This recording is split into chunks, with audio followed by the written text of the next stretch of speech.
Sup, my fellas. Don't forget to leave feedback, and enjoy the story. Malmut Carl introduces himself as a mercenary, and asks if anyone knows where they are. Lyle, a former carpenter from Idola, says he cannot remember how he ended up here. Grit, a street vendor from Halcia, also has no idea why he is here. Jenna, who lived in a remote forest, says she is just as clueless about the situation. Islet Han, a farmer, shares his name and admits he knows nothing either. The group realizes all 11 of them are in an unknown place without knowing how they arrived and wonder if it is a dream. They speculate they may have been taken by a mage for experiments, but Han notes only that everyone is from Tonia and suggests gathering information by talking. A fairy appears, dismisses their discussion, and says her master has opened a time-space crack so they must prepare to fight. The people stare in shock as the tiny fairy floats between them, sparkling. The fairy introduces herself as Isel, the manager of this place, and warns them to obey if they do not want to get hurt. Malmut angrily asks if she brought them there, but she snaps that it is none of their business. Calling her shameless for kidnapping them, Malmut draws his sword and vows to force the truth from her. Isel tells him to stop acting foolishly unless he wants to die. Malmut, eyes glowing with power, mocks the small fairy for speaking so boldly and prepares to attack. Isel sighs in irritation and questions why he is behaving like this. Malmut charges, saying he will first teach her some manners. He is suddenly struck down, eyes bulging in horror as blood splatters. A game-like message announces Malmut's permanent death, labeling it suicide from stress. Isel scolds the others, saying she warned them not to act stupid, and one man yells that this would not have happened if they had listened to him. She coldly explains that anyone who touches her will die instantly, and calls it self-defense. The survivors panic over Malmut's death and beg to know what she wants, and she says she simply expects them to obey and fight well. A system message declares that a party has been formed and instructs that heroes be dragged and dropped. Another system list assigns 5 one-star villagers to Party 1, while Isel remarks that her master has finally begun. She shouts for everyone to get ready. Isel opens a glowing portal called the Crack of Space and Time. The gate activates with blinding blue light and digital effects. She calls out the names of the 5 chosen villagers. Isel points to the gate and orders them to enter if they do not want to die like Malmut. Han stops her with a shout. Han argues that since they are weak 1-stars with no weapons, she should let the master choose gear for them before sending them into the tower. Jenna is confused by talk of a tower, but Han stresses that a valuable 2-star hero has just died, so the least they deserve is equipment. Looking at Malmut's status window, Isel begrudgingly admits Han has a point. Tutorial messages advise the master to summon equipment so the unequipped heroes do not go into battle with only old iron swords. A 10x equipment summon begins, yielding various low-grade weapons, while Lau nervously asks Han if he knows anything about this place, and Han says he is new here too. Jenna thinks Han seems different, as he warns that they will die if they do not handle things properly. Han tells everyone to pick up the newly appeared weapons because the battle will start soon. When Lau anxiously asks what is starting, Han replies that a battle is coming. One of the villagers protests that he has never fought in his life. Han urges them to choose weapons first and worry later, prompting someone to grab an axe. Lau claims a mace as his own. The 5 selected villagers line up with their new weapons, still nervous. In front of the now blue, swirling portal, Isel orders all 5 of them to go through immediately. Lau reaches out and touches the crackling surface of the gate. Startled by the strange sensation, he hesitates, but Isel yells at them to stop wasting time and go in. While Han calmly picks up a wooden shield, Jenna wonders if she should take it as another villager screams that he does not want to go. Jenna demands answers, but Han bluntly says they just have to enter the arena and kill every enemy. The rest will resolve itself. A death notice from Marlin appears, causing Han to curse while Jenna urgently asks what happened. More messages show the other 3 1-star villagers dying, and Han comments that this proves how weak they were, then tells Jenna to be quiet. A final notice declares Lyle dead and Party 1 annihilated, and Isel rages that the entire team died on the first floor. The system instantly assembles a new Party 1 consisting of Han, Jenna, Digil, Grit, and Kale, and Isel tells whoever is left to step forward. Han remarks that it is their turn and worries why the first group has not returned. An elderly man tries to fake arthritis to avoid going, but Isel points out he is walking fine and dismisses his excuse. Jenna glances at Han, reacting to something he does. Han orders the old man to come along because everyone needs to work together to survive, while Isel screams at them to shut up and get ready as the group nervously arms themselves. Despite more excuses, Han drags the protesting Grit toward the portal, shouting encouragement to everyone. Han steps through the shining gate. Jenna and another man follow, stunned by what they see beyond. They emerge into a vast, glowing hall and wonder if it is some kind of temple. Han notices text on the wall and asks what is written there. The writing hints at a dungeon-related command. A large display reveals this is the main dungeon of the tower that must be climbed to save the world, currently at stage 0. A message announces the gate is opening and Han rallies his teammates not to freeze as they brace themselves. The party charges into the blinding light of the next gate. Light and swirling fragments transition them to a new location. Han and the others arrive on a burning, windswept plain, stunned by their surroundings. When asked where they are, Han answers grimly. The interface labels this as Floor 1, a subjugation mission against level 3 goblins, and Han states that they are on a battlefield. Han warns everyone again that they will die if they do not fight, and urges them to pull themselves together. Despite his warning, the 3 older villagers panic, drop their weapons, and run away. Jenna yells at the supposedly arthritic old man as notifications show she is terrified and weakened, and he shouts that his pain has vanished. Further notice is revealed that Gil, Grit, and Kale are all in a fear state with reduced stats.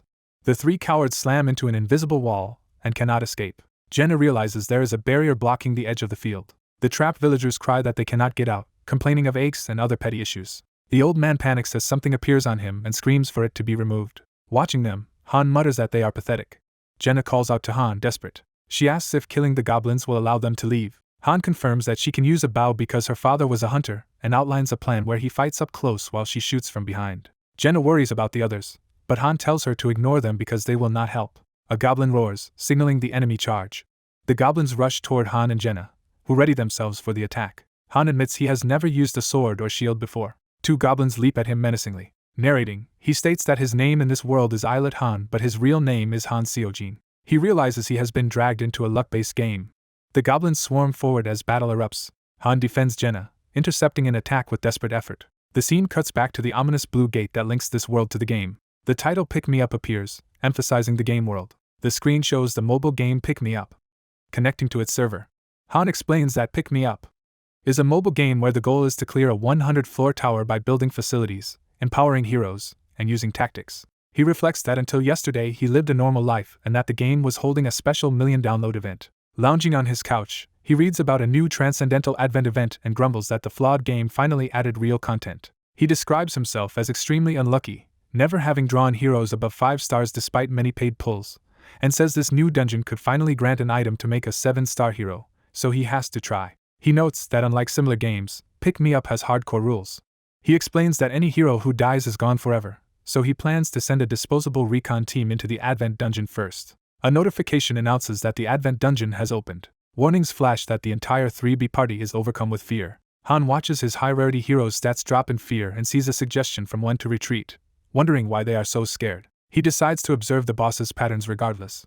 A status pop-up shows one of his strongest heroes panicking. He sees the boss as an ominous level 999 enemy with a glitchy name, and suspects a bug. The screen suddenly displays that he has lost. Han calls it a system error, as messages confirm all his elite heroes have died permanently. He complains they died before he could even study the boss's attacks, gaining nothing.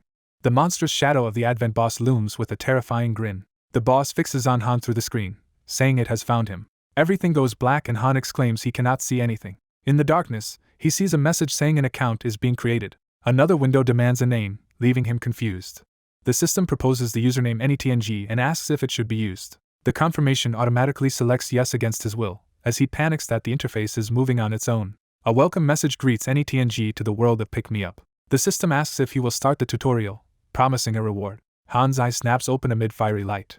He finds himself standing with a sword in a burning town described as Heim Province's Tonia, the starting place of the Boy Han Islet. Narration explains that an unknown enemy is invading this land and calls on the master to climb the tower and gather many heroes. Han looks around the flaming ruins in disbelief. A tutorial quest appears, ordering him to defeat the invading goblins. Han sees goblins attacking and a glowing quest window at his feet, wondering what this message is.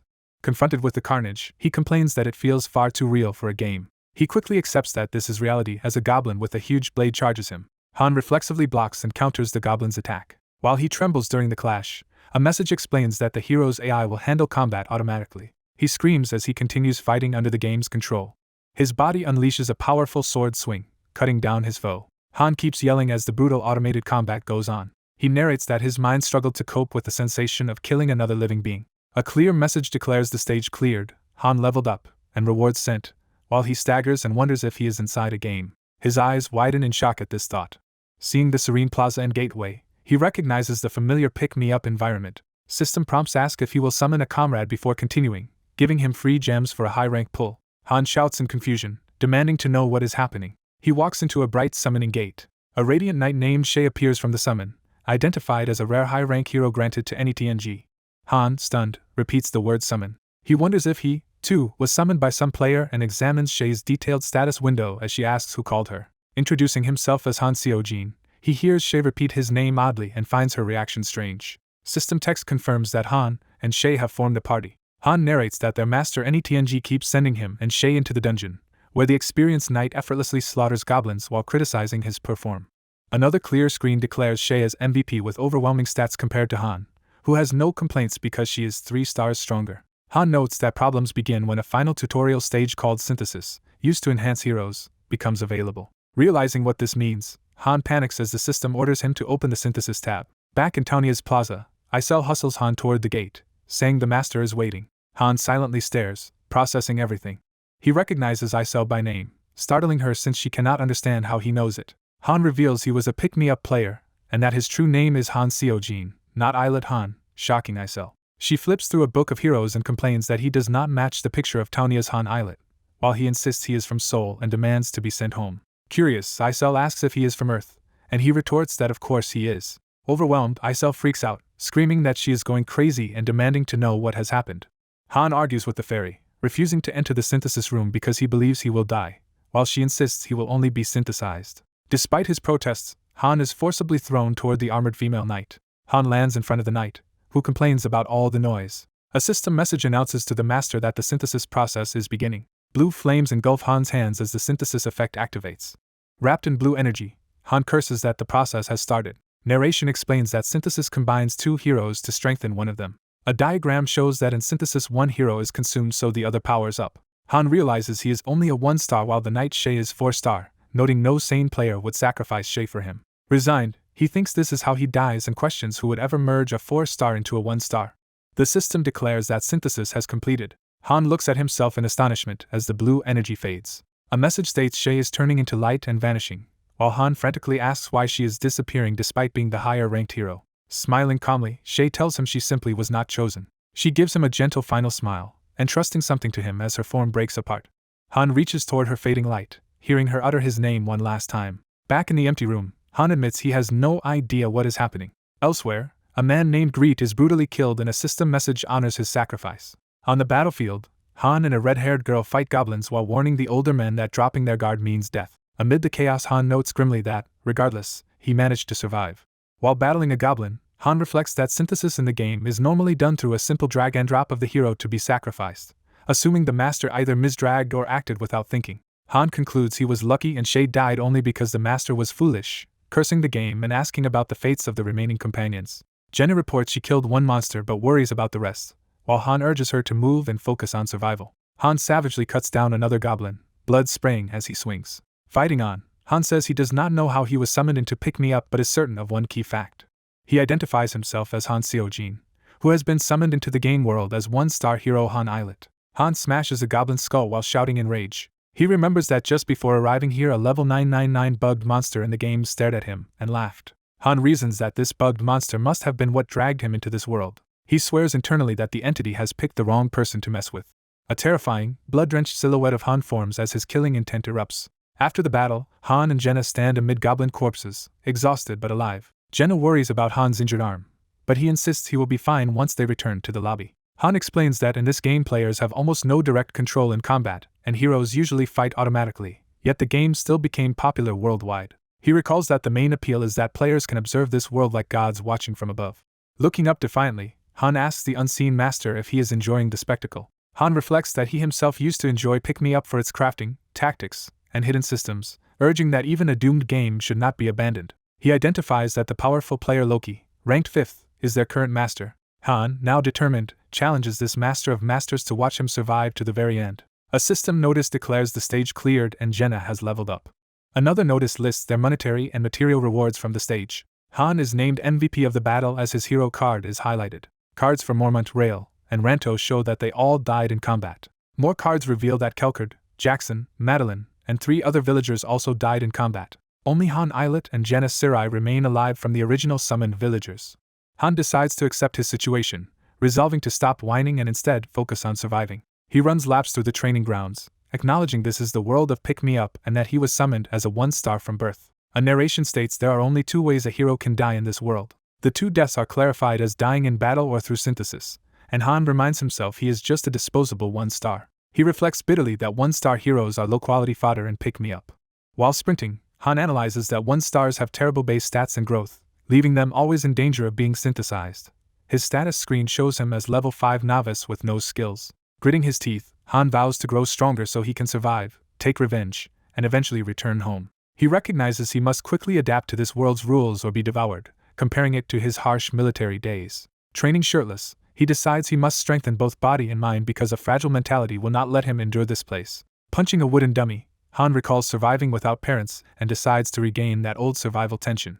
He continues intensive exercises, pushing his exhausted body with relentless push-ups. Jenna walks in on him and asks what he is doing, surprising him. Still doing push-ups, Han answers that he is training to kill monsters, while Jenna says she had been looking for him and wonders why he is so curt. Jenna falls silent, thinking seriously about something. She begins archery practice and tells Han she spent the night deciding what to do, admitting they likely cannot escape this world. Drawing her bow, Jenna says her father was a hunter and archery her hobby, promising she will not drag Han down. She shoots while stating that complaining will not change anything, choosing determination over despair. As her arrows slam into the target, she asks Han if he, of all people, knows how to survive. Han questions Jenna about her experience, confirming that yesterday was her first real fight and asking how skilled she is with a bow. Han narrows his eyes thoughtfully as he evaluates her answer.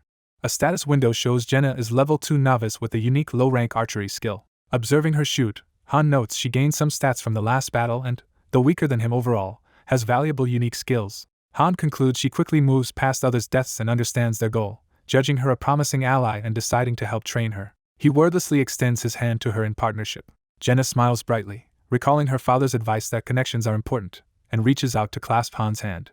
Han looks at her, slightly moved by her attitude. As they shake hands, a system message states Jenna feels goodwill toward Han and an intimacy bonus has been created, granting stat boosts when they party together, which Han finds somewhat annoying. Later, Han calls out for the fairy Isel to appear. Isel zooms in angrily, complaining that she is busy, while Han dryly comments on how fast she came. She declares she will not answer his questions and tells him to climb the tower for answers, as Han wonders if only he can see the stat window above her head. Isel is momentarily stunned silent by his remark. When the level indicator above her appears, she nervously denies knowing what he means, but Han points out that it clearly shows her as level 257. Her flustered reaction convinces Han that he alone can see the game's system messages and any fake messages the master sends. Han then asks what happens if the master quits, and Isel evasively says they should just pray that never happens. Han reflects that merging him with Shay was no ordinary blunder, since the master used a rare 4-star gain from just a 1% summoning chance on a 1-star hero. He recalls that pick-me-up is bound to the player's phone and cannot be restarted, remembering that last time he played there was a week between logins. Han presses Isel about whether time flows differently here than on Earth, but she shrieks that she will not answer any of his questions. From her outburst he infers that time is indeed different and sarcastically thanks her for the tip, infuriating her further. A narration states that the fairy cannot directly harm Han. Han deduces she can only intervene for self-defense or to enforce the master's orders, resolving to uncover the world's rules one by one because failure to adapt means elimination. Jenna asks what they are discussing, and Han explains they must climb a 100-floor tower. He tells Jenna that a being called the Master issues missions through Isel and they likely can leave once they clear the 100th floor, which is why he is obsessively training. Han adds that the Master can summon additional heroes, so other people will keep being brought in, and admits his life now depends on the choices he makes. He notes that while their fates lie in the Master's hands, they must still do everything possible to survive. After a full day of training he discovers an interesting rule governing their world. He learns that basic needs and food are magically replenished each day and that imagining certain items makes them appear, though modern weapons like guns are excluded. He also realizes that training affects heroes differently, explaining why heroes of the same rank sometimes vary greatly in combat power. Han concludes the strongest heroes share a devotion to training. It does not raise levels directly but sharpens skills, and he now suspects they were never mere AI. He predicts observant masters will group heroes by mentality, noting masters avoid heroes who panic in battle. A second criterion is skill. High-rank heroes arrive with skills, but low-rank ones need their hidden talents discovered. Physical capability will be the third criterion. Han focuses on improving his own physical ability through relentless exercise. On the third day of this regimen, a login message appears announcing that the Master has returned to pick me up. Han's updated status shows he is still level 5 but has gained low-rank swordsmanship and shield techniques from training. Accepting that he has done all he can for now, Han steels himself as Jenna excitedly says the Master is back, reminding him it has actually been 3 days. A message announces the Master has begun summoning. Han notes that a party can hold 5 members and expects 3 new heroes. System messages confirm the summoning of 3 new 1-star heroes, Eren, Toby, and Yelsens, who appear bewildered. As the confused men demand answers, Jenna orders them to prepare to fight and promises explanations once they are safe. Isel opens a glowing dimensional gate, theatrically chanting to begin the next stage. The system declares the three men have joined Party 1, and Han urgently tells Jenna to ready her weapon before the battle starts. A tip window reminds the master that weaponless heroes will default to a weak iron sword and must be properly equipped beforehand. Han laments that he has no spare weapons for the newcomers since the previous party died, while they panic and demand to be sent home as Isel orders everyone into the portal. As they are transported, one of the new men accuses Han of being in league with Isel, but Han says he was dragged here too and thinks they will soon understand. The new heroes plead to be returned to their families and protest their poverty, while Han tells Jenna they only need to avoid angering Isel, not rescue them. In the staging room, the terrified recruits collapse or apologize as Isel scolds them and demands obedience, while Han and Jenna stand ready. Isel flies into the portal, initiating their dispatch to the battlefield. Grinning, she tells them to enjoy themselves as the transfer completes. The party appears on Floor 2, a conquest mission where the goal is to kill all enemies. On the grassland map, the new men panic about where they are, and Han checks if Jenna is ready to fight. Packs of prairie wolves and goblins rush toward them, each enemy's level appearing overhead. A status effect window shows Eren, Toby, and Yelsens are all overcome with fear, causing a 30% drop in their stats, which terrifies them further. Han grimly takes in this information. Jenna also receives a fear debuff, and she wonders nervously if Han is scared as well. Instead of fear, Han startles her by slapping her back and asking if she is sick, making her scream in surprise. Once she recovers, Han calmly assigns tactics, telling Jenna to handle the goblins while he takes the wolves. Jenna quickly shakes off her fear debuff, while Han notes the panicked newbie trio is useless for now. As wolves and goblins charge, Han raises his shield and braces for impact. A wolf lunges, baring its fangs and open maw. Han roars back and counters the attack. He slashes and kicks a wolf hard, sending it flying but realizing it is still alive. Assessing the blow, Han blames the weak weapon rather than his strength. Even so, he keeps swinging the battered sword. Power surging through him, Han executes a decisive strike and manages to kill one of the wolves. Blood sprays across the ground as his blade cuts deep into another wolf. Han's eyes stay sharp and relentless as he continues the assault. A wolf bites into his shield as he blocks another pouncing attack. Gritting his teeth, Han strains against the impact behind his shield. He counters with a sweeping attack aimed at the attacking wolf. His eyes glow with focus as he brings the sword down. Han finishes the wolf in a bloody arc, slaughtering the remaining threat before him. Spattered with blood, Han scans the battlefield, still on edge. He yells to Jenna, demanding to know the status of the goblins. The camera shows their goblin corpses riddled with arrows, revealing Jenna's deadly accuracy. Han jokes that the pierced goblin looks like a hedgehog and asks Jenna how many arrows she fired. He then tells her to stop shooting since the target is clearly dead, and she sheepishly agrees. A results screen announces the stage cleared, Han and Jenna leveling up with Han again named MVP, along with their new rewards. The party is transported back to the lobby in a column of blue light. A message congratulates them for clearing the second floor, and informs them they will now advance to the third. As teleportation begins again, Jenna nervously asks what is happening, and Han reminds her this is the same as when they moved from the second to the third floor. Han thinks that masters are forced to proceed immediately to the next floor, worrying about what will happen with their unprepared, shaken teammates. He wonders to himself what outcome awaits them now, and whether they can actually clear the third floor. Suddenly a message declares that the master has logged off. Relieved, Han exhales, knowing the immediate danger has paused. Isel complains about how tiring it all was, while Han dryly retorts that they were the ones actually doing the fighting. Han infers that at the current pace the master clears one floor per login, and with time flowing 3 times faster inside, the next login will be in 3 days. Checking his updated status, Han notes he has reached level 6 with improved strength and other stats, concluding that his physique and leveling efficiency are steadily getting better. The panicked one-star men question why they must fight and where they are, while the black-haired man reflects that rushing ahead recklessly would endanger everyone. He thinks of one-stars as ordinary people unused to frontline combat, tells them they must fight to live, and notes he himself has never handled a sword either. Observing a stern 2-star mercenary, he realizes higher-star heroes are summoned more often and understands why 1-stars are treated as expendable. He notes that high-ranking heroes fight without hesitation, while the chosen 1-stars panic as soon as battle begins. He contrasts that with 3-star heroes who charge into combat immediately, suspecting they already knew of their summons and their purpose. Back at the plaza, he concludes that Shay must have known all this from her behavior, while Jenna questions how someone can be that way and scolds him for not helping the others. He coldly asks why he should help those useless men, advising Jenna instead to use them as potential comrades since they will likely die soon anyway. He finishes that thought, implying they should recruit the others precisely because their deaths are imminent. After being intimidated by his show of strength, the 3 lazy men reluctantly decide to wait and see how things go. He predicts the cowards will disappear at this rate and declares that in the next fight only he and Jenna will battle while the others stay back, as one of the men calls out to him. He quietly turns a sharp gaze toward the man who shouted. Annoyed, he tells them not to bother him. One of the men grabs his collar and shouts in outrage, provoking a confrontation. The black-haired man immediately floors him with a powerful punch. Standing over the fallen man, he rebukes them for hiding while he and Jenna bled in front, leaving the man stammering. Later he tells Jenna he did what she asked regarding the others, and she happily laughs behind him. Their harsh training continues into the next day. Once basic conditioning ends, they move on to weapons practice. During this training he repeatedly swings a wooden sword while Jenna fires arrows, and system messages show his basic sword and shield skills rising to level 2. He notes that the other 3 men have not bothered to come to the training hall. Those men claim they are searching for an exit from the submerged facility, but he knows there is no escape. Jenna vigorously practices rapid-fire archery. He hones a flowing sword and shield routine, deflecting her arrows at full speed. One arrow still manages to pierce his thigh, making him click his tongue in frustration. Despite Jenna's concern, he yanks the arrow out and insists she keep shooting. He explains that this place is different from their old physical world, demonstrating his wound healing quickly and gaining a pain-tolerance skill. Embracing the pain as proof he is alive, he orders Jenna to keep attacking and vows not to stop training. He mentally affirms that enduring pain confirms his continued existence. Using his shield, he repeatedly forces Jenna to shoot again and again, ignoring her pleas to rest. The system notifies that his sword and shield basics have fused into a new skill. He acquires the combined skill basic sword-shield techniques at level 3. Time passes and the narration welcomes the reader back to the pick-me-up game lounge. The ferry administrator yells that if the master appears they must be summoned to the square immediately, threatening trouble otherwise. Hearing that a mission is coming, Jenna is eager to act after so much training. While he notes, she is adapting quickly and she calls herself driven. He shifts topic with the thought that something else concerns him more.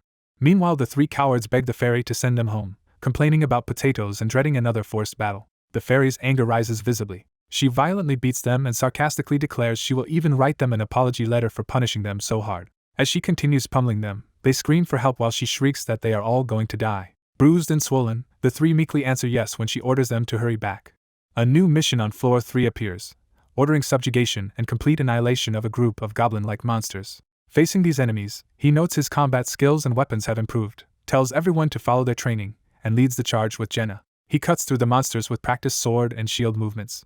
After clearing the stage, Jenna is named MVP. They receive gold and materials, and both she and he remark that the fight was easy and manageable. Watching the 3 men still refuse to fight, Jenna points it out while he says he is glad not to share experience, warning that without participation they gain none.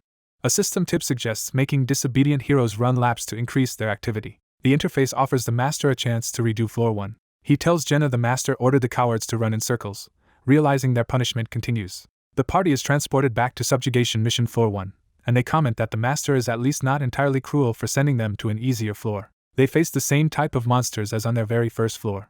Jenna again dominates the fight, clearing the stage as MVP and earning some gold. When the system again asks to retry floor 1, he senses the master will not let them rest if things stay this easy. They repeatedly clear floor 3 and earn more rewards, with Han now also recognized as MVP for defeating stronger goblins. Exhausted from constant runs, Jenna hopes the master will stop sending them, while he simply replies that it is uncertain. Later at the portal, one of the remaining men complains about babysitting the others, but he ends today's missions and tells them not to worry. Jenna objects that this cannot be all because the master clearly has further plans, and he agrees, saying the master has no leisure to raise weaklings. Energy gathers above the round synthesis chamber, foreshadowing a new function. A system notice proclaims that synthesis has begun inside that chamber. The 3 men watch nervously as an interface appears explaining that heroes can be sacrificed there via drag and drop. Another warning states that sacrificed heroes die, and he thinks disdainfully of fools who squander their chances. A layout of the entire lounge appears, labeling zones such as the synthesis chamber, armory, dorms, training hall, and summoning hall. The synthesis room doors open ominously as power surges. Realizing this new mechanic is a major opportunity, he views it as a big chance given to him. The narration explains that although many off-screen events occur, the master still knows who fights diligently and who loafs, and the system flags Han and Jenna as favorites. The ferry orders Jenna and the coward Elson into the synthesis center, while Han assures a worried Jenna she will be fine. Elson anxiously asks what will happen inside, and Han tells him he will be judged for his behavior. When Elson protests that he was dragged here unfairly, Han answers that is only his view, earning rare praise from the fairy for finally saying something she likes. Han presses Elson, saying things would have been different if he had at least tried to help, and urges him to go in since everyone is tired of cleaning up after him. The chamber door closes and the system asks whether synthesis should proceed. Inside, Elson pounds the wall and screams to be released as the process starts around him. He is engulfed in blue light and screams in agony as his body disintegrates. Outside, a notification reports Jenna's level up and new skill Eagle's Eye, while she steps out shocked that the man turned into light and vanished. Han calmly explains that in this place useless people are sacrificed and predicts he will be chosen one day as well. The remaining two cowards, Toby and the blonde man, panic over which of them will be next. The fairy immediately calls for the synthesis of Han and Toby next.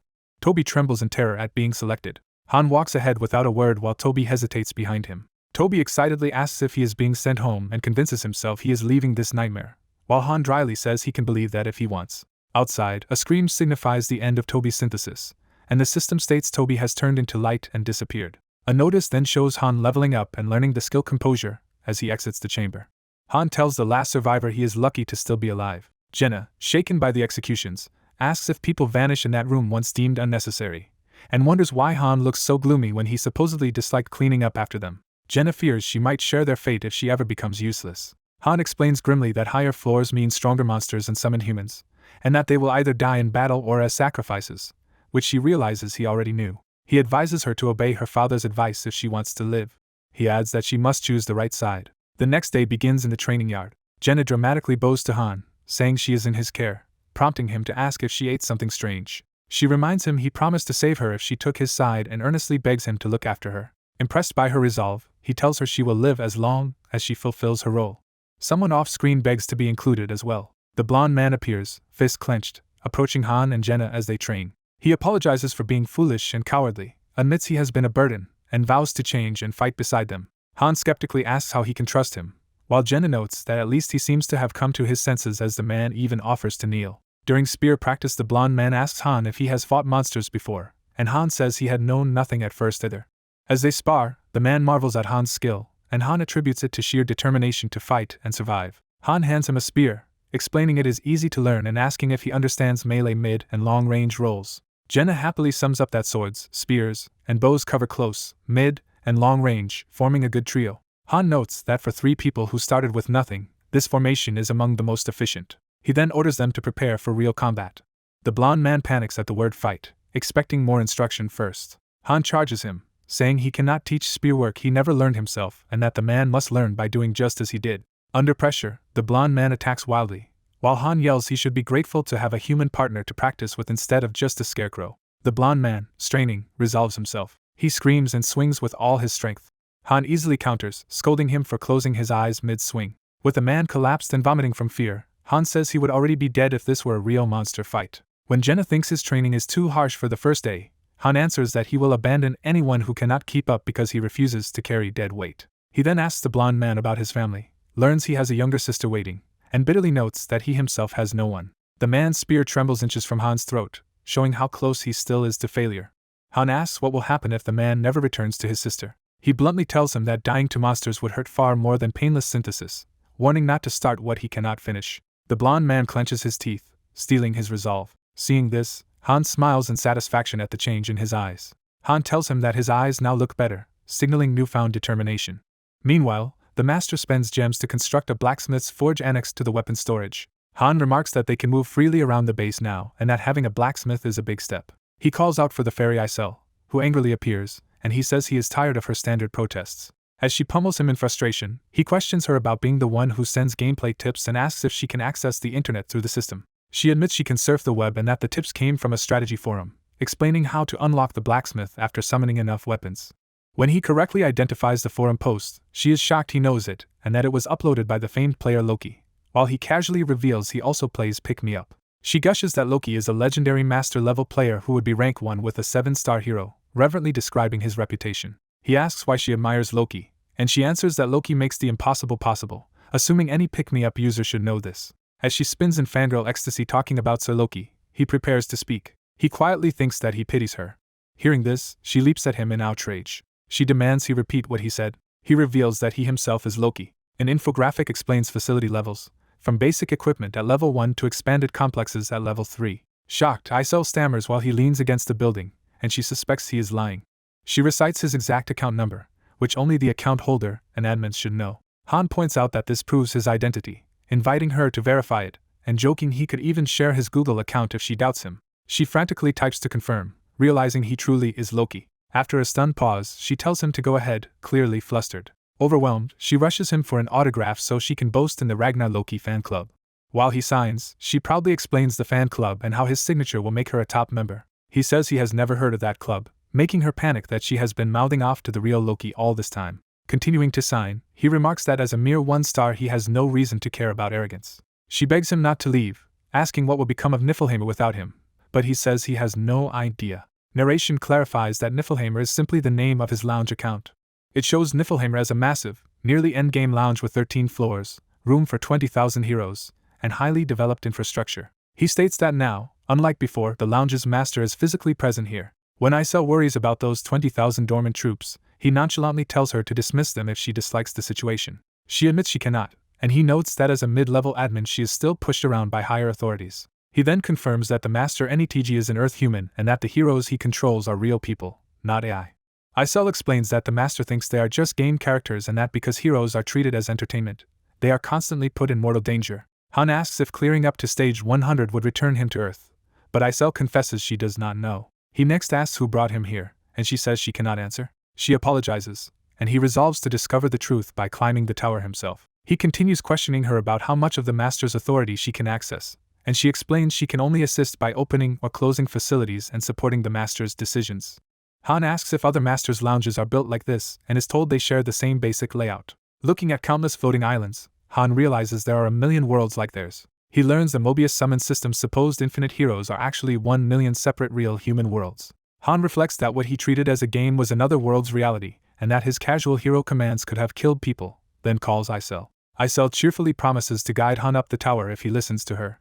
The training ground with straw dummies and a domed barrier is shown. Narration praises Jenna as a genius who grasps dagger combat instantly and grows far beyond a normal 1-star. In contrast, Eren trains sluggishly with a sword, and Han worries he might die at this rate. After sparring, Jenna mocks Eren's weakness while Han tells her not to get overconfident and to follow him.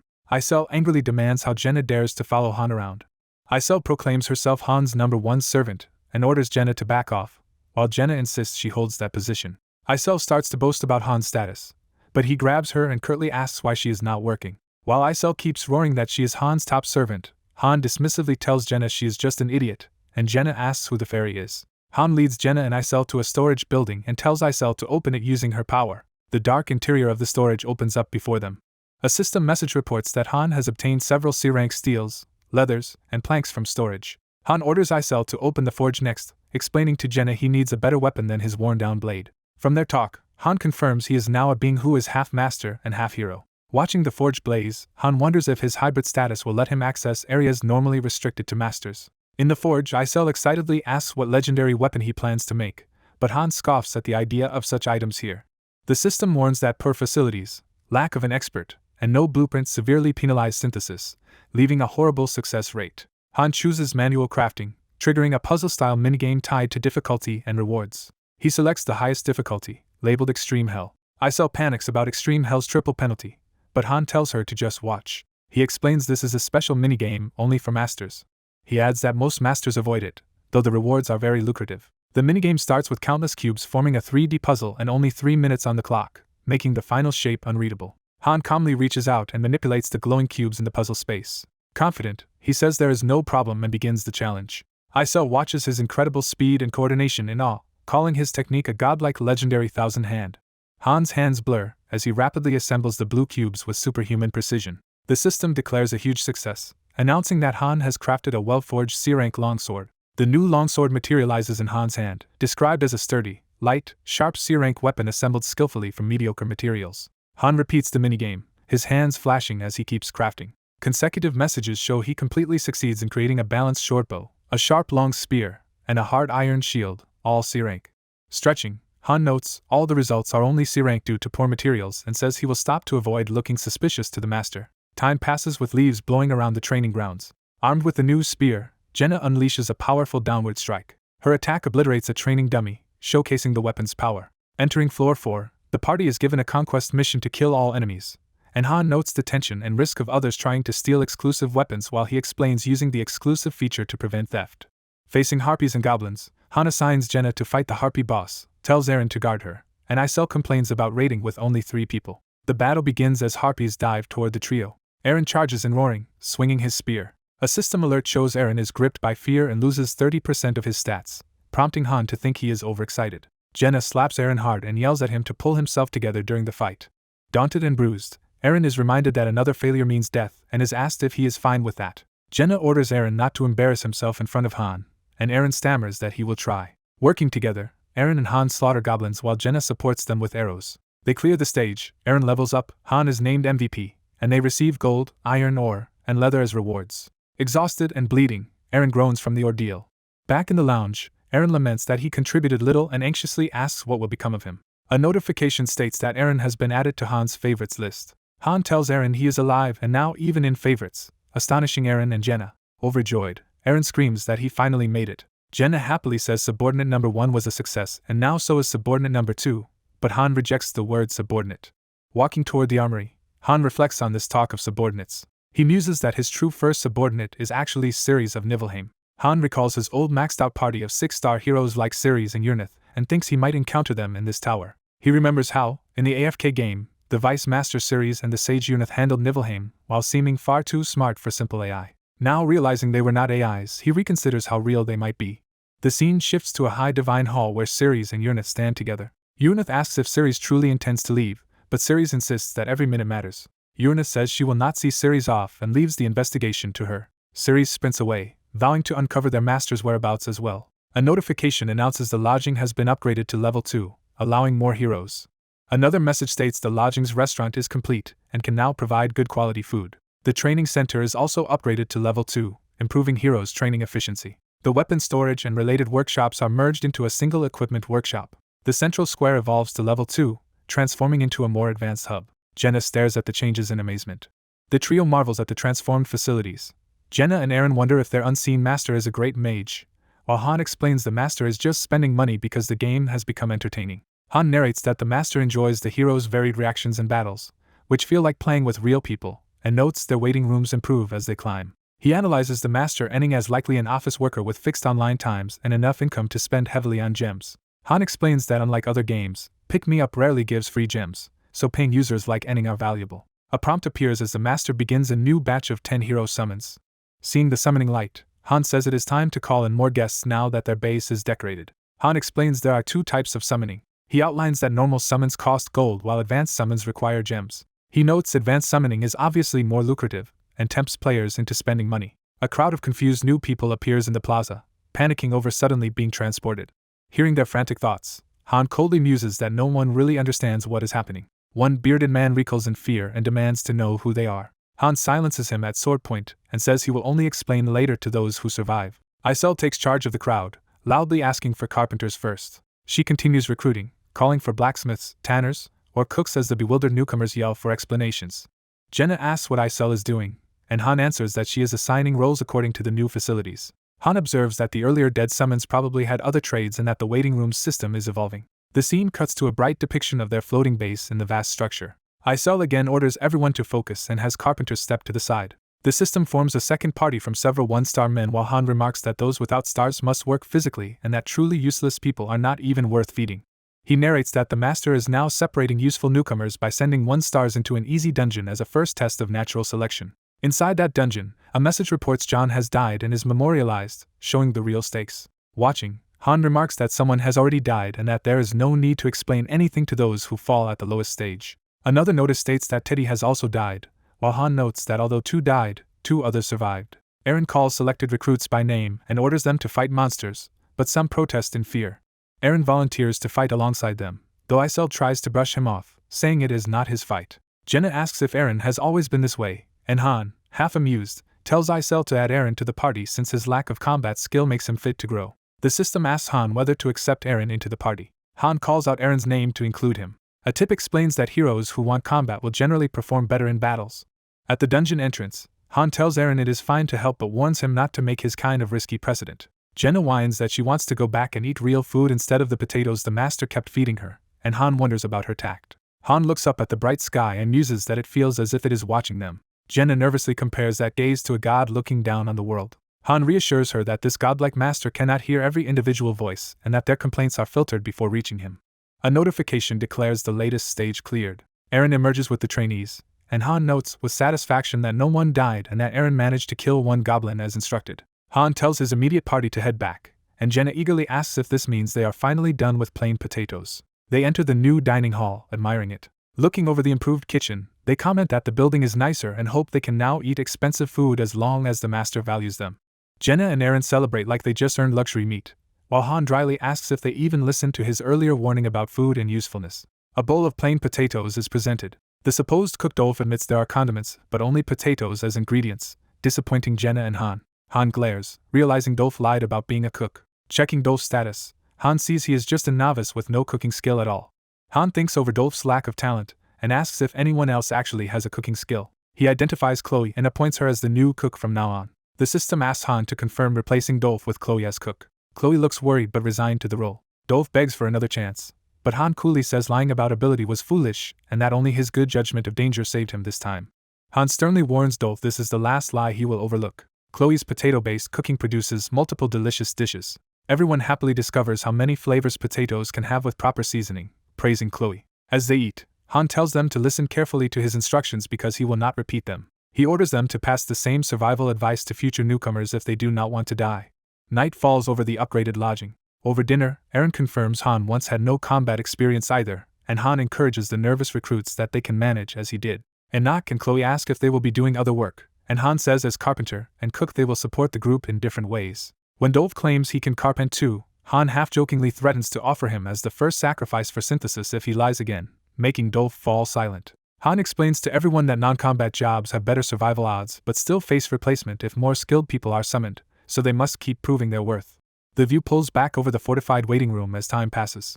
Han narrates that from the second day onward, their previously simple life began to change. He notes that only 3 boys under 20 volunteered for training, while the others hid in fear, and he decides to use them to freshen up his repetitive sparring. Training with them, Han observes how fast they grow in stats compared to Earth and how Aaron's influence has them calling him Hyungnim. Jenna's archery skill quickly rises to level 5, and even her dagger skill has already reached level 2. Aaron's spear skill reaches level 2 but stagnates despite his dedication, leaving him still without a valuable ability. A caption states that the 3 new boys each have level 1 swordsmanship. After sparring, Han finds their teamwork good for their age and tells them his strength comes from being high level, hinting they will understand the concept soon.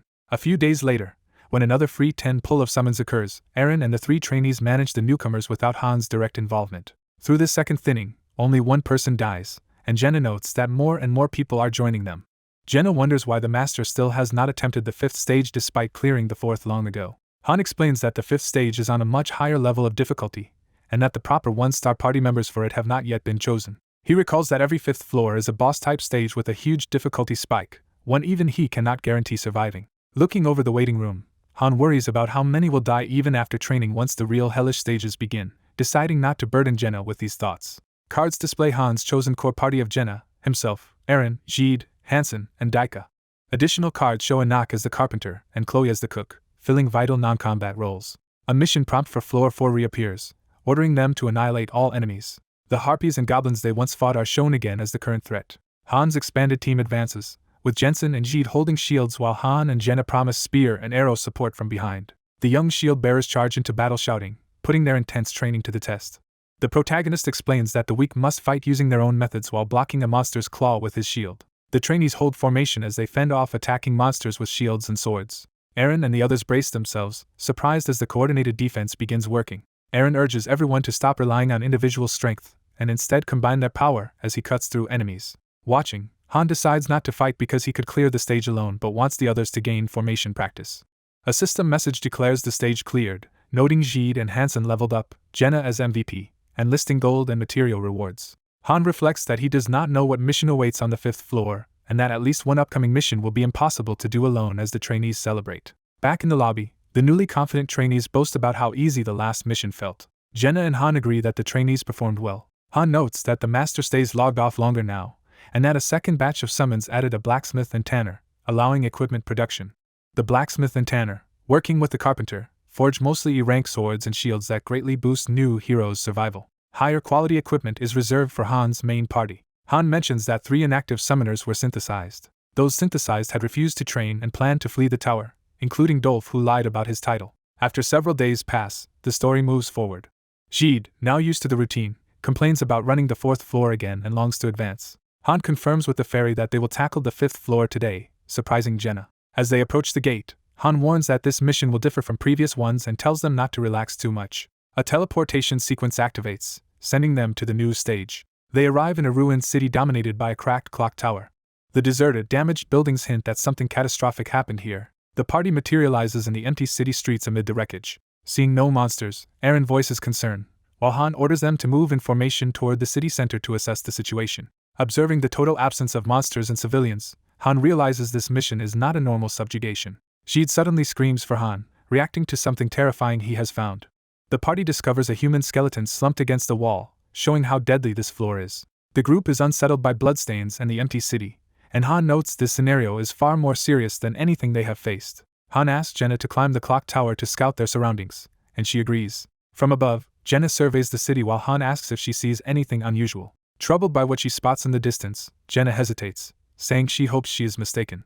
From the ground, Eren anxiously asks what Jenna sees, and she asks for a moment to confirm. Jenna, looking shaken, questions whether what she is seeing is acceptable. Jenna reports that a huge number of goblins surround the city and appear to be heading toward them, prompting Han to demand a count. The mission interface reveals Floor 5 as a survival challenge requiring them to endure an onslaught of roughly 1,800 goblins.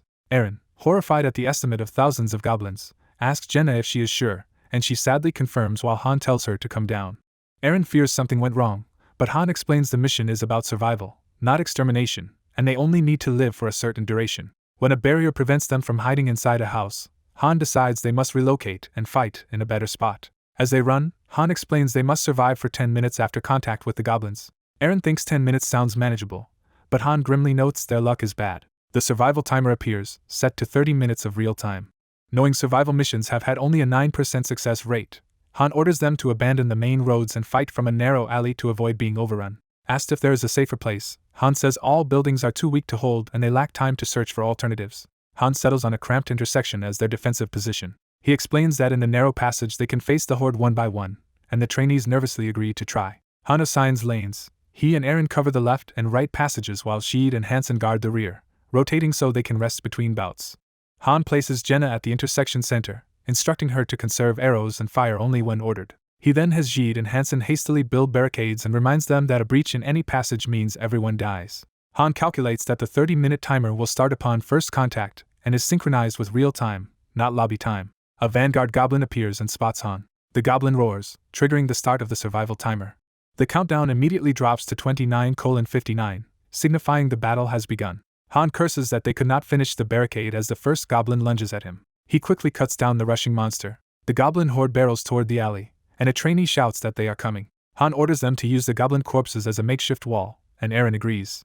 Han smashes another goblin with his shield, adding to the growing pile of bodies. Despite the initial defense, more goblins pour in, screaming as they rush Han. Jenna offers to relieve Han whenever he tires as he continues blocking with his shield. Han tells himself to maintain a simple pattern of block and stab, mocking the goblins' stupidity as he kills them. The goblins keep charging relentlessly, causing Han to complain about their sheer persistence. Eren, drenched in blood and sweat, shouts to confirm they only need to last 10 minutes. Han yells back that he has never lied to them, insisting they trust him. As the endless mass of goblins bears down, Han steels himself, thinking they must not die here. A card display lists the main party members: Jenna, Eilert, Han, Eren, Jeed, and Hansen. The camera pans over the ruined city as the sun sets, underscoring the battlefield's scale. Another goblin howls ferociously as the fighting continues. Han decapitates a goblin with a powerful strike. Noticing Jeed tiring, Han orders him to switch positions with Hansen. Jeed protests he can still fight, but Han cuts him off and forces the rotation. Han worries that Jeed still lacks stamina despite training. He observes that Jeed's level and technique remain poor, and that he exhausted himself by attacking too eagerly. Han decides each goblin should be killed with only one efficient strike. He adopts a style of one slash per monster to conserve stamina, noting that these goblins are no stronger than those on the first floor. Even so, he is overwhelmed by how many there are and by their suicidal recklessness. Han continuously orders more switches to keep the front line from collapsing. Jeed and Hansen respond to the rotation orders, even though the position is the most dangerous. Han commands Jenna to support Jeed with arrows and to retrieve any she can. Jenna eagerly complies, prepared to eliminate any goblins that slip past the front line. She demonstrates her marksmanship by skewering a charging goblin through the skull. Meanwhile, Eren, exhausted, asks if the 10 minutes are nearly up. Han shouts that only 5 minutes have passed, dismaying the group. Another goblin roars as it attacks. Its head is then sliced apart amid the chaos. Jenna angrily kicks away goblins trying to climb up, cursing at their persistence. Jeed suffers a deep wound to his torso, screaming in agony. A system message warns that Jeed is bleeding and will lose HP over time. Han orders Jeed to switch with Hansen and tells the others to ignore Jeed's condition and keep the passage sealed. He berates Jeed for crying about the pain, saying healing will come only after they survive. Jeed panics, and the system notes he has fallen into fear, reducing his stats by 30%. Han continues slaughtering goblins but curses their situation. He punches another goblin while venting his anger by calling them vermin. Han yells at Jeet to pull himself together or risk everyone's lives, and Jeet apologizes. Jenna begins treating Jeet's bleeding while Han warns that if she does not switch, Hansen will die, prompting Jeet to force himself up. Han fights on furiously as goblins swarm around him. Empowered, he slashes through more enemies with glowing eyes and increased ferocity. Eren kicks goblins away, yelling at them to retreat. The horde keeps pressing forward, undeterred by their mounting casualties. Hansen shouts that his sword has gone dull from constant use. Han asks if Jeet can still swap in, and Jeet insists he can continue fighting. Han orders Hansen to retreat and repair his weapon.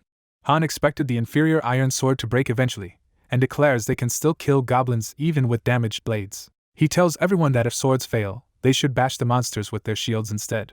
Han orders Jenna to trade places with Eren, though Eren insists he can still fight. Jenna overrides him, telling him to rest a little rather than be stubborn as she charges in. Han roars that only 3 minutes remain and urges everyone to endure a bit longer, complaining about how endless 30 minutes feels.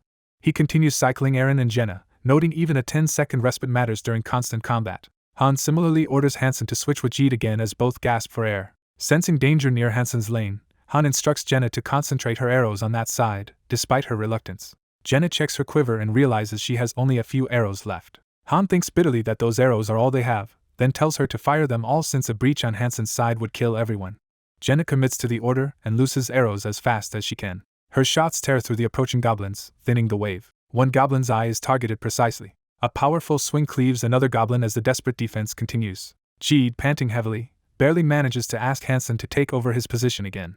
Before the switch can happen, a goblin's weapon pierces Jeet's abdomen. Blood pours from Jeet's mouth as the wound worsens. Jenna shoots down the goblin that stabbed Jeet, but she sees how grievously he is injured. Horrified, she races toward him, realizing he has collapsed. Jeet lies against the wall, bleeding profusely as someone cries out his name. A system notification announces that Jeet is on the brink of death, and his life is in critical danger. Seeing this, Han charges forward in fury, cursing the situation. Jenna panics over Jeet's impaled body, unsure whether to remove the weapon as he gasps incoherently. Hansen, exhausted, begs Jeet for a brief break at the front, unaware of Jeet's condition. Another goblin leaps toward them with murderous intent. Han, noticing, turns in alarm as danger closes in. A violent impact lands somewhere, implying another severe blow. The battle rages on with Han cutting down goblins while more flood toward the alley walls.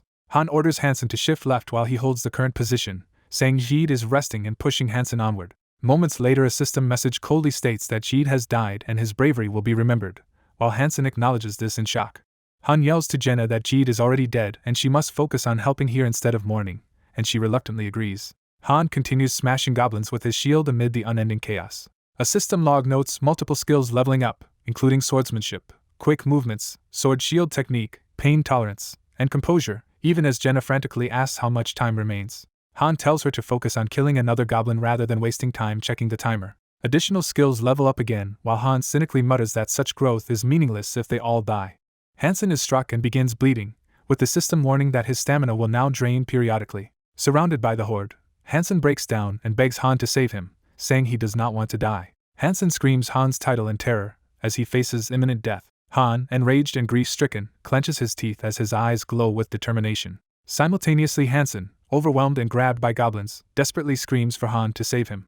Han orders Jenna and Eren to stay close, saying they can grieve for Jeet and Hansen only if they survive and escape this place. The scene briefly cuts to a blood-spattered, debris-strewn area of the alley. Footsteps pound on the stones as someone sprints through the ruined street. Cornered, the remaining trio stands back to back in the alley, Eren asking if they will die here while Han snaps at him not to talk like that. Han urgently commands Jenna to climb the wall behind her. She protests that he is asking her to escape alone, but Han replies that he will follow after her. As another wave of goblins charges, someone shouts that they are coming and warns not to stab them. Han yells that killing only one monster at a time is not enough, implying he is about to change tactics. He unleashes a sweeping, high-speed assault that cuts through multiple goblins at once. Jenna reaches the top of the gate structure and yells down that she is in position, urging Han to hurry and join her. Someone lands hard, signaling the start of a frantic struggle. Han orders Eren to climb and reaches out while Jenna urges Eren to grab her hand. Eren, exhausted and dirted, agrees to follow their plan. A monster's claws seize Eren's leg as he tries to climb. The monster savagely mauls Eren's lower body while his comrades scream. Han shouts for Jenna to hold on as he charges down at the attacking monsters. Han's eyes sharpen with deadly resolve. Han declares he will cut off Eren's foot and swings to free him from the monster's grip. Eren screams in agony as the blade cuts and the pain hits. Jenna and Han haul Eren up while a system message warns that Eren is on the verge of death. Seeing the monsters stack on each other to climb, Han calls them cunning but curses them anyway. Jenna, following Han's idea, grabs Eren's spear to stab the ascending monsters. They aggressively spear the enemies below, vowing not to let any monster reach the top because there would be no escape. When Jenna drops the spear in panic, Han tells her to keep the monsters back by kicking them. Overwhelmed by the sheer number of clawed foes, the group despairs and wonders how much longer they must endure. Han insists they only need to hold for 30 more seconds and begs the others to trust him despite how long it feels. As monsters roar and the timer reads 32 seconds, Han desperately pleads with everyone to endure. A monster's claw lunges again, escalating the immediate danger. Han is grabbed from below, shocked as monsters clutch at him. He strains and swings his sword while crying out in pain. A monster slashes Han across the torso, inflicting a deep, bloody wound. The attacking monster grips Han's sword with its jaws, driving the blade into him. Han writhes and groans, struggling to endure the fresh wound. Enraged, he curses the monsters surrounding him. The violence continues with another brutal strike as monsters close in and blood sprays. Han screams in rage and pain, his mouth wide open. A system message states that Han is bleeding and will lose HP over time. Another message reports that Jenna has also been inflicted with bleeding and will steadily lose HP. Surrounded by demonic faces and darkness, Han collapses and believes everything is over. He bitterly wonders if he is really going to die here, on merely the 5th floor. Confused and resentful, he questions why this is happening to him when nothing like this ever occurred on Earth. He cries out internally demanding to know why this is happening. Fueled by fury, he unleashes a vicious attack while screaming an obscenity at the enemy. Han erupts into a red aura, vowing not to be toyed with and reminding himself it is only the 5th floor. With a blazing, beast-like eye, he asserts that there is no way he dies here. He charges the monsters, cutting through them with renewed ferocity. A monster is shredded mid-air as Han's assault continues. Han carves through multiple foes in a sweeping arc, shouting that he refuses to die in such a place. Monster bodies and blood rain down from his relentless strikes. As he grins amid the carnage, a message announces that Han has awakened the skill Berserk and invites the monsters to come at him. Even the monsters sense the suffocating pressure he exudes, finding it hard to breathe. Jenna, battered and bleeding, notes that her entire body is screaming in pain. Despite that pain, Han steels himself, ready to push further. In a berserk frenzy, he taunts the enemies to try to kill him and to give him their best shot. He declares he will not fall here and continues slashing through the herd. His red aura tears through groups of monsters as he charges them. Han performs a massive, spinning slash that annihilates row after row of enemies. The intensity of his assault shatters his sword, leaving the blade in pieces. More monsters still swarm and howl as they approach, undeterred by his broken weapon. Han keeps moving forward, refusing to stop despite everything. He roars that he will never stop fighting. Empowered by Berserk, he throws himself at the horde leaping down from the structure above. The countdown finally hits 0, ending the stage's time limit. At the last moment, the monster's images glitch and vanish as the stage completion triggers around Han. A spectral hand reaches out toward Han's face as the transition takes effect. Ghostly blue-white figures of monsters appear, signaling the system's intervention. Those ethereal guardians surround Han and Jenna, shielding them as the battle ends. Eren is also touched by the spectral hand, receiving the same protective effect. A stage-clear notice appears, stating that Han, Jenna, and Eren level up and listing their material rewards with Han named MVP. Another system message congratulates the Master for clearing the 5th floor and unlocking a daily dungeon for gathering materials. Their damaged weapons and shield clatter to the floor of the waiting room as they return. Han and Jenna, bloody and exhausted, reappear back in the waiting room, stunned into silence. Han stands there panting heavily, still processing that he survived. Eren lies unconscious but alive on the ground, covered in sweat and grime. Jenna stares in speechless shock, tears welling as the reality sinks in. She breaks into relieved, tearful laughter, unable to hold back her emotions. Han watches her reaction, still catching his breath. Jenna asks Han to help her up since her legs are too weak to stand. As he pulls her to her feet, they quietly confirm that they really did survive. Han reasons that being sent to the waiting room means they cleared the floor and notes this run was an unusual case. He reflects that their party would have been wiped out if any one of them had failed to pull their weight, and bitterly thinks stronger teammates would have made things easier. Han explains that survival missions are normally not this hard with a party and blames their ordeal on terrible timing, while Jenna agrees shakily. Jenna looks down, clearly conflicted and worn out by everything that happened. Later, the trio limps out into the village, and another teammate runs up praising Han's performance. That teammate cheerfully mentions food prepared inside and asks about Jeed and Hansen, only for Han to bluntly answer that they died. When the teammate reacts in disbelief, Han repeats flatly that Jeed and Hansen are dead. The news shocks the teammate into stunned silence. Soon after, someone announces that the Master is calling for selected people, including Han's group, to step forward. The system displays updated cards. Jenna, Han, and Eren remain active while Jeed and Hansen are marked as having died in battle. Time passes and the scene shifts to a quiet room door, signaling a new day. Han jolts awake from bed, haunted by the battle but narrating that he does not dwell on who died. He reflects that death is commonplace for frontline fighters like him and remembers obtaining the Berserk skill. He analyzes that composure and Berserk should not coexist and concludes his build is bugged. Comparing their effects, he assumes this anomaly is because he is half master and half hero. Though he has not figured everything out, he decides to stop thinking for the day and just lie there. Acknowledging that things will soon get busy again, he chooses to rest for the moment. The narration resolves to simply rest as the view cuts to the quiet sky over the enclosed village. The next day dawns over the training grounds filled with wooden dummies.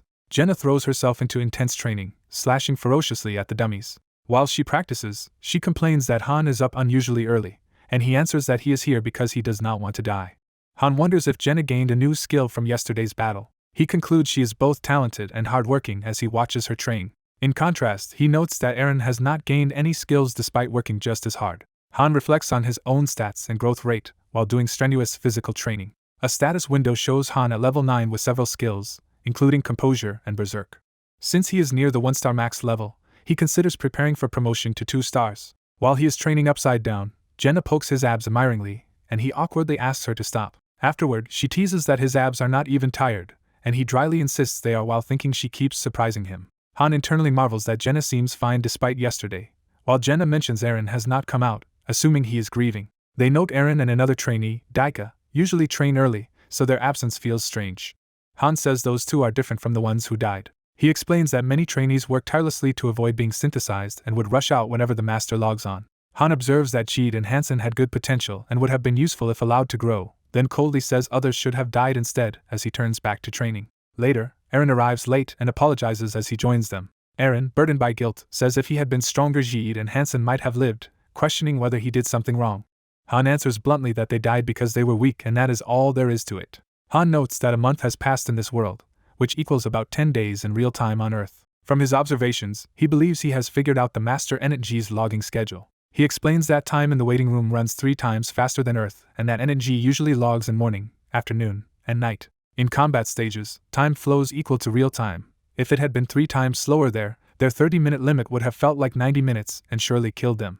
The game's overseer excitedly praises Han before the gathered trainees for clearing the 5th floor with what she calls a trash team, calling him the Master of Masters. Jenna whispers, asking why the overseer is acting so strangely, and Han brushes it off as a business secret. The overseer rants at the other trainees for lazing around while she works, and Han calmly tells her the others will show up if she calls them. A system prompt announces that Party 4 has been formed. The new party lineup is shown: Han, Jenna, and 3 other trainees named Lewis, Joffrey, and Owen. The overseer orders those 5, including Han and Jenna, to enter a crack in time and space for the next mission, leaving Jenna confused about teaming with strangers. Standing before a new gate, Han reassures the uneasy party that this run will be easy. The daily dungeon screen unlocks, revealing Kendrick Forest as their destination. Inside, one trainee nervously confirms the dungeon has opened and asks if Han will really be fighting with them. Han asks the man's name, learns it is Owen, and Owen admits he doubts they can help someone as strong as Han. Han tells them not to worry because they will not have to fight. The party is transported into a bright forest as beams of light descend. A notice explains that Party 4 has entered the lowest-ranked daily dungeon, Kendrick Forest, to gather materials and return. Jenna, still tense from past trauma, anxiously asks if there will be enemies or another special mission like the 5th floor. In a chubby gag, Han playfully squishes her cheeks and she protests while he says he is just doing it because it is funny. Han calmly explains that this is only the daily dungeon, meant for collecting materials. He shows Owen a swirling dimensional space, calling it a trash bin or grocery basket, as a message notes Han has gathered useless trash and should discard it. Han tells the party to toss all gathered materials, like branches, into that storage. Demonstrating, he stores a branch and explains that enough branches can be turned into lumber later to craft items. The others ask if that is all they must do and feel relieved they do not need to fight. But Han tells Jenna that for her it will be different, and leads her off to hunt. Jenna trudges after him, grumbling that she hoped for an easy outing and eagerly asking what animals they will hunt for meat. They spot a strange deer-like creature peacefully grazing in a clearing. Jenna's eyes sparkle with excitement as she declares she has found their target, and rushes toward the promise of meat. Her arrow strikes the beast, which screams in pain as it is pierced. Delighted by the catch, she asks if Han knows how to butcher it, and boasts she learned from watching her father. She efficiently begins bleeding and gutting the carcass while Han silently watches her messy work. Han tells her to pack every usable material into the dimensional window, saying he will go elsewhere because he is sick of eating only potatoes too. He heads deeper into a beautiful area with waterfalls and crystalline scenery. Checking the timer, he notes they have 30 minutes left before they are automatically returned. From the bushes he spots a group of rare forest creatures by the lake, and quietly notes, he has found what he was looking for. He identifies one as the Queen of the Forest, a rare monster in the daily dungeon whose drops are valuable. He recalls that this monster carries a low-rank attribute stone used as promotion material and that while it does not always appear, its usual location is easy to locate. Han charges forward, sprinting to launch his surprise attack. One of the deer lifts its head in alarm, noticing his approach. He slices into it with a powerful sword strike, killing it instantly. He follows up with another crushing blow, smashing a second beast into the ground. Using his skills, he unleashes a flurry of slashes that devastate the group. Soon only the Regal Queen remains, facing Han as he taunts that all her companions are dead. The Queen narrows its glowing eyes, bristling with anger. Han, smiling confidently with blazing blue eyes, points his sword at the Queen and tells it to come at him. The dungeon schedule is explained, showing that different locations like Israelta Mine, Kendart Forest, and Sinmil Plateau open on specific days, with all dungeons available on Sunday. A peaceful forest sky sets the scene. Frightened men in the forest scream that they have encountered a monster. A shadowy red-eyed beast lurks in the bushes. One man, sweating, stammers in terror. Han appears carrying a severed monster head and casually confirms his identity. The giant horned beast head thuds to the ground. Jenna marvels at the enormous deer, while Han, exhausted, asks for help with the carcass. As Jenna harvests an item called Queen's Blood, Han reports he hunted 2 deer and a boar so everyone can eat well. Jenna questions why Han brought just the head, and he explains it is because the horn cannot be cut off. Han notes that the slain beast is a horned female. Jenna is surprised he can tell the animal's gender from the head alone, and Han says his long forest life taught him such details. A system message announces Jenna has awakened a new skill, Hunter of the Forest. Jenna happily continues butchering the corpse as she reacts to gaining yet another awakening. Han, holding a glowing wind elemental stone, comments that Jenna should now be able to promote easily, and the stone's use in crafting and hero promotion is described. Night falls on the inn where they stay. A lavish spread of roasted meat is served, and someone exclaims how much they missed eating meat. Jenna tells Han the others already devoured an entire deer, and he asks her to follow him once she finishes eating. Han explains the concept of daily dungeons whose location changes by weekday and says today's dungeon is Sinmil Plateau, where various elemental stones can be earned. A notice states that the temporary party of Han and Jenna has entered the lowest ranked Sinmil Plateau. Inside the plateau, Jenna doubts that gathering materials can make them stronger, and Han clarifies that collecting elemental stones is exactly how they grow. Han steps onto the grassy plateau as the sun sets. Jenna admires the magnificent plateau view and cool wind. Han silently observes her reaction. Han spots rare plants of life growing on a cliff. He recognizes the flower from images and recalls it is a key ingredient in healing potions that he plans to harvest later. The still plateau cliffs are shown. A huge electrified wolf ambushes the party, forcing Jenna and Han into combat. The towering thunder wolf roars while Han and Jenna prepare to fight. Jenna laughs confidently that dealing with a single wolf is trivial. Han warns her to butcher it quickly before other monsters smell the blood. As Han examines a water elemental stone from the plateau, the narration explains it is used for crafting and promotion, and Han instructs Jenna to strip the wolf's teeth and claws. Jenna, wiping blood from the ground, says the area feels peaceful, and Han dryly tells her to say that only after she cleans the gore. Jenna admits she wishes life could stay like this, simply hunting and gathering with food and shelter guaranteed. Han agrees but mutters that it would be paradise only if there were no master overseeing them.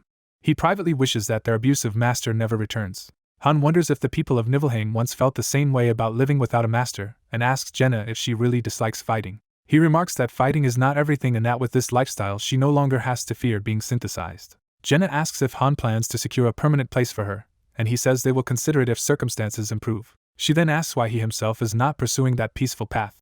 Han only smiles cryptically instead of answering. Time skips forward a few days. A new sunny day dawns over the forest. The group arrives at Floor 6, an exploration-type mission to investigate an unfamiliar location. System text introduces Daika as a new member joining Party 1, who nervously greets the team. Eren notes that today's mission is not a daily dungeon but another rare exploration quest. Seeing no enemies, Eren compares it to Floor 5's trap, and Han orders everyone to lower their heads and move cautiously. The others comically flatten themselves on the ground, and Han clarifies he meant to hide using cover, not lie prone. Han reassures Eren there is little here and that as long as they meet the conditions they can clear the stage safely. They discover 3 level 8 goblins, and someone asks if they should kill them. Han notices one goblin carries a war horn and infers that using it would call nearby allies. Han has Jenna scout from a tree, and she reports sighting what appears to be a goblin village. She says many goblins are gathered there, perhaps around 100, and Han realizes they nearly walked into a large ambush. Han calmly lays out the battle plan, directing Jenna to shoot one goblin while Eren spears another after Han draws aggro. Daika hesitates and tries to speak to Han. Han simply tells Daika to assist if anything unexpected happens, and Daika reluctantly agrees. Jenna fires her arrow to open the attack. The targeted goblins scream as they are struck. Eren lunges with his spear at a goblin. He impales his foe in a powerful finishing blow. Another goblin tries to blow the horn. Han swiftly decapitates the horn bearer, vowing not to let it call reinforcements. A system message announces stage clear with Han recognized as MVP. The party receives 5,000 gold as a reward, and a stunned Daika asks if the battle is already over. Han says it is not finished yet and dashes off to recon the area. While sprinting, he reflects that the exploration stage likely hides a hint for the next floor and that even with a random team he can still predict upcoming events. He discovers a heavily fortified goblin village with watchtowers and walls. Inside, goblins and chained wolves bustle about in preparation for battle. Han concludes he has located a large goblin habitat. A goblin sentry notices something amiss. It glimpses the fading trace of Han's presence between wooden palisades. Han returns with his team via teleportation to the central structure. Jenna scolds Han for running off alone, but he says he was simply scouting. Han notes how unusually often hints are now appearing in the main dungeons. He explains that exploration-triggered linked quests are called streams and that reading them correctly depends on how capable a master is. He is frustrated others may not grasp what he saw. Back in town, Han muses that it is earlier than expected for streams to appear when Chloe bursts in, saying urgent trouble has arisen. She nervously reports that strange people have arrived, but Han notes that odd newcomers appear all the time. She insists these newcomers feel different, armed and unsettling, and Han realizes they have arrived. The elite pulverizing wolves mercenary heroes are revealed, towering ominously over kneeling figures. System text describes the appearance of the pulverizing wolves mercenaries, emphasizing the powerful synergy among the 5 linked summons, and how rare such an affinity party is. Han asks Isel if the master spent money, and Isel cheerfully confirms he bought an expensive newbie package with many gems and gold. Han deduces these must be the high-rank summons from that purchase and sends Chloe back to the kitchen, assuring her the mercenaries are just unusually special and will not harm her directly. Aaron formally disbands their temporary party, noting that even unique newcomers do not change their current arrangements.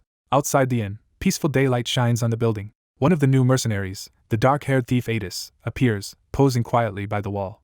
Jenna enthusiastically rushes up to greet the newcomer. The startled woman introduces herself as Sirai, Adis Callan, while Jenna begins asking her name. Jenna properly introduces Adis to Han, praising him as a warm-hearted guy despite his aloof appearance. A status window reveals Adis as a level 1 3-star thief with high agility and dagger skills, and Han evaluates her as a typical agile dagger-type specialist. Han approaches and asks Adis for a conversation if she has time. Cups of water are set down as the three sit together. Han asks Adis what she knows about their world, and she replies that her knowledge is incomplete. He questions whether she remembers how she arrived, and she says she does not, only that some things are clear. Adis states she was summoned here for the purpose of fighting and that trying to recall more causes her pain, prompting Han to ask about her understanding of synthesis. She defines synthesis as a process of becoming stronger by sacrificing others. Han notes that information varies by summon rank and guesses from her outfit that she worked as a mercenary before arriving here. Adis confirms she belonged to the pulverizing wolves mercenaries and remembers working in Halcyon before waking up in this place. Han reviews the card images of Avant, Adis, Jaken, Wave, and Banin, concluding that Adis is not only 3-star but also one of the more capable members of the mercenary group. Jenna gushes that Adis's mercenary past sounds cool and romantic, leaving Adis shy but pleased. Adis's expression grows troubled as she begins to contrast that past with her current situation. A call suddenly echoes through the building summoning Avant, Jaken, Wave, Banin, and Adis to the plaza, interrupting their talk. Heavy footsteps sound as someone demands to know who called them. The hulking warrior Jaken bursts in, asking loudly who summoned him. Adis realizes the master has ordered their presence, and tells Han and Jenna that they must go. Jaken, chewing into a huge piece of meat, excitedly says he wants both more meat and to meet this master. Back at the inn, Chloe rushes to Jenna in alarm about Jaken's behavior. Chloe explains that the big man took an entire drumstick just because he wanted meat, lamenting that it could have fed several people. Jenna wants to demand the drumstick back, but Han says they should head to the plaza first. A system interface shows Party 5 being officially named Pulverizing Wolves as their formation is finalized. Text confirms all 5 mercenaries have joined the Pulverizing Wolves party with Avant designated as team leader. Some townsmen complain to Han that something is off about the newcomers since they arrived already armed. They add that the mercenaries do not feel like good people, reinforcing the villagers' unease. A narrator notes the commotion's cause is trivial as officials send the new heroes into the master's hall, while remarking that the mercenaries seem dangerous but undeniably strong. Han asks Jenna's opinion. She says Adis seems nice, but she is unsure about the rest of them. The worried townsman begs Han to protect them. Han pointedly asks if they expect such protection for free, and the man awkwardly appeals to Han's strength. Han coldly reminds him that he shirked training and now begs only when danger appears, accusing him of surviving by acting subservient to the strong. Narration states that these complainers are far weaker than Daika, having loafed around, eaten Jenna's hunted meat, and barely avoided being synthesized despite not training or learning skills. Han's eyes glow as he warns them to get lost before he truly becomes angry. Avant's character card is displayed, highlighting him as a 3-star hero. Cards for Jaken and Adis appear next, confirming their 3-star status. Cards for Wave and Banin complete the full pulverizing wolves lineup. One of the cowardly townsmen realizes the danger with a terrified expression. Han and his allies watch beams of light descend as synthesis preparations begin in the plaza. Han reminds Eren that while Eren once bled with a severed leg, these people merely slept and lazed around, so he should not pity them now. Later, a battered Daika returns, and Eren, healing him, asks if he has been fighting. Daika admits it was just a requested duel, and Han curtly tells them both to rest inside. Han notices Jenna lingering outside and asks why she has not gone in. Meanwhile, the pulverizing wolves clear a goblin stage with ease, mocking the enemies as weaklings that fail to excite them. Afterward, Avant confronts Han, demanding to know who he is. Han smirks and repeats the question back, feigning ignorance. He lounges on a bench and replies that his identity is none of Avant's business. Elsewhere, Jaken shouts at Jenna for speaking casually, while Wave also demands to know who she is. Avant introduces himself formally as captain of the Pulverizing Wolves mercenaries, and Han answers with the alias Eyelet Han. Avant notes Han's weapon and asks if he is a mercenary, but Han claims he was formerly just a farmer. Avant is taken aback that someone with Han's bearing calls himself a farmer. Avant asks if the crowd in the plaza constitutes all of Han's people, and Han confirms it. Avant simply says he understands, implying he has judged the situation. A message announces that the master has begun 10 consecutive summons, and Han looks up, surprised by the sudden spree. Another announcement reveals the master has also started synthesizing, explaining that heroes dragged into the process will be consumed as sacrifices. Confused 1-star villagers are summoned into the glowing hall, wondering where they are as Isel complains that the master has brought in more useless people. Isel orders several named villagers into the synthesis center, ignoring their fearful questions. Jaken roughly grabs one terrified man, confirming his name before dragging him toward the ceremony. Watching, Jenna is horrified that fresh arrivals are being used immediately, and Han confirms her suspicion. Avant orders Jaken to bring an additional victim named Lexigil, while the crowd panics. The terrified low-rank heroes are dragged into the synthesis room as Jaken laughs, treating them as disposable. Jenna protests that the whole situation is wrong and that the newcomers deserve at least a chance, while Han internally judges the master ending for committing a grave mistake. Narration explains that although some 1-star heroes have potential, most are indeed weak, yet the master is using them for synthesis indiscriminately. Jaken rejoices as his own level increases from the process. More random townspeople hear their names called for sacrifice and beg desperately to be spared. Avant and his mercenaries give chase to stop the fleeing 1-stars, determined to prevent anyone from escaping the synthesis ritual. The long-haired man questions the woman for not acting with their pulverizing wolves group, leaving her speechless. She closes her eyes and hesitates, sweating nervously. Gripping her weapon, she orders Isel to send an advisory message to her master. Isel relays Han's tip to the master, saying low-rank heroes should be tested instead of synthesized immediately. Han reflects that the intense events since arriving here have been enough to change a person. The muscular leader yells at Han for interfering, while Han claims he only offered advice. Han provocatively asks if the man is unhappy with his meddling. Enraged, the big man charges at Han while cursing him. An arrow flashes past the big man's face, narrowly missing him. Jenna admits she intentionally missed with her arrow, further angering the big man. The silver-haired swordsman accuses Jenna of raising her weapon at them as she tries to get Avant to end things for the day. Avant draws his sword and demands if Han knows who they are, and Han calmly answers that he does. Han coldly calls Avant trash. A system notice states that Han has generated hostility with Avant, Jaken, Wave, and Banin, forming enmity between him and the Pulverizing Wolves team. Isel rushes in, yelling that heroes are forbidden to fight each other, and warning of punishment from the master. Han disagrees that such fighting is forbidden, though Isel protests. Ada skeptically asks if Han's side are really mercenaries. Avant insists they are true mercenaries who only move for commissions. Han dismisses this claim and declares that they are actually a thief troop. Avant warns Han that he is crossing the line and threatens to cut him in half. Han tells Isel that people like the wolves will only hinder them and comments that unpleasant heroes appear regardless of rank. He adds that such heroes only disrupt order and efficiency in the waiting room, so they are trash that must be eliminated, though Isel still hesitates. Han formally issues an open duel challenge. The system announces that Han is requesting a duel with Avant and explains that duels resolve conflicts when both sides accept conditions. Avant calls Han crazy and asks what they even did to deserve this. Han says to treat it like having been bitten by a mad dog. Avant analyzes Han's earlier questions, deducing Han was scouting their strength and only picked a fight after judging no one present strong enough to threaten him. Han points out that even consuming another 1-star hero would not be enough power for Avant, prompting Avant to ask if Han is offering himself as a sacrifice. Han explains to Jenna that in the duel the victor will consume the loser. Avant smirks, showing interest in the high-risk proposal. The system confirms Avant has accepted the duel with the synthesis condition, asking the master to approve. Avant, excited, remarks that this duel will be interesting. Han notes that the cowardly master probably will not dare synthesize him now. Han instructs Jenna to escort the civilians back while she worries whether he will be okay alone. A notification states Han confidently believes he will win. Han asks Jenna if she thinks he will lose and, after she denies it, the duel terms and synthesis condition are reconfirmed for the master. The system declares that the duel between Han and Avant is about to begin. Avant proposes the duel ends when one of them surrenders, and Han agrees to that rule. Avant adds that he will keep Han alive because he needs a living sacrifice. Han tells Isel to prevent interference from others, while she anxiously asks if he will really be alright. Avant launches a furious assault, mocking Han for not even drawing his sword. Han calmly evaluates Avant's stats and sees considerable potential. Han notes that although Avant is only level 2, his strength nears 20, and he possesses level 3 basic swordsmanship. Avant suddenly looks shocked as the situation turns against him. A system alert states that Han has entered Berserk mode, boosting his stats and listing his skills. Han's body is engulfed in red rage as he wonders how Avant dares challenge him despite their level gap. Berserk Han rushes Avant at overwhelming speed. Han's blow slams Avant down with crushing force.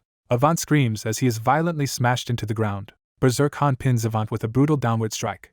Avant lies buried in rubble, barely conscious and bleeding. Han holds his sword against Avant's throat, establishing dominance. He says that this state suits someone who does not know his place. Han warns that moving will hurt more as he presses the sword further into Avant. He demands Avant verbally surrender, and Avant begins to stammer compliance. Han raises his sword and tells Avant to speak clearly so he can hear. When the wolves plead for mercy, Han reminds them that they had just planned to consume the other people. One of the wolves shouts in confusion, not seeing how this is related. Han answers that if he says it is related, then it is. He argues that because they agreed to the duel, only the duelists decide when to stop, and surrender is the only way out. As Avant tries to surrender, Han muffles his mouth and notes that the fight continues if nobody clearly speaks up. Han claims Avant as his prey and tells the wolves it is none of their business whether Avant lives or dies. The remaining wolves shout threats about who they are, and Han again questions their claim of being mercenaries, asking Adis for confirmation. Adis admits the group used to be mercenaries but trails off, implying they have changed. Han finishes her sentence, labeling the wolves a treacherous thief troop that betrays those who hire them. With glowing red eyes, Han asks Adis why she is still with such people. She nervously answers that it is because of her father's request, and Han urges her to think carefully. Han presses Adis to choose between staying with this trash or coming over to his side. Jaken furiously yells at Adis for even considering the enemy's offer and threatens her for treachery. Jaken, battered, curses and tries to move despite his injuries. He calls out to Adis and warns of what will happen if she refuses to stay with them. Han raises his sword again, saying trash like Avant are meeting their end. Han invites Adis to join his side, while Jaken roars that she knows what price a traitor must pay. Adis trembles in fear as both sides shout her name. She cries silently, overwhelmed by the choice. She opens her eyes with new resolve. The system announces that Adis has left the pulverizing wolves and that the mercenary group has been disbanded, while Han comments that choosing the right side changes everything. Han tells the remaining wolves he has no more business with them and orders them to leave, as they curse under their breath. Avant, pinned, again tries to surrender while Han reminds him that surrender means being consumed in synthesis. The remaining wolves charge to interfere in panic. Isel shouts that the duel is not over and forbids them from interfering. The wolves reject her warning and threaten to kill her if she blocks their way. Han calmly acknowledges their intent and bids them farewell. Isel's eyes glow red as she swears she will not overlook interference a second time. She unleashes a deadly attack that obliterates the charging wolves. The system records that Jaken, Wave and Banan have died and returned to the goddess, praising their fighting spirit. A further notice lists Avant's death as sudden suicide from stress, while Isel excitedly asks Loki how well she did and is told she did great. With his spirit broken, Avant finally manages to say that he surrenders. Han's eyes return to normal as Berserk mania starts to fade. A notice confirms that Han has dispelled Berserk mode. Han notes he has a severe headache from using Berserk and decides to reserve it for real battles only. The system declares Han the victor of the duel and states that Avant will be used for synthesis. Seeing the master attempt to touch the screen to cancel, Isel realizes he is too late, while Han remarks that the master should not have agreed to the duel if he planned to back out.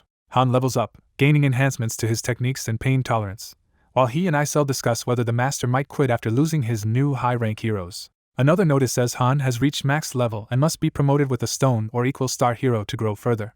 Han reasons that because the master summoned repeatedly just to synthesize, he likely wanted to use those heroes and that they turned out to be duds. Han thinks that leaving those wolves unchecked would have plunged the waiting room into chaos, and that the master will someday thank him, though he is surely raging now. Han assesses that at level 10 his stats rival a 3-star hero and that if the master foolishly synthesized him now, the master would never clear the tower. Looking toward the distant eye of the master, Han asks what Enning will do next. He dares the master to try synthesizing him. Avant's card is updated to show he has been consumed in synthesis. Cards for the other wolves show Jaken's suicide and Adis now standing alone as a surviving 3-star hero. Wave and Banan's cards also show suicide as their cause of death. The waiting room settlement is shown, now peaceful under the barrier above it. Han returns through a door, entering the common room. The gathered residents excitedly react to his arrival. One of the young men enthusiastically praises Han's strength. Han scolds Jenna for informing everyone of what happened while she protests through a pinched nose. The villagers nervously approach Han to thank him for saving them from the threatening newcomers. Han sighs and says they are misunderstanding the situation. The man insists they are not shameless but simply grateful because they survived thanks to Han. He starts to say that from now on they too will follow a certain resolve. Han clarifies that the only people he actually saved were the newly arrived heroes. He tells the others that the fight had nothing to do with them. Han notes that the master is furious and begins summoning several specific residents by name. The system voice orders all 6 of those named to gather before the master. Han observes that the man in charge catches on quickly and rallies everyone to prepare for another goblin hunt, as usual. Jenna realizes that forming a party normally requires 5 people and deduces that having 6 called this time means 1 is intended for synthesis. Han bluntly confirms that the 6th is there to be synthesized. The chosen civilians react in horror and confusion. One protests that they did their best and cannot believe they are being sacrificed. Han calls Eren and Daika to step forward.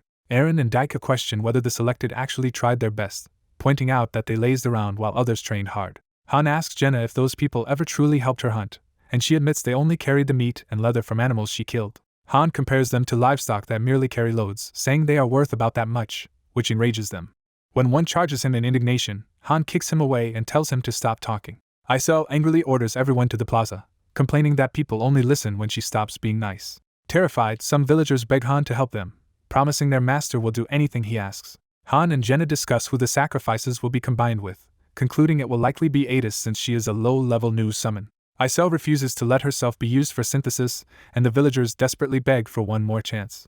The synthesis proceeds regardless, merging the 6 chosen people into Adis's card and granting her a new trap disarm skill. Han explains that before these new people arrived, it never mattered who was used for synthesis. He warns everyone not to rely on him or Jenna for protection and tells them they must prove their own usefulness if they want to live. The frightened newcomers realize how harsh their situation is. One man breaks down, saying he has no talent for fighting and asking what he should do rather than being sent to die. Han calls 4 other experienced residents by name and instructs them to teach their trades to anyone willing to learn.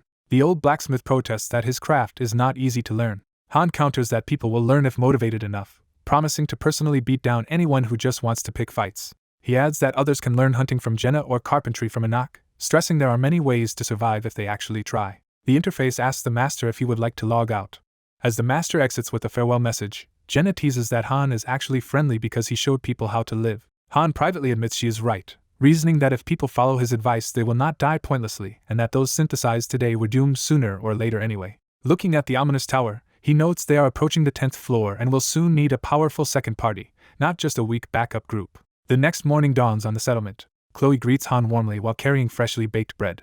Han asks what she is holding, and she explains that she has started baking bread again. Another woman explains she ground potatoes as a wheat substitute, and Han approves, saying varied food will reduce stress and that real wheat can be gathered from a specific daily dungeon.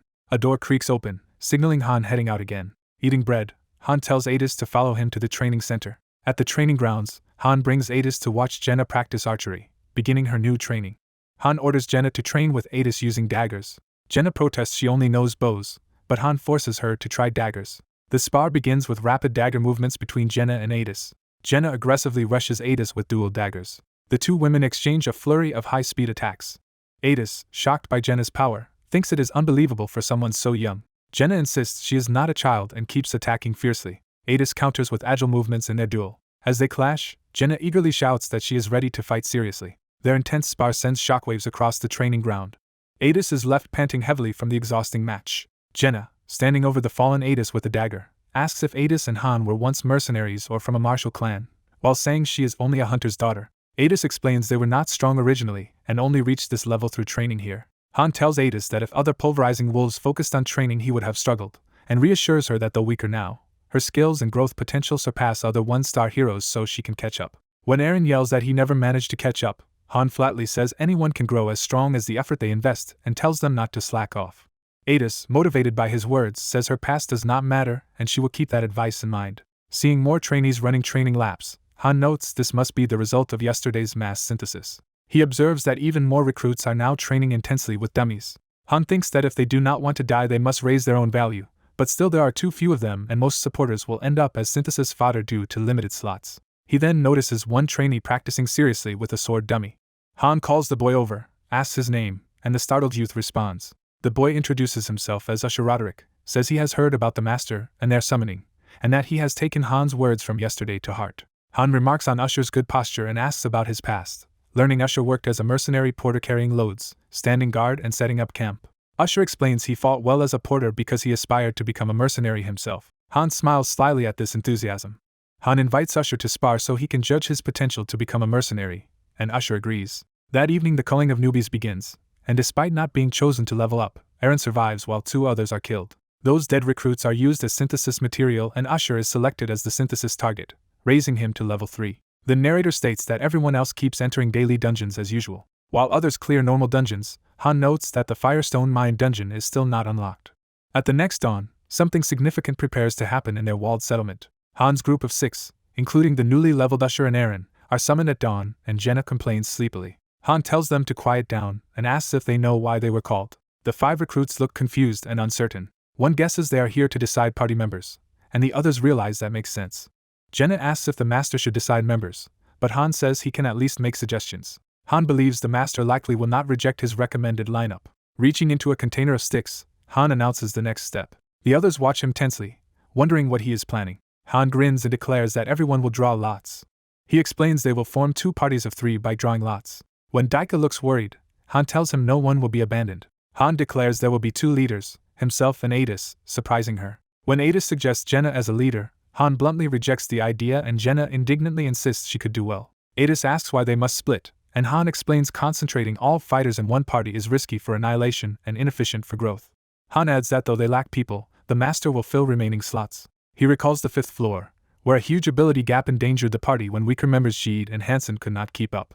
Han reflects that later missions will require many equally leveled parties and a backup party in case the main one is wiped out. He thinks the current summoner has been using summons carelessly, but for paid summons there is a method, then states that red lots mean joining his party, blue means Adis's, and either leader is equally good. Han sets down the container and says they will now start drawing. The lots activate with a magical sound as everyone prepares to pull one. Jenna happily finds she drew red and threatens she would have complained if she had gotten blue, while Eren also reveals a red stick. Han notes that since 2 reds are drawn, the rest know theirs are blue. Daika, holding a blue stick, senses from others' looks that they distrust him. He tries to protest, but Han cuts him off curtly. Adis gently says she understands their concern because she is new and lacks combat experience. Han admits to himself there is a large gap in fighting power, though nothing can change that now. Han warns Adis' team that if they cannot keep up, they will be left behind. Adis, recalling yesterday's synthesis, confidently says her side will not lose to Han's. The system announces that Hero Han has submitted party composition suggestions. A party card display confirms Party 1 as Jenna, Han, and Eren, and Party 2 as Usher, Adis, and Daika, advising the summoner to consider these suggestions. A rainstorm begins to fall in the next mission setting. Floor 7 is introduced as a subjugation mission where they must annihilate 13 level 8 goblins. Han's party faces a large group of ferocious goblins in the rainy forest. Eren shouts with relief that the mission seems manageable. Han tells Jenna and Eren to simply watch while he handles the enemies. He declares that he will eliminate all the goblins himself. Han charges and brutally slaughters goblins amid their screams. He pants heavily as the massacre continues. The system announces that Han has entered a berserk state. In a red haze he tears through the goblin ranks at terrifying speed. Han continues his berserk rampage, mercilessly cutting down goblins. He finishes the slaughter, leaving goblin bodies and blood scattered everywhere. One trembling goblin remains alive and terrified. Han calmly prepares to draw his sword again. He asks Jenna if he should finish the last goblin off. He thinks there is likely a linked quest on this floor, so they should not end it routinely. Han decides to spare the single goblin, saying it cannot threaten them, and tells the party to start exploring. He notes that the first thing to observe in this mission is that it is raining. Next he observes that a nearby river is flowing strongly. Seeing disturbed water, he wonders if the dam upstream has broken. The system declares the stage cleared, with Eren leveling up and Han named MVP. They receive 10,000 gold, 2 C-grade iron ores, and 1 C-grade leather as rewards. Afterward, Jenna asks if training is over and requests to shower first while Eren plans to visit the training center, and Han warns him not to overdo it. Han suddenly senses something and his eyes widen. Back at base, Han tells Eren to remain while he goes to handle something. The summoner buys a newbie potent double package, making his third in-game purchase. Seeing more prompts urging purchases, Han has Jenna fetch the lots from his room while he prepares for newcomers. He then sends Eren to bring Adis to the summoning plaza. The system confirms payment, and that purchase rewards have been mailed to the summoner. Han realizes the master has initiated a high-rank summon that will consume 1,000 gems, bringing new heroes. The game displays current hero cards including Jenna, Han, Usher, Eren, Daika, and Adis. It then shows 3 new 1-star NPCs, Patrick, Enoch, and Chloe. 2 more 1-star NPCs, Amarin and Alter, are also presented. Han thinks this overspending is expected, recalling that some players start buying and then cannot stop, and remembers how the game's intelligent AI hooked him when he first played. Narration explains how new users become fascinated by synthesis, watching heroes clear stages, observing humans, supporting them, and issuing commands. It goes on to describe the appeal of strategy, tactics, and PvP in the game. As players climb floors and upgrade the waiting room, more content and hero behaviors unlock, making controlling their lives irresistibly entertaining. The system announces that a high-rank summoning is beginning and eagerly awaits what heroes will appear. 2 rare heroes appear from the summon, a fire magician named Yalka and the veteran guard Roderick. Roderick warily asks Han who he is. Yalka, confused and anxious, starts to speak about their situation. She stumbles and falls dramatically to the ground. Yalka cries out in embarrassment, as she ends up prostrated before Han. Jenna arrives with the lots and, seeing Yalka on the ground, asks who she is, while Han dismissively says to ignore the embarrassed woman. Adis quietly tells Han that based on her clothing Yalka is likely an aristocrat, surprising him. Adis adds that after years as a mercenary she can tell Yalka is an immature noble lady and wonders why such a person was summoned. A view of their circular base emphasizes the new arrival's placement in the settlement. Narration explains that Roderick understands terms like master, summon, and synthesis but does not yet grasp levels or skills. It summarizes Roderick as a city guard with an unusually strong sense of duty despite otherwise being ordinary. Roderick feels compelled to act as if hypnotized and wonders whether he must fight unknown enemies here. Han tells him details will come after drawing lots again and explains that he and Adis will draw to decide whether they get the veteran guard or the aristocratic magician. Han calls Jenna to bring the lots for this new selection. As he prepares the sticks, he notes which side is red and which is blue. Han worries Adis may also have noticed which stick is which when he peeked. He invites the newcomers to choose from the mixed lots. Han lunges forward at high speed to interfere just as the choice is being made. He thinks the left stick is the favorable one and reaches for it. Yalka watches the struggle skeptically, clearly unimpressed. Suddenly fire erupts from Yalka's magic, shocking Han.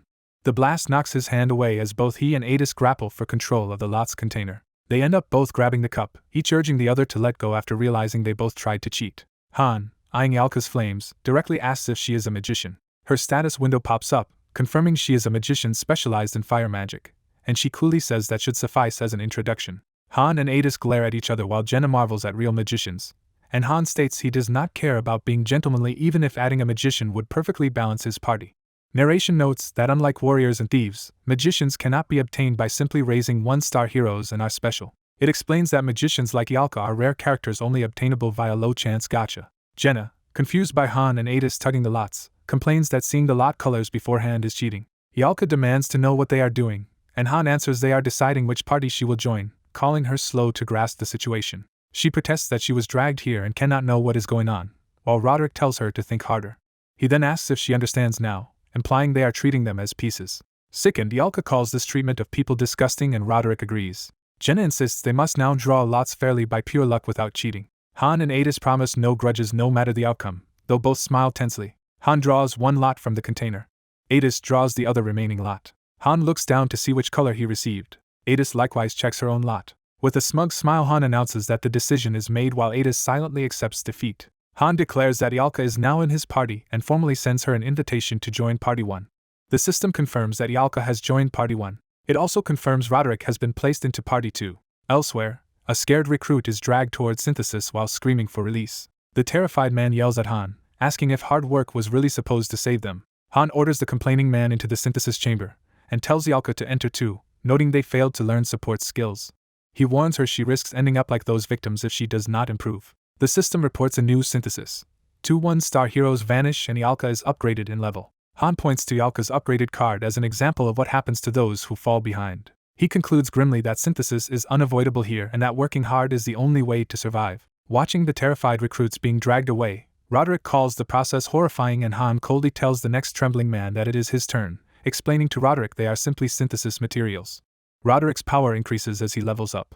A fairy-like being opens a glowing rift called the Crack of Time and Space. The instructor explains that this crack is used to test newcomers and orders them to enter for Part 2 of the exam. A veteran warrior tells the black-haired man he will be the key fighter in the upcoming battle and he agrees to follow. At the portal, the man asks the red-haired magician what kind of magic she can use. She irritably questions why he is asking about her magic. He presses her, asking if she hates fighting and why she is even here, leaving her confused and unsettled. He reminds her she came to fight and grumbles about having to battle in an unknown place for unclear reasons. She warns him that if he refuses to fight he will end up like the consumed souls they saw earlier. With glowing eyes he coldly repeats his question, demanding to know what magic she can use. She finally answers that she uses fire magic, capable up to the third circle. He confirms she specializes in fire and asks if she knows teleportation or any other support magic, which she admits she does not. He concludes she cannot use support magic, while she defensively asks if he has a problem with that. Confident, she brags that her fire magic is so powerful that support spells cannot compare. He thinks it is unfortunate she lacks defensive magic, since he believes defense skills are more versatile than pure offense. He reflects that although she has no visible skill window and likely will not awaken further, a mage is still useful and tells her she must fight with them from now on. Another woman, Rivel's so-called witch, confirms she has experience fighting monsters. Watching Roderick's earlier performance, Han notes that the test floor seemed weaker than expected and that Roderick was stronger than the examiner thought, then tells his own party to prepare. Han declares that Party 1 will enter the crack of space and time and calmly leads them in. The system displays that 7 stages of the main dungeon in the world-saving tower have already been conquered. Han and the magician stand before the tower interface that selects dungeon floors. Han decides they will most likely challenge the 4th floor. He reasons that the next stage is locked, and that the 4th floor, filled with harpies and goblins, is sufficient to evaluate what kind of mage she is. He tells Yalka that when battle starts the rest of them will hang back so her magic can be assessed, which alarms her. Han adds that any one of the 3 veterans could clear the 4th floor alone and asks if she lacks confidence because of her low level. He reminds her that she claimed her magic would astonish him, while she insists she is special. Flustered yet proud, she repeats that he will be shocked once he sees her magic. The fairy host announces the challenge is starting and that the door will open in 10 seconds. The fairy awkwardly wishes Han good luck, which puzzles him. The tower gate unlocks and Han strides toward it. As they are transported, his inner companion curses the tower's master for forcing them into this situation. The system reveals they are actually on the far more dangerous 8th floor, causing Han to shout for everyone to draw weapons. Han realizes the master is angry about the previous incident with the 3-star and has intentionally thrown them onto a higher floor. Jenna speculates that the master simply finds the 4th floor too boring, then suddenly recognizes the ominous surroundings. Sensing imminent danger, Han screams for everyone to dodge. Yalka, still confused, is nearly hit as an attack rushes past her. She sees the strike at the last second, eyes widening in shock. Han tackles her out of harm's way, scolding her for being careless. Their combined fall causes a goblin raider's charge to narrowly miss where she was standing. Han, recognizing the enemy type, curses that they are facing particularly troublesome foes. The mission briefing states that on floor 8 they must annihilate 27 level 9 goblin raiders. The party sees almost 30 mounted goblin raiders charging like a cavalry unit. Jenna quickly draws and fires arrows at the incoming raiders. Her shots pierce some of the goblins, momentarily disrupting the charge. Han observes the uneven terrain and orders Eren to sidestep and counterattack as raiders approach. Eren agrees to try. Han calls out to Yalka in the chaos as the raiders close in. He focuses intensely, preparing a defensive maneuver. He hurls his shield with explosive force to intercept an oncoming rider. Bracing behind the shield, he endures the collision. A mounted goblin swings at him from behind as he struggles to hold the line. Han's shield absorbs a brutal hit from the charging beast. He draws his sword in a powerful backswing. With a sweeping slash, he cuts down several nearby raiders in a single arc. The impact surprises even him as the shockwave tears through enemies. He continues to spin and slash, carving a blue trail through the encircling goblins. Another wolf leaps at him, and he yells for Eren while blocking. Eren responds, thrusting his spear to skewer a raider threatening Han. Yet more goblins ready crossbows, adding ranged pressure. Under fire, Han shouts for Yalka to cast, demanding her spell now. She panics, but he reminds her she is a mage and orders her to kill the enemies. Yalka yells that she needs time. Han urgently asks how long. She estimates she needs 1 minute to complete her spell. Han roars at her to just start casting while he buys that time. He dashes off, drawing some of the raiders away from her. Using agile movements, he weaves between enemies, slashing while the others' red attacks streak past. Yalka closes her eyes, beginning a serious, focused chant. Surrounded by fiery runes, she channels a high-level fire spell that makes Han wonder if this is true magic. Han orders Eren to block bolts aimed at Jenna so she can focus on shooting. Eren obeys, raising his shield to intercept incoming projectiles. Meanwhile, Yalka continues chanting as goblins push toward her glowing circle. Han notices the raiders are prioritizing Yalka as their main target and doubts he can block them all. He considers using his own shield magic to intercept some of the incoming bolts if necessary. While fighting, he shouts to ask if Yalka can target moving shields, hoping to synchronize their tactics. Frustrated by his lack of response, Yalka complains mid-chant, still maintaining the fiery barrier around her. Jenna warns that if he stays too close, he will be caught in Yalka's wide-area attack. Han is stunned by the realization that Yalka cannot cast while moving. He thinks that in order for her big spell to work he may have to forego protective barriers. Watching her remain rooted while enemies circle, he laments that she cannot perform mobile casting. The system card introduces Yalka Rivel Strasher as a 3-star mage. Her status window shows she is level 2 with strong intelligence and a skill in intermediate fire magic. A wolf lunges with jaws wide toward the embattled party. Han blocks another mounted strike with his shield, the impact shaking him. He plants his feet hard into the ground to keep from being knocked away. With a ferocious counter, he smashes into a wolf and rider. He slashes through yet another raider in the chaotic melee. Han hurls his sword with spinning force. The thrown blade cleaves straight through a goblin's head. A wounded wolf keeps charging, and Han notes how stubbornly the enemies press on. He sprints again, keeping distance while kiting the pursuing pack. Bloodied but determined, he continues to lure the mounted goblins. A streak of white energy slices past as he unleashes another powerful skill. He swings in a wide arc, generating a shield of force that batters back the wolves. He realizes Ialka still has not moved and worries. He again questions in disbelief whether she truly cannot use mobile casting. One goblin raises its weapon for a killing blow. It closes in on Ialka from behind as she chants. Han dives in once more, tackling her away from the strike. As they tumble, he scolds her for casting without any defensive precautions. He decides they must change positions and urges the party toward the nearby forest. Jenna objects that the forest was blocked earlier, but Han says they will worry about that once they arrive. Han instructs that as soon as they enter the forest, Ialka should start casting and bombard the area with her magic. Goblin riders pursue, and Han shouts back that he heard while continuing to flee. Jenna sees an opening and yells that they can now enter the connecting field between the plains and the forest. Han orders Ialka to get into the forest quickly, while she internally wonders why she is being ordered around like this. Despite her complaint, she runs hard to follow the plan.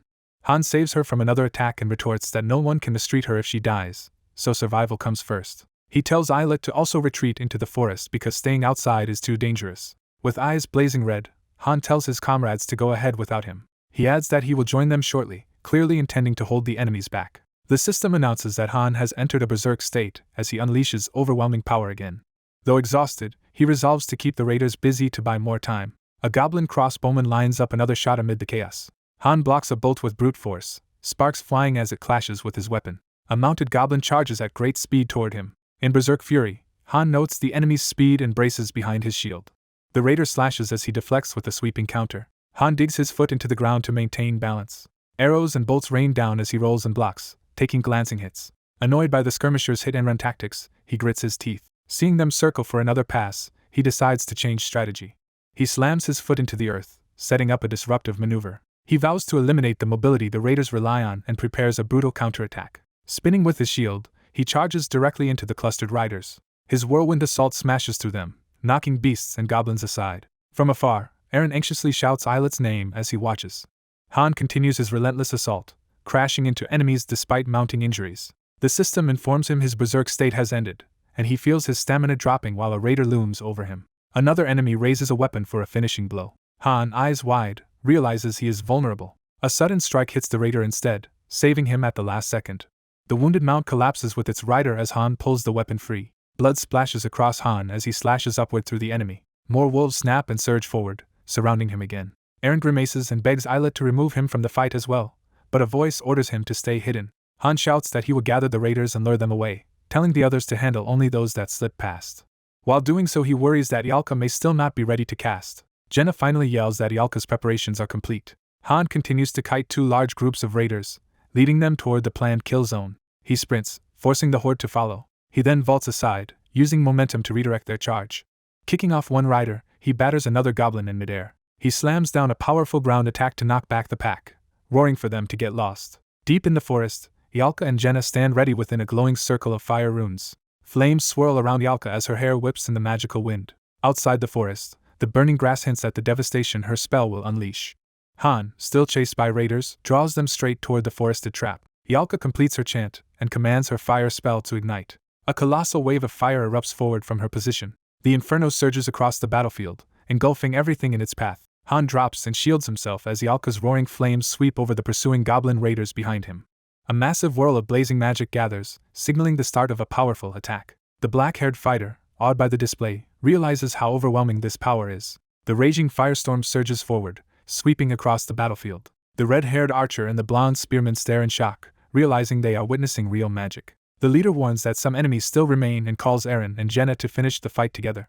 Someone off-screen calls out that they are waiting for him to join them. The leader clashes head-on with a charging beast rider, straining against its strength. While blocking, he worries that fatigue is causing him to be pushed back. He decides that if he cannot overpower the beast riders, he will defeat them through superior skill. He maneuvers around another mounted monster, readying a precise counterattack. One of the beast riders is suddenly skewered from behind, saving the leader. Jenna grins, asking if her surprise backstab was helpful. Working together, Eren and the leader strike down another rider as it howls in pain. The wounded wolf mount crashes to the ground and slides away. Eren cheerfully tells the exhausted leader that he will protect him if he is tired. The leader smirks and teases Eren for becoming confident enough to say such things. More armored wolf riders charge in, the battle continuing fiercely. Jenna leaps high above a goblin rider, preparing to strike from the air. A huge fiery slash erupts between Jenna and several oncoming riders. One blow sends Jenna flying, her body struck and thrown aside. She is mauled in midair, blood spraying as the monster's attack lands. A surviving wolf mount dashes away as Jenna tumbles, gravely injured. Yalka steps forward, unleashing an enormous ring of fire to stop the charging pack. As the flames build, Yalka and one of the wolf beasts lock eyes, both realizing the danger. Her magic slams into a mount, obliterating its head and upper body. Jenna, lying on the ground with her bow, laughs nervously that the situation almost went very badly. Jenna yells at her sister Yalka to regain her senses and flee. Yalka instead continues charging mana, forming a blazing sphere of fire over her hand. She closes her eyes and concentrates completely on completing the spell. Jenna panics, screaming for her brother figure to run away because the spell is not yet finished. Yalka's eye flares with a fiery glow as her magic reaches a critical point. Seeing more riders approaching, the leader shouts for Eren to run, and Eren agrees as they sprint. Yalka, wreathed in massive flames, fully invokes her magic and commands the enemy to burn. Her spell creates a gigantic burning circle that traps the remaining goblin riders inside. A catastrophic column of fire erupts, annihilating the enemies and blasting debris everywhere. The inferno races through the forest, uprooting trees and hurling rocks. The leader shields himself from falling debris, thinking that at this rate they too will be swept away. After the explosion, he looks over the scorched landscape of lava and fire, wondering if the battle is finally over. Something suddenly catches his attention, and his eyes widen in alarm. New goblin riders burst from the flames, prompting him to curse that they are attacking again. Yalka raises a towering wall of fire and invokes a spell she calls Transcend. Her upgraded magic swirls into an immense vortex of flames. The flame vortex slams down, pulverizing the ground and anything in its path. A blazing spiral pillar of fire stretches into the sky, engulfing the remaining foes. Jenna clings desperately to a tree to avoid being blown away by the raging heat storm. Trees topple and crash in the burning forest under the force of the spell. The entire forest is engulfed in fire, ash and smoke rising into the evening sky. At the edge of a sheer wall of fire, Yalka hangs against a tree trunk, barely supporting herself. She then drops to the ground, exhausted but alive, as embers continue to fall around her. The leader silently surveys the long scorched trail carved by the spell, stunned at its destructive power. A system notification declares the stage cleared, lists gold and materials earned, names Yalka the MVP, and notes that Eren and Yalka have leveled up. Later, Eren marvels that more than 20 goblin raiders were wiped out in a single blast and finally understands what true magic is, while Jenna excitedly calls it amazing. Yalka proudly laughs and boasts that they have just witnessed the might of the great fire she controls. She formally introduces herself as Yalka Rivel Strasher, a witch-serving Count Rivel's spirit. Immediately after speaking her full name, she collapses as if her strength has suddenly left her. Jenna rushes to her side in panic, and the leader calmly explains that Yalka has completely exhausted her mana. They further clarify that during the minute she spends casting such spells she is defenseless, so her allies must protect her. The leader's narration describes Yalka's stats. She cannot use support magic. Her physical abilities are very low, yet her offensive power is extraordinary, and unlike any mage he has seen. He reflects that mages like Yalka are extremely rare but comparable to tanks focused solely on firepower, essentially made for war. Afterwards, Jenna carries the unconscious, bloodied Yalka on her back. Watching her, the leader remarks that power like Yalka's is something worth serious attention. As they walk together toward a glowing gateway, he muses that the time is approaching when he will no longer have to be the center of everything. Their 4 status cards are shown together, confirming the party lineup of Han, Jenna, Yalka, and Eren. The next day, the narrator explains that after logging in as any TNG, his first task is to construct a magic facility in the base. A message announces that a magic research lab has been completed, unlocking research skills. Another message follows, stating that an alchemy lab is finished, allowing item synthesis. A third message reports that a library is complete, enabling mages to deepen their knowledge. Satisfied, the system simply declares that this setup is good. The 3 new facilities then merge into a larger complex called the Magic Hall, combining training, research, alchemy, and study. Later, Yalka pants in frustration, questioning why she has to endure such harsh physical training. While running laps with Han, she complains that a high-ranking intellectual like herself should not be doing this, and he retorts that only those who use their bodies get meat, so she should expect just potatoes if she refuses. Han suddenly sprints ahead and orders her to move faster. He dismisses her continued whining as noise and lectures that stamina is essential on a battlefield of blades and spears. As she runs in practical clothes, he comments that this outfit suits her much better than the fancy dress, which she angrily insists is a valuable magical garment from her family. The narration explains that this dress is a magical item designed to enhance the power of her fire spells and is a treasured heirloom. Han downplays the difficulty of their routine, saying it is only 3 slow laps a day and nothing compared to his own training, while Yalka still sees it as torture. He jokes that she must want potatoes for dinner again and threatens to inform their cook, making her protest. NETNG's viewpoint shows him observing training from afar while Loki chides him for just watching instead of helping. The narrator notes they were fortunate to obtain a mage so close to the 10th floor and that the magic hall has been built to support her. Because the Israelita mine dungeon opened, they have already gathered materials from all 3 weekday dungeons and can now exploit various locations by schedule. With resources stockpiled in the storeroom, Han decides it is time to convert them into consumables like potions. After logging off, the system confirms that the account NETNG has disconnected. Back in reality, someone remarks with relief that the players have finally logged out. Han instructs Jenna to keep Yalka from escaping, then orders the exhausted mage to continue running while he thinks about how potion crafting usually requires top pharmacists, but can be done via mini-games. He enters the newly built magic hall at level 1, examining the mysterious interior. Looking through a grimoire he cannot read, he realizes he will have to experiment instead of relying on written recipes. He decides to start by brewing a simple potion, readying a cauldron. Dropping herbs and ingredients into the pot, he notes that potion making is essentially a mini-game. The mini-game manifests as a rhythm game interface, and after hitting notes perfectly he earns a low-grade health potion with great success. Rows of test tubes fill with red and blue liquids, indicating additional successful potion creations. Loki praises him for his performance as they tally 6 health potions and 2 mana potions, and Han concludes it is safer to keep them despite his distrust of NETNG. Night falls over the base, quiet and glowing softly. Around a brazier, Han tells Eren and Jenna that Yalka is now officially part of their party as their mage. He then points to the brazier and ominously asks if they know why he placed it there. With a crazed grin he tells them to watch closely what he is about to do. Jenna and Eren stare in disbelief, sensing something extreme coming. Han thrusts his bare hand into the burning coals, shocking his teammates.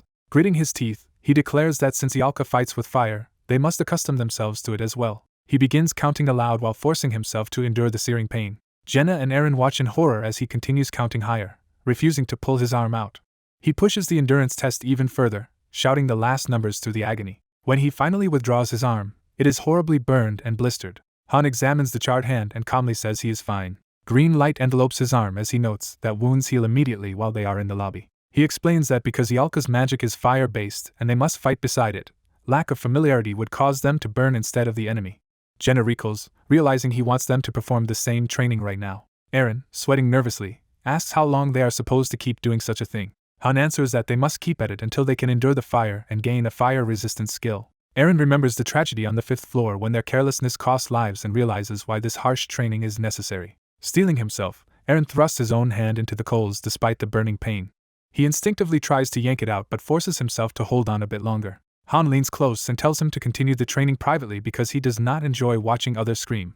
His own demonstration was only an example. Jenna hesitates, saying she does not want to do it since she usually attacks from the rear. Han darkly offers to hold her hand and push it in together if she refuses, mocking the idea of her always running away whenever Yalka casts. He reminds them that Yalka cannot use defensive or teleportation magic, so if they fail to protect her while she casts, she will die and their new mage will be wasted. Jenna reluctantly agrees to the necessity while Han tells Eren he has additional tasks to handle. Han spins his shield rapidly, preparing for another drill. He presses the edge against his own hand to show Eren another brutal method of building pain resistance. He clarifies that Eren does not have to copy the exact method, only develop some way to withstand pain. Internally Han acknowledges that Eren probably feels terrible but insists the knight needs this training. He explains that although health potions restore injuries, the process inflicts excruciating pain, so a pain-resistant skill is vital for fighting after being healed, prompting Jenna to nervously ask if she must train that way too. Han tells her not yet, then cheerfully adds she will still have to do it in the future, much to her horror. Changing the subject, he says Jenna will instead learn a new skill called switching. He describes switching as the ability to quickly alternate between dagger and bow so she can fight at any distance, insisting she start using both weapons. Their old linear formation is discarded. From now on they will adopt a triangle formation with Yalka protected in the center and must train for it starting the next day. Han tells Jenna that although defending Yalka does not suit her style, he and Eren cannot guard the mage alone, so Jenna must take responsibility whenever needed. In chibi form he likens their new role to protecting a princess on a tank, noting that while 2 mages would be ideal it is still worth structuring the party around Yalka's firepower. He adds that although the 9th floor remains, there is only a slim chance their party will be sent there next. Han reasons that Party 2 will probably handle the 9th floor for experience, since chain quests usually require multiple parties to stay active. As he picks up a bucket of water, narration lists the many types of missions they have seen so far and notes that today's observation has given them a hint about the upcoming stage. A diagram of the tower reveals that the 10th floor is a special stage where at least 2 parties must participate simultaneously. Han concludes that although the 10th floor is a cooperative quest, its danger level will still be significant compared to what they have already endured. Determined, he resumes plunging his hand into a freshly lit brazier, insisting they must prepare thoroughly. His muffled groans and curses echo outside the hut as he continues the painful fire training. That night the system notifies that Han has successfully obtained the skill fire resistance. The next day Han bluntly tells Yalka that, despite her power, she is currently useless unless she improves her casting speed and reduces mana use, which enrages her. He coldly asks if she simply does not want to put in the effort. Stung, Yalka grits her teeth and struggles to accept his criticism. She finally relents, shouting that she will just follow his instructions, while narration states she is a Class 3 fire mage. Explanatory images show that Class 1 is basic ignition magic. Class 2 is described as creating a concentrated explosive fire. Class 3, her current level, allows her to direct and reshape the explosion's force upward, though higher classes consume more mana. Han reflects that her magic is extremely powerful but that to use her effectively they must increase her combustion efficiency. Meanwhile he notes they are nearing the 10th floor and must intensify training from morning to night. Jenna enthusiastically answers his call to start, attacking with fast, fluid movements. Han continues his usual training of dodging Jenna's arrows, now without a shield and with additional conditions to increase difficulty. Jenna happily comments that he seems to be getting stronger as she shoots at him. He dismisses her praise, reminding her they are in the middle of training and he has no need for compliments. In the midst of this drill, Han acquires a new skill called projectile defense and levels up his basic sword shield technique. Pleased, he thinks he has gained the skill he needed while Jenna, eyes blazing, pushes the intensity even higher. The scene ends with Jenna unleashing a powerful arrow barrage as Han narrowly evades, their relentless training continuing. Jenna swiftly switches weapons as arrows fly past her. She lands mid-fight, shocked that the opponent suddenly changed tactics. Jenna's arrow and bow clash against Han's sword as they spar. Han reflects that although Jenna's origin is 1 star, her growth rate and potential are exceptional and that without his pick-me-up knowledge she would have stayed weak. Jenna blushes with delight when Han acknowledges her improvement, teasing him for giving compliments despite his earlier stance. Han roughhouses with Jenna, reminding her he is the type who beats people up, and she hurriedly apologizes. Han explains Eren is an average 1 star whose only notable skill is level 3 spearmanship and that Eren is currently shut in training pain resistance. Han notes that Yalka is diligently practicing in the magic hall, her class 1 magic remaining powerful even when restrained. Observing some useless 1 stars in the training hall, Han laments they still lack enough members for 2 full parties and notes the master seems unwilling to do more gacha. Han wonders if the master plans to add those weak trainees instead. Time skips to the next day. Ada's party returns from the 9th floor battered after their attempt. Han inspects an injured teammate, deducing his limbs were severed, and asks Adis what mission they received. Adis explains they were tasked with subjugating a goblin village of about 50, and Han presses her to recount every odd detail. She hesitates, troubled by the memory. She recalls the battle, noting that the terrain was strangely muddy as if from heavy rain. Han confirms mud was the only anomaly she noticed, and she admits she remembers nothing else. When the master calls Han, Jenna, Eren, and Yalka, Han realizes it is their turn to enter. Yalka activates a powerful fire spell to start the stage. After clearing the floor, a result screen shows Yalka as MVP and leveling up, and Han calculates their current levels, realizing they can no longer grind effectively on the lower floors. Han concludes they have reached the level cap given the unlocked floors and have trained as much as possible. He notes that the equipment factory has been running, upgrading all of their gear. Han details that their flimsy armor is now reinforced with D-rank iron and that he and Eren received support daggers, while the 2 random trainees have been added to parties 1 and 2. Cards show Shern and Macon joining, and Han concedes they are weaker than the core team but necessary as they proceed to the 10th floor. The fairy asks Loki if he can foresee the upcoming mission and solve the new challenge. Loki retorts that if he were truly a god he would have cleared the 100th floor already, calling her questions useless. Han recalls being the top-ranked pick-me-up player, the so-called Master of Masters. He remembers it still took him 2 years to reach floor 88, losing many parties to random traps. Han muses that pick-me-up masters grow through repeated failures, yet their current master Anything has never experienced failure. Looking over the fortress city, Han realizes that in this reality failure would mean his own death, not a reset. Both parties gather at the entrance plaza of the 10th floor dungeon. Yalka notes the plaza is unusually crowded, wondering why everyone is gathered, and Han guesses they will soon be called. When she accuses him of acting like he knows everything, Han explains Anything has been logged in without acting for 30 minutes, meaning he is thinking hard. The system asks the master whether to challenge the 10th floor now. Han recognizes the choice before the master is to challenge the floor immediately or delay further. He thinks about how the newest recruit is still unadjusted, how he himself is stuck at level 10 as a 1 star, and senses their preparation is incomplete. Han believes another week of training could have maximized his skills, but expects anything to choose to challenge anyway. The fairy opens a glowing portal, declaring the gate between time and space has been activated. Han reflects that this world is reality for them but only a game for their master. He concludes that if their party dies, the master can simply summon more heroes, so their lives are expendable from above. Han orders Shern to hide when battle starts, judging that with only level 3 basic swordsmanship he would only hinder them. A mission warning explains that 2 full parties are required, with free reinforcement summons and a tactical station that lets the master issue instructions.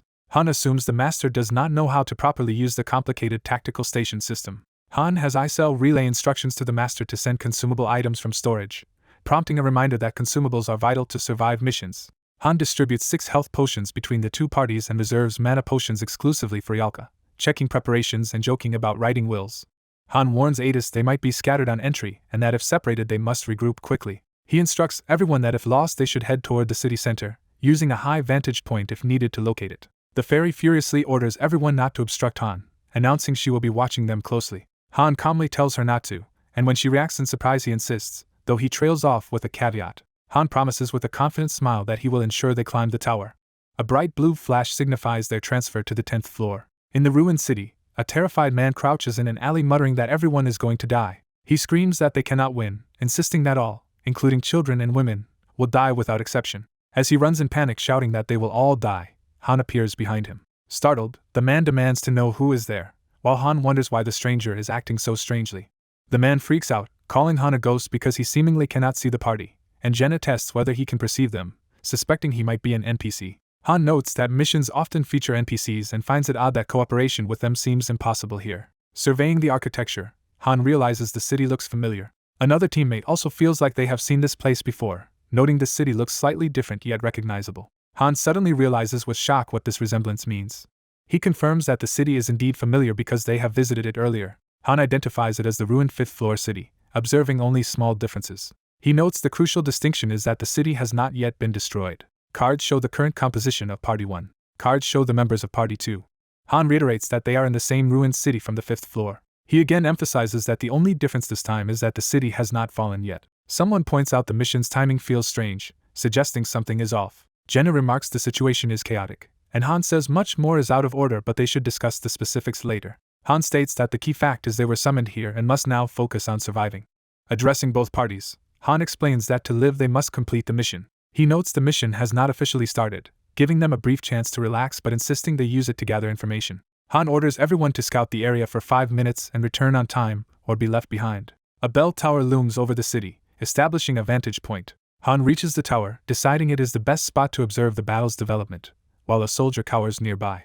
Seeing soldiers in despair, Han observes morale is already at rock bottom as one sobs that he does not want to die. Looking north, Han sees thousands of goblins there, some with ladder carts, and is relieved not to spot battering rams. He notes more goblins massing by the eastern river but confirms they also lack heavy siege equipment. Han calculates that roughly half the goblin number equals the human forces outside the city. He counts about 353 human soldiers, realizing the enemy outnumbers them by more than 10 to 1.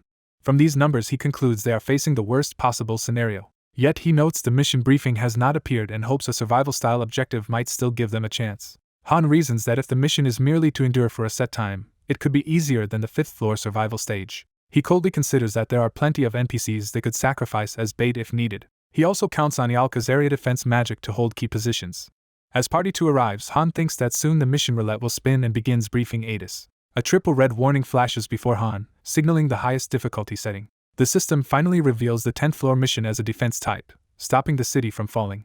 Han calculates that 10 heroes plus about 350 NPC soldiers must fight off thousands of goblins. After gathering scouts, Han starts a strategy meeting to define mission details, objectives, and roles. Jenna reports that townspeople cannot see or hear them even though they can physically touch residents. Another teammate explains on a map that refugees are moving to the city center while goblins attack from the north and east, leaving no southern or western escape. Adis anxiously asks Han what they must do in such a situation. Han answers that the mission requires them to defend the city. He clarifies that they must protect the city by preventing any enemy infiltration, essentially annihilating the attackers. Adis is horrified, realizing how extreme that requirement is. Roderick suggests withdrawing from the city for guerrilla attacks, but Han rejects fleeing outright. Han guesses success means completely wiping out the invading army, while failure likely involves another condition. He identifies a glowing statue near the central tower as the focal point. Han recognizes the twin goddess statue as a recurring special mission object that is currently radiating light.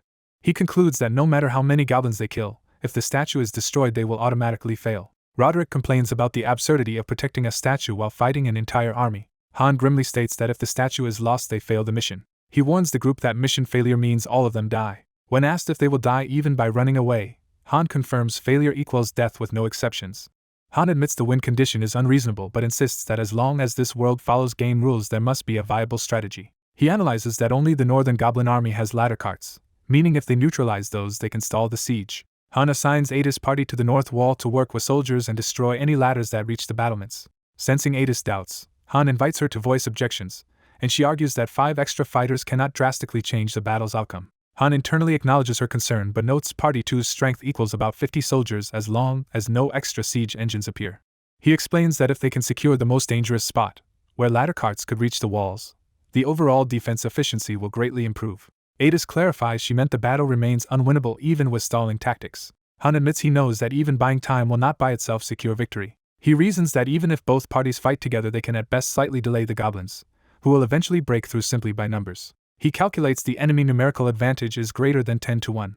Han thinks that even with their participation the ratio would only shift marginally, and remembering the 5th floor siege, he doubts the goblins will retreat, making a standstill impossible. Nevertheless, he is sure there must be a hidden clue and points Jenna toward the eastern river, recalling the 7th floor. He remembers the 7th floor's heavy rains and a dam collapse that flooded the waterways. Han realizes clues from floors 5 through 9 all emphasize the dam, but still wonders how its collapse relates to the current attack. Frustrated, he clenches his fist, lamenting that he lacks enough information.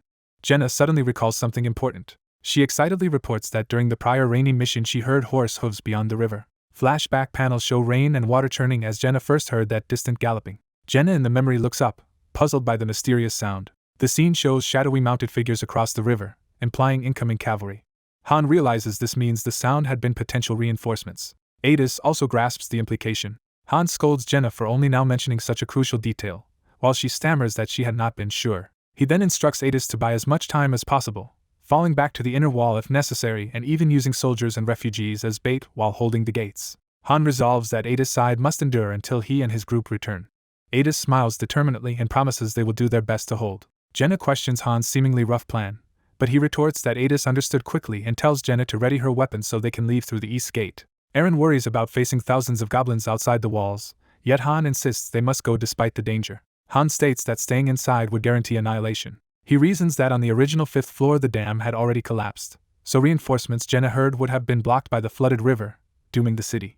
Therefore, Han concludes their task now is to exit by the east gate, defeat the goblins there, and prevent the dam from collapsing. Jenna realizes this means they are heading straight toward the enemy, and Han confirms it. Han declares they are going directly for the leaders' heads. The party cards for both groups are displayed again, confirming final team compositions. The same is done for Party 2, underscoring the full roster for the defense. Inside the city, soldiers rush refugees toward the inner walls, organizing them through the gateway. Han and his group barely slip through the gate amid the crowd, recognizing that the true battle still lies ahead. Approaching the outer gate, Han orders Jenna to climb the wall to scout outside and Eren to prepare to open the gate. He commands Yalka to be ready with a powerful Stage 2 flame spell the moment the gate opens. Shern acknowledges the order enthusiastically, and Han notes his presence as part of their vanguard.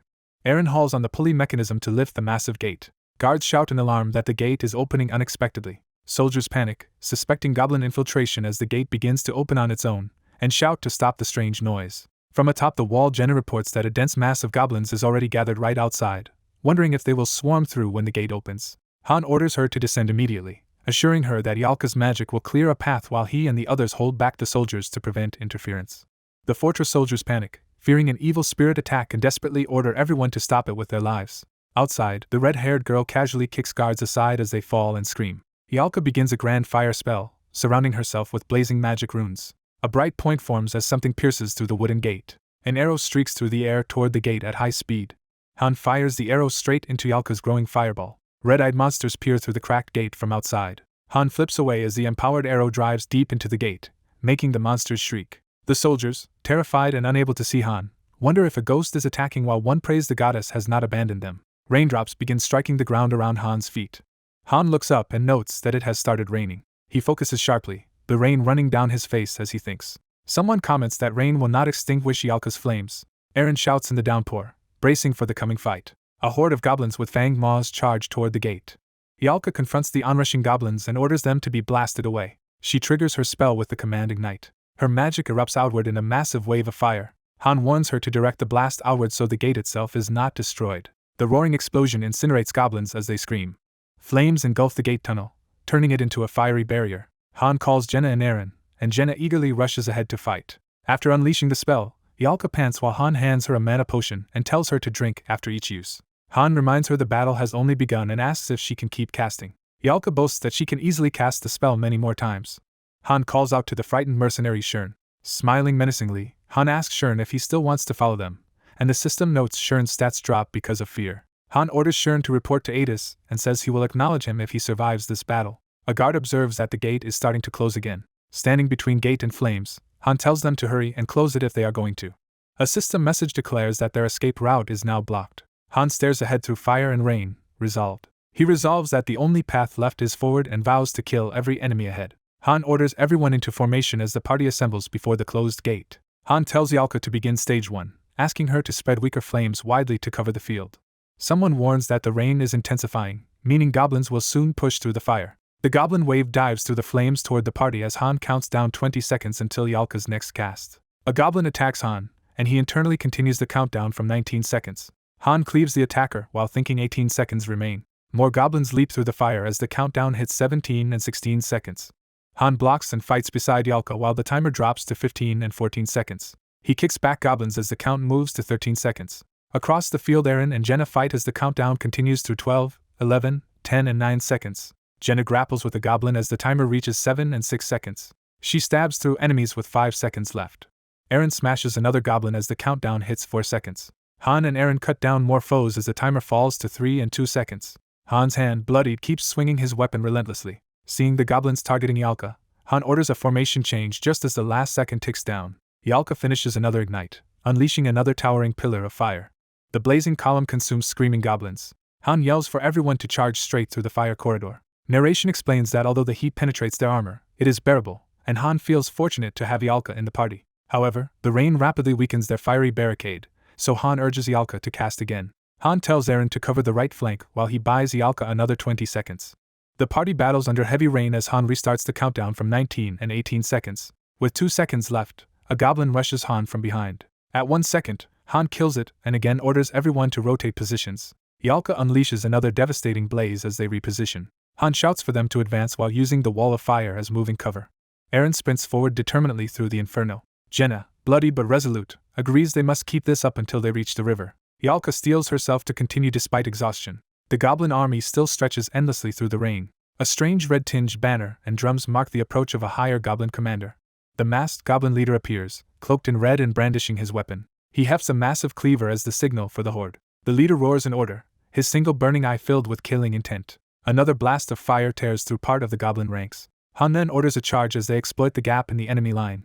A fire-wreathed goblin emerges from the flames, eyes glowing. Han is momentarily struck by a long spear but braces himself in the chaos.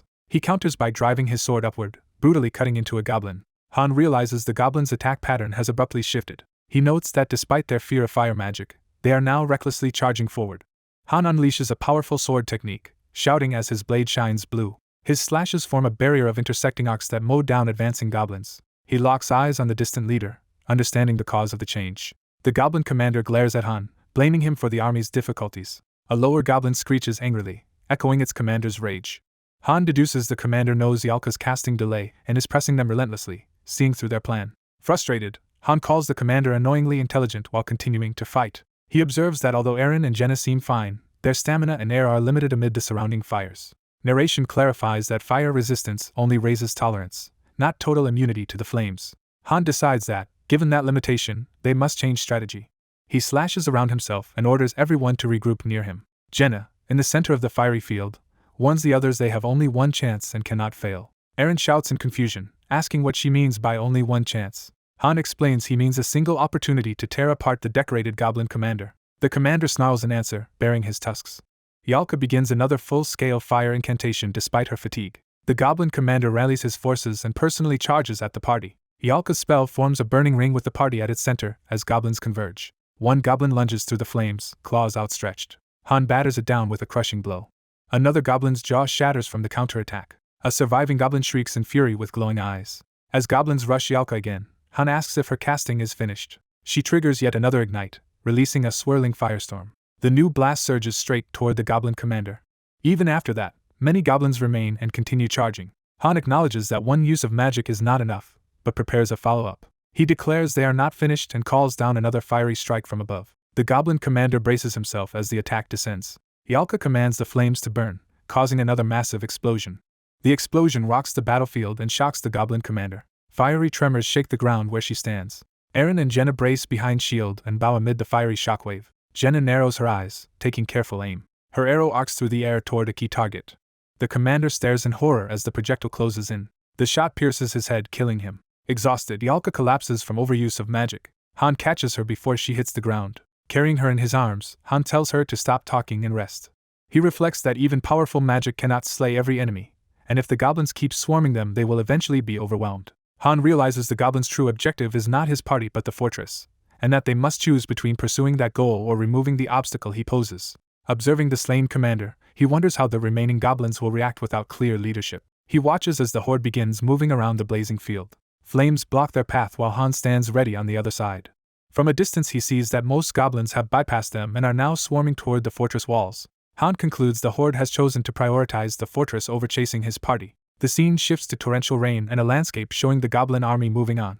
Resting under trees, Han notes they managed to slip past the horde while Yalka and Jenna complain about their rough escape. Han reflects that they survived only because they killed the commander first. Otherwise the plan would have failed and they would be dead. He orders a short rest with limited use of remaining health potions to treat their burns. Looking toward the city, he notes the northern wall is still under siege but the outer defenses still hold, likely thanks to Adas's group. Han remarks that their own battle is only beginning as he starts walking again. Alone at the moat, he approaches another defensive structure in the rain. Meanwhile more goblins appear nearby, ready for another confrontation. Han mutters that the enemies are not giving them any time to breathe. A status display shows 19 level 9 goblins approaching. Seeing the new wave, Han tells everyone to prepare for another fight, while his exhausted allies complain. The ground shakes as an enormous new foe approaches. Eren notices the looming silhouette and anxiously calls out to Han. Han recognizes the new threat and steels himself for this next clash. A huge armored monster emerges from the rain with glowing eyes. Information appears identifying it as an ogre of level 23, and Han remarks they have brought a very big ally. Han quickly assigns roles, telling Yalka to raise a firewall against the goblins and Eren to protect her while he faces the ogre. Yalka worries her wall can stop goblins but not the massive monster charging behind them. Han cuts her off, ordering her to start casting while he personally handles the ogre. The ogre swings its massive tail, shattering the ground as Han dodges. Han realizes that a single direct hit from the ogre will kill him. The tail smashes down repeatedly, pulverizing stone and earth. He acknowledges that a shield is useless against such overwhelming strength, and resolves to whittle the ogre down with repeated attacks.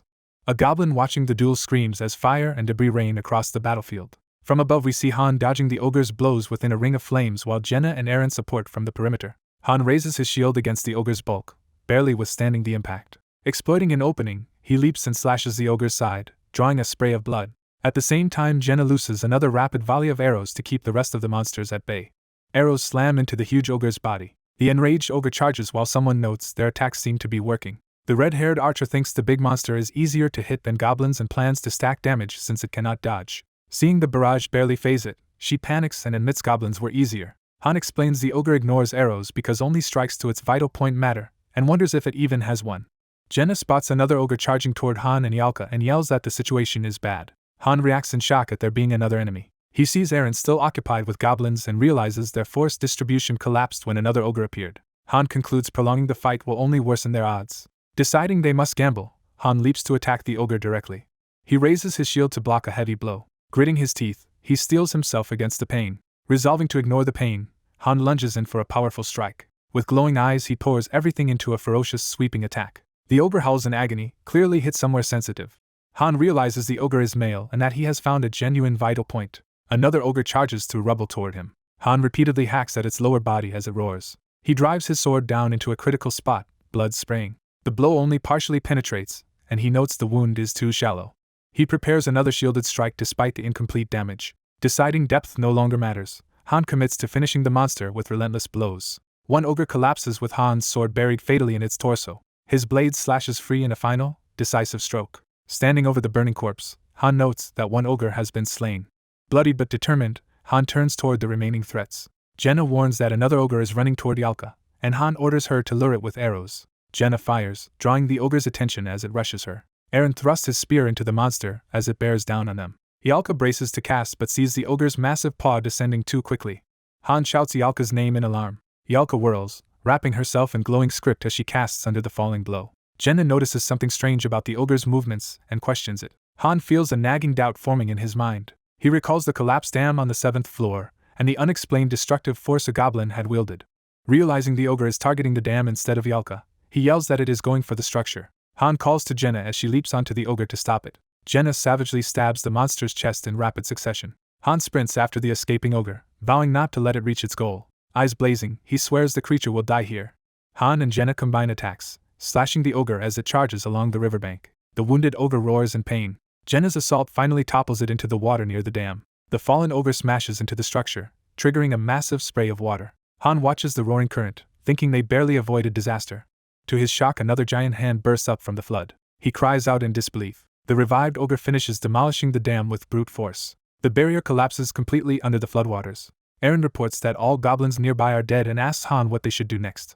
Eren anxiously presses again for instructions. Han falls silent, processing the failure. He admits aloud that they failed to protect the dam and reasons that enemy reinforcements will now advance through the forest. He notes that with the dam gone, the approaching horde cannot cross the river at that point. Calculating the numbers, he foresees that 10 adventurers plus 360 fortress soldiers must now hold off over 3,000 goblins.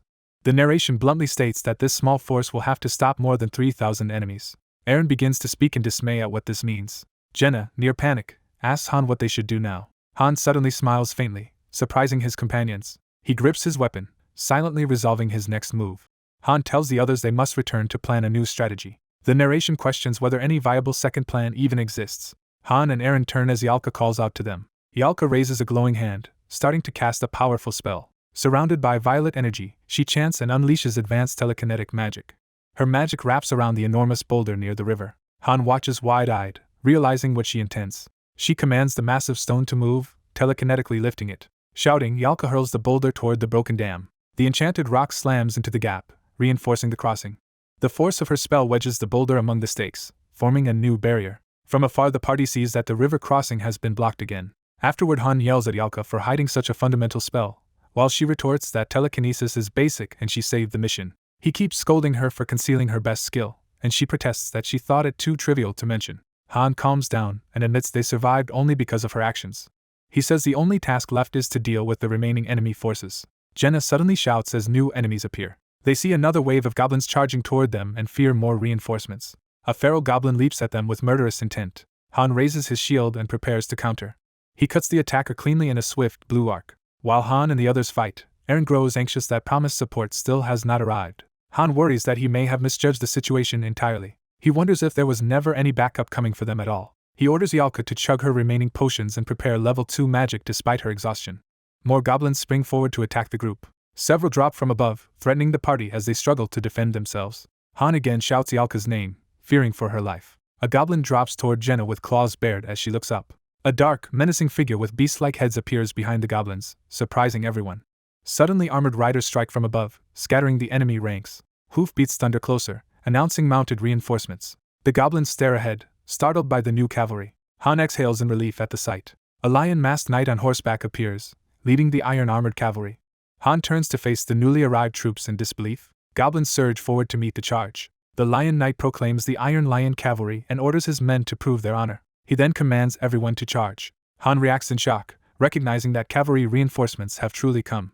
The pounding of hooves and war cries fill the battlefield ahead. A game notification announces that ally NPC Iron Lion Cavalry has entered the battle. Han orders Eren and Jenna to guard Yalka while the cavalry rush past them. The mounted soldiers drive into the goblin mass with overwhelming momentum. We see individual armored riders racing forward as part of the charge.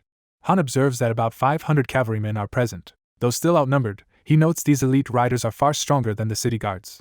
The cavalry sweeps by the party as they trample and cleave through goblins. Jenna points out that the riders are successfully pushing the enemy line back. The others marvel that the cavalry's arrival seems to have finished their own role in the battle.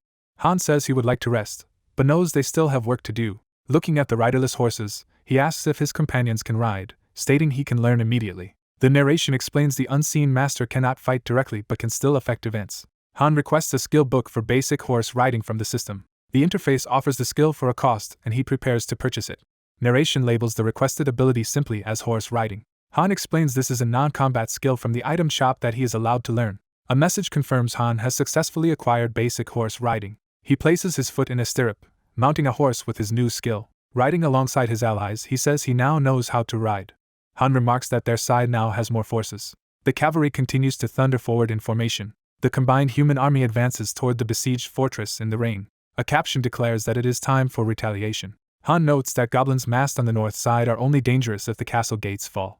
A strategic map shows their true concern is the north wall under attack by ladder carts, and he sees the cavalry heading there as well. He realizes simply following the cavalry would guarantee mission success, but doubts things will be that easy. Convinced the game will throw new dangers, he orders the party to break away from the main battle and head toward the northern forest. Eren protests, thinking they should stay to defend the north gates. Han snaps back, asking if Eren really believes the enemies they see are all of them.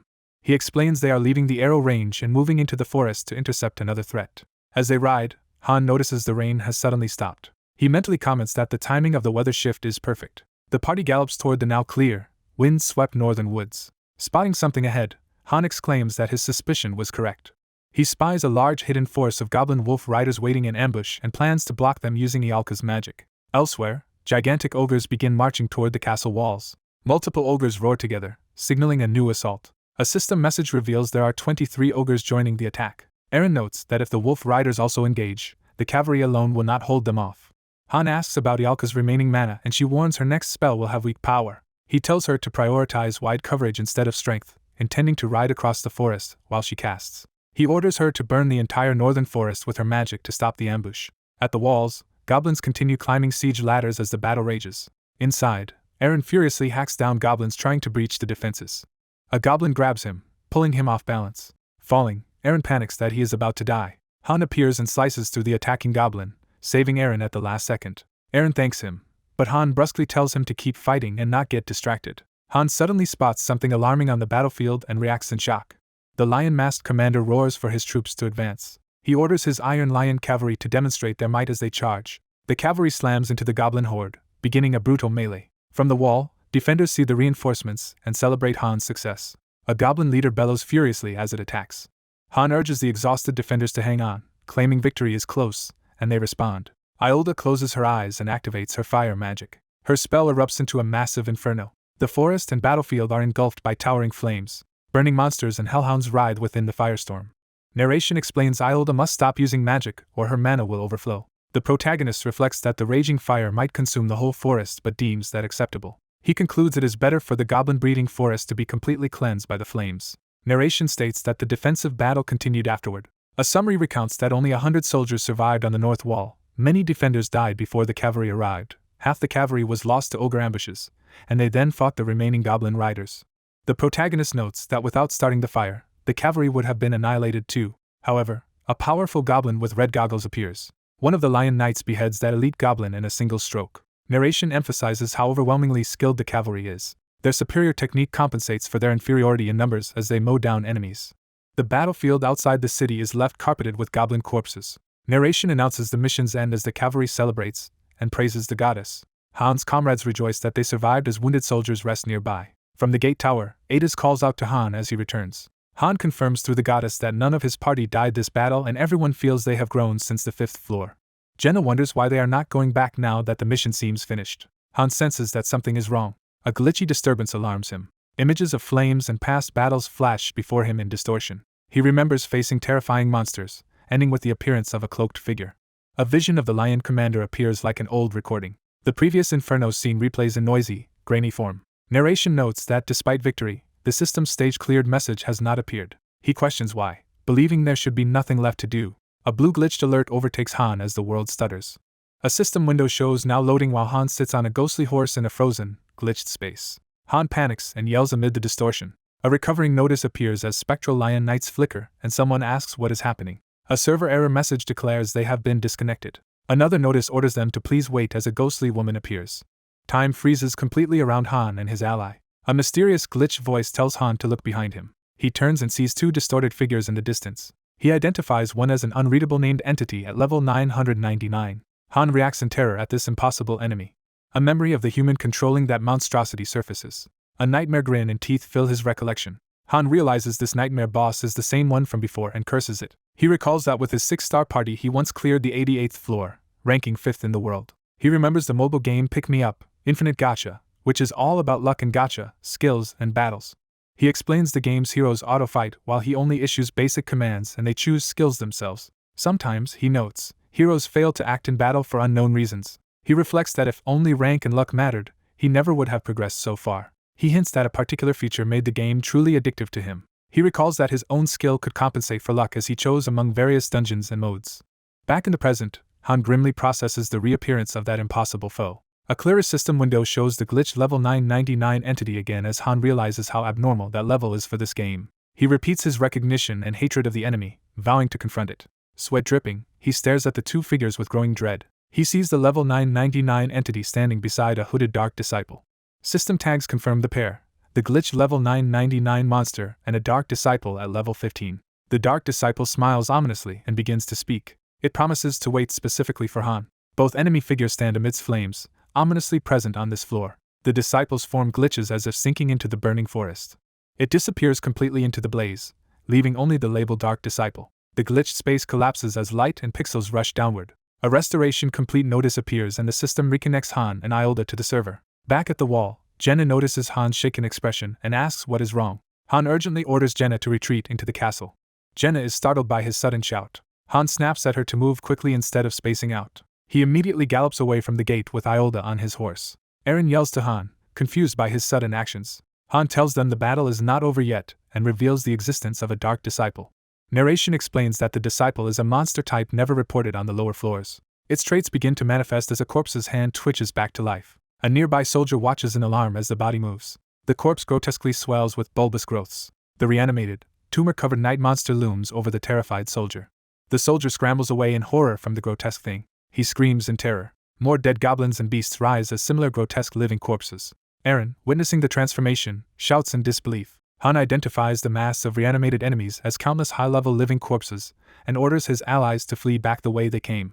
Narration defines the disciple's power as resurrecting the dead. It explains that the disciple animates suitable corpses into living corpses which relentlessly attack until their skulls are destroyed. Adis, on the wall, frantically orders someone to open the castle gates. Han notes that such a monster should never appear on the 10th floor at all. As the gate opens for their allies, panicked defenders yell to close it again as the threat approaches. Eren and Jenna race through the gate on horseback. The gate slams shut behind them. Inside, Jenna spins around, shocked to see Han still outside with Iolda. Han calmly entrusts Iolda's protection to Jenna. He tells them to guard the goddess statue with Adis as he turns back toward the battlefield.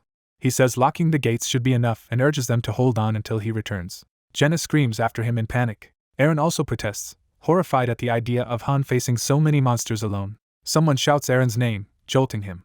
Eren watches as Han rides away while Iolda looks back. Eren wrestles with his fear. Han bluntly tells Eren to pull himself together. Han challenges Eren and the knights to choose between returning alive with him or becoming food for the undead. Eren hesitates, eyes trembling. He resolves himself and declares he will go back out with Han. Jenna, worried, asks if Han will really come back. Han only gives a small, confident smile in response. Mounted, he rides out of the gate again, promising that he will. Iolda, watching from within, quietly urges him not to die. Through the closing gap, Han replies that she should survive too. Once outside, he turns his horse to face the oncoming horde alone.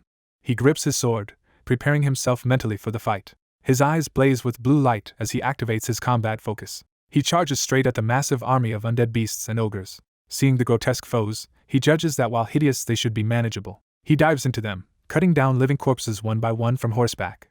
He reasons that he will be doomed if he faces them all at once, so he must thin them out continuously. He concludes the only way is to target the dark disciple controlling them. Suddenly, a gigantic resurrected ogre slams the castle gate with explosive force. Han curses that even that ogre has revived and worries the gate will soon fail. Undead wolves and other beasts sprint toward him with murderous intent. They snap at Han and his horse as he narrowly evades their jaws. Han and supporting archers shoot down pursuing undead hounds. Jenna stands on the battlements with her bow, covering Han from above. Seeing her support, Han smirks and thinks darkly of repaying the disciple. Inside, the gate shudders under repeated crushing blows. The soldiers guarding it tremble in terror. A final strike smashes the gate apart. The defenders scream as the barrier collapses. A tidal wave of undead monsters pours through, chasing a fleeing soldier. Han, outside, realizes the gates have already fallen. Determined, he spurs his horse faster, deciding he only needs to kill the disciple to end this. He recalls the disciple vanished into the burning forest, understanding that it is waiting for him there. Gritting his teeth, he steels his resolve. He furiously hacks through more undead, vowing aloud to kill the dark disciple. Meanwhile, narration begins explaining the two behavioral patterns of these resurrected monsters as they batter the city. The first pattern is to attack and try to destroy the goddess statue. The second is to pursue living flesh, and although they lose skills and strength from life, their hunger grows stronger. Their heightened numbers and former strength make the horde increasingly troublesome as Han fights. He recognizes this random resurrection pattern as a mechanic designed specifically to torment raiders like him. Their behavior enrages him further, making him want to cut them all down. He acknowledges that Adis is handling leadership better than he expected. He notes she is directing people well despite the dire circumstances. Han decides their top priority must be protecting the goddess statue. The glowing statue of the goddess within the city is shown as the key objective. Han's internal plan outlines falling back to the inner gate if the outer wall fails and relying on Jenna and Aaron's past experience to hold out there. Outside the wall, panicked refugees flee in terror from the approaching undead army. They pound on the gate, begging to be let inside and pleading for their lives. The crowd screams that the defenders can afford to open the gates and that there is nowhere left to run. With the undead horde right behind them, the refugees desperately cry for someone to save them. Han concludes that ultimately it will not matter which side can endure longer once the forest fire and this chaos reach their peak. Han focuses on how fast he must kill the Dark Disciple. A system message announces Han's flame-resistant skill has reached level 2 as he advances through the burning forest. Flaming monsters rush toward Han amid the inferno. Han slashes through the charging fiery monsters with his sword. He drinks a potion from a vial, while the flames rage around him. Han reaches a glowing grid wall and realizes it marks the map's regional boundary. He calls out, stating he knows the Dark Disciple is nearby. System messages show Macon and Shern becoming panicked and fearful, their stats heavily reduced, while Han stands unfazed. Another message reports Macon's death and says his bravery will be eternally remembered. A notification reveals Adis is suffering from bleeding and will lose health over time. Daika also falls into fear as a fiery projectile streaks toward Han. A twisting, fiery attack hurtles down at Han. The blast strikes Han and he struggles to withstand it. Han is engulfed by the attack and cries out in pain. He analyzes that the Dark Disciple is not skilled in direct combat but is strong here because such a monster normally appears on higher floors. Dark flames whip through the air in successive attacks. Han braces himself, grimacing as the onslaught continues. He dashes and parries the dark flames with shield and sword. Despite bleeding, Han furiously counters with a powerful sword swing. He keeps attacking desperately, trading blows while blood sprays. A dark spike pierces down on him, smashing him into the ground. Han realizes his defensive skill barely saved his life. As a message states, he is now bleeding over time. Struggling to breathe in the smoke, he notes the situation is worsening because of the fumes. He thinks that he has no time left. Determined not to pass out or let his entire party die, Han forces himself to stand and fight. A distorted voice from the Dark Disciple says it wants to talk, catching Han's attention. Han, wary but curious, agrees to talk and asks what the disciple wants to discuss. The Dark Disciple says Han is different from them as it launches another attack. A massive fiery explosion erupts from the clash. Han's strike cuts through the blast and surges upward like a cross-shaped wave. He tightens his grip on his weapon, preparing for the next move. The Dark Disciple's shadowy mass whips backward at high speed. A system message declares that Han has entered a berserk state. Overwhelmed by rage, Han charges like a demon, shield first. In berserk fury, he tears into the Dark Disciple, blood and shadows flying. Han's face twists with feral rage as blood spatters everywhere. He bares his teeth, fully consumed by the berserk mindset. Han keeps hacking relentlessly at his enemy. The Dark Disciple tries to defend with magic circles, but black tendrils and blades close in. A violent impact smashes into the disciple. Blood splatters across the disciple's chest as Han's assault lands. Burning wounds open across Han's torso and armor as the clash peaks. Han roars, eyes glowing red with berserk power. His berserk charge creates a blinding streak as he barrels forward. Han drives his weapon straight through the Dark Disciple's body. He looms over the collapsing foe, eyes blazing white. Blood gushes everywhere from the finishing blow. The disciple's limbs are severed and scattered as the slaughter continues. The mangled Dark Disciple finally collapses in a pool of blood and fire. Han stands over the shredded corpse, breathing heavily, sword dripping blood. His battered body finally reacts, and he vomits blood from the string. Slumping against a tree, he wonders why the stage-clear message has not appeared yet. He questions if the ordeal is still not over. He concludes that if it keeps going, their party is doomed. He admits to himself that he no longer understands what is happening.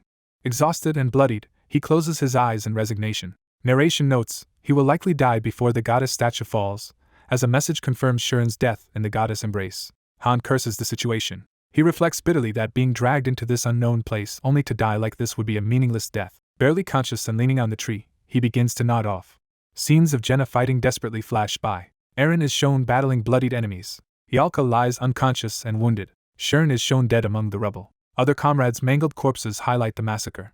Survivors continue fighting as one man looks on in horror. Roderick fights grimly in front of the goddess statue. Adis also fights, battered but fierce. The blood-stained goddess statue glows. The statue suddenly radiates blue light as it activates.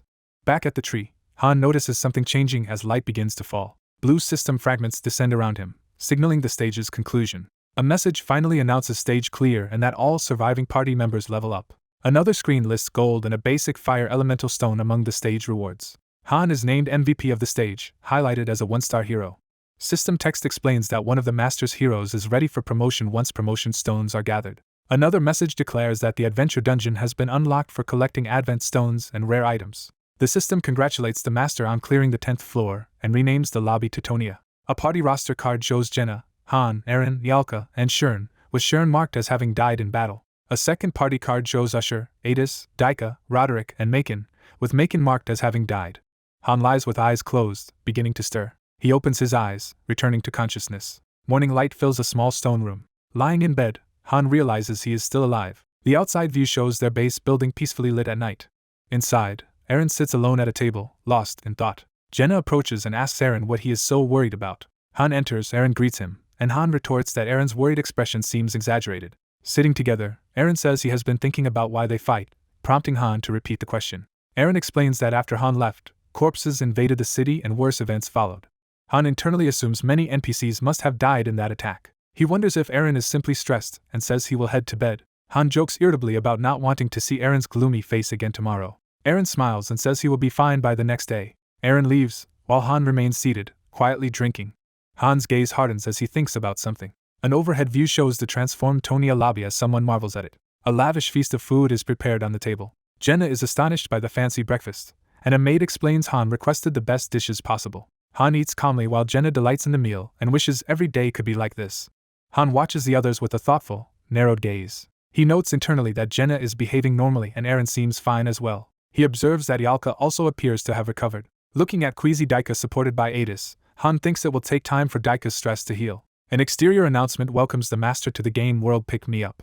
More system messages inform the master that hero Han is awaiting promotion and explains the need for a promotion chamber. The promotion chamber is built via system prompt, allowing heroes to be promoted. Han synthesizes elemental stones into a basic promotion stone through an alchemy-like ritual. With fairy help, the synthesis succeeds amid a flare of power. Isel celebrates the completed promotion stone and congratulates Han.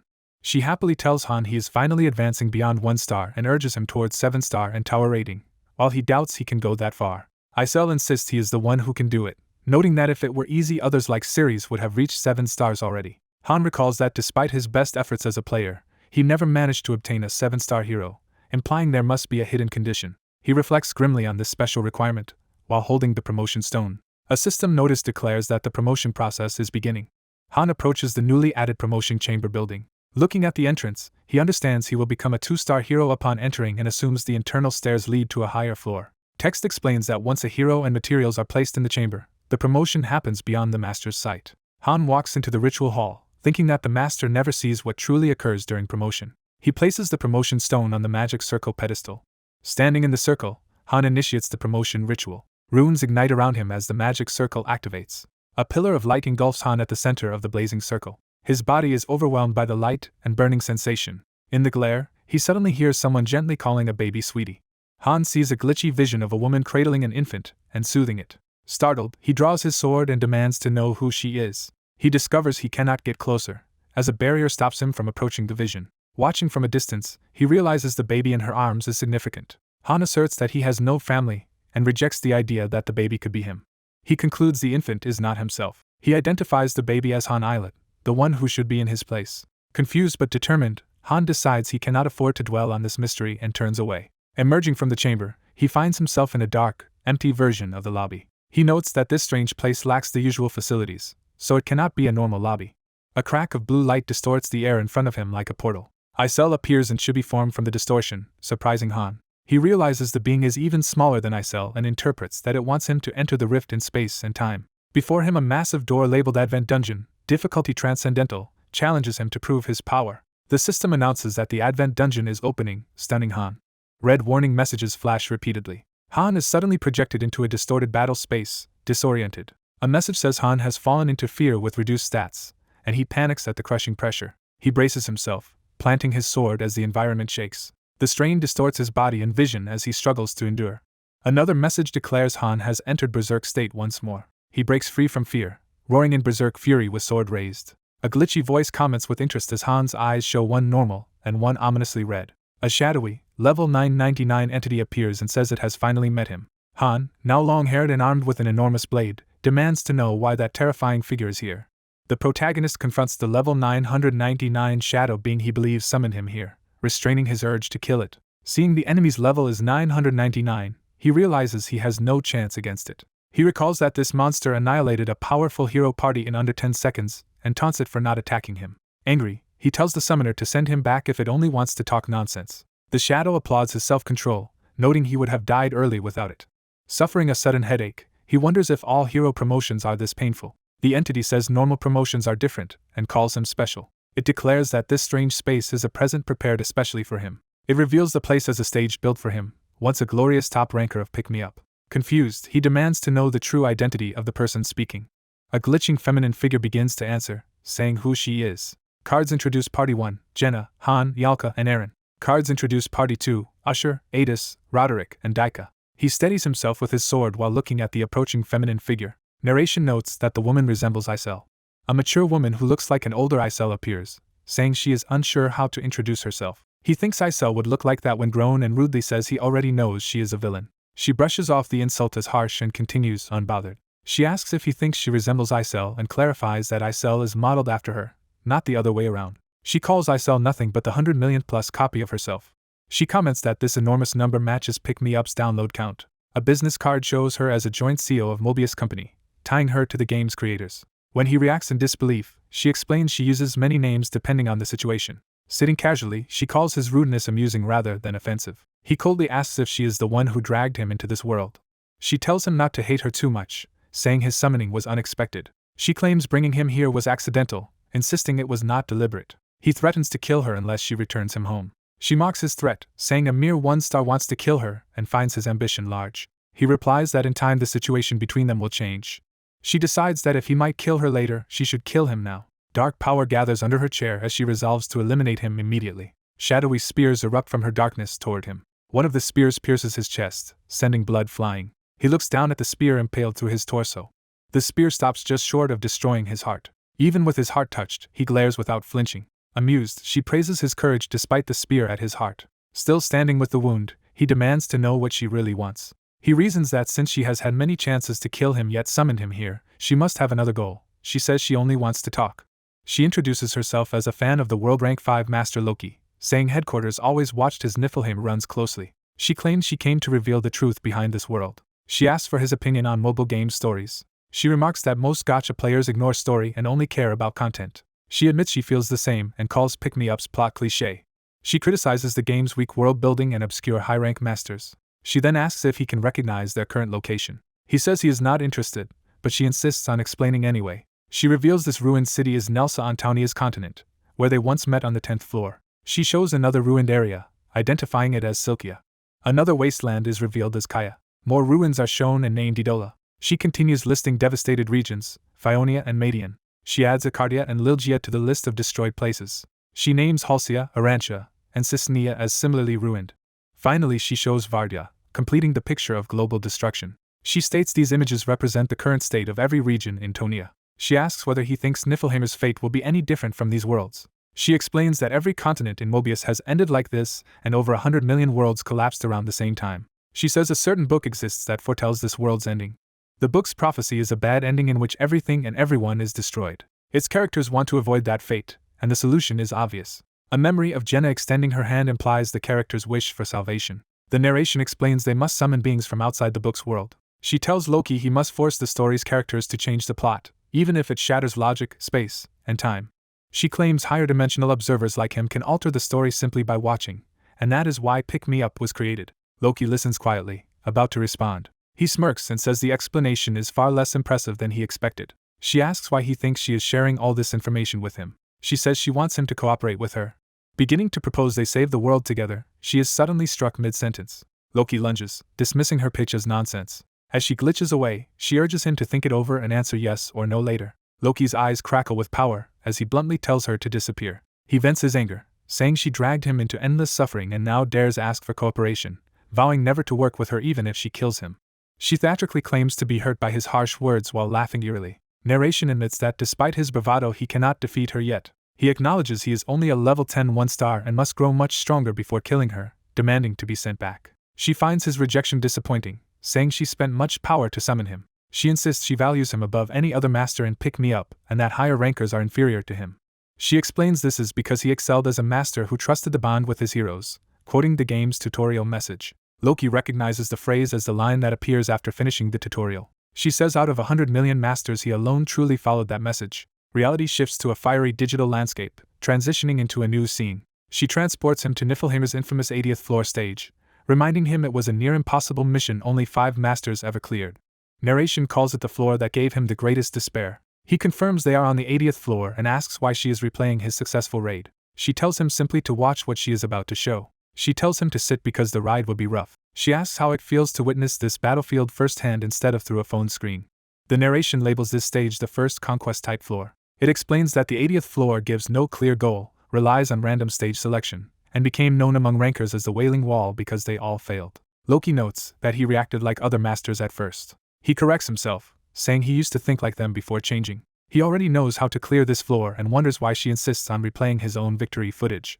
She replies that there is nothing special to reveal and he should just watch and see. He recalls entering the 80th floor full of confidence after beating the 79th, but most of his troops died there, leaving only the main party alive. He describes the 80th floor as a living hostile hell where survival is almost impossible. Multiple kinds of fragment monsters appear, showing their terrifying numbers and levels. More powerful fragments of grudge are revealed, further emphasizing the overwhelming enemy force. Loki identifies these fragments as the cause of the floor's brutal difficulty. She then asks if he knows another hidden fact about his account. She reveals the game secretly adjusts difficulty and summoning odds based on each account. She hints that his inability to obtain a 5-star hero was not mere bad luck. She explains he never got high-rank heroes because by then none existed in Niflheim anymore. Likewise, his server's difficulty was deliberately set to one of the few S-rank extremes. She calls Niflheimer the worst server in every respect, full of ultra-high-level crystal monsters. She admits even the company cannot fully explain how he progressed so far. She marvels that he still reached the 88th floor despite these handicaps. The vision shifts to a floating island arena where the decisive battle will occur. Loki's perspective joins the past, watching his better-equipped self appear on the battlefield. Narration introduces Niflheimer's strongest heroes as they arrive. We see high-heeled boots touch down as one of these elite heroes manifests. Another shot shows the elegant approach of this mysterious elite warrior. Text notes that all top 5 heroes have now gathered for the fight. The 5 strongest heroes stand together facing the monstrous horde. The camera shows the enormity of the surrounding monsters compared to the tiny party. The monstrous legion begins its charge toward the heroes. One hero, Yalka, stands before colossal enemies, ready to engage. Battle UI appears, showing Loki's tactical posts, maxed facilities, map control, and ability to reposition heroes from a strategic screen. He rapidly issues commands, redirecting heroes across the grid-like battlefield. Arrows on the tactical map trace the complex paths he assigns to his units. More directional lines show the full strategy unfolding across the map. Target icons and paths highlight how he focuses each hero on key objectives. The tactical overlay shows his units circling and seizing crucial support structures before the main assault. She praises these ADTH floor tactics as fascinating, summarizing his method as capturing support objects before attacking the boss. She tells him to observe these heroes' actions closely. Around a glowing world map, the 5 heroes gather to receive Loki's detailed orders. She says this strategic coordination is why Loki is the unique, unparalleled master. 2 heroes discuss his instructions and agree his plan is flawless as usual. Their leader insists that failure is impossible for them or for Loki. A system message warns that the mission's time limit will expire in 10 seconds. The mage Unith opens her grimoire, invoking their oath. Another message announces that battle is about to begin and urges them to prepare. The energetic warrior Nahaka introduces herself as the King's Arrow, crackling with lightning. The spear-wielder Mutin calls himself the King's Spear as the countdown to mission start continues. The scarred swordsman Lydigian declares himself the King's Sword. The mage Unith proclaims herself the King's Eyes while powering up her magic. The armored knight Ceres introduces herself as the King's Flames.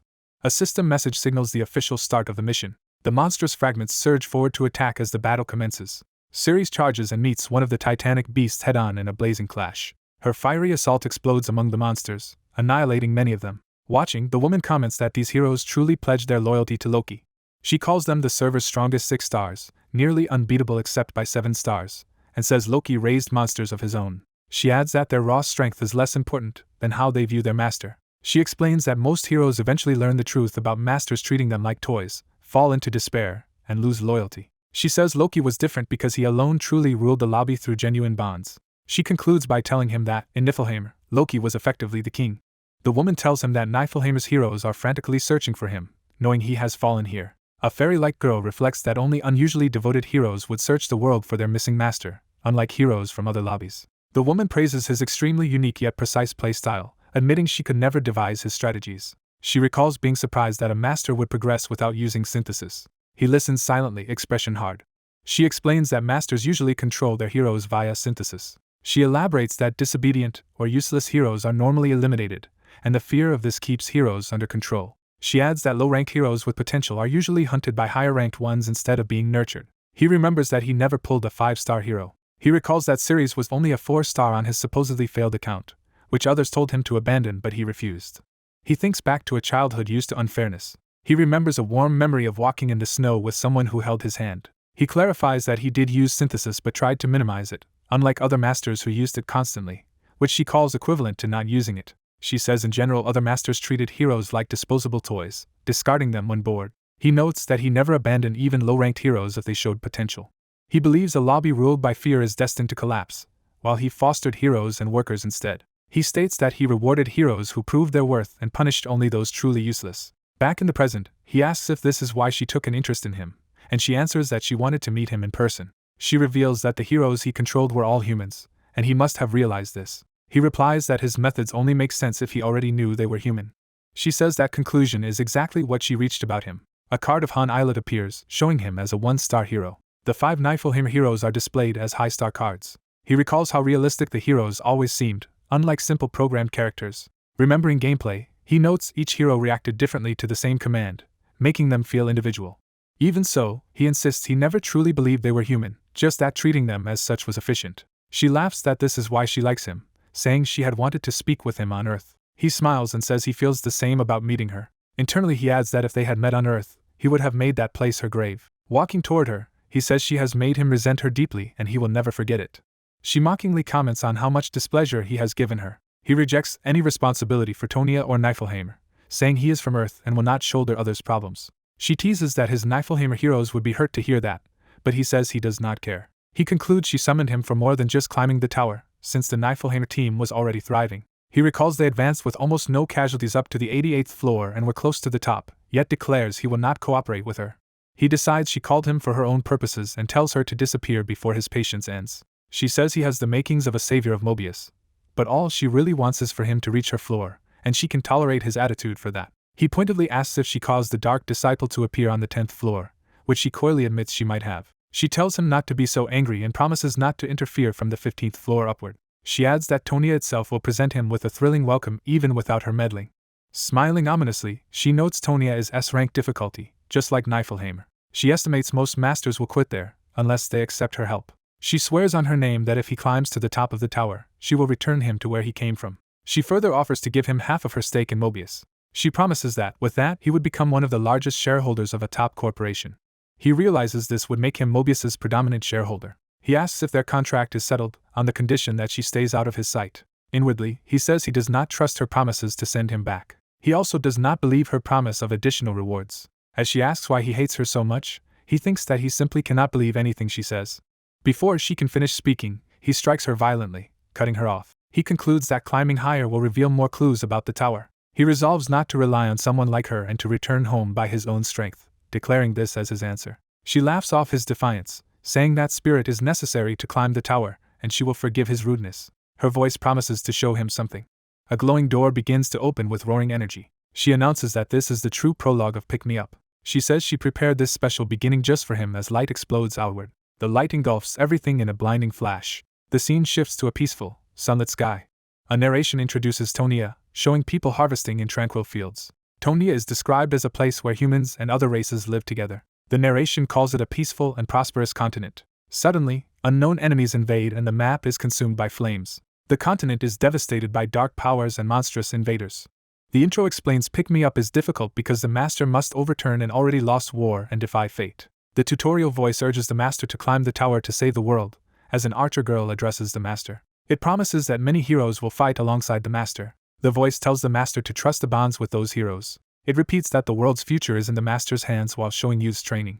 The same line plays again as a bright light descends in Han, as a new hero arrives in Tonia. The system asks if the master can climb where no one has yet reached. It warns that countless and powerful enemies will stand in his way, and Loki mutters in disbelief. It commands Loki to climb the tower as he steps toward the radiant portal. The disembodied voice says that it, or rather they, will be waiting for him.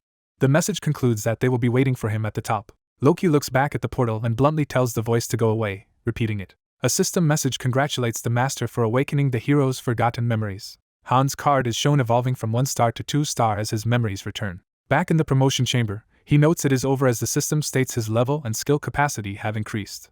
Exiting the chamber, he is greeted by his blonde companion, who notes his return. Asked what happened inside, Han says he went through something called a promotion and that his ally will soon experience it too. The companion asks if anything occurred while he was gone. The blonde man smiles and answers that nothing special happened. Han thinks about his ally's younger sister Nina, the reason that man needs to return home.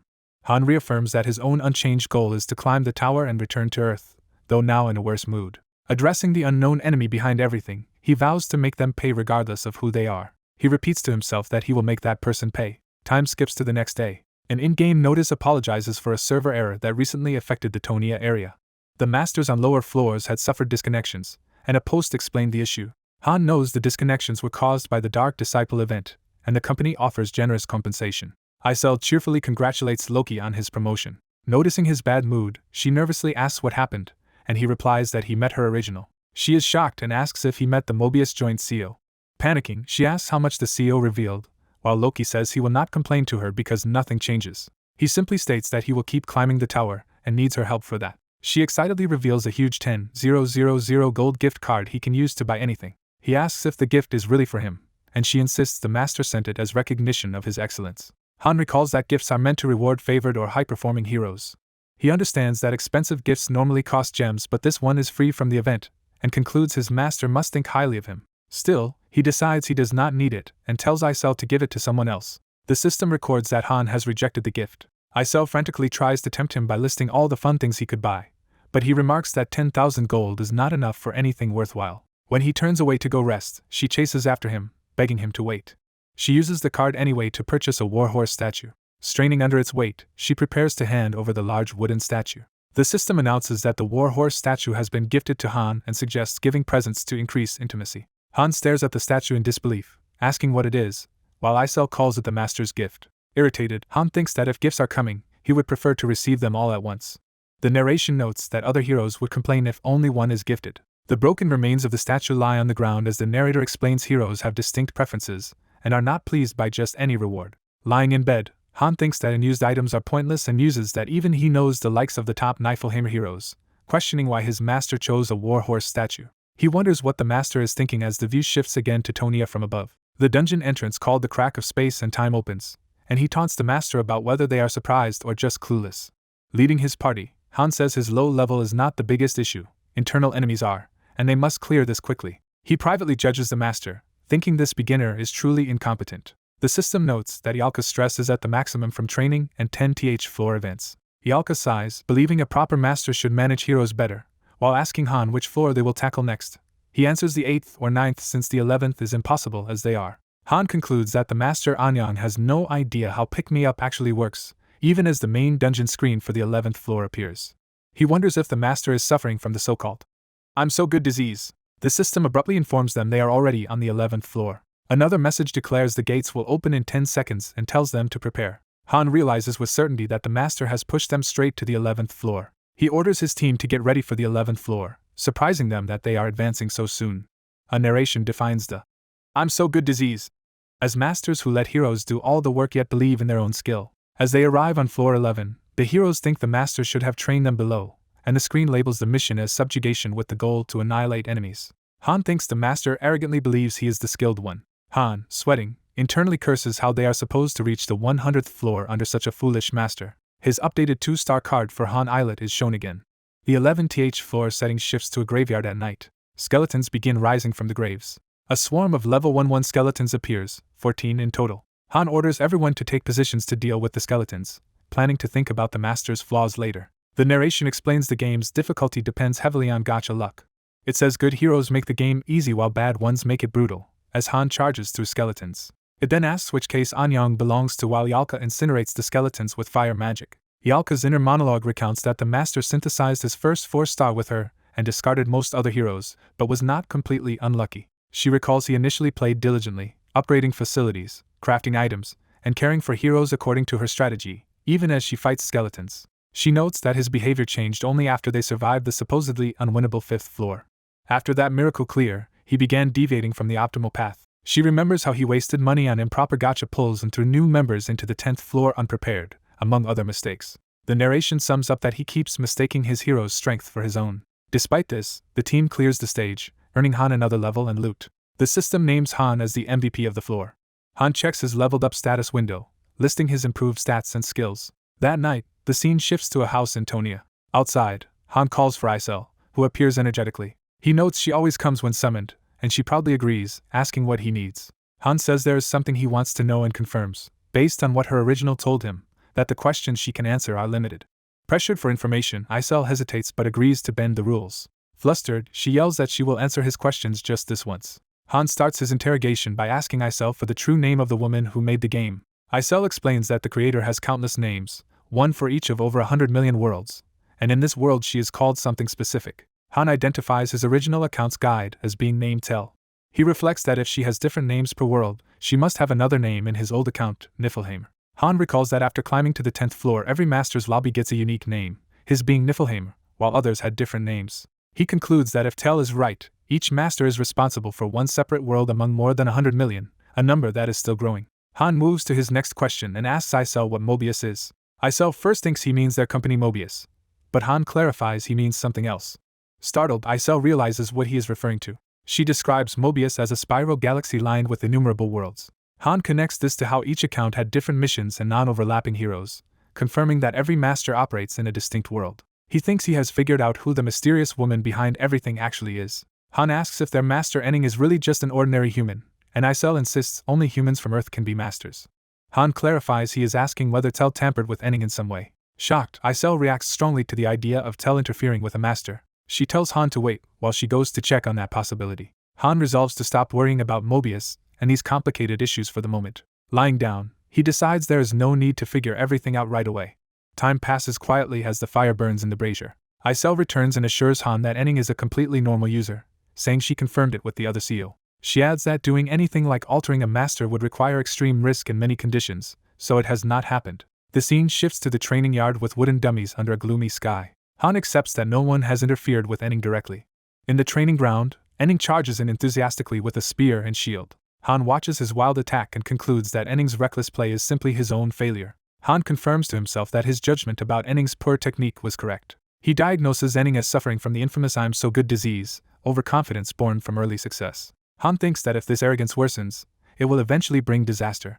During sparring, Han and his teammates overwhelm Enning in a 3-on-1 drill. The three continue attacking from all sides as Han endures the handicap battle. Struggling, Han notes that fighting 3 opponents alone is extremely difficult. He judges that Enning's overconfidence is still only at an early stage. Han believes that with the right corrective measures he can restore Enning to how he used to play. The group training continues in a chaotic melee around Han. Han recalls that veteran pick-me-up players say the best cure for the I'm so good disease is to remove the hero the master relies on. He steels himself with his weapon, ready to use this harsh cure if necessary. The system screen once again welcomes the master back to pick me up. An overhead view shows the lobby, now the stage for Han's new plan. As they walk, Isel summons Han, Jenna, Eren and Nyalka, and the group comments on how quickly they are clearing floors, now reaching the 12th. Han notes they only cleared the 11th floor yesterday, less than a day in Earth time, and Isel opens the portal to the 12th floor. At the portal, Jenna asks if Han is going in as the gate glows. Han instead asks Isel what floor level Enning selected for this attempt. Isel admits that the master chose the 12th floor. Han internally confirms that this matches what he suspected. The narration explains that heroes can voice opinions and make requests to their masters. Han's 3 main heroes stand together, ready to hear his decision. It adds that sometimes heroes even disobey those orders. Han declares that he refuses to enter this raid, and the system records that 2-star hero Han has declined participation. Isel is stunned as Han reiterates he is not going, clearly serious. Jenna and Nyalka are shocked and ask if refusing is even allowed, while Han calmly says heroes can indeed refuse. He warns them there will be consequences but explains past heroes were dragged along only because they did not know better. Isel begs Han to reconsider because it is dangerous, but he retorts that being thrown into dungeons is already dangerous. She tries to argue further, but Han cuts her off, saying he knows what she is about to bring up.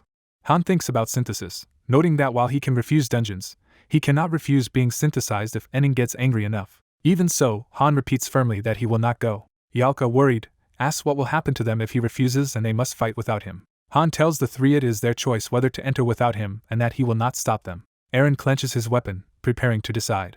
Eren then declares that if Han is not going, he will not go either. The system reports that one-star hero Eren has refused to participate. Jenna complains that Han should have told them about this option sooner because it has been frustrating. The system then notes that one-star hero Jenna has also refused to participate. Left alone, Yalka panics about having to handle the dungeon by herself. The system records that 3-star hero Yalka has refused to participate as well. A system tip appears saying Party 1 cannot be operated because heroes sometimes disobey. To fix this, the master must either meet their wishes or punish the instigator, which Han knows points at him. Jenna asks Han what he plans to do next, and he remains silent for a moment. Smiling faintly, Han answers that they will see. As Enning watches through the interface, he is stunned that his master character is rebelling. The game UI shows Han and Jenna's hero cards marked inoperable. Yalka and Eren's cards are also marked inoperable, freezing both main parties. The narration notes that Enning appears thoroughly shocked by this rebellion. The same tip about Party 1 being unusable and options for resolving hero disobedience is reiterated. It remarks that Enning never imagined his heroes could refuse his commands like this. Since he never read the online tutorials, he could not know this feature existed. Isel hurriedly calls in backup heroes Adis, Roderick, Usher, and Daika. Those training heroes arrive, wondering why they are being summoned instead of heading into dungeons. Han tells them his party has chosen not to go, leaving them bewildered. Time passes as the lobby remains quiet under a hazy sky. Later, Han lounges on a bench while Loki warns that antagonizing their master is dangerous because failure to prove their worth means death. Loki challenges his assumptions, asking whether he thinks the master will like being disobeyed and if he would really die just because he was ordered to. She pointedly reminds him he claimed to be fighting in order to live. The narrator insists heroes have no true loyalty. That concept should not exist for them. Loki discusses the situation with the male training heroes. The narration clarifies that all heroes fight only to avoid dying, not for devotion. Loki decides that despite their fear of synthesis, they must keep going and grow stronger. Adis's team steps into the glowing portal of the 12th floor dungeon. Back in the lobby, Jenna worriedly asks Han what will happen to them now, and he admits he does not know and that it depends entirely on the master. Han tells her that if he dies by synthesis, she and the others must immediately obey Enning from then on so they can survive. His teammates, however, reassure him that they are sure he will not die and acknowledge his determination. Watching them, Han notes proudly that his heroes have matured a great deal. A system message reports that Daika has been inflicted with a bleeding status and will steadily lose HP. Further messages state that Usher is also bleeding and that Daika has fallen into fear, suffering a 30% stat reduction, showing how difficult the 12th floor is. Adis's party finally staggers back from the dungeon, badly injured. Han calmly asks Adis how the run went. Bruised and shaken, Adis calls Han's name. She then quietly asks him how she too can disobey orders. Han smiles coldly and says that rebelling against the master is easy. Soon after, the system reports that Adis has refused to participate and that Party 2 can no longer be operated. Isel panics because both of the main dungeon parties are now inoperable, paralyzing the lobby's dungeon activity. Han tells his core team that even while disobeying, they will keep behaving normally and continue their training. He reasons that since all dungeons are open for 3 days as compensation, they will instead freely enter weekday dungeons to restock potions and level Jenna and Eren. Han concludes that Enning can react however he wants, and that if the master cannot handle this, he would never reach the top of the tower anyway. When Isel frets that Enning might respond by synthesizing Loki, Han says he would rather die quickly than by grinding himself to death. Isel mutters that the master can easily resolve such rebellion simply by synthesizing the troublemaking hero. She adds that this solution would spike the remaining heroes' stress and crash their morale, but the master could later soothe them with gifts or facility upgrades. Han notes that Enning is not likely clever enough to think that far ahead. The next day, Han narrates that they went to a weekday dungeon to gather elemental stones needed for promotions. They split into pairs, Han with Yalka and Jenna with Eren, to clear 2 different dungeons. Their efforts yield a basic fire elemental stone. Han continues training afterwards, raising his sword and shield skill to level 6 and realizing he now needs either strong opponents or harsh training penalties to improve further. Because Yalka is specialized, Han assigns her a special mission. He orders her to practice telekinesis magic non-stop until she gains a telekinesis skill, despite her complaints that she only knows flame magic. Meanwhile, days pass without Enning logging in at all. Isel worries aloud that the master has not logged in for days and might have quit, but Han merely answers that he does not know. Suddenly the system announces loading complete and welcomes the master back, sending Isel into joyful tears as she exclaims that he has returned. Loki suggests maybe Enning changed his mind, but Han doubts it. Han reasons that if the I'm so good disease were easy to fix, it would not have such a bad reputation. He judges it obvious what Enning is planning to do next. Han calmly sets his teacup down, waiting. He predicts the master will probably use his existing and compensation gems to replace the raid party via new summons. The game begins an advanced summoning sequence using 1,500 gems for 3 advanced heroes. Enning summons a rare 3-star hero, the Knight Stein. He then summons a rare 3-star mage, Mazel. Finally, he summons a rare 3-star rogue, Tazur. Han tells Loki he expects new heroes will soon join them, and she acknowledges this. When Loki wonders if strong newcomers will force them to reorganize, Han says they will not because the newcomers will be unable to join his party either. Han hints mysteriously that she will understand soon. The 3 new heroes appear in the lobby squabbling already, Mazel rejecting Tazur's advances. Tazur explodes in anger at Mazel's insult, and the system marks that he is hostile toward her. Mazel responds with equal fury, and the system marks mutual hostility between the two. A message warns that a hostile relationship has formed and the master should monitor hero relations carefully. Han watches as the new heroes immediately brawl upon arrival. Stein nervously approaches Han to ask if he was there first, and whether he can stop the others from fighting. Introducing himself as a knight in training, Stein asks for help while Tazur mocks him as a rookie, and Mazel agrees, belittling his privileged background. Stein is shocked by their scorn, and Mazel snidely agrees that no one respects a pampered noble. Enraged at the insult to his parents, Stein draws his sword, and the system notes his hostility toward both Mazel and Tazur. Observing the chaos, Han and Loki remark that the 3 clearly do not get along. The narration explains that party chemistry matters, with some hero combinations granting bonuses but others weakening each other instead. It adds that while mismatches are common, it is rare for heroes to start attacking one another with weapons immediately after being summoned. Tazur lunges at Mazel intending to teach her some manners. Stein blocks the attack with a glowing magic barrier. Outraged, Isel appears and shouts at the 3 for fighting in the lobby. She declares herself Isel, the master's proxy, and warns them that she is far stronger than all of them.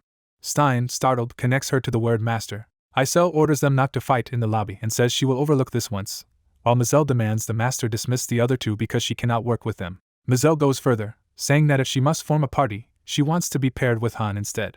Isel snaps that heroes do not get to choose their own parties and that only the master makes such decisions. The system prompts the master to create a party by dragging and dropping heroes, setting the stage for Enning's next move.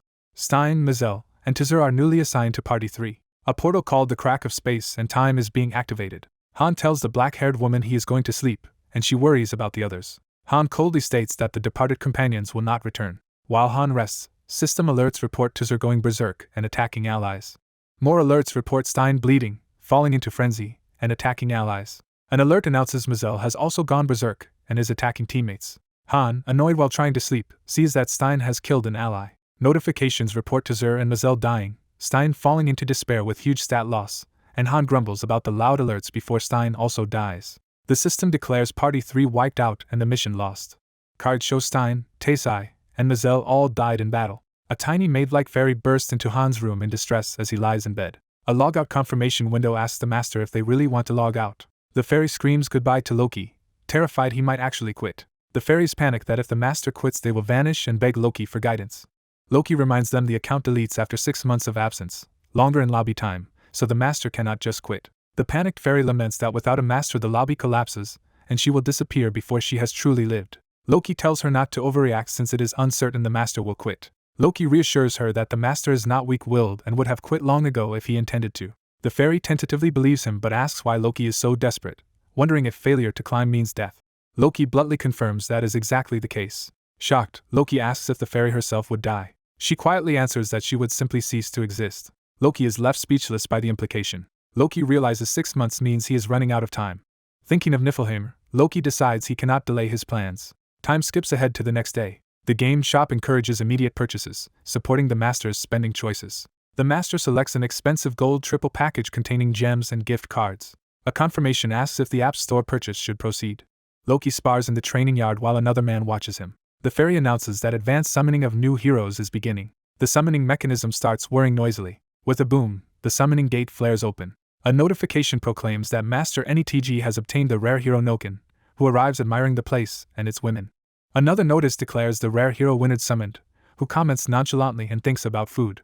A third rare, Jelen, appears, politely asking who leads this place and where they will stay. Loki's ally says the new heroes must be trained and asks Loki if he will handle it. Noken arrogantly questions Loki and is brusquely told he talks too much, with Loki saying they can discuss it at the training grounds. Loki assigns Adis to help train them, remarking that he is already better than the group she arrived with. Noken lunges at Loki in anger, attacking recklessly. The observing woman clarifies she was not speaking about those new recruits. She corrects herself and says she meant Loki when addressing her older brother. Watching the recruitment choices, Loki notes 3 rare pulls in a row and guesses the master knows what he is doing, wondering if 2 1-stars will fill out the party. Narration explains some players mix high and low rank heroes. It adds that ambitions should match capabilities and that 5 consecutive gacha pulls are actually better, while we see Loki beating Noken. A system message confirms that Noken, Winard, Jelen, Robiel, and Jian have officially joined Party 3. Loki greets the battered Noken and apologizes for starting training immediately, insisting they need it. Once more the crack of space and time is opened as an entry for trials. Narration says the new trio performed decently as a group, suffering a serious injury but still clearing the test. It notes they are beginning to understand their roles in the party. The fairy rewards a hero with a valuable golden ticket from the master as a bonus. A few days pass. While running, the red-haired mage worries to Loki that the situation looks bad. She fears their own positions may be stolen by the improving Party 3 fighters. Noken grins when he notices Loki passing by. Loki walks past as Noken gasps for breath from training. Noken turns back to see his teammates watching him. Loki tells Adis to ignore them and keep running. More time goes by. Party 3 fights steadily. Despite lacking a mage, their overall balance is decent and they grow without any losses. Narration says NETG's plan is progressing smoothly as Noken brags that the abandoned 1-star heroes never go on missions because the master gave up on them. Around a table, Party 3 members boast they will surpass the others soon, saying only the mage woman is worth taking and that they can just expel one of the useless guys. Loki overhears, dryly calling their idea interesting and startling them. When Noken nervously asks why Loki is there, Loki casually replies he just came for water and invites them to keep talking, scaring them into silence. Loki observes that Party 3 lacks teamwork and treats their fellow 1-star member as less than human, though he figures NETG is satisfied. Narration notes that despite some issues, Party 3 managed to reach the 14th floor. The tower display shows stages 10 through 14 cleared, with a note that floors 13 and 14 seemed easy while 12 was likely difficult or cleared by luck. Loki reflects that none of Party 3 has surpassed level 10, but NETG is pushing them higher anyway, and once they clear floor 15 his own party will be synthesized and lost. A comrade asks if they should intervene since Party 3 will soon catch up. Loki tells her he will simply keep doing his duty and will not stop her if she wants to transfer to Party 3. She replies that she dislikes them and does not want to join, so Loki says they must just wait for an opportunity. Loki checks whether she has mastered telekinesis, and she confidently says yes. She concentrates, her eyes glowing as she prepares to use telekinesis. Purple glowing training weapons begin levitating under her control. Loki judges that she can now cast silently at a basic level and praises her improvement, while she insists it is nothing. Narration contrasts that while she improves, their master has not grown at all. Loki analyzes the lobby, noting overcrowded heroes and unused expansion spaces that NETG has not developed into level 3 facilities. He concludes the master's attention is wholly fixed on Party 3 as they train furiously. Preparations for the upcoming 15th floor raid proceed smoothly. Narration reveals Party 3, realizing the master favors them, have started acting arrogantly, bossing staff like Chloe for more food and hogging lobby sofas, and warns it will worsen if they clear floor 15. A call rings out summoning Party 3 to gather at the square. Excited and confident, Party 3 equips themselves with basic HP potions and heads for the raid. Loki's group comments that they worked hard for those items and dislike giving them away, but he says they can farm more later. Some 1-star heroes grumble that no one watched them when they tackled floor 10, while others say a cheering crowd is still good. The spell to open the crack of space and time is invoked again. The portal shines brilliantly as the gate to the stage opens. Noken insults Loki and vows to complain to the master after returning, laughing as they step into the portal. Loki's companions tease that he is popular. Loki thinks grimly that is only if Party 3 survives. The redhead explains to another that if Party 3 clears floor 15, everyone will need to obey the master or risk death.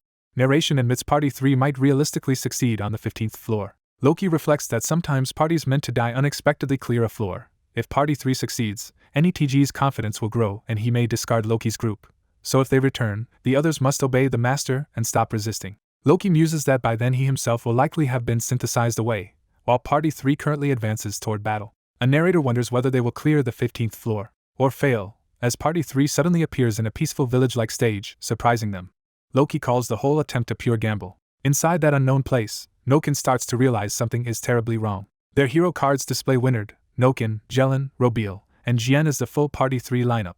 Other heroes in the lobby watch events with mixed curiosity and concern. Adis anxiously watches from a bench with another man, sensing tension.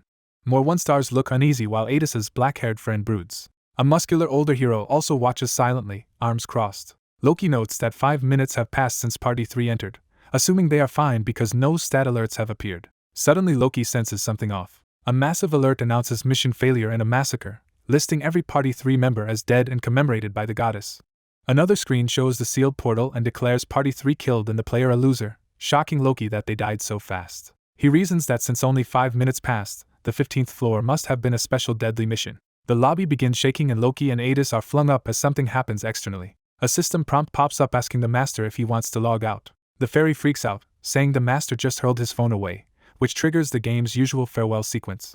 She frantically asks Loki what to do as many heroes watch. He just asks her to release him. Loki decides there is nothing left to see and tells Adis to head back, explaining that Party 3 is already dead. He analyzes that they were wiped out almost immediately, likely gaining no information on the 15th floor, proving just how incompetent they were. Narration states that after this NETG did not log in again for a long period. The abandoned lobby lies quiet and gloomy under stormy skies.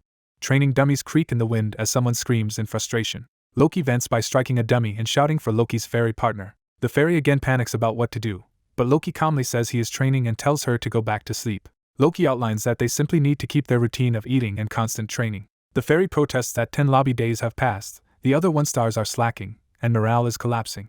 She explains that with no master or synthesis threat, most heroes have stopped entering weekday dungeons. Loki notes 10 days here equal 3 real-world days. Suddenly a login notification announces the master has returned to pick me up. Delighted, the fairy rushes to Loki yelling that the master is back, while he reacts with surprise.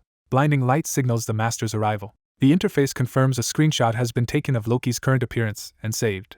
Immediately afterward, a logout prompt appears again, the goodbye message plays, and the fairy complains the master logged in only to do nothing. Loki corrects her that the master did do something by taking that screenshot. When asked why, Loki slyly asks what she thinks, hinting it is a souvenir. Loki casually asks Isel about her hobby, and she answers that she loves surfing the internet. Loki confirms from her that she truly can connect to the internet. She confidently says of course. Curious, she reacts when he seems to have a plan. Loki's eyes glow as he tells her she will have to help him. She is startled that he intends to access the internet from within the lobby. Relaxing on his bed, Loki says he will do it if possible, and she insists it is definitely possible.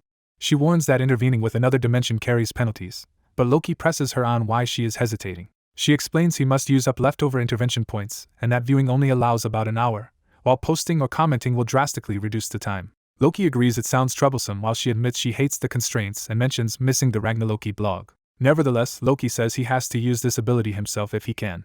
Isel is overwhelmed but listens. She finally shouts her agreement to help.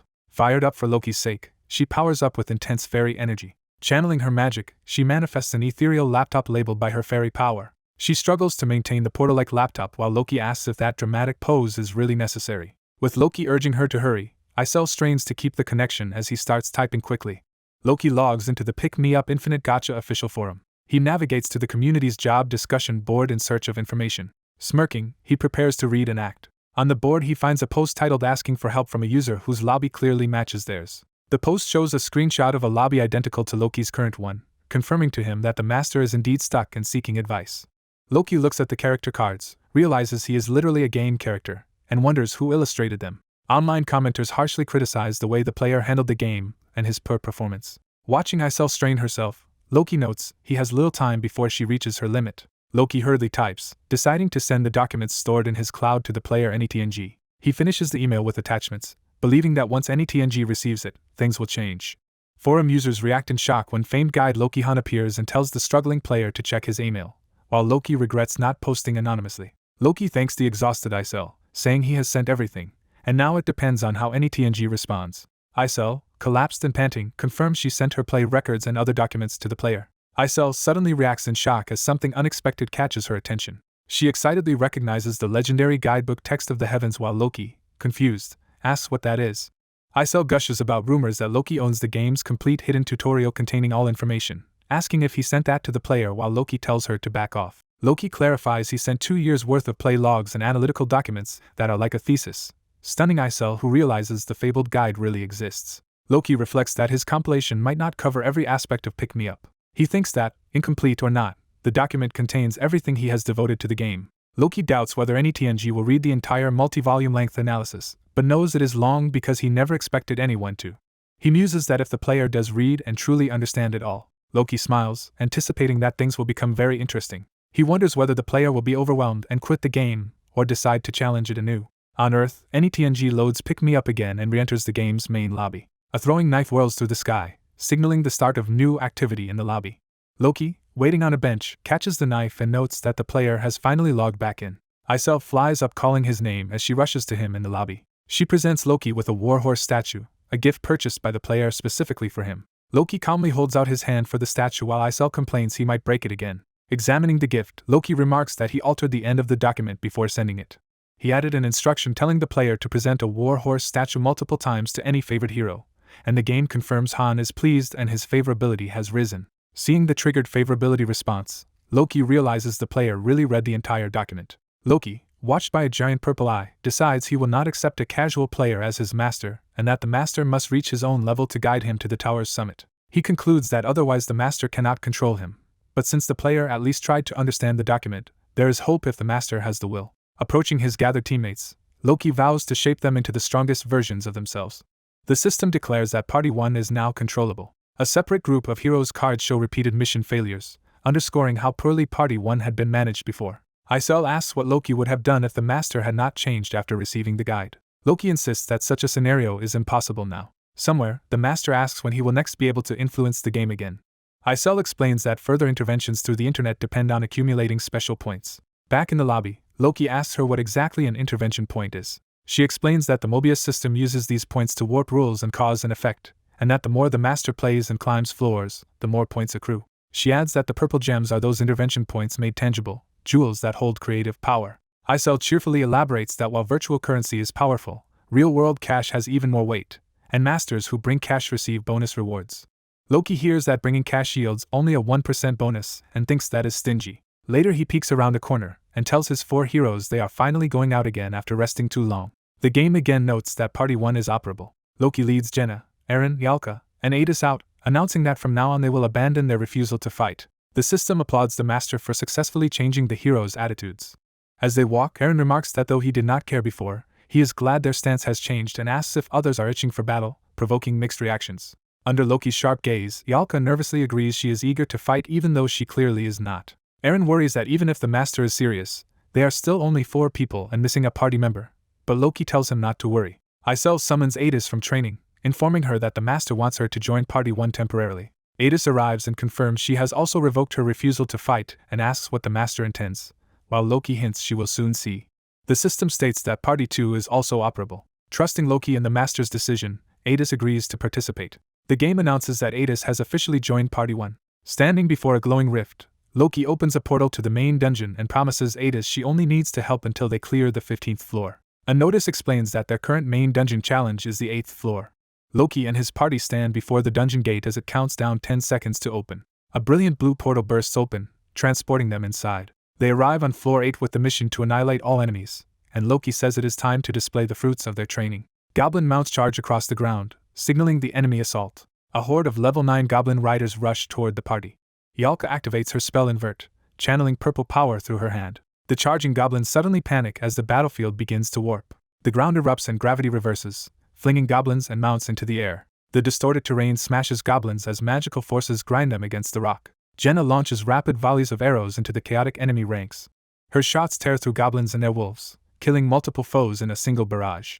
Yalka follows up with a powerful fire spell, Ignite, sending flames sweeping across the field. A massive sea of fire engulfs the remaining goblin riders. Loki observes that Yalka now casts in a fraction of the time she used to, realizing this is the last wave. He then charges through the burning battlefield, cutting down goblins in a devastating arc. After the massacre, an unimpressed Adis, almost unstained by battle, asks why Loki even needed her. The stage clear notice appears, granting gold, leather, and level UPS for Eren and Yalka. Loki notes that with Jenna's greatly improved firing speed he can rely on her to cover his back. Jenna worries Adis might have been bored, but Adis says watching was fun and Loki assesses that Adis is smart and will soon fit into the team. The system names Yalka the MVP and Loki comments that her magic has become much more versatile, while she complains tiredly that the day's work is done. Loki thinks to himself that this run is already very different from the previous attempt. When Yalka assumes they are finished, Loki tells her the work is not over but reassures her she will not be overworked, though she is skeptical. A prompt informs the master that a member is now available for research in the laboratory. The system encourages the master to begin research, explaining that research results are key to improving the lobby. Loki brings Yalka into the Magic Hall laboratory, surprising her. She asks why he dragged her there, and he explains she will not be fighting but working in another way. He tells her that her new duty is to conduct magical research instead of physical labor. A research menu appears, listing basic research topics and explaining that members in the lab generate research points to upgrade the lobby. The system recommends Yalka as the most suitable researcher and asks if she should be assigned. Isel appears dramatically, startling Yalka as the appointment is confirmed.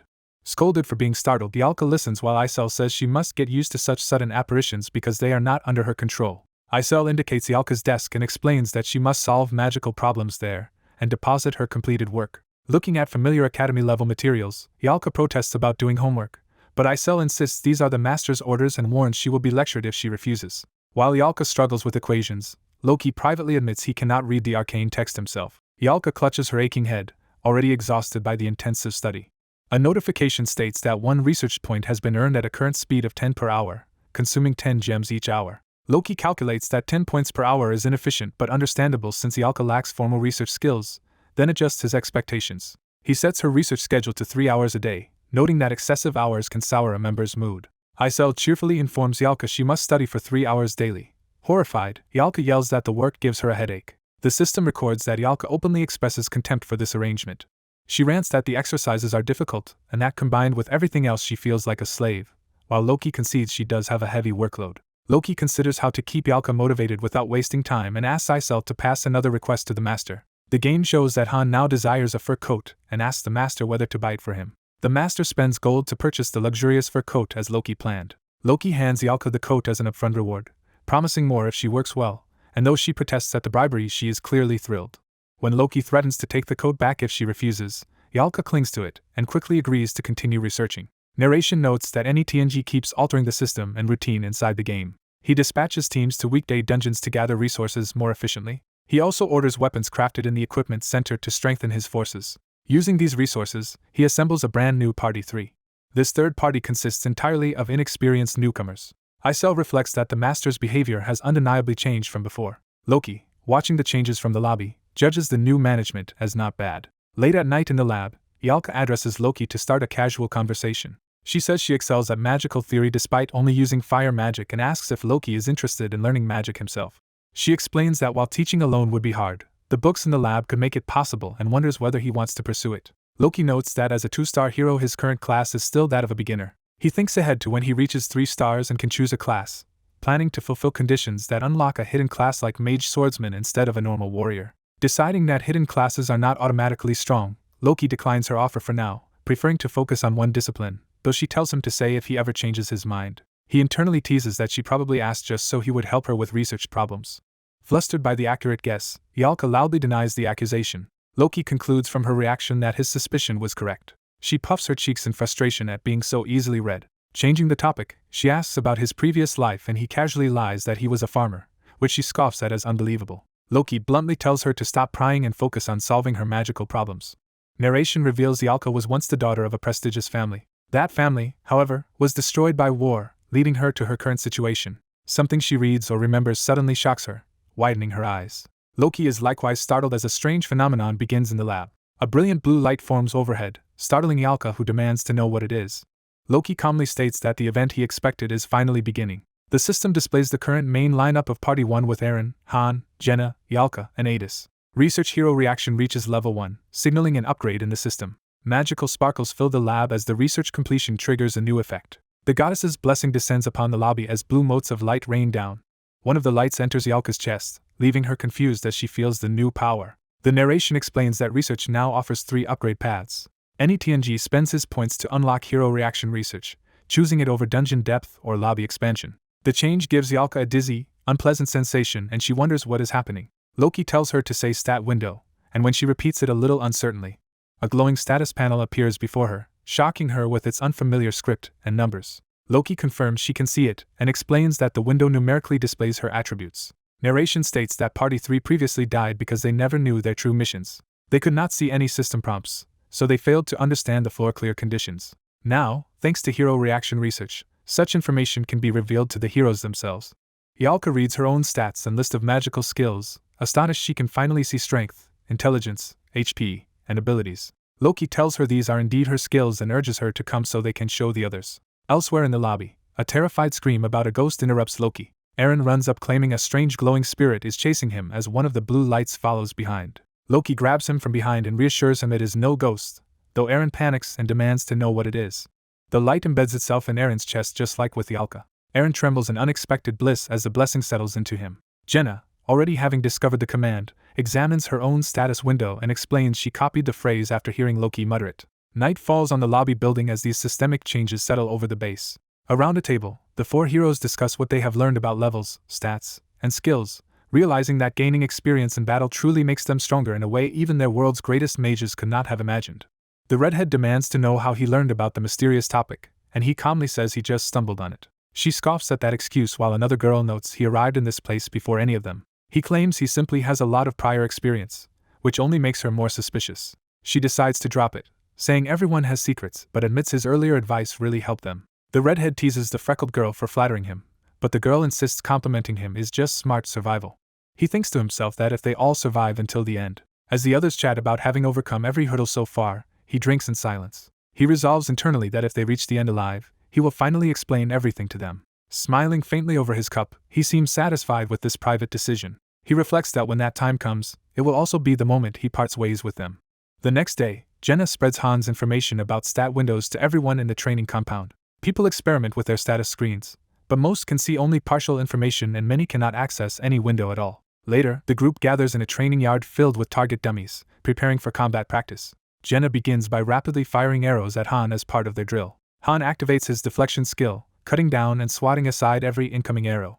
Impressed, Jenna asks if this all-deflecting defense is itself a special skill. Han confirms it is, prompting her to complain that training feels unfair because she cannot land even one hit. He suggests logically that if a deflection skill exists, there should also be an opposing skill that counters it. Jenna mutters in confusion, wondering what kind of power could possibly oppose such defense. Han suddenly dashes in, launching another fierce assault that shocks her.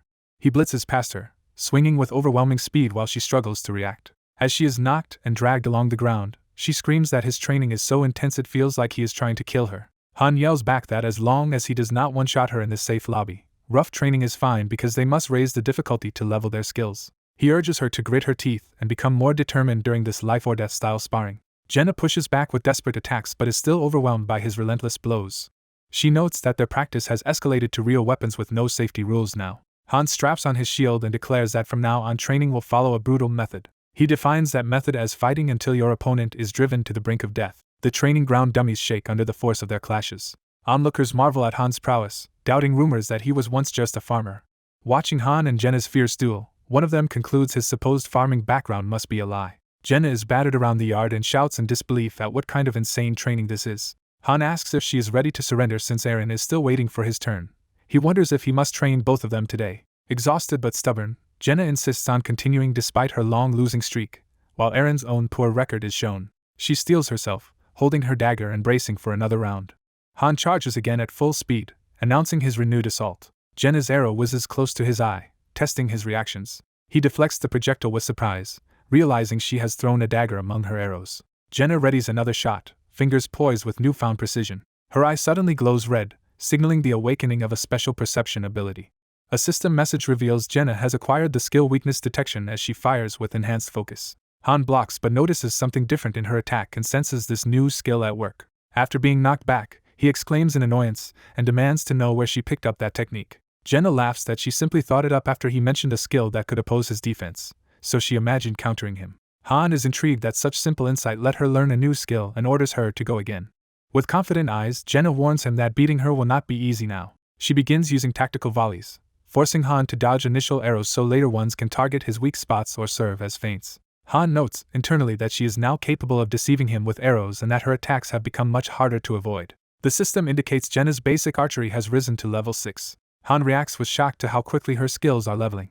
Another notification tells him she has just gained a skill level up mid-battle. As her arrows hammer his shield and defenses, he realizes she is rapidly becoming stronger. Jenna, eye blazing, vows that this time she is determined not to lose. The villagers watching whisper if Han and Jenna are even human, praising both of their overwhelming abilities. Eren stands off to the side, sweating as he watches their inhuman performance. Feeling overshadowed, he quietly admits to himself that what he is witnessing is pure talent. His hand tightens anxiously around his practice spear. Shown trembling with tension, Eren struggles with feelings of inferiority. Training dummies continue to shake as Jenna fires more precise volleys. She unleashes yet another rapid barrage, her glowing eyes locked on Han.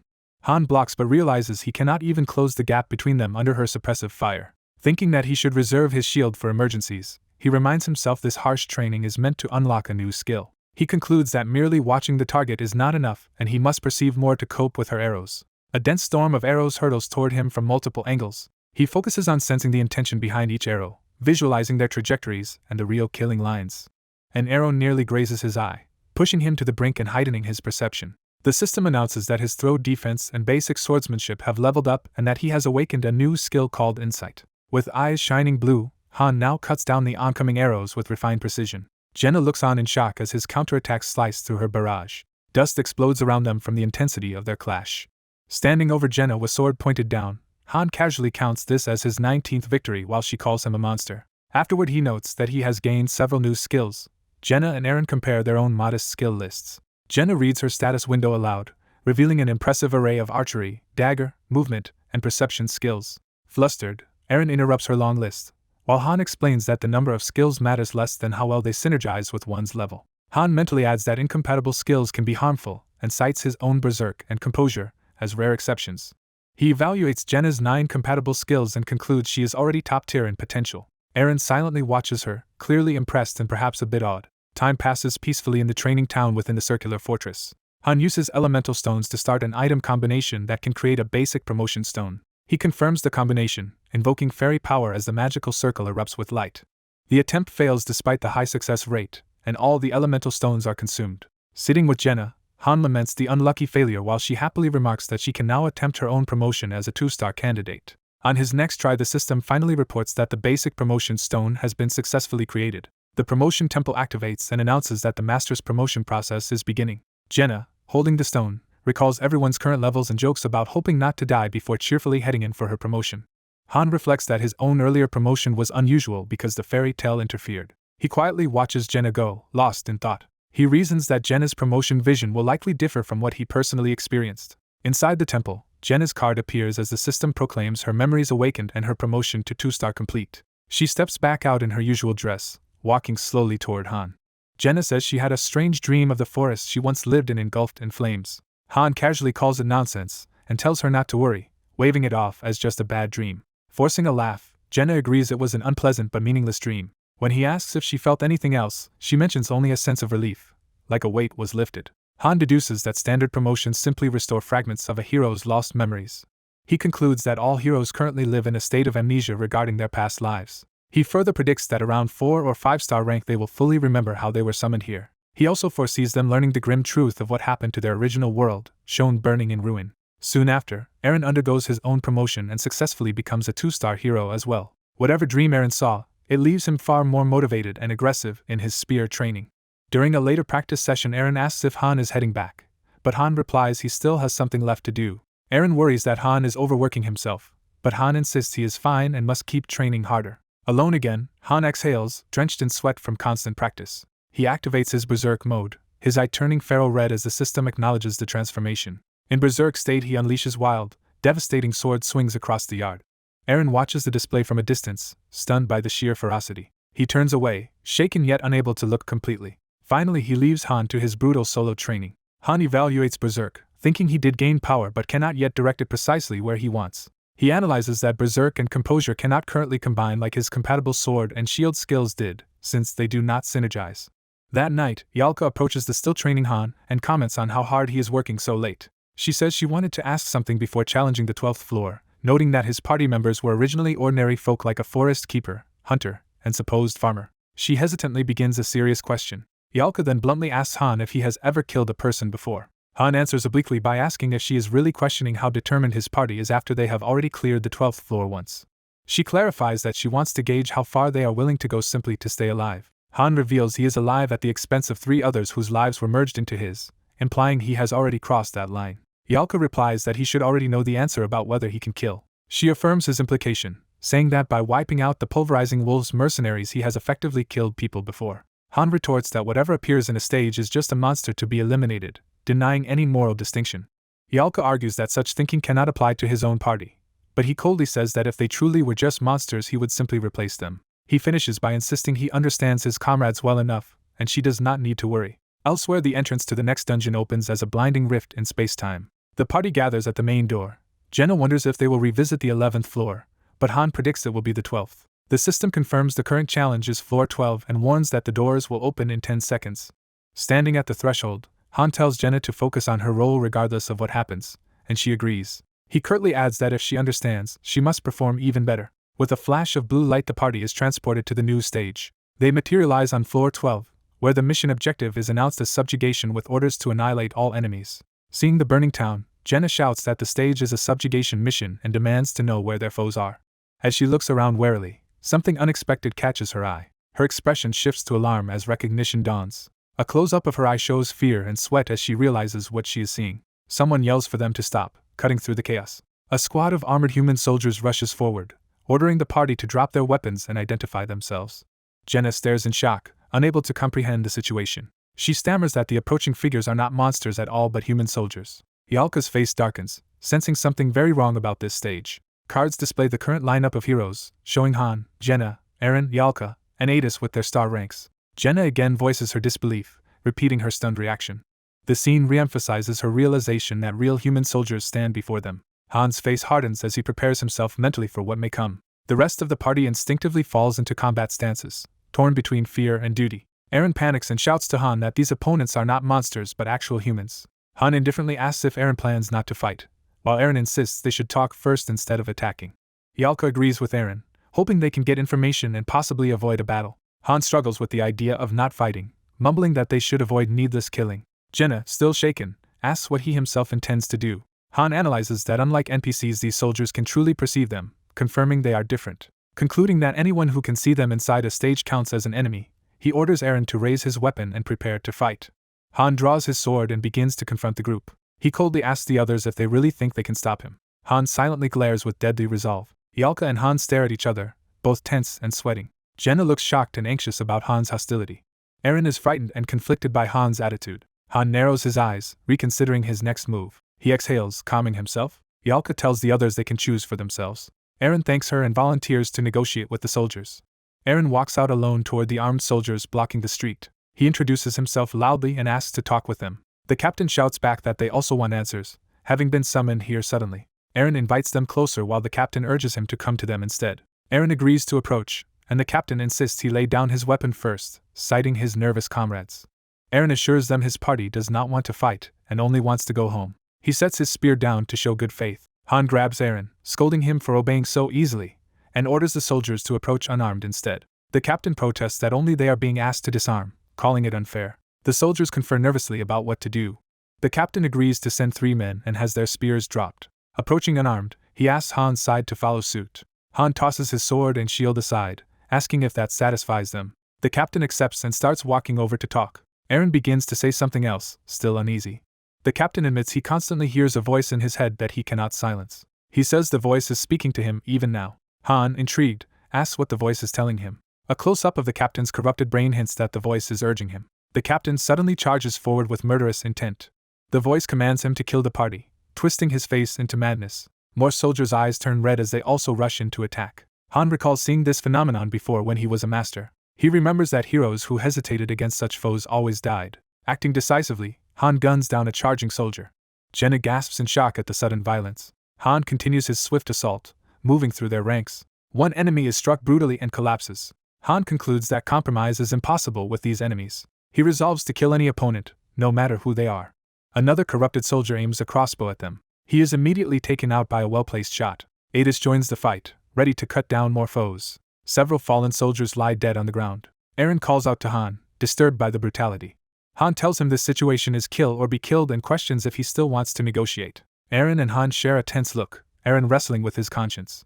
Eren steels himself and declares that he will fight. Adis watches, surprised by Eren's decision. Han asks Jenna's stance, and she answers that if they do not kill, they will die.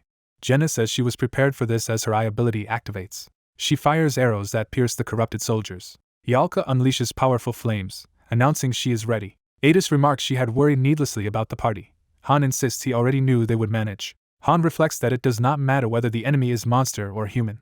He explains that when choosing comrades, mentality and will to survive matter more than raw power. He judges that these corrupted soldiers are more like monsters than humans. Han orders everyone to prepare for battle as the party charges together. The narrative shows the party members' status cards, emphasizing their current ranks. More red-eyed soldiers rush at them screaming.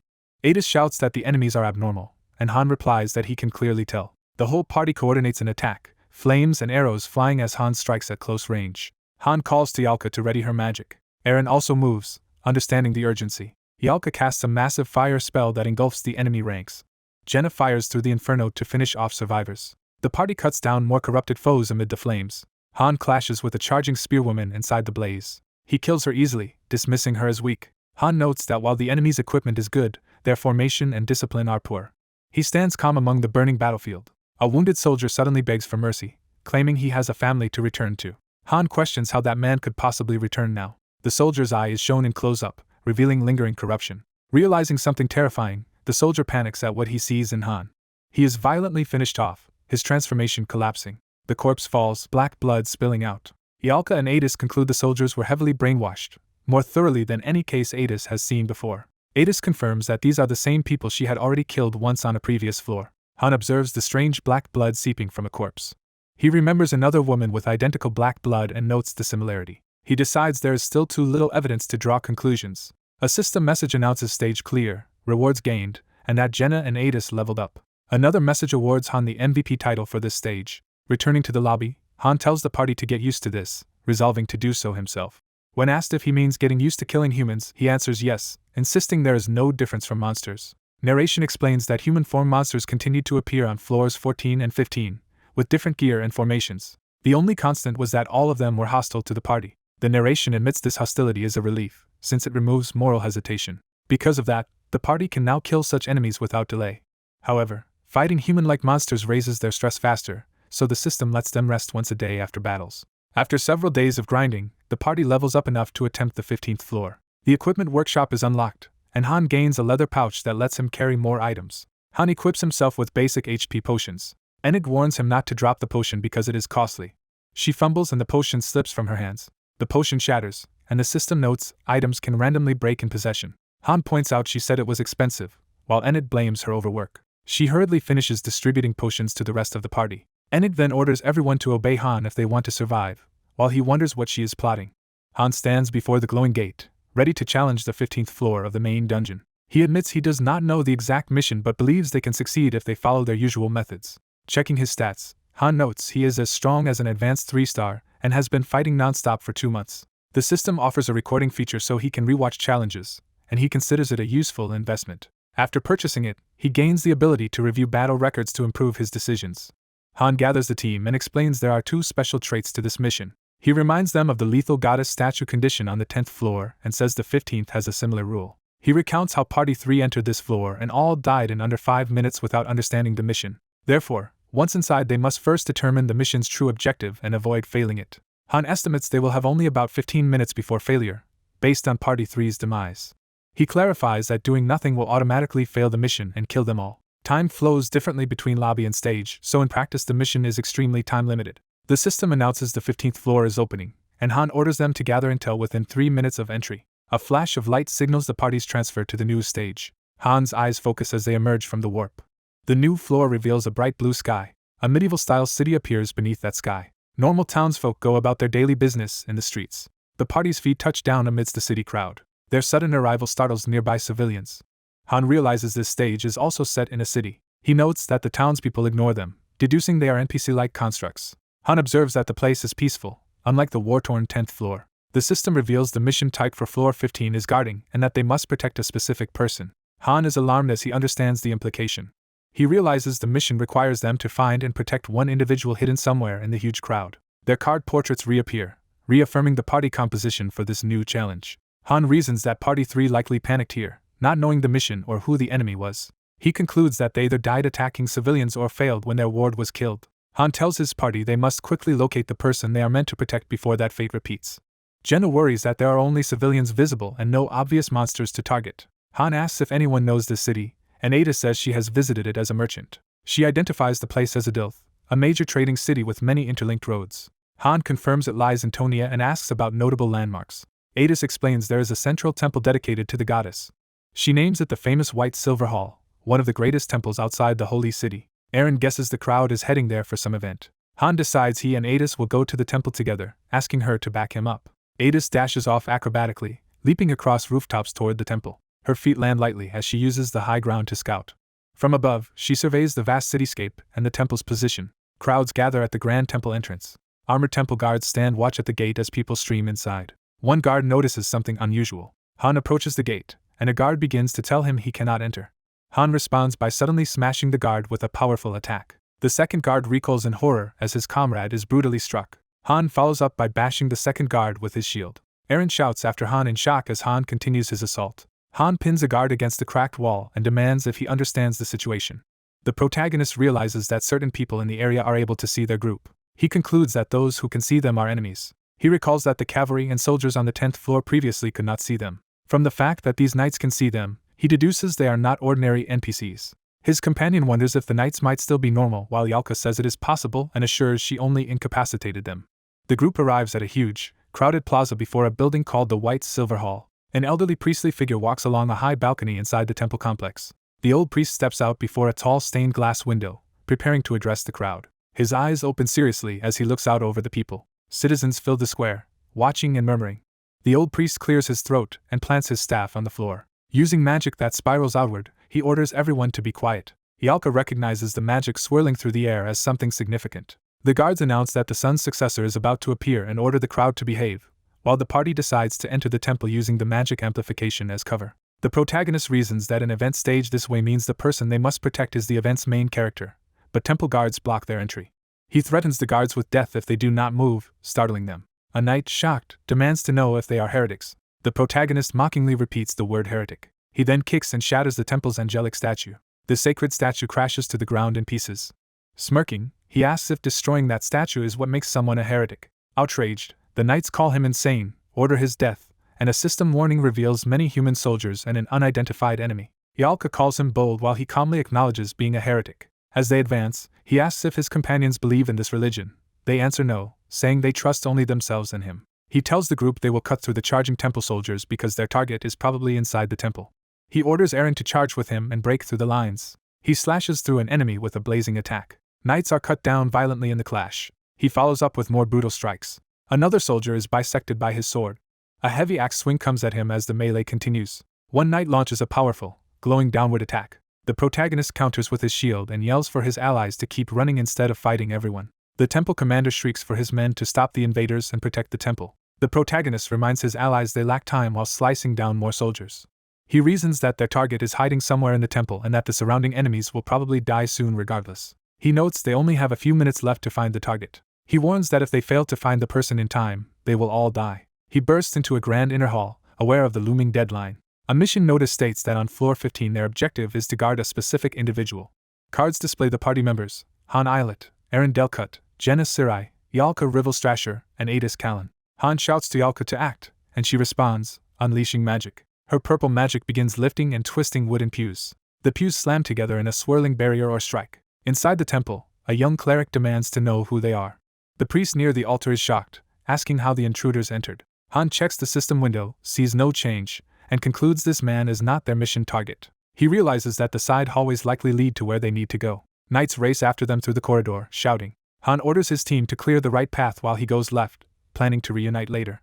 As he dashes away, knights shout to capture him. One knight charges in to kill him but is cut down. Han spots an open doorway ahead and heads toward it. Sprinting through the corridors, he searches and demands to know where the target is. He recalls earlier clues and concludes that the old priest was not the target, but the sun's successor might be. He reaches a new doorway where a shadowed armored figure appears. The holy knight Karl von Strauss introduces himself, declaring he will smite enemies of his family and goddess. Han ignores the speech and runs past, frustrating Kyle. He keeps running deeper into the building. Still racing, he frantically asks again where the target is. He briefly barges into a room only to find a monk eating, which is clearly not who he seeks. Furious and panicked, he smashes open another locked door. While running through another hallway, he realizes that not everyone in the temple can even see them. He estimates less than 3 minutes remain and urges himself on. He kicks through yet another barrier or door with brute force. He emerges into a serene garden filled with flowers beside a large window. Han stares in surprise and sweat, realizing he may be close. He strides forward toward a large windowed building. The scene reveals the temple garden and Han approaching from its edge. He stops before the glowing windowed hall, sensing the target within. Shadows of 2 figures are visible through the bright windows. As he waits outside, someone approaches from behind. His eyes flare intensely as he focuses on the new presence. An elite knight in ornate armor appears, preparing to fight. Several such elite knights surround Han with drawn swords. The lead knight condemns the heretic and calls for his death. Outside, the crowd still awaits, unaware as the confrontation continues inside. The sun's successor, a young woman with long hair and a crown-like adornment, stands on a balcony being addressed as royalty. The old priest reminds her the citizens are waiting, while she asks if something is wrong in the garden. He says he suspects an invader but assures her they will handle it.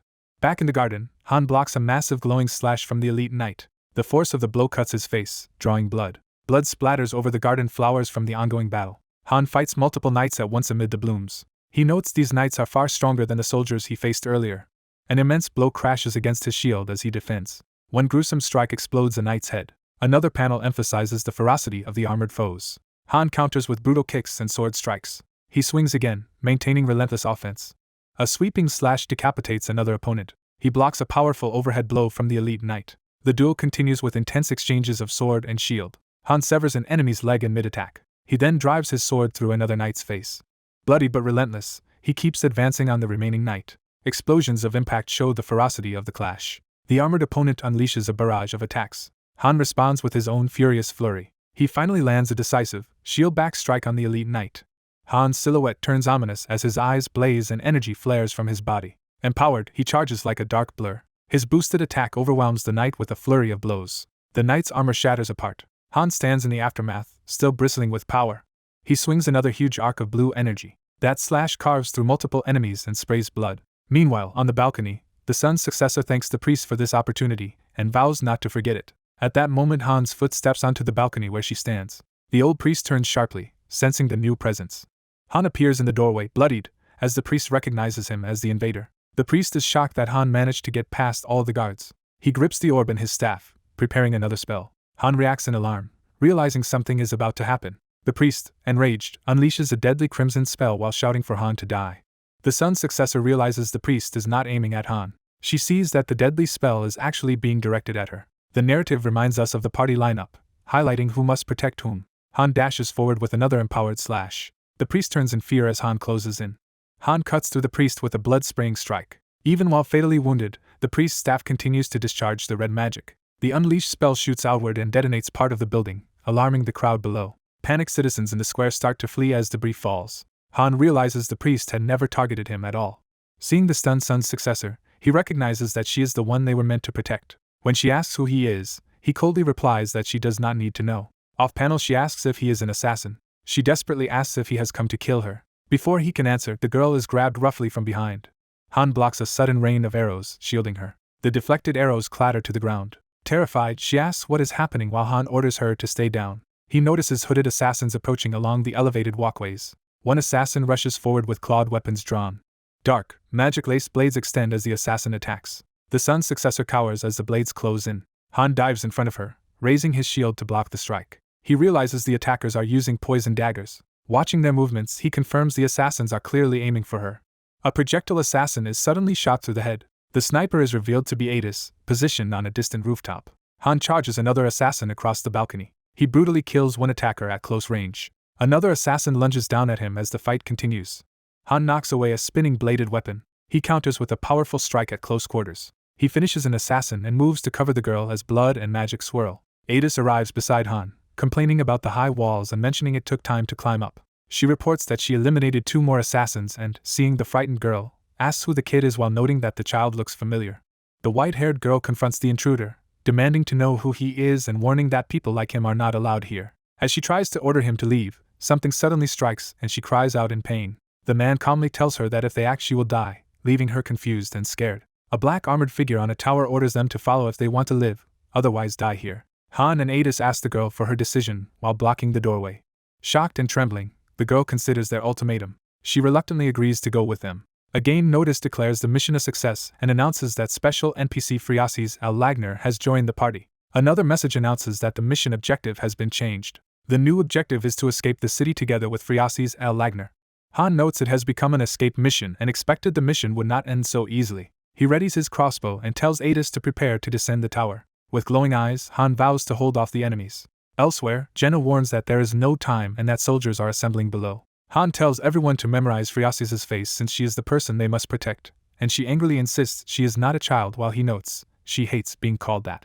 Ialka recognizes Friasis with surprise, while Friasis, bewildered, asks who Ialka is. Han cuts off the exchange, saying their identities do not matter right now. He throws a rope over the parapet and explains they will climb down and secure an escape route.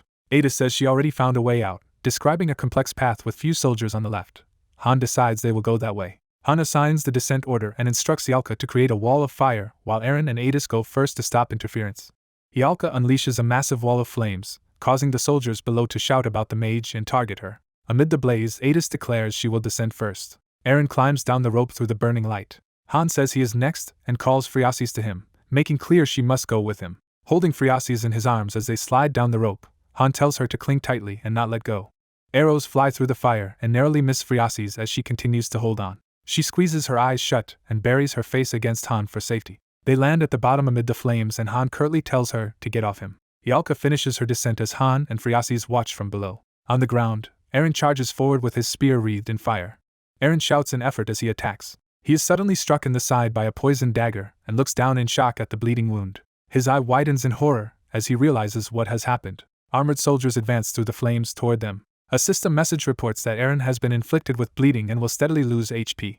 Another message states Eren is also poisoned and will keep losing HP, which alarms Han. Han calls out to Eren, who insists he is still fine while fighting near Adis's firewall. Eren continues fighting doggedly, flames flickering around him. The narrative briefly displays the party cards of Eren, Han, Jenna, Ialka, and Adis, emphasizing the team. Adis's hand clenches on the rope as she lands, relieved.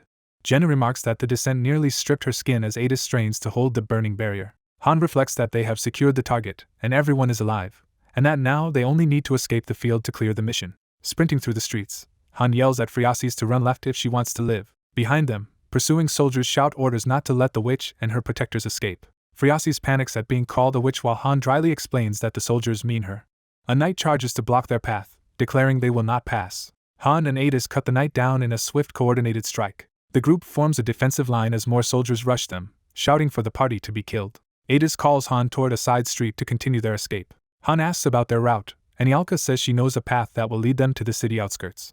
Using purple magic, Ialka blasts aside enemies blocking that path. Her spell collapses rocks and debris, forming a temporary blockade. The party reaches a quieter area of town. Adis suggests resting there for a while. Friasis staggers from exhaustion and disbelief while Han says they will rest 5 minutes before moving again.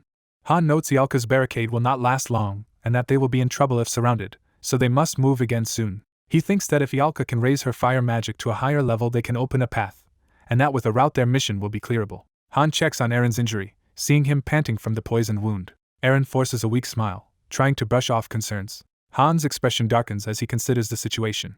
He studies Eren with growing worry. Dark magic spreads around Eren's wound as he clutches it, showing the poison's severity. Eren admits the pain does not fade even after drinking potions, revealing how serious the condition is. Jenna anxiously asks Han if there is any way to treat Eren. Han turns to Friasis and asks if she has any skills, especially healing abilities. Narration explains there are occasional NPCs with special skills, and Han hopes Friasis might have healing. Friasis apologetically admits she cannot help. Han and Eren stand there breathing heavily, the tension thick. The entire group gathers around the wounded Eren, looking grim. Adis watches silently, assessing the dire situation. Jenna stares in shock and fear. Ialka also looks distressed, sweat running down her face. Han broods as he weighs their options. He concludes internally that Eren has been poisoned. Han analyzes that basic HP potions cannot heal Eren, that he will only move properly for about 10 minutes more, and that they have no antidotes.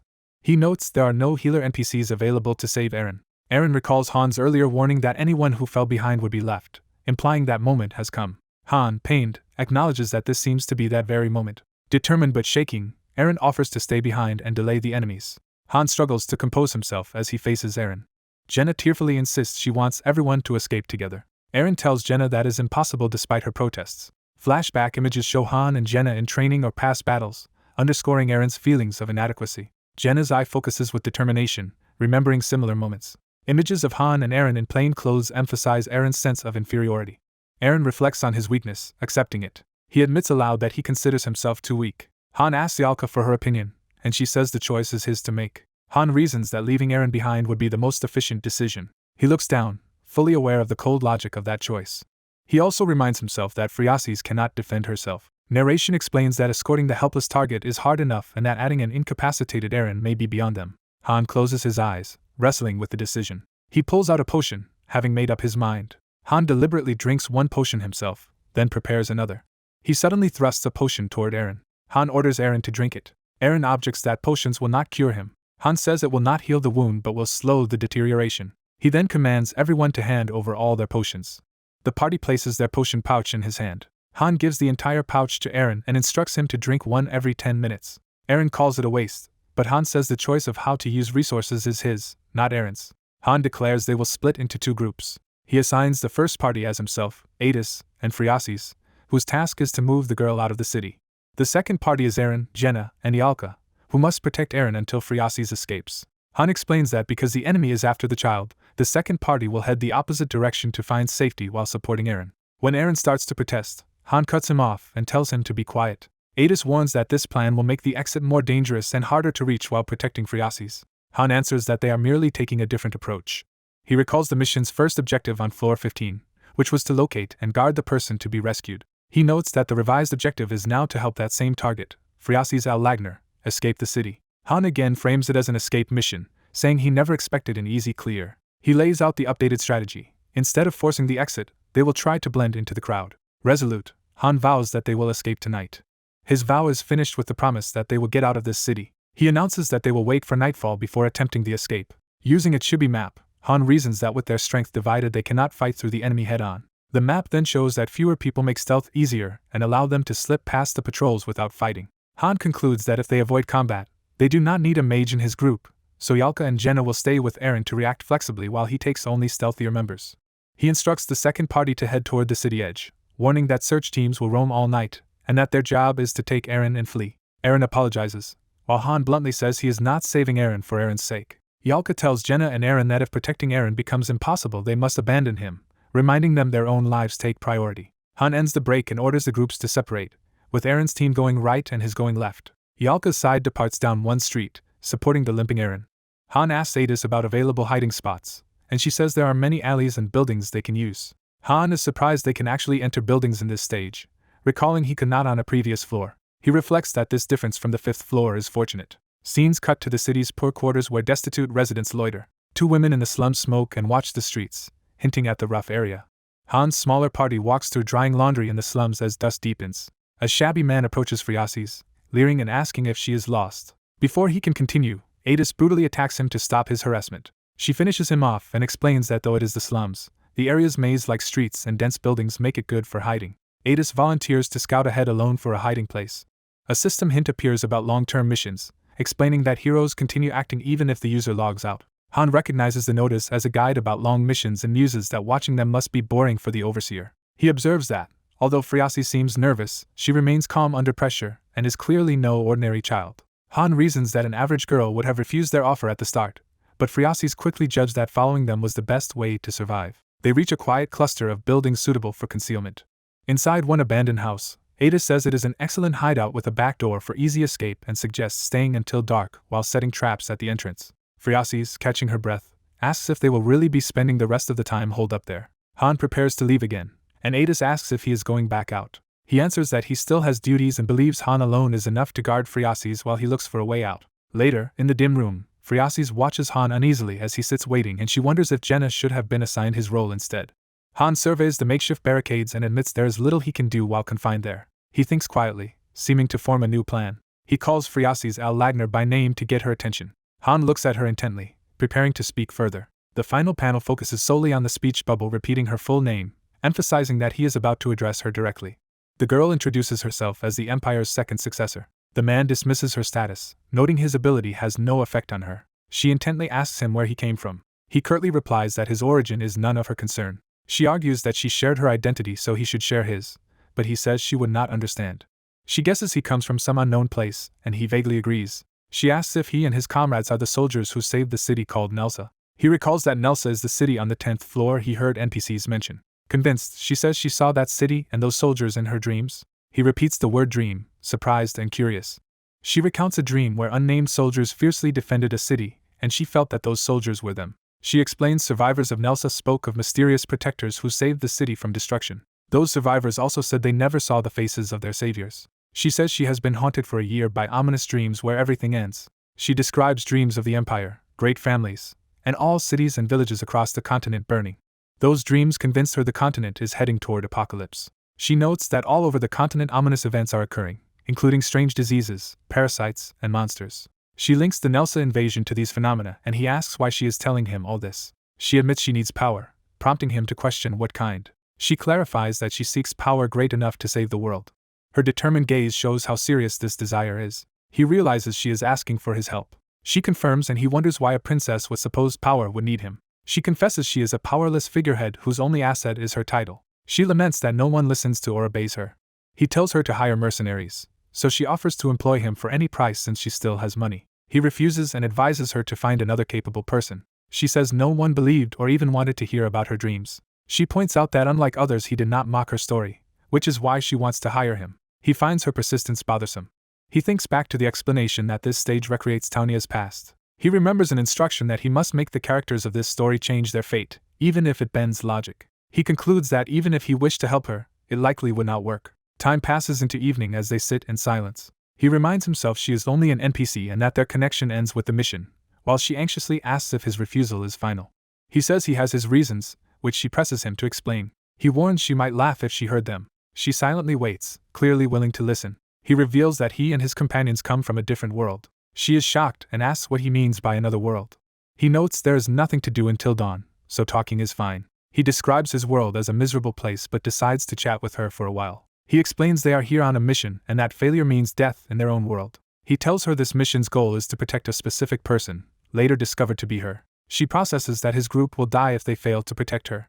She stammers as she repeats that they came from another world just to complete a mission here. He adds that once the mission is done they will be forcibly returned home, so he cannot accept her separate request, and she wonders if he is lying. He says he does not care whether she believes him. She chooses to trust him and accepts that they are warriors from another world. He quietly takes in her unexpected belief.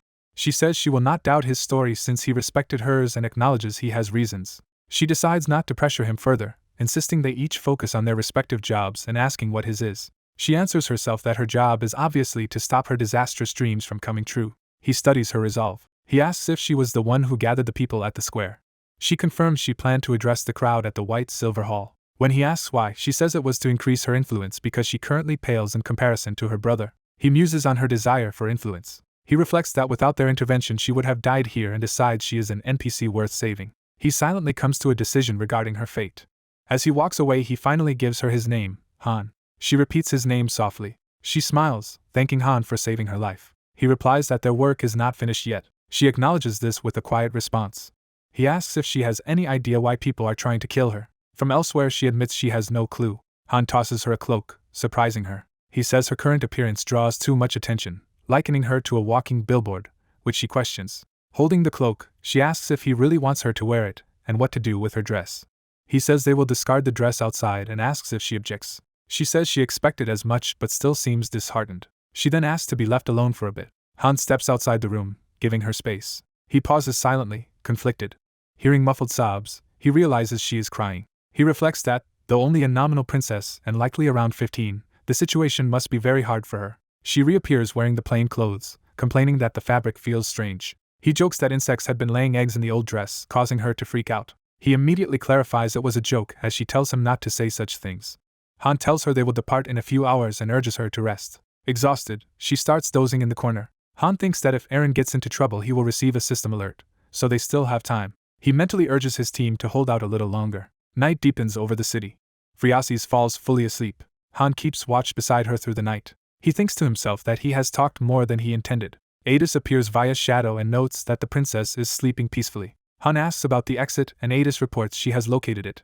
She mentions a problem with the route. Han inspects the gate and sees strong forces stationed there, including a level 21 knight and many soldiers. They count 22 enemies, far too many for just the two of them, and debate whether another gate would be any better. Han thinks he might slip through alone but cannot abandon the princess, since success requires escorting her out. He focuses on the powerful level 21 knight, noting that such opponents usually outclass those he has fought before.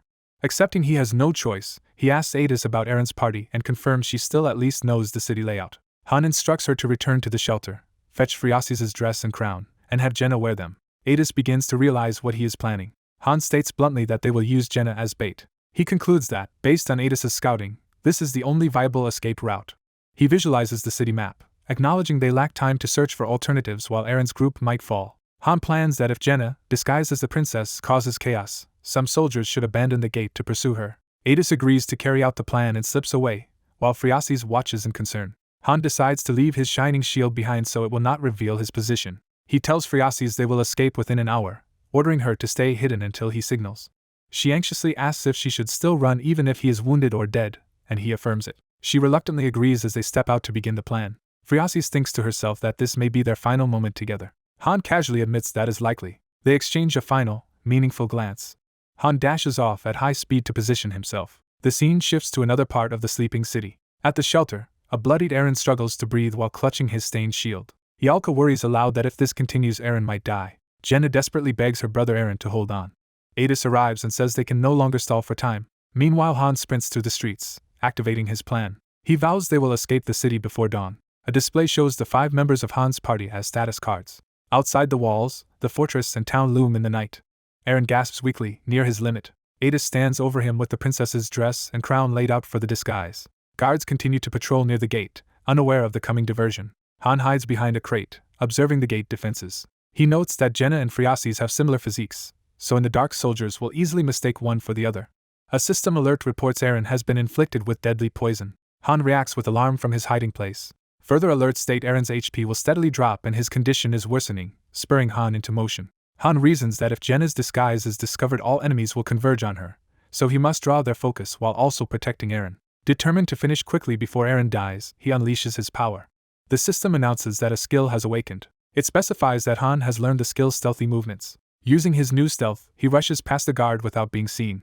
Eren's breathing grows heavier and more labored. Yalka repeats that at this rate he may die. Jenna pleads once more for her brother to survive. Yalka cries out Jenna's name as tension mounts around the injured Eren. Adis urgently tosses Jenna the princess outfit, telling her to change quickly. Watching from hiding, Han feels fortunate that his new skill fits a thief and is exactly what he needs now. Counting the 22 enemies at the gate, he admits he does not know how many will leave once Jenna begins her act. He steels himself for the worst case of fighting them all and waits for Jenna's signal. A guard suddenly notices something unusual in the distance. A massive pillar of fire erupts within the city, drawing the soldiers' attention. The knight captain shouts in shock at the explosion. Another soldier yells to the captain as they react to the disturbance. A guard reports they have located the supposed princess in a white dress and golden crown. The captain orders his troops to move out and support the unit pursuing her. Most of the armored soldiers rush away from the gate, leaving it sparsely defended while Han lurks behind them. Han counts the departing enemies and notes with satisfaction that only 4 soldiers remain. He confirms the powerful knight has stayed behind but considers this reduced opposition far better than before. Han dashes forward at maximum speed, a timer showing fractions of a second as he charges. A knight on watch is startled as the timer continues to tick upward. Han reaches the knights and attacks in a blur, cutting one down before he can react. Moving with the timer's rhythm, Han and a knight rush past each other amid spurting blood. Han's sweeping blade decapitates another knight as the timer passes 2 seconds. A surviving knight watches in horror as his comrade is beheaded in front of him. Han's relentless assault continues, another knight being run through as the timer climbs. Within under 4 seconds, several knights lie dead around Han in the blood-soaked courtyard. Han keeps cutting down pursuers while sprinting through the city streets as the timer hits nearly 7 seconds. Standing amid the corpses with blood on his blade, Han orders anyone in his way to move if they want to live. A heavily armored dark knight with long hair appears, confronting Han as the timer reaches over 8 seconds. The dark knight silently raises a massive sword, preparing a powerful strike as time keeps advancing. Han realizes his attacks cannot pierce this armor, so he plans to target the few exposed gaps instead. He leaps in for an aerial strike, clashing blades with the dark knight near the burning courtyard. Deciding he cannot waste time gauging strength, Han pours everything into a full-force blow. The timer turns red as the dark knight steps in, signaling a deadly counterattack. Their weapons collide violently, sparks and shockwaves erupting between them. The clash sends Han flying back, gritting his teeth as he struggles to regain control. A blinding golden explosion fills the scene from their collision. The explosive shockwave continues to expand, engulfing everything around them. The blast peaks in a roaring sphere of light, shaking the battlefield. As the light fades, Han and the Dark Knight exchange rapid, brutal close-quarters blows. Han presses forward, but the Dark Knight meets every strike with heavy counters. Face to face, Han strains to hold back the enemy's sword with his own. He charges again and slams his blade into the knight's, filling the air with another burst of sparks.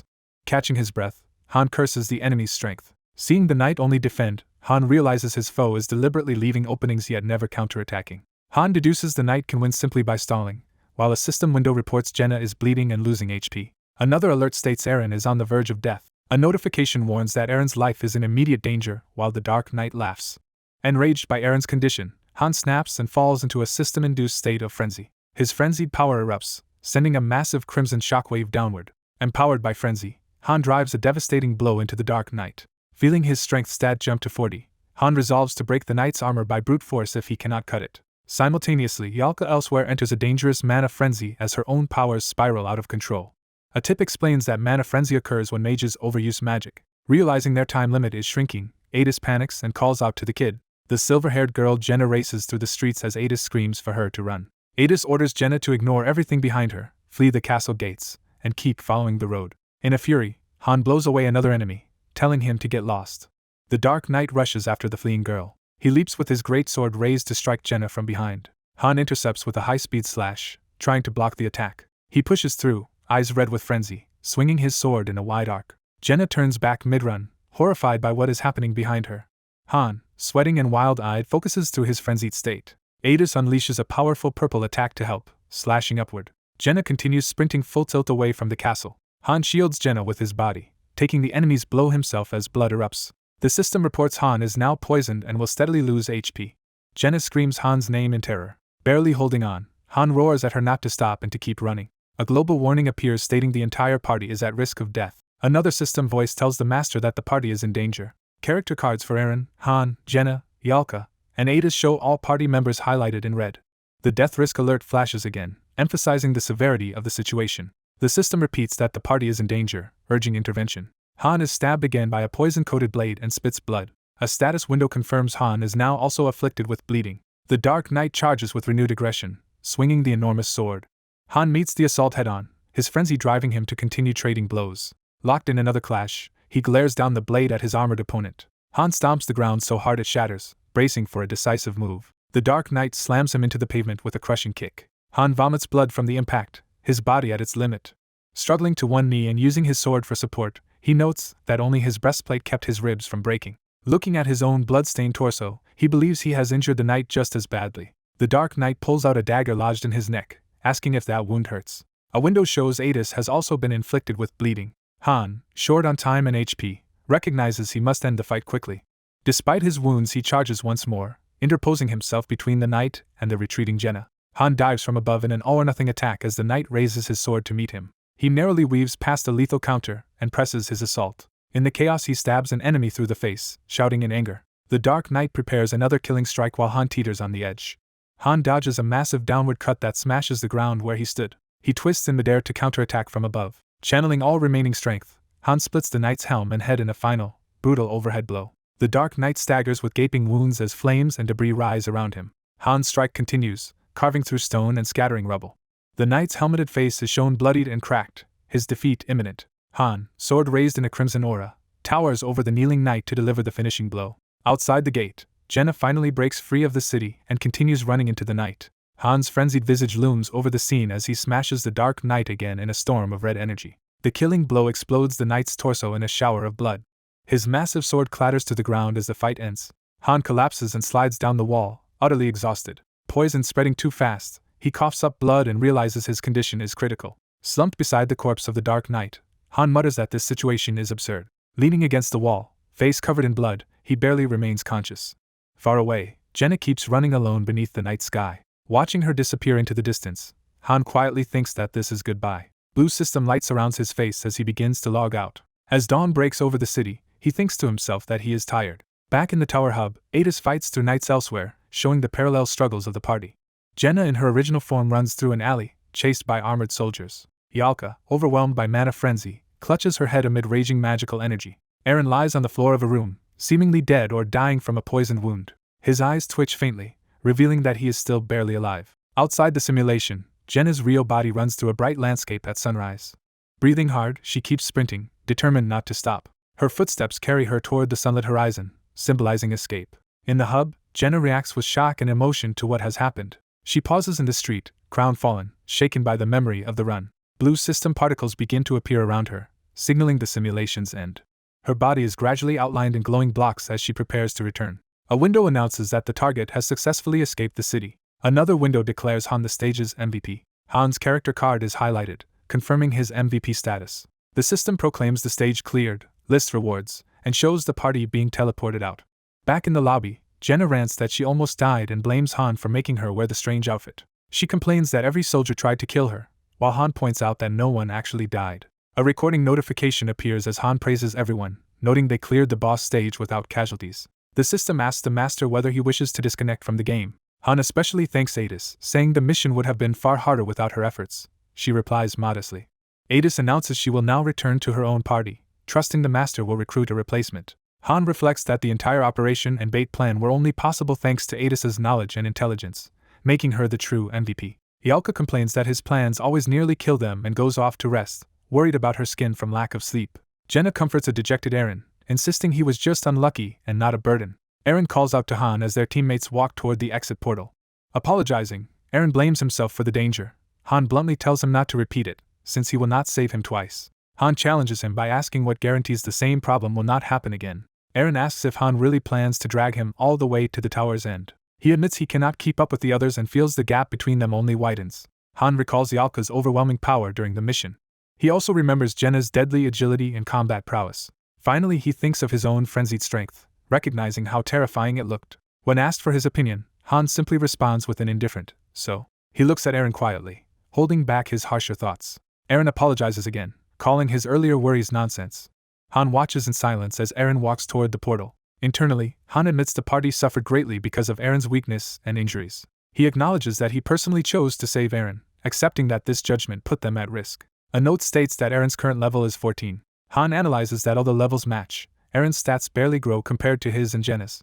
He notes Eren's poor skills and low proficiency, contrasting them with Jenna's versatile and well-used abilities. Han concludes they can manage with Eren for now, but the performance gap will only widen over time. He foresees that eventually Eren will be excluded from the party, or, because of lack of skill, he might die on a future mission. Han grimly accepts this possibility as he considers the team's survival. He thinks that they no longer have much time left with Eren because he simply is not talented enough. Han clarifies that he did not keep Eren out of sentimentality, yet he is not foolish enough to retain a useless member. He watches Eren from a distance in the plaza, already weighing the possibility of leaving him behind. A harsh maxim surfaces in his mind that anyone who cannot keep up will be abandoned. The two stand separated in the training grounds, the emotional distance between them clear.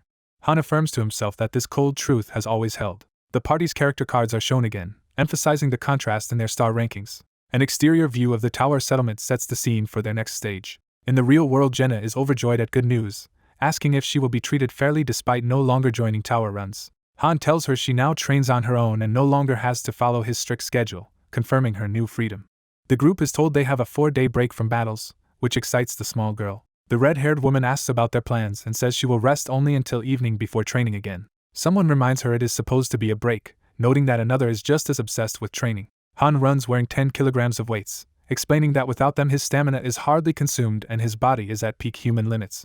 While running, he reflects that this boost must be from the intervention points that Isel mentioned. He notes that after sending Enning through the tutorial, the lobby's atmosphere has noticeably changed. An image of an ominous stone gate or monument appears, hinting at the changed environment. Narration explains that lower-ranking heroes, once desperate during culling, have since relaxed because there is no more competition now that Enning stopped using synthesis. A blue-haired man clicks his tongue in annoyance. Han, panting from training, asks the approaching pair what they want with him. The blue-haired man says he heard something interesting in the lobby. He recalls being told that past status does not matter here and everyone must prove their usefulness and show their worth. He explains that those words excited him, because here anything seemed possible if he proved himself, and he even enjoyed life-risking fights. Now, with the current relaxed situation, he angrily questions how things have changed. He mocks the carefree laughter of people he considers worthless compared to pigs and dogs. Han's narration introduces Velkist, a second-generation mutant who trains intensely without synthesis and has talent like Eren. Han then turns his attention to Narissa as another noteworthy hero. Velkist, drawing a blade, complains that arriving late and seeing this peaceful situation is not what he expected. With a manic look, he asks permission to personally train the trashy heroes, assuming the master will agree. Han warns him not to intervene lethally, saying he only needs to stop short of killing them. Han glares with glowing blue eyes, intimidating Velkist. Velkist laughs nervously, calling Han scary and apologizing. Velkist presses Han for an answer, asking if his earlier speech about worth was a lie. Nearby heroes by the fountain discuss synthesis, saying it might not matter here since their master supposedly does not use it. Han tells Velkist to do what he thinks he must, hinting that the reason will become clear soon.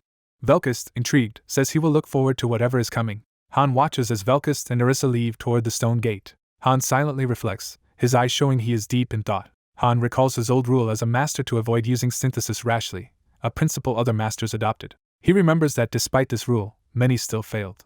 He reflects that fear from synthesis was once the main motivator.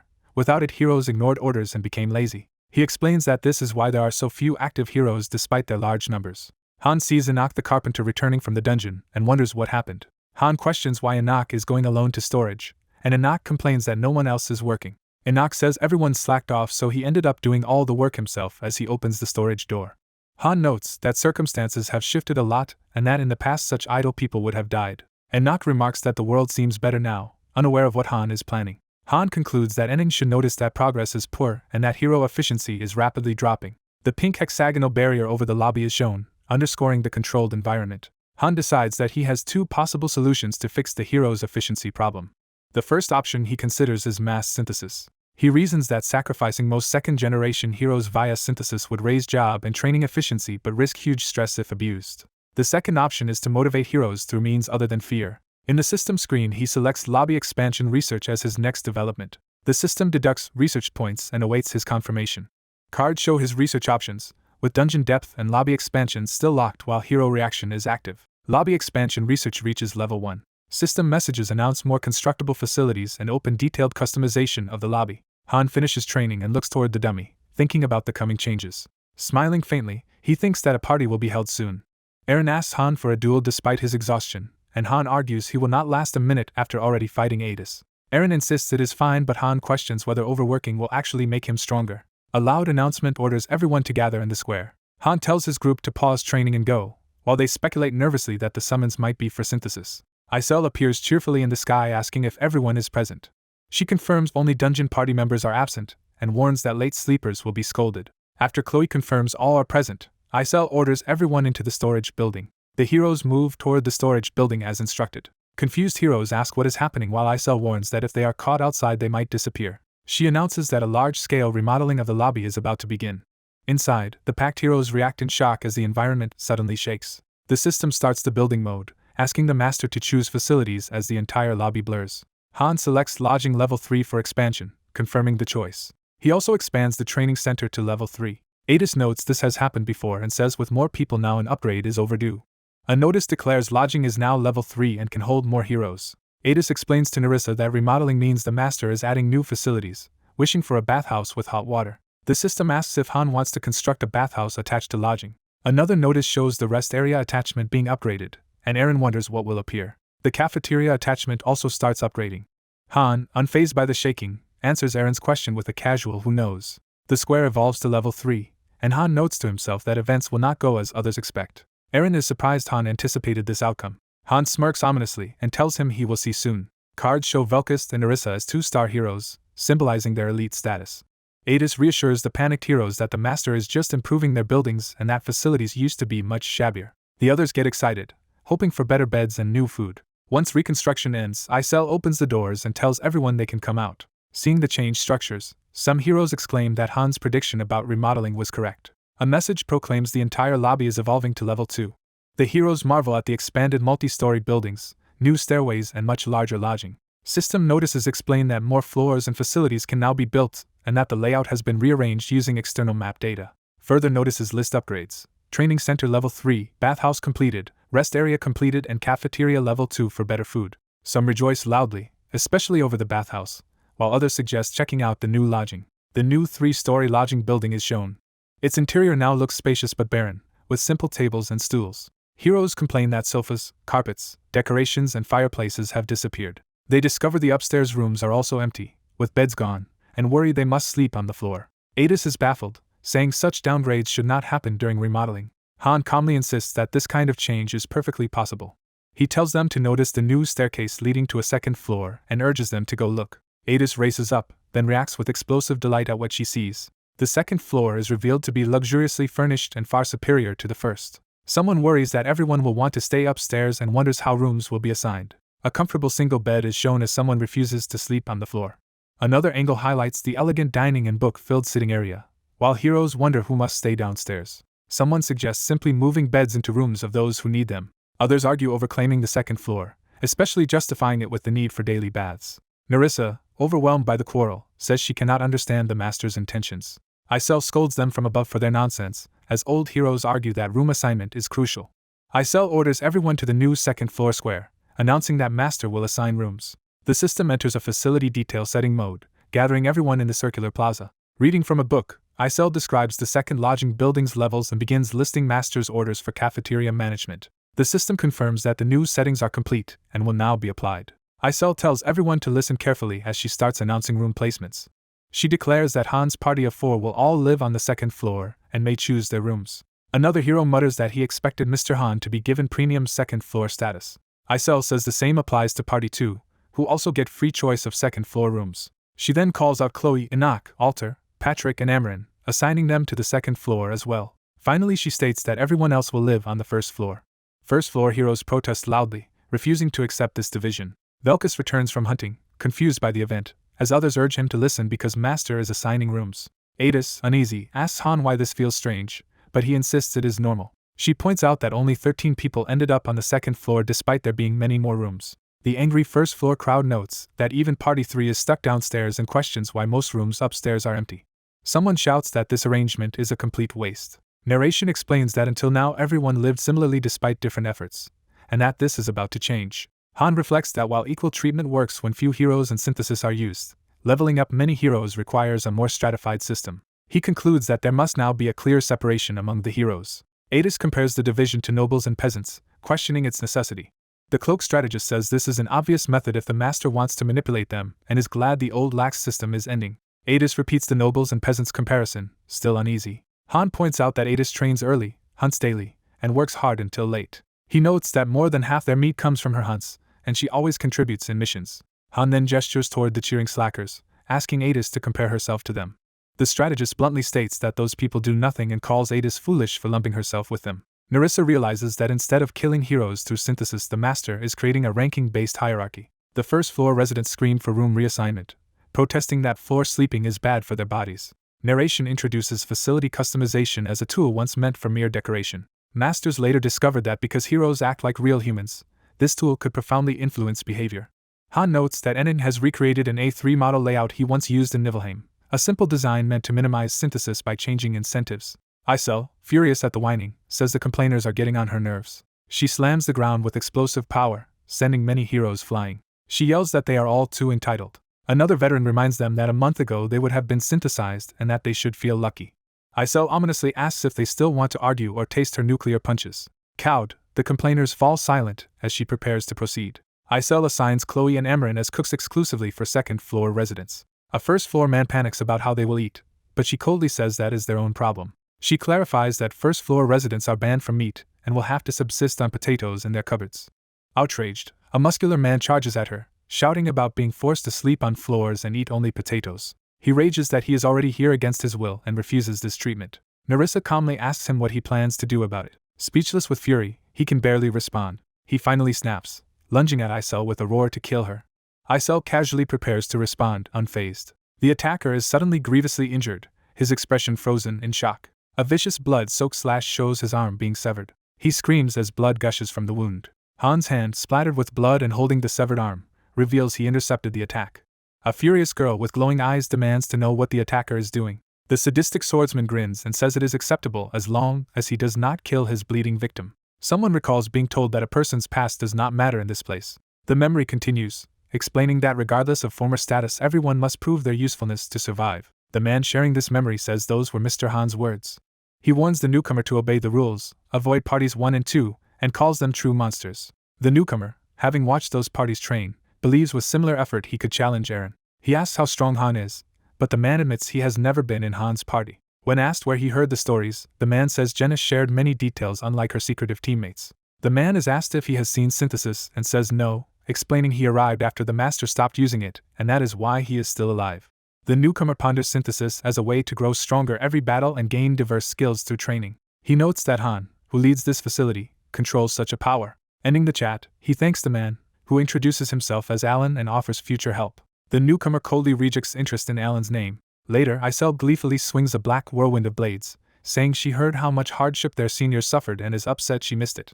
She tells the main trainee that proving worth seems meaningless as he sweats and clutches his severed arm. Velkus remarks he heard there used to be an efficient system for eliminating trash, but that the master strangely no longer uses it. He casually instructs the injured man to reattach his arm by pressing it back on. Observers are shocked, realizing he speaks so lightly because they have never experienced such regeneration. Velkus returns from a break delighted to see this gruesome scene and invites others to step up if they want their arms cut off.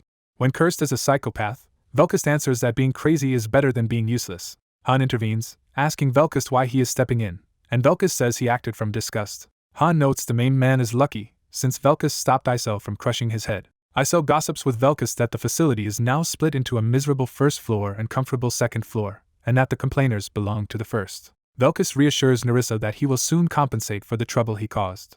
Isel summarizes that of 35 people, 13 live on the second floor while 22 remain on the first. She explains that only second-floor residents may freely use all training facilities and that sneaking up there means death. She urges everyone to improve their skills to reach the second floor, pointing to Han as the perfect role model and invincible ace. She excitedly cites his achievements on the 15th floor while Han dryly repeats that they must show their skills because the master is watching. Han adds that those who perform well will be promoted upstairs, while a frightened man protests the harshness of being forced into this life.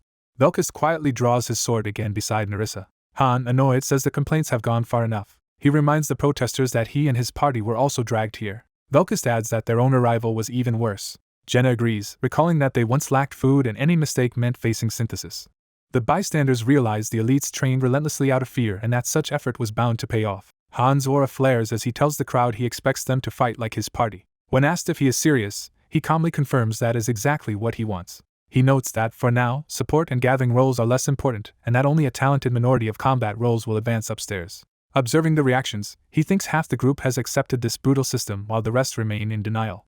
Looking at former nobles, he muses that losing their former luxuries makes the change even harder for them. He reflects that such a radical shift should have been introduced gradually and that too abrupt a reform naturally provokes resistance, punctuated by a man shouting in rage. That man rejects the system, refusing to fight while treated like trash and declaring the group will not accept such unfairness. Velkus mocks them, saying they never fought even when well-fed, and riles up his comrades to reclaim what is theirs. One rebel smugly tells Han they know the secret he is hiding.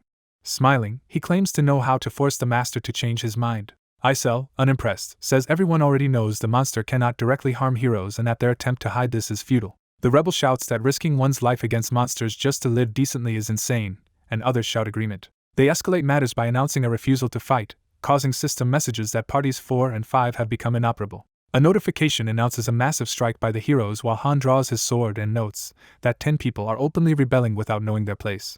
Han drops his sword to the ground in front of them. The rebel leader pales as he realizes what this implies. Han lightly kicks the sword toward them. He orders every striker to sever one of their arms with that blade. Pointing to the man who reattached his limb, Han says they must do it just like him.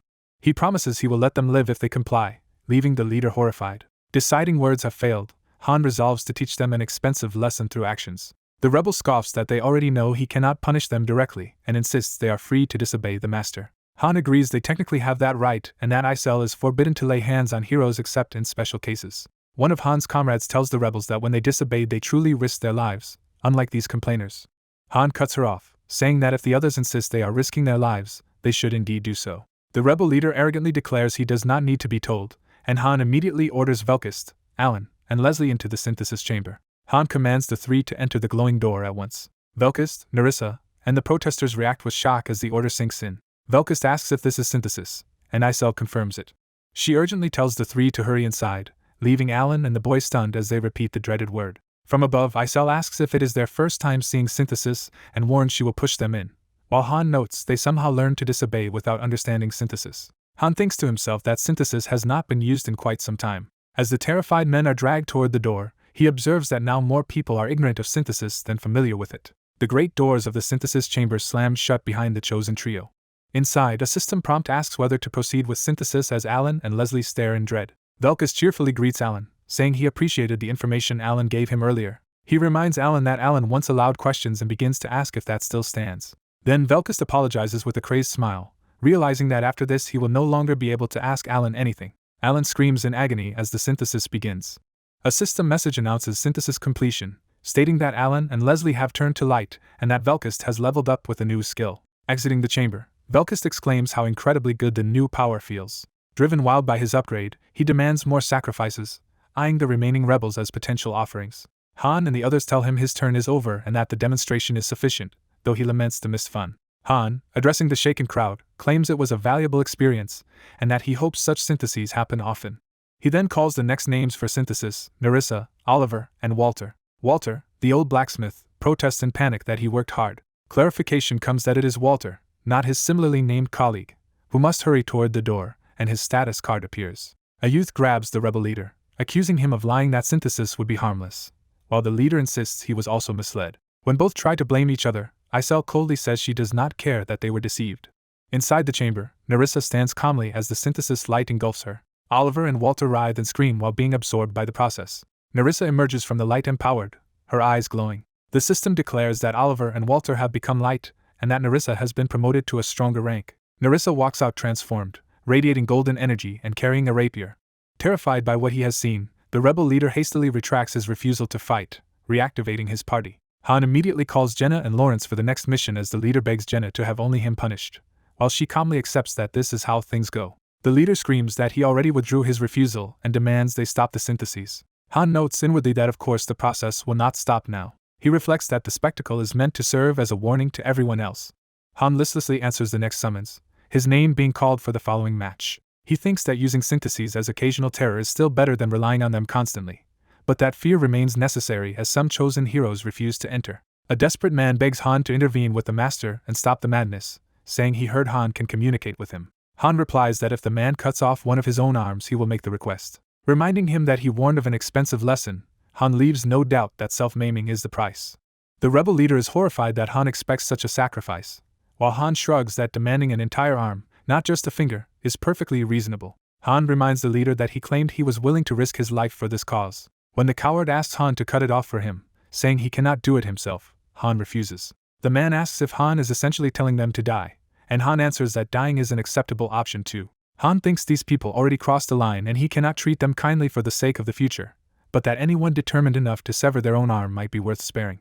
He acknowledges that self-amputation is incredibly difficult, and though a few attempt it, none manage to finish the cut. He coldly observes that without sufficient strength or sword skills they would need to literally saw through their limbs, as evidenced by the blood-soaked ground. Finally Han calls for his own synthesis with Sitten, the rebel leader. With everyone else gone, Han tells the wounded, trembling Sitten that only the two of them remain. The doors of the synthesis hall close once more around them.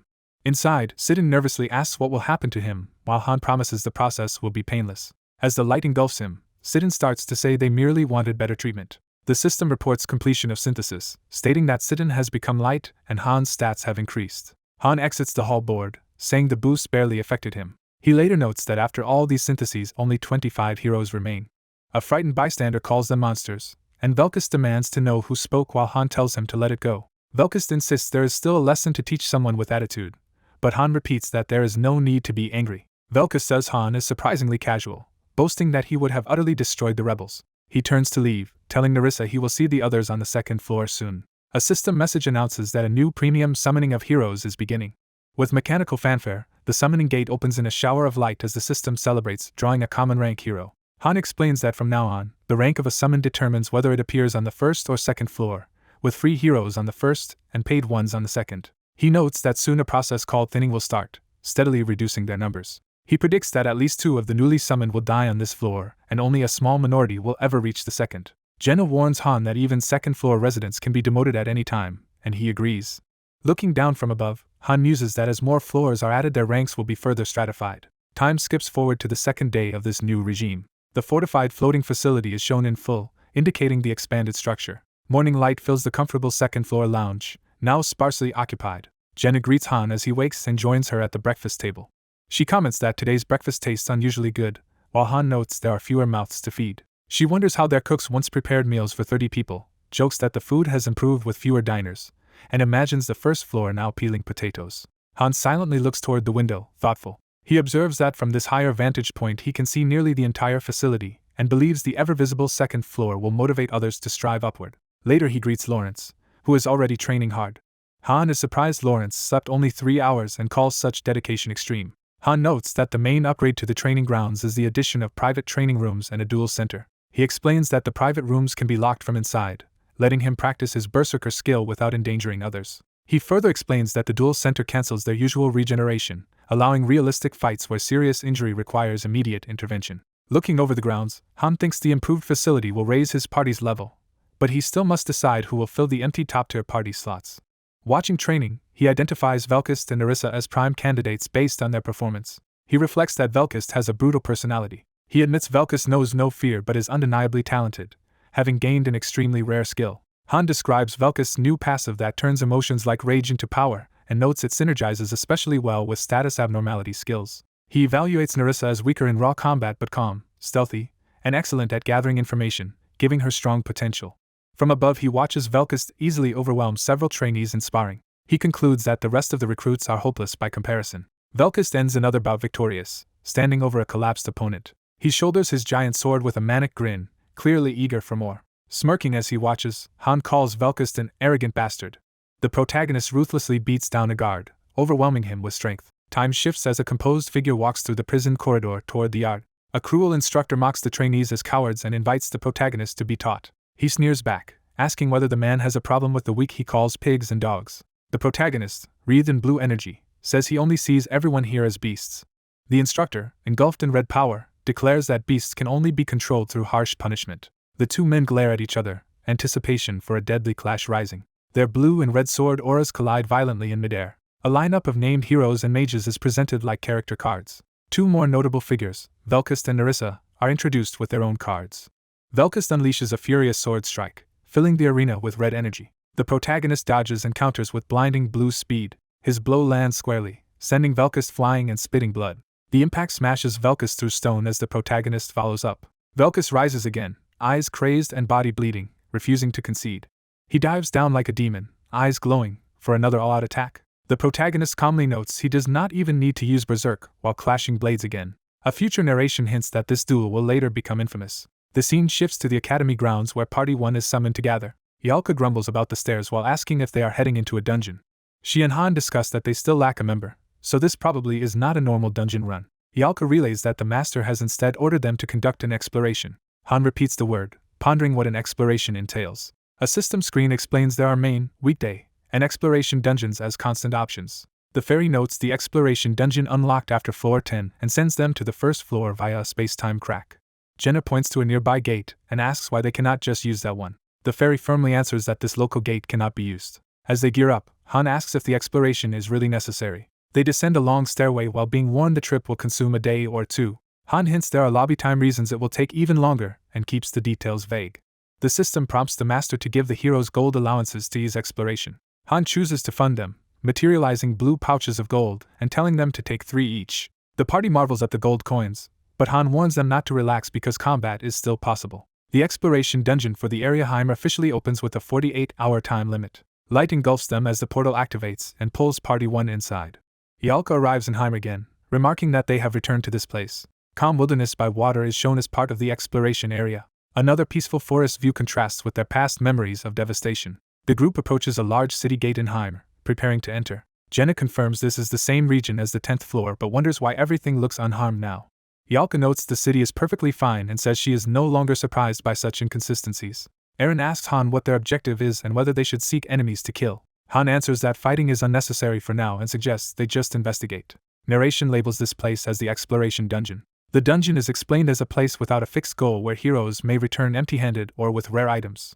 Han observes that, unlike some previous dungeons, the local NPCs can see and interact with them. At the city gate, a guard demands to see their entry permit. Han casually offers a gold coin instead, shocking the guard who was not asking for a fee. Threatening to try another gate, Han pressures the guard, who hastily lets them in on condition they cause no trouble. Walking away, Jenna insults the bribed guards while Han remarks that money works best on people like that. Narration recalls that Heimer had been on the verge of falling before the 10th floor clear, unlike its current peaceful state. A timer shows Party 1 has roughly 47 hours left before they must return. Inside the bustling city, the group debates whether to simply look around and what information to gather. Han tells them to act as they see fit. Jenna is stunned that they are being given this much freedom. Han clarifies they should each gather info and relax wherever they like, surprising the others further. He reminds them they received money from the master, so they should eat well and explore.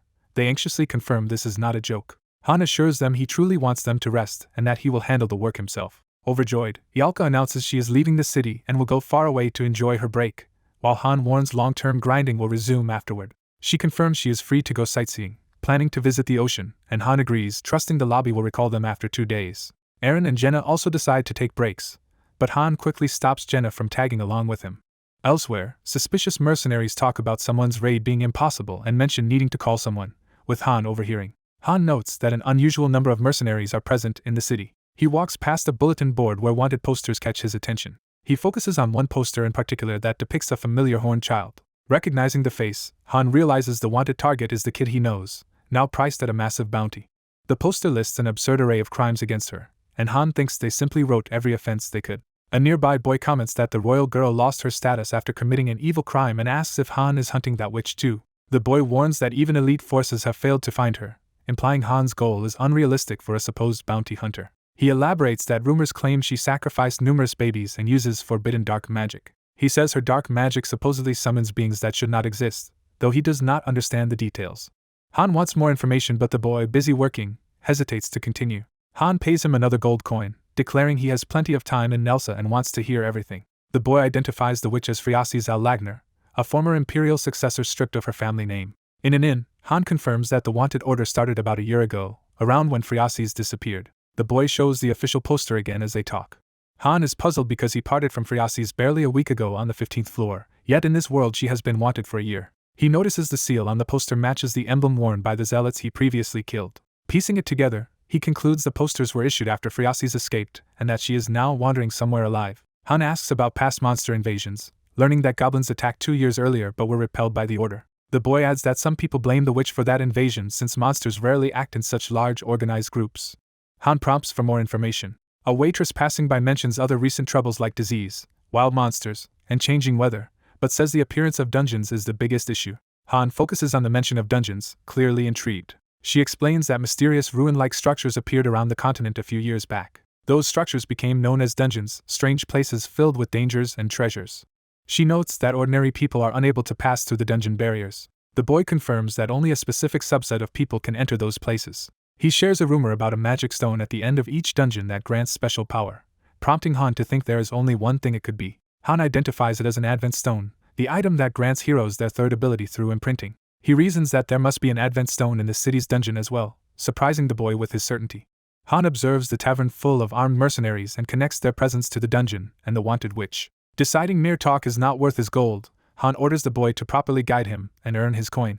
Outside, a wounded man is carried away on a stretcher, hinting at the dungeon's lethality. Watching the injured, Han complains this is why he disliked coming and deduces the dungeon lies within the inner city. The boy points out that the doorway near the central temple appeared as a dungeon right after the invasion. They approach the sealed stone entrance where many mercenaries and guards gather, emphasizing its importance. At the gate, a guard pitches the dungeon as a treasure trove of gold, jewels, and gear, though death is a real risk. The boy explains that the order owns the dungeon, profiting from entry permits and taxing any loot the explorers bring out. Feeling he has repaid Han's payment, the boy says he is done and tells Han to look for him again if more questions arise. He cheerfully leaves Han to figure out how to find him next time, claiming that is not his problem.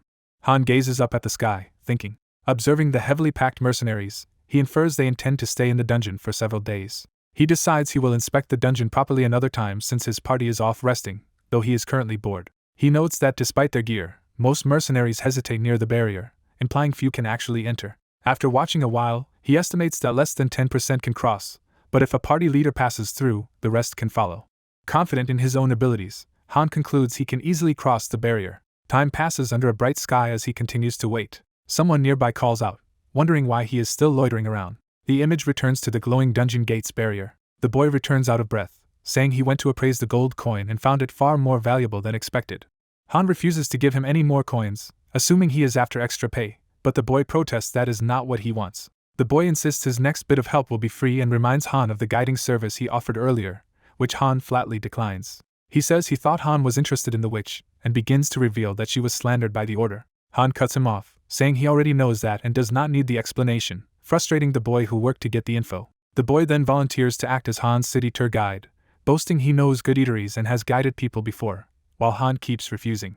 He blurts out that he is only this persistent because Han reminds him of his younger sibling. That admission makes Han pause and look back in surprise. Han cautiously asks about this younger sibling. The boy explains Han looks like a young Eastern companion he knows, which is why he approached him. He emphasizes that the missing sibling also has black hair and black eyes. Han admits he noticed the resemblance too, saying it was why he tolerated the boy's approach at first. The boy starts to reveal the sibling's name, but Han hurriedly tells him not to say it. Confused, the boy reacts as Han harshly repeats that he should keep quiet. Han thinks to himself that the name was not particularly rare, leaving room for doubt. He changes the subject by asking to be guided to a jeweler instead.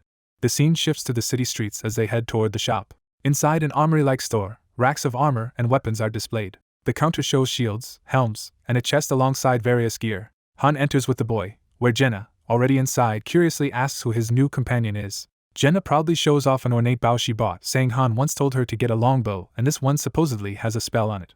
Reading its appraisal, Han dismisses the bow as low-ranked and useless. He advises Jenna to spend her money on something truly valuable instead. She realizes the glowing gems are elemental stones and notes their usefulness to the master as ingredients for a promotion stone.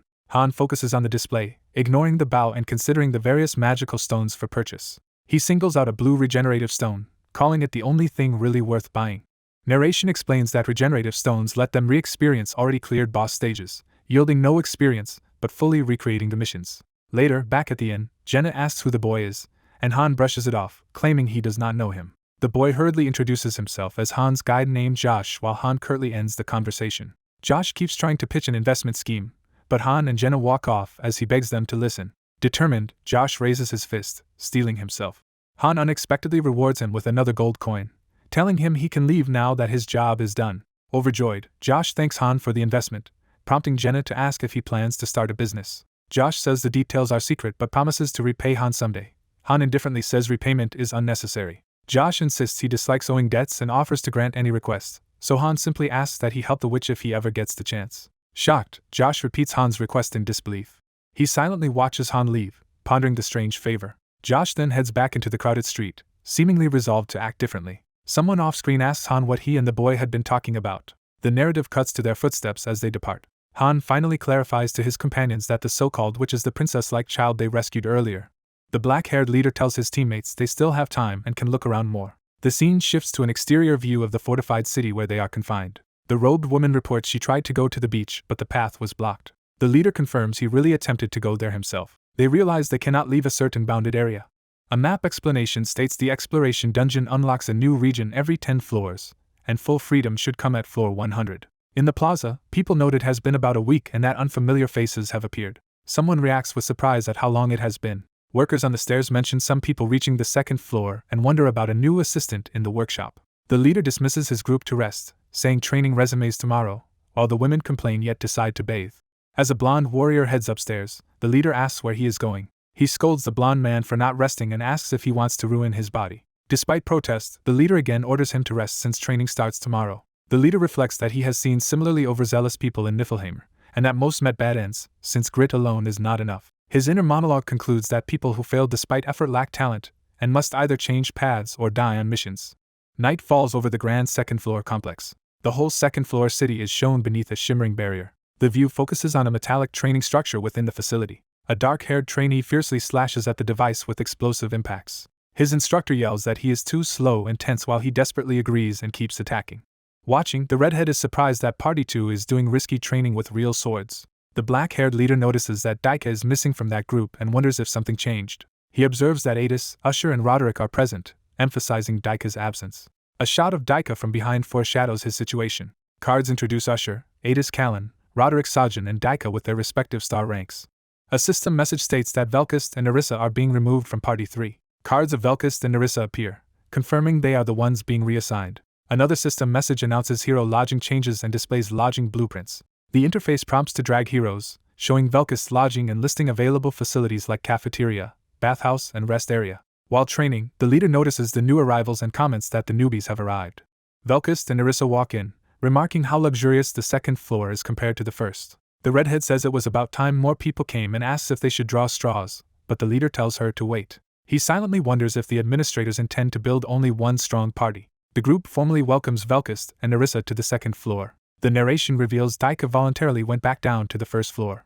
It explains he left because he could not bring himself to kill anyone. Adis explains that with one member gone they are only 3 and so have intensified their training, hoping the master will summon more advanced people. She doubts that will happen and worries about the future of their party. Velkist approaches, asking why they look so grim, saying he only came to greet them even though his expression seems menacing. Narissa coolly retorts that he might kill them, but she does not fear for herself. Velkus smugly assumes he will end up in Party 1 or 2, and the leader dismisses the question as pointless. Nerissa openly requests to join Party 1, confident she will not be a burden. An enraged Velkus internally calls her crazy and tells her to know her place. Nerissa argues that strength is not the only value, claiming she has many non-combat skills and that anyone observant should see that. The leader states that the newcomers do not choose their party and that he or the master will decide. The redhead wonders why Nerissa is so eager to join them, and the leader says he has no idea. He then directly asks Nerissa why she wants to be in their party. She admits she thought the rumors about Party 1 were exaggerated. She explains those rumors were about how brutal their party is, which she initially did not believe. The leader realizes she must have used a regenerative stone to watch their past missions. Narration explains the regenerative stone lets heroes redo missions or view others' records, and that it replayed videos of Party 1's clears for Velkus and Nerissa. The leader demands to know how much she saw. Nerissa answers that she saw everything and that the rumors understated how impressive he is. She reasons that, for survival, it is logical to ally with the strongest, which is why she wants to join Party 1. When asked about Party 2, she bluntly says she still prefers Party 1, frustrating Usher and Adis. Usher nervously insists Party 2 is good too but is unsure when pressed if he truly believes it. Velkus snaps at being called a newbie, but says that only strength matters and that seniority means nothing. The leader says he also wants to join Party 1 and insists he would be more useful than Nerissa. Nerissa criticizes their straw-drawing system as luck-based and proposes a more efficient selection method. She suggests the leader himself should decide, and Adis supports letting Han choose. Han says he does not want party members who do not wish to be with him, but Adis points out that Party 2 lacks enough people and is dysfunctional. The redhead worries people will complain no matter what Han decides and asks if there is anyone he personally wants. He internally admits Velkus would be ideal if not for his terrible personality. Han summarizes that the newcomers do not want to leave it to luck or others and instead want to prove their worth to join him. He tells them to settle it with a fight. Han chooses an arena where healing is disabled and orders them to fight until one falls so he can judge their abilities. He adds that he will decide the result after the duel. Velkus eagerly enters the cage, excited for a serious fight. He even asks if killing Nerissa is allowed. Han answers coldly that he may kill her if he can. Velkus' bloodlust spikes as he prepares to go all out. Inside the cage, Han tells them to fight however they like because he needs to see their capabilities. Nerissa agrees and secretly draws out a vial of liquid. Velkus thinks she is insane as he watches her actions. She coats her rapier with the purple liquid, saying Han told them to fight however they want.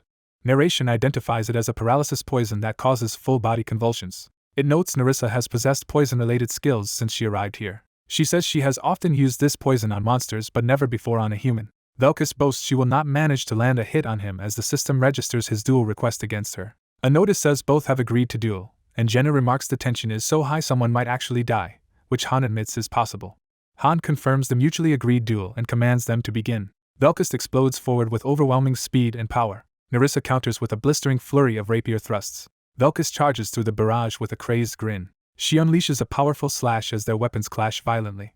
Outside the bars, Han and Jenna watch the chaotic duel unfold. Usher angrily notes Velkus is fighting far more seriously than he did against him, and Adis says he had been hiding his full strength. Han tells his own teammates to watch carefully, as they may learn from the fight. He analyzes that both duelists have weapon technique level 4 like Usher but approach battle very differently. Nerissa deftly parries a strike, demonstrating her technique. She then swings with a wide arc while Velkus counters from below in a fierce exchange. Han observes that Nerissa is cleverly using her position in the arena despite their low level and skill. The duel continues with Nerissa barely blocking a powerful blow. Velkus answers with relentless, crossing sword beams. Nerissa responds with a sharp blue slash, pressing her own offense. A closed panel shows her blade about to make contact and her hand positioning. Velkus' eyes widen as he realizes something is wrong. Nerissa sends a final piercing strike straight at him. System messages announce that Velkus is suffering bleeding and poison with paralysis, reducing his ability to move. Nerissa, panting, starts to claim victory. Velkus suddenly lands a brutal counter-strike on her torso. His weapon sinks into her side, dealing a serious blow. Nerissa screams in agony, saliva and sweat flying. She crashes into the cage wall from the impact. Velkus, also staggering from paralysis, declares that despite his impaired body he has won. Han steps in, states the duel is over and asks if anyone objects, calling it a good fight. Velkus says he has decided as well and begins to assume he will be chosen. Han silently regards him, hiding his conclusion. Han announces that Nerissa, not Velkus, will join Party 1. Velkus is stunned and horrified by this decision. Jenna comments that Nerissa is quite capable, while Roderick looks puzzled and Han seems satisfied. Narration notes that only Adis, Roderick and Jenna truly understood what happened in the duel. It explains that Nerissa intentionally backed herself into a corner to lure Velkus into lowering his guard. It further clarifies that her earlier flashy double dagger style was just misdirection so she could land a single decisive poison blow. The narration adds that Velkus relied too much on raw skill and aggression, while most onlookers missed Nerissa's hidden tactics. Enraged, Velkus demands that Han repeat his decision. Han calmly says he can repeat it as many times as needed, reaffirming that Nerissa is the one joining Party 1. Velkus, shaking with fury, demands to know the reason. Han points out that Party 1 already consists of a swordsman, spearman, mage and archer, all combat specialists. He concludes they need someone like Nerissa, who adds flexible utility to handle varied situations. Han tells Velkus he had hoped Velkus might be strong enough to offset that need but sees now he was mistaken. He concedes Velkus' talent but reiterates that their party does not require him. Han provocatively offers Velkus the chance to fight him instead, promising to accept him if he can last a minute. Velkus is shocked yet tempted by the challenge. Han's intense gaze shows he is entirely serious. Velkus smirks, clearly eager at the prospect. Velkus then suggests replacing a different member, eyeing Eren. Han explains that swordsmen and spearmen serve distinct roles and that the issue is formation, not raw power. Eren hears that Han believes he currently cannot even fulfill his duties as a spearman. Meanwhile, the dungeon master watches recorded fights of the group and finds them entertaining. The master notes that only one person did not fit in and questions whether Han needs a spearman badly enough to overlook that person's weaknesses. A disembodied question challenges Han, asking if he feels Eren is holding him back. Jenna defends Eren loudly, insisting he is doing great and telling the master to stop talking nonsense. Han tells Jenna that as a talented person she may not realize that sometimes comforting words can be harmful. He curtly orders her to be quiet. Velkus smiles darkly, seemingly pleased that Eren is being questioned. Han admits a spearman is not absolutely required and that they could change formation if a strong swordsman joined. He adds that this is only true if the swordsman surpasses the spearman, and then asks Velkus if he truly believes he is more useful than Eren. Velkus heals himself and confidently asserts he would not have challenged Eren otherwise. Eren steels himself and formally challenges Velkus to a duel. Their comrades and Nerissa watch tensely as healing light restores her. Han asks Velkus if he will keep his word about the duel's stakes. Han reminds him Eren has been here longer and warns that baseless confidence will reduce his opinion of Velkus, who promises to go to Party 2 quietly if he loses. Han tells Eren the choice to accept or refuse is his. Han adds that it is acceptable for Eren to decline the challenge. Han then asks for some time to think, buying a brief pause. The narration remarks that the critical moment has finally arrived. Han reflects that Eren has had to push himself unusually hard lately and senses that things will end badly if this continues. He acknowledges Eren is still more useful overall, and that their long partnership means Eren can fulfill his role a bit longer. Concluding that Eren needs a powerful motivation to improve, Han decides to let him accept the challenge as that necessary drive. Velkus, eyes blazing with excitement, exults that the moment he has awaited has arrived. A system message announces that Velkus and Eren have simultaneously requested a duel with each other. Han explains the duel's condition that whoever loses cannot join Party 1, while the winner will be accepted. Han asks both Eren and Velkus if they accept these duel terms. Both Eren and Velkus agree to the duel without hesitation. The system confirms that both combatants have formally agreed to duel. The arena gate opens, signaling the beginning of the official duel. Inside the arena, the system prompts Eren one last time to confirm participation in this mutually agreed duel. Eren takes his stance with the spear, gathering power and focus for the fight. Velkus responds by gathering his own menacing energy, grinning as he prepares his sword. The two duelists lock eyes, blue versus red, measuring each other's resolve. Eren and Velkus clash at high speed, spear and sword colliding in a flurry of blows. Outside, Jenna is surprised Eren accepted, but Han says the choice was Eren's alone. Jenna worries Eren might lose to this strong opponent as Velkus attacks ferociously. Han comments that Eren still has a chance so long as he follows his training while they exchange powerful strikes. Han analyzes that both fighters have equal weapon skill, though Velkus enjoys passive bonuses Eren lacks. Han adds that despite that, Eren still has a particular advantage in this match. Eren capitalizes on that edge, landing a solid spear strike against Velkus' sword. Eren presses the offensive, slamming Velkus backward with a heavy blow. Wiping blood from his mouth, Velkus admits Eren's speed is impressive. Eren stands ready with his spear, breathing hard yet still focused on the fight. Another teammate cheers for Eren to teach the newcomer a harsh lesson. Eren thinks to himself that Velkus' past does not matter, only that he lacks real monster fighting experience. Han's narration explains Velkus only recently arrived, has never fought a boss, and has little experience versus spearmen like Eren. The narration notes that in duels between skilled heroes certain factors become decisive. It states that a spearman's movements can seem irrational and difficult to predict. The two continue exchanging blinding thrusts and slashes, both drawing blood. Velkus, already cut several times, doggedly charges again. Eren's spear lands a devastating hit that sends Velkus spewing blood. They continue a relentless back and forth, each blow threatening to end the duel. Eren again batters Velkus' guard, smashing his sword aside. Usher celebrates, promising to make Velkus do chores once he joins their party. A narration explains how spears historically dominated large-scale battles due to their range. It adds that spears were less useful in one-on-one fights, where shorter weapons could slip inside their reach. Another note explains the approximate 1-meter range difference between a sword and a spear. The narration says that while this range can help, spearmen struggle once a shorter range fighter closes in. It further says spears fare poorly against daggers and lack the distance advantage of bows. Eren unleashes a ferocious downward strike with his spear, forcing Velkus to guard desperately. Eren, fully committed, channels all his power into another sweeping attack. Velkus, shocked, tries to counter the rapidly incoming spear. Eren's spear arcs in a massive wave, dominating the arena as Velkus retreats. The blow hurls Velkus high into the air, his body battered from repeated hits. Han reflects that even if Velkus was gifted before arriving here, hero work follows different principles. Han notes that Eren has dueled him countless times and is used to fighting beings far stronger than normal humans or monsters. He observes that swordsmen and spearmen employ very different combat tactics as Eren presses his assault.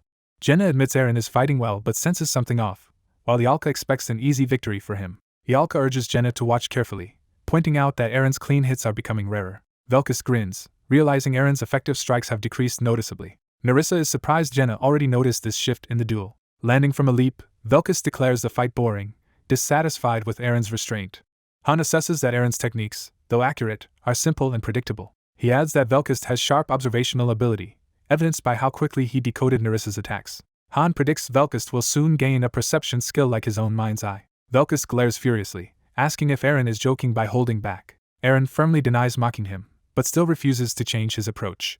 The two force each other back with a massive shockwave as their attacks collide. Velkus demands to know why Eren is going easy on him, and whether he is being underestimated. Eren darts in again with his spear, re-engaging at close quarters.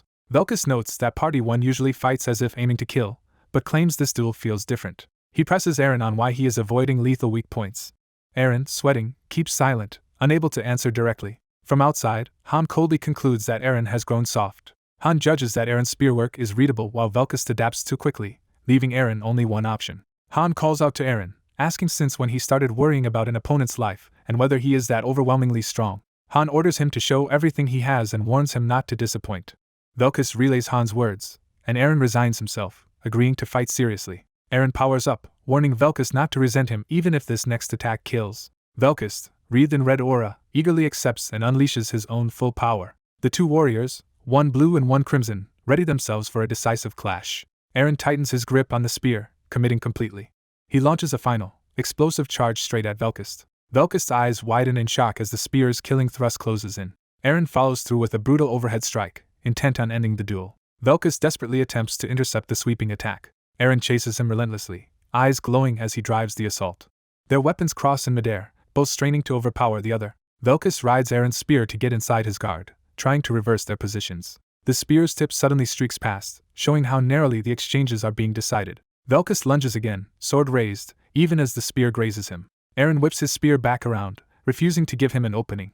Velkus dives beneath the spear to stab while Eren continues spinning it. The spearhead finally pierces deeply, signaling the duel's critical hit. Outside, the impact reverberates through the building, startling those in the city. Jenna and Han tense as the shock reaches them, anxiously awaiting the outcome. Usher and Nerissa also react to the violent conclusion of the clash. The arena doors reverberate from the final explosion of power inside. Yalka and the white-haired instructor soberly acknowledge the duel's end. The shaking subsides, leaving an ominous stillness over the arena. An exterior view shows the now silent duel building dominating the plaza. Blood begins dripping onto the arena floor, marking how brutal the battle was. Velkus, bleeding heavily, comments that he feels dizzy from the loss of blood. Yet he smiles and states that despite his wounds, he is the one who emerged victorious over Eren. Usher cries out in disbelief, insisting Eren clearly had the upper hand. He accuses Velkus of cheating, while Velkus denies any wrongdoing. The instructor cuts Usher off, saying there is no way to know and ordering him to stop. The system declares Velkus the official winner of the duel. Yalka and Jenna admit they expected Eren to win and feel bad that one decisive strike cost him the match. Han agrees that everything was decided by that single, perfectly timed attack. Han internally reflects that Velkus' combat sense goes far beyond simple good instincts. He analyzes that as the fight progressed, Velkus read Eren's patterns, suffered fewer hits, and increasingly exploited Eren's openings. Han notes that even after understanding Eren's flaws, Velkus deliberately delayed turning the tide. A replay shows the moment Velkus finally chose to exploit Eren's exposed defense. Han concludes that Velkus decided the duel's outcome with just that one attack. He explains that Velkus knew one perfect counter would win, so he patiently waited for the ideal moment with minimal risk. Velkus then attacked like a predator pouncing on prey, missing no opportunity. Han judges that Velkus has cold, logical observation and analytical skills, using patient strategies based on calculated odds. Velkus remarks that the duel would have been more exciting if Eren had not held back earlier. Eren, clutching his wounded shoulder, quietly agrees with that assessment. Later, another instructor tells Han she is dissatisfied with the results, but believes Eren simply was not ready. Han replies that since no one objects, he will honor his promise regarding party membership. He announces that Velkus will join Party 1 while Eren is removed from it. The system records that Han has proposed a new Party 1 composition. Eren kneels in pain and shame, realizing he has truly been excluded. Another system message lists the new Party 1 lineup with Han, Jenna, Yalka, Narissa, and Velkus. Cards show the portraits of the 5 newly confirmed Party 1 members. A final prompt warns that agreeing to this formation will automatically expel Eren from the party. Han coldly tells Eren that, for reasons he cannot accept, Eren caused his own loss and thus can no longer remain in their party. Usher argues Eren only held back to avoid hurting a teammate, but Han dismisses this and says survival matters more than friendship. Han explains that heroes are here to live and defeat enemies, and anyone who forgets that will die. Jenna tries to speak up, but Han ends the discussion and orders everyone to rest for the night. The system confirms that Eren is officially excluded from Party 1 as he slumps alone behind the fence. Another message states that Narissa and Velkus are now joining Party 1. Velkus, excited, says working with them will be enjoyable, while Narissa introduces herself politely. Han warns Velkus and Narissa that life in Party 1 is harder and more dangerous than in Party 2. Velkus says he already knows and joined precisely because he wants to become stronger. The group disperses across the quiet plaza after the eventful day. Han approaches the dejected Eren, saying moping will change nothing, and Eren mutters that he does not want to leave. As Han climbs the steps, he bluntly says Eren lost because he has grown weaker and asks why he avoided Velkus' weak points. Han points out that Eren initially held the advantage yet surrendered it by giving Velkus the chance, while Eren replies he could not kill a teammate. Han questions since when Eren started caring about that, and says he never raised him to be soft. Eren admits he had a change of heart, and recognizes his own lack of talent compared to others. He reflects that maybe, with enough time and confidence, he could have beaten Velkus. But he imagines that once Velkus grows even stronger, Eren may never again have the right or ability to kill someone so gifted. Looking pained, Eren wonders if someone as ordinary as him ever had the right to kill a person who shines brighter. He confesses that watching Han and Velkus fight made his own efforts feel meaningless, as if talent renders his training futile. Han asks if this is why Eren went easy, and Eren answers he cannot bring himself to harm his master or other key people. Eren explains he lacks the special something he sees in Han and Jenna, feeling stuck in place with no progress. Han observes that Eren seems to have suffered a mental collapse from this realization. Han offers an alternative, telling Eren there is an open instructor role. Eren looks up in surprise at the unexpected proposal. Han explains that instructors teach new recruits on the first floor's training grounds. He says Eren seems well suited for that job, as does Daika. Han elaborates that the instructor works in relative safety, a post usually fiercely contested, but he will recommend Eren and Daika. Han asks Eren directly what he thinks of taking this position. Eren hesitantly repeats the idea of teaching others, unsure. Han presses him on his true goal, reminding him it is not merely to emulate Velkus but to return to his family. When Eren begins to object, Han cuts him off, demanding clarity. Eren, conflicted and sweating, struggles to respond. At last he apologizes and agrees to accept the instructor role, while Han tersely tells him to drop any lingering hesitation. Han adds that Eren should not force himself into the job if he does not truly want it, leaving Eren stunned.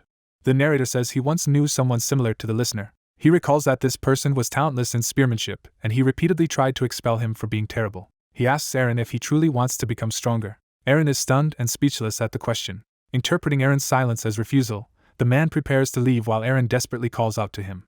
Eren breaks down crying, declaring his desperate desire to grow stronger and stop having pathetic thoughts, yet wondering if someone like him can truly improve. He finally answers firmly that he does want strength. The man stops and turns back toward the exhausted Eren. He tells Eren he will help him until a mysterious gate in the city opens. The ominous sealed gate is shown, emphasizing the time limit.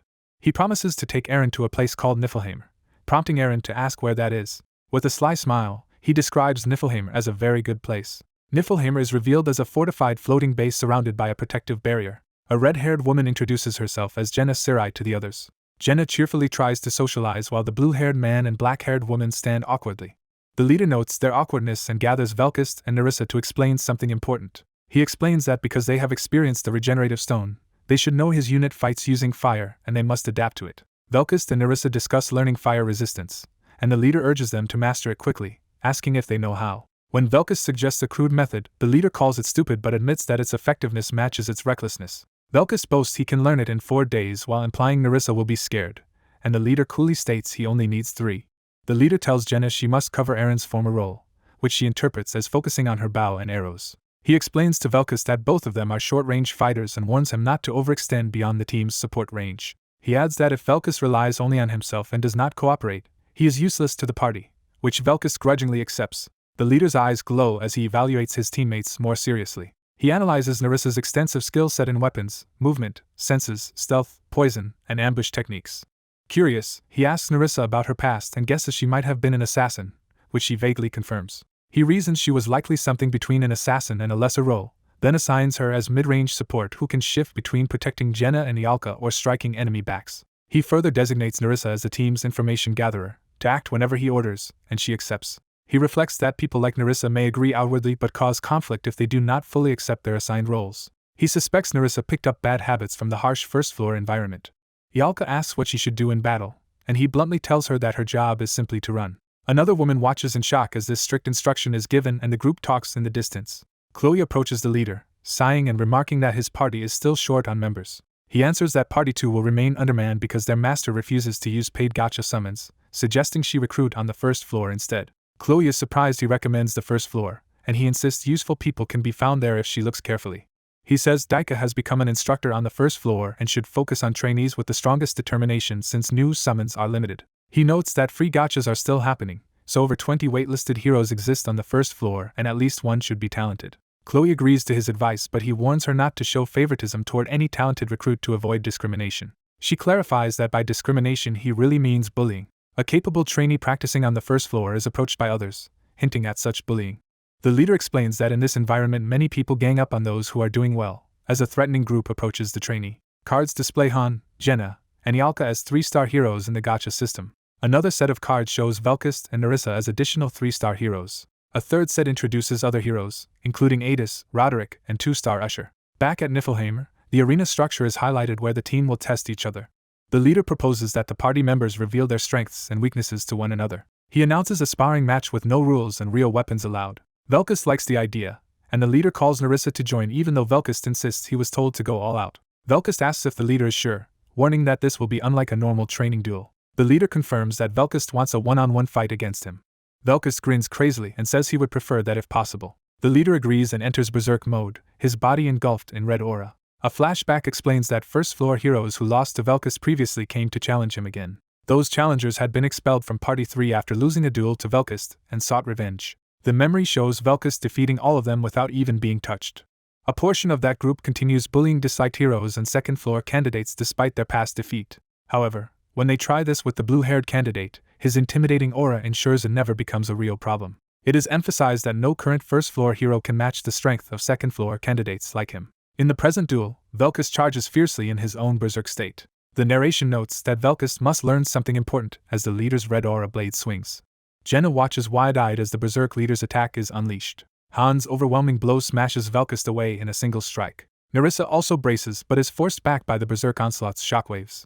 The leader intends to teach Velkus that there are people stronger than him, and that he has grown arrogant fighting only weaklings on the first floor. Bruised but excited, Velkus admits the leader is as strong as he expected and calls this result natural for someone arrogant like himself. He says he is glad to have joined this party, and that he needs Narissa's aid if he ever hopes to fight the leader properly. Narissa draws a special weapon and the leader asks if she is really going to use it. She replies that it is what he seems to want. They decide to fight 2-on-1 this time, believing such a match should challenge the leader. The leader, still in berserk mode, casually wonders if even 2 of them together will be enough. The scene shifts back to the wider fortress to show time passing before the next phase of training. The camera focuses again on the arena, foreshadowing another clash. After another quick loss, the leader criticizes them, saying 2 people are not stronger if they cannot work together. Jenna remarks that maybe Velkus and Narissa could beat Eren or Usher together but certainly not her. The leader calls Jenna up to the stage for more duels while she nervously admits she is scared.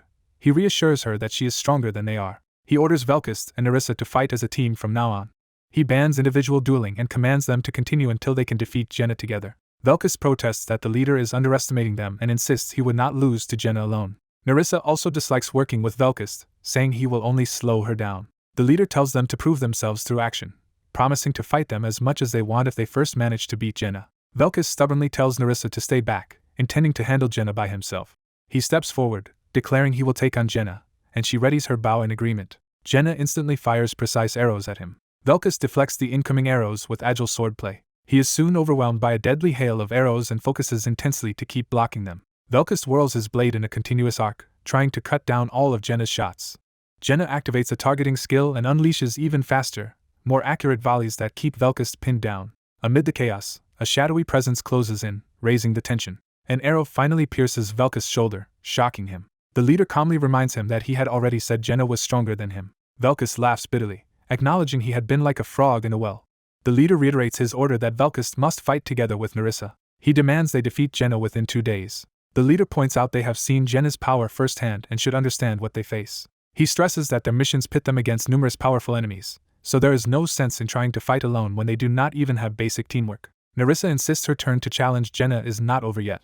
The leader calls her extremely stubborn. The arena walls loom again, symbolizing yet another grueling session to come. Nerissa is soon driven back and pinned by Jenna's barrage of arrows. She ends up stuck to the wall by arrows, barely able to stand. The leader notes that neither she nor Velkist managed to last even a minute against Jenna.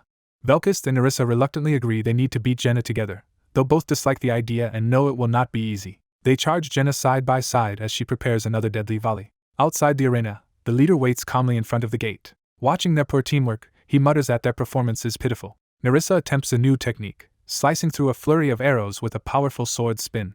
Jenna dives in with glowing eyes, continuing her relentless offensive. Her close-range arrow storm hammers Nerissa, who struggles desperately to evade. Jenna acrobatically flips and shoots, maintaining pressure from every angle. Velkist tries to close the distance while Jenna keeps him at bay with constant fire. He is riddled with arrows again as he fails to coordinate with Nerissa.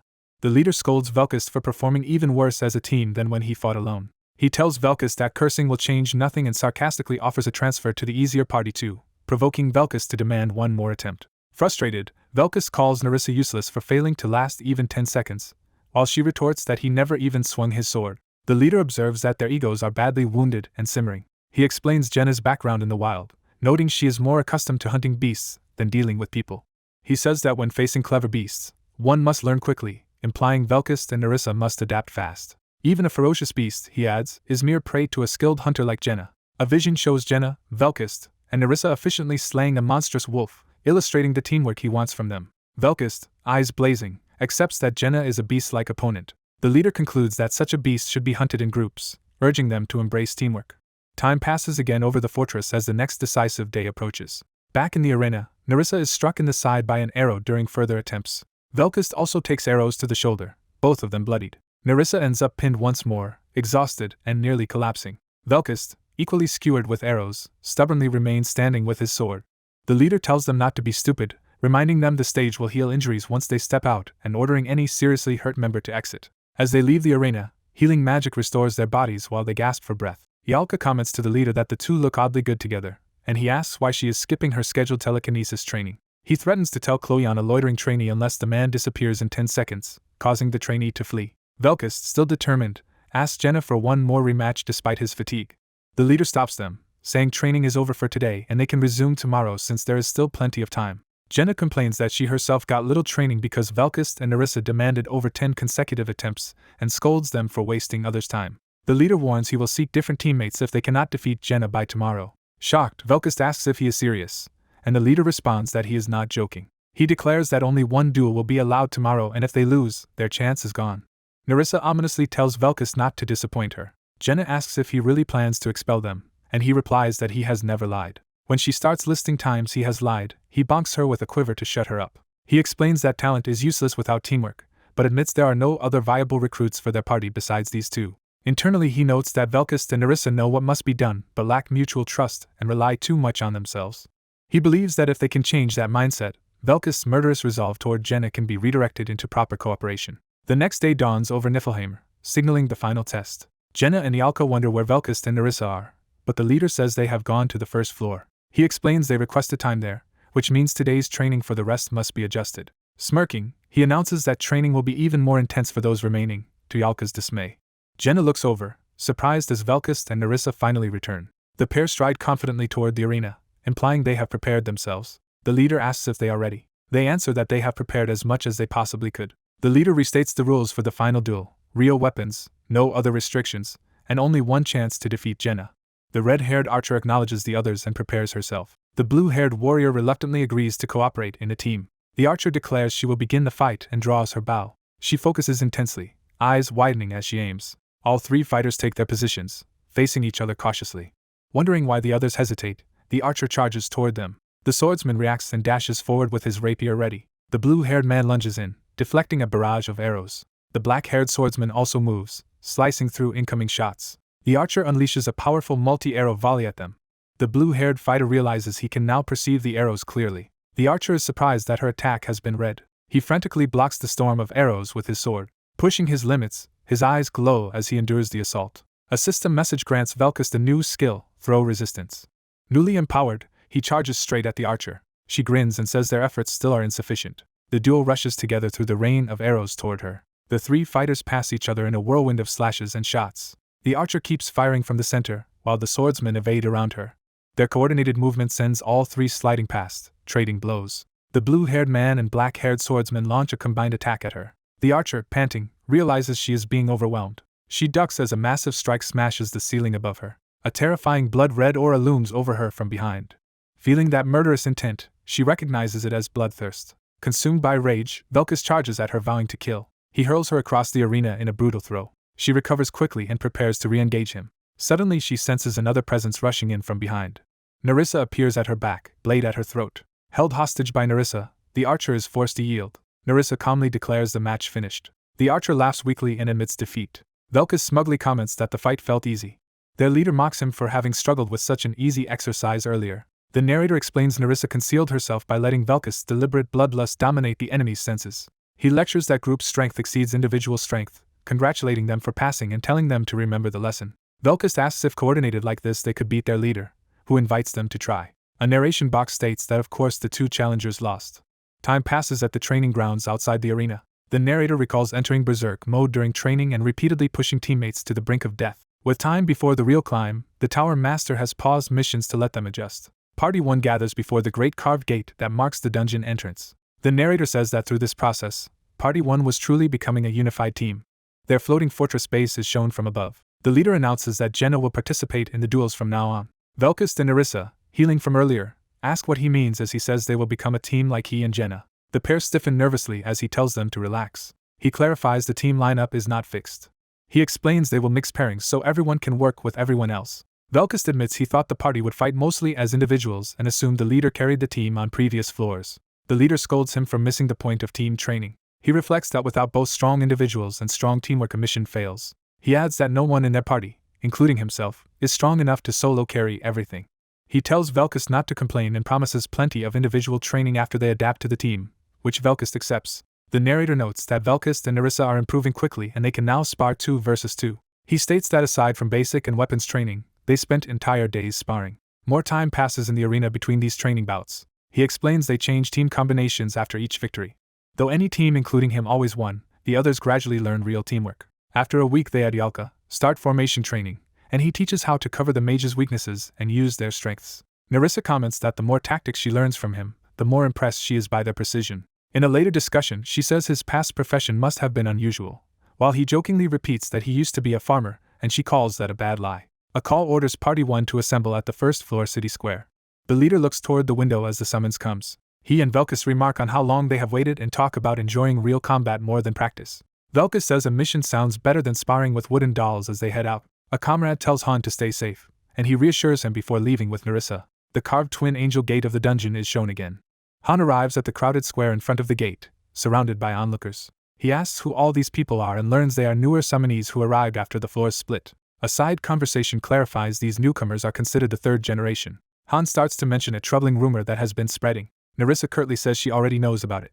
Han narrates that he and a few others formed the first generation, Velkus and Nerissa the second, and the mass of later arrivals the third. From the crowd, someone scowls and calls Han arrogant. Velkus insults the complainer as a barking dog, but Han tells him not to engage. A nervous third-generation man approaches Han, introduces himself as Melkard, and begs a favor. When Melkard asks to be escorted upward because of an alleged incurable illness, Han brusquely orders him to move aside.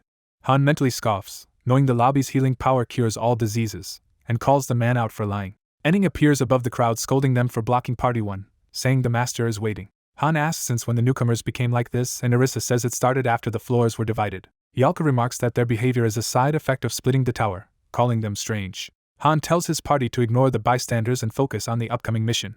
System messages announce that the main dungeon challenge will be on the 16th floor and that the doors will open in 10 seconds, while Han orders them to follow his commands in battle. He asks the party if anyone objects to his leadership as they ready themselves. Velkist and Nerissa both state they have no complaints. A teleportation light engulfs them as they enter the dungeon. They materialize on floor 16 with a mission to explore and investigate an unfamiliar location. Velkist comments that an investigation-type mission is new to him. Jenna recalls they had one similar exploration once before on the 6th floor. She says that mission was not very hard, but Han warns this one could be different. The narrator describes the new field as a vast, castle-like mansion interior. Nerissa senses something familiar and begins to recognize the place. Han asks if she knows it, and she says she is not yet certain but will confirm later. He suggests they search the area to find the exit to the next floor. Testing a nearby door, he notes that it leads outside the field and is inaccessible. Han orders Nerissa to scout ahead in stealth and report anything unusual. He tells the others to move in inspection formation as they proceed. The group advances down the dimly lit hallway of the mansion. Elegant statues and decor line the corridors as they continue deeper. The team walks through long, empty halls illuminated by chandeliers. They remark on the creepy, seemingly haunted atmosphere and the strange absence of people despite the place being well kept. Han concludes that none of the visible doors can actually be opened. Yalka observes how impossibly large and oddly proportioned the interior is, saying it must look bizarre from outside. She teases Velkist for smart observations, provoking his flustered reaction. Startled, he backs down while Han tells them to be quieter. Jenna watches the exchange, slightly nervous but attentive. They realize the long hallway seems to loop or mirror itself like a trick. Han decides the entire structure is a labyrinth. He explains this mansion is a maze-like dungeon and that they should wait for Nerissa's scouting report before choosing a path. Sitting to rest, they complain that this mission is annoying, empty, and unlike the straightforward fights they are used to. Velkist agrees that the lack of action is boring. Han asks if he treats missions as entertainment, and Velkist admits he wanted strong enemies to fight. Han says they can relax but must stay alert because enemies must exist somewhere in the maze. Using his senses, he insists that foes are definitely lurking within the mansion. Velkist is pleased to hear that, and readies himself eagerly. Time skips ahead by 5 minutes. The group continues waiting in the quiet, lamplit corridor. Han listens carefully, sensing Nerissa's return. She reports that the branching corridors converge to one location and that the layout is simpler than it seems. She adds that she found no enemies or traps, but something about the scene ahead is unsettling. Han asks what she means by strange. She explains he will understand once he sees the eerie scene himself. They open a large set of doors, revealing a chamber with a lone maid sitting inside. The maid is slumped in the center of the grand hall. From closer in, they see her kneeling motionless on the floor. The maid quietly sobs over a pool of blood beneath her. The party notes she does not react to their presence, and that her state is abnormal. Suddenly she convulses and vomits blood, startling Jenna. Velkist suggests killing the suspicious woman, but Han decides the safest course is to leave her alone and avoid interacting. Jenna worries she looks like she is suffering badly and wonders if she is simply ill, prompting Han to ask if she wants to help. Jenna says she is not that kind-hearted and agrees they should just keep moving. Han watches her walk away in silence, thinking. The group continues deeper into the ornate interior. Bored, Jenna tries another sealed door, convinced there must be a hidden passage. Velkist clicks his tongue, and Han tells him not to complain because something will appear soon. Han observes that they have passed several identical halls and that the labyrinth is actually simple, mostly a straight path. Nerissa explains that the layout only changed once they tried to enter the 4th hallway, where she finally detected enemies. She reports that 7 armored foes with swords, spears, and crossbows wait in the next corridor. Han outlines the plan: ambush them immediately, with Jenna and Nerissa targeting the bowmen while the others handle swordsmen and spearmen. The armored guards are shown standing idly in the next hall, unaware. Han peeks through the doorway, getting ready to strike. He silently counts down, signaling the team with his fingers. He finishes the countdown with a final signal to attack. He launches forward explosively, fist and body propelling the surprise assault. The impact of his charge shakes the floor and echoes through the hall. One guard, drinking, looks up in alarm at the sudden disturbance. In his widening eye, Han's lunging figure with drawn sword is reflected as the ambush begins. The party ambushes a group of armored guards, swiftly cutting them down in a bloody assault. A startled knight demands to know who is attacking as a dark, red-eyed shadow rushes past him. The blue-haired warrior cleaves through the soldiers, spraying blood across the hall. Grinning wildly, the blue-haired fighter finishes off more knights with ferocious slashes. Additional armored soldiers are instantly pierced and killed as the onslaught continues. The adventurer team stands amid the corpses of the defeated guards, having secured the hall. The black-haired leader narrows his eyes, calmly assessing the situation. The group moves deeper into the grand mansion, heading toward the central staircase. He notes that there is a staircase ahead leading to the upper floor. Observing their surroundings, he confirms the staircase is in front and sealed doors are behind them. He resolves to test the barrier, and raises his shield toward it. His shield strike rebounds off the glowing barrier, proving the path upward is still blocked. Concluding from this, he thinks they cannot yet proceed to the second floor. He orders Yalka to ready load her fire magic aimed at the doors where more foes should arrive. The closed mansion doors become the party's prepared killing ground. Numerous level 14 and level 17 human soldiers rush in as reinforcements. Yalka unleashes her spell, a roaring wave of fire that engulfs the charging troops. The burning soldiers scream as the flames consume them. The leader calls to Velkist and Nerissa, signaling them to join the counterattack. Velkist transforms into a fierce, red-eyed berserker and charges alongside Nerissa. The leader's sword carves through frontline enemies before the wall of fire. Velkist and Nerissa cut down the remaining soldiers in a coordinated slaughter. Jenna darts through the chaos, attacking swiftly while fire and debris fly around her. The leader sprints through the burning hall, pressing the assault. He slashes through flames and enemies alike, forcing the last soldiers into the inferno. One of the burning knights collapses, reduced to a charred skull inside his helmet. With the last opponent dead, the leader tells his exhausted party to rest and recover. Yalka asks how he knew more enemies would come, surprised by his foresight. He explains he deduced hidden foes because the second floor barrier stayed closed even after their initial kills. Now that the additional soldiers are dead, he points out that the way to the second floor has opened and says the mission will end once they clear it.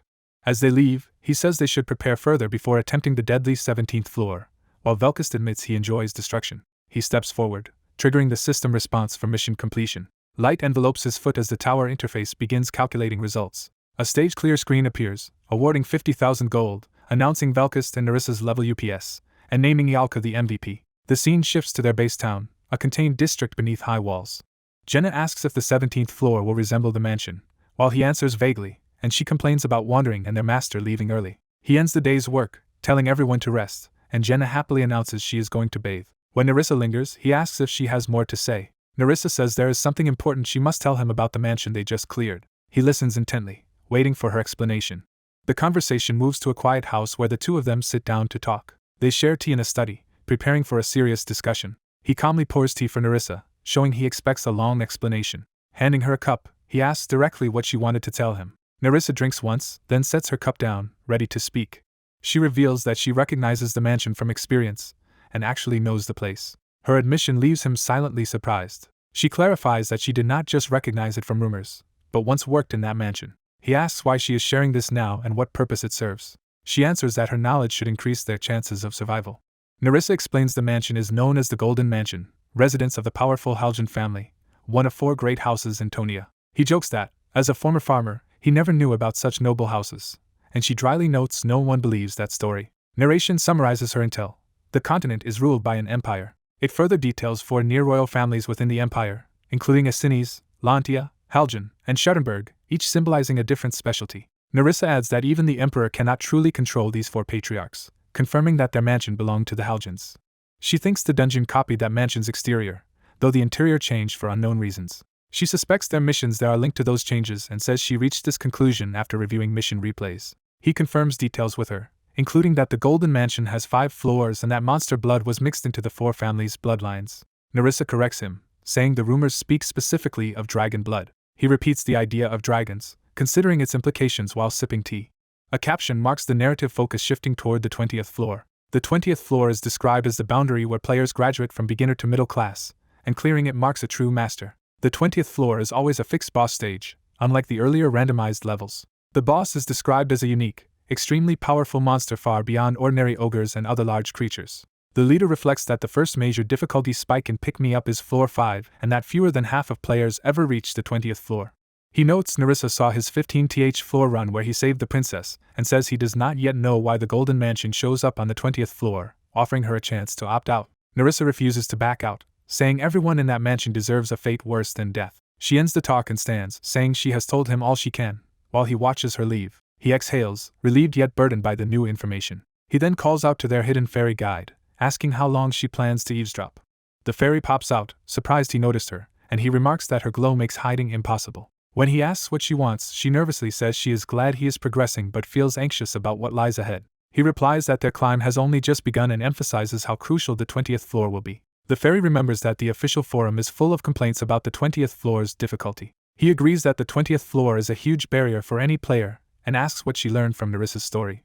He concludes that, with all the gathered intel, the bigger picture is finally starting to make sense. He lays out his deductions. A group funded mainly by the Haljans wants the 15th floor main NPC dead, probably for reasons related to the goddess. The fairy asks if he thinks the 15th and 20th floors are connected, and he answers that they likely are. He summarizes that two key hints from Nerissa stand out in his mind. First, he notes that the Golden Mansion has 5 floors, matching the tower segment from floors 16 through 20. Second, he recalls that the resident family supposedly carries dragon blood in their veins. He therefore assumes the 20th floor's boss monster will be a dragon. A menacing vision of a dark dragon against a blood-red moon illustrates the danger ahead. He steels himself, eyes sharp, accepting the coming challenge. He explains that such dragon-blooded foes are immensely strong with almost no weaknesses, though at least they are not full dragons, which horrifies the fairy. He says their only option is to prepare as thoroughly as possible, and the fairy anxiously agrees. He reminds her that the party will handle the actual fighting and she only needs to assist when called upon. Nervously, the fairy accepts this responsibility. Time passes as the tower city continues its calm routine outside. The training grounds and fortress area are shown as the next stage of their preparations.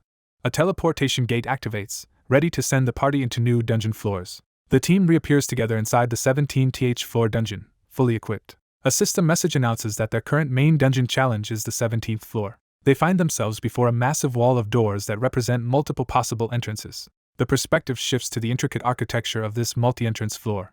Velkus complains about the 5 different entrances and possible maze ahead, while the leader warns they might be in there for days. Jenna worries about starving in such a maze, but he says they will be fine if they follow certain rules. He privately notes that the real problem is that this account's difficulty setting is unusually high. While Jenna frets, he continues calmly mapping the dungeon. Elsewhere on the floor, Velkus yanks Yalka away from a sudden trap of spears and arrows, saving her from death. After clearing the stage in brutal close-quarters combat, Velkus is named MVP and they earn another 50,000 gold. That night the party camps inside the dungeon corridor, some sleeping by the fire while others stand watch. At dawn they set out again, the leader updating his map as they move. His notebook shows a growing sketch of the maze, marking cleared paths and traps. Another system screen declares the floor cleared with Jenna as MVP and a 50,000 gold reward. The interface updates to show floors 16 through 18 cleared and the arrow now pointing toward the 19th floor. Jenna fights fiercely with her bow and close-range attacks during the new stage. She finishes off more enemies and once again secures an MVP-marked stage clear. Outside, a solemn stone arch hints at a new facility being constructed. On the 19th floor forest, Jenna jokes that reaching this far was easier than expected, while Nerissa notes there were still dangerous, looping paths. Nerissa admits they survived those hazards largely thanks to the leader's guidance. Back in town, the system prompts the player to construct a new facility. He chooses to build a level 1 checkroom facility. Hearing the noise of construction, Yalka wonders aloud what their master is building. He tells her it is a checkroom where they can leave their belongings, which confuses her. As the building materializes, he comments that it is slightly different from ordinary storage. He bluntly calls the new structure their grave, revealing its grim purpose. Yalka is alarmed to hear him describe it as their grave. A system message confirms the checkroom's completion, explaining it records fallen heroes whose items are stored there. The building's heavy double doors, carved with angelic figures, emphasize its memorial role.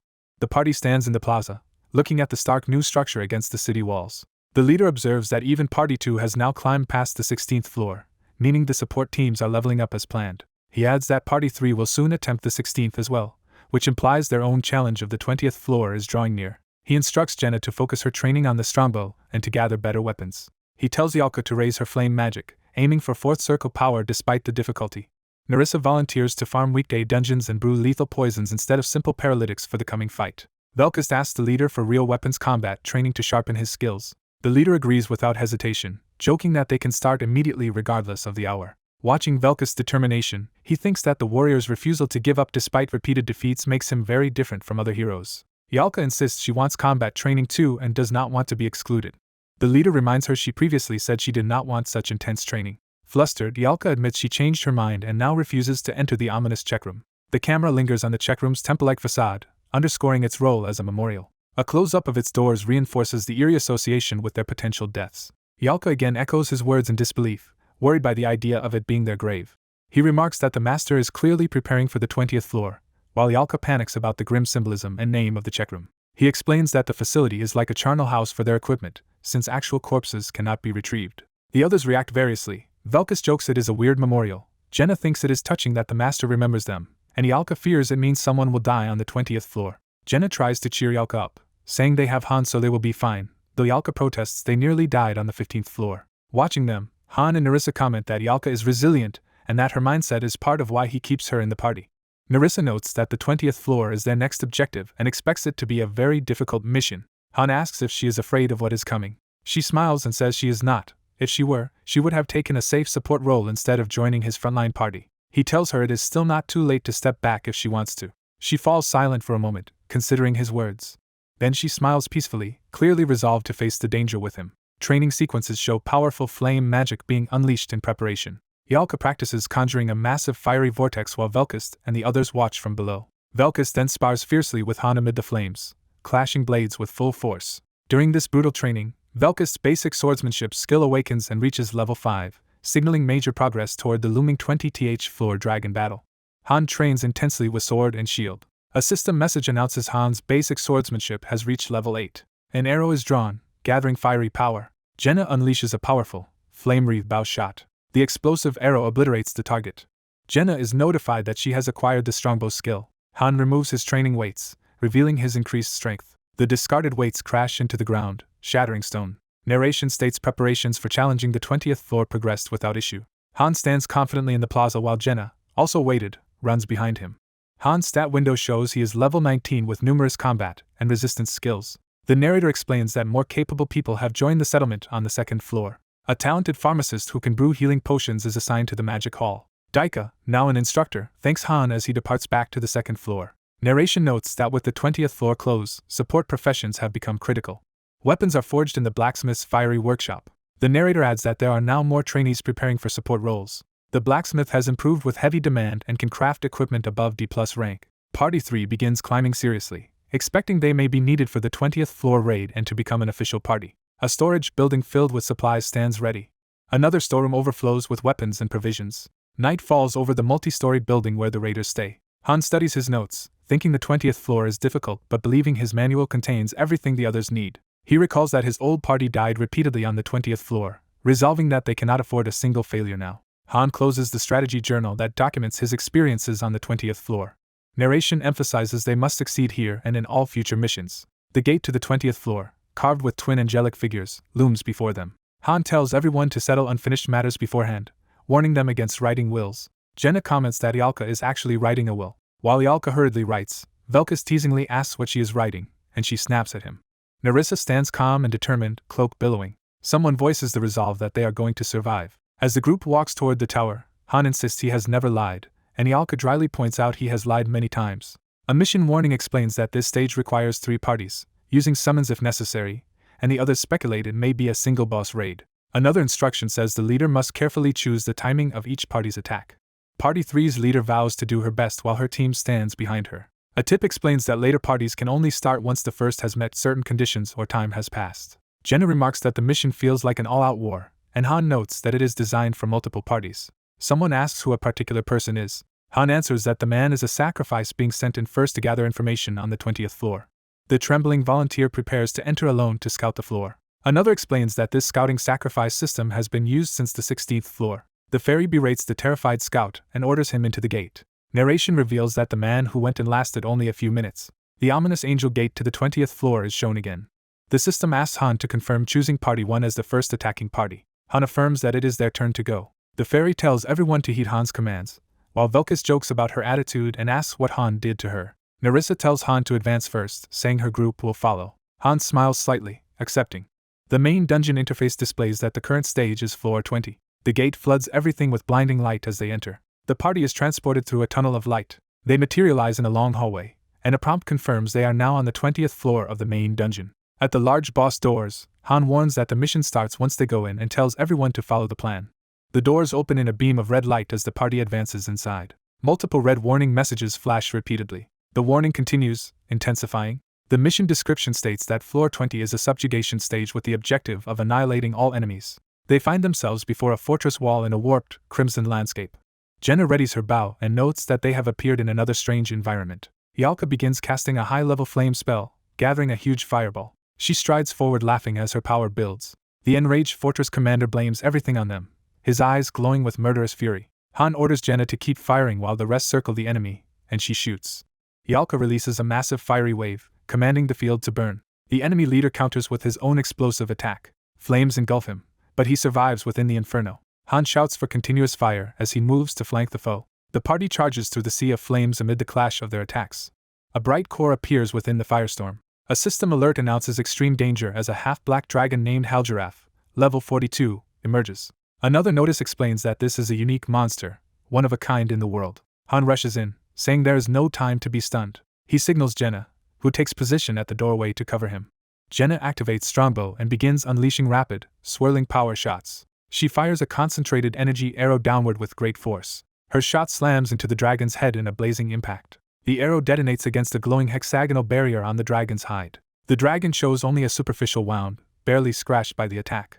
A prompt reveals that the monster has high resistance to physical attacks. Jenna stares in disbelief when her strike fails to pierce it. Ialka again casts her strongest flame spell, determined to burn it down. Another enormous explosion engulfs the dragon. The system now states the monster is also resistant to magical attacks, shocking the party. Han dives toward its eye, attempting a precision strike. He bashes and slashes the dragon at close range. His blows still rebound off the barrier as the system repeats that physical attacks are ineffective. Velkist and Nerissa exchange grim, battle-ready glances. Both of them strike together, but repeated prompts confirm that even their combined physical assaults do not penetrate.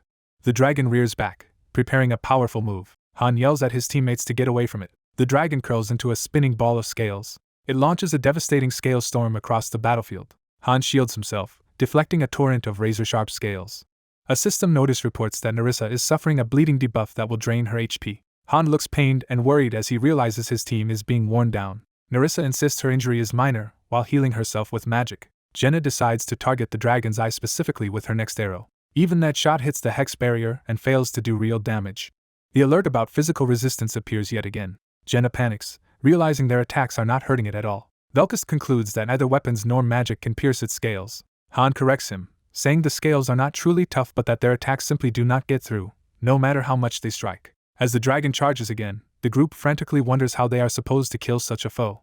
Han orders Velkist and Nerissa to focus elsewhere while he keeps the dragon's attention. He continues clashing head-on with the monster, trading brutal blows.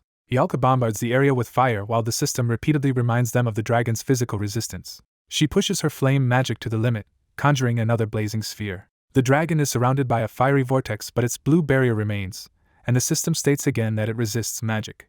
Velkist, frustrated, shouts for guidance on what they are supposed to do. Han commands everyone to retreat from him and declares he will fight the dragon alone. He slashes the dragon once more, releasing a wide blue arc. The barrier still holds, and the system stubbornly repeats the monster's physical resistance. Han grimly assesses the situation, straining for a solution. He realizes the dragon only targets one person at a time, so having everyone attack together wastes energy. The ground is left studded with scales embedded like spikes. Those scales begin to writhe and emit ominous red energy. From that energy, sinister shadow creatures start to form. A new enemy type appears, identified as numerous corrupt shadows of level 14. Han tells the others they have different tasks and implies he will continue stalling the dragon. Velkist confirms that their job is to wipe out the spawned shadows. The dragon's tail smashes Han, sending him flying and worsening his injuries. Even while bleeding heavily, Han insists there must be a method to defeat it. Velkist gleefully cuts through the corrupt shadows, noting that their attacks work against these minions and vowing to clear them. Jenna asks if their strategy is to endure until a chance to strike appears. The team fights around her, as she maintains focused covering fire and Han continues to tank. Han analyzes the dragon's abilities, listing its resistances and attack patterns, and concludes that its behavior is actually simple. The dragon snarls, seemingly unfazed by all attempts so far. Han leaps again and stabs at the beast, the hit still deflecting off its shield. As the system repeats the resistance message, Han vents his fury at how unfair the battle feels. Character cards showcase the main raiders, Han Islet, Jenna Sirai, and Ialka Rival Strasher. Additional cards present Velkist and Nerissa Ear as part of the team. Han dashes in with glowing eyes, preparing another relentless assault. He slams his shield and sword into the dragon's barrier yet again. The system continues to remind that the monster resists physical damage while Han keeps its attention. Another notification says Han is now also inflicted with bleeding, his HP set to decrease over time. Blood streams from him as he keeps moving and the healers scramble to replenish him. His sword, slick with blood, spins through the air as healing effects activate. Han charges right back at the dragon's gaping jaws despite the danger. The dragon's counterattack tears into him, spilling more blood. The system reiterates Han's bleeding status and ongoing HP loss. The dragon batters Han mercilessly, its massive body slamming him across the battlefield. Jenna panics at seeing Han in peril, but he yells for her to prioritize her own safety. Overwhelmed by endless shadows, Ialka complains that her spells are not enough and that more and more enemies keep appearing. While he continues striking the dragon's shield, Han begs his team to endure a bit longer, even as Velkist protests that they cannot hold out forever. Velkist shouts in frustration, asking how long they are expected to wait. Han struggles mentally, cursing that he cannot think of a solution and wondering when this brutal phase will end. Narration summarizes the situation as facing an invincible foe with endlessly summoned minions, turning the fight into a seemingly hopeless battle. Han, battered and bleeding, looks up in surprise as something unexpected catches his attention.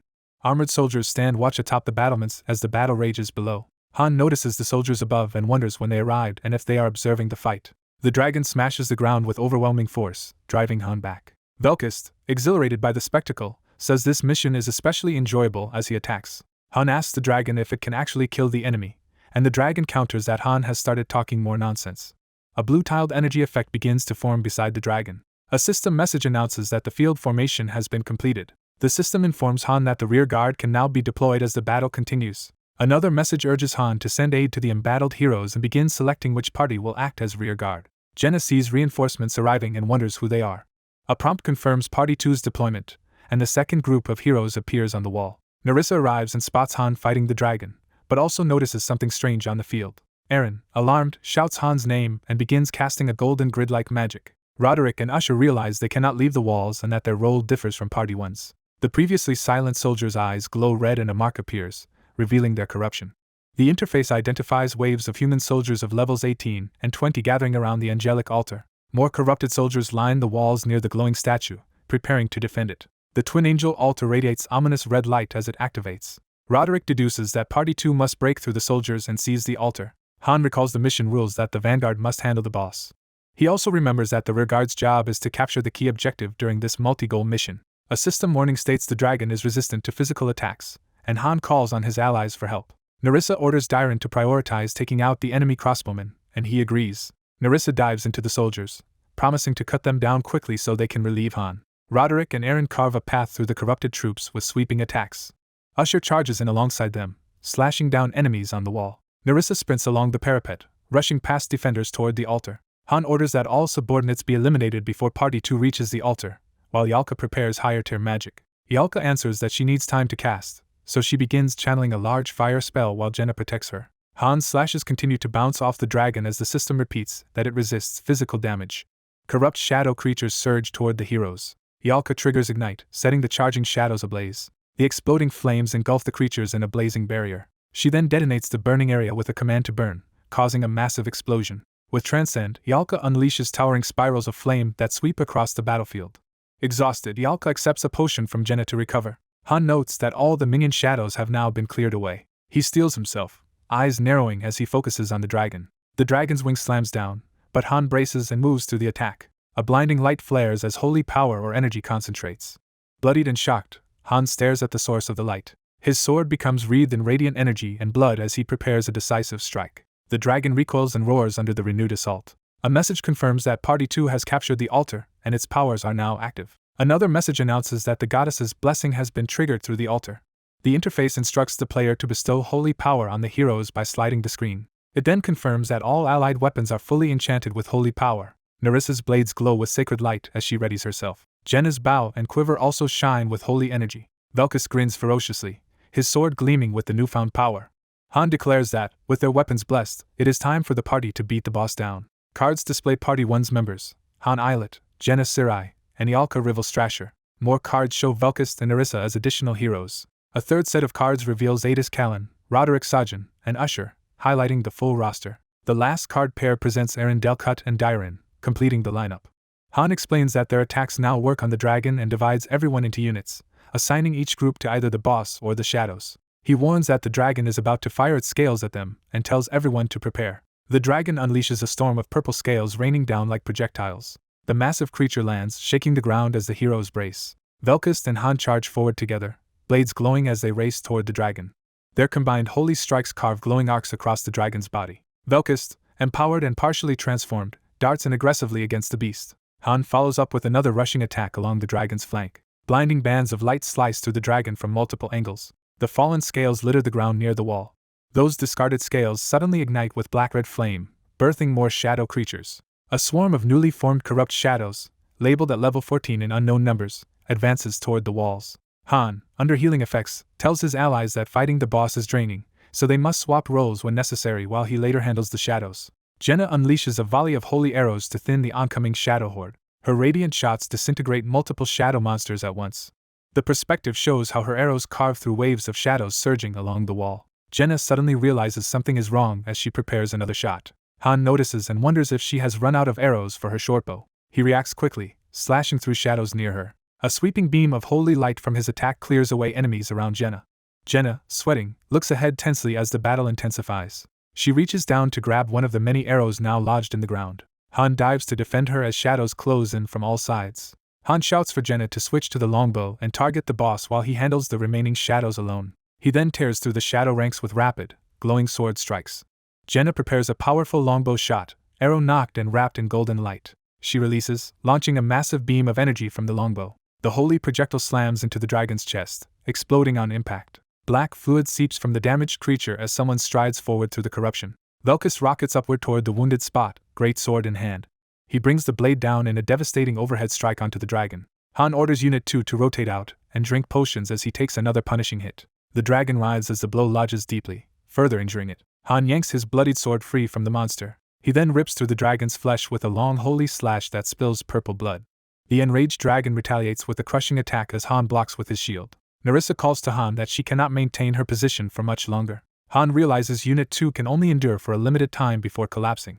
On the altar wall, Roderick and Eren struggle to keep climbers off, knowing the enemy will eventually break through if nothing changes. Han sees Usher get impaled and badly wounded, shocking him. The system flags Usher as suffering a bleeding status that will steadily drain his health. Roderick orders Eren to drag Usher back while he and the others hold the line. Yalka panics that the situation is becoming dangerously unstable. Han, aware of the danger, yells back that he understands how critical it is. He calculates that losing the altar would mean annihilation and estimates Party 2 can only survive about 5 more minutes. Han and Nerissa exchange tense glances as they push themselves to continue.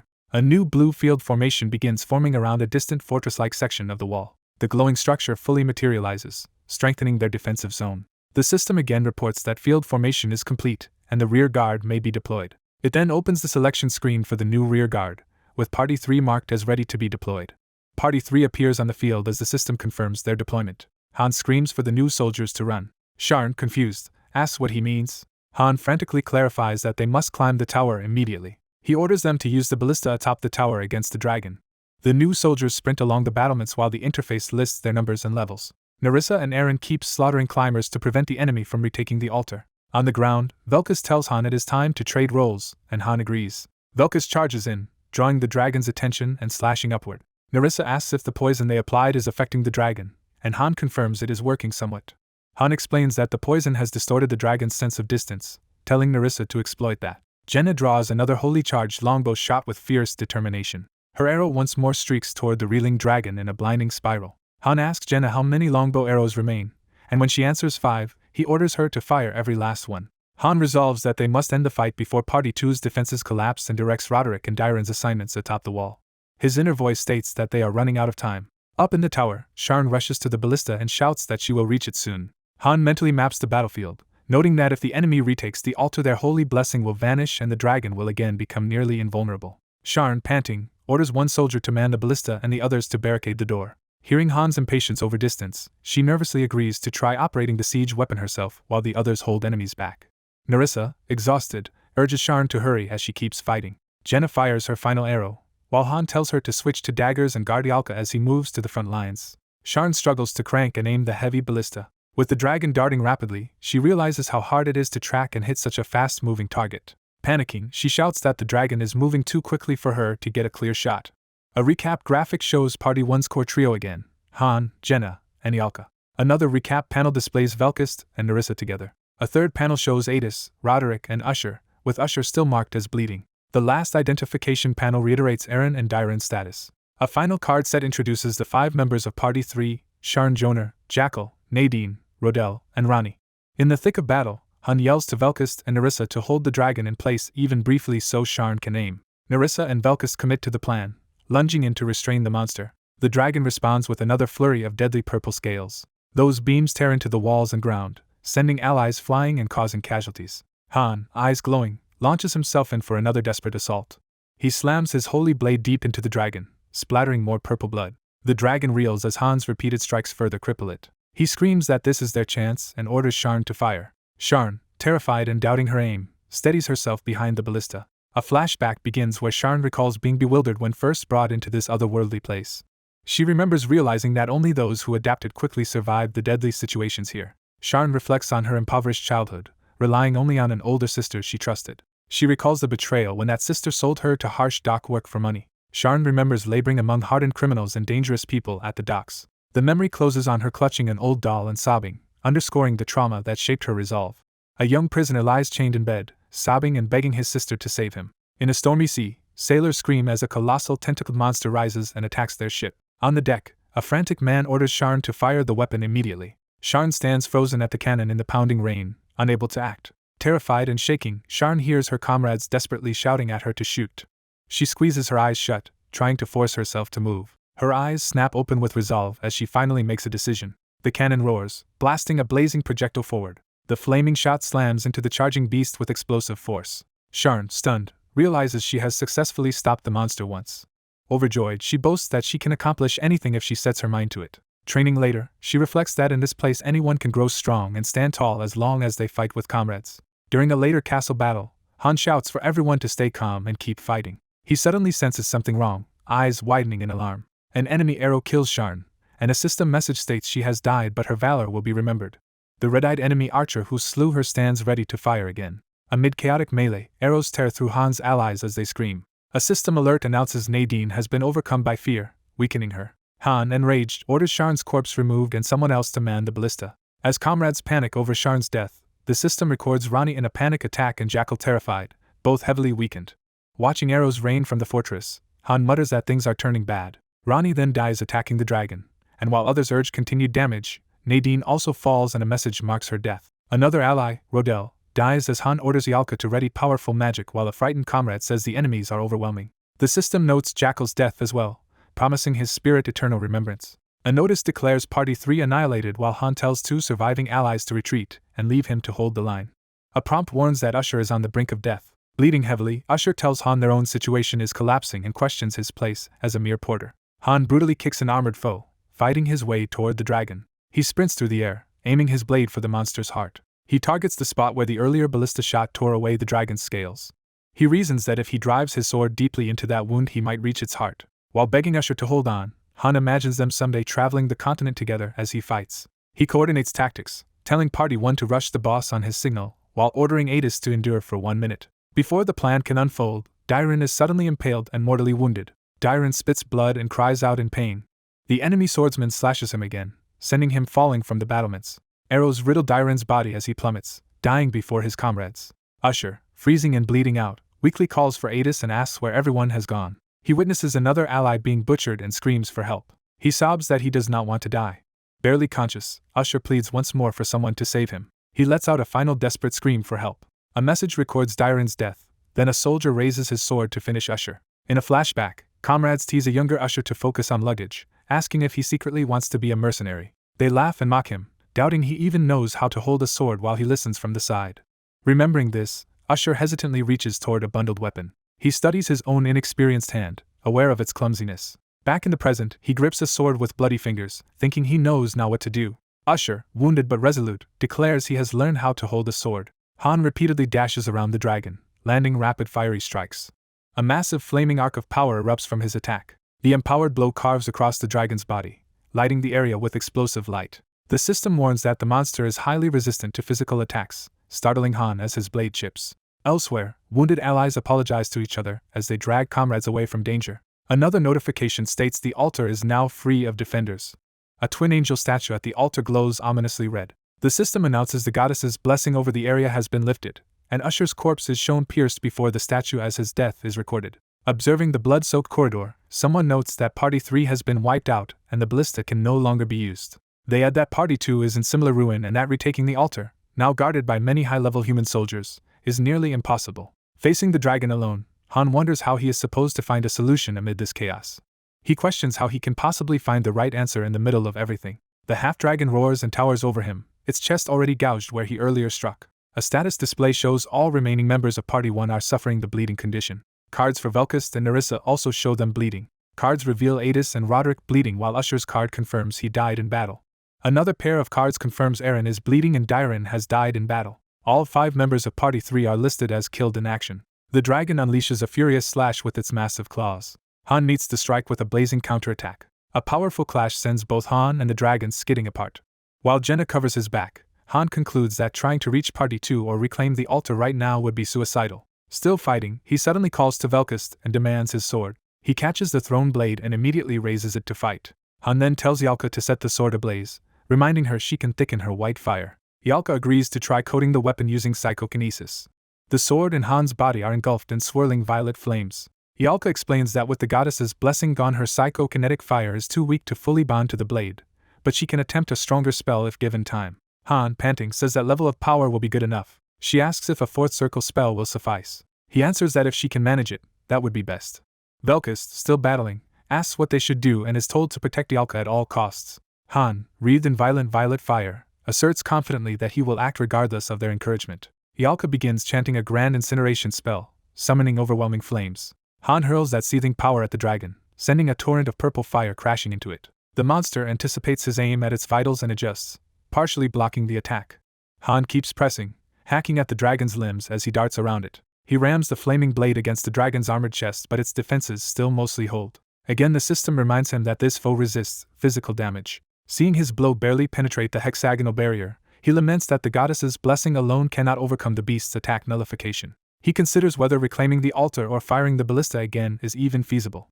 He wonders if the dragon might eventually bleed out, but realizes that despite all the punishment it remains strong. Under relentless pressure, Han can only imagine the situation ending in disaster. Resolving that he lacks time to craft a perfect strategy, he decides to try every attack he can until he discovers a way to kill the dragon, even as messages keep stating its resistance to physical blows. Velkist, watching Han's reckless assault, admits he is still incredible even in this hopeless fight, while a comrade scolds him for getting distracted. Han carves another huge flaming trail into the dragon. Mid-battle, something unexpected catches his eye and shocks him. He tests whether attacks around the existing wound can bypass the beast's defenses. He charges in close again, sword blazing as he aims precisely at the injured spot. His next slash tears into the dragon's side, drawing a roar of pain. Noting that no resistance message appears, Han decides to focus on those wounds and finish the monster before the blessing fades. The dragon lunges wildly as he continues hacking at it in a blur of motion. Han barely blocks its snapping jaws with his shield at point-blank range. He counters, driving his weapon into another weak point on its head. The clash sends his shield flying away across the battlefield. Meanwhile, the enraged dragon turns its gaze on Yalka as she channels massive firepower. Han realizes in horror that the monster is now targeting her. Seeing it prepare a barrage of razor scales, he shouts for everyone to pull away from Yalka. He places himself in the line of fire, bracing to intercept the volley aimed at her. Blades of bone and magic explode around him as he desperately deflects them. Several projectiles slice through his body, spilling blood.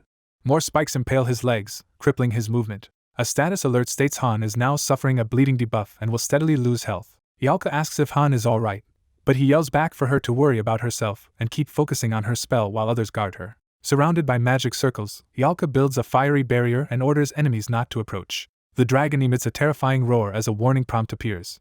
A new alert announces that the half-black dragon Halgiraf has entered a berserk state. Simultaneously, the system declares that Han himself has also gone berserk. Consumed by red fury and violet flames, Han charges the dragon in a frenzied assault. Their clash shatters the surrounding stone as explosions rock the battlefield. Dragon and man lock eyes, each radiating murderous intent.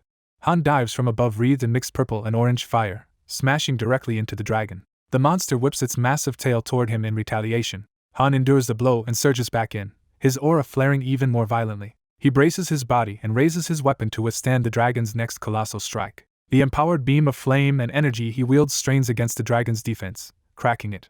Han scatters burning projectiles and slashes across the beast's body. He roars Nerissa's name and demands the specially prepared sword. Nerissa whirls and hurls the flaming weapon toward him. She is knocked aside by an attack even as the sword leaves her hand. The blazing blade spins through the air toward Han.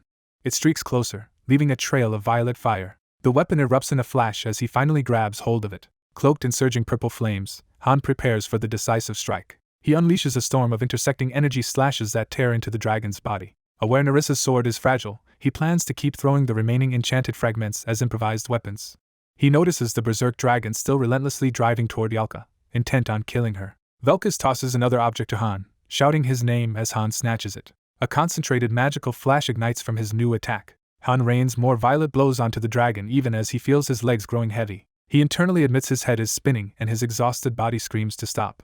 He realizes that if he surrendered and let go, Yalka and the others would be overrun and killed. Glancing at the enchanted shards in his hand, he prepares one last gambit. He hurls a brilliant flaming shard with lethal force. Bloodied and trembling, Han grits his teeth through the strain. In the darkness of his fading consciousness, a small blue light appears. The light swells into a crackling blue flame. The flame expands into a roaring surge of power. That power floods the battlefield as the dragon reels. Han, still airborne and empowered by the new energy, descends toward the dragon for the finishing blow. A final status display reiterates that every surviving member of Party 1, including Han, Jenna, and Ialka, is still bleeding as the desperate battle continues. Cards show Velkist and Nerissa gravely wounded and suffering blood loss. Adis and Roderick are also bleeding while Usher is marked as having fallen in battle. Eren is badly injured and Dairon is confirmed dead in combat. The rest of Party 3, Sharn, Jackal, Nadine, Rodel, and Rani, are all revealed to have died in battle. A system message states that Han has awakened the new skill Indomitability by surpassing his limits. Han's Berserk ability increases to level 6 as he powers up mid-fight. A massive burst of energy erupts, signaling Han's unleashed power. The explosion of power intensifies as it surges toward the enemy. Empowered Han dives down onto the Black Dragon, attacking it ferociously. Elsewhere, Velkist fights off hordes of monsters, swearing in frustration that they seem endless. Han relentlessly hacks into the dragon's body with overwhelming force. A system warning reports that the Black Dragon heavily resists physical attacks. Han realizes with alarm that his current approach is failing. The dragon's ominous red eye focuses on him as the struggle continues. Han clings to the dragon's neck as the gigantic beast thrashes. He smashes the dragon into the ground, continuing his desperate assault. Jenna screams Han's name in panic as she watches the clash. Han collapses onto the dragon's battered body, barely conscious. The dragon retaliates, smashing him with its claw and sending him flying. The dragon's injuries are shown, but it is still moving despite Han's attack. Han grabs the dragon's neck with his bare hands, forcing it down again. He strains with all his might, eyes blazing, refusing to let go. Dark energy erupts as Han tears into the dragon's throat with pure rage. He and the dragon roar at each other, locked in a final deadly struggle. The dragon bites down on Han, blood spraying as he takes grievous wounds. Even while torn apart, Han screams defiantly and continues to resist. Han completely rips open the dragon's neck from inside its jaws. The mortally wounded dragon crashes to the ground, purple blood gushing out. A notification declares Han has achieved the accomplishment Dragon Slayer and gained the related skill. Han, covered in blood, begins to calm as Berserk ends. The system confirms Han is no longer Berserk. Another message states Han is now exhausted, and all his stats are reduced drastically. His body falls from the dragon's corpse toward the ground. Jenna catches the falling Han and cradles him protectively. Smiling in relief, Jenna praises Han and starts to comment on the remaining enemy. Velkist yells that the battle is not over yet and urges everyone to stay focused. The remaining shadow monster lunges at Jenna while she holds Han. Jenna shields Han as the monster's breath attack and flames crash into her. Nerissa and Velkist are shocked that the dragon's shadow survives despite its throat being cut, and they lament that their divine blessing has run out. Han weakly tells them to stop overreacting. Ialka finishes her spellcasting with a determined expression. She unleashes her High Tier Flame spell and flare at the surviving monster. A towering pillar of golden fire engulfs the battlefield. The shadow dragon is struck and torn apart by the blazing magic. The firestorm spreads, obliterating the monster's form. The flames continue to rage, consuming what remains of the enemy. Jenna marvels that Ialka is using powerful fourth circle flame magic, which she has never seen in person. Ialka proceeds to a follow-up spell called Unite, shaping even more magic. The fiery energy concentrates around the weakened shadow dragon. The monster staggers as a blazing core forms in its chest.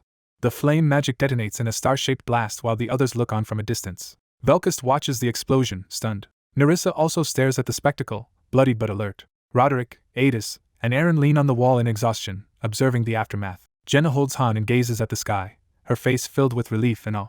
A final massive explosion marks the complete destruction of the shadow dragon. The system announces that the stage has been cleared. A detailed results screen shows that Han, Jenna, Ialka, Velkist, and Nerissa have all leveled up. Another result window lists Adis, Roderick, and Eren as having leveled up as well. The party receives loot from the Black Dragon, including heart, bones, scales, claws, and a large sum of gold. A summary screen names Han as the MVP of the stage. The scene shifts back to the bright central hall of the game-like tower. A message congratulates the master for clearing the 20th floor and graduating from amateur status. The system unlocks a new low-rank weekday dungeon for future challenges. It also opens a second exploration dungeon called Halcyon. A new facility is introduced in the floating base, and the master is told a hero is ready for promotion. Another notice states that the Dimensions Crack feature can now be used. Velkist notes with relief that none of their remaining members died in the raid. Back in the hall, Jenna sits with Han while Velkist carries Ialka, and they banter about letting Jenna move so Ialka can be treated. Velkist, amazed by Han's feat, bluntly asks if Han is really human since he killed a dragon alone.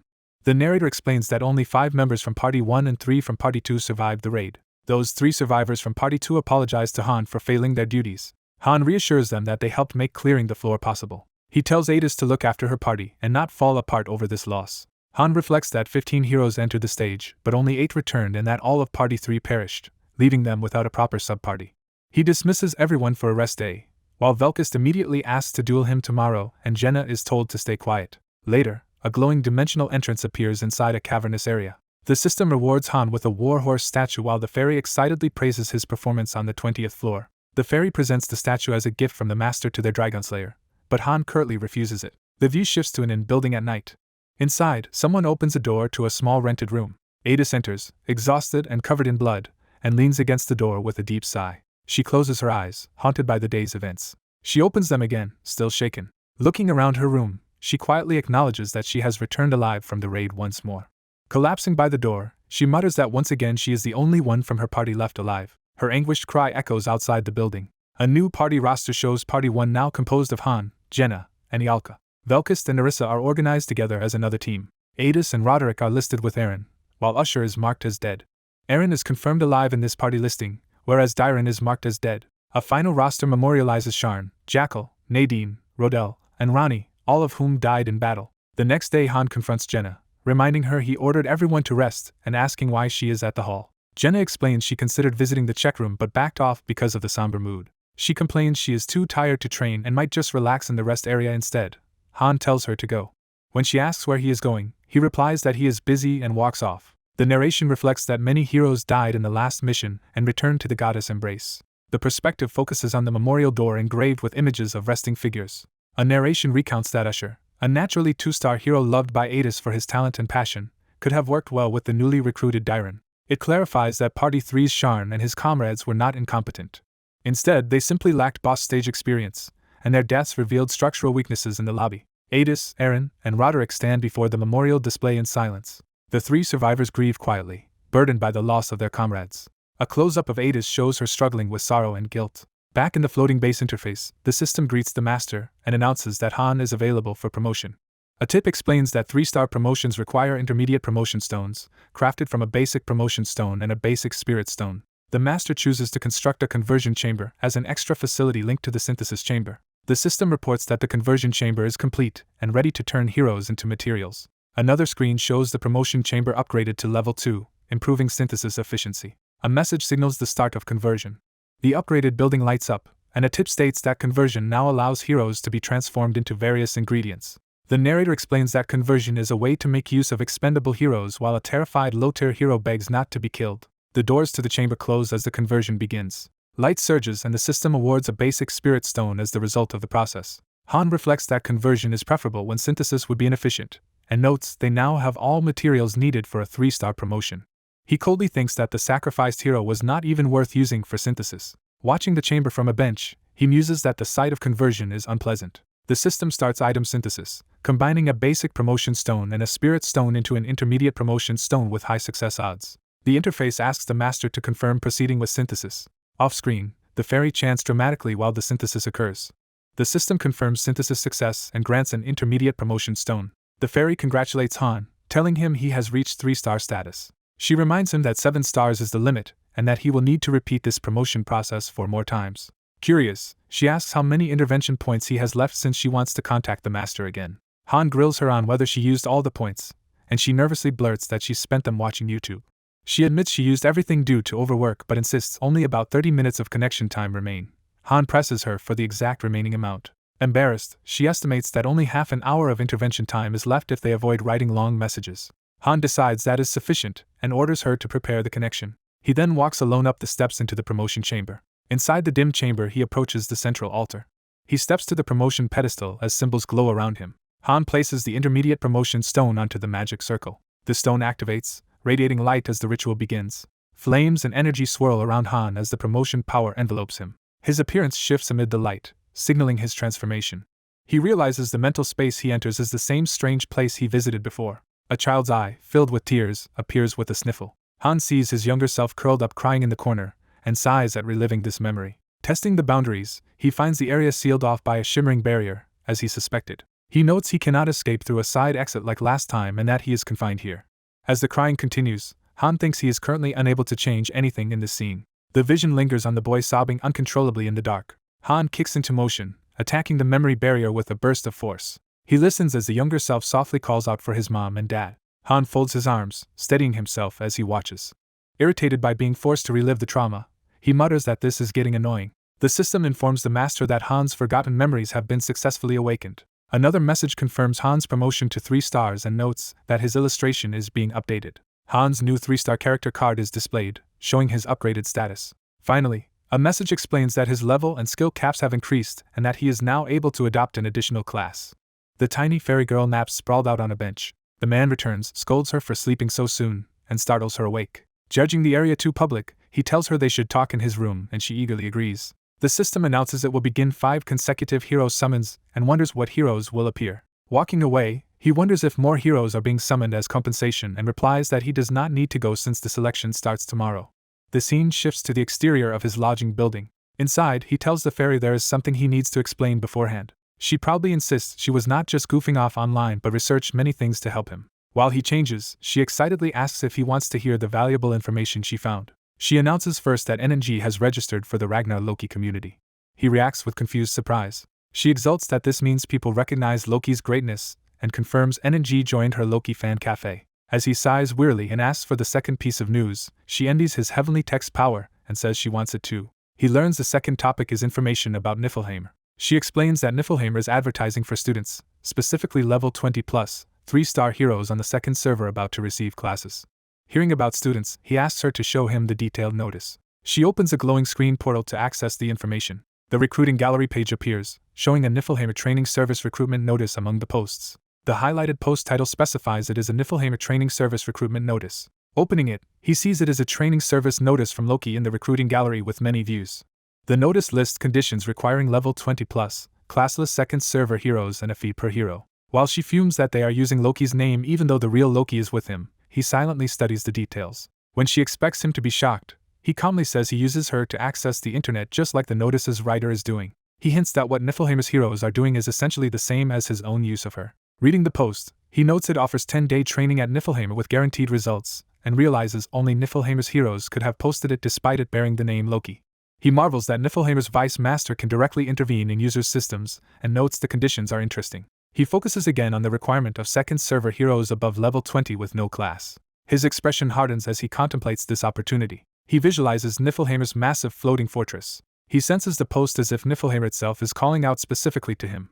A 3-star card image of Han, his own hero persona, appears. The fairy remarks it has been a long time since Niflheim posted anything and starts checking the timeline. They discover it has been 5 months in Earth time since Niflheim's last activity. Puzzled that the real Loki is beside him, she wonders who used his name and says only 2 heroes could have inherited her authority. She identifies top-ranked Ceres and second-ranked Urnith as candidates, and he concludes Urnith is the one behind the notice.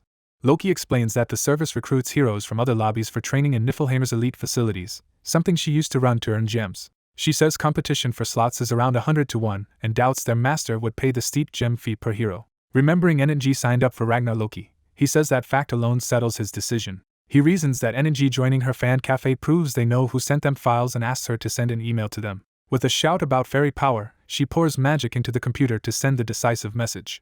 Later she panics because NNG still has not replied to their last email, frantically typing while he watches. The view shifts outside to the quiet lobby plaza at night. Ada steps out of a building, looking exhausted. She looks up, noticing someone. Han stands waiting in the courtyard and tells her to come with him. The scene cuts to his house lit up at night. Inside, Han asks if she slept at all and she evasively answers that she does not know. He notes she seems stressed and asks about the condition of her party members. She reports the old man is fine and that Aaron is training harder than ever, even at this moment. She adds that the first-floor residents, however, are having difficulties. Flashback shows first-floor people, shaken by Party 3's deaths, deciding they would rather stay safe and eat than risk dying as combatants. Han agrees fighters have low survival rates, and says the balance between combatants, supporters and sub-parties in their lobby is unstable. She asks if there is a way to fix this imbalance, and he suggests proper training and experience. He explains that Party 3 died mainly from lack of boss fight experience, that replay stones could have taught them but are scarce, and that their training facility is mediocre. He concludes that improving anything depends on how many facilities and resources their master will invest. She is impressed by his clear thinking and admits it. She reflects that he always seems knowledgeable and gives clear direction. She praises his rational judgment and combat prowess, still amazed he nearly soloed the dragon. Clenching her hands, she confesses she feels inferior, thinking he has advanced far beyond her. He reassures her that none of their success was possible alone, and questions why she is worrying so much, so she apologizes. Han then reveals he plans to be away for about a month of lobby time. She asks if that means a long expedition, and he replies he is going somewhere even farther. He tells her she must take over management duties while he is gone because there will be much to handle. Realizing he is entrusting her with important responsibilities, she reacts with mixed pride and pressure. He clarifies he wants things organized so they will not be dragged down by others again, beginning to explain where he is headed. He states with a confident smile that he will go to another lobby. Shocked, she repeats in disbelief that he is going to another lobby. Narration notes that aside from himself, Adis is the lobby's most crucial hero, possessing leadership no one else can match. He concludes internally that Adis is irreplaceable. Wondering how much to tell her, he decides he can reveal at least part of the truth now. He begins to explain by showing a bird's-eye view of their fortress-like lobby. Adis is stunned to learn there are around 100 million similar lobbies. Han says that number is actually a low estimate, and there are even more, leaving her reeling. He adds they will likely only ever encounter about 10 other lobbies, telling her not to worry even as she panics about what kind of place this is. After a deep breath, she resolves to do what he asks, and he tells her he trusts her. Han walks purposefully through the building's hall. The system reports that his Berserk skill has leveled up. He notes that along with Indomitability and Dragon Slayer, Berserk now grants him nearly 10 points of extra stats. The system explains Indomitability resists status ailments and synergizes with Berserk, while Dragon Slayer grants special bonuses versus dragons and was unlocked as an achievement because he landed the critical blow. He reflects that although he has terrible luck in some ways, he is also strangely fortunate. Looking out the window, he muses that soon he will meet in real life the very heroes he has raised in the game. The system screen welcomes him again to pick me up. A visual map of the floating lobby appears, showing the overall facility layout. Text explains the crack of space and time, a free level 20+ facility that grants access to external content such as dispatches, wars, and events. The camera shows the sealed, ornate gate in the lobby that represents this crack. A notification and warning elaborate that opening the crack assigns coordinates, removes first-level protection, and exposes the lobby to invasion from other masters. The system double-checks if the master truly wants to open the crack of space and time, warning there is no going back. It asks one final time for confirmation as the yes button is highlighted. The fairy gathers dark magic energy in her hands, ready to act. She unleashes a powerful spell to open the crack of space and time. The system confirms the crack has successfully opened and new menu options like dispatch, war, and events have been added. She reminds him that opening the crack has downsides, while he notes that it greatly increases what they can do. Smiling, he thinks to himself that the open crack proves Niflheim accepted NNG's application. A notification states that Niflheim has formally accepted NNG's registration. As they walk, he asks what she had written to their master before, and she says it was simple but crucial. She recalls that her message contained 3 main points. First, she told them to open the crack of space and time after applying, and to include a secret detail in their private comment to prove they were truly from Niflheim. Second, he says he gave them extra strategic tips on playing beyond the basic manual because their current approach is insufficient. He explains that while focusing the lobby on raising low-rank heroes is good, they also need to recruit talented low-rankers efficiently, and eventually secure high-rank heroes, using the training center example.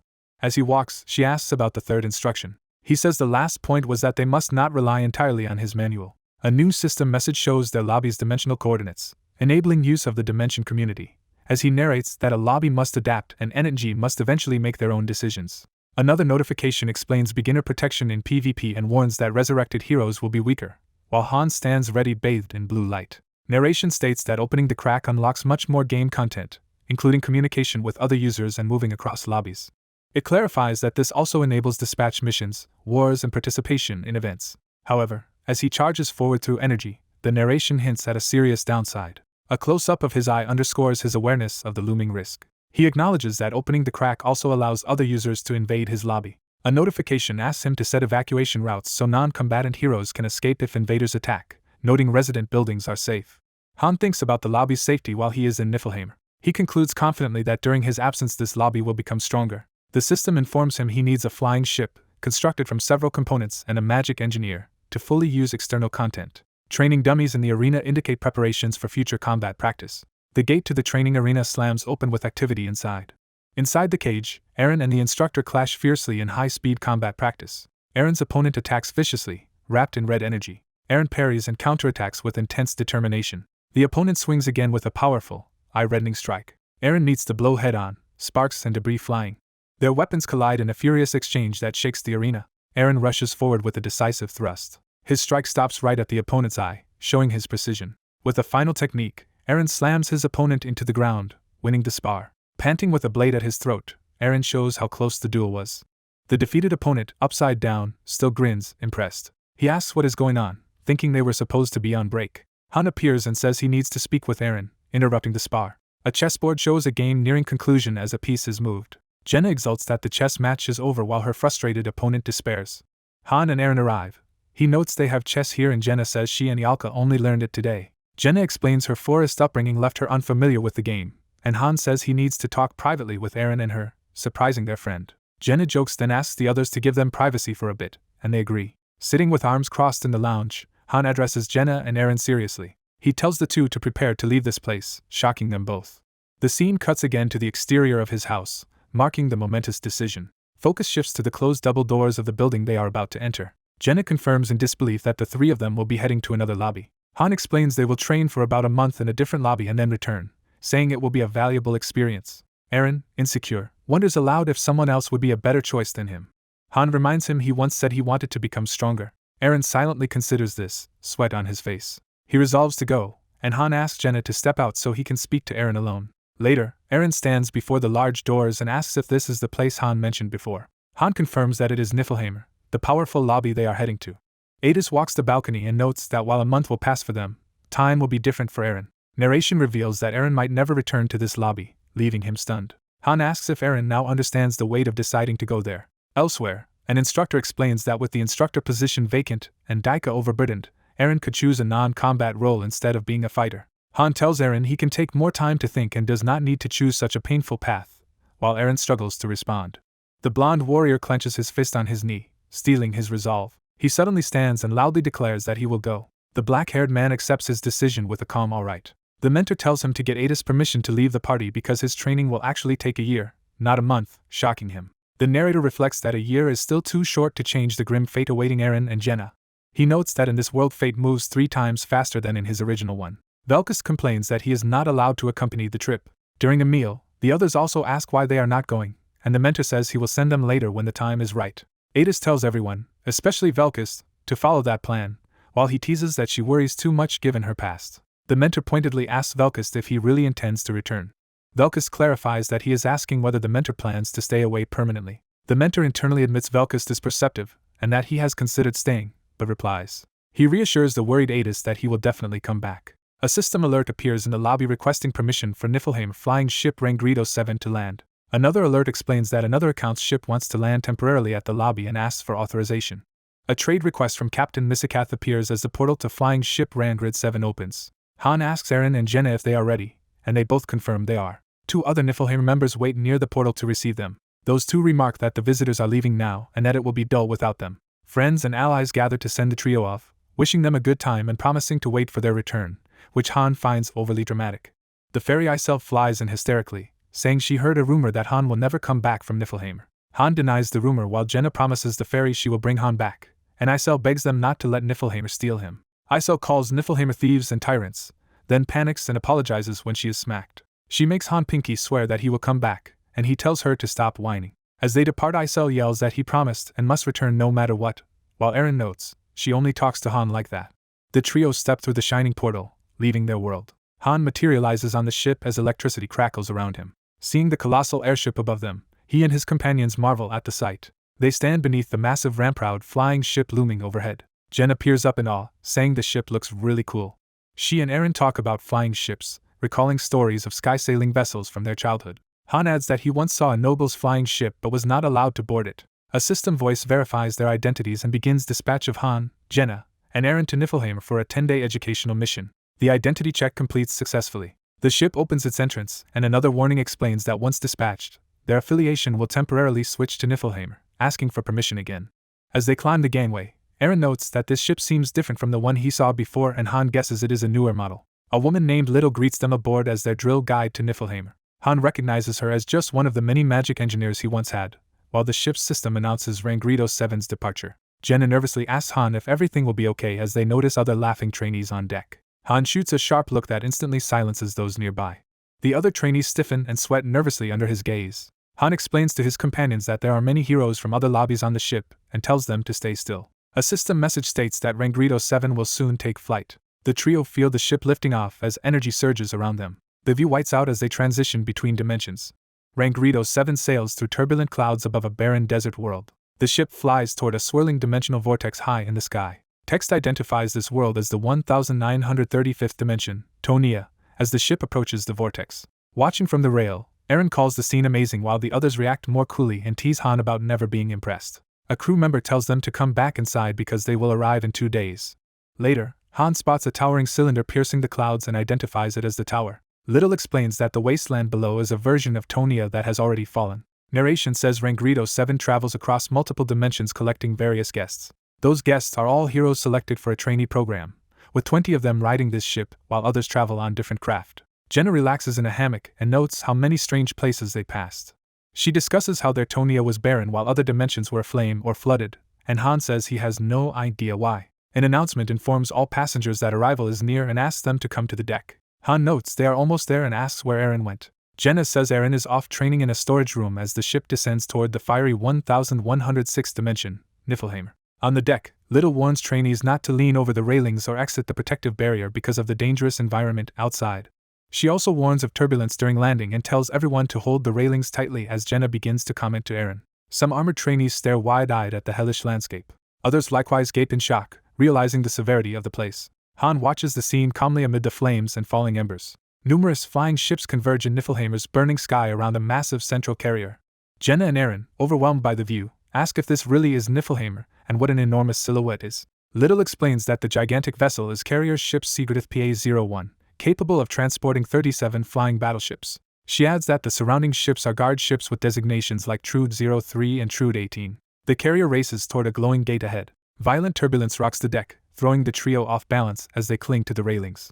Little braces herself in heels as the ship nears the destination portal. She announces that they have arrived. A system voice welcomes everyone to Niflheim as their destination fortress comes into view. Controllers guide Rangrito 7 into a specific hangar slot among many numbered berths. The ship lands in the 3rd floor hangar and extends its stairs for safe disembarkation. Little bids the trainees farewell and good luck as Han, Jenna, and Eren disembark, awed by the facility. Jenna comments that there are far more people here than she expected. A high-ranking officer approaches and identifies them as 7th phase trainees. He introduces himself as Elderkin Braff, an advanced instructor of Niflheimer ranked 114th, and orders them to follow him. Han recognizes Braff from illustrations and notes how different he seems in person. Eren, amazed by the enormous complex, asks how big Niflheimer is, and a subordinate explains that this hangar is only a tiny section. At an elevator, Braff orders them to board one at a time and maintain orderly lines. One trainee rudely questions what the machine is and where it leads, and Braff curtly says he will explain later. Braff instantly punches the rude man in the face, smashing his teeth and drawing blood.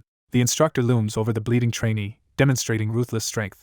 He grabs the man's face and slams him. With a single throw, Braff hurls the trainee away like trash. He repeats his rule that they must go one at a time. Watching, Han and the others realize they never even saw Braff move and judge him far stronger than Han, who admits he could not track the attack even with mind's eye. Han estimates that Braff must be at least level 70, and so strong that none of them could defeat him even together, while his system cannot read the man's status. Jenna quietly asks if the instructor is really stronger than Han. Han confirms it is obvious and tells her to behave. The elevators carry groups of trainees upward through Niflheimer's vast tower. Floor indicators count down as the elevators descend toward lower facility levels. The numbers continue changing as they travel deeper. Han's group rides together in one elevator car, tense from the earlier display. Outside, the glass elevators move along the tower overlooking the futuristic cityscape. Han thinks he could never memorize all 20,000 trainees present. The indicator stops at floor 2. They arrive at Niflheimer's 2nd floor training facility, a huge arena complex. Eren and Jenna gape at the massive training grounds and ask if this is where they will train from now on. Orders ring out for everyone to line up quietly because the Major General will arrive soon. A brash female warrior mocks Braff's obsession with lines. She flares up with murderous intent, clearly spoiling for a fight. Braff responds by unleashing an overwhelming intimidation skill that crushes her hostility. The woman shudders and glares while Han observes her humiliation. Someone nearby notes that these trainees were all leaders in their own lobbies, so using brute force is the best way to control them. Braff warns that anyone who crosses the line or acts arrogantly will be violently put in their place. Han, Jenna, and Eren walk away afterward, still feeling the weight of that threat. Jenna and Eren are visibly shaken and sweating from the earlier intimidation. Han remains composed but serious, taking the warning to heart. The message is clear to all trainees that defiance will be beaten down mercilessly. A diagram outlines Niflheimer's 13th floor hierarchy, from beginner facilities at the bottom to the top 5 ranks living on the 13th floor. Elsewhere, a younger Eren asks if following their instructions will truly make them stronger. 2 subordinate officers assure the group that obeying Elderkin's rules will benefit them, though he does not demand perfection, only discipline. Han internally laments that he has to deal with hierarchical nonsense even after leaving Earth. The Major General finally appears before the assembled trainees and welcomes them as soldiers. She introduces herself as Eclet Pardissa, ranked 9th, and in charge of all Niflheimer training. Eclet explains that training will begin now but is voluntary, and anyone may return home having done nothing if they wish. She calls them Niflheimer's guests, just as she herself once was. Eclet questions one man about how many flying ships his territory owns to illustrate the disparity. She then reveals that Niflheim possesses 427 flying ships, over 200 times more than his territory. The man angrily asks if she is mocking him, but she calmly prepares to compare their overall forces. Eclet states that Niflheim is roughly 3,000 times stronger than their combined territories, and that their masters expect much from them. She challenges whether their masters deserve such loyalty, confusing Han and Jenna. Eclet clarifies that she is asking if their masters are on the same level as Loki. Han realizes the trainees here are all treasured pieces gathered by powerful masters, and wonders what fate awaits them after training. Eclet answers that most of them will be used as expendable chess pieces or sacrifices once they return, revealing the cruel destiny ahead. She says those who go back will be discarded like honorless toys. In contrast, she claims Niflheim is different and promises real rewards for anyone who proves their worth. Eclet proclaims that this training is their chance to become full members of Niflheim. Narration explains that Niflheim brings in students mainly for gems, making large profits from each trainee. A second reason is to recruit more people into Niflheim's ranks. Eclet stresses that their master does not care about their origins, noting she herself once fought as Niflheim's enemy before being taken in. Han recalls that Eclet originally came from another lobby he destroyed after a failed raid and that she was spared execution only because Niflheim needed more manpower. Jenna asks Han what Eclet means about residence permits, and Han explains that the top 3 trainees will be allowed to join Niflheim as members. He adds that anyone who joins will have their lobby affiliation changed. Narration states that all these trainees are their master's favorites. Niflheim trains those favorites, then offers the best performers the chance to join them and negotiates their transfer with the original masters. The price for buying a trainee ranges from 1,500 to 5,000 gems, a cost masters accept because it is comparable to pulling multiple high-rank heroes. Han realizes this mercenary system is exactly what Isel feared, while Eclet tells everyone to think carefully, assuring them Niflheim will take full responsibility. Braff and his staff begin categorizing heroes by classes, instructing those who want to be warriors or bandits to separate, and counting the totals. Red and blue flags are raised as Han explains to Jenna that they are being classified and that everyone will receive a class and advanced skills through this training. Braff confirms there are 54 warriors and 46 bandits, and orders the sorting to proceed. Jenna waves goodbye to Han and Eren as she joins the bandits under the blue flag while they head for the warriors under the red flag. The scene shifts to the Grand Niflheim training complex where these programs will unfold. Braff announces the start of skill testing, asking everyone to line up so their current level can be evaluated for appropriate training. Narration states that this test will divide trainees into 4 tiers. Braff explains those tiers will be low, intermediate, advanced, and top, and proudly notes that he designed this training system. Eren steps up first. Braff reads his status as a low-rank level 20 with basic spear skills and then calls for the next trainee. Han Islet stands before the officers as they activate a glowing status screen to inspect him. The older officer praises the report and tells his aide to check the data. The aide reads the status, shocked that Han has already reached level 20. Realizing such power came from someone born a 1-star, the aide asks Han to wait, while he speaks privately with his superior, and Han agrees. Left behind, Han casually makes himself comfortable in a chair as the stern officer remarks on it. Han asks why they want to talk to him, and the officer replies that higher UPS have been informed and the Major General will arrive soon as he leads the others away. Elderkin recalls that he too was born a 1-star, once panicked uselessly in his first battle, and that embarrassing video still exists, before excusing himself to await the Major General. Sitting alone, Han reflects that it feels strange seeing the facilities and heroes he once raised in a game now alive and moving. Hearing someone arrive, Han notes that the report about him has reached the new arrival. A dynamic woman bursts through the doors, loudly asking if he is Han Islet. As Han readies a weapon, he asks what she wants to discuss, assuming she did not come to recruit him. Her eyes flare and she lunges, initiating an intense sword clash. In the midst of their duel, she confirms she is not there to scout him. Han guesses her true purpose is to interrogate him, which she coolly affirms. She acknowledges his skill but declares he still lacks the experience to defeat her. Han smiles and admits he already knows he cannot win. She demands to know where he heard his sensitive information, and Han feigns ignorance, asking if she truly does not know. She specifically presses him on how he learned that Master Loki has disappeared. Assuming his master holds the knowledge, she orders him to divulge everything and reveal his source if he values his life. When she demands to know who he really is, Han simply stares back. Finding the exchange no longer amusing, Han prepares to reveal more about himself. Recognizing something about him, she hesitates and then orders someone hidden to come out. At her command, a powerful pink whirlwind begins to manifest. Han comments that her forces truly seem to be everywhere in Niflheim, as the summoned ally appears. A dainty white-shod foot steps forward from the vortex. The summoned woman, Urnith, descends gracefully into the hall. Han looks toward the hooded figure while both swords remain drawn. Urnith kneels and formally greets the one she calls her master. The narrative introduces her as Urnith Sid, ranked second in Niflheim. A profile card shows Urnith as a top-ranked, many-starred hero. Cards for Eclet and Elderkin display them as other elite members of Niflheim. The scene shifts to the sprawling Niflheim training complex with its many facilities. In the training grounds, a rugged man named Gilbert introduces himself. A young instructor, Daika, shakes his hand and returns the greeting. Daika explains he has learned this world's harsh rules and that newcomers must adapt quickly or die. Gilbert remarks that Daika seems awfully young for an instructor. As they shake hands, Gilbert explains he is from the mountains and assumes people here start hunting from childhood. Annoyed, Daika internally laments the situation and reminds Gilbert he arrived in this world long before the others. Daika warns Gilbert that the rules here differ from their original world and says that with effort Gilbert could one day surpass him, but without it he will not survive. To drive home the point, Daika crushes Gilbert's hand painfully. Gilbert screams in agony as the pressure increases. Daika coldly tells him that without effort in this place, he will end up dead. Later, as noise echoes from elsewhere, Daika guesses new people were just summoned when someone approaches him. A black-clad woman says Aaron's departure left 3 instructor slots open and asks Daika if he can recommend anyone, noting many ambitious newcomers. She points out Roderick and Anand as strong, responsible candidates who sometimes show leadership. She explains that members of parties 3 and 4 rotate often, so their capabilities shift with the lineup. She also recommends Benek and Lilini, who quietly but effectively support Anand. Daika thinks those 3 form a solid team and admits he is almost envious of their synergy. Just as he is about to mention a trainee named Ryman, a sudden flash of summoning light appears. Elsewhere, onlookers see the strange light and wonder if a summoning ritual has begun. They realize the beam is coming from the second floor of the complex rather than the first. A muscular trainee grins, eager at the thought that strong people from higher levels might finally appear. Monstrous, clawed feet step out of the summoning light onto the training ground. A sharp-toothed smile hints at the ferocity of one of the newcomers. The story briefly shows a massive, floating, many-tiered structure in the clouds, symbolizing Niflheim's towering hierarchy. A close view reveals one of the lower discs of that aerial fortress. Light glints across the ringed exterior, emphasizing its scale and stability in the sky. Back in the hall, Urnith once again bows, formally addressing her master. Han casually tells Eclet she took her time, leaving her confused as she lowers her sword. Urnith apologizes for her delayed arrival, explaining she was preparing an appropriate greeting.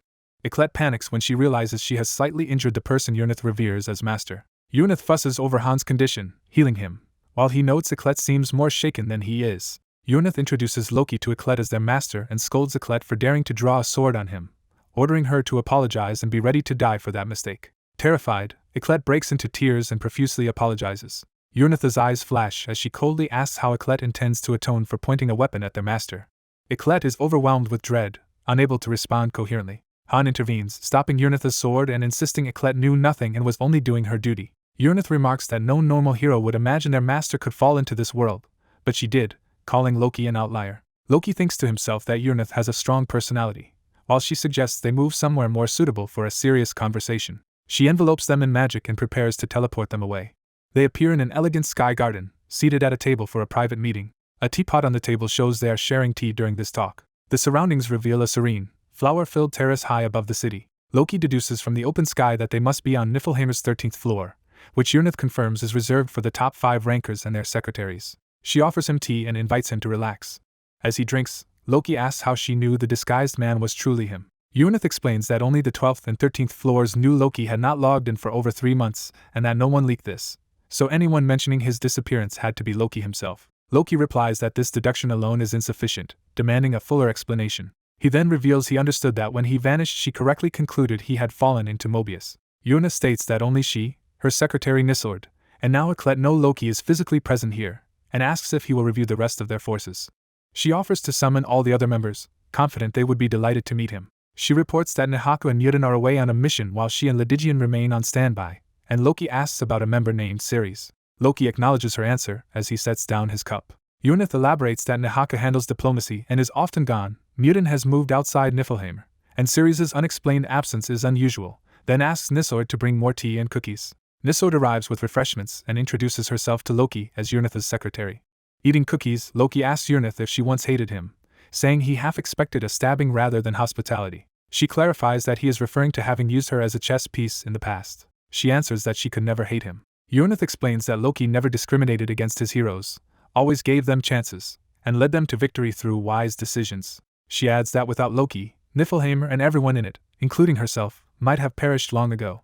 Smiling gently, she assures him that he is more than enough for them as their master. Loki thanks her, while she expresses how honored she is to finally meet him in person and mentions they have prepared lodging for him on the 13th floor. She proudly shows him the grand mansion built at the center of the 13th floor specifically for his use. Loki declines the luxury, saying he is no longer truly a master and does not need such treatment. Yunith protests that she put great effort into the mansion and planned a welcome party where he could review his past victories, but he still refuses.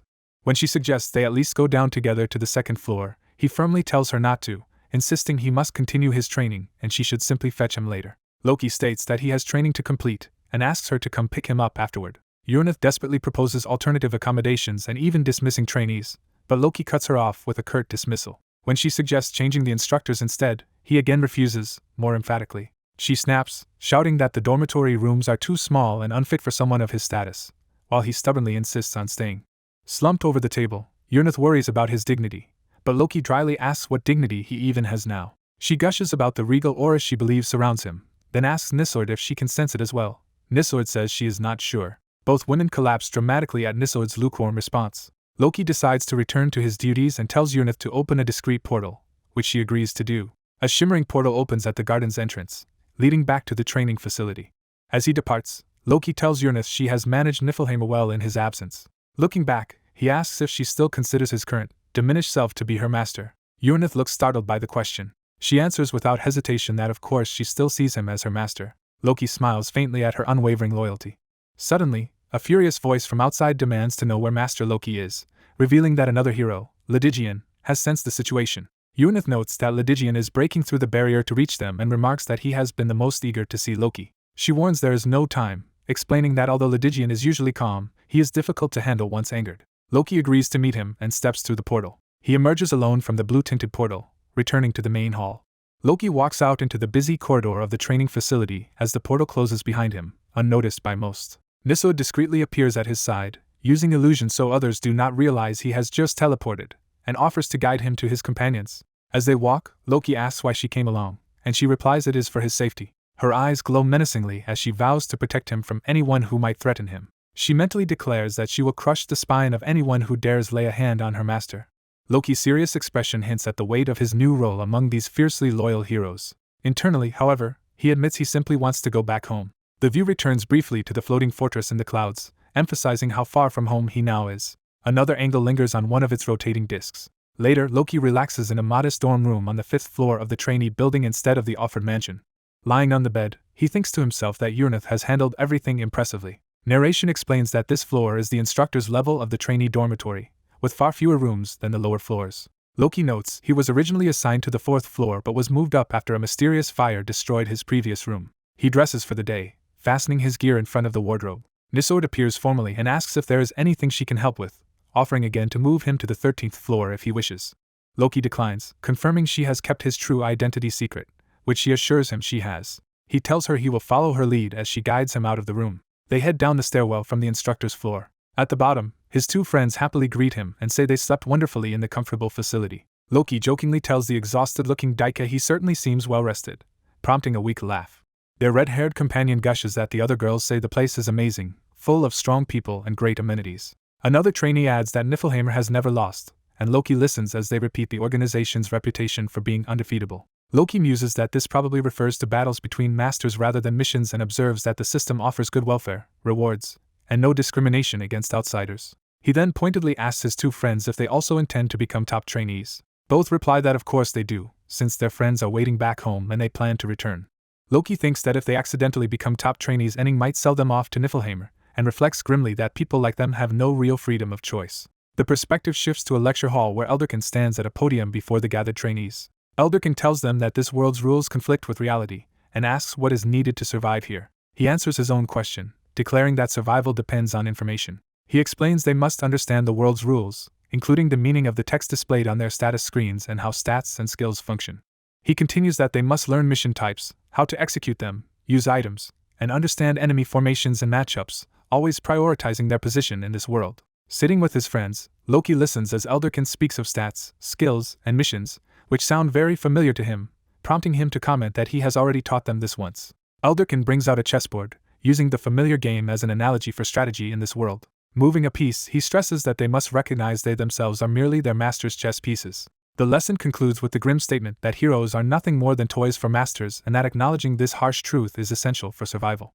In a peaceful garden, the stage is set for an important conversation. Someone acknowledges being merely a chess piece in another's game, used for entertainment. Han asks how she knew he ended up in this world, and she asks if he remembers her words from yesterday. She recalls explaining that the bond between master and hero is deep and that only top floors knew he had been missing and trapped in Mobius. She names the resource that connects them as intervention points. She describes how their rising rank strengthens both them and their connection to him, letting all five sense the moment he fell into Mobius. When he asks if this link is only for 13th floor members, she says the difference is merely in how capable their vessels are. She compares 6-star heroes Yurnith and Eclet, noting that though both are 6 stars their combat ability is vastly different, and explains the top 5 are so strong even the rest of the top 100 together could not beat them. Yurnith says their current power is thanks to all the effort Han invested into the 5 of them. As Yurnith operates glowing system windows, Han realizes she can directly manipulate the system itself. Han is told that as the heroes grow stronger they draw closer to him and receive intervention points, which makes him remark they are no ordinary heroes. Yurnith jokes they are more like 6.5 stars, existing in Mobius while still partly connected to Earth, crediting their state to his care. Han, surprised by his own importance, asks how he ended up in this world despite the higher realm's greatness. She explains that as they grew closer to him, he in turn became closer to them, and that this mutual closeness likely enabled Mobius to handle his presence. Han infers that a 7-star would transcend normal heroes, and Yurnith confirms 7 stars exceed system limits and are half hero, half master. Han recalls fighting a 7-star during a weekend server event, barely escaping from an enemy whose level exceeded the system's cap of 99. Yurnith points out he still retains some authority and predicts he can reach 7-star even without the Book of Reversal, while he insists he is still just a beginner. Han steers the topic to Ceres, asking about her situation. Yurnith remembers Ceres leaving in a hurry on an investigation, and trusting Yurnith with that task and receiving only a curt good luck send-off. Back at the tea table, Han asks if Ceres' absence and Yurnith's role explain why there is no fairy, and Yurnith answers she has taken over the fairy's duties. Han asks how long Niflheim can last, revealing he fears inactive accounts being auto-deleted after 6 months. Yurnith reassures him that Niflheim has more intervention points than any territory, enough to prevent deletion for at least 10 years. Han accepts this answer with some relief, saying it mostly addresses his concern. As pink mist fills the terrace, Yurnith asks if she may now speak her mind. The scene shifts inside a grand castle illuminated by chandeliers. The view settles on a vast marble hall with pillars, emphasizing the interior of the castle. Yurnith explains that this luxurious castle has been prepared specifically for Han. Han stands beneath an immense mural depicting a powerful battle, contemplating it. Yurnith says she felt both disappointed and happy when he arrived, happy simply to be able to see him. Dressed in a formal uniform and surrounded by magical pages, Yurnith declares her faith that he came to them and urges him to take his rightful throne. She formally asks Han to remain in Niflheim as their master. Yurnith tells him he is no ordinary being, and with her help he can function as a master even in his current heroic state. Bowing deeply, she offers to give him all of her authority so he will not need to worry about Tonia, promising their support to let it grow without him. She ends her plea by saying that they need him, prompting Han to silently consider her words. Han looks down at the kneeling Yurnith, weighing the gravity of accepting her transferred rights. A system prompt appears asking if he will accept Yurnith's transfer of Vice Master rights. The prompt hovers over Yurnith as she kneels. Han is given the explicit choice to accept or reject the Vice Master authority. Han refuses, stating that he is no longer the master. Yurnith insists they will support him and continue aiding Tonia according to his wishes, urging him not to worry. Han smiles slightly and acknowledges her assurances. The system window shows Han selecting no, rejecting the Vice Master rights transfer. Yurnith's eye widens in shock at his refusal. She anxiously asks if he is dissatisfied with something, and he answers that his dissatisfaction is with himself. Han explains he is still weak and intends to return to Tonia to grow stronger, ignoring Yurnith's plea to give them more time. He clarifies it is not because he hates her or dislikes Niflheim, and asks if she really needs a further explanation. Yurnith reluctantly accepts his decision, but vows she has not given up on him. She then pointedly asks what he will do if he can never return to Earth. Han falls silent, unable to answer her question. Yurnith decides that if returning to Earth is impossible, she will make sure he has reason to come back to Niflheim. Magic surges as she begins casting a powerful spell. A red vortex of energy erupts around Han as Yurnith's spell engulfs him. Bathed in that light, Han warily asks what she intends to do. A red duplicate of Han appears. She explains she judged the scheduled training useless and prepared something more beneficial, hiding it with layered spells so his companions will not notice. Han realizes she is trying to create a substitute for him, while she says she needs to make the most of his limited time in Niflheim. After hesitating, Han grudgingly grants permission for the plan. The story cuts back to the academy building on Earth, showing its exterior after recent turmoil. Eren, exhausted and bloodied, stands with spear in hand amid a fierce battle. Enemy knights are suddenly impaled and torn apart by sinister red energy as the fight rages. Eren stares in horror, trembling at the carnage unfolding before him. Han's ally shouts at Eren to kill the enemies instead of freezing up. Another comrade screams for Eren to hurry, saying they cannot hold out any longer. The system announces Eren is awakening, activating a hidden power. Eren's body surges with blue lightning as all his stats are multiplied tenfold. Empowered, Eren charges forward and unleashes a massive sweeping strike that cuts down foes in a line. He follows up with another devastating blow, smashing through armored enemies with incredible force. His comrades, including the red-haired girl, gape in shock at the hidden power Eren just revealed. Another teammate yells that he never knew Eren was capable of that, and wonders if Eren had been holding back earlier. Their instructor simply calls Eren's display amazing. Eren hears someone call his name and turns toward a grievously injured Han. The bloodied Han praises Eren's efforts before collapsing, prompting Eren to scream his name in anguish.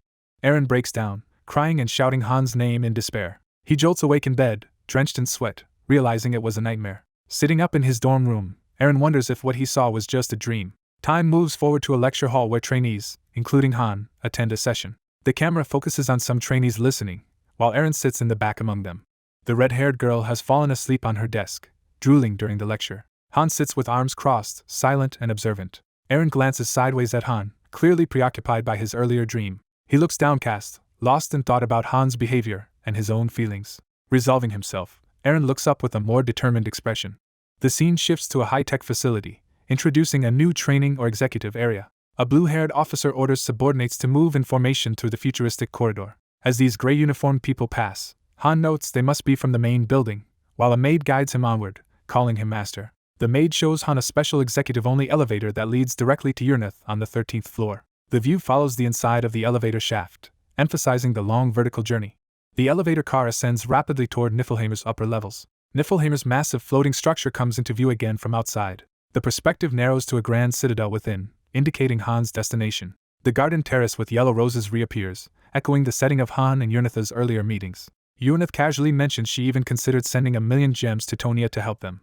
Han calmly sips tea and tells her not to interfere with Tonia at all. Urnith complains that his self-reliant approach upsets her.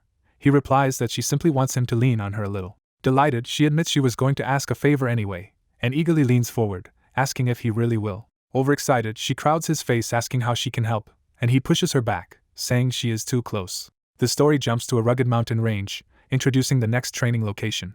Han arrives in the rocky area, examining an ore he knows as black iron, famed for being far tougher than normal iron. He notices deep cuts in the supposedly unbreakable black iron. Han thinks there is only one person capable of leaving such marks in black iron. The scene lingers on the heavily scarred black iron cliffs to underline that power. Han recalls once suspecting that this person might be a bugged, abnormal character. He remembers this hero standing amid slashed terrain, a figure of overwhelming talent. The narration names that hero as Heavenly Sword, Master of Klaus Soloth. That hero, Lydigian of Niflheimer's 3rd rank, appears before Han saying he has been waiting. Urnith's narration introduces Lydigian as a former 2-star and the greatest genius among thousands of heroes she selected, while Lydigian politely greets Han. Lydigian begins to speak, framing what he will do in repayment for being made so strong. Kneeling with his sword, he hints at offering his strength in a serious bout. Han internally recognizes that the most perfect swordsman he knows is now standing before him. Lydigian vows to make Han strong as well, showing his readiness to train him in this harsh landscape. A card illustration displays Lydigian's status as a top-ranked, many-star hero. Han observes that Lydigian's presence is so calm it feels lifeless, attributing it to the perfected calmness skill that gives him a pure, serene mind. Han notes that on top of that, Lydigian has achieved unity between body and sword. The reflection of Lydigian's eye in his blade emphasizes this complete fusion with his weapon. Han tells Lydigian to get up, signaling the start of their training duel. Lydigian asks if Han still trains as before and suggests Han can verify his current state using the authority Urnith granted him. Han pulls up Lydigian's status screen, seeing him at level 99 with perfect 10 out of 10 stats in every attribute, and skills concealed by a maxed Heavenly Sword order. Han realizes those perfect stats are actually equivalent to a level 1 1-star hero due to restrictions, yet Lydigian has been slicing black iron with them. Satisfied after checking, Han says they can begin and Lydigian agrees. Han enters a berserk state, vowing to give the fight his all, while his detailed own status window appears. He launches forward with such force that the ground explodes where he kicked off. Han's frenzied strike clashes with Lydigian's calm sword, sending out multicolored shockwaves. Han continues a flurry of berserk attacks as Lydigian meets him with controlled movements. Their weapons collide again in a violent exchange of light and debris. Ledigian rides out the impact with composed power, his swing shattering the energy around them. A close view shows Ledigian's unshaken focus as Han's glowing attack passes near his face. Ledigian counters cleanly, cutting Han and demonstrating his superior technique.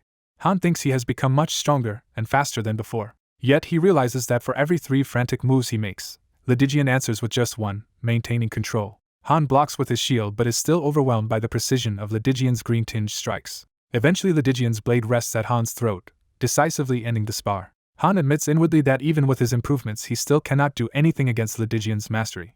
Ledigian kneels and apologizes for drawing his sword against Han, while Han tells him to stop apologizing so much. Han downplays his own performance as pathetic, but Ledigian says that if they were the same level he would have struggled to win, which Han dismisses as flattering. Han tells him he was the most naturally gifted hero Han ever had. Han recalls how Ledigian reached level 10 in basic swordsmanship, while only level 7 overall. Ledigian explains he then hit a cap because of system limits before class advancement, and says he is honored by Han's esteem, but notes that if talent alone decided closeness, another hero should have been nearest to Han. Han agrees that is true, accepting that raw talent is not the only factor. Han says that even if none of them surpass Ceres in every aspect, the 5 main heroes are roughly equal in power and any of them could win if they fought each other. Fired up again, Han in berserk form declares he wants to keep fighting until he is satisfied. Back at the trainees' cafeteria, the others chat and eat while the room buzzes with noise. Over lunch, the red-haired girl comments to Eren that Han has been acting strangely lately. Eren, mid-bite, looks over and repeats Han's name, reacting to her concern. As he thinks about it, Eren murmurs uncertainly, while his red-haired friend watches him. A boastful trainee loudly brags there was no warrior better than him in his homeland and complains about having to train with idiots, asking if no one talented is around. Another cocky trainee mocks everyone as nobodies and challenges them to come at him. Han casually punches the boasting trainee so hard that he flies across the room bleeding.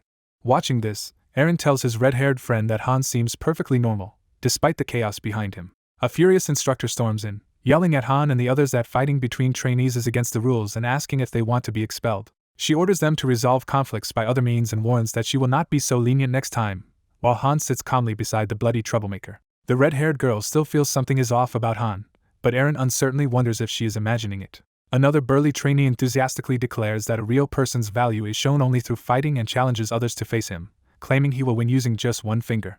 The protagonist clashes violently with an opponent, while onlookers remark that he does not seem different. The scene shifts to a jagged mountain range. The mountain is shown again as something powerful approaches. A scarred, shirtless swordsman unleashes a powerful wave attack. The protagonist in berserk form meets the swordsman's attack head-on, their blows colliding. Realizing the strike was not deflected, the protagonist notes that the swordsman altered his technique. They exchange rapid, explosive sword blows in close combat. Amid the clash, the protagonist calmly assesses himself as belonging to the top 1%. He reflects that he already has 10 synergistic skills such as composure, berserk, and indomitability, which are highly prized. He thinks he would pay over 5,000 gems to recruit someone like himself, but adds a caveat. He concludes that Ledigian's worth cannot be quantified. The swordsman, now masked and wreathed in power, blocks the protagonist's blade, displaying overwhelming skill. The protagonist admits that not only any but others, including himself, must learn what true defeat is. Panting yet thrilled, he urges Ledigian to go another round. He recalls that he had never suffered a clear loss in the town of Tonia. He advances again, sword drawn, toward Ledigian across the rocky ground. He remembers that even strong allies and high-ranking heroes could not beat him decisively back then. He acknowledges that until now he has only fought opponents weaker than himself. He contrasts that past with the present, where things have changed. He recognizes Ledigian as someone vastly stronger than he is. Ledigian praises the progress made in a short time and says the protagonist is close to mastering intermediate weapon arts. The protagonist views Ledigian as a monster far beyond his own level. During a break, he activates his sword buff and Ledigian comments that last time he saw a different technique called smooth sword, noting the protagonist's stats do not restrict him. Ledigian asks curiously what technique the protagonist will demonstrate now. Ledigian casually tells him to guess as he prepares to receive the attack.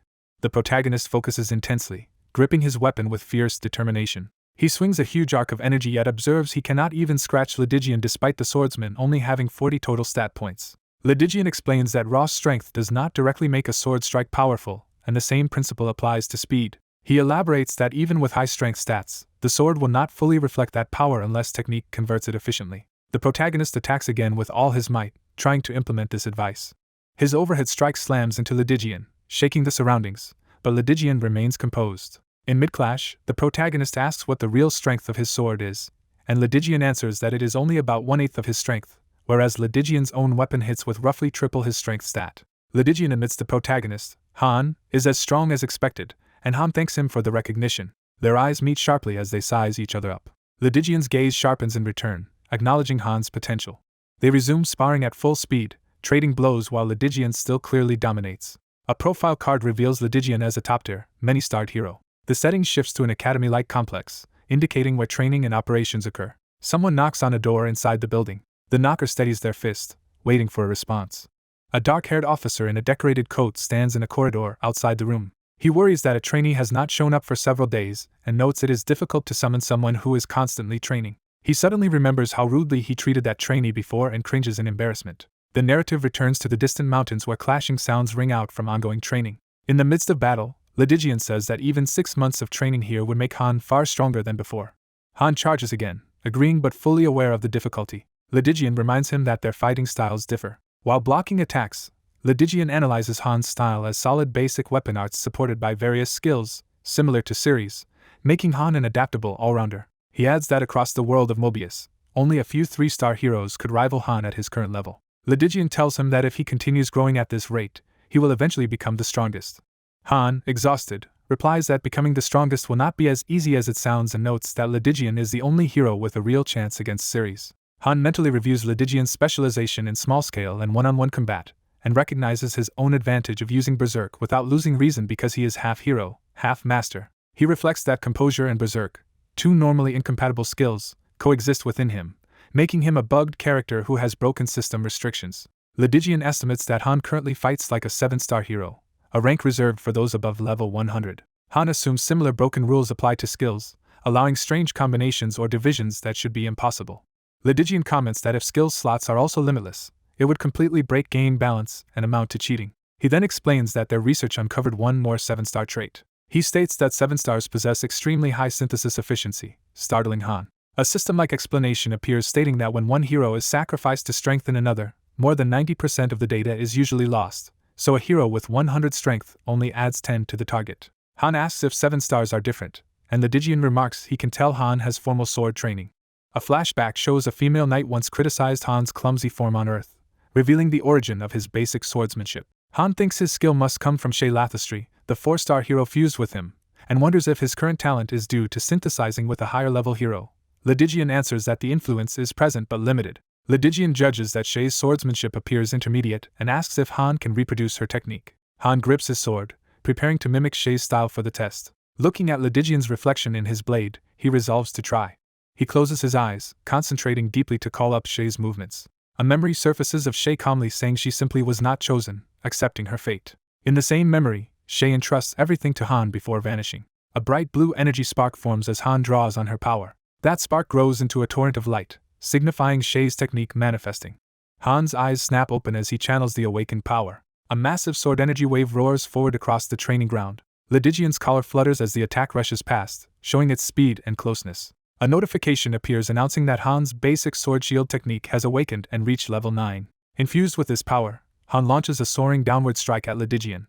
Lydigian blocks it with crossed swords and comments that it is a significant improvement. He explains that for Han, synthesis does more than transfer experience. Shay's apparition warns Han that overly efficient synthesis can cause negative side effects or mixing of information. Han realizes that excessive synthesis causes identities and memories to blur together. Lydigian suggests this might be why Han failed to learn defensive skills despite owning the sword shield technique, and Han vows to be more cautious if he wants true body sword unity. Their maid interrupts training, announcing that it is lunchtime as she wheels in covered dishes. She swiftly sets up a dining table nearby. Plates of elaborate food are laid out. Cutlery is arranged with a clatter beside the dishes. The maid reports that everything is ready and invites them to rest. The table and chairs appear before the two fighters, summoned for their meal. Lydigian decides they should eat before resuming training, and Han agrees respectfully. Night falls over an ornate hall, signaling the passage of time. A mission notice declares Floor 18 an exploration quest with the goal of inspecting a target region. Inside that mission, a bearded warrior named Anand shouts for Rosa and Lilini to cover him. Rosa and Lilini respond, charging forward with spears. Lilini cuts through multiple foes in a bloody melee. A strategist orders the archer Bennek to support Anand from behind, assuring him that arrows will not harm allied knights, and Bennek complies. Another ally warns Bennek that the enemy knights use real sword techniques, and Bennek acknowledges while pressing the attack. A voice then urgently orders both frontliners to get down.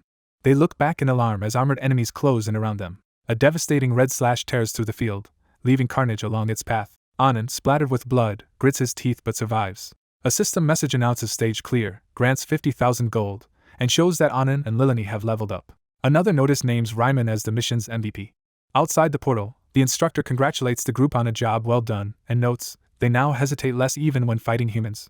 They reply that such ruthlessness is necessary to survive past the 12th floor. Rosa praises Lilini's performance, and Lilini shyly credits Rosa's guidance. They chat about how Party 3 was promoted directly to the 2nd floor, and resolve to work hard for the same, partly to escape monotonous potato meals. Lilini muses that Julia, a mother of 3, might be a better cook. The others complain that Julia's cooking is a random porridge of ingredients, and tell Lilini to abandon hopes of good food while here.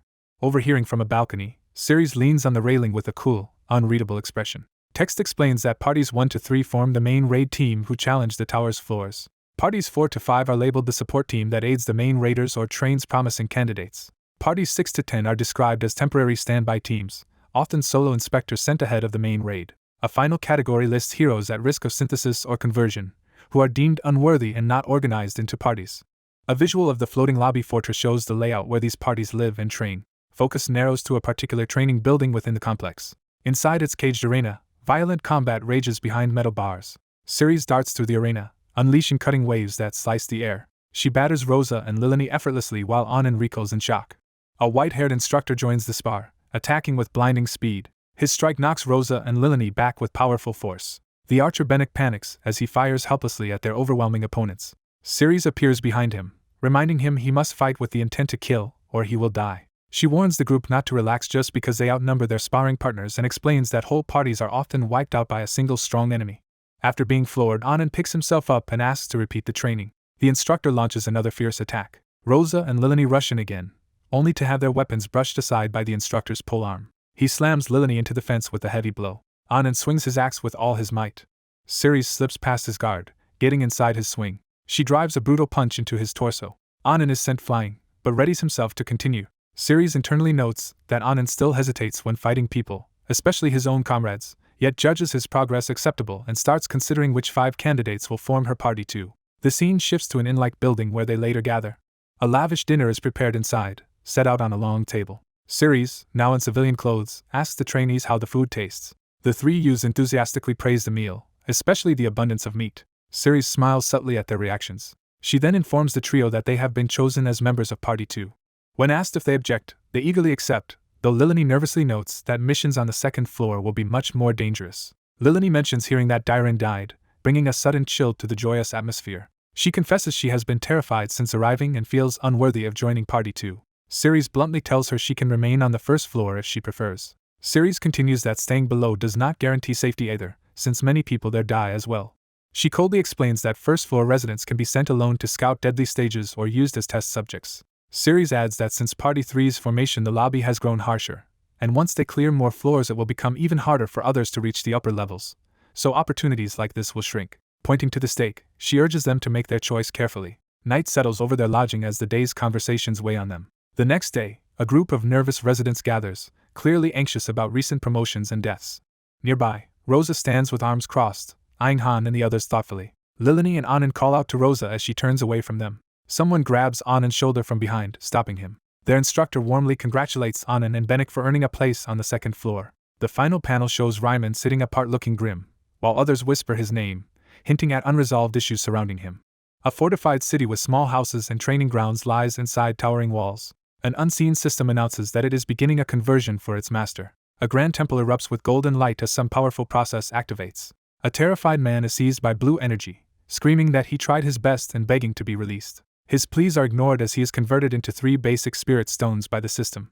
The system combines a basic promotion stone and a basic spirit stone to attempt creating an intermediate promotion stone with high success chance. The synthesis succeeds, yielding 3 intermediate promotion stones. Using the stones, Anand is promoted from 2-star to 3-star and his card image is updated. Benik is likewise promoted to 3-star status and given a new illustration. Lilini is also advanced to 3-star, completing the trio's promotions. Other trainees whisper anxiously that 3 people have disappeared and fear they will never reach the 2nd floor with their current skills. In a brutal spar, a blonde trainee is struck hard and coughs blood. He is knocked to the ground as his stronger opponent advances calmly with a weapon. The victor reminds him he once said surviving meant becoming stronger than him, and notes it happened quickly. Bloodied, the loser forces out congratulations and says their master will soon place the victor in a higher-ranking party. The muscular man laughs that he is now a candidate for the second floor, bragging he reached the 11th floor in just 2 weeks. He then gazes toward the imposing gate that leads deeper into the tower. He grows serious, silently contemplating what awaits beyond. The scene shifts to the massive structure of the tower's second floor. The narrative identifies this place explicitly as the second floor. On a rocky battlefield, violent impacts echo through jagged cliffs. Blurs of blue and green energy streak toward each other, signaling a fierce clash. Han and his scarred instructor trade explosive blows within a multicolored barrier. While straining in combat, Han recalls that upon reaching level 10 he will need to separate and refine his skills. An inner explanation compares basic weapon arts to simple battles and intermediate weapon arts to complex war. From intermediate level onward, the focus shifts to broader strategy. At that stage, fighting becomes a contest of tactics rather than straightforward exchanges. One must defend one's own territory while simultaneously attacking the enemies, which defines intermediate weapon arts. Han is told that his swordsmanship style is merely a method of waging this war, and that he has already formed a personal territory. However, his current territory is still incomplete. He is advised to build walls so strong that no invader can escape alive. This realization triggers a bright awakening symbolized by a shining chess piece. Han's basic sword shield technique reaches level 10, awakening and becoming eligible to evolve into a more advanced skill. Empowered, he unleashes a devastating downward strike on his opponent's guard. His teacher smiles in genuine admiration at Han's growth. The instructor counters with a powerful blow of his own, sending Han flying. Han, eyes glowing red, glares back with battle-hungry determination. A torrent of green sword aura cleaves through the darkness, showing the power he is striving toward. His inner companion calls out to him respectfully as master. The mentor explains that at the peak of swordsmanship, mountains can be cut without touching them. He demonstrates by slicing a distant peak without physically swinging a sword. The lesson continues that true mastery allows you to slay opponents almost effortlessly. Han answers that he has no intention of going that far, refusing the expert path. After finishing training, he summons Yurnith, his system spirit, to report. Han notes he has been away too long and asks how far the trainee's training has progressed. He orders Yurnith to open a dimensional window to where Mutin is until the following evening, specifying the target dimension. When asked to confirm the dimension, Han agrees. Elsewhere, an administrator writes in a ledger and decides to send someone to that dimension. The scene shifts back to Taunia's academy building. A servant knocks on a door to summon someone inside. Han, now in black uniform, tells the visitor to enter as a maid remarks that her master is finally awake. Multiple Nisord maids bustle about as Han questions whether such treatment is really necessary, while she insists it is the least she can do. Han concedes, then tells Yurnith to dismiss the illusion of the maids since he no longer needs it. Yurnith asks if he is going to training. Han replies he will visit training that morning to check on the others and speak with some people before his afternoon plans, and Yurnith agrees. Arriving at the corridor in gear, Han spots his teammates ahead. Jenna notices him and comments that he looks different today. Han asks how he looks different and Jenna, unsure, just says it is a feeling. Eren observes that Jenna cannot clearly explain it, while Han privately thinks she is unusually perceptive. Jenna complains that she is bored of lectures, while Han reminds her the topic is changing so practice should feel different. Jenna excitedly notes that every new lesson has matched exactly what Han taught them before, joking he seems like a fortune teller. Han thinks she is too clever. Han reflects inwardly that even a fool could tell he is unlike a typical hero from his actions so far. He then asks Eren to meet him in the back gardens after Eren finishes his day's schedule. Eren agrees. The setting shifts to the large training hall where the next lesson will take place. The instructor announces that the class will now apply their theory lessons in practice, forming teams. He reassures the trainees that although they have not worked together much, anyone who paid attention in class should manage fine. Watching from the stands, Han notes Jenna's growth is extraordinary for someone born as a mere 1-star. He analyzes that her numerous movement skills give her incredible agility. In the mock battle, Jenna easily overwhelms peers of the same level and could dominate an entire party if she used one teammate as a shield. The narration contrasts this with Eren, showing him straining desperately in combat. Time passes and the hallway outside the training area empties. After class, Eren follows Han down the corridor, asking where they are going. Han tells him simply to follow. Eren grows nervous as Han leads him somewhere secret. Han opens a portal in the gardens and invites Eren to step through.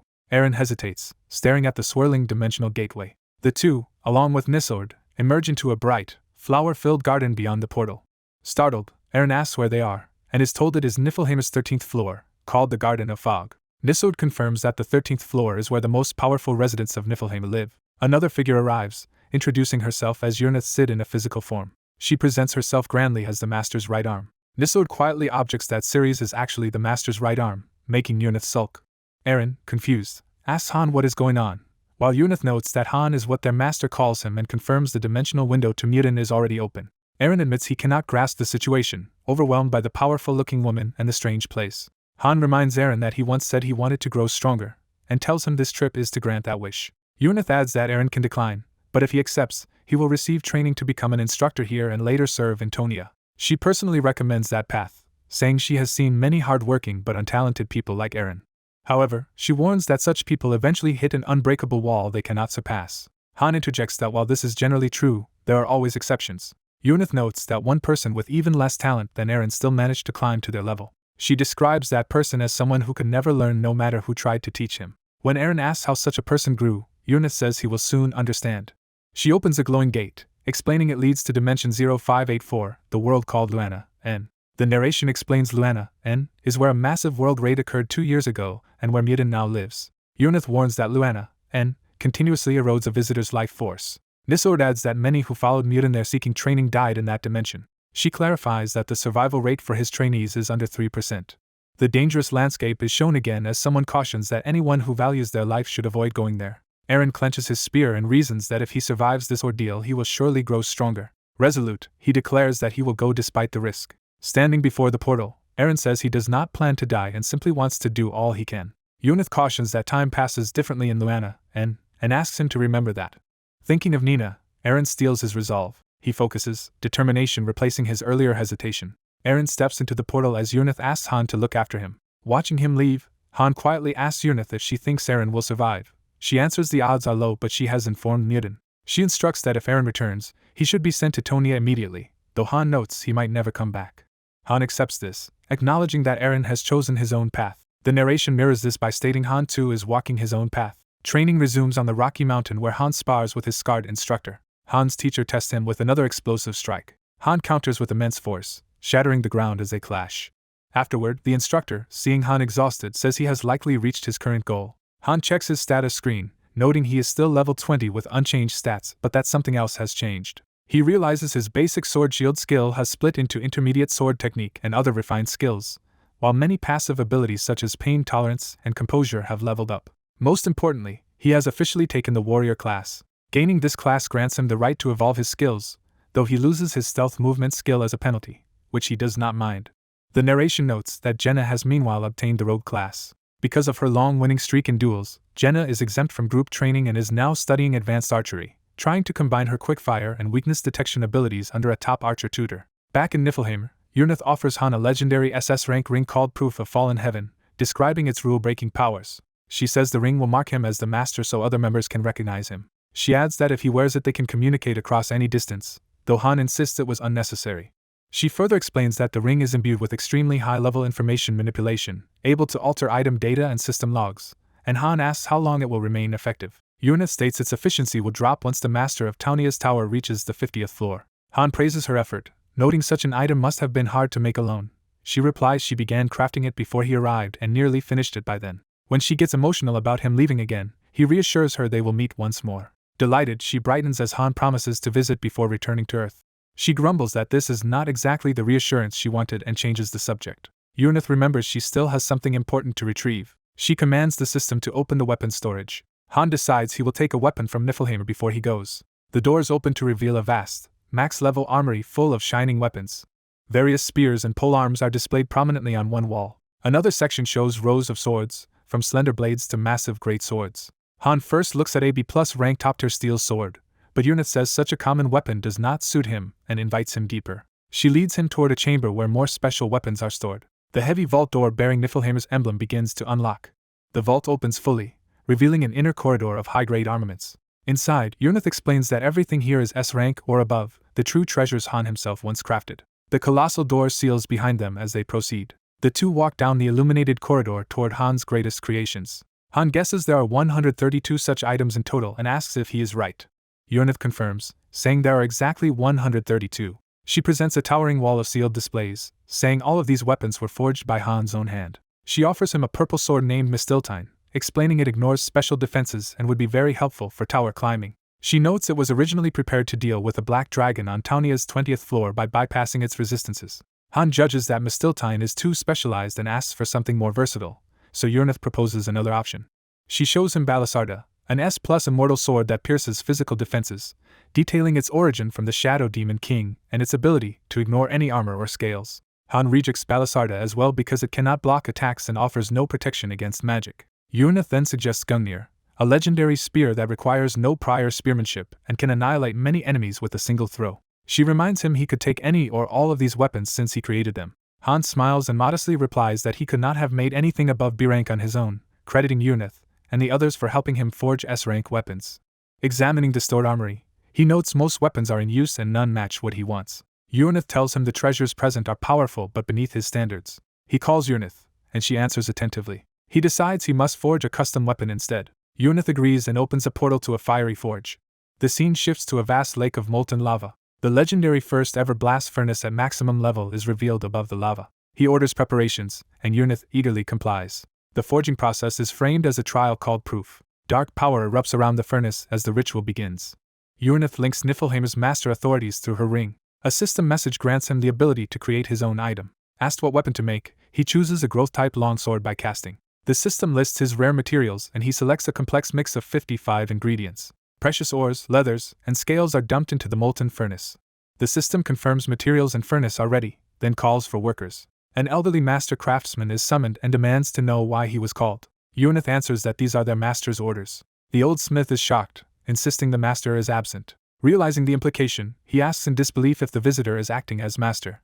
We see Han and Yunith overseeing the process from a control deck. A command orders all master blacksmiths above rank 1 to report, and the old smith nervously agrees. The equipment workshop at max level activates, with 135 members ready to craft the best weapon. They begin by transferring the chosen ingredients and initiating creation while asking about instructions. Yunith explains the weapon's enchantment will be a self-evolving flow that analyzes her master's fighting style, then opens the furnace and processing plant. The blacksmiths protest that combining 13 minerals is difficult, but Han tells them to stand by for further orders. Yunith warns that calculations show the creation difficulty exceeds expectations, and Han asks how severe it is. Hearing it surpasses entry to Hell rank, Han concludes the task is at divine class difficulty like the 5 divine weapons. Yunith thinks it might be even harder and asks if he is ready for enchantment, which he affirms. The narration explains the furnace must be manually controlled and has 8 creation difficulty levels. A note adds that this limitation applies only in normal situations. Ignoring the warning, Han selects the highest option on the difficulty menu. A mode called Entry to Hell activates, requiring sacrificial offerings to unlock a hidden difficulty. Han chooses to sacrifice the 3 divine weapons Stormbringer, Begulta, and Azoth. The system accepts his choice. The 3 divine weapons are hurled into the flaming furnace. They sink into the lava, fully sacrificed. The system declares the offerings worthy and unlocks the supreme divine difficulty. A penalty notification warns that effectiveness drops, success is essentially impossible, and advises him not to proceed. Han smirks that it tells him to stop, but he has already sacrificed the items, so there is no turning back. He asks Yunith if the coming puzzle has any hidden trick, and she confirms there is. Understanding, he prepares himself. He reaches out to confirm his choice despite the warning. He presses yes to proceed with the lethal difficulty. The system begins preparing a series of supreme divine level puzzles. Another prompt asks if he is ready to face hell. Han notes the first challenge is a cube puzzle and checks that Yunith is prepared, and she answers yes. Their eyes meet as they focus together on the task. A gigantic luminous cube maze materializes. The system announces the start of Cube Puzzle, a 27 by 27 challenge at Supreme Hell Plus penalty. Han stands at the console, cape billowing, ready to solve it. The enormous cube hovers above him as he controls it via a glowing interface. He runs through a long, memorized sequence of directional moves in his head. A penalty called Curse of the Blind activates, robbing him of sight. His vision darkens, obscuring the cube and interface.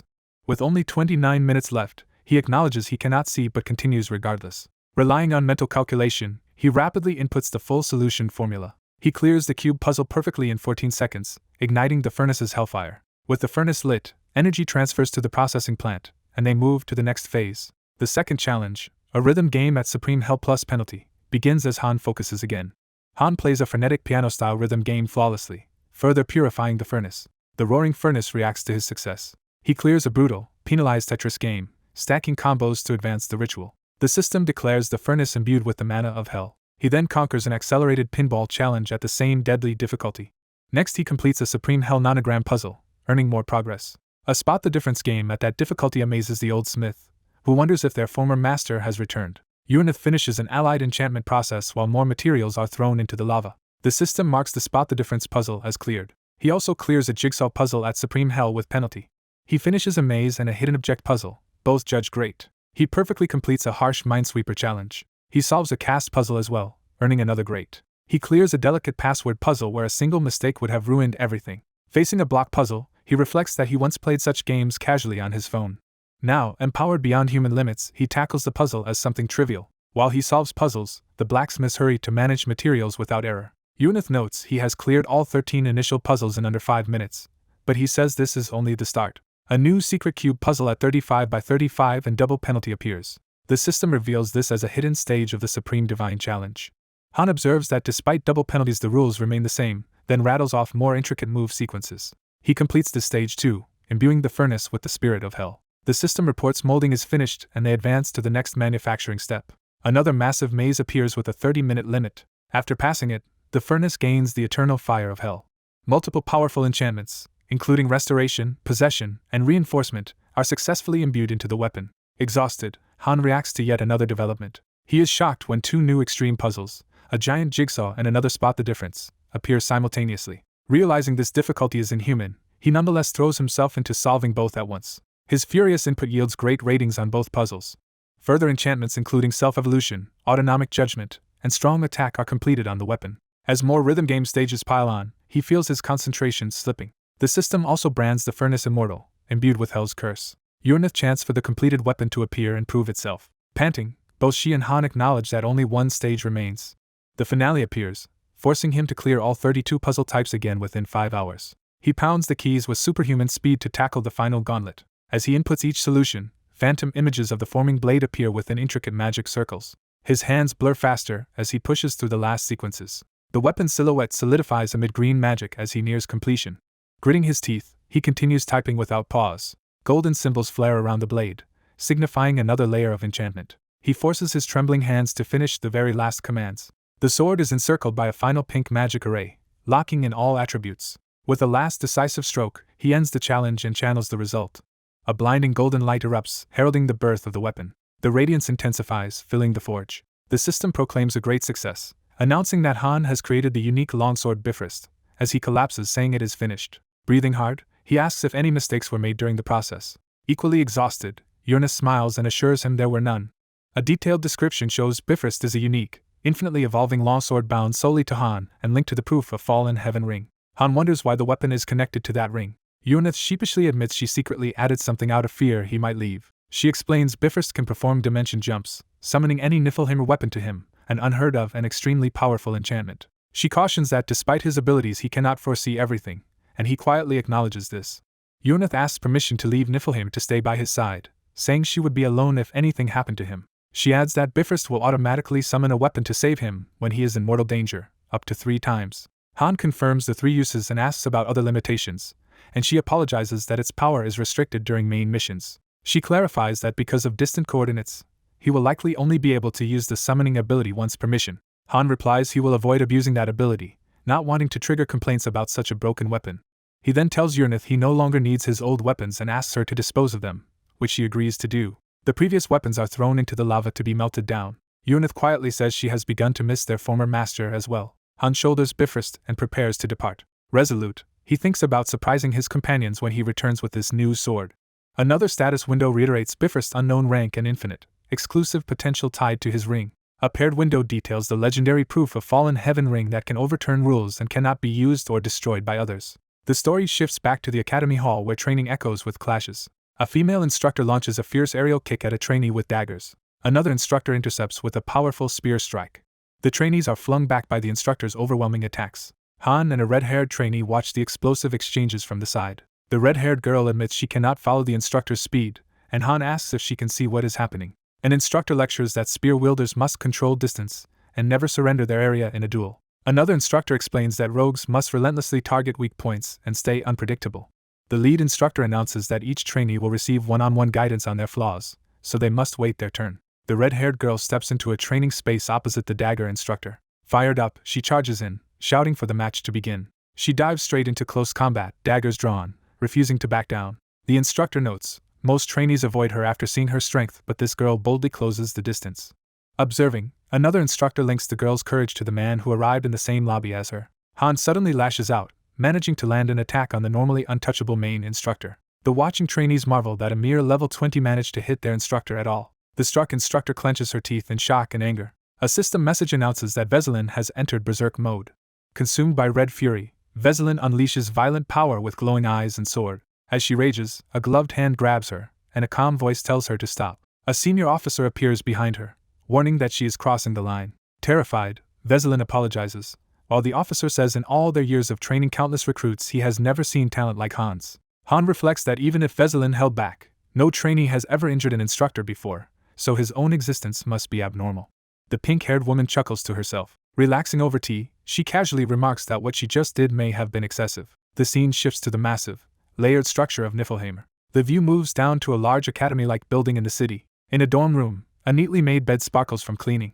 Han, packed and ready to leave, tells the maid he cleaned up since today is his last day. Han recalls being baffled that he placed first among 100 trainees and was told it is because he is the most talented and to receive an item. He confirms that the large sword on his back is the reward given to Niflheimer's top trainee. Another trainee, Jenna Sirai, is introduced as the top rogue and second overall, and Han is warned not to interfere because she is being taken back with prior approval. Remembering Eclet, Han prepares a letter to cheer her up and asks the maid to deliver it since Eclet has been trying to apologize.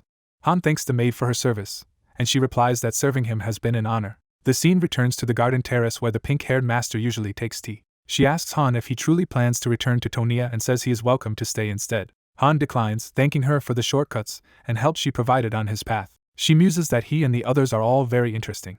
Han admits he would have resented such a harsh master, listing how she pushed them through grueling battles and manipulations, yet only Ceres ever rebelled. Wanting to reward her disciples properly but feeling unable to, Han apologizes as he drinks tea. She brushes off the need for reward and instead asks that, if he wishes to do something, he stay in contact. She explains the ring she gifted him can be used once a week for brief communication and asks him to use it. She says she wants to hear how he is doing and promises that if he is sick or in trouble they will come to his aid.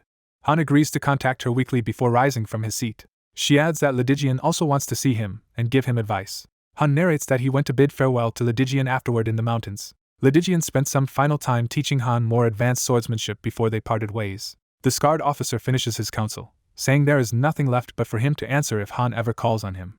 Time passes and an airship departs Niflheimer's dock bearing Han and Jenna. A Niflheimer officer addresses the returning trainees, hoping their month of training was beneficial. Over the ship's speakers, everyone is warned not to lean over the dangerous railings outside. On deck, Jenna happily notes they are finally heading home and looks forward to bathing, while Han points out the Niflheimer baths are nicer. Jenna says the training and facilities were great, but it still is not home and wonders what changed in their absence, assuming many new recruits arrived. The ship begins preparations for a dimensional jump. The vessel plunges into a swirling portal of light. It emerges from another vortex in front of a towering structure in a fiery realm. Han and Jenna stare in confusion as flames erupt outside the ship. A colossal tornado of fire surges up from molten ground near the vessel. Watching the blaze, Han recognizes it as Levitine's flames and notes how showy it is. The flaming knight-wielding Levitine states that it is not yet time for their meeting and withdraws. Han resolves that when they face each other again, he intends to be far stronger. The ship escapes the erupting volcanic domain and heads toward its true destination. The view shifts to gray clouds marking transition to another world. An announcement informs passengers they are nearing dimension 1935, Tonia, and asks those bound there to come on deck. The crew calls specifically for the two Townian passengers to step outside as the airship approaches a tall tower near Tonia.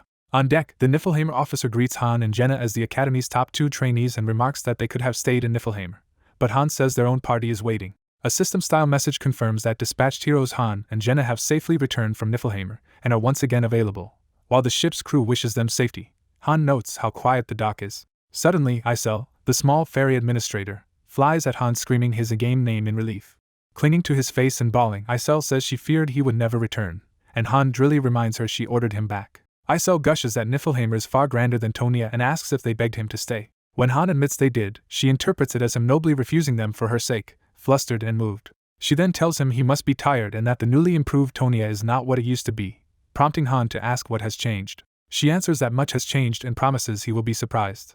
Han silently takes this in, his expression thoughtful. A wide shot shows Tonia's floating fortress, now expanded with new districts and facilities under a hexagonal barrier. Seeing the changes, Han realizes Tonia now has a third floor. Isel confirms this, and Han is relieved the stronger defenses reduce the risk of enemy invasion. She explains that the first floor holds the weakest trainees, the second is for support roles and those not yet ready, and the third floor is reserved for active combat parties with better food, beds, and amenities.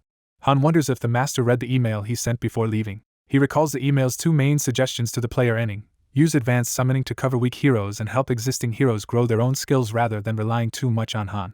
Learning there are now 15 people on the third floor, Han concludes their high-level parties have effectively doubled. He decides to spend the next 2 days drilling teamwork before resuming the tower climb on the 21st floor. Isel hesitantly brings up Han's behavior, implying criticism is coming. She begins to explain that while he was away, Tonya changed significantly. At the tower entrance, she reveals that the others continued climbing and advanced while he was gone. She reassures him no one died during their progress, which he admits is the important part. Han asks which floor they currently occupy. Isel answers that Tonya has already reached the 25th floor. Shocked, Han processes just how far they advanced beyond his expectations. He clarifies that she really means the 25th, and not the 24th, and she nervously confirms it. Internally he marvels that they even cleared the 25th floor boss stage. Han concludes this development is serious, and not the kind of change he expected from Isel's email-driven reforms. He asks when Enning performed the advanced summons and is told it happened right after Han left for Niflheim. He requests to see the system logs. Virtual panels materialize around him as he begins reviewing the summoning history. The logs reveal that 5 consecutive advanced summon batches were purchased, costing many gems. Han notes they effectively bought a package deal. Something in the log catches his eye. One entry shows Enning obtained a super rare hero named Kashasha, rated 4 stars. Isel excitedly notes this is Enning's second 4-star hero, and Han mutters that Enning is lucky given the low odds. Han reflects that if those 4-star heroes had been newly summoned he could win due to level differences, but assumes they have now leveled up and helped clear the 25th floor while farming many replay stones before their eventual raids. Curious, he says he is excited to see what sort of people these powerful new heroes are. The scene cuts to the training ground at night, where armored dummies stand ready. One dummy is abruptly smashed apart by a powerful strike. A silver-haired swordsman pants heavily as he spars alone against the targets. Han interrupts, asking why he is still training so late. The swordsman acknowledges Han's return after a month, and says he is just training. Han notices his hand is bloody from gripping the sword too hard and suspects he is venting anger on the dummy. The swordsman asks Han to spar with him once he finishes, while Han was intending to go to bed. Desperate, the swordsman insists on sparring just once. Han silently considers the request. The swordsman braces himself, gripping his blade with renewed determination. His eyes flash red as he focuses all his strength. He launches his sword in a devastating, high-speed arc. The attack sends intersecting red energy slashes ripping toward the dummy. The suit of armor cracks all over from the intense barrage. It then shatters into pieces, and he turns to Han saying he is ready to spar. As fragments scatter on the ground, Han comments on the lack of a shield and asks if the swordsman gave it up. Han reflects that many things have changed in the month he was away. The next scene shows the interior of a grand domed training hall where they will spar. Inside, the swordsman admires Han's unusual blade and jokingly asks if he can have it, but Han refuses. The swordsman rushes in, unleashing another huge red slash at Han. They clash repeatedly, their swords drawing red and blue arcs of power across the hall. The duel continues with explosive exchanges as both fighters trade blows. Han notes that the swordsman has improved to about level 9 in basic swordsmanship but is fighting with evident anger. The swordsman admits he is indeed furious as he tries to overpower Han. Han activates his own heightened state, his eyes glowing as he counters. He meets the incoming strike head-on, their blades colliding with massive force. The swordsman swings wildly, but Han's skillful counters eventually slam him into the wall. With the opponent pinned, Han advises him to wipe off sweat and rest if he wants to fight seriously, since exhaustion hinders combat. Bruised and amazed, the swordsman admits Han has become much stronger and asks what kind of training he received. Han calls it a trade secret, joking that the man felt more like a battering ram than a sparring partner. The swordsman muses that the world is unpredictable. Turning away, he confesses he never expected to lose so decisively to someone he still sees as a kid. Han bristles at being called a kid. The swordsman corrects himself, implying you actually can judge strength despite appearances. As he leaves, he warns Han to be careful, hinting that strong challengers are ahead. Han silently watches him go, contemplating the threat. Night settles over the newly built dormitory building. Inside, party member Horan is shown sleeping deeply with drool on her pillow. Han finds her passed out at a table, and wonders why she is not sleeping in her bed. Narration explains that the new dorm has 3 corridors with 5 rooms each, seemingly arranged by party. Han finally collapses backward onto his own bed. He stretches out, savoring the unfamiliar yet comfortable room. Staring at the ceiling, he murmurs about finally meeting the mysterious third party. The view pans over Tonya again, emphasizing its expanded facilities and the hidden third party's residence. Candles flicker in a chandelier as the next day's meeting begins. Han gathers his core teammates in a lounge, noting it has been a while since they were all together. Horan grouses that she meant to greet him properly after his long absence but ended up sleeping, and he accepts partial blame for not waking her. She suggests they throw a celebration party now that Tonya has a 3rd floor and better food, but Han curtly dismisses the idea and announces immediate training instead. The scarred swordsman grumbles that Han is harsh and no fun. Han states that once their master logs and they will proceed according to plan. Under the table, a furred foot inches toward his own unnoticed. Sensing it, Han casually kicks upward, sending the hidden intruder flying. The table flips, dishes crash, and a vase sails through the air as the hidden figure is launched. Smiling, Han says a rat slipped into the room and tells the intruder to work on her stealth. A small, fur-clad girl scrambles out from under the table, realizing she has been discovered. Deciding stealth has failed, she prepares to attack instead. She dramatically introduces herself as Lakri Vikshavi of the mighty Tempest tribe and boasts she is on a different level from the others. Everyone in the room falls silent at her theatrics. Lakri assumes their silence is fear and taunts the humans for being speechless. Han grabs her by the scruff, cutting off her rant with a surprised yelp from her. Holding her up like a misbehaving animal, he asks another teammate what this little creature is, and is told she is a newly summoned member of Party 3. The furious Lakri insults Han as a cowardly human, while he blandly points out she was the one who sneaked in. She calls on the swordsman she saw lose the previous night to help her, provoking his annoyance. He draws his sword with glowing eyes, ready to discipline her despite Jenna's protest that she is just a kid. Lakri snarls at being called a kid and refuses the idea of anyone going easy on her. Han's eyes sharpen as he prepares to respond seriously. Lakri launches a ferocious claw attack that tears deep gouges into the floor where he had been standing. She clicks her tongue in frustration when she realizes he dodged. Han calmly observes the huge claw marks and acknowledges that he avoided a serious blow. He learns from Isel that all Party 3 members are therianthropes, rare beast-like people from the Far Eastern Empire. Lakri screams for them to stop talking and fight her seriously, vowing to destroy them all. Before she can continue, someone lands a sharp blow to her face, cutting her rant short. The swordsman remarks dryly that for all her noise Lakri is mostly bark, reinforcing that the new party member is more bluster than threat for now.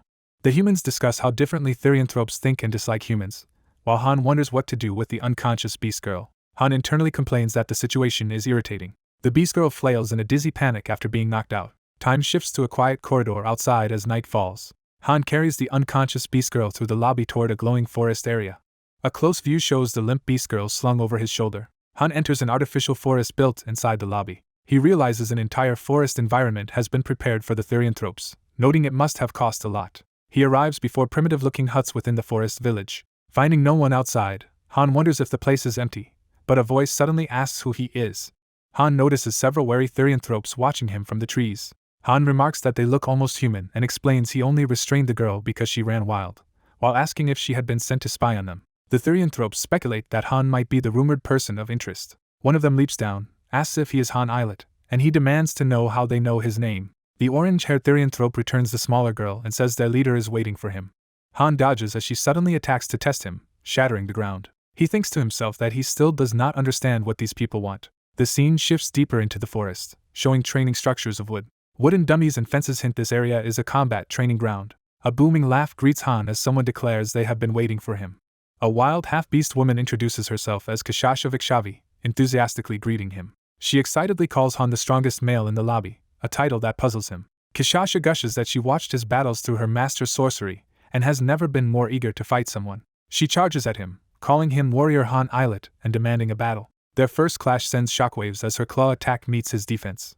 Han observes that she uses specialized claw-based combat techniques. Kashasha continues her ferocious assault, striking with kicks and claws. Their blows devastate the ground and hurl debris everywhere. Han is stunned by her power, wondering how she can be this strong and asking if she waited specifically to fight him. Kashasha admits she did, saying nothing is more enjoyable than battling a strong warrior.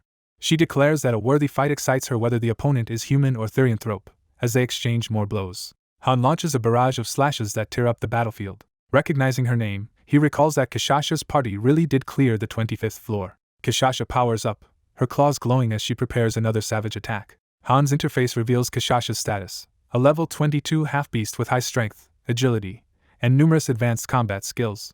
It also shows her seal, a lineage ability called Successor of the Therianthrope King, granting powerful resistances and the exclusive skill transformation. The forest trembles as their duel escalates further. Han readies his sword with intense focus, channeling energy into a heavier strike. His empowered swing collides head-on with Kashasha's charge in a massive explosion. The shockwave blasts trees and rocks apart, sending Kashasha flying.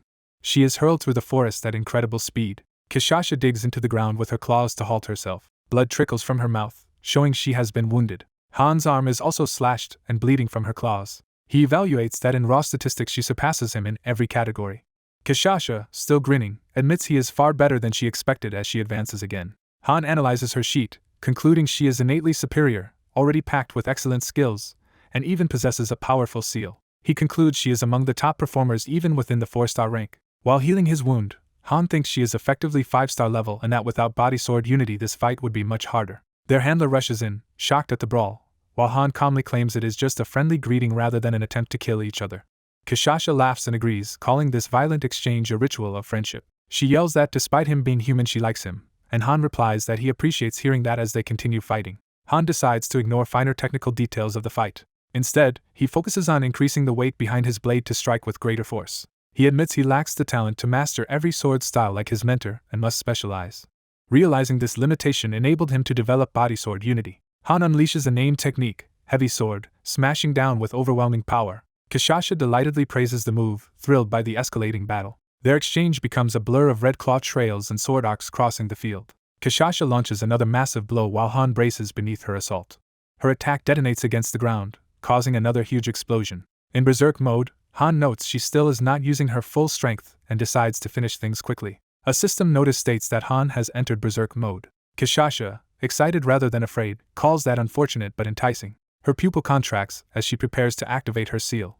The system announces activation of her exclusive skill transformation. Han's eye shows a special mark as he watches her transform. A blazing golden aura erupts, signaling the start of her transformed state. The forest is left scorched and stripped where their powers clashed. Han, now white-haired in berserk form, asks if the beastly figure before him is her true form.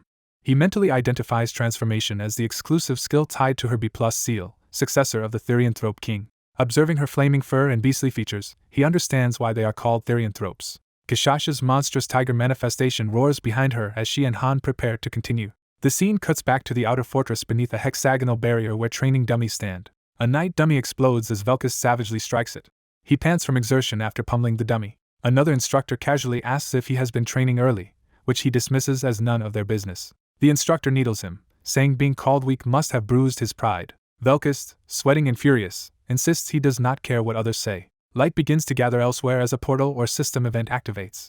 The instructors discuss how Party 3 cleared the 4th floor and returned alive in just a day, wondering if they will be sent directly to the 2nd floor. A superior explains that Daika cannot train Therianthropes, so there is no point keeping them on the 1st floor. Velkus accepts the master's decision, but notes those newcomers might soon catch up in strength. He says he is uninterested in them while they are weak and tells his partner to start their own training. A flashback to weeks earlier shows an announcement summoning Kishasha's group to the 1st floor square. Several human trainees react in shock to the summons. The Therianthropes later hear that Party 3 actually returned from the 25th floor, amazed at the feat and realizing the power balance has changed. Adis worries about how to explain this achievement to Han when he returns. Other instructors calmly assess that this is the level of strength needed for the 2nd floor and find it interesting. Isel gleefully orders everyone to rush to storage immediately.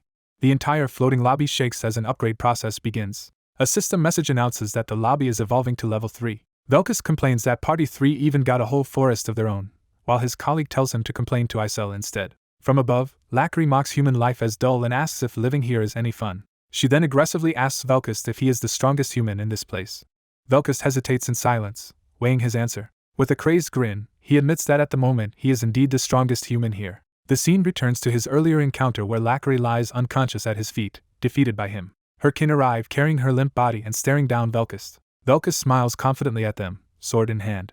Later, he is shown battered and shocked, realizing the true scale of the monster's power. He grits his teeth in frustration at his own helplessness. Kishasha remarks that Velkus is not actually the strongest human she heard about, and mentions a black-haired human reputed to be stronger. She concedes that Velkus is not bad but still far from good enough. In a flashback, Lackery unleashes her own burning beast power on Velkus, declaring he is not allowed in their domain.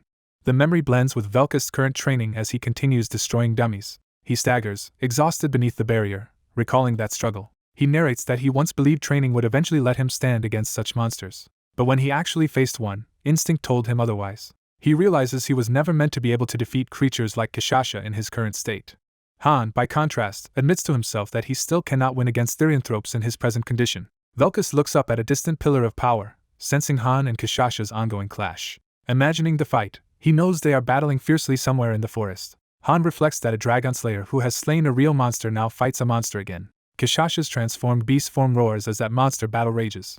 Watching from afar, Velkus curses and vows that someday he will defeat either of them. Han in berserk mode smiles dangerously as he raises his sword for another strike. Kishasha's blazing eye shows her own determination not to lose. Han declares that she will have to be tamed as he prepares a decisive blow. A system panel presents cards for Kishasha, Lackery, Daruma, Nandio, and Nishaz as new 4-star allies.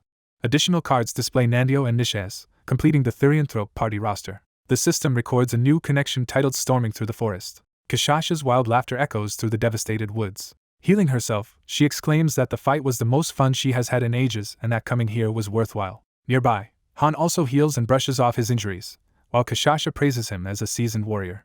Han notes that if their duel had continued a few more seconds, either he would have been torn apart or Kashasha decapitated. He judges that he was actually more likely to lose and quietly calls himself lucky. Evaluating Kashasha, he concludes her combat ability and transformation make her extremely valuable despite her odd personality. Kashasha apologizes for Lacri's behavior, explaining that the girl hates humans because they killed her parents. Han comments that it sounded like Lacri previously fought Velkist, while the girl peeks at him from behind a tree. Kashasha clarifies that Lacri was only drawn to Velkist's strength and that, though they dislike humans generally, they do not seek revenge on every individual. Kashasha politely apologizes again but adds that she is always ready for another fight if he wants. Lacri keeps screaming that bringing a human into their home is betrayal, never running out of energy. Kashasha changes the subject by asking Han if he likes meat and saying there is plenty of prey in their forest. She proudly reveals a sack full of bloody fresh meat as an offering. Han declines the grisly food, saying he is not hungry, while she happily eats it herself. Han smiles and says he hopes they will cooperate on future missions since their help will make conquering the tower easier. Kashasha retorts that cooperation is already guaranteed by their contract, and says she was going to tell him the same. Curious, Han asks about this contract, and she answers that it concerns the end of their world. Kashasha recounts how, when their homeland was being swallowed by darkness, a mysterious voice offered to save them. A flashback shows her accepting that offer while carrying a wounded Lacri through a burning forest. She adds that strangely the others do not remember hearing that voice at all. Kashasha concludes that regardless, they will carry out their missions and is pleased there is at least one true warrior among the humans. Standing with her kin, she orders Han to tell humans to stay away from their territory, warning that they never forgive trespassers. She then tells Han personally that he, as a dragon slayer, is always welcome to visit. The view lingers on the quiet, enchanted forest where they now reside. The next day, Han narrates that they resumed training and explored the lobby's new features. The upgraded lobby is shown from above, now larger and more complex. Han explains that the biggest change is each party receiving its own training center, ending the inconvenience of sharing. A final note states that the administrator NETNG has finally logged in. The game Pick Me Up greets the player and notifies them of one unread mail, asking whether to open it. The mail from Loki reports that Han placed first and Jenna second in the training program, granting rewards and asking if the attached items should be opened. Upon opening, the player receives a high-rank spirit stone, 2 high-rank promotion stones, and 300,000 gold. Han's awards are listed as his hero card, a ring of darkness, and a strong mana-imbued steel sword. Jenna's awards are her hero card and a mana expansion quiver. From the gift shop, the player buys a war horse statue for 5,000 gold and sends it as a gift to Han. Loki's maid excitedly tells her that the master has given Han another gift, presenting the war horse statue. Han reacts with displeasure to the war horse statue, lowering his affection toward the master. Han tells Loki to stop sending statues and says he would rather receive food instead, so Loki agrees to change the gifts. A tutorial message explains that if a hero dislikes a gift, the master should try different gifts because affection rate is important.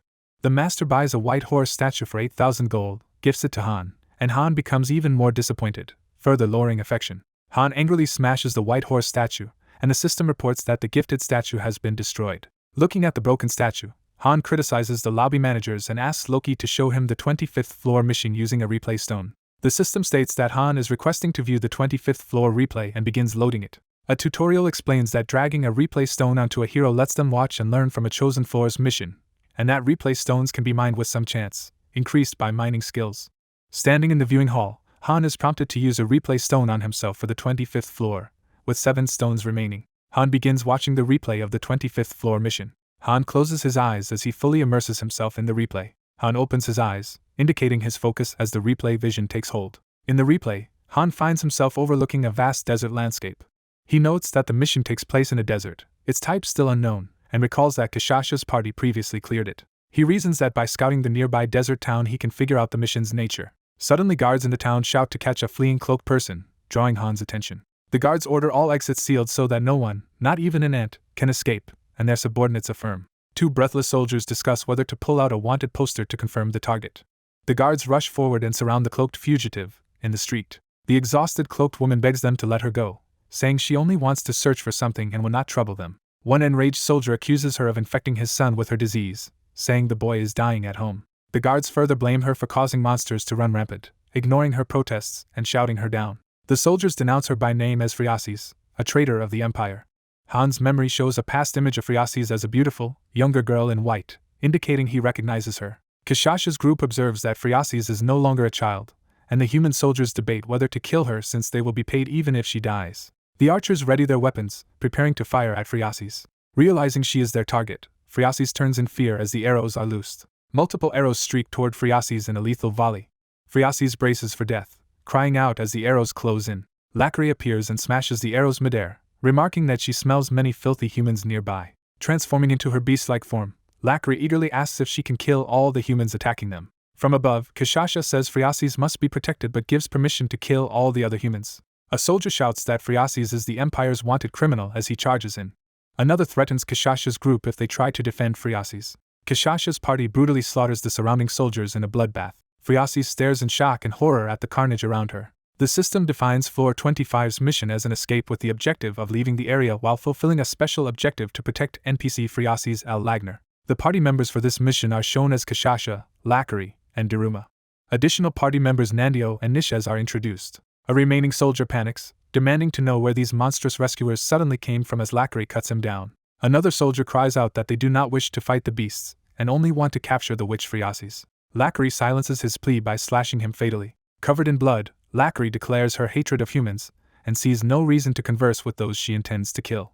Kishasha orders Friasis to come with them, and Friasis realizes the rescuers are therianthropes she thought extinct. Earlier, Kishasha had sensed something strange in the smell of blood, sending Nishez to scout the situation. Kishasha states that the mission objective is to escape the area with the NPC, prompting Friasis to react in confusion. Friasis anxiously asks if they are heroes, the same ones who once saved her life. Kishasha and Nandio wonder what Friasis is talking about and consider silencing her by force because of her loudness. Friasis nervously asks if there is a man named Han among them. She describes Han as taller than Kishasha and wielding sword and shield, making the party realize she means that particular warrior. Thrilled that they recognize Han, Friasis excitedly says she wants news of how he is doing. Kishasha explains that Han was with them but no longer is, saying he went to a strange place called something like Niflheim, and might even be dead. Friasis panics at the implication of Han's death while the observing Han in the present is baffled at being spoken of as if deceased. Just then, Nishez calls out from above as she returns from scouting. Nishez reports that monsters from outside town are approaching quickly, explaining why no other humans had responded to the earlier commotion. Kishasha decides they should leave immediately and tells Friasis to come with them, with Lackery offhandedly complimenting Friasis' looks. Friasis, still worried, mutters that Han's fate is not yet certain. A terrifying lizardman monster roars, signaling the incoming horde.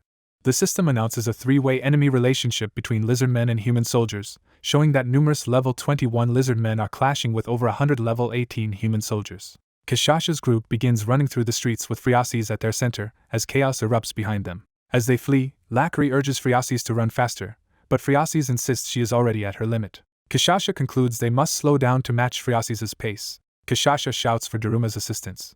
Daruma unleashes powerful blue shockwaves that carve through the town ahead. Daruma charges forward, clawed hand tearing into the ground as he moves to intercept threats. Rejoining Kishasha, Daruma announces his arrival and asks for a status update. Daruma explains there are 3 exits from town, that monsters are invading from the west, civilians are fleeing east, and the northern gate is least crowded. They realize that though civilians head east, monsters will soon reach them, and it may already be too late for those people.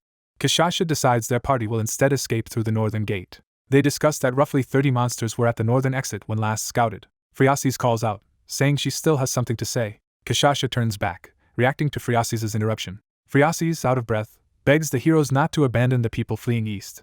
She pleads for just 5 minutes of delay so the civilians can escape, asking the heroes to stall the monsters. Tearfully, Friasis admits she is in no position to ask favors from those who saved her but insists the citizens are innocent. Lackery explodes in anger, shoving Friasis and accusing humans of previously massacring therianthropes, saying their deaths are none of her concern. As Lackery prepares to attack Friasis further, Kishasha orders her to stop. Lackery starts to protest, claiming Friasis is just a human, but is cut off. Kishasha grabs Lackery's wrist, telling her not to harm Friasis and that a simple refusal would have sufficed. Kishasha apologetically tells Friasis they cannot grant her request and asks if she can accept that decision. Friasis hears a curt refusal. Meanwhile, the eastern citizens continue pressing toward their gate, unaware of their looming doom. Friasis clenches her jaw in frustration and despair at being unable to save them. Tears stream down Friasis' face as she struggles emotionally with the refusal. She turns away with determination, cloak billowing as she moves. Kishasha and her comrades watch Friasis, considering the situation in silence. The system flags a new conflict. Special NPC Friasis Al-Lagner is explicitly asking the heroes for help. Friasis' hand trembles as she steels herself after being turned down. A branch-type sub-quest appears, offering rewards if the party stalls time for the citizens' evacuation, while warning that such high-risk side missions can bring great benefits. The master is prompted to choose whether the heroes should perfectly protect both city and citizens, only protect citizens, or reject the sub-quest. A status screen shows each hero's attitude toward the sub-quest, with Lackery strongly opposed, Kishasha and Nishez negative, Nandio neutral, and Daruma supportive. Friasis closes her eyes again, bracing herself for the master's decision. Kishasha tells her to open her eyes to hear the verdict.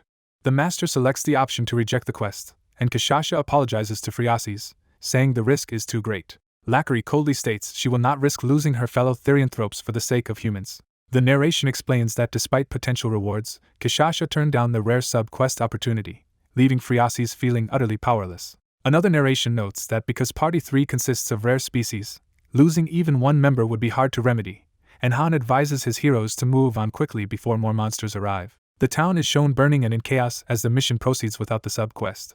Lizard Man hordes charge through the ruins, attacking indiscriminately. Kishasha, in full battle fervor, dives into the enemy ranks. She carves a bloody path through both humans and lizard men as the party escapes. Friasis runs with the group, leaving the devastated town behind. She grimaces in grief at the fate of the citizens they could not save. Back in the viewing hall, Han evaluates the replayed mission as not very difficult, thinking of it almost as a rest stage. He observes that Kishasha's party only needed to escape with Friasis, not fight hundreds of lizard men or any boss monster. Han concludes that, based on what he saw, the 25th floor's difficulty is normal compared with previous stages. He replays a scene of Kishasha battling while he walks calmly, analyzing how straightforward the mission truly was. Han quietly considers this information, planning how he will approach the floor himself. The system announces stage clear, leveling up all 5 heroes in Kishasha's party and awarding 200,000 gold. Kishasha is named MVP of the mission. The replay ends and Han gains the experience of the 25th floor while the used replay stone disappears. Seeing Friasis' plea on the screen, Han realizes the mission was a branch-type quest that, if taken, would allow later access to a special boss stage. He notes that sub-quest rewards include experience, gold, improved relationship with the NPC, and access to a bonus stage. Han decides that the real value lies in the relationship bonus and extra stage, not in the basic experience or gold. He reasons that the 25th floor acts as a stepping stone to the 30th, and that clearing the bonus stage may reveal crucial information about upcoming floors. Smiling to himself, Han becomes excited at the prospect of tackling that particular mission. He pulls up the quest order interface for floor 25 and hovers over the option to perfectly protect both city and citizens. With a determined grin, Han decides that he personally will complete the sub-quest this time. Night falls over the central hub as Han prepares his forces for the upcoming challenge. Han informs his own party that they will challenge the 25th floor tomorrow. His muscular ally remarks that the schedule is fast and wonders if they will have to train all night to be ready. Jenna comments that Han has changed, notes he no longer relies on his shield, and questions whether leaving so soon is wise. Han reassures them their roles will not change much, and says they will train with Party 2 to regain form while still being ready to depart tomorrow. The blue-haired warrior doubts the effectiveness of training with Party 2 since it now includes inexperienced recruits. Han, surprised, mentally repeats the word kids, regarding these supposed newbies. The scene shifts to a training ground where the recruits stand assembled with weapons. Loki introduces the 3 newcomers to Han as Anan, Lilini, and Bennick. Anan enthusiastically gushes over Han's achievements, saying he admired his dragon-slaying feat. The shy Lilini nervously introduces herself to Han. Bennick calmly introduces himself as well, saying it is a pleasure to meet the renowned warrior. Anan jokes that Bennick seems aloof but is actually nice, while Bennick curtly asks him to stick to necessary words. Loki explains that the trio joined Party 2 2 weeks ago, are ambitious, and perform well, while Anan loudly promises to do his best. Loki remarks that these recruits will be very useful for future missions. Han silently watches them, evaluating the new faces. He raises his head and looks more decisively at the trainees. Loki warns Han not to grow too attached to the kids, implying that emotional bonds can make later decisions more painful. Clenching his fist, Han resolves internally that this time he will not let these newcomers die, no matter what. Aloud, Han agrees to begin the joint training. The training dome where the 2 parties will spar is shown. Inside, Party 2's members, including the 3 recruits, assume fighting stances. Opposite them, Han's Party 1 takes their own combat positions, ready for a serious practice battle. During the spar, Anan looks alarmed as Han rushes at him with unexpected ferocity. Han brings his massive sword down toward Anan in a powerful blow, testing the rookie's mettle and training. During intense sparring, Han remarks how different it feels to train with real swords instead of practice weapons. The blonde instructor urges the trainees to attack with genuine killing intent, warning that hesitation will get them killed. Fired up, Han unleashes a powerful sword strike in the training match. The blue-haired archer comments approvingly that Han is learning very quickly. Han easily parries the red-haired girl's spear during practice, overwhelming her. The red-haired girl is taunted by a terrifying shadow wolf spirit that mocks her past cowardice. The blue-haired fighter savagely batters the red-haired trainee, pushing the spar to brutal levels. Another black-haired woman joins in, launching a fierce attack that sends an opponent flying. Afterward, Han asks Velkist if he knows the black-haired woman, and Velkist says she fought beside him in his first battle, though he never expected her to advance this far. Velkist explains that she is talented, but her timid personality holds her back, even as she now fights skillfully. The black-haired woman tells Han not to go easy on the trainees because they need to be properly disciplined. Half-joking, she asks permission to kill them, and the instructors vehemently refuse, startling the trainees. Han tells his team they can do anything they want to the trainees as long as they do not actually kill them, making the group look ominously excited. Seeing how far they take his words, the black-haired woman regrets speaking up. Time passes and the scene shifts to a castle-like academy at night. Inside an alchemy room, equipment and ingredients are ready for potion crafting. System messages show that Han repeatedly succeeds in creating powerful heat-resistance potions. Han's fairy helper lines up the finished potions and discusses using a special ring to hide this production from their master. Surprised, the fairy asks where Han obtained the ring, and he says he got it from an acquaintance in Niflheim. Han thinks ahead to the 25th floor desert, deciding to rely on the new heat-resistance items so the party will not waste stamina in the harsh climate. The perspective shifts back to the game interface, showing the fortress under the pick-me-up system. The interface welcomes the player back into the pick-me-up game. The environment brightens as the game resumes, revealing the familiar fortress map. A prompt appears from Party 1's leader Han, requesting approval for a 25th floor raid to clear a subquest. A dimensional gateway opens as a spell to tear open space and time is invoked. The system records that the party is entering the main dungeon at stage 25 and that a remaining subquest will now begin. The party is engulfed in light as they are transported into the new mission. In the desert city, a silver-haired woman kneels exhausted and weary. She steels herself, clearly distressed by the situation. Suddenly noticing someone, she looks up in shock, sweat running down her face. Recognizing Han's group, she stammers in disbelief and demands to know how they reached this floor. Han appears with his cloaked party, casually greeting her and asking how she has been. The woman anxiously asks about the Therianthrope villagers who were just here, and Han assures her they were safely put to sleep at home. Confused and overwhelmed, she tries to grasp what is happening and wonders if magic is involved. Han cuts off the conversation, saying they should focus on eliminating the nearby enemies instead of chatting. She hopefully asks if that means he will accept the request she made. Han confirms they are already moving to fulfill her mission, which is to hold the monsters back long enough for the citizens to escape. The system then prompts the player to accept Han's suggestion of carrying out the 25th floor subquest. Overcome with emotion, the woman closes her eyes, trembling. She opens them again with tears of relief and gratitude, smiling. The system announces that the subquest is now being executed. Battle begins as numerous lizardmen attack, the system identifying 17 level 1 enemies. The lizard monsters react in alarm as the fight turns against them. One lizard man is decapitated in a blur of motion. Its severed head crashes to the ground, confirming the party's overwhelming strength. More lizard men bare their fangs and roar, preparing to swarm the group. From the monster's vantage point, Han counts 17 foes and sizes them up with his team behind him. Han orders his party to wipe out all 17 lizardmen within 10 seconds. The party answers his command enthusiastically. The subquest details appear, stating they must stall for time so citizens can evacuate, and specifically protect NPC Friasis al Lagnir. The party lineup is displayed as the 3-star units Han, Jenna, and Mage Yalka. Their companions Narissa and Velkist are also shown as 3-star units. A volley of arrows is loosed toward the battlefield. Combined arrows and explosive magic tear through the charging lizard men. Han slashes through a monster at close range amid the chaos. Yalka's magic illuminates the area as lizard men rush her from behind. She begins chanting an incantation with burning script forming around her. Her spell erupts in a massive fiery explosion that engulfs nearby enemies. Yalka notes how harsh the weather is and that without Han's potions they would be suffering badly. Velkist joyfully dives into the fray, glad to finally have a proper battle. Nearby townspeople cower in fear, wondering if ghosts are fighting the monsters they cannot see. Han fights while asking if the townsfolk still cannot perceive them, and Jenna comments that the citizens are too frightened to run. Velkist coldly says that anyone who lingers will simply die as he cuts another lizard man down. Blood splatters the ground, evidence of the invisible slaughter occurring around the civilians. One villager, seeing only the carnage's aftermath, whispers in terror about ghosts. Han realizes the townspeople can at least see the traces the party leaves behind, such as blood and destruction. Friasis herself directs panicked citizens to flee toward the eastern gate, or they will die. When questioned, she explains that unseen protectors are fighting for them, though she alone can actually see those warriors. Someone asks if the invisible fighters are monsters controlled by Friasis. She denies having such power, and says she merely asked those warriors for help. An angry man recognizes her as an imperial traitor and accuses her of selling her soul to summon demons. He rants that her supposed transparent monster proves her guilt and mocks her for saving nobles first. Another villager pushes back, saying that regardless of demons or ghosts, Friasi's just saved their lives. That supporter promises not to forget what she has done as the crowd finally flees through the gate. Friasi smiles in relief, but Han reminds her their job is not finished yet. Han notes that the more dangerous part of the side quest is about to start.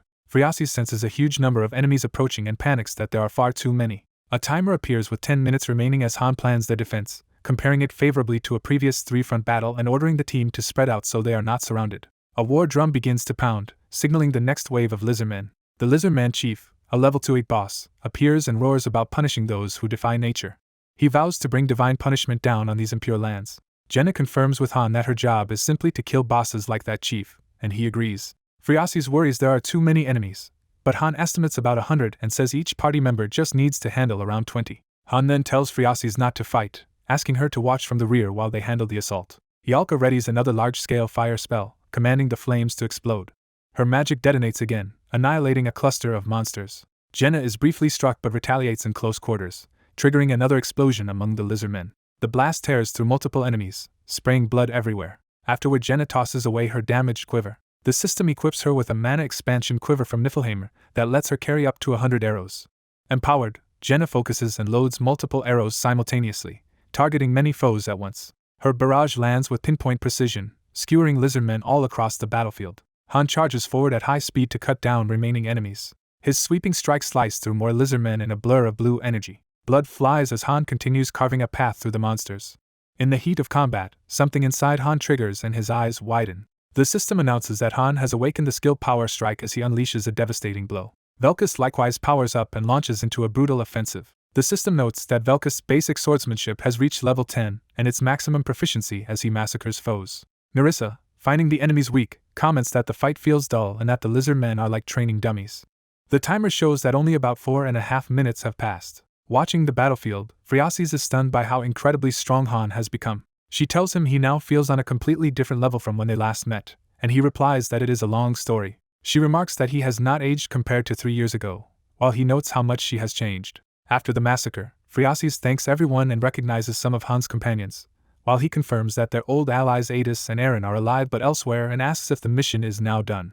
Before they can relax, fresh lizardmen are dragged onto the scene by their kin, signaling another wave. The new group of level 2-2 lizardmen spots the humans and roars that it sees prey, numbering 31 in total. They are immediately struck and injured, clearly confused by the unseen attackers. Some lizardmen glance at each other nervously, realizing the invisible enemy is dangerous. More of them are pulled in as reinforcements, trying to bolster their side.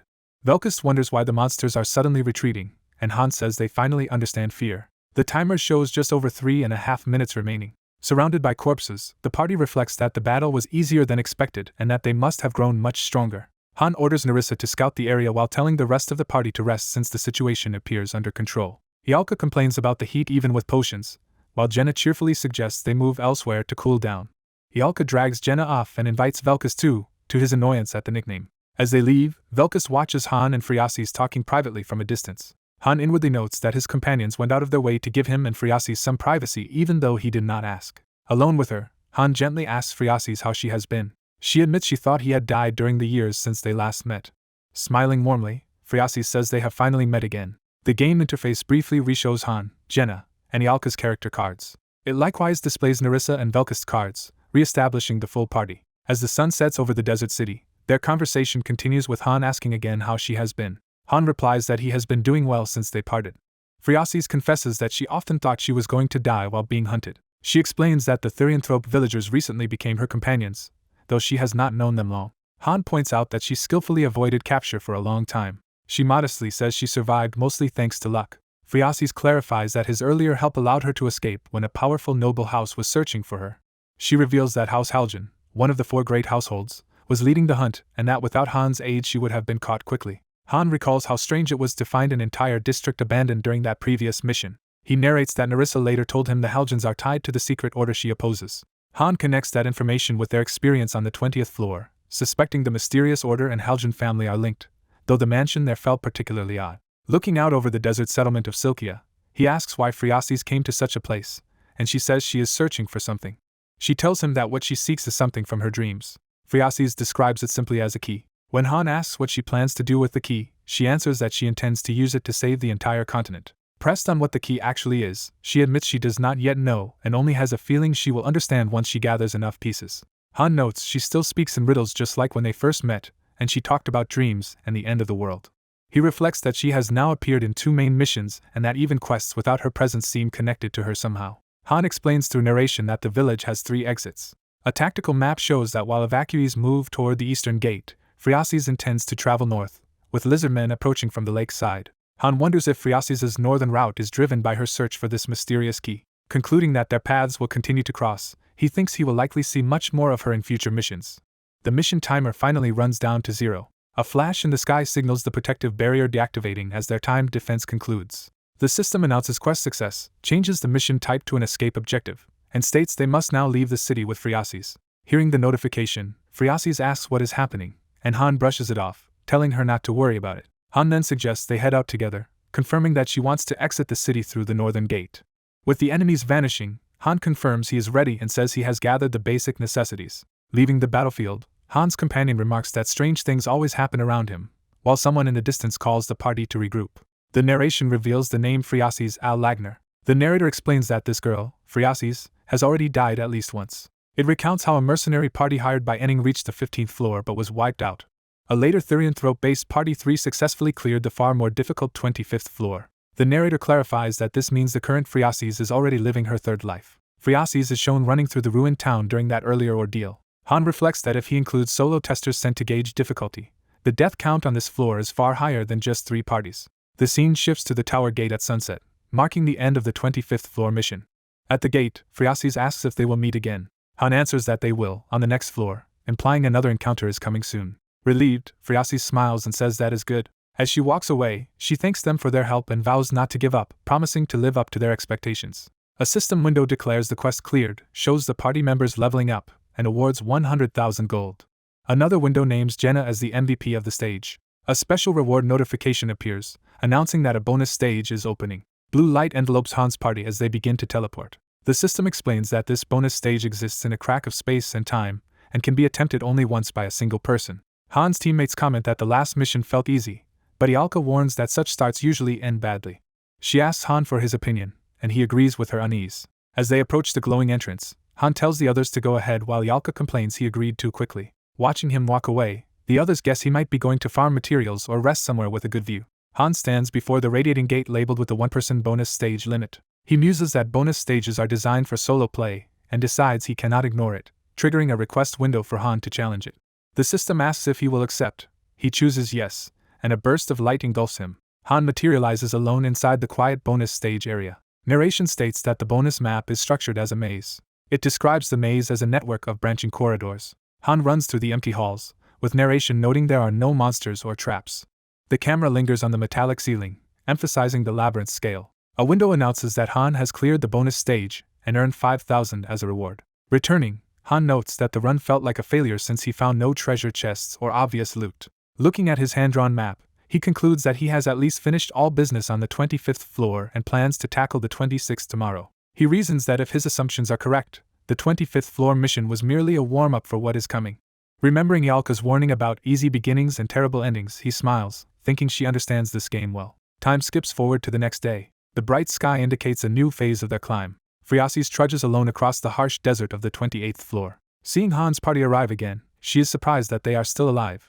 The party assembles before her like saviors descending from the sky. Friasis greets them, saying she is still alive but admits that surviving here is harder than she expected. Han hands her a bag filled with heat-resistance potions, water, and food, telling her to use them wisely. Touched and exhausted, she confesses that he is the only one who ever helps her. As Velkist asks what kind of mission this is, Han summarizes that they simply have to follow Friasis and protect her. Han checks that Friasis knows where she is going. While a tip explains the potion's effects, she says she has seen the route in her dreams and only needs to follow certain markings. Han, unable to see anything unusual in the dunes, wonders what markings she is talking about. He narrows his eyes, trying to perceive what she means. Suddenly, armed lizardmen emerge from the sand, preparing to attack. A status window identifies a group of level 24 lizardmen, 15 in total, advancing on them. Han's team evaluates the enemies as elite compared to previous encounters and prepares to use the fight as post-meal exercise. A spray of blood signals the battle's brutal opening exchange. Watching Han's party mow down the elite lizardmen, Friasis is stunned, thinking even her royal palace guards were never this strong. After another successful mission, Han's group waves goodbye to Friasi's, promising to meet her on the next floor. Smiling brightly, she answers that she will see Han again on the next floor.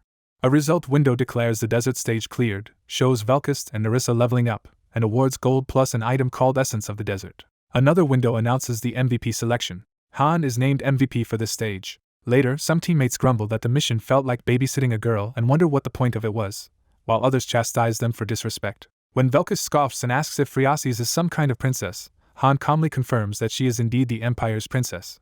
Shocked, Velkist and the others try to process this revelation. Another teammate remarks that anyone who saw the 15th floor raid should already grasp Han's capabilities, noting his rapid growth since then. The perspective shifts back to the administrative hub, where the observer admits they still do not fully understand this strange place. Cards display the core party 3 members, Han, Jenna, and Ialka. Additional cards show Nerissa and Velkist completing the lineup. Night falls over the Tower City, signaling a coming crisis. A crazed lizardman zealot charges, denouncing those who defy nature and attempting to kill them. The system warns that the lizardman has entered berserk mode. Han responds by unleashing his own berserk state, angrily rejecting the lizardman's words as he powers up. After the slaughter, Friasi's urges everyone to hurry, saying they are short on time. Under the moonlight she reveals that, according to her prophetic dreams, the world will end in about 10 years. Han challenges her, asking how she plans to collect the mysterious keys when she does not even know what they are. She answers that the keys serve as a kind of proof. Standing before an imperial emblem, Friasi's explains that these keys exist only in legends about the founding of the empire. She says that if she obtains them, the beings tied to those legends will lend her their powers. She names the Asini's household, one of the empire's 4 great families and its mightiest force, as one such keyholder. Friasi states she promised that family she would prove her worth and believes she must accomplish the impossible to keep that promise. Han confirms that this impossible task is indeed the collection of all the keys, and she agrees. Friasi's then asks why Han is helping her at all. Nervously fidgeting, she says she has no money or anything else to offer him except her own body. Han bluntly replies that he wants nothing from her. He clarifies that she should not misunderstand his motives, as protecting her simply happens to be his assigned mission. Friasi's thanks him anyway, while Jenna and Ialka whisper excitedly in the background. The two women gush about how it feels like a story of a princess and her guardian knight, comparing it to romantic novels. Han overhears and looms behind them, demanding to know what they are talking about, terrifying them.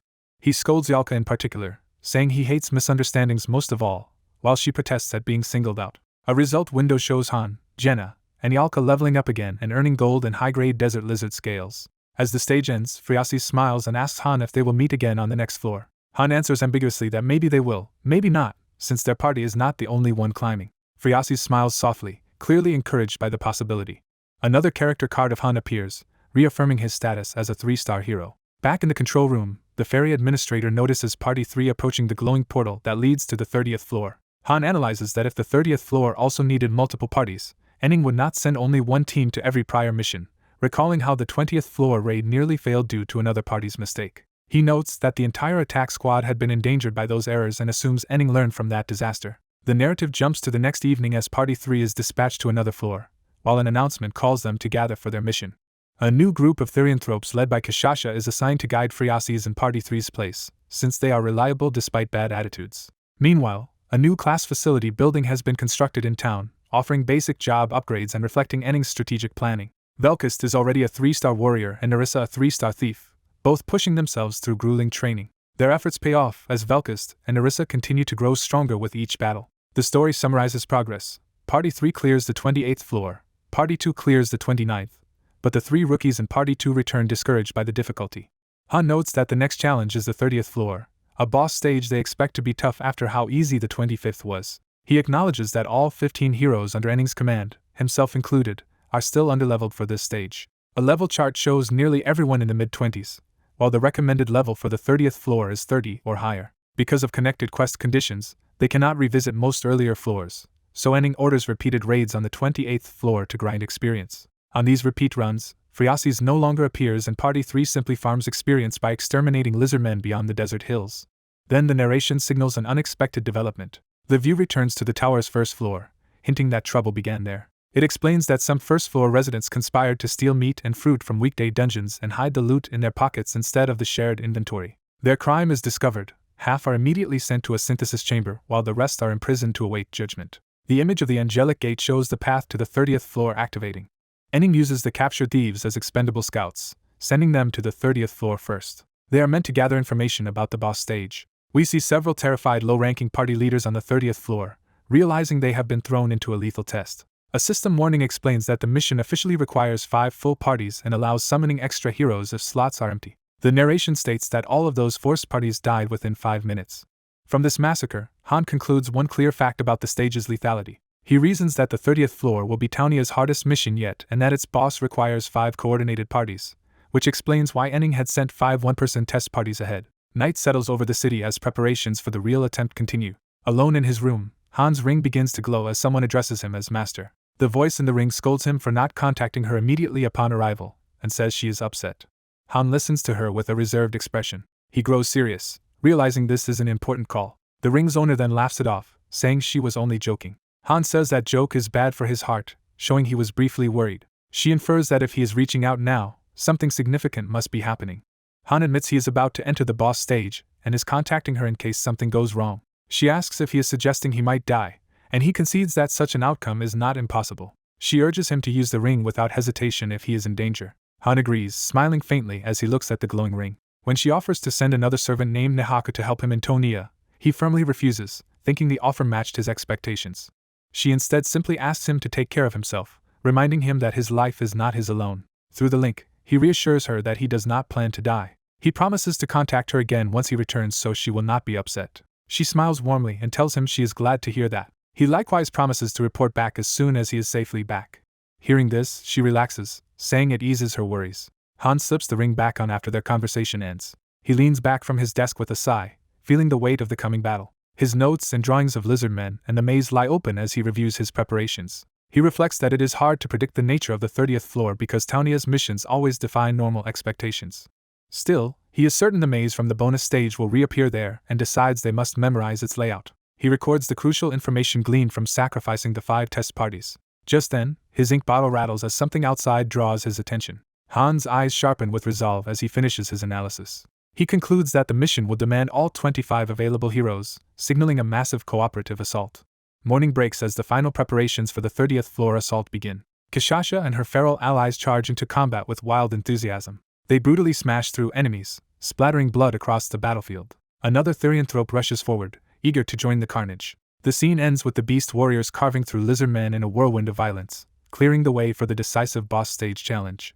In the past, Velkus recklessly charged Kishasha and was brutally struck down. Kishasha's monstrous power overwhelmed Velkus during their clash, leaving him bloodied. Narration explains that Enning rapidly advanced by forcing Party 3 to repeatedly challenge the 28th floor for leveling. As a result, the remaining parties also needed to level up, so parties 4 and 5 were sent into battle more often. Those parties were repeatedly thrown into the desert map to sharpen their combat skills. Outside battle, preparations progressed as Yalka was overworked in the Magic Hall to unlock a high-speed research ability, being the only capable researcher. The lobby's hero reaction research stood at level 3 for 5 parties, but efficiency required raising it to level 5. After 3 exhausting days, Yalka completed the research, raising hero reaction to level 5 and granting a lobby blessing. A new system feature unlocked a level 1 communication skill allowing better interaction with parties. Han notes they can now communicate over long distances. Han adds that the low hero reaction level still imposes many restrictions. Han explains to Adis that communication currently works only within about a kilometer, and only between party leaders, which amazes her. Han tells Adis to learn the skill as well, expecting to need it on the 30th floor and asking her to inform the other parties. Later, the red-haired woman remarks she has not seen Han lately and assumes he has been extremely busy, which he confirms. 2 swordsmen spar intensely while others comment they have been at it since morning, chasing a breakthrough. Observers remark that Velkus' effort is extreme, as if he is staking his life rather than merely practicing, even in sparring. Velkus protests that the others also train seriously and resents the implication that they are slacking. Eren, straining, pushes his swordsmanship to its limits during the duel. His weapon goes flying as the clash escalates. Velkus follows through with enormous power against Eren while Han watches. Exhausted, Velkus is ordered to pick his sword back up and continue. Watching the fight, Han notes the sword's trajectory is changing and concludes Eren is close to qualifying for intermediate weapon arts and about to level up. Narration notes that Narissa has also been training but focuses on support skills like information gathering and trap detection. It is pointed out that a clear combat gap has opened between Narissa and Velkus. Han steps in during training, clashing with Velkus' attacks in front of the startled Narissa. Han tells Narissa to step back so he can personally train with Velkus, and she apologizes. Facing Velkus, Han arrives late and apologizes while Velkus says he has been waiting all day. Velkus, excited, says he is glad he joined Party 1, believing he would never have had such intense experiences in Party 2. Han, revealed as level 29 warrior Han Islet with many powerful skills, retorts by asking since when Velkus became so talkative. Velkus smiles crazily, eager to continue the fight. The two unleash powerful sword techniques that tear up the ground. Han and Velkus collide in a massive blow that shakes the surroundings. Their duel continues in a flurry of red and blue energy slashes. Han calmly weathers Velkus' frenzied assault. Narration describes Velkus' love of fighting, saying he always rises to fight again without being discouraged by weakness.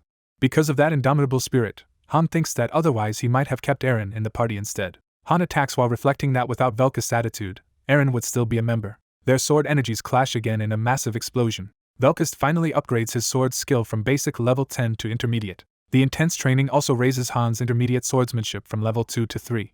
Time passes and the entire fortress map is shown, indicating growth and preparations. Night falls over the building where the parties reside. Inside a lounge, representatives of all 5 parties gather together for a meeting. Han notes this is the first time all 5 parties have assembled in one place.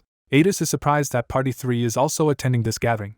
Kishasha insists that Party 3 takes the overall mission seriously and will not neglect its duties, also complimenting Adis for her politeness. Ryman from Party 4 introduces himself to Han, saying he has heard much about him. Gilbert from Party 5 likewise introduces himself and greets Han. Adis explains she called everyone to decide on a command structure for floors 30 and beyond, pointing out that a group of 25 needs clear leadership. Kishasha interprets this as choosing a war chief and wonders if they should just pick the strongest, while Han points out that strength alone does not equal leadership. Adis formally recommends Han as overall leader, citing his vast mission experience, quick judgment, and strong combat ability. Kishasha says she will accept the Dragonslayer warrior as leader but declares that her group dislikes team fights and will not cooperate in battle formations. Adis objects that such reluctance undermines the point of choosing a leader. Han interjects that the beast warriors fight differently and forcing them into the other style would be inefficient. Kishasha respects Han's understanding, promising to heed his directions during missions when appropriate. Ryman asks if everyone must simply follow Han's orders. Han replies that he will give only basic commands and leave execution to each party. Adis privately tells a companion that Han merely sounds harsh but is actually kind, while Han brusquely tells her to be quiet. Han advises everyone not to panic during the mission, reminding them that fear leads to early death and that every problem has a solution, which Adis uses as proof he is considerate. Han's footsteps signals a final point he wants to raise. Ryman asks what else there is as Han introduces his last condition.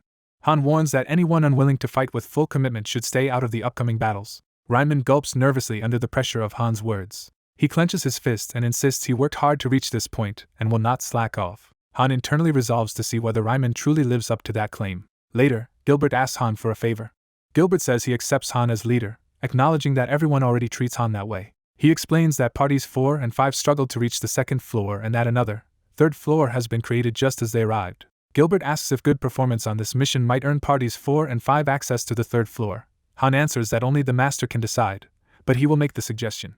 Han gives Gilbert a maze map likely to appear on the 30th floor and orders him to memorize it beforehand. Gilbert privately reflects that Han is very young yet already de facto leader, wondering if the meeting was just to show the power gap between second and third floor residents, and fearing they are merely minions. He decides to endure for now while secretly aspiring to become the true leader himself one day. Gilbert vows to himself that soon he will be the one recognized as leader of this place. Cards introduce Party 4's core members, Ryman, Rosa, and Likulin. The remaining Party 4 members Veden and Roderick are shown. Party 5's key members Gilbert, Riken, and Karen are presented. Miguel and Jetty complete the Party 5 roster. Another view of the fortified town emphasizes the stage where all this takes place. Morning comes over the headquarters building. Han asks his own party if they are ready while equipping his weapon. A comrade grips a sword and answers affirmatively. Another companion casually asks whether everyone has written their wills. Someone asks if Han himself has written one. He replies that he has not. Jenna reassures the team that they will not die here because Han will lead them to victory again. Han complains that everyone is relying on him too much, but his comrades argue that choosing the right leader was crucial last time. The 5 parties march out together toward the 30th floor, Party 1 at the forefront. Party 2, led by Adis and her members, follows in formation. Party 3's Beast Warriors assemble next, led by Kishasha. Party 4 marches behind them with Ryman and his knights. Party 5, commanded by Gilbert and his unit, closes the line. A system message announces formation of Attack Unit 1 made up of parties 1 through 5.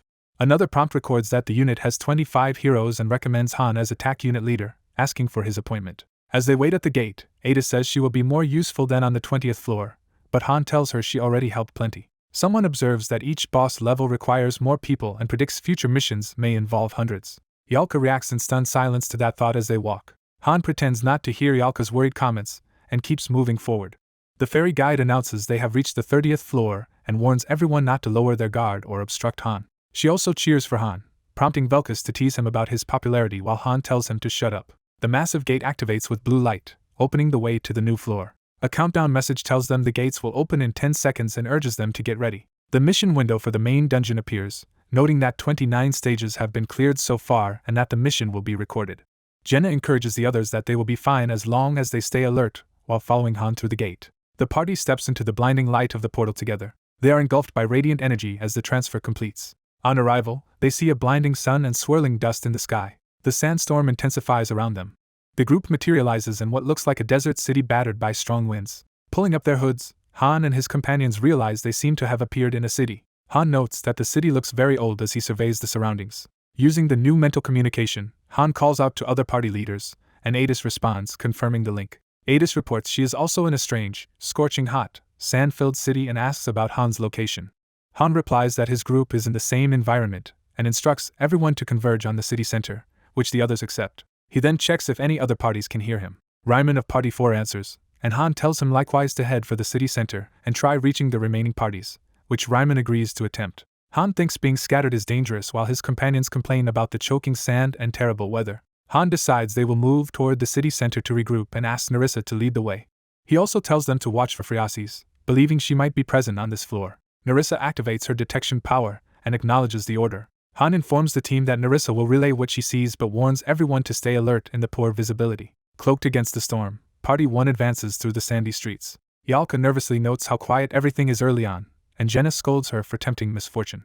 Han re-establishes communication with Parties 2 and 4 to coordinate. Adis answers and Ryman confirms he is listening as Han asks if they saw the new mission window. Adis confirms she saw the mission objectives, exploration and safeguarding an NPC. Ryman reports that Party 4 also found the central landmark and has contacted other parties, promising to guide them there, while Han acknowledges. Han and his group brace for danger as they proceed through the storm. Narissa suddenly reports that she has located the princess, and Han is shown supporting an unconscious white-haired girl he found in the street. The others ask if finding her might be part of a trap. Yalka uses her magic-enhanced vision to examine the girl. A spell reveals the princess's body overtaxed and glowing with unstable mana. Han suspects she exhausted herself and prepares a potion. He administers the red potion to the collapsed princess. The girl manages to drink and begins to stir. She weakly opens her eyes, recognizes Han, and speaks his name. Han offers her another potion specifically to counter the intense heat. She explains she recklessly went out alone, driven by a desire to find the keys. Han questions whether she believes the keys are here, and she confidently answers yes. Looking at the angel statue on the domed building, she says this is the exact place from her dreams. Phreasis states that the keys they seek are located here. The mission window clarifies that Floor 30 is an exploration mission with an unknown main objective and a special condition to ensure Phreasis' survival. Han instructs Phreasis to stay by Jenna and hide if danger arises. He then contacts the others, identifying himself as Party 1's leader. Adis confirms she is listening as Han asks if she saw the mission notice, which she did. Han informs all parties that his group has already secured the designated NPC and orders them to stop searching for her and instead rendezvous with Party 1. As they keep moving, Yalka complains about the unpleasant conditions, but Han tells her to endure a little longer. Reaching the central domed building, Han confirms with Phreasis that the keys are indeed inside.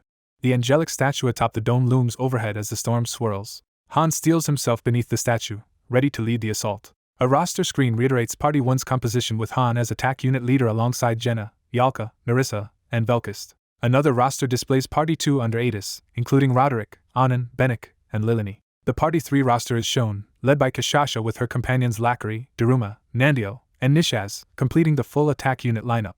Party 4 is introduced, led by Ryman with Rosa, Likulin, Vidin, and Roderick. Party 5 is introduced, led by Gilbert with Riken, Karen, Miguel, and Jetty. A man narrates that he grew up in an average family. He says he became an average adult. Using basic sword skills, he enlisted in the city guards.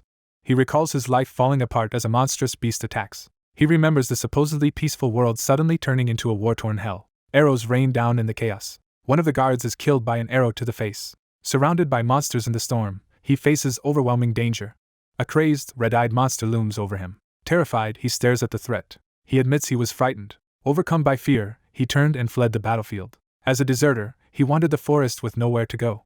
Injured and exhausted, he was discovered by a group of kind travelers. They fed him and spoke with him, but he lay awake fearing betrayal. Unsure whether they were good people or bandits, he impulsively struck first. He confesses that he murdered the travelers. Seeing their terror of him, his own fear twisted into something else. From that fear, he discovered a perverse sense of ecstasy. In the present, Ryman reports over comms that Party 1 has secured the target. Ryman asks Parties 3 and 5 if they can see the dome-roofed building they are converging on. Kishasha of Party 3 confirms they see the central castle and are heading there. Gilbert of Party 5 replies they will move toward the building once it comes into view. A tactical map shows the 5 parties' positions around the central complex. The map zooms to Parties 1 and 2 at the main castle entrances. A winged statue atop the temple dome is shown. The scene pulls back to reveal the dome beneath the statue. All parties assemble in front of the large temple. The guide introduces Friasis Al-Lagner as the mission's protection target. Friasis nervously introduces herself, and someone repeats her royal-sounding surname in surprise.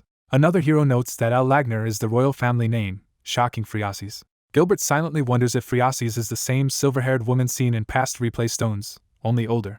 Gilbert thinks he does not understand why they must protect this girl. The guide explains the temple is the city's key landmark and orders Party 1 inside while others stand guard. Han reassures Nerissa he will signal if anything happens and notes danger is possible outside too. Parties split up, with Adis inspecting south and Gilbert agreeing to scout west. Nerissa begins checking the great temple doors. She concludes there are no traps on the entrance. The temple doors creak open. Han, Nerissa, and Friasis step cautiously into the glowing interior. Friasis suddenly reacts in shocked recognition. Inside, she spots a glowing relic and exclaims that it is the object they seek. The relic is revealed as an ornate golden dagger floating above a pedestal. Han notes in surprise that their goal appears to be a simple dagger while sensing no enemies. Someone comments that the relic almost seems to invite them to take it. They question whether obtaining just this dagger can really be the whole mission. Another voice agrees that such simplicity would be dull. A hand reaches out and seizes the glowing dagger. A system message announces that the first objective is cleared and the key of void has been obtained. Yalka picks up the dagger and remarks that nothing seems to be happening. She is suddenly jolted as the artifact reacts. A red warning alert appears. Han senses trouble just as Adis urgently calls him over the comms. Adis stammers over comms and tells Party 1 to come outside immediately. Outside, the sandstorm that had shrouded the city has vanished. Adis's party stares up, realizing the storm is gone and wondering what changed. The ground quakes violently beneath the party's feet. Han orders everyone to flee toward the exit, with Nerissa guiding them southwest. While running, Han radios all parties that they are evacuating the city and to run. Ryman demands an explanation, but Han yells back that he has no idea and just keeps running. From above, we see Party 1 sprinting as a massive wall of sand chases them. Han glances back in alarm at the oncoming catastrophe. Kishasha races through the city, leaping across rooftops at incredible speed. Yalka dashes forward, tense and breathless. Velkas shouts for the others to look behind, confirming something huge is happening. A colossal moving sand wave swallows Kishasha's party's path. Nerissa yells for everyone to hurry as they sprint ahead of the wave. Gilbert, with his men, panics and shouts in confusion as it bears down on them. Ryman looks back in horror, cursing at the sight. Han orders Jenna to take Friasis and protect her no matter what, and Jenna agrees. Han tells the rest of the group to keep running, estimating 5 minutes to the exit. Adis commands the uninjured to carry the wounded so no one is left behind, while a terrified ally begs not to be abandoned. Ryman tries to shove Riken away, but Riken forcefully drags him along despite Ryman screaming to be released. Riken hurls Ryman bodily to keep him moving. Ryman lets out a primal scream of terror. Jetty is struck and killed by flying debris as the sand wall crashes through. A system message records Jetty's death and praises her fighting spirit. Overlooking the engulfed city, Ryman's earlier inner voice says he only saw others as tools to reach his own goal. That same voice now vows to survive this calamity and profit from it. He adds that he intends not just to survive but to rise greatly from this. A status screen reintroduces Party 1 under attack unit leader Han, listing Jenna, Yalka, Nerissa, and Velkist. Party 2 is shown next, led by Adis with Roderick, Anand, Benik, and Lilini. Party 3 appears, led by Kishasha with Lakari, Daruma, Nandio, and Nishaz. Party 4's lineup under Ryman is displayed again. Party 5's lineup under Gilbert is shown, marking Jetty as killed in battle. The advancing sand tide tears through more of the city streets. Ryman, panicked, radios Han asking how long to the exit, and Han replies about 1 minute. Han notes grimly that at least there are no monsters on top of all this. He orders everyone not to stop running even after leaving the city. The sand wave continues roaring after them outside the walls. Ryman confirms that Party 4 has escaped and asks where they should head next. Friasis, gasping, wonders aloud if the disaster is her fault. Han tells her not to blame herself because blame helps no one. Yalka and Jenna catch their breath, with Yalka remarking how close it was and asking what Han is staring at. Han asks his companions what the distant phenomenon looks like to them. Yalka hesitates, unsure how to describe it. The group watches the city gates shake as if struck by a massive earthquake. Han calls the situation a mess and orders everyone to stand up and get ready again. Ryman radios to ask if the mission is finished. Han answers that, on the contrary, the real mission is only just beginning. Gilbert also calls in, shouting in confusion about what is happening. Han hands Friasis a weapon and tells her to arm herself for what is coming. Red warning messages flash as a massive violet energy cloud forms ahead of them. Back in the city, a fiery surge starts obliterating buildings. Entire blocks are swept away by roaring sand and energy. The destruction rises into a colossal sand dome that engulfs the city. From outside, the parties witness the gigantic sand mass surrounded by violet flames. Within the glow, monstrous teeth begin to form from the sand. Han asks Friasis if this gigantic entity matches anything she has seen in prophetic dreams. Friasis stammers that she has never seen anything like it. A towering stone and sand giant erupts from the city ruins. Its single eye glares through the violet aura as it animates. A system screen announces a new subjugation mission, ordering the heroes to annihilate this enemy while keeping NPC Friasis alive. The entity is identified as an ancient statue of unknown level. Friasis stares up at it in horror. Han also gazes at the monster, sweat running down his face. Adis and Anand look on in stunned awe at the overwhelming foe. Kashasha smirks excitedly, clearly thrilled by the powerful opponent. Ryman and Likulin shout orders, rallying their knights to face the threat. Gilbert runs while screaming, consumed by panic. He then looks up at the giant and gasps, demanding to know what it is. He sees the ancient statue striding toward them, each step shaking the ground. Gilbert pants heavily, beginning to crack under pressure. His heavy breathing turns into wild laughter. He mutters at this, he now realizes, is what a true battle feels like. Then, half laughing, he admits that this battle is far beyond what he can handle. Smiling manically amid the chaos, he accuses fate of saving him only to throw him back onto death's edge. The sky burns orange as a new flashback begins. Gilbert recalls the crimes he committed with his band, including murder, rape, arson, and robbery. He remembers sitting atop a mountain of loot, believing he held everything in his grasp. Obsessed with greed, he thought only about getting more wealth and power. His gang suddenly spots approaching royal knights in the burning forest. Realizing someone betrayed them, Gilbert orders his bandits to run. During the escape, his horse stumbles at a cliff edge, sending him plunging. Gravely injured afterward, he lies bandaged while his own men debate abandoning him. One of them calls him a burden, only to be cut down mid-sentence. Gilbert, despite his injuries, erupts in fury and attacks those who would discard him. He rages that they dare to treat him as a cripple and demands they repeat it. He notes that this violent outburst is the last event he remembers from his old life. He then remembers awakening healed inside a mysterious purple-lit tower. Gilbert explains that in this place all diseases vanished.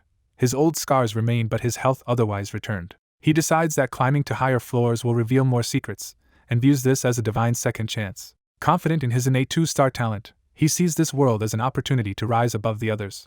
He learns that Han Islet, the leader here, was born only a 1-star farmer, which fuels his belief he can surpass him. Convinced he can become stronger than Han, he accepts a stack of documents or plans from him in silence. Back in the present battle, the ancient statue's massive body slams into the ground with devastating force. Gilbert and his comrades are sent reeling by the shockwave of its impact. A system message announces that Gilbert has succumbed to fear, reducing all his stats by 30%. Gilbert despairs, believing they never had any chance from the start. Facing the colossal stone giant, he recalls a past ambush and decides there is no way to win and must escape. The adventurers panic at the sight of the monster, fall into fear that lowers their stats, and protest that defeating it is impossible. A teammate incredulously repeats the mission of subjugation and questions why they are not allowed to run. Gilbert yells that a tiny being like them can never kill such a giant, and calls the plan nonsense.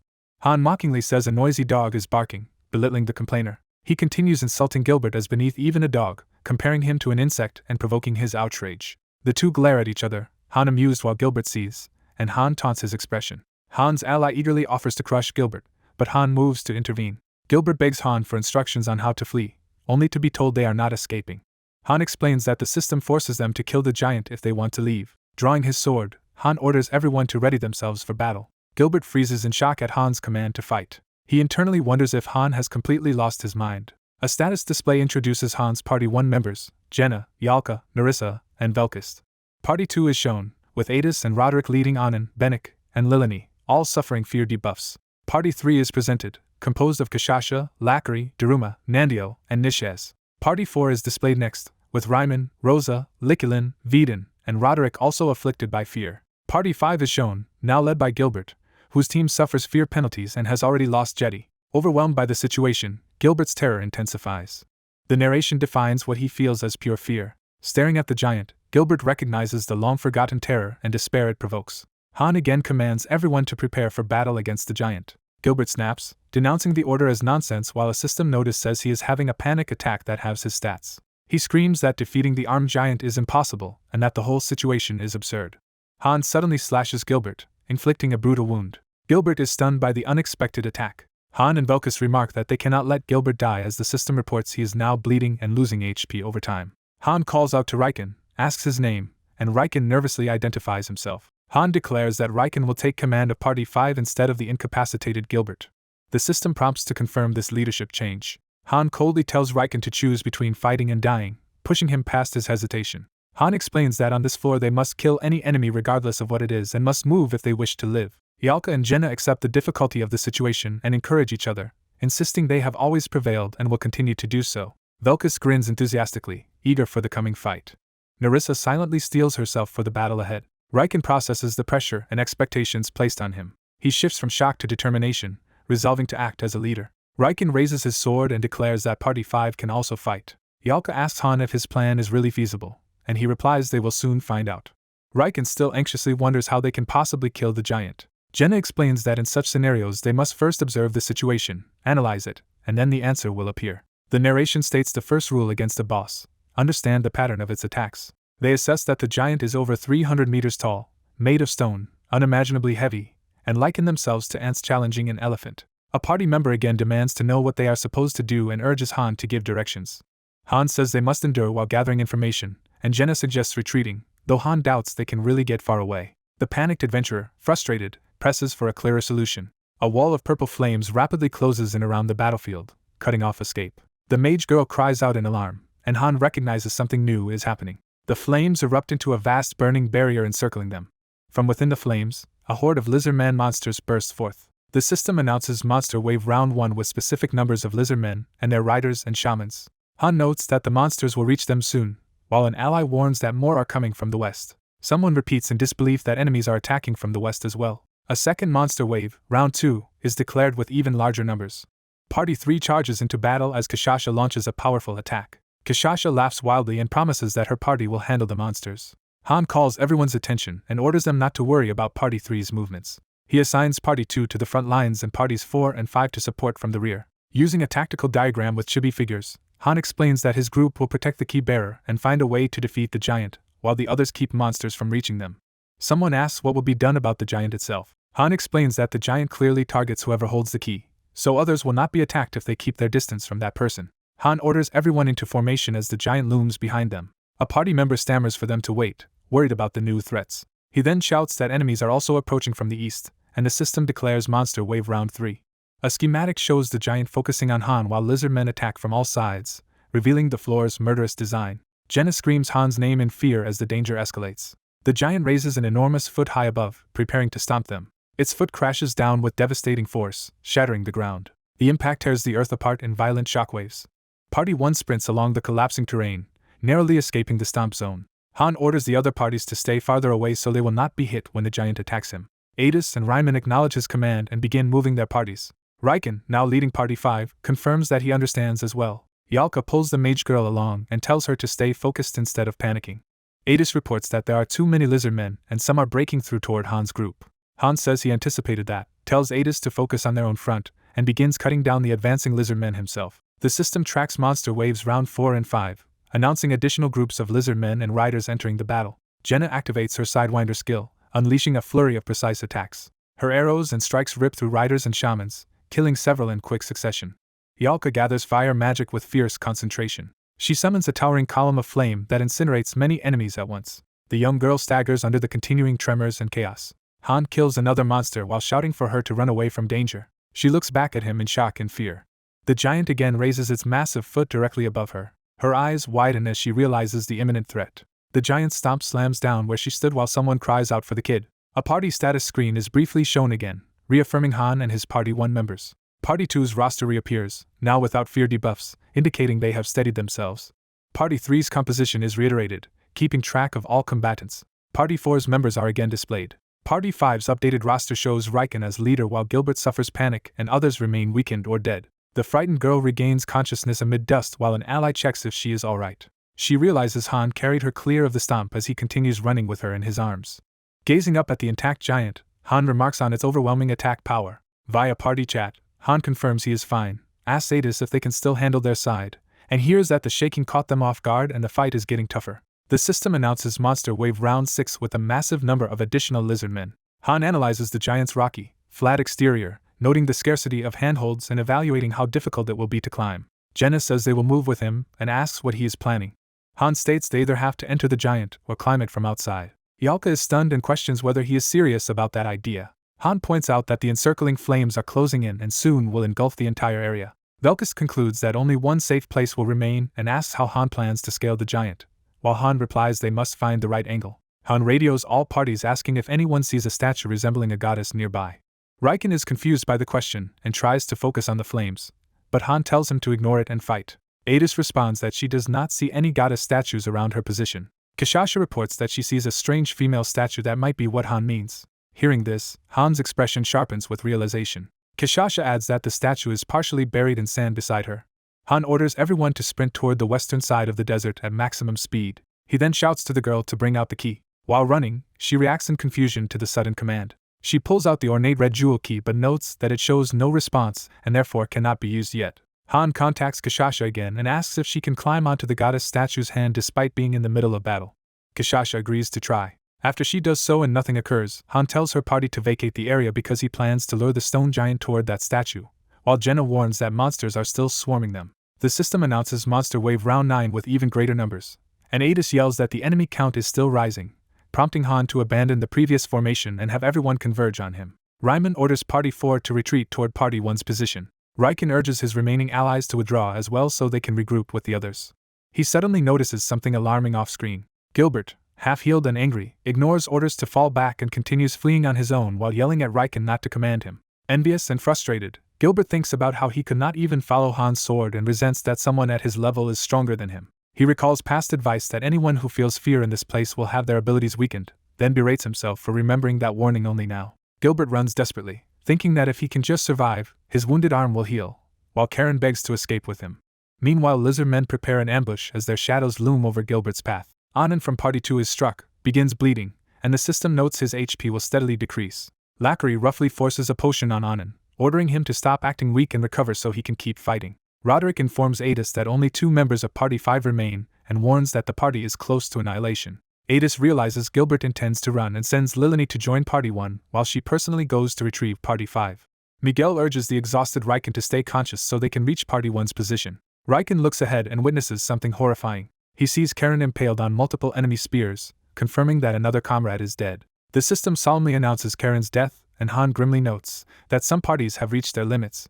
A tactical diagram explains that the flames are tightening, the lizard men are endless, and the fight has devolved into chaotic melee where formations are meaningless. Han decides that only Friasis will accompany him while ordering the others to support the rest of the parties instead. Friasis asks what Han intends, and he replies that fighting gigantic monsters is exactly what he specializes in. Han recalls that the goddess statue originally stood atop the palace where they found the key but was buried when the colossal monster appeared. He reasons that the second statue, now where Kishasha fights, must also be important and that its placement there has a purpose. As Monster Wave Round 13 begins with another flood of lizard men, the threat level rises dramatically. Kishasha leaps spectacularly with the help of sand or wind, heading into battle. She charges forward at immense speed, preparing a devastating attack. Her strike crashes into the ground, obliterating lizard men in a massive shockwave. A lizard man shaman gathers sinister red energy for a counterattack. Party 3 members unleash more explosive blows, tearing through additional enemies. Their melee onslaught continues, slicing and smashing monsters apart. Han radios that the giant statue has been brought to the second goddess statue's location and instructs all of Party 3 to withdraw. As they fall back, the giant arrives and stomps down near them while Han and Friasis race past. The giant's feet grind forward, repositioning within the narrowing ring of fire. Kishasha reluctantly pulls back with her warriors, shouting that they can enjoy fighting later but must retreat for now. While being carried at high speed, Han tells Friasis he needs more running practice as the boy screams. Han dashes while holding Friasis, fleeing from the towering stone statue. A massive stone fist crashes down toward them. Han shields Friasis with his cloak as the impact nears. The statue's fist slams into the ground, shattering rock. Surrounded by golden light, Friasis clings to Han, both catching their breath. A divine golden barrier in the form of winged figures protects them from the statue's attack. 2 angelic figures embrace within the radiant shield, channeling power. The goddess's power erupts in a blinding golden explosion. A system message announces that the goddess's power has activated and is restraining the ancient stone statue. Golden energy coils up the stone giant, binding its body. The statue is further wrapped and immobilized by powerful golden restraints. The battlefield pauses as soldiers face the now halted Colossus. Ryman looks up, shocked that the stone statue appears to have stopped. Han orders all raid parties to assemble. Standing atop the immobilized arm, Han declares that from now they will climb the stone statue. The raid composition for Party 1 is shown with Han as attack unit leader, and his 4 teammates. Party 2's members and their wounded states are displayed, showing several bleeding. Party 3's barbarian team is introduced. Party 4's roster appears, revealing many of them are also bleeding. Party 5's screen shows several members panicked, or already dead. From the statue's arm, Han asks his team who will climb first. Ialka begins the assault by casting a fire spell called Inferio. She detonates her flames against the statue's surface, blasting open footholds as enemies scream. Han urges everyone upward as the party scramble up the statue's massive hand amid fire and chaos. Nerissa grabs Han's hand as he helps pull her onto the moving arm, and she thanks him. Nerissa explains that Roderick has gone down to assist the embattled Party 5. On the ground, Roderick savagely slays a charging lizard man. A wounded ally thanks Roderick as he orders their formation to hold while they retreat. Roderick cuts through more lizard men with sweeping, powerful strikes. A younger soldier watches Roderick in awe, calling his strength amazing. Roderick's determined face shows his resolve in the brutal fight. A flashback begins, with narration saying this whole ordeal has almost felt like a vacation. In the past, the younger man smiles, saying his dream is to roam the continent as a mercenary, and that this all feels like a dream. Roderick tells him he is already a fine warrior even if he has never beaten his mentor. The young warrior silently steels himself, eyes focused. He and Roderick ask their instructor for one more training bout. Another comrade vows to return home stronger no matter what. Roderick replies that they all are still young, with time ahead. Distorted memories show allies being cut down, emphasizing the horror they faced. A bloodied fighter grins through his wounds in that same nightmare memory. The visions show comrades being impaled and slaughtered by armored enemies. More gruesome deaths replay, underlining the trauma that drives them. Back in the present, Roderick tightens his grip on his weapon. He unleashes a devastating spinning attack, ripping through waves of lizardmen. Exhausted, the younger warrior pants heavily from the ongoing battle. Nerissa tells him he is safe while another notes, Gilbert likely cannot escape on his own and should be abandoned. Han confirms over comms that everyone has boarded the statue's hand. Han issues the order to attack, and the party leaders ready themselves. The statue's arm jerks, triggering the next stage of the assault. Kishasha and the fierce warriors of Party 3 excitedly charge forward, thrilled at the command. The barbarian women leap into an open hatch on the statue's arm to infiltrate it. A message states that the stone statue's self-defense system is activating. Mechanized ballista platforms emerge from the arm's armor panels. Hatches open and lizardman soldiers pour out onto the arm. The lizardmen rush across the surface to intercept the raiders. A ballista bolt locks into place, preparing to fire. Lizardmen leaders scream for their troops to kill the invaders as volleys are launched. Nandio and Nishaz sprint alongside the projectiles, dodging the lethal barrage. Han counters by activating the heavy sword skill, cleaving through approaching threats. Additional lizardmen close in on the climbing parties. Nerissa darts forward acrobatically, blades drawn to meet them. She tears through the enemy ranks in a bloody whirlwind. Roderick and Lilini charge up the arm, cutting down lizardmen blocking the path. Together they slice apart more foes, painting the slope with blood. Einan and Bennek coordinate, the archer firing while Einan rushes to strike. Bennek fires magical projectiles that blast enemies away from the path. Ada shouts that Party 2 will open a route and orders them to attack. Velkus brandishes his spear as he prepares to charge. He fires a huge energy slash that carves through multiple enemies. Ryman commands Party 4 to follow directly behind Party 2 and advance with him. Han notes that morale has recovered and that they only need to push forward steadily through the raid. Suddenly a lizardman shaman appears, radiating sinister magic. The shaman sends the surrounding lizardmen into a violent rage, empowering the horde. In response, Han triggers his 3-star Berserk mode, his appearance transforming. In Berserk Fury, he massacres lizardmen, leaving a river of blood along the arm. The remaining lizardmen recoil as more of their kin are brutally slain. Han, now savage and overconfident, declares the enemies weak and orders everyone to start attacking from inside the statue. Kishasha volunteers to enter first while Han tosses her something important. Han hands her a map of the statue's interior and tells her to use it as needed, which she accepts with interest.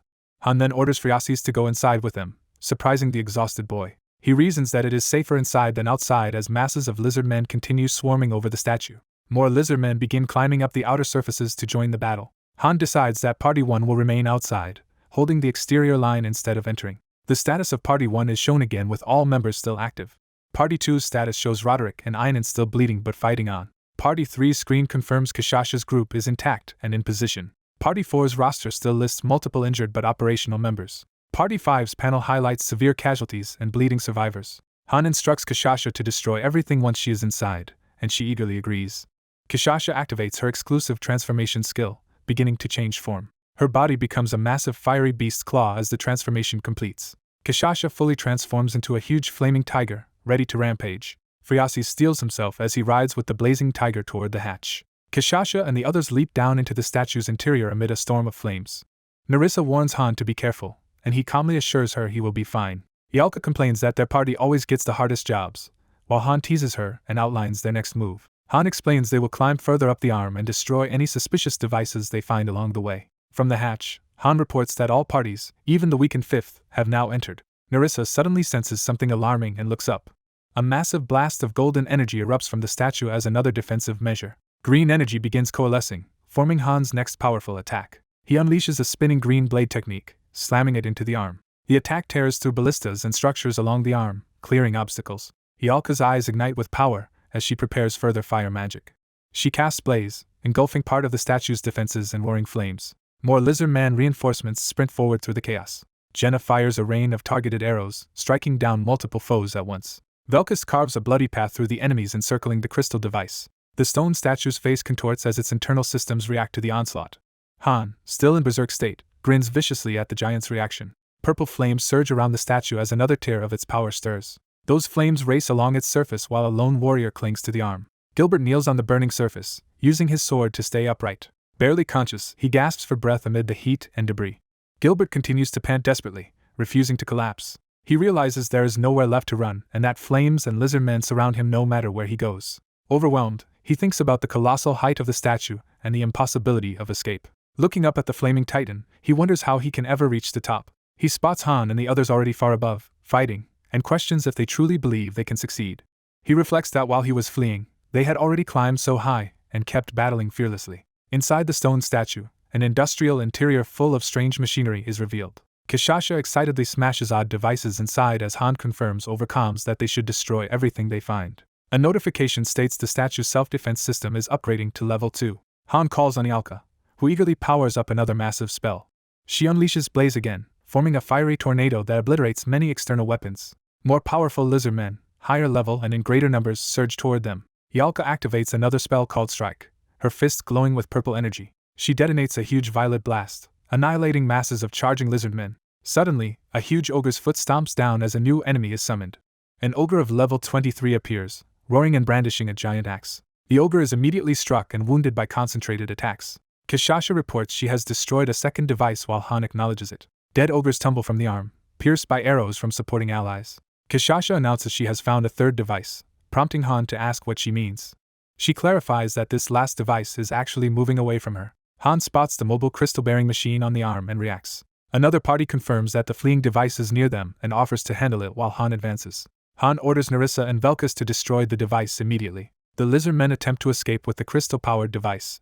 Nerissa and Velkus cut through the lizardmen escorting it. Velkus charges with manic determination toward the fleeing mechanism. He smashes the crystal device, shattering it into glowing fragments. A warning pops up that the stone statue's self-defense system is now upgrading to level 3. The statue's eyes blaze with intensified golden light. It begins firing colossal laser beams from its eyes. The raiders on the arm look back in disbelief at the sudden eye beams. Han analyzes that each destroyed crystal has triggered stronger defenses and concludes they likely must remove all internal crystals to truly defeat the statue. He recalls how level 1 added ballistas and lizardman guards, level 2 added serial ballistas and an ogre, and now wonders what level 3 will bring. The answer appears as a final alert that the ancient stone statue is activating its devastating laser beams, which lance down toward Han and his team.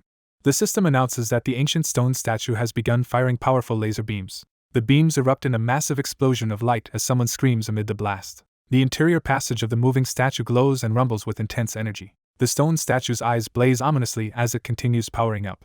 Han's group clings to the statue's surface, and he tells Jenna to cover him since they are close to reaching the head. A lizardman-like monster roars aggressively. Han's party fights off endless monsters while being ordered to focus on stalling them and leave device destruction to Kishasha's group. One of the fighters looks alarmed, sweating as he notices something. A terrified ally panics at the sight of monstrous new enemies. A system message declares that the warrior Veden has died and his valor will be eternally honored.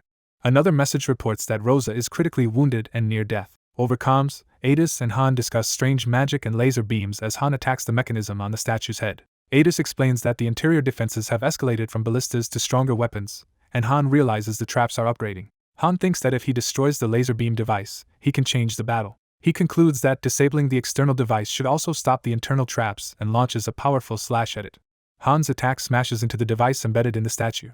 Adis reports the lasers suddenly stopping, and Han replies that his team has destroyed the device and they should advance. Kishasha announces that her party has destroyed a fourth device outside. The protective golden aura around a pair of angelic statues begins to fade. The light around the angels dwindles as they seem to lose power. The statues stand dormant under the darkening sky, indicating the blessing has left them. A system alert states the ancient statue has lost the goddess's power, and its special effect is gone. Jenna, struggling to keep her footing on the shaking statue, shouts that they are running out of time. She rushes ahead while Han continues cutting down approaching enemies, promising to catch up. Inside, another teammate insists there is no time and heads upward through attacking foes. From above, Jenna yells for Han to climb while watching him fight below. Han complains that the enemies keep swarming him but then says he is on his way up. The statue's body shudders and cracks as purple energy courses through it. Allies scramble up the steep exterior, cursing how hard it is to climb. Jenna reaches down from the ledge, urgently calling for Han to hurry. Han sprints and leaps up the sloped surface toward her outstretched hand. Suddenly, red projectiles blast the area near him, threatening his ascent. Jenna still smiles determinedly, hand extended to pull him up. Han strains forward with a desperate reach to grab her. Their gloved hands stretch toward each other, just short of contact. As they slide apart, their hands miss and Han begins to fall. Their eyes lock in shock, realizing he is slipping away. Jenna screams Han's name as he plummets down the statue's side. While falling, Han notes there is nothing to grab and recognizes how bad his position is. He decides his only option is to pierce the statue in one decisive strike while descending. A violet-empowered attack smashes into the statue's body. Han rides the energized slash down, carving a deep vertical gouge through the stone. The statue's massive torso is split open, purple energy spilling out. Han dangles from his weapon embedded in the statue, panting heavily. A game-like notification says a screenshot has been taken, leaving Han confused why the system recorded this moment. Jenna calls out to him, and he answers from below that he is alive. She offers to come rescue him, but he insists they keep advancing without him. Han, hanging by his lodged weapon, tells them the crystal should reappear and reassures them he will manage. He looks down and notices an entrance far below above the purple energy sea. Han judges that reaching that doorway is his only chance to survive. As he dangles, he suddenly sees another man hanging from a weapon driven into the wall behind him. The camera shifts to show that badly wounded man clinging above him on the same wall. The injured man gasps and wheezes, clearly desperate. Han braces on his weapon, trying to stabilize himself against the wall. He reacts in surprise as something happens below. The other man climbs onto Han's back, using him as a foothold while gripping his hair. The man crazily declares he intends to live and to climb up using Han. He thinks that if he can jump into the hollow statue's body he might survive, while Han mutters in disbelief. Han hangs there silently, taking in the situation. His berserk features fade, signaling his transformation is ending. A system message confirms Han has exited berserk mode. Han's appearance fully returns to normal black-haired form. The opportunist realizes in shock that Han has calmed down. He continues clutching Han's hair, preparing to use him as leverage. The man swings higher using Han's hair like a rope above the lethal purple abyss. Their positions shift midair as he climbs in front of Han, still clinging on. Together they hang for a brief moment suspended over the glowing void. Then both are swallowed by the purple energy below. A system message reports that Gilbert has died and his fighting spirit will be remembered. Han, now alone and calm, reflects on Gilbert's death. He kicks off the wall, driving his sword in again to continue climbing. Using his sword as a hook, he swings down toward the interior doorway above the purple sea. His weapon comes loose and falls as he descends. Han recalls his sword to his hand with a command while dropping. The summoned blade spins back to him wreathed in blue energy. After landing in the corridor, Han radios the other party leaders to report their situations. He strides forward inside the structure, sword ready, as looming enemies approach. Han prepares himself, touching his ear device, as a new wave of combat begins. He advances alone down the passage while lizardmen ready their weapons to block him. A status display shows Party 1's members, noting several are bleeding and some are incapacitated. The same view lists Party 2's members with many suffering from bleeding. Party 3's roster appears, again showing multiple allies bleeding. Party 4's card list reveals several on the verge of death, or already dead. Party 5's cards show Gilbert, and others dead, with only a few severely wounded survivors. A level 30 lizardman fighter introduces himself boastfully as the best warrior of his kind. Han immediately cuts him down mid-speech, telling him to get lost. While racing ahead, Han notes he knows this area from bonus stages and can ignore traps and monsters thanks to his memorized layout. While dodging arrows and spiked traps, he radios Kashasha to ask where she is. Kashasha reports finding only stairs and strange machines. Han orders her to go down destroying every device. She agrees over comms to carry out his instructions. Kashasha then destroys the fifth device, watching another crystal mechanism rise and shatter. Yalka and Jenna look on, slightly relieved but still tense. They notice another intact crystal on the statue's far shoulder, blocked from Jenna's line of fire by the head. A system alert says the stone statue's self-defense system is upgrading to level 4. The new mechanism finishes rising and begins to emit steam. An ex-mage golem, level 35, steps out as a fresh high-level defender. Its arm cannons whir and extend, readying to attack. The golem leaps down toward the shoulder where Yalka and Jenna stand. The statue's head pivots, preparing its next barrage. The system warns that the ancient statue is charging a devastating beam attack. Seeing the beam, Ialka prepares to cancel her spell. Her eyes widen in terror as sharp projectiles suddenly threaten her. Han appears, intercepting the attack on Ialka and slamming the mage golem aside. The golem's head crashes into the ground from Han's blow. Han follows through with a flurry of lethal strikes, shredding the construct. Green healing energy briefly wraps around Han as support magic aids him. He then finishes the wrecked golem with a fierce purple-infused blow. Han's eyes glow blue as he focuses on the massive beam gathering nearby. He charges straight toward the source, cloak billowing in the blast wind. The statue unleashes its full beam from its mouth while Han stands in its path. Han commands his weapon to prove its value as he prepares for a clash. A system message announces that his sword Bifrost has awakened and gained special power. The statue spews an enormous continuous beam of energy. Han swings the newly empowered red cracking Bifrost into the incoming blast. The red and blue energies collide head-on in a blinding impact. The clash bores a trench through the ground as Han holds the beam back. Straining, Han continues to force the beam upward with sheer power. The redirected energy rushes along Bifrost as he braces his stance. He pivots, turning the beam aside while still channeling it. Han finally redirects the torrent completely away from his allies. The deflected beam slices back into the statue's own torso, tearing it open. The statue explodes and collapses behind the group as they watch in shock. Velkus greets Han with a grin, saying they have been waiting for him. Ialka scolds Han for scaring her, but he casually notes, he was the one nearly killed. She eyes Bifrost enviously, and he explains it is a unique weapon. Ialka then chants a powerful fire spell, calling down blazing rings of flame. Her spell obliterates more crystal devices in a sweeping fiery blast. She complains about Han's recklessness, while he brusquely tells her to stop talking and run. They plan to escape by jumping into the gaping ruined mouth of the fallen statue. As the statue's hand collapses, the group races toward the opening. The huge stone body creaks and cracks as it begins to fall apart. The party dives inside through the crumbling structure. Elsewhere within, more gears and panels open as another mechanism activates. A Y-Mage Golem, level 33, emerges wielding heavy gun-like weapons. Its guns are immediately shattered by incoming attacks. Jenna unleashes a rapid series of arrows at weak points on another golem's body. She proudly asks if she is doing it right, and Han tells her to stop boasting and keep running. Kishasha reports destroying a sixth device while Han asks for a status update. Han confirms through comms that the girl they are protecting is safe and warns Kishasha's party about an upcoming dead end. He adds that he has already marked potential escape routes on their map. The group reaches a large circular chamber whose red-lit ceiling hints at another mechanism. Han drops into the red room, ready for the next phase. The entire party gathers in the ominous chamber, following Han's lead. Jenna looks around warily, remarking how strange this place is. A sudden system warning appears as Han's hand touches the floor. The system declares the statue's self-defense is upgrading to its final level, startling Jenna while Han reassures her it is not her fault. The X-Mage Golem reappears, now active at level 35 in the room. The Y-Mage Golem, level 33, also rises to confront them. A Z-Mage Golem, level 34, joins, forming a trio of deadly guardians. A disembodied voice welcomes the heroes to the room of trials and boasts about unleashing its ultimate masterpiece against them. The unseen mastermind demands that the intruders serve as test subjects for his greatest creation. Several armored golems surge forward to attack. A massive mechanical arm forms with blades and guns, presented dramatically. Pieces of the golems lock together as the creator orders them to unite. Jenna asks Han about the monster's weakness, but he admits he does not know. The creator boasts that his masterpiece has no weak points and orders them to bow before its greatness. The completed construct is revealed as the level 46 XYZ Supermage Ultimate Golem. Han assesses the towering golem's level and concludes it is stronger than a halfling dragon. A status display shows Party 1, led by Han, with many members suffering from bleeding. Party 2's roster appears, also showing multiple members bleeding.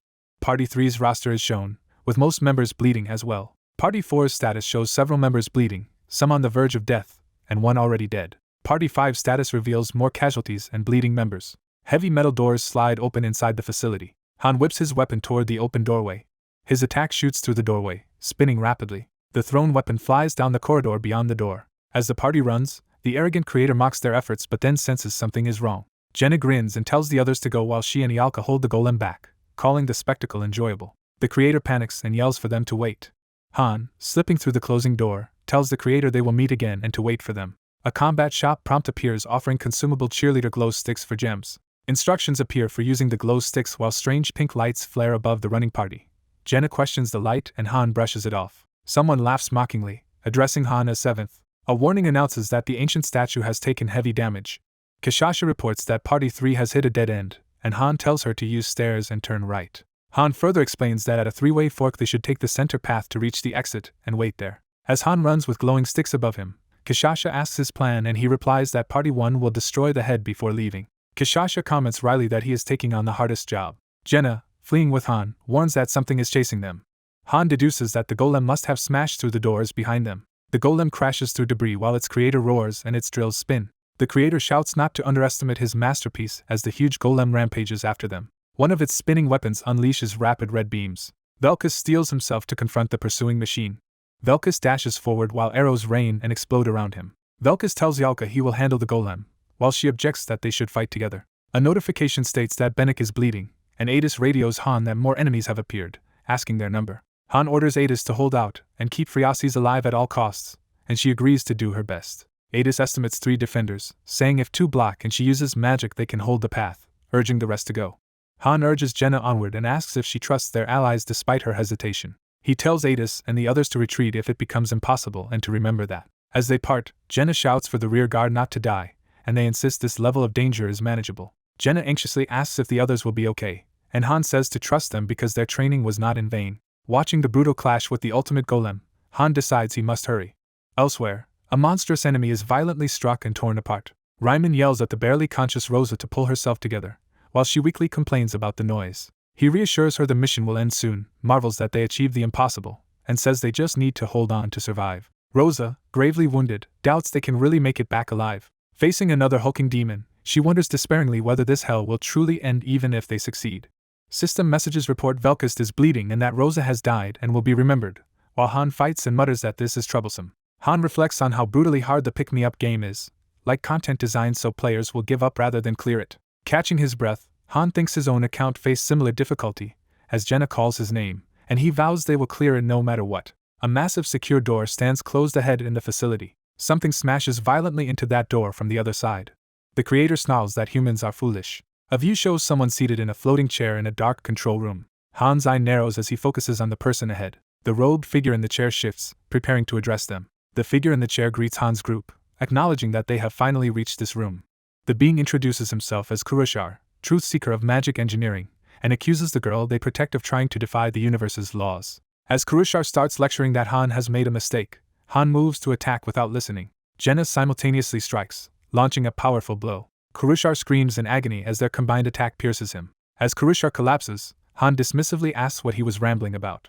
Han orders the others to destroy all of the strange devices in the room so none remain, and they agree. Back at the golem battle, an arrow strikes the giant construct's body. The golem devastates the corridor, blasting Velkus and the others with its spinning weapons.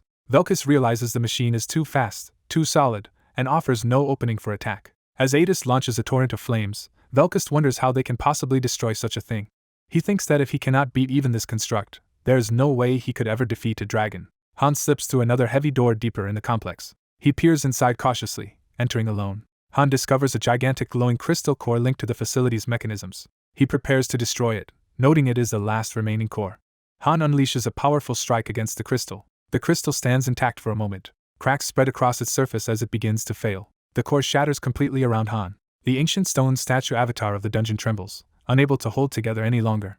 System messages announce that the statue is being destroyed and the mission has changed to escape with Phreasis surviving. Han shouts to Jenna that the place is collapsing and they must flee. She worries about the others but he says they will regroup en route. Han radios all party leaders that he has destroyed the last crystal, the doors are open, and the fires should be extinguished so they must find exits.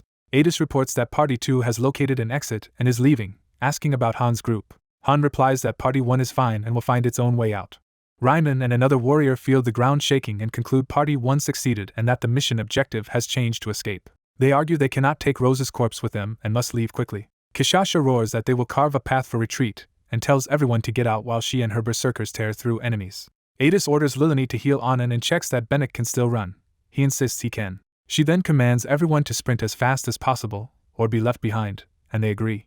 Han sprints, thinking this is the final phase of the mission, and urging everyone to stay alive. A party status screen shows Han's entire Party 1 still alive but suffering from bleeding. Party 2's status is updated, with its members bleeding yet alive. Party 3's status shows all members bleeding but surviving. Party 4's status records Rosa and Veden dead, with others bleeding. Party 5's status shows multiple deaths and a couple of bleeding survivors. The crumbling interior shakes as power and lights flicker. Velkus and his team stagger down a corridor, battered but moving toward escape. Han and Jenna arrive at the rendezvous where allies have been waiting, being told they are late. Han's group confirms the giant golem stopped moving on its own, and they realize the core's destruction disabled it. Han warns that the whole place is about to collapse and tells everyone to follow him, postponing further explanation. A close look shows Han's fatigued yet determined eyes. Velka's thigh bears a deep bleeding gash from the battle. Velkas tries to downplay his injury, saying it is nothing. Suddenly he falters, showing he is more hurt than he admits. Adis hefts him up, calling him stubborn and deciding to carry him herself as they keep moving. Pipes rupture and tanks explode as the facility continues to fall apart. While running, Han thinks their escape path became complicated and that memorizing the map beforehand is what keeps them from dying. They finally see bright daylight ahead, marking the exit. The crumbling ancient statue towers above the desert as Party 1 emerges on top of it amid swirling magical energy. Someone panics about how high they are and how they will get down. Jenna asks if telekinesis can help, but Ialka says it cannot solve everything, so Han tells Narissa to prepare ropes. Narissa throws a single long rope down the side, while Jenna protests about climbing with just one from such height. Han notes the rope is too short so they must climb partway and hurry. He volunteers to go first. Kishasha races down a corridor carrying someone as the rest of her party flees. Seeing the white light ahead, Kishasha yells that they have reached the exit and will jump out, and her comrade agrees. Party 3 members leap out into the open sky from the corridor exit. Kishasha extends clawed hands, readying for impact. They crash down violently but manage to land, scattering debris. Watching them, Anand is speechless at Party 3's madness, while Adis orders everyone else to grab ropes and prepare to climb. The gigantic statue begins to explode and collapse piece by piece. Its body fully disintegrates, raining debris as the parties descend. The remains slam into the ground in a final crash. Jenna lies on the ground panting, stunned that they survived. Han, supporting Velkas, confirms they made it out alive as the exhausted party collapses on the sands. The shattered statue's colossal body lies broken across the desert, while all surviving parties gather around it. Adis congratulates Han for his work and asks how everyone is holding up. One warrior says they are mostly okay despite some deaths. Another confirms that everyone in their particular party survived. Han drinks water while Adis watches him with a satisfied smile. Ryman pants heavily from exertion. He then breaks into relieved laughter. Ryman praises Han as amazing and asks about his past, while another comrade remarks Han was even more impressive than expected. Jenna interjects that Han performed even better after leaving Ryman's group, jokingly calling them misters and prompting his protest. Friasis, racked with guilt, admits she feels awful not knowing how many people died because of her. She tries to say that if collecting keys endangers them she should reconsider, but Han touches her head. She yelps in surprise, and he pointedly asks whether she would really stop gathering the keys if he told her to. Han tells her not to dwell on it if it makes her feel worse, turning away. Friasis smiles softly, saying she understands. Blue system light begins surrounding the injured party members. Others also glow as the mission's completion effect envelopes them. More companions are shown fading into blue light as they, too, are affected by the mission end. A bright flash of light signals full transition out of the stage. A stage clear screen lists all survivors leveling up and the loot rewards they obtained. Another message names Han as the mission's MVP. Han's card appears, now clearly marked as a 3-star unit. The system congratulates the master for clearing the 30th floor and invites them to view newly added content. The parties materialize back at the tower's base as blue light rains down around them. Han exhales in relief, thinking that this ordeal is finally finished. He reflects that the real core of the mission was always to find the keys. Loki notes that although 3 artifacts were expected, they only obtained 1 dagger and collecting the rest will be troublesome. A tiny fairy maid dives toward Loki while screaming his name excitedly. The fairy wildly flatters Han with grandiose titles while he tells her to quiet down because she is hurting his ears. She happily presents Han with a 3-star warhorse statue as a gift from his master. Han stares blankly at the statue while the nervous fairy sweats beside him. Han silently examines the warhorse statue as the fairy anxiously watches his reaction. Seeing Han start to smile slightly, the fairy realizes he likes the gift. Han admits defeat to the fairy's persistence, genuinely delighted by the statue and growing friendlier toward her. The narrative displays Party 1's lineup with Han as attack unit leader alongside Jenna, Ialka, Narissa, and Velkas. Party 2's members are shown with Adis leading Roderick, Anand, Benik, and Lilini. Party 3's members are revealed with Kashasha leading Lakari, Daruma, Nandio, and Nishez. Party 4's roster appears with Ryman as leader and several members marked as having died during battle. Party 5's roster is shown with Riken leading a team where most members, including Gilbert, are noted as dead. The fortress town of Tonia is shown within its protective hexagonal barrier. A lavish banquet of food and drink is prepared, signaling a celebration. Ryman drinks enthusiastically before a waterfall, declaring this feast heavenly. Ryman and another man relax with drinks, agreeing that this place resembles mercenary life where death is common. Ialka criticizes the men's rowdy drinking as indecent, while Jenna just keeps stuffing herself with skewers. 2 others discuss how one should live freely, and that being shameless is preferable to being cowardly. Lilini somberly notes that many people died despite the current feast. Adis wordlessly downs her drink, processing the losses. Adis coughs and says it is sad but they must keep moving forward. Adis tells Lilini that mercenaries mourn the dead yet still celebrate surviving, which Lilini accepts. Adis glances aside with a faintly emotional expression, hiding her feelings. Velkist impatiently asks when the party will end because he wants to get back to training. Two women who prepared the feast worry Velkist dislikes it, and he hurriedly denies it. Adis teases Velkist for being embarrassed, prompting him to angrily threaten her. Loki explains that he organized this party to relieve stress and boost morale like in Niflheim, even if it is on a smaller scale. Loki is surprised that any TNG arranged such a party without being told and thinks the heroes have improved. During the feast, people ask Han about his past. He simply answers that he used to be a farmer, which others find amusing. Han feels frustrated that he cannot leave the party yet, accepts he must stay as people approach him. Isel suddenly bursts in during the party shouting that she has big news, startling everyone. She frantically calls Han's name over and over while he complains she only needs to call once. She insists there is something important she must tell him, catching his attention. Other mercenaries assume her urgency means another battle, while she angrily tells the drunkards to mind their own business and drink themselves to death. As Isel begins to loudly credit Han for saving everyone, he flicks her forehead to shut her up. Han briefly says he will be back, leaving the table. Nearby, Ryman and another man listen to Isel whining that her wings hurt from the flick and telling Han to be nicer, only to be told to shut up. The scene shifts to a quiet house in the town where Han and Isel go to talk. Inside, Han asks what her big news is while Isel excitedly promises it will shock him. Using fairy power, Isel opens the official Pick Me Up Infinite Gacha forum page from reality. Han sees that user AnyTNG posted the video of their 30th floor raid and notes that it is getting many views. Isel proudly confirms. The post title brags about the heroes raiding the 30th floor and shows high view and comment counts. A thumbnail of the raid video displays the massive stone boss they defeated. Comment snippets show viewers shocked that such a strong hero started as 1 star and discussing the post.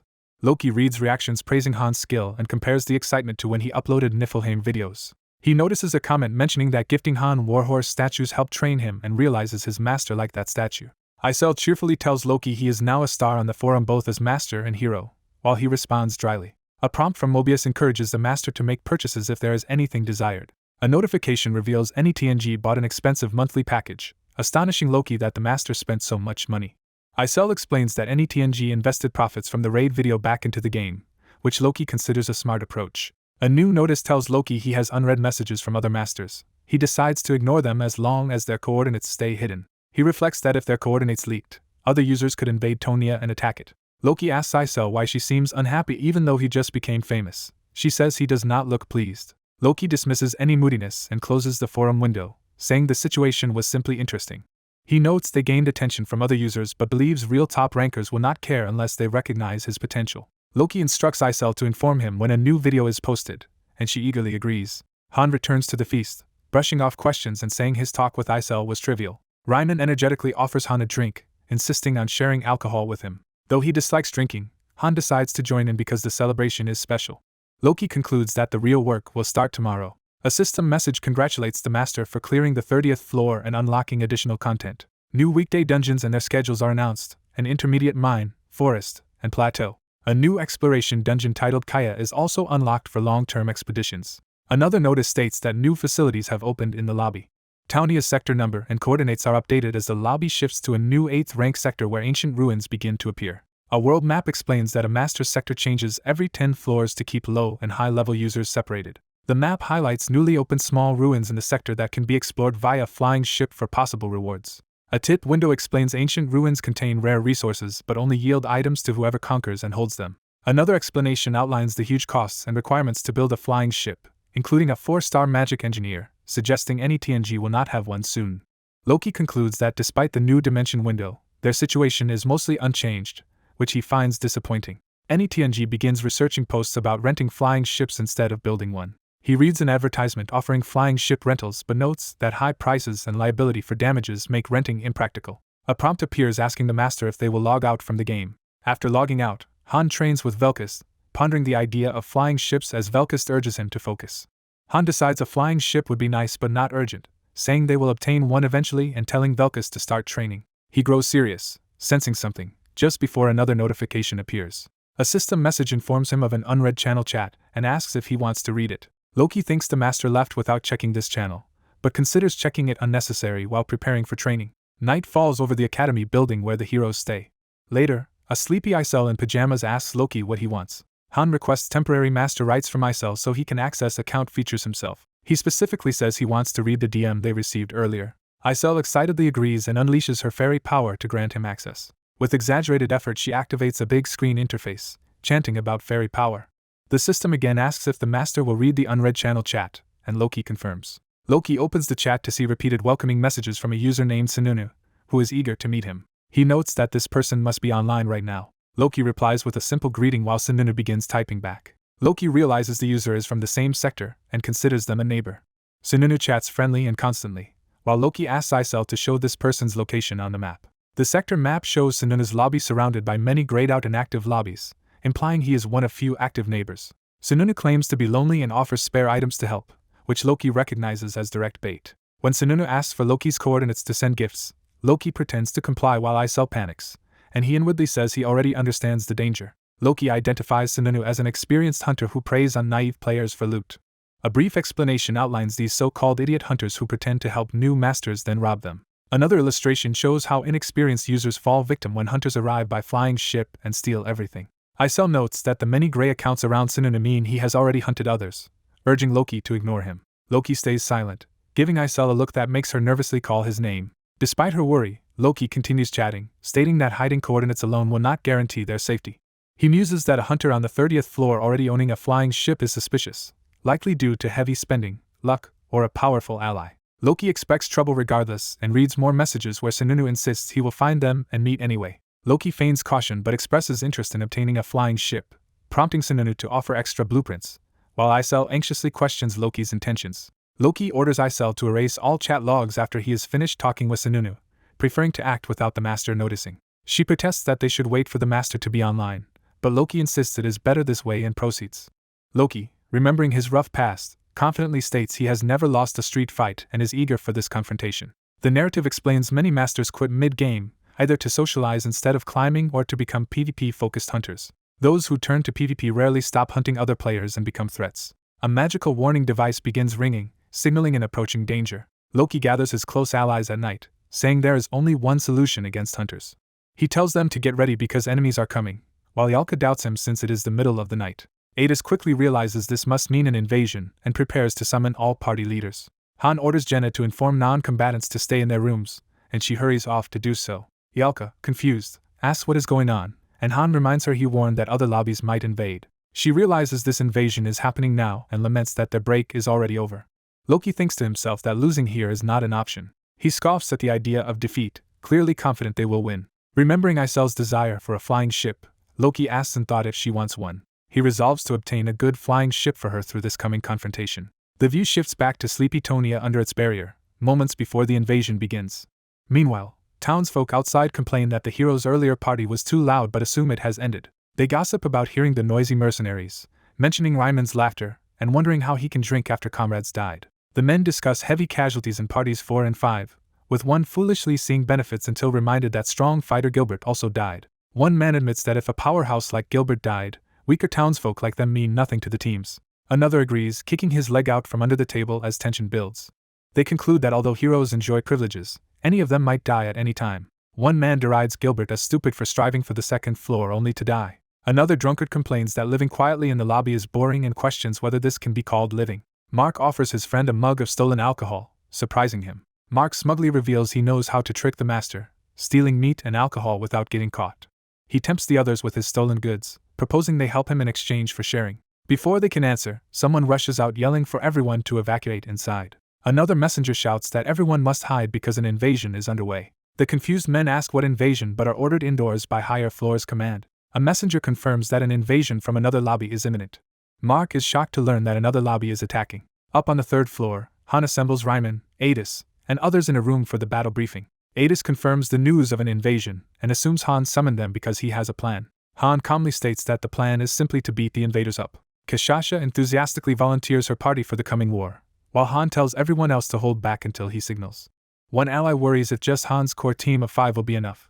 He replies that they will see. Velkus grins eagerly at the chance to fight, while Han warns him not to use his special power too hastily. Han instructs everyone not to kill the invaders outright because he has further uses for them. Internally, he notes that killing them remains the fallback option if necessary. The narration explains that floors up to the 40th have a hero protection system where PvP deaths incur penalties instead of true death.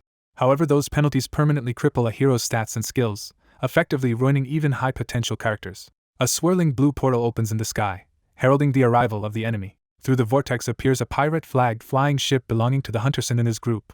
A system alert announces that an unauthorized flying ship, Capitalism, is invading the lobby and beginning its landing. Another notice stresses that Tonia currently lacks a security system, leaving defense entirely up to Han and his allies.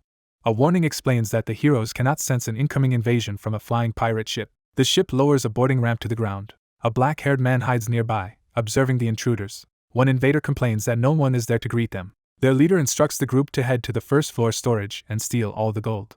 He adds that any witnesses must be eliminated. A subordinate confirms he should bring survivors back barely alive. The leader says they will force any captives to join their group.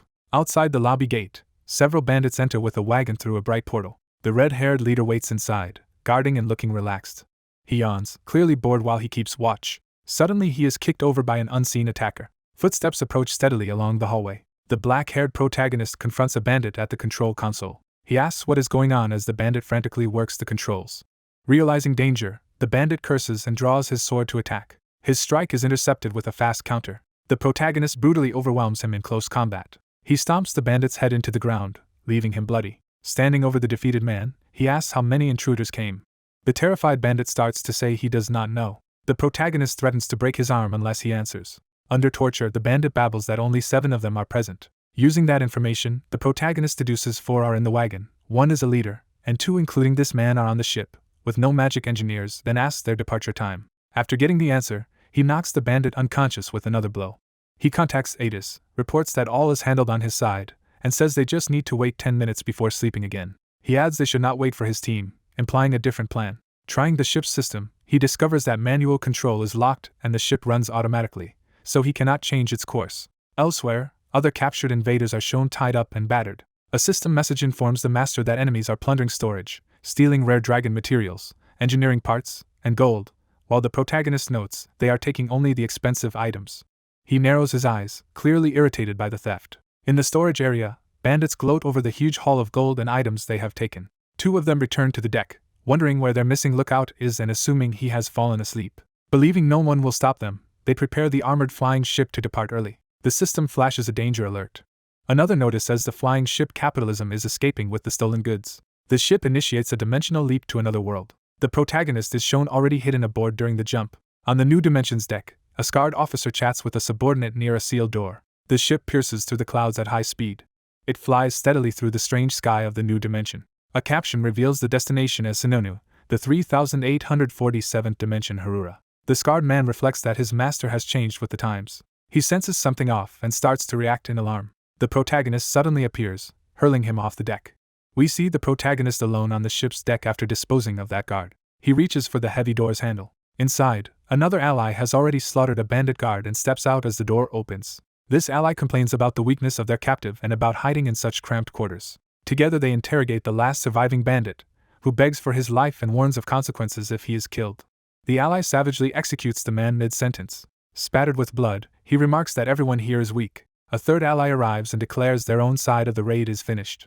Yalka and another teammate comment that the raiders are far worse than expected and have probably done this repeatedly. Yalka confirms their original plan was an ambush, and worries because their group only has 5 people versus the enemy's presumed dozens.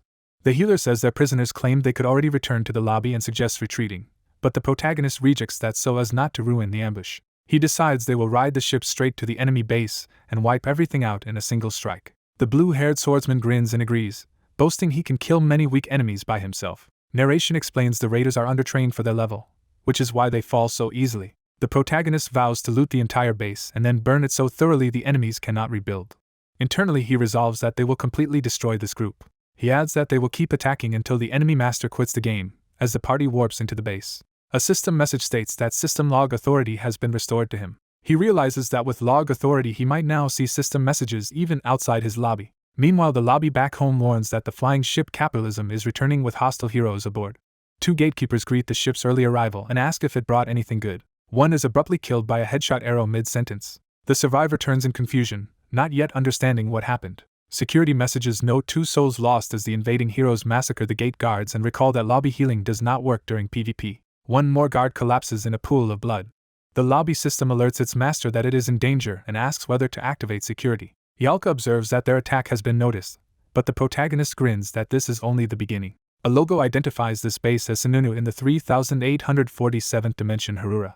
An overhead view shows the floating fortress-like lobby they are attacking. The protagonist and Nerissa sprint through the burning streets toward their next target.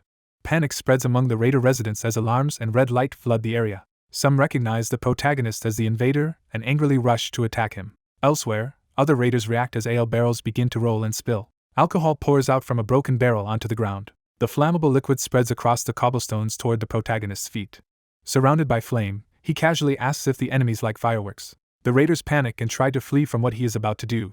A massive explosion erupts in the second-floor square, triggering another fire alert. Nerissa activates her magic and commands the pooled alcohol to explode. System logs list multiple souls being lost in the ensuing blast.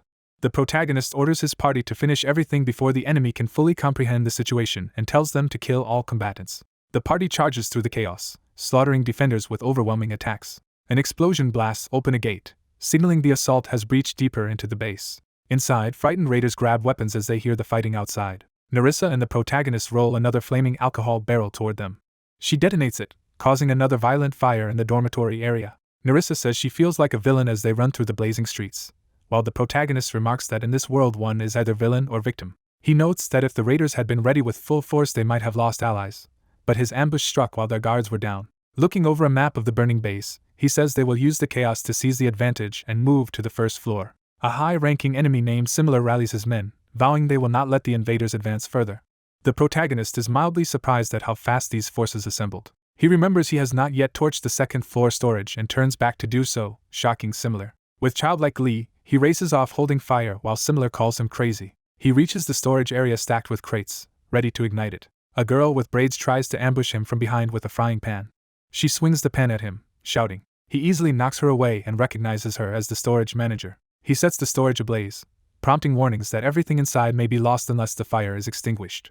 Yalka worries about burning everything when some enemies are not outright villains, but the protagonist insists looting is not their goal. He orders Yalka and Nerissa to burn the entire equipment facility as well, making Yalka again remark that she feels like a villain. System notifications report the dormitory's level dropping from 5 to 3 as flames spread. Amid the inferno, someone demands to know what the protagonist thinks he is doing. Similar rages that he will kill the invaders. The blue-haired ally smirks, asks if she has a death wish, and the protagonist coldly tells him to kill her. He grins bloodily, eager to comply. The two clash, with the ally launching a ferocious charge. Bright slashes and impacts show the intensity of their duel. Similar powers up and continues fighting desperately. She unleashes another powerful strike against him. The ally is briefly pushed back, eyes glowing with murderous intent. Similar smiles manically, convinced she has the upper hand. He taunts her that she is begging to be killed as he swings his weapon again. She counters, appearing to land a decisive blow. But an arrow from Yalka suddenly strikes Similar and distracts her. Enraged at the interference, Similar curses the protagonist's party as cheaters. The ally seizes the opening and kills her, and the log announces the loss of Similar's high-rank soul. Other raiders witnessing her death are horrified. One of them is immediately sniped through the head by another arrow. System messages list more souls lost while Yalka worries that half the base now burns and not all the victims were bad. Another alarm reports that the equipment facility is on fire, and the blaze is worsening. The protagonist says their work is not finished yet and explains they will focus on destroying infrastructure rather than killing more people. The system notes that along with souls, items and equipment have also been lost. Messages summarize the destruction of storage and weapons facilities. Further notifications state the central square is burnt down and the dormitory half destroyed. Finally, the equipment facility becomes completely unusable. Watching through a barrier, the distant master tearfully vows that the invaders will burn it all. Narration adds that the damage is meant to be so severe the master will want to quit the game entirely. As he finishes the raid, the protagonist ignores dozens of unread system messages, telling the interface to get lost. Somewhere inside, terrified non-combatants scream in fear. A trembling enemy threatens the protagonist but is quickly told he may live if he answers some questions. After a standoff, the man gives up and stops resisting. He kneels and agrees to answer anything the protagonist wants. When asked about the magic engineer, he points out the magic hall building and is thanked. The scene shifts to the burning magic hall towering against the sky. The protagonist reaches for the hall's barred doors. The pirate fairy Sununu, who looks like the ship's avatar, appears and screams in horror as he enters. She hysterically demands why he went beyond robbing them to burning everything and calls him a devil without morals. He flatly orders her to move aside but she refuses. Ignoring her protests, he pushes past to open the door. She collapses, lamenting that if he takes her master she will lose her means of support, and her dream of becoming a thief king. She rants that she spent half a year with this poor master to reach their current level only for everything to burn, asking if he feels even a little sorry. He casually replies that he does not, leaving her stunned. Inside the hall, alchemical tools and reagents sit undisturbed. The protagonist enters and approaches a cloaked figure slumped at a desk. He identifies the sleeping man as the crucial magic engineer who keeps the flying ship running and notes how peacefully he sleeps despite the chaos. Exhausted from 3 days without sleep, the mage grumbles about being woken up. He suddenly finds himself gagged and stares in disbelief. The black-haired man carries the bound mage over his shoulder while the captive protests through the gag. A furious ferry captain confronts the man, but he calmly declares he is taking the mage. As flames spread through the academy, the man orders students to hide in their dorms while he escapes with the mage and the ferry. A red-haired archer calls the captive their most important loot, and the man dryly confirms this is indeed kidnapping. The man tells the archer to bring the mage to the flying ship while he finishes things on the ground. The ferry demands to know why he is killing, burning, and kidnapping like a demon, while alarms announce a fire in the magic hall and he replies that she can call him anything. She asks why there can be no negotiation, and he coldly states there will be none. He recalls his first raid on a desperate hunter where he chose to spare some things. A month later that same hunter attacked him again, and then continued to do so. Over many similar encounters he learned that such enemies never change, even as he watches the academy burn. The fairy angrily starts to challenge his thinking. She lunges to attack, shouting that he cannot escape punishment. He explains the 2 conditions under which fairies may use self-defense, including when a hero attacks to kill. Massive burning structures begin collapsing at the academy. Amid the blaze, wounded people lie on the ground as chaos continues. The man methodically advances through the battlefield with a torch, leaving corpses and wreckage behind. The fairy panics that their master might quit if this continues, and he answers that quitting is possible. Horrified that he acted despite knowing this, she demands to know what they are supposed to do now. He coldly replies that it is not his problem. A glowing portal opens and someone steps through onto a tiled floor. The group arrives before the small flying ship Capitalism, now docked in their lobby. Meeting another black-haired man, he criticizes the ship's name and asks if it can still fly. His teammates report they cannot operate it without identity verification and confirm the kid mage is tied up. The mage, still bound and gagged, struggles and yells from where he is secured inside the ship. The man removes his gag, thinking he cannot understand the muffled words. Free to speak, the mage furiously threatens to kill them and demands they release him, asking if they know who he is. He boasts that he is a feared magic engineer named Cadio, notorious among lesser mages. The man bluntly asks how to start the flying ship, and Cadio scoffs that he would never reveal that. The muscular swordsman calls Cadio arrogant and suggests torturing him by cutting off fingers to make him talk. The man stops his comrade, saying that would make them feel like real villains, while Cadio screams that they already are villains. Terrified by the sword at his throat, Cadio begs them to move it away. The man orders the blade lowered but tells his comrade to cut off Cadio's arm if he attempts any spellcasting. He decides they can clear up the misunderstanding later. The man unties Cadio, explaining he needs his help to go back to the place they came from. He adds that they cannot remain in their ruined home dimension, which is now reduced to ash, shocking Cadio. He says piloting the ship back should be easy, since it only needs to return to the academy lobby Cadio's side had tried to rob. Cadio, crying that he was only a researcher, is harshly told to stop sniffling because it makes the swordsman want to kill him, while the man notes internally that his ally has no heart. The narration explains that magic engineers shine through support magic like extinguishing fires, and Cadio quickly brings the blaze under control as the man reflects that the disaster would not have happened if Cadio had acted earlier. A system message announces that the control sector of the ship Capitalism is now open. Cadio hopefully asks to be released now, but the man casually states that Cadio will be coming with their group. The system instructs them to tie Cadio up again. They promptly bind and gag him once more despite his frantic protests. The ship's lift ascends with the man standing calmly while his comrade drags the struggling Cadio behind. Outside, the fairy rants that they are stealing everything and vows revenge, while the man insists they only came to say hello and muses he has never heard such a greeting. She warns that they will not get away with this because powerful backers support her master. She proudly reveals that their sponsor is the infamous Solidarity Association, a top-tier guild of 30 rankers with an executive allied to her master. Hearing this name, the man's eyes sharpen with interest. He dryly thinks he has never heard of that organization, while she continues boasting that he should enjoy himself now because they will show no mercy later. The fairy introduces herself grandly as Captain Isel and demands to know his name. With a sinister smile, he introduces himself as Loki. A title card shows the skull-flagged Lobby Sununu from the 3847th dimension Haruraj. Another diagram lists the burning academy's floors and facilities now devastated by Loki's raid. Back on the ship, Isel secretly delights over Loki's dramatic name reveal.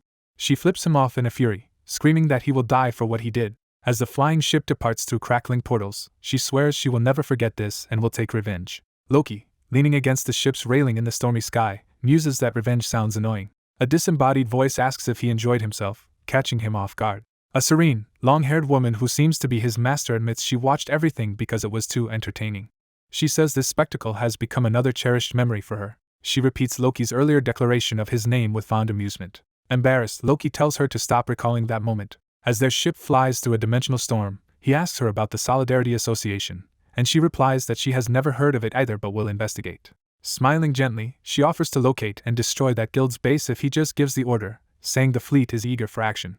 Loki declines, saying they should ignore the association unless it attacks first. With a dangerous grin he adds that if they are attacked, she may judge and respond however she likes. Her eyes glow red as she says she will look forward to that opportunity. The story shifts to the orderly town-like lobby anything in the 1935th dimension, Tonia.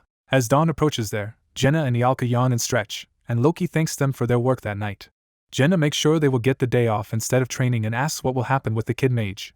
Loki says he will handle it. The scene cuts to an exterior view of their multi-story building glowing with lights. Inside, Cadio lies tied on a bed, still sleeping soundly despite everything. Loki, changing clothes, wonders how Cadio can sleep in such circumstances and asks how long he will keep sleeping. Cadio slowly opens his eyes, confused. Realizing he is in an unfamiliar room, he panics and demands to know where he is, and Loki replies that this is his room. Cadio yells that Loki must take him back, demanding a return. Loki grips a chair and calmly says that will not happen. Sitting down, he informs Cadio that from now on he will be in charge of operating the flying ship. Loki adds that Cadio can also conduct research and make enchantments, using his support magic on missions since it will be handy having two mages. Outraged, Cadio screams that after kidnapping him they now expect him to work, refusing with curses. Later Loki visits again, noting Cadio has not eaten and asking to come in. Jenna brings food to Loki's room, and Loki explains that the child on the bed is the mage from yesterday who will fight alongside them now, so she should treat him well. She sets down a hearty sandwich and drink, telling Cadio to eat. Loki warns Cadio he will not be able to escape if he starves, while Cadio complains he cannot eat with his arms tied.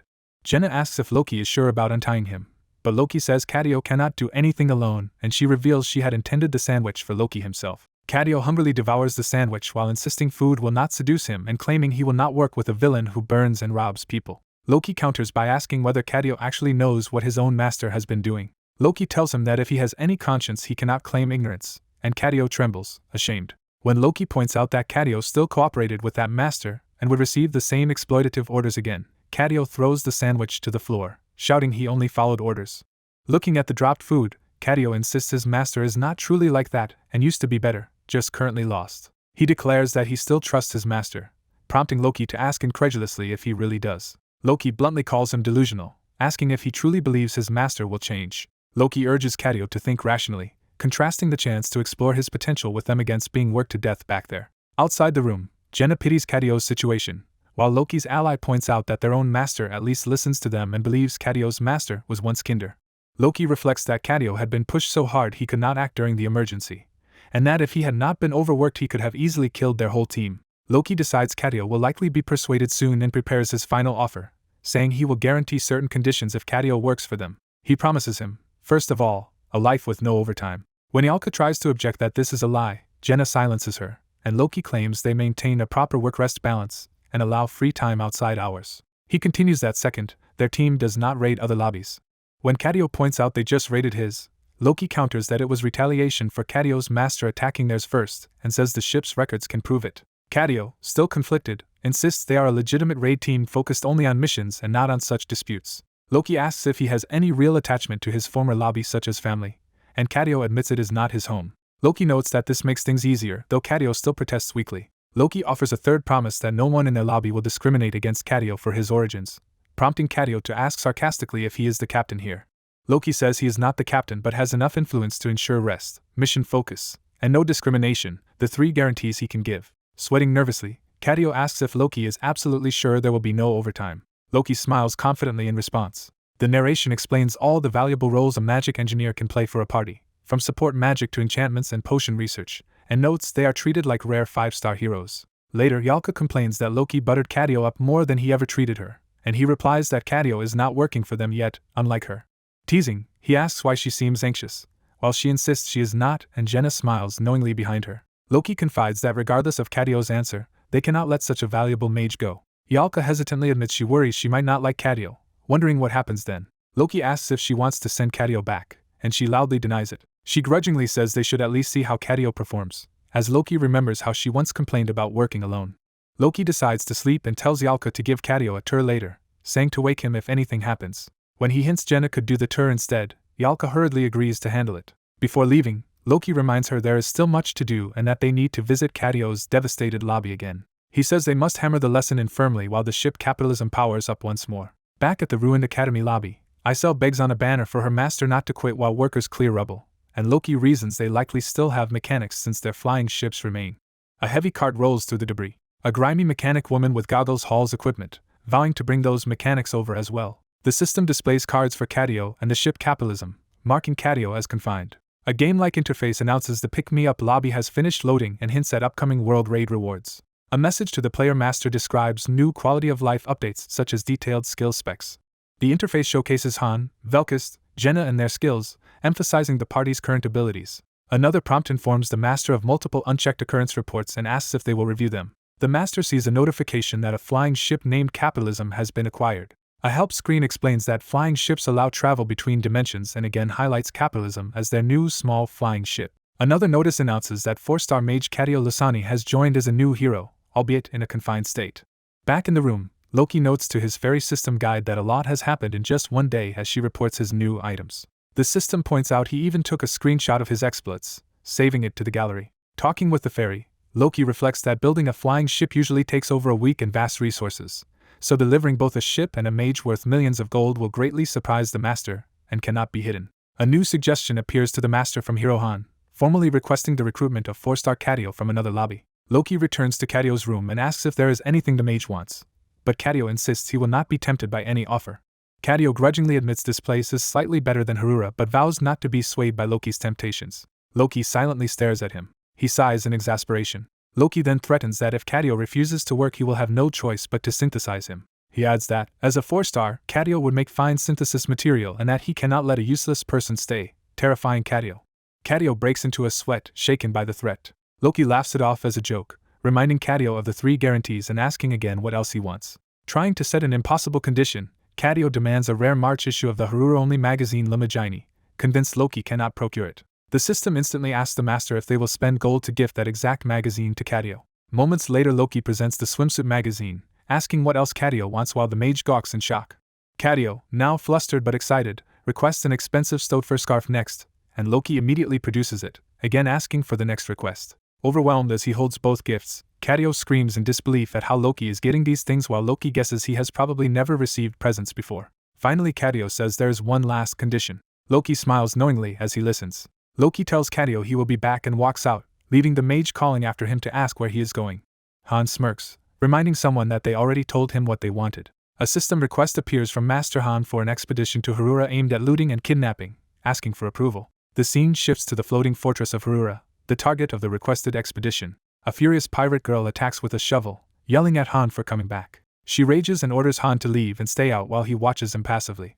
Han introduces Lady as a new contracted ally who will work with them, apologizing to Cat-Eye. Cat-Eye demands to know how Lady was convinced, and Lady answers that joining was her own decision. Lady explains she is exhausted with her old workplace where the master ignored whether they lived or died. Outside, Han tells Narissa he expects their superior to make a decision about the new mage soon. Narissa asks where the mage will be assigned, and Han says he has not decided yet. Narissa falls silent, clearly troubled by his uncertainty. Time passes at their base as night falls over the building. Han reports that he has finished investigating the Solidarity Association and is ready to present his findings. Narissa explains that the Solidarity Association is a powerful guild that migrated from another game where they were known as the Blood Alliance. Han notes that their membership rules are odd, requiring wealthy men over 30 to spend large sums monthly on the game. He reflects that fighting such a money-fueled guild will be a difficult war. He adds that their name comes from a greeting used between players in the previous game. Narissa explains that the association aims to dominate Server 2 and has been growing by killing nearby players and extorting them. She says unaffiliated masters are trying to resist but struggling. Han concludes that the resistance is failing because the association has overwhelming financial power. Asked about their military strength, Narissa lists their many top-tier heroes and hundreds of flying ships, likely with even more hidden. Narissa asks for orders and vows to launch the first strike if he commands it. Han decides they should ignore the association unless it attacks them first. He predicts they will eventually clash anyway and calmly agrees. Narissa comments that powerful groups like the Dragon Knights, Ouroboros, and now the Solidarity Association keep rising, showing history repeats.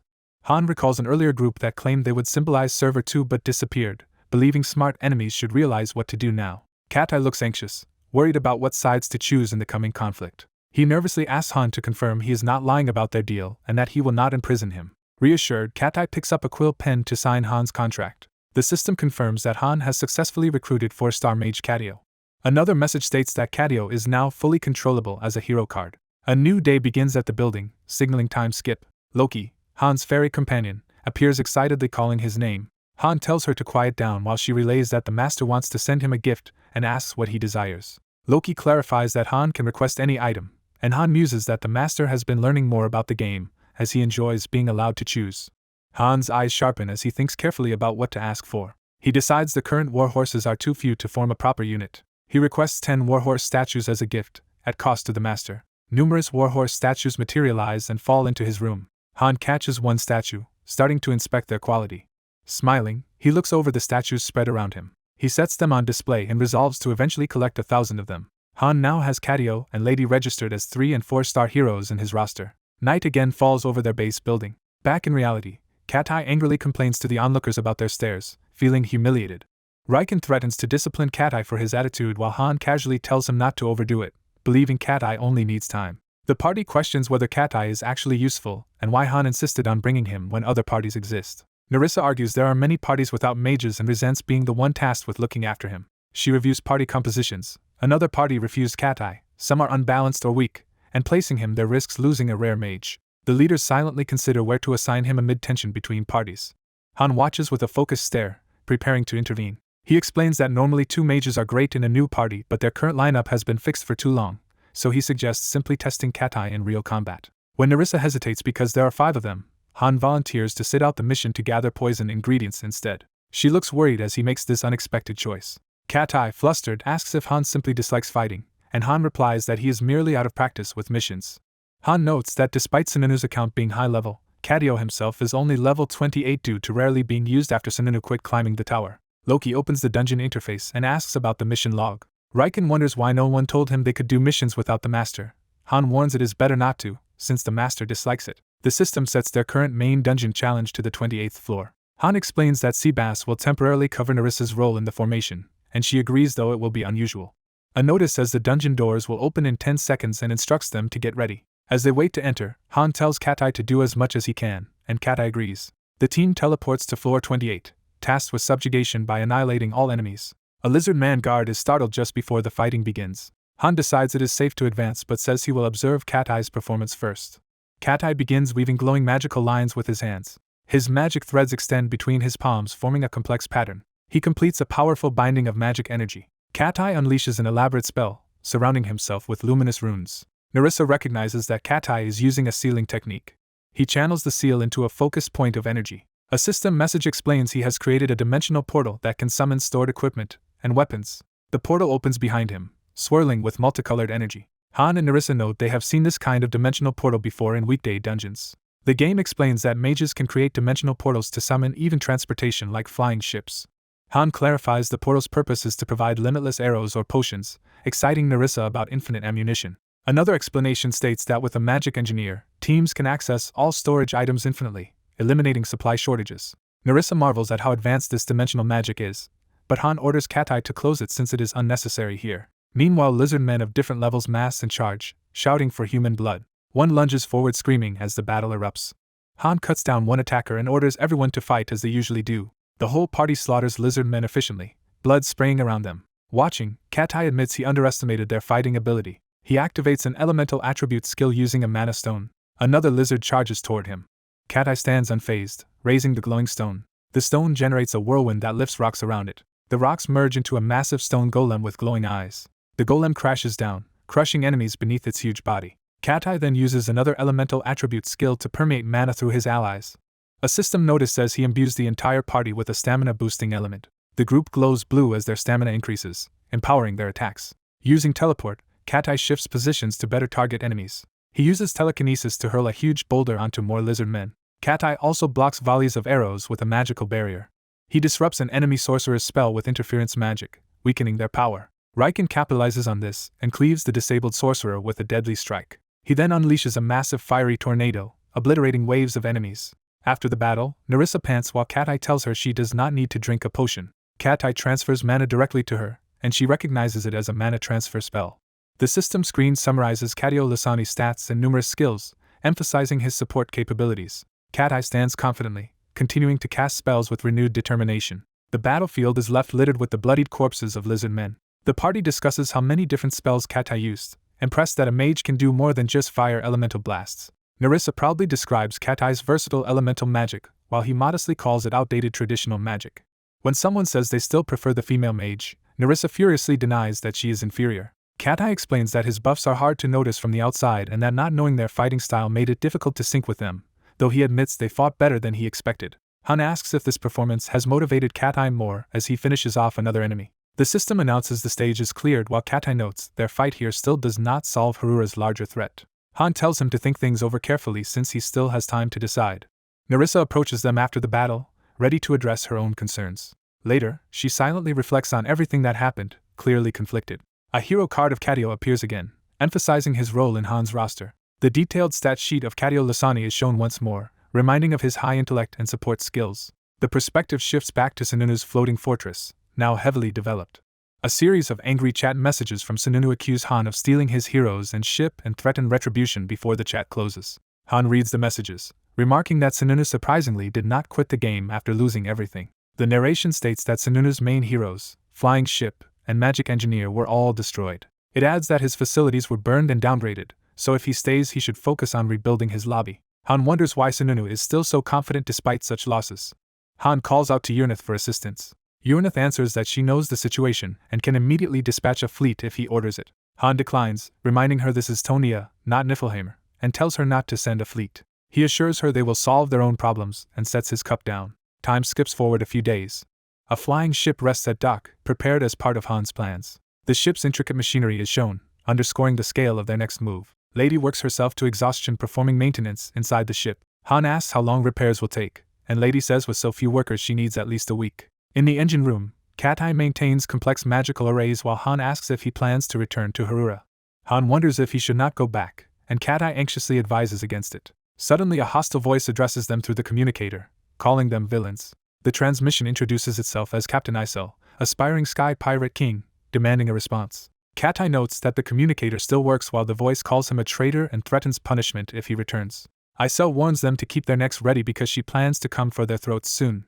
Overdramatic, she belts out her theme about storms and hurricanes until Han impatiently asks what she wants. He cuts off her song mid-introduction, forcing her to get serious and speak. She finally announces that she is declaring war on them.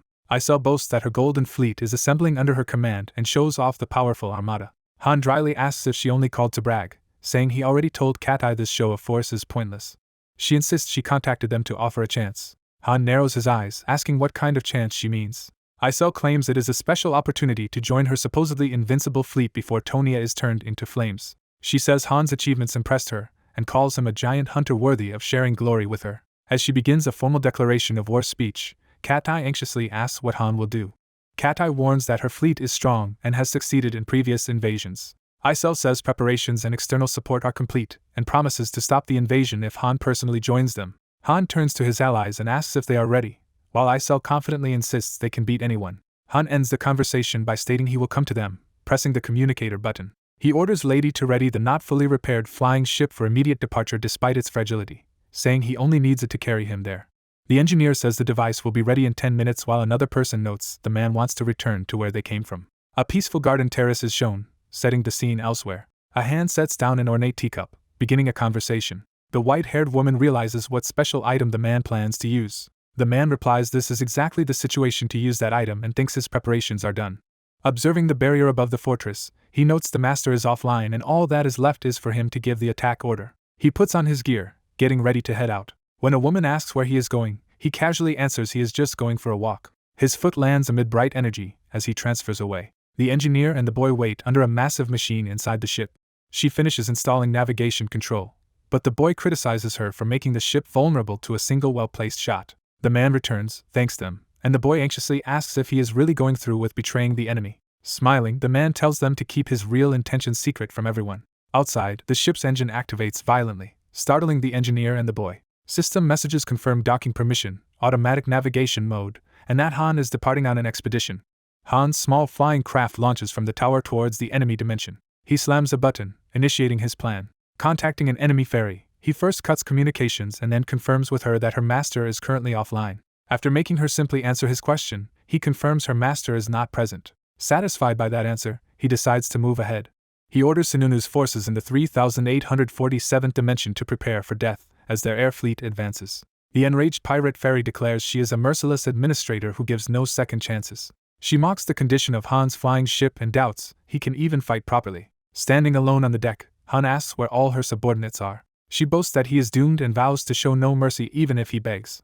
Han confirms there is no problem linking his weapon summoning skill, proof of fallen heaven, with Bifrost and that he can still use it 3 times. His instructor explains he can call out any number of weapons per use as long as he has enough mana, leaving him with 2 more uses afterward. Activating the ring, he acknowledges this and channels destructive power into his hand. The item's voice tells him he can request any weapon he wants whenever he wishes. Han calls out weapon number 47, beginning a powerful summon. The system announces that weapon 47 is ejecting. Radiant energy erupts around him as the summoned weapon manifests. A massive beam of golden light shoots out as the weapon fully appears. Han reaches for the enormous spear-like weapon that has materialized. At the same time, Sununu's ship fires a giant blue energy cannon. Now gripping the spear, Han stands empowered in golden lightning.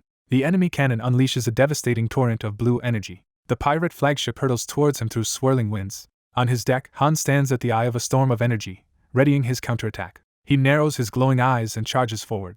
Han swings the spear, unleashing a gigantic vertical slash of golden and blue energy that cleaves through enemy ships. The system reveals the spear, Fragarak S+, is absorbing the incoming attack. The pirate fairy stares in shock, unable to comprehend what just happened. Han immediately calls for weapon number 89 and begins another ejection. Special feature activates as he uses Argos' Eye, granting him the max level Eye of Heaven skill. He presses a hand over his face as purple power crackles around him. The mystical eye embeds itself in his forehead, burning with purple flame. Through the new eye he gains a targeting view that locks onto multiple enemy ships. The fleet's cannons fire frantically in response. Their main cannon releases another massive blue blast. The energy torrent collides against Han's golden strike. Even as the pirate panics that the cannon is failing, Han's golden beam holds firm and overwhelms the attack. Han calls for weapon number 11 and ejects it as well. Lightning gathers as the second weapon begins to charge. He manifests a second ornate lightning spear while Fragarak floats beside him. The system notes Fragarak has finished charging and is switching to automatic defense mode as his Eye of Heaven burns. Argos' eye synchronizes with the spear Gungnir, enhancing his aim. His vision highlights all remaining enemy ships as precise targets. Han jokes about being carried by his own items while gripping the spear. The pirate fairy can only stammer in fear at his overwhelming power. He promises to demonstrate, channeling more energy into the spear. Gungnir rockets upward as a column of golden lightning. The lightning storm descends on a distant airship. The beam slams into the ship's core with tremendous force. The attack penetrates and energizes the spherical power engine. The core melts through, destabilizing the ship. The damaged vessel explodes in midair. The pirate fairy's jaw drops as she watches the destruction. Han continues firing, detonating more enemy flying ships. A readout notes there are still 6 flying ships remaining. Since he cannot use captured ships anyway, Han decides to destroy all of them. The pirate fairy screams in disbelief that one not very high-level hero wiped out a flying ship with a single attack. Gungnir moves again, wrapped in golden energy. Its trajectories form protective rings that deflect incoming cannon fire around another ship. Han hefts the spear, readying another throw. The pirate fairy, hysterical, demands to know what kind of monster he is. Han swings Gungnir downward again. The descending lightning grids trap and strike another fleeing ship. Multiple ships erupt in fiery explosions under the bombardment. One last enemy ship tries to flee while begging him to stop. His next strike slices that ship apart despite their cries. Han stands calmly with the glowing spear as the carnage subsides. A surviving ship hastily surrenders, offering him anything if he spares them. He destroys yet another ship anyway with a precise strike. He notes there is now only one flying ship left as wreckage falls around him. The last pirate vessel, bearing a skull sail, approaches cautiously. From the Niflheim flagship's perspective, his ship looks tiny beneath their massive hull. Han now stands on the remaining pirate deck facing its main structure. He walks across the deck, spear-shouldered, toward the interior. A crewman rushes him in fear and is instantly knocked away by a casual swing. The blow sends the man flying with a pained cry. Han apologizes dryly, telling the injured crewman not to startle him like that. Another subordinate bursts out calling him sir, clearly intimidated by his power. The crew prostrate themselves, begging forgiveness as Han asks only about the location of the ferry. Inside, he finds all crew kneeling in submission before the cabin where the ferry hides. Dragging one man along, Han orders them to lead him to their lobby while the man panics that returning will get them all killed. Annoyed by his whining, Han hits him again to shut him up. Han then shoves the heavy lobby door open. Inside the dim lobby, the pirate fairy floats before a round window and greets him. She sighs that this will probably be her last candy in this place. Facing Han, she admits defeat and tells him to leave while he orders gasoline to be brought in, remarking on her candy's scent.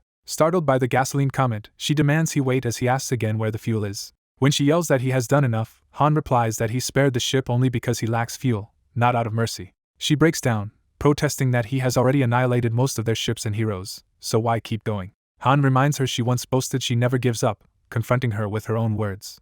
She charges at him in fury, saying she thought she was finally recovering before he ruined everything with his strange weapon. She laments that all those flying ships were borrowed and that she can never repay the debt, demanding when he will be satisfied. She grabs her pirate coat, shouting that she never wanted this life. Throwing off the title of Sky Pirate King Isel, she rejects the role entirely. Crying, she confesses she wanted a master like Loki, a glorious heroic life, and to be a hero herself instead of just another pirate. She points out where the fuel canisters are stored and urges Han to take it all and end things. Sobbing over carefully prepared documents, she says if her master had changed his mind she could have continued climbing the tower. Papers scatter as she screams that all her plans are now worthless. Han realizes the documents are actually his own old thesis on task analysis that she used as a guide. She swears she will not fade away like her other sisters and intends to exit with one final big act. She yells at Han to stop staring and just go blow up the lobby with the fuel she pointed out. Han recalls the rule that each account has one fairy who disappears if their master quits, and he tells her not to drag Loki's name through the mud. A narration states that because of this, fairies desperately protect the lobbies. Another fairy's earlier worries about her absent master replay in his mind as he thinks about what happens when masters stop playing. Han now asks Isel what happens to her master or lobby if she disappears, but she does not grasp what he is getting at. Exposition explains that fairies execute their master's commands and their absence cripples the lobby's basic functions, leading him to compare it to a bugged account. A distant message asks Urnith whether Isel is still roaming around that lobby. Urnith replies that she only hears from another fairy occasionally, and that Isel is usually absent. Han concludes from his analysis that lobbies without fairies lose most of their efficiency and malfunction. He suddenly invites Isel to come work in Niflheim instead. A caption adds that Niflheim just happens to have a vacant fairy position. Isel stares in stunned disbelief, lollipop dangling. Flustered, she yells at him for teasing her, insisting management would kill her if she abandoned her post. A red portal opens and a pile of broken brooches falls out beside him. Han casually explains that his side has already neutralized 13 management officers, while she panics recognizing their brooches. He thinks to himself that he expected things to go badly here and so eliminated the managers in advance. Outside, the massive Niflheim flagship descends toward the battered lobby. Han reprimands Isel for ignoring him while asking his ally how many people it took to bring down the managers, learning it was just him and Nisord. Isel looks up in terror, starting to ask what that enormous thing is. She recognizes the symbol on the flagship's hull and gasps that it belongs to a terrifying entity. Narration identifies the approaching ship as Brunhild 01, flagship of Niflheim, as pirates scream that a monster is coming and beg their general to save them. Shaking, Isel stammers at Han, trying to confirm his true identity. He answers by hurling a crystal that reveals Loki's emblem, causing her to shriek his name. Han orders Niflheim's forces to extract all useful people from the lobby except those who took part in banditry, and his subordinate agrees. Another message asks if Urnith can falsify the combat data for this raid. Urnith says she can probably do it using the ferry, while Isel excitedly pledges to cooperate despite still being with Rura. Han tells Urnith not to overdo it as some crew nervously ask if the monstrous flagship belongs to him. One worker showers him with exaggerated praise as the greatest hero, but Han assures them he will not treat them as expendable. Han notes he still has 2 more uses of his weapon's summoning skill remaining. The scene shifts back to their fortified base protected by a hexagonal barrier grid. The view focuses on an important domed building within that base. Back at the fortress, the boy angrily runs toward Han demanding to know what he actually did. As they run laps, Han reminds him he already explained, noting he returned safely despite using a barely functioning ship against a fleet. The boy refuses to believe he simply persuaded the pirates to retreat, while Han tells him to shut up and keep running so his mage's body can keep up. Elsewhere, an archer comments that it has been almost a month since their last mission and wonders if it is time for new action. Arrows slam into the bullseye, showing the party's training intensity. Velkus complains about the delay and asks the armored master for their opinion. Han, exhausted from training with Jenna, hesitates before answering. Yalka guesses the master is restructuring the party lineups. She jokes they must be deciding who to kick from party 1, while Velkus insists their team is already perfect and Yalka calls that naive. Velkus tells her not to be so mad, and she storms off saying she will return to her research. The others reassure each other that Yalka is vital to their party and could never be removed. Jenna asks Han to confirm this, and he admits Velkus might have a point. Han clarifies that only some of Velkus' guess is right and asks if they would really remove Yalka. Velkus hints that it depends on how Han reports things to the master. Han corrects him, saying he only advises the master and the final party decision is not his. Han internally notes that everyone trained fire resistance to synergize with Yalka, so dropping her would waste that effort and he would oppose it. Jenna states that all 5 current members have clear roles, so there is nothing left to optimize. She concludes the master is probably debating whether to add Cadio to the backup party rather than changing party 1. Night falls over the fortress as preparations continue. In the lab, Tilda proudly shows Yalka the intermediate healing potion she has finally succeeded in brewing. Tilda credits Yalka's help and says she is starting to grasp this new potion recipe. Introducing herself as Tilda the apothecary, she explains the low success rate and high resource cost but says more intermediate potions are still needed despite storage limits. Yalka replies that if the magic engineer joins party 1, they can use a dimensional window to supply those potions continuously. Tilda is surprised by this possibility. Then she smiles, deciding she must keep producing as many potions as she can. Yalka is quietly moved by Tilda's determination. She thanks Tilda. The two women continue working, one brewing red potions, the other studying magic diagrams. In chibi form, Cadio grumbles that the promise of no overtime was a lie and dreads being asked to make advanced potions. The master's command goes out for party 1 to assemble. An image of a mysterious twin angel stone gate foreshadows their next destination. Yalka, in her formal combat robes, happily proclaims that elemental magic is supreme. She boasts that the magic engineer can stay on the airship while she alone handles magic in missions. But Han teases that she is more likely to be replaced than Yalka, and Velkus tells the bickering pair to save it. On the mission selection screen, Jenna wishes for a pleasant field instead of harsh terrains, but Han finds that idea terrible as they prepare to enter the 31st floor. A system notice announces the main dungeon's 31st floor will open in 10 seconds. Party 1 steps through the glowing doorway toward the new stage. They emerge under a bright blue sky. Yalka looks around in confusion at the unexpected environment. They discover they are surrounded by a vast ocean. A stage description labels Floor 31 as an exploration mission on open water. The party appears on a small ship and Yalka panics at the sheer amount of water. The party realizes they have been summoned onto a boat in the sea and tries to understand where they are. Han orders everyone to search the ship for anything useful. Jenna finds provisions and a magical compass, wondering if a map is also hidden. Frustrated, Yalka complains that an exploration mission in the middle of the ocean is worse than the desert. Han assumes the compass indicates their objective and decides they should sail whichever way it points. He asks the others if they can swim, worried about the danger. Their uneasy expressions show that none of them are confident swimmers. Han curses inwardly, realizing how precarious their situation is. He decides 4 members will take turns rowing and pointedly exempts Yalka. When she protests that she can row, Han says using more than the 2 paddles will upset the balance, and reminds her their roles are divided between warriors and bandits. He tells Yalka her job for now is simply to sit still in the rocking boat. Han further warns her that if she does not want to feed the fish, she must never use fire magic here. He explains that they are on a wooden boat. If it catches fire in the middle of the ocean, everyone will die. Yalka's eyes widen as the danger of using flames on a ship sinks in. She reluctantly lowers her gaze, processing the restriction on her specialty. She turns away and quietly acknowledges that she understands. The boat's sail fills with wind as they set off. The calm sea stretches around them. Suddenly bubbles appear near the boat, signaling a threat from below. A wave of enemies, including man-eating sharks and level 31 mermen, attack the ship as Han shouts for everyone to prepare for battle. Han realizes if the boat overturns they are doomed and throws himself into action. He dives into the water and deliberately slashes his own hand, spilling blood. Calling for Jenna to cover him, he swims away from the boat to draw the monsters. The water erupts as the creatures converge on his position. Underwater, sharks and mermen swarm while Han bleeds and swims among them. He plans to lure all the predators with his blood. The blood scent works and the sharks charge toward him rather than the boat. Above, multiple shark fins break the surface, each highlighted as Jenna lines up shots. Jenna fires a series of precise arrows into the sea. The sharks are struck repeatedly and begin to die off. One particularly monstrous fish lunges with gaping jaws amid the chaos. Han dodges and counters underwater, hacking through the attacking creatures. As he fights, he feels his lungs burning and thinks that he desperately needs air. His vision blurs as he pushes himself while nearly out of breath.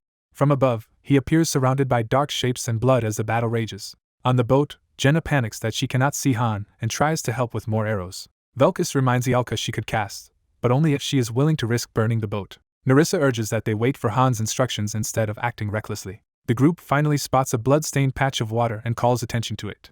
Han bursts back to the surface through the red water, gasping. Jenna hauls him aboard, scolding him for scaring them by diving without warning, while Yalka looks on in shock. Jenna keeps berating him for recklessly jumping into a sea full of monsters, saying her heart nearly stopped. Yalka exhales in relief, admitting that despite everything, his risky plan worked. The party surveys the floating corpses of sharks and mermen while someone checks that Han's injured hand is manageable. Time passes as their small sailboat continues across the sea under changing skies. As dusk falls, Han explains that these sea monsters like to climb onto the boat, and tells everyone to remember that while he kills another one. Yalka comments on Han's boldness and orders Jenna and Narissa to take the next rowing shift. Velkus teases that her earlier plan to row with telekinesis must have been too hard and asks why she does not learn another element, which she insists is not easy. When he tells her to just give up then, she huffs that she only wants to return and train more. A system notice warns the master that this mission may last a long time and will continue even if they log out. Their boat keeps sailing as days and nights pass over the ocean. The sail is shown in clear weather. The sail appears again under stormy skies. Another shot shows it beneath the moonlit night. Morning comes once more as the voyage drags on. Eventually the system announces the stage is cleared. Han and Jenna level up, and they receive gold, tropical fruit, and basic mermaid scales as rewards. Han's status card updates to show his increased star rating. Back in the lobby, some teammates complain that the cramped boat mission hurt their arms and was boring. Yalka calls out to Han as he walks away, wanting to talk. The system prompts the master to form a new party by dragging heroes into slots. Mid-sentence about learning wind magic, Yalka is stunned when a notice appears saying she has been removed from Party 1. Another notice shows that 4-star Katio has joined Party 1 in her place. Yalka's face hardens. The news hits her far deeper than she expected. The current Party 1 lineup is finalized, now featuring Han, Jenna, Velkist, Nerissa, and Katio. A comparison shows Nerissa and Katio occupying the support slots while Yalka is grayed out, emphasizing her replacement. The scene shifts to a grand mansion from Yalka's past. As a child, she hears from her father that she will soon leave for the Schattenberg Academy to study magic. He tells her to ignore others and concentrate on restoring their family's honor. Young Yalka beams when he calls her the pride of the Strasher family, and eagerly agrees. Later, she practices conjuring fire over a cauldron. Her instructor congratulates her on succeeding and says she is well suited to the fire element. Excited, Yalka begs to learn spells of other elements too, but is told that is not possible. The teacher explains that elemental mages usually master only one element, and that dual element mages are extremely rare. Remembering her father's expectations, Yalka resolves she must do even better to live up to being the family's pride. As time passes at the academy, she notices many classmates have already mastered basic spells and feels she is falling behind. Determined not to lose to them, she throws herself into further study. Administrative discussions reveal the current group of enrolled children is underperforming, which faculty see as a problem. The head instructor and an assistant lament the mediocre students and hope future enrollments will bring more talent. Suddenly, a disturbance occurs, drawing their alarm. Fire breaks out in a corridor of the school. Yalka's uncontrolled practice has contributed to the blaze, and she calls out for her teacher amid the chaos. Fursine identifies the spell as a weak ignition spell and asks Yalka if she caused this. As the girl apologizes and admits she was only trying to train, the teacher silently considers her response. Then Fursine begins casting wind magic with a crazed laugh. She unleashes a powerful spiraling gale that slams into Yalka and the flames. Combining wind and fire, the instructor redirects and controls the blaze, astonishing Yalka. Fursine notes that Yalka is far more capable than expected, calling her an impressive little witch. With a satisfied smile, Fursine says she looks forward to Yalka's future growth. Buoyed by that recognition, young Yalka smiles fiercely, vowing internally to live up to it. Back in the present, a fairy suddenly appears spinning in front of Yalka, shouting a cheerful greeting. The fairy whirls around her, beginning the process of transporting her away. It informs Yalka in an overly cute tone that she is officially excluded from Party 1 and can rest until Master summons her again. Yalka, shaken, asks Han how long this supposed rest will last. He answers that it will probably be until the 35th or 40th floor.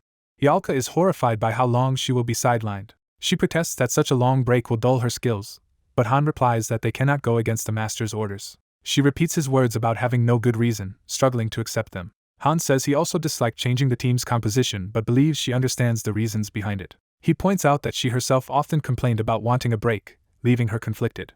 Han reassures her that the Master is not abandoning her, and promises to request her return if a situation requires her abilities. Yalka storms off angrily, shouting that if they treat her like a burden she will just go learn another element, and prove them wrong. Han muses that he should ask the Master to prepare a special dish to cheer her up later. Meanwhile Yalka, still upset, slams open a door. She pauses, looking down, carrying the weight of both her pride and her current rejection.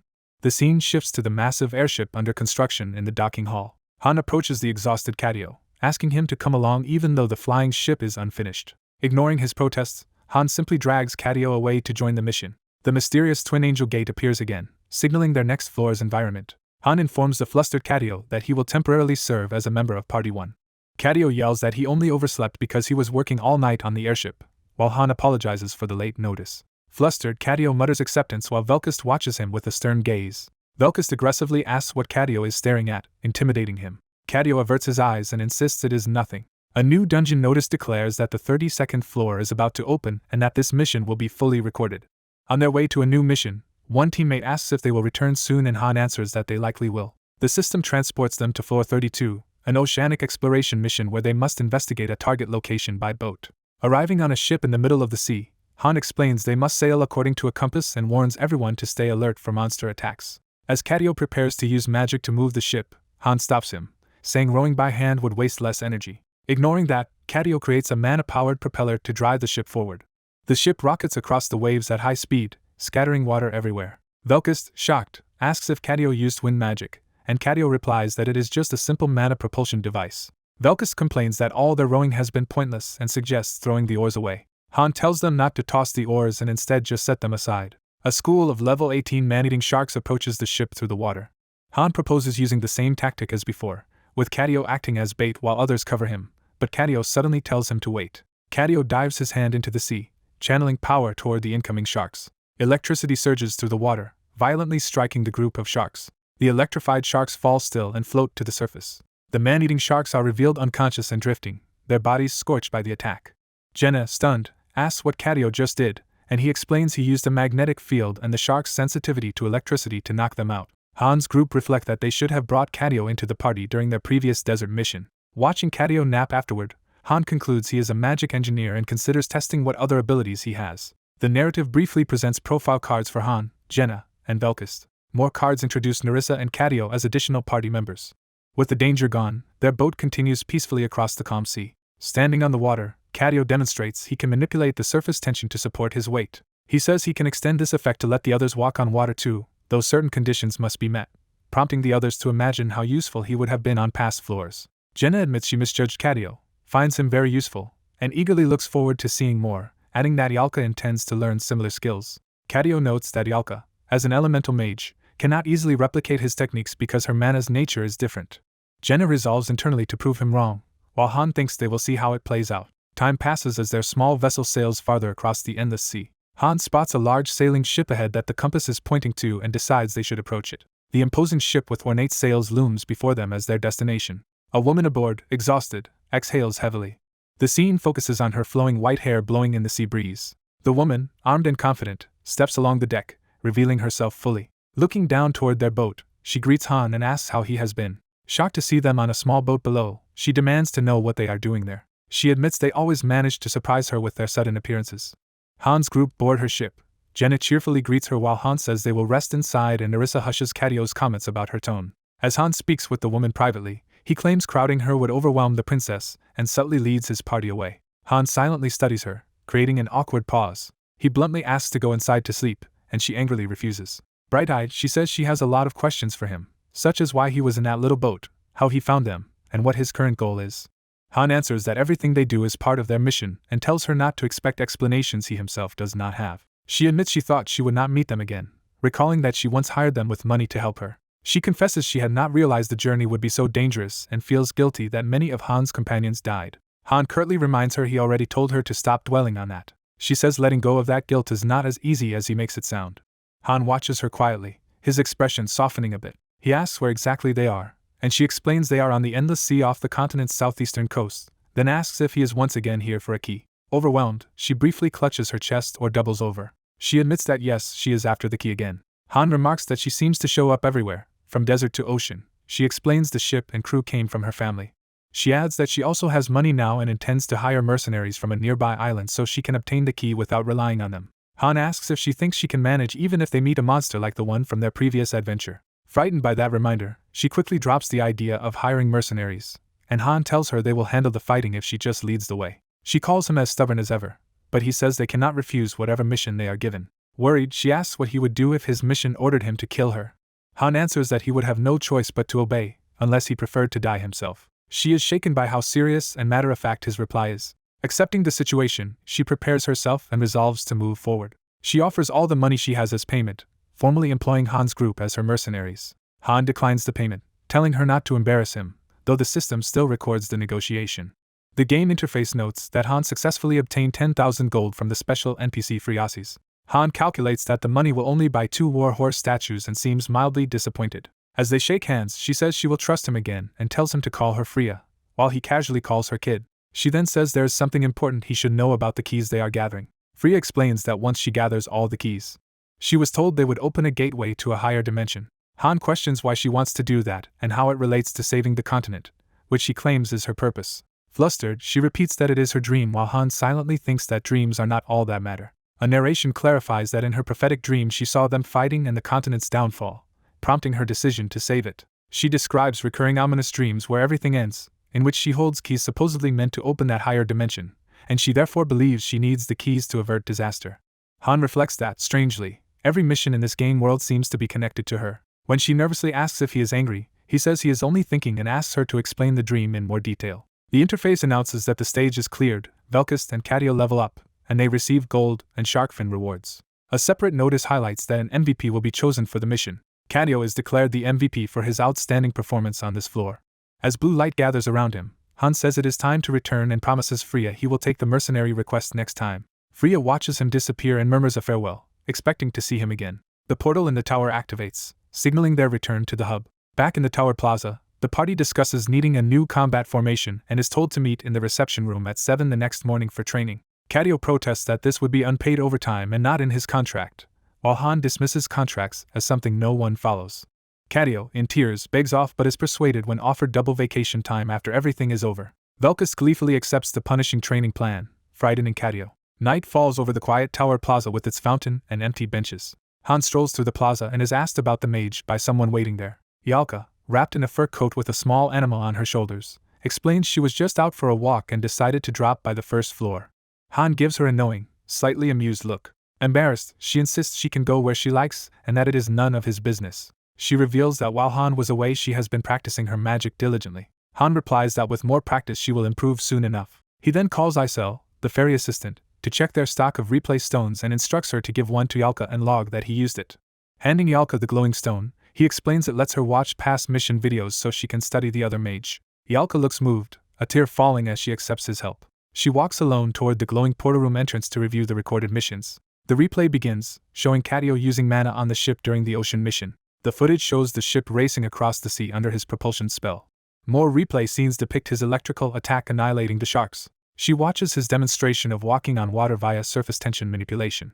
Yalka stands before the massive screen, transfixed by Cadio's abilities. The perspective shifts to the mysterious sealed gateway embedded in the tower wall. Later, Han rests on a bench while Isel asks why he is still awake, and he says he is just taking a short break. Isel criticizes Yalka, saying her only redeeming trait is raw spell power and that the magic engineer seems more useful. She smugly says Yalka deserves being outshone, while Han sits quietly with arms crossed. Han sits facing the sealed gate, contemplating it in silence. Suddenly the gate flares to life with digital light as if reacting to something. Han asks an unseen listener what they think of what they just watched.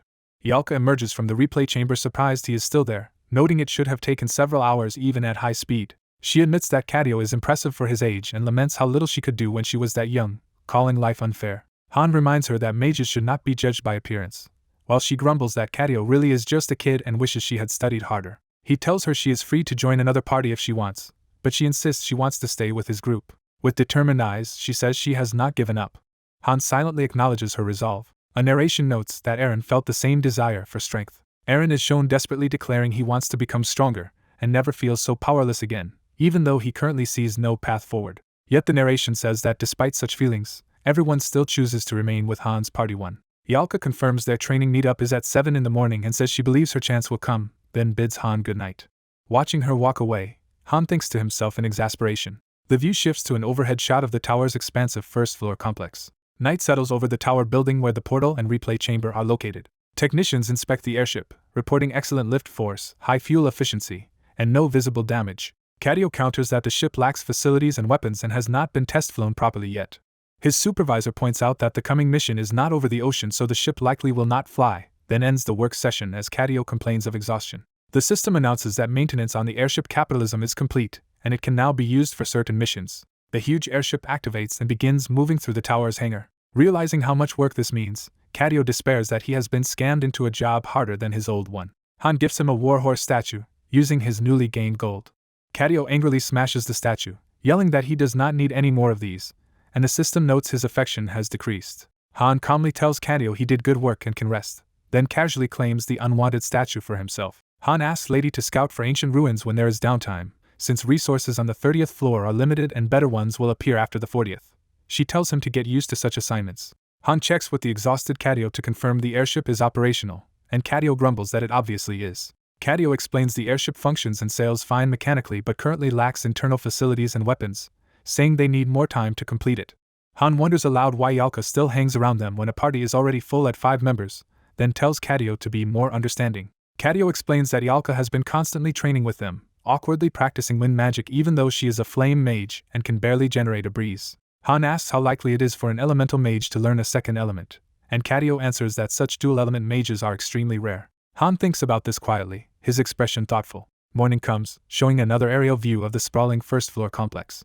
The main dungeon gate glows intensely as it prepares for the next challenge. A notification declares that the next main dungeon challenge is floor 33 and that its doors will open in 10 seconds. Another screen confirms that 32 stages have been conquered and that their airship can now be used on the upcoming map. The party is transported through the bright portal once more. Their view opens onto blue sky and sails bearing Freya's crest. Below them lies the shining sea once again. The system introduces floor 33 as another exploration mission where they must investigate a designated area. On the deck, Freya greets Han's returning party with a smile, remarking that they came back. A notice pops up saying their route has been diverted and a new subquest has appeared. The group materializes on Freya's ship, leaving her confused as she looks at all of them together. The subquest explains that they must summon their airship in order to unlock a hidden stage. The party discuss how this is similar to a previous desert subquest. Han calls summoning the airship easy while Nerissa distrusts how simple it sounds and Freya asks to be included in whatever they are planning. Han tells Freya it is not something she needs to understand, leaving her bemused as the others talk. Their large sailing ship cuts across the waves toward the next objective. The system asks the player whether they will consult the heroes for their opinions, presenting a choice between yes and no. The narrator reviews the party's attitudes toward Han, noting that he and Belkist are viewed slightly negatively while Jenna, Nerissa, and Kadio are neutral. Han is puzzled by a sudden subquest whose objective is to summon an airship, something he has never encountered despite many past quests. On the ship, Han asks Freya how long they have been at sea since leaving land, and she answers that it has been over a month. Realizing they have sailed for a month, Han concludes they must now be very far from any land. Kadio rushes to Han, calling out urgently, and Han recognizes that Isel must be contacting him. Through Kadio, the master orders Han to summon the airship immediately, warning him of consequences if he refuses, which surprises Han since they are in the middle of the sea. Han gives Kadio a serious look, weighing the order and the implied threat. A system message says party leader Han suggests rejecting the subquest, and he tells Jenna that although the airship is supposedly ready, something about this feels wrong, which she agrees with. The system asks the player whether to accept Han's suggestion and refuse the subquest, offering yes or no. The large ship continues smoothly across the calm, open sea. Han reflects that ordinary sea monsters cannot damage such a giant ship, so this escort mission has felt like an easy break. Freya explains their goal is a temple of an ancient dragon at the end of the endless sea, where she saw a glowing key in her prophetic dreams. Resting in hammocks, Han and Jenna remark that Freya's dreams are very useful and that this mission is pleasant, though they wish Ialka were with them. Jenna asks what is on Han's mind, and he replies that he is thinking about the mission. Jenna urges Han to relax since it is only a substage and nothing seems to be happening, but he warns that many people die when they lower their guard. Jenna starts to say that they have not faced any danger so far, trailing off mid-sentence. A system alert announces that Party 1 has entered a special field where reception is restricted. Alarmed by the notification of a special field, Han says he has a bad feeling and wants to turn the ship back, when a menacing voice from the field mocks them for wanting to retreat after trespassing. The eerie voice calls them false heroes as Freya staggers forward under some dark influence, shocking Han and Jenna. Possessed, Freya declares that unlike other guardians they will not be hunted but will become hunters themselves and punish the heroes for defying nature. Sweating uneasily, Han demands to know who or what is speaking through Freya. The possessed Freya prepares to answer with a sinister smile forming. Her smile twists into a predatory grin, showing sharp teeth as the threat intensifies. Freya's eyes blaze with blue light as she proclaims that the hunt has begun. The narrative briefly reintroduces Han, Jenna, and Velkist's hero cards.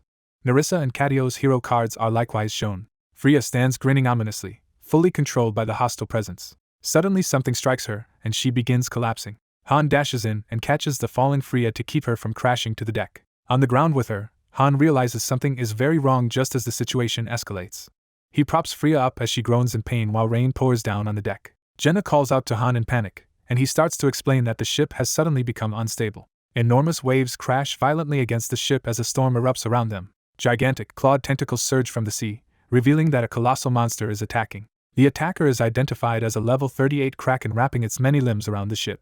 Han curses that the earlier piece was misleading and orders the others to attack the kraken's tentacles, prioritizing those gripping the ship. Han narrows his eyes in grim focus as he gauges the danger. The kraken thrashes around the ship, battering it with its tentacles while someone yells in confusion about what is happening. As the tentacles suddenly withdraw into the sea, the crew shouts that they have no idea why it is retreating. Someone observes that the monster is being inexplicably dragged back underwater. Looking over the side, the crew sees ominous shadows under the water and suspects something else is occurring below. Shocked, They watch the sea as Han urgently orders Freya to steer and turn the ship around at once. Freya sprints to the wheel as Han shouts there is no time to explain, and she agrees to hurry. Han watches the water nervously as another massive surge rises toward them. A new creature's wounded, many-eyed body emerges, dripping purple blood, indicating it just fought the Kraken. Jenna stares in horrified disbelief at the monstrous sight. Han, also shaken, glances back, noticing Freya at the wheel behind him. Nerissa looks up in astonishment, unable to believe what she is seeing. A red warning indicates extreme danger as the new monster looms over them. The foe is revealed as a level 64 water dragon named Dot, which has partially devoured the Kraken, and the crew screams that it is a dragon. The party panics because a boss-level dragon has appeared on just the 33rd floor, and Han compares its threat to a previous halfling boss, realizing this one is far stronger. The system changes the mission into an escape scenario, ordering them to flee the danger zone and specifically keep Freya alive. Han yells that their objective is now to escape rather than kill the dragon and orders everyone to focus on getting away. While the dragon towers out of the sea, someone doubts they can escape because the wind is against them and desperately urges turning the ship. Cargo barrels and crates roll and crash across the deck as the storm worsens. A crewman is hurled toward the sea while another screams in terror, illustrating the chaos on board. The water dragon roars, activating a divine water blessing that further empowers it as it threatens the ship. Han reasons that even an unreasonable mission must have a clear method, and while Velkus despairs about their odds, Han asks Freya if the ship has any special devices. At the wheel, Freya shouts over the storm that she noticed something unusual on the ship while Cadio struggles to keep his balance nearby. Cadio explains that this vessel is actually a converted airship and that he only needs a moment to revert its special features, startling Freya. Cadio presses a magical control and activates a function called accelerated sailing. The ship's special acceleration device roars to life, blasting the Nautilus forward through the waves. Freya exclaims that Cadio succeeded, but he says the boost is only temporary, and that they must devise another way to escape. The dragon roars again, triggering a rapid change in the weather as another system message warns of its power. Han realizes the dragon can control the weather itself, heightening his concern. Han tells Cadio they will buy time while he prepares an airship summoning and asks the required duration. Cadio replies that it will take 10 minutes. A prompt appears saying party leader Han now suggests summoning the airship, asking if this plan will be accepted. Han mentally repeats the 10-minute requirement, and is alarmed at the idea of surviving that long under current conditions. The system begins forming a dimensional portal for the summoning, showing that only 3% of the process is complete. Cadio concentrates intensely, weaving powerful magic to maintain and expand the forming portal. The enraged dragon declares they cannot escape and vows to pursue them no matter how they struggle as it churns the sea around the racing ship. Another alert states that the water dragon knot is unleashing a tsunami ability. Massive waves surge toward them as the dragon announces the start of the hunt, and a monster wave spawns numerous mermen and water hatchlings. The monstrous wave crashes against the ship's side. Water creatures land on the deck in a chaotic splash, signaling boarding by enemies.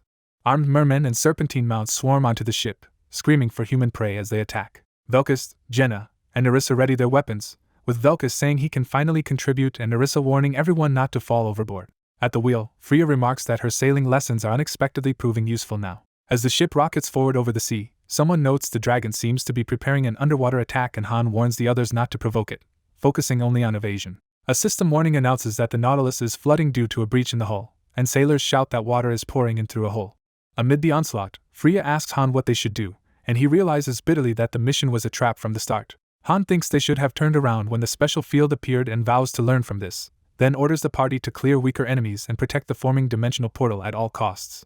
As the swirling portal nears completion at 73%, Han notes there will be no second chance for him and doubles down on ensuring it finishes. A sailor is struck by a sea serpent, and cries out that he cannot hold on any longer as he is flung. The acceleration device on the Nautilus is forced to shut down, and the crew is shown tossed around with water and debris flooding the deck. Freya bleakly comments that things have again taken a disastrous turn, and Han tells her that working with him means accepting such constant crises, which she resignedly accepts. Han looks up sharply, alerted to something as Freya reacts behind him. Cadio finishes his spell and commands the dimension portal to open. The system confirms that a dimension portal is active and can now be used to summon equipment and items, as the portal glows above the stormy sea. Han chooses the airship named Capitalism from the portal options, confirms the selection, and authorizes it to appear. Cadio, exhausted but determined, runs off saying he will prepare the new airship. Han, Freya, and Nerissa sprint through the rain as Han shouts that their current ship will soon sink and orders everyone to head for the summoned airship, noting how many lives it would cost to keep fighting like this. The water dragon fixes them with a glowing eye, preparing another attack. Its huge, scaled body coils, building momentum for a devastating strike. The dragon howls for all of them to die and unleashes another massive water blast toward the ship. The scene briefly revisits the party's hero cards for Han, Jenna, and Velkus. Nerissa and Catio's hero cards appear again as well. Below the waves, bodies and wreckage sink, highlighting the catastrophic damage already done. The sleek new airship capitalism emerges above the stormy sea amid scattered debris. The dragon mocks them for thinking another vessel will change their fate, while looming over the newly arrived airship, with the heroes standing on its deck. Han, holding Freya, retorts that this is no ordinary ship but an airship, confidently facing the dragon. A system notice states that capitalism's hyperspeed acceleration device is activating. Another notice confirms the airship summoning subquest is complete, and that a hidden stage called Hunt of the Water God is now unlocked for one use as the airship speeds past the enraged dragon. Aboard capitalism, Han notes that an airship's basic capabilities far exceed a normal ship. When Freya asks about the surviving sailors, he coldly tells her to forget them. Jenna, still shaken, asks what that monster was, and Han admits it differed from the dragon he fought on the 20th floor. Nerissa says she has heard of such a creature, an ancient deep-sea species known as the Water God. Han explains that Thod is a descendant of the 4 primordial dragons linked to the Empire's origin and remarks that without the airship their situation would have been fatal. Reflecting on the ordeal, Han concedes they were badly outmatched but gained valuable knowledge of the 35th floor boss's abilities, believing that with enough preparation the eventual raid will be feasible. A stage clear screen shows that Han, Jenna, and Nerissa leveled up, earned 150,000 gold, and that Jenna was selected as MVP. Nerissa and Jenna, soaked and exhausted, decide to return and rest, acknowledging they must prepare extensively before the next mission. A new alert announces that the hidden stage involving the water dragon knot has been unlocked, and that the dragon now seeks prey to hunt. Han's eyes widen as he realizes the implications of this new stage. A retro-style screen declares that the water god's hunt will begin tonight, prompting the start of a new challenge. A cascade of system messages informs Han they cannot return to the lobby or leave the water god's territory, that capitalism is now their temporary base, and that the new mission will start automatically. The interface for floor 34 explains that the water dragon will search for the heroes, its detection radius will grow over time, they must gather resources while avoiding it, and they can trigger the water god hunt once ready. Seeing these unexpected rules, Han and Jenna shout in disbelief, confused about what is happening. Han realizes they are being forced directly into the next floor without a break but reassures himself that every game-like mission has rules he can analyze to find a solution. The airship capitalism now flies calmly above the sea under clearer skies. Han narrates that he explained to everyone they had been pulled into this hidden mission specifically because they completed the earlier subquest. He further tells the party that the hidden stage's rules differ from the original missions, prompting them to complain about being trapped in this troublesome scenario. Han says Catio is calling him and asks Jenna to escort Freya to the cabin, which she agrees to do. Catio shows Han a strategic map, explaining that black dots mark hidden items and the red zone shows the dragon's ever-expanding detection radius, with their ship's current location indicated. Han estimates they can evade the dragon for several days and says they must now prepare for the raid while still inside the mission, using this time to gather information about the boss. A system message designates capitalism as the mission's temporary base and urges the master to expand the ship because it currently lacks facilities. The interface shifts to a base building view where Han is prompted to choose which ship facilities to construct first. As Han contemplates, a digital distortion appears beside him, signaling an incoming entity. The fairy Isel pops out cheerfully, announcing her arrival in her usual exaggerated manner. Han, suspecting this outcome, asks if she anticipated these events, and she admits she more or less did. Isel explains that since the airship is now a temporary base, she can stay with them and will help manage the ship while they conduct the mission. She instructs Catio to open a portal to a lower floor region so they can bring in supplies, pointing out that the current rooms are empty and unequipped. A tip screen explains that constructing facilities on the airship requires different materials, and shows Han choosing to build level 1 lodging at the cost of gems and basic furniture. Desks and chairs materialize in a cabin as the new lodging facility is created. Another notice states that accommodation has been built in capitalism's B7 section, allowing heroes to rest more efficiently. Beds and furnishings appear in the new quarters, completing the sleeping area. A training facility is then constructed in the C2 section so the heroes can practice in their temporary base. Next, a weapons storage area is added in the C5 section, enabling the summoning of larger and more powerful weapons.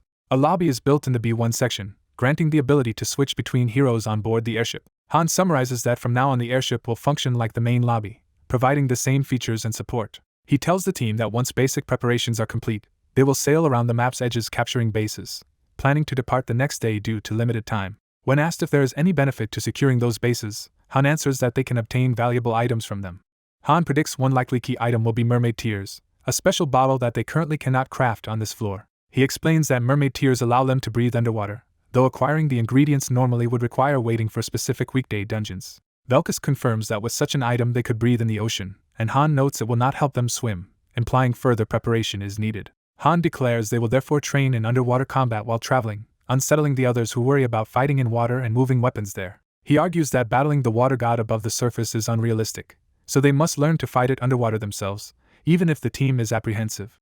Nerissa dryly reassures the anxious group that at least they will not be catching on fire during this water-focused training. Later, Han strolls down a corridor, muttering about the situation, and calls out to Isel. She appears in front of him, and he asks if it is possible to contact someone in the distant lobby from here. Isel warns that time flows differently, so she is unsure, but Han says it is fine if she cannot, while she insists she will still try. The chapter closes with a calm night view of the moonlit airship sailing under the stars, signaling a brief respite before the water god's hunt truly begins.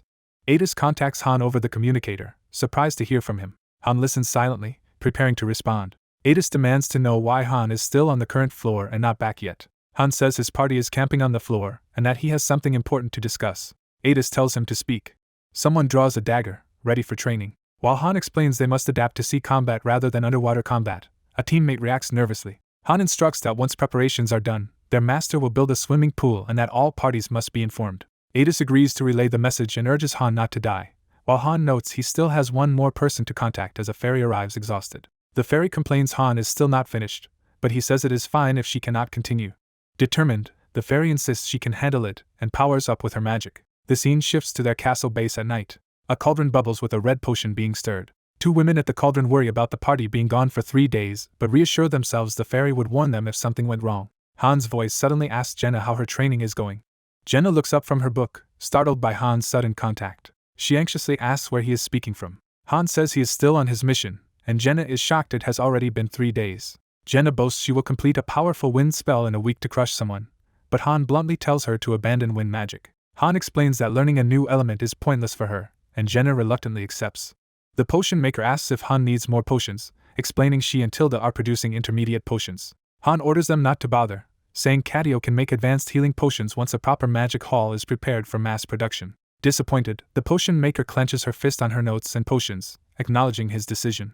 Han says they will still take the potions already made and tells her to thank Tilda. Han reminds her of the internal explosion flame magic they used on the 20th floor. He orders that this spell must be modified to activate within 30 seconds. Han adds that if the activation time cannot be shortened, the spell must at least be made stronger, leaving Jenna confused by the sudden demand. Looking out over the sea, Han remembers one more thing to say. He tells Jenna she also needs to learn how to swim, leaving her stunned. The story briefly displays profile cards of Party 1 members Han, Jenna, and Velkist. Cards of additional allies Nerissa and Cadio are shown. Yalka reacts to Han's claim that there will be a spot for her, doubting he is serious. The view cuts back to the moonlit night sky over the sea. Han assures Yalka he is not joking, but she worries she will be useless in sea combat, so he threatens to look for someone else. Panicking, Yalka insists that is not what she meant.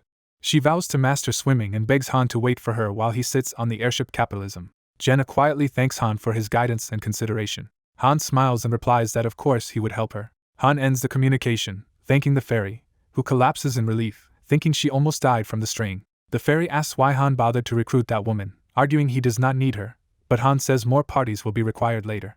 The fairy stares blankly, processing his reasoning. Han explains that Cadio cannot both operate the airship and cast support magic during combat. When the fairy points out a mechanic could pilot instead, Han pointedly clears his throat to stop her. Realizing her slip, the fairy looks away awkwardly. Han remembers another task and tells the fairy to reconnect him with Adis, to her loud dismay.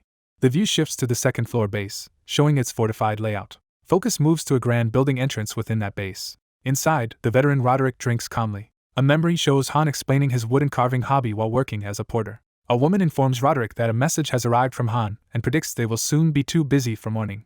Roderick listens in grim silence, considering the message. He stands up decisively, saying he will respond. The scene cuts to the base's outdoor training grounds. Daika is surprised that Roderick wants him to train the instructors. Roderick orders Daika to select as many uniquely talented people as possible for instructor training, despite concerns about manpower.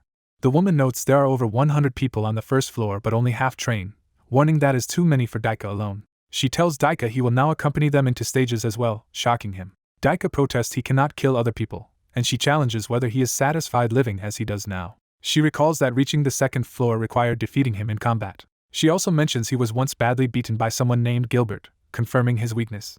She bluntly tells Daika he must level up through synthesis or fighting in stages, and that either path involves death. She adds that she and Roderick will handle most of the fighting at first, letting Daika watch until enemies like lizardmen appear. She stresses they must clear this mission before the swimming pool is finished and urges Roderick to hurry while Daika can resume training later. Daika tells them not to worry. Roderick promises Daika he will not die under their watch.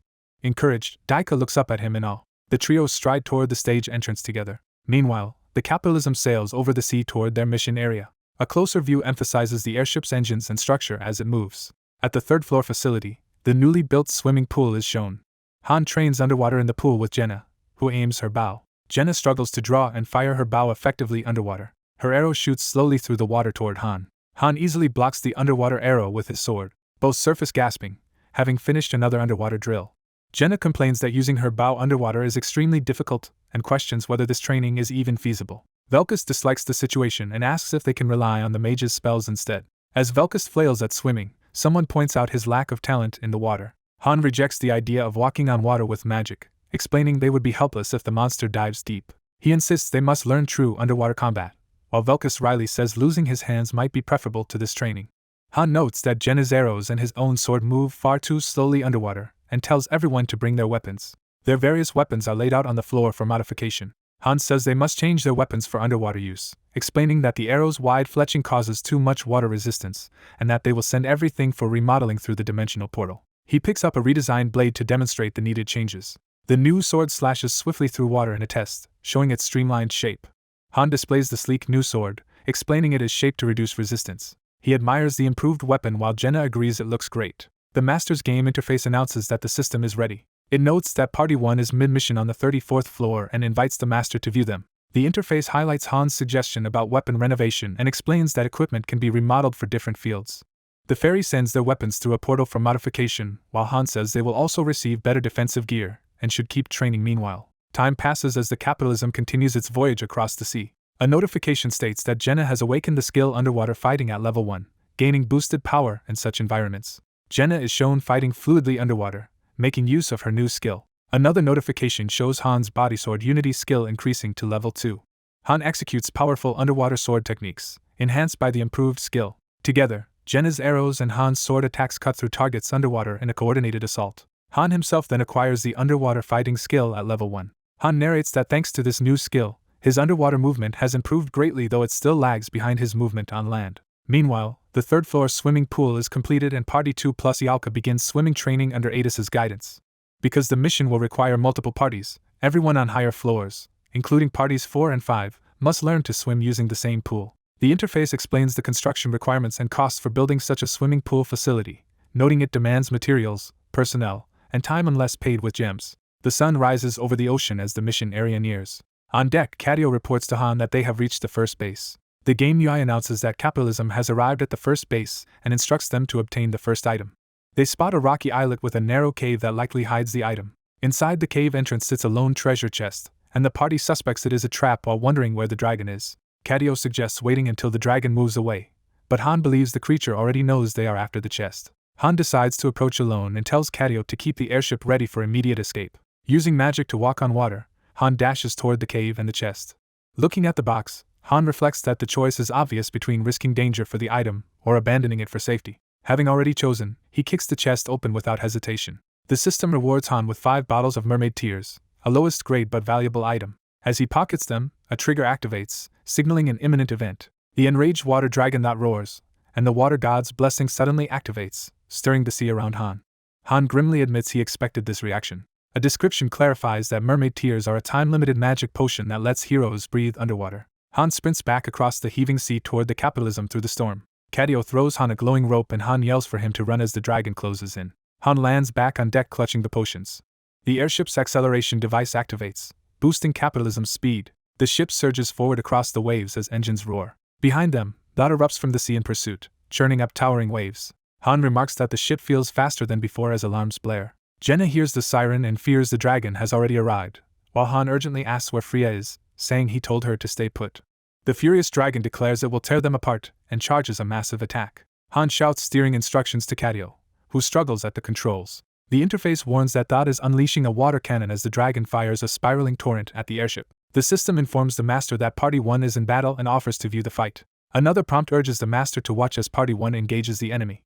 On board, Han thinks it took the Master long enough to log in while Cadio panics that he cannot open enough distance from the monster. The water cannon attack slams near the Capitalism again, emphasized by another warning. The interface warns the party is in danger and recommends summoning a weapon, noting a magic engineer is required to do so. The fairy informs Cadio that the master has ordered weapon summoning, but he protests that he is already overwhelmed. Han yells that it is fine and urges Cadio to proceed with the summoning. Cadio shouts back that only he can operate the acceleration device, so if he performs the summoning no one will be piloting the ship. The master is prompted to personally take control of the airship. A control guide explains how to steer, accelerate, brake, and use boosts while managing the ship's durability. The master's view switches to a game-like cockpit display, showing the capitalism racing over waves with the dragon behind. Another warning pops up that Thought is using water cannon again. The dragon rears up, charging its attack as the ship approaches. The master maneuvers the ship while a targeting eye symbol appears on its display. The sails whip as the airship swerves sharply. The master pulls off tight drifts to evade the water cannon, filling the acceleration gauge as the dragon keeps firing. Enraged, Dot insults them and escalates to a more powerful assault. The system announces Dot's triple water cannon, but repeated evasive drifts continue charging the boost gauge. With the gauge finally full, the booster activates, drastically increasing capitalism's speed as it rockets ahead. Han watches in astonishment at how well the master is piloting through the storm. The dragon is shocked to realize the escaping ship is being handled with unexpected skill. Capitalism successfully races away across the brightening sea, having outpaced the raging water dragon. Han reflects that they survived and decides to let others handle piloting while ordering support spells on deck. The fairy excitedly praises Han's piloting, says it frees the engineer for other tasks, and suggests keeping him in Party 1. Han silently recalls and worries about the sly mage from before. Han asks Cadio to brew advanced potions in the magic hall, but Cadio protests that he just started resting. Cadio complains about lacking ingredients, so Han says the storage will do and orders Icel to direct gatherers to collect advanced potion materials. Han notes there are 3 enemy bases remaining. He reviews that they obtained mermaid tears from the first base, an item for underwater breathing, but recognizes it is flawed. He laments the potion only allows 10 minutes underwater and hopes the next base yields something better. Judging by Enning's excellent airship piloting, Han believes they can secure all 4 key items. He hardens his resolve, thinking that acquiring all 4 items is mandatory. Elsewhere, allies farm dungeon materials for advanced healing potions for all parties, forcing Cadio to work extra. Ennings attempts to help with potion crafting waste bottles due to a hard minigame, so Han secretly brews some to ease Cadio's burden. A muscular fighter screams in agony as he is splashed in the face during harsh water training. Party members complain that fighting in water is insane, and some nearly drown while others throw up at the poolside. Watching their struggle, 2 swimmers discuss whether Party 3 should be exempt from the underwater mission. The black-haired woman notes that if all non-swimmers are removed she will be the only one fit for the mission and despairs that even Roderick failed her expectations.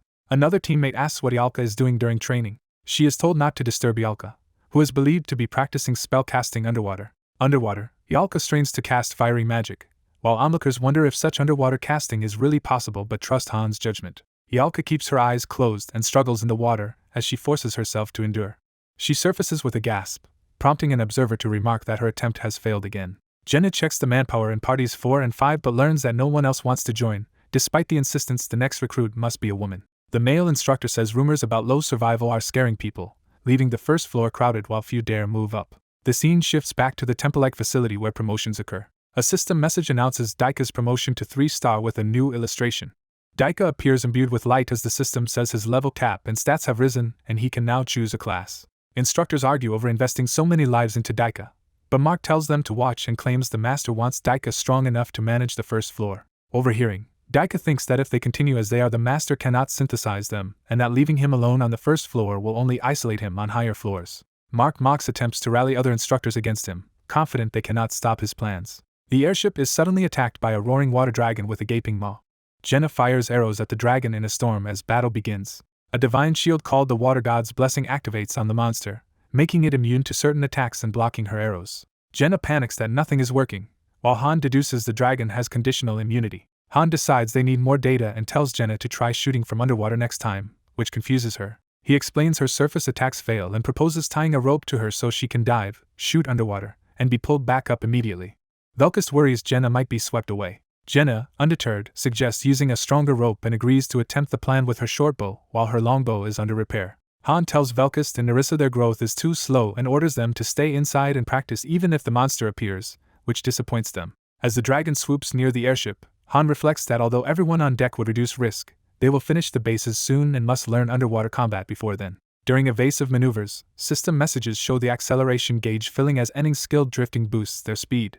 Capitalism, the airship, accelerates rapidly, shocking the water dragon with its unexpected speed. Watching, Han thinks Enning is almost too good at piloting. Han worries that if the dragon appears while Enning is offline, the crew will be in danger. Cards display the core combat party lineup of Han, Jenna, and Velkist. Additional cards show Nerissa and Cadio as key support heroes. The enraged water dragon that roars again as the water god's blessing reactivates. A prompt asks Han whether he will personally maneuver the airship. A game-like interface appears as he pilots the ship through whirlpools with the acceleration gauge charging. The ship repeatedly hits maximum acceleration and activates boosters, increasing its speed dramatically. Han triggers an even stronger hyper booster, sending the airship surging forward while the dragon reacts in panic. Han opens a treasure chest and examines a figurine item that can summon a powerful sailing boat during sea battles under certain goddess conditions. He uses the figure, summoning a decoy sailing ship that speeds away and distracts the pursuing dragon. Another item, an oxygen supply device, is revealed. It can restore oxygen when used at a goddess statue. Underwater, Jenna looses a rope-tethered arrow that successfully pierces the dragon's eye. Back on deck, they confirm attacks work underwater, deducing the blessing only protects the dragon on the surface, while Jenna asks curiously about Han's new chest loot. Han reveals a dimension summoning stone that allows summoning a hero from the lobby to the airship under certain goddess blessing restrictions. Narration states they have finally gathered every required item from the bases. The game congratulates Han for collecting all items and offers a begin hunt icon to start the boss stage. Han notes that contrary to his fears, ending now logs in whenever the dragon appears, apparently thanks to turning on ambush notifications. Han reviews that the mermaid tears potion, the sailing boat figurine, and other items complete roughly half of their preparations for the boss stage. He lists the oxygen supply and dimension summoning stone as additional key items for the upcoming underwater fight. Jenna remarks that most items require the goddess's blessing, so they will first need to locate a goddess statue like in their previous giant statue battle. Han judges Jenna now understands the game well and would make a good leader, though he has no intention of letting her leave his party. She asks when they will challenge the dragon, and he replies they are almost but not fully ready and that the master does not seem eager yet. Han explains that during the boss fight Cadio must pilot the airship, leaving only 4 frontline fighters against the dragon, which will be difficult. He concludes they will likely summon other parties for specialized roles, having a defense team guard the goddess statue while the offense team kills the dragon. Velkist notes their limited mermaid tiers mean only party 1 can form the offense team. Han decides they will use the dimension summoning stone the next time the master logs in. He clarifies that the stone only lets them trade heroes, not add more, so he plans to temporarily swap one member for Yalka until they reach the 35th floor. Someone repeats Yalka's name in surprise. Nerissa confirms they must be able to use Yalka's magic underwater and asks Han if he is certain about this decision. Han replies that he has already discussed it with Yalka. Nerissa volunteers to trade places with Yalka. Han checks whether she is really fine with that, and she answers that she has her own task to handle anyway. Nerissa looks away pensively while Velkist glances at her. The view shifts to the first floor's walled compound, hinting at simultaneous events there. A man asks Ryman whether he has found any useful recruit yet. Ryman complains recruitment is hopeless even after a full day at the training facility, and says the resting area is just as bad, leaving him unsure how to fill the last slot. He explains that almost no one on the first floor is motivated, as if they all believe they will never be synthesized regardless of performance. They speculate that Party 5 is probably out recruiting women inappropriately since they insisted on a female member. Off-screen voices excitedly ask a woman if she truly wants to join their party. The woman says staying on the first floor feels dangerous, and the men agree, joking nervously about the master synthesizing people at any time. She clarifies that what troubles her is actually the shady behavior of some people. She reveals that many residents have fallen under Mark Callan's control in a bad way. 2 men exchange uneasy looks as they absorb this information. The story returns to the airship cruising peacefully over the sea. Someone sees something rushing toward them, confirming their suspicion that this is how things should turn out. Yalka makes a flashy return, boasting that her absence was just a vacation and dramatically proclaiming herself a genius mage whose presence was sorely missed. Han immediately asks if she learned to swim, confusing her. He reminds her that he required not just swimming but mastery of 4th-level flame magic capable of detonating inside an enemy's body and being used underwater, pressing her on whether she achieved it. When she hesitates, Han threatens to send her back, prompting her to beg for one more day. He smirks and admits he was only joking. Han outlines the plan for the mission start. They will quickly locate a goddess statue to activate its blessing because, with their small numbers, prolonging the battle will only disadvantage them. Using chibi diagrams, Han lays out the strategy. With only 5 bottles of mermaid tears, Party 1 will fight the dragon while Party 2 defends the goddess statue. Velkist worries about fighting underwater, and Han asks Yalka whether she can use 4th-level flame magic there. Yalka sheepishly says she can barely cast it within 30 seconds even on the surface, let alone underwater. Han reacts incredulously, and she hurriedly insists she can manage it. He assigns roles. He and Velkist will draw the dragon's aggression with Nerissa joining later, while Jenna handles smaller foes. Han tells Yalka that she will be the primary attacker in the decisive moment, which shocks her. He explains that his own attacks are weak underwater, so she must strike with magic whenever they create an opening. When he asks if she can handle it, Yalka steels herself and agrees. Narration notes that Yalka trained nearly 20 hours a day despite the mission timer, pushing herself at the pool. She practices swimming repeatedly, having learned basic skills in the lobby. Exhausted, Yalka admits she cannot cast spells underwater since she must keep her mouth closed and that her elemental magic requires lower-level chants before higher-level spells, making things harder. As she struggles, Han looms ominously in the water, silently pressuring her. Yalka yells that it is not impossible, and that she only needs more time to learn silent casting. She asserts that she already understands the theory and only needs practice, declaring she can do it. Han watches gravely from the pool, deciding he will personally monitor her progress. Meanwhile, the water dragon rages again outside, and Han remarks there is little time left. A hidden stage titled Hunt of the Water God appears on the game map, showing the dragon and the airship's positions. The party roster is reaffirmed with Han, Jenna, Velkist, Yalka, and Katio, while Narissa is shown as temporarily swapped out. Cards visually represent Narissa being exchanged for Yalka while Katio remains. Yalka is shown dramatically training her magic, surrounded by swirling flames. Time passes and the airship sails over calm water once more. The camera pans over the ship, emphasizing its readiness for battle. We see the ship's internal pool where underwater training has taken place. Jenna and others continue drilling underwater combat inside the pool. Jenna's underwater fighting skill reaches level 4 as she fires arrows efficiently beneath the surface. Han's underwater fighting also reaches level 4 as he slashes powerfully underwater. Narration says that after leveling the skill he can now swim 100 meters faster than before and stay submerged for up to 10 minutes, with days filled by underwater practice and dawn weapon drills. Even so, he reflects under the moon that one major problem remains. A powerful water-splitting sword slash is shown as part of his attempts to solve it. The slash cleaves a massive column of water, demonstrating his burgeoning power. Han reviews his status, lamenting that his many skills are not combining properly despite his calculations. A list displays his 12 skills, including sword techniques, mental buffs, and underwater fighting. He explains that though he has 12 skills, his most crucial ones do not synergize. Han recalls that when two skills fuse perfectly their effect can triple or more, a phenomenon called limit break, which he has yet to achieve. He notes that for slow-growing basic heroes limit break is essential to reach high-rank levels, prompting Jenna to ask in disbelief if he just split the sea with his sword. Meeting Jenna on deck late at night, he asks why she is awake. She says she could not sleep and wanted more practice, then asks the same of him, and he answers that he is still training. She teases that he is already as strong as a human weapon. She lists his feats like dismantling ballistas, slicing steel, and supposedly splitting seas, arguing that if he is not a human weapon, nothing is. Jenna complains he keeps trying to get even stronger, and that he should consider her, who is chasing after him, but he coldly says her growth is her own concern. She insists he looks troubled and urges him to talk, while he lies that he is just worried about his own weakness and inwardly realizes how hollow that sounds. Suddenly Han has a thought that makes him pause. He remembers that Jenna once fused 2 archery skills into Sidewinder, a powerful homing, armor-piercing arrow technique. Han reflects that like Lydigian, Jenna's talent exceeds her initial 1-star rating. The airship sails on as he continues thinking. Jenna deduces his issue is lack of skill fusion. Stretching, she suggests that achieving fusion might actually be easier than he thinks. She explains that her skills fused when she was in a situation similar to the one where she originally obtained them, suggesting he recreate those circumstances. She begins recalling whether that happened back on the 5th floor. A flashback shows her on the 5th floor besieged by hordes of monsters. Another flashback panel shows Han grievously wounded and bleeding in that brutal battle. A red demonic eye, representing the enemy then, glares menacingly. The memory continues with Eren berserk and being torn apart amid swarming monsters. Back in the present, Jenna says that at the time Han seemed utterly rabid, fighting until either he or the enemy died.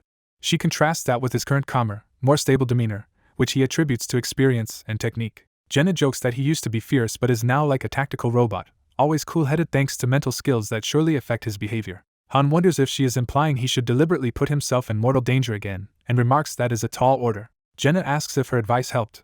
He says she was not unhelpful, but he still lacks a clear answer. Han concludes that the situation in which one first acquires a skill may influence later awakenings and muses over this, while Jenna complains that his takeaway sounds annoyingly vague. At the pool, preparations begin for underwater training. A red-eyed woman swims underwater, focused and determined. She forms a hand sign toward an armored dummy on the pool floor, channeling magic. Explosions burst from within the armor as her spell strikes it. The armor detonates violently underwater, blown apart by her magic. Surfacing, she laughs and proudly claims she executed the underwater spell perfectly. Her instructor notes the attack lacked power. She explains she held back for a small target and would act differently in real combat, while he asks about mana efficiency. She answers she can only cast that spell 3 times before needing potions, and he thinks her output is weaker than the fire magic he saw on the 20th floor. Looking hopeful, she asks if this means they can tackle the next mission together. Smiling, he promises to bring her along regardless, telling her not to worry. Their vessel sails over open water toward the upcoming floor. On board, he contacts Adis and asks for a status update. Adis reports their own party is fine but Party 3 has issues, and he guesses it concerns Kashasha and the Beastkin who suffer from seasickness and cannot swim. Adis adds that the Beastkin insist this weakness is inherent to their race. Reflecting on this racial trait, he muses that their superior physical ability might come with trade-offs like poor swimming. Another leader complains that no matter how she teaches, the Beastkin cannot learn to swim, and even Kashasha can barely dog paddle, making it useless in real battle. He decides it is better to help them adapt to seasickness instead of forcing swimming, while Adis suggests providing them a raft. He notes that apart from Party 2, preparations across the lobby are incomplete and Parties 4 and 5 still lack sufficient recruits. In a flashback, a hostile man confronts someone he blames for ruining things, calling them the problem. The other man claims there is a misunderstanding and insists he only spoke the truth to everyone. The hostile challenger criticizes pointless ambitions for higher floors, mocks Gilbert for wanting to join the assault squad, and disparages him as a couch potato. Gilbert ominously laughs that no one knows who will die first between them. Enraged by the taunts, the hostile man punches Gilbert to the ground. A ferry overseer scolds him for fighting, reminding him that heroes are forbidden from brawling. The scene shows Gilbert and his cronies on the floor after the blow, while another observer clicks his tongue in annoyance. Back in the present, a woman reports that party recruitment is slow, leaving Parties 4 and 5 incomplete and their newcomers still only 2-star. He says they cannot delay further, deciding to proceed with the mission now and worry about strengthening the first floor later. He explains that the next challenge will be a giant water dragon in the open sea that is invulnerable above water, making underwater combat training mandatory for all but Party 3. Han confirms their role will be similar to the 20th floor, where they must stall the enemy while others attack. He vows that this time things will not go like the 20th floor because they have trained extensively. He briefly recalls that past failure in grim silence. He dismisses that disaster as an accident, refusing to dwell on it. Ending the communication, he tells Adis he is hanging up. Loki appears and exhales in relief, while he acknowledges her effort. Loki modestly says she did little and notes she must clear the mission on her first attempt or die, which he accepts as obvious. A knock at his door interrupts them, catching his attention. He opens the door cautiously to see who is there. Outside stands Friasis, the white-haired NPC they must protect, asking to come in. Bathed in warm light, Friasis gently asks if he is busy. Elsewhere, Mark drinks and is asked if provoking the main attack squad was wise. He reassures his worried allies that the assault squad cannot really retaliate as long as Han stays passive, and claims their master has no way of learning what they did, or expelling them after all the training invested. Mark coldly remarks that the assault squad will probably die on their current mission anyway. His underlings share news from gatherers that Party 1 has not returned from the 33rd floor, and that other parties are busy swimming or training, so the upcoming mission likely needs multiple parties. As Mark sits smugly in his room, a new arrival states the first floor has turned into a garbage dump while they were gone. Startled that the door he locked is open, Mark and his lackey see a refined third-floor resident intruding and mockingly ask what brings her down here. She calmly begins unbuttoning her shirt, saying she has some questions for them. Mark leers, misinterpreting her action as seduction and commenting on how unusual it is for someone to undress voluntarily. His expression suddenly shifts to shock as he recognizes something under her clothing. Terrified by what he saw, he orders his companions to leave the room immediately. She notes his reaction and remarks that he clearly knows the significance of what she revealed. She tells Mark she has dealt with enough scum to read people like him but is puzzled that someone so vile has managed to display such effective leadership, prompting him to stammer and ask who she is. She counters that question, demanding to know Mark Callan's true identity. Back on the airship, water pounds against the round window as the vessel moves. Inside a cabin, Han and Friasis sit across a table while the storm rages outside. He explains that the mission's true objective is not slaying the water dragon but finding a hidden key, with the dragon merely an obstacle, and tells her she must stay inside the ship during the operation. Friasis complains he always makes her sit out, asking him to just describe the key so they can find it for him. She silently weighs his request and her own desire to help. Resolving herself, Friasis agrees to trust his judgment once again. Elsewhere on the ship, Cadio naps upright, drooling. Ialka wakes him abruptly with a shout, and he begs to be allowed to rest. Now dressed formally as a mage, Ialka apologizes for interrupting him despite knowing he is busy. Cadio looks at her in confusion when she asks if he can spare time for her. Looking over magical displays, he clarifies she wants him to teach her magic. He protests that his magic is of a different school and not elemental, so he doubts he can instruct her, while she explains she only wants advice and practical tips. Calling him a genius, she pleads with him to help her improve. He falls silent, thinking about her request. He recalls being told he is a genuine genius. In a memory, a child marvels at his ability to quickly grasp anything he schemes, while Cadio says he just dislikes needless effort and prefers doing things right once. The other calls that attitude the very definition of genius, a compliment Cadio remembers with mixed feelings. Shaking off those thoughts, Cadio decides he should stop dwelling on Harura from his past. He resolves to focus on the present and give Yalka at least 10 minutes of instruction. Yalka looks at him with quiet, expectant gratitude. Narration notes that while all this happened, the lobby's synthesis process continued. The story shifts to the floating lobby building where synthesis is conducted. Narration breaks down the population by floors and parties, explaining there are over 200 people but only a minority train, while many handle support roles. It details that 50 heroes were sacrificed in synthesis, including a second-floor blacksmith's assistant turned into an intermediate spirit stone, shattering the belief that reaching the second floor guaranteed safety. Because ending is rushing, there are insufficient resources to raise new members of parties 4 and 5 to 3-star rank. Cards show 4 selected heroes, with Shurgen and Gerald upgraded to 3 stars while Errol and Hubert remain at 2 stars. Despite the cuts, Mark and most of his teammates managed to avoid being synthesized, surviving as expendable but still present heroes. The perspective briefly zooms out to the game screen of Pick Me Up, Infinite Gacha, reconnecting to the server after an update. The game announces the update is complete as the player's airship speeds over the bright sea. A disembodied voice asks the assembled heroes if they are all ready. Han's assault squad stands on deck in new black combat gear, prepared for battle. Jenna remarks they have done everything possible in preparation, and Yalka says she will have no regrets. Yalka answers more hesitantly while a yawning Cadio looks exhausted. Velkus tells the mage he can sit out if he lacks confidence, but Yalka snaps at him, focusing on distributing potions and instructing when to drink the mermaid tear elixirs. Visual indicators show each frontline member receiving sets of health, mana, and breathing potions. The system screen lists the 20 heroes composing Attack Squad 1 under leader Adis. The game interface asks the master whether to begin the next mission, prompting the start of the hunt. The system loads the new field as the airship dives through streams of blue data light. In the stormy mission field, Han rallies everyone to survive while Jenna shouts back her agreement. The enraged water dragon notices them and roars, announcing it has finally cornered its prey. The dragon commands that the true hunt begin as it looms menacingly over the stormy sea. System warnings flash repeatedly as the dragon's attack distorts the waters around the airship. Mission details appear, naming Floor 35 as a seizure-type mission with an unknown main objective but a special condition to keep Friasis alive. Han, drenched by rain, yells for everyone to get into their assigned positions. Velkus rushes toward his ballista emplacement atop the deck. Han sprints to another siege weapon station to join the firepower. The two men take control of heavy ballistae and ready them to fire. The system announces the first monster wave, listing the numbers and levels of mermen, baby dragons, and the main water dragon converging on the ship. One of the ship's guns fires a tethered harpoon into the roiling sea. Han screams at the crew to hold on tight as the ship lurches. A massive wave threatens to engulf the airship as it begins evasive maneuvers. On deck, a savage merman lunges at a hero, starting close combat. Han orders Cadio to dodge the enemies as much as possible, and keep searching for the hidden goddess statue that serves as their key objective. Cadio yells back that he is trying and wonders how the master ever drove the ship under such conditions. As combat continues, the interface shows the acceleration gauge filling and the ship's booster activating, pushing their vessel faster through the enemy swarm. Jenna darts along the airship, using her agility in the rain to reposition. She dodges incoming attacks and enemy projectiles whipping past her. Han commands everyone to ignore the merman and focus on the water dragon as the true threat. Velkus unleashes a blazing volley from his ballista, responding that he would have done so even without being told. Their attacks clash with the dragon's presence as lightning and water explode around the ship. Seeing the incoming catastrophe, Velkus stares in horror. Han likewise reacts with alarm to the dragon's next assault. The water dragon gathers energy into its jaws and releases a blinding beam aimed at the airship.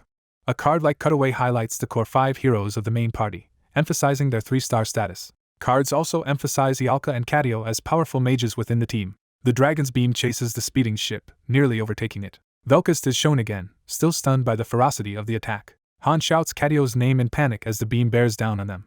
The dragon declares this attack will be their grave as the energy blast slams into their position. Cadio grits his teeth and takes drastic action at the helm to survive. Using a risky maneuver, he drifts the ship around the beam, increasing their acceleration gauge while narrowly avoiding destruction. The blast carves a huge hole in the sea as the dragon continues roaring. Han demands to know where the mission's objective is and orders Jenna to scan as far as she can for the goddess statue. The dragon asserts that the ocean is its territory as it pursues their glowing airship. Threading through swarms of enemies, the ship continues to dodge while the acceleration gauge climbs higher. Cadio, sweating and straining at the wheel, laments that the dragon's proximity makes the ship almost impossible to maneuver. A misdodge drops their acceleration gauge, and the ship is buffeted by attacks. Jenna, tense but focused, keeps knocking arrows to cover the others. Han and Velkus exchange grim looks as they fight to keep the ship alive under relentless assault. The dragon swoops close to bite into the airship as waves crash around them. A system notification says Han is urging the master to directly take control of the airship as he screams Enning's name. The master's perspective activates an eye-like interface, engaging remote manual control. The dragon roars it will not die as its body is riddled with impacts and shielded by magic, still pressing the attack. The empowered ship dodges another devastating beam, with the master's control again raising the acceleration gauge. The ship spins through violent currents at high speed, continuing to build up acceleration for a decisive strike. The interface announces capitalism's engines are speeding up to maximum output. The golden ship closes in on the water dragon amid the stormy chaos. It streaks past the beast at blinding speed, carving a path through the towering waves. The dragon snaps at the vessel as it flies just outside its jaws. As they race past, a new aura flares around the ship, hinting at another special maneuver. Energy swirls outward from the ship, forming a protective shockwave that repels the dragon's attack. The master triggers Hyper Booster, sending the airship surging even faster across the raging sea. Below decks, Friasi staggers as the ship rocks violently, panicking about what is happening outside. Cadio, now trembling and dizzy, vows he never wants to pilot the airship again and insists the master handle it from now on. On deck, Jenna urgently calls Han's attention to something she has spotted. Han points toward a shining ring of light in the distance that marks their true objective. The light reveals the whimsical goddess statue bobbing in the water, styled like a beach-going angel. Seeing that this ridiculous figure is the critical mission target, Han stares in exasperated disbelief and curses at the absurdity. Someone realizes the statue they seek was hidden inside the giant wave they barely crossed. Han volunteers to retrieve the statue alone, while his teammate questions going by himself. As monsters swarm behind them, Han orders his allies to cover him, and the system announces Monster Wave Round 2 with mermen and water dragons. Velkus notes the monsters have increased, is reminded of his wish to slay dragons, is told to settle for these smaller ones, and he grumbles that he is not a sushi chef. Han shouts for Cadio to come out and cover them, and the reluctant mage agrees. Velkus vows to kill all the dragons so he can claim more dragon kills than Han. Han smirks and tells Velkus to prove it before boasting. Cadio enchants Han so he can control water's surface tension, letting him jump in, and Han says he will return. Han sprints across the slick deck toward the water. Using the magic, Han lands and runs over the stormy sea toward the floating statue. He draws his blade and launches a powerful water-imbued slash. A charging merman is struck by Han's attack. Han focuses, eyes glowing as he closes in. Empowered with glowing eyes and energy, Han carves through the monsters with a massive vertical slash. Underwater, Han darts among mermen and water dragons, skewering enemies as they swim. Jenna activates a targeting ability, her eye turning into a glowing sight. Through Jenna's vision, several mermen around Han are locked as targets. Her magic arrows adjust trajectory mid-flight as they streak toward those targets. The guided arrows twist through the air above the water and around the ship. The penetration skill lets Jenna's arrow pierce through multiple mermen in a line. Han recognizes Jenna's technique as Sidewinder. He thinks that with Sidewinder boosting Jenna's arrows to ballista strength, a hit underwater could critically wound the giant fish boss. Back at the statue, Han grabs the float-ringed angel figure around the waist. The system labels the statue a mounting-type object and instructs Han to place it in the correct position as he hefts it. Han suddenly senses danger and widens his eyes. A huge blast narrowly misses him and the statue, prompting him to snarl that he will not let the attacker succeed. Seeing the impact crater nearby, Han notes the attack would have decapitated him. The airship returns, and an ally calls Han to their position. Han tosses up the magically tethered statue toward the ship. Cadio catches the bound statue, confirms they have it, and Velkus remarks on how strange the figure is. Someone tells the others to examine the statue carefully. They comment on its absurd swimsuit and float outfit, but Han tells them the important part is not the clothes. Realizing the monument should depict twin goddesses but only one stands here, Han deduces there must be another statue. Han suspects additional statues may exist, but decides they achieved their main goal and should leave rather than search further. The angel statue is tied to the ship's prow while Han works nearby, and someone silently reacts. Han analyzes the rectangular battlefield and concludes the goddess statue should be placed in a corner to avoid being attacked from all sides. The interface asks the player to accept Han's proposal to stop maneuvering the ship for now. Han notes with satisfaction that the crew complies with his instructions. He orders Cadio to pilot and inspect the ship since the master cannot manage the airship properly, and Cadio protests. Another ally explains that although the master drives well, continuing at that pace will break the airship, and tells Cadio to bring them to a corner to set up the statue. As the ship sails, a massive shadow moves beneath the waves. Han fires the front cannons, saying they may not damage the huge monster but must at least push it back. The enraged water dragon invokes the water god's blessing, gaining strong resistance to physical damage as attacks bounce off. When the ship reaches the battlefield edge, someone yells to Han that they have arrived. On the lookout, Yalka and Jenna watch the distant dragon churning the sea.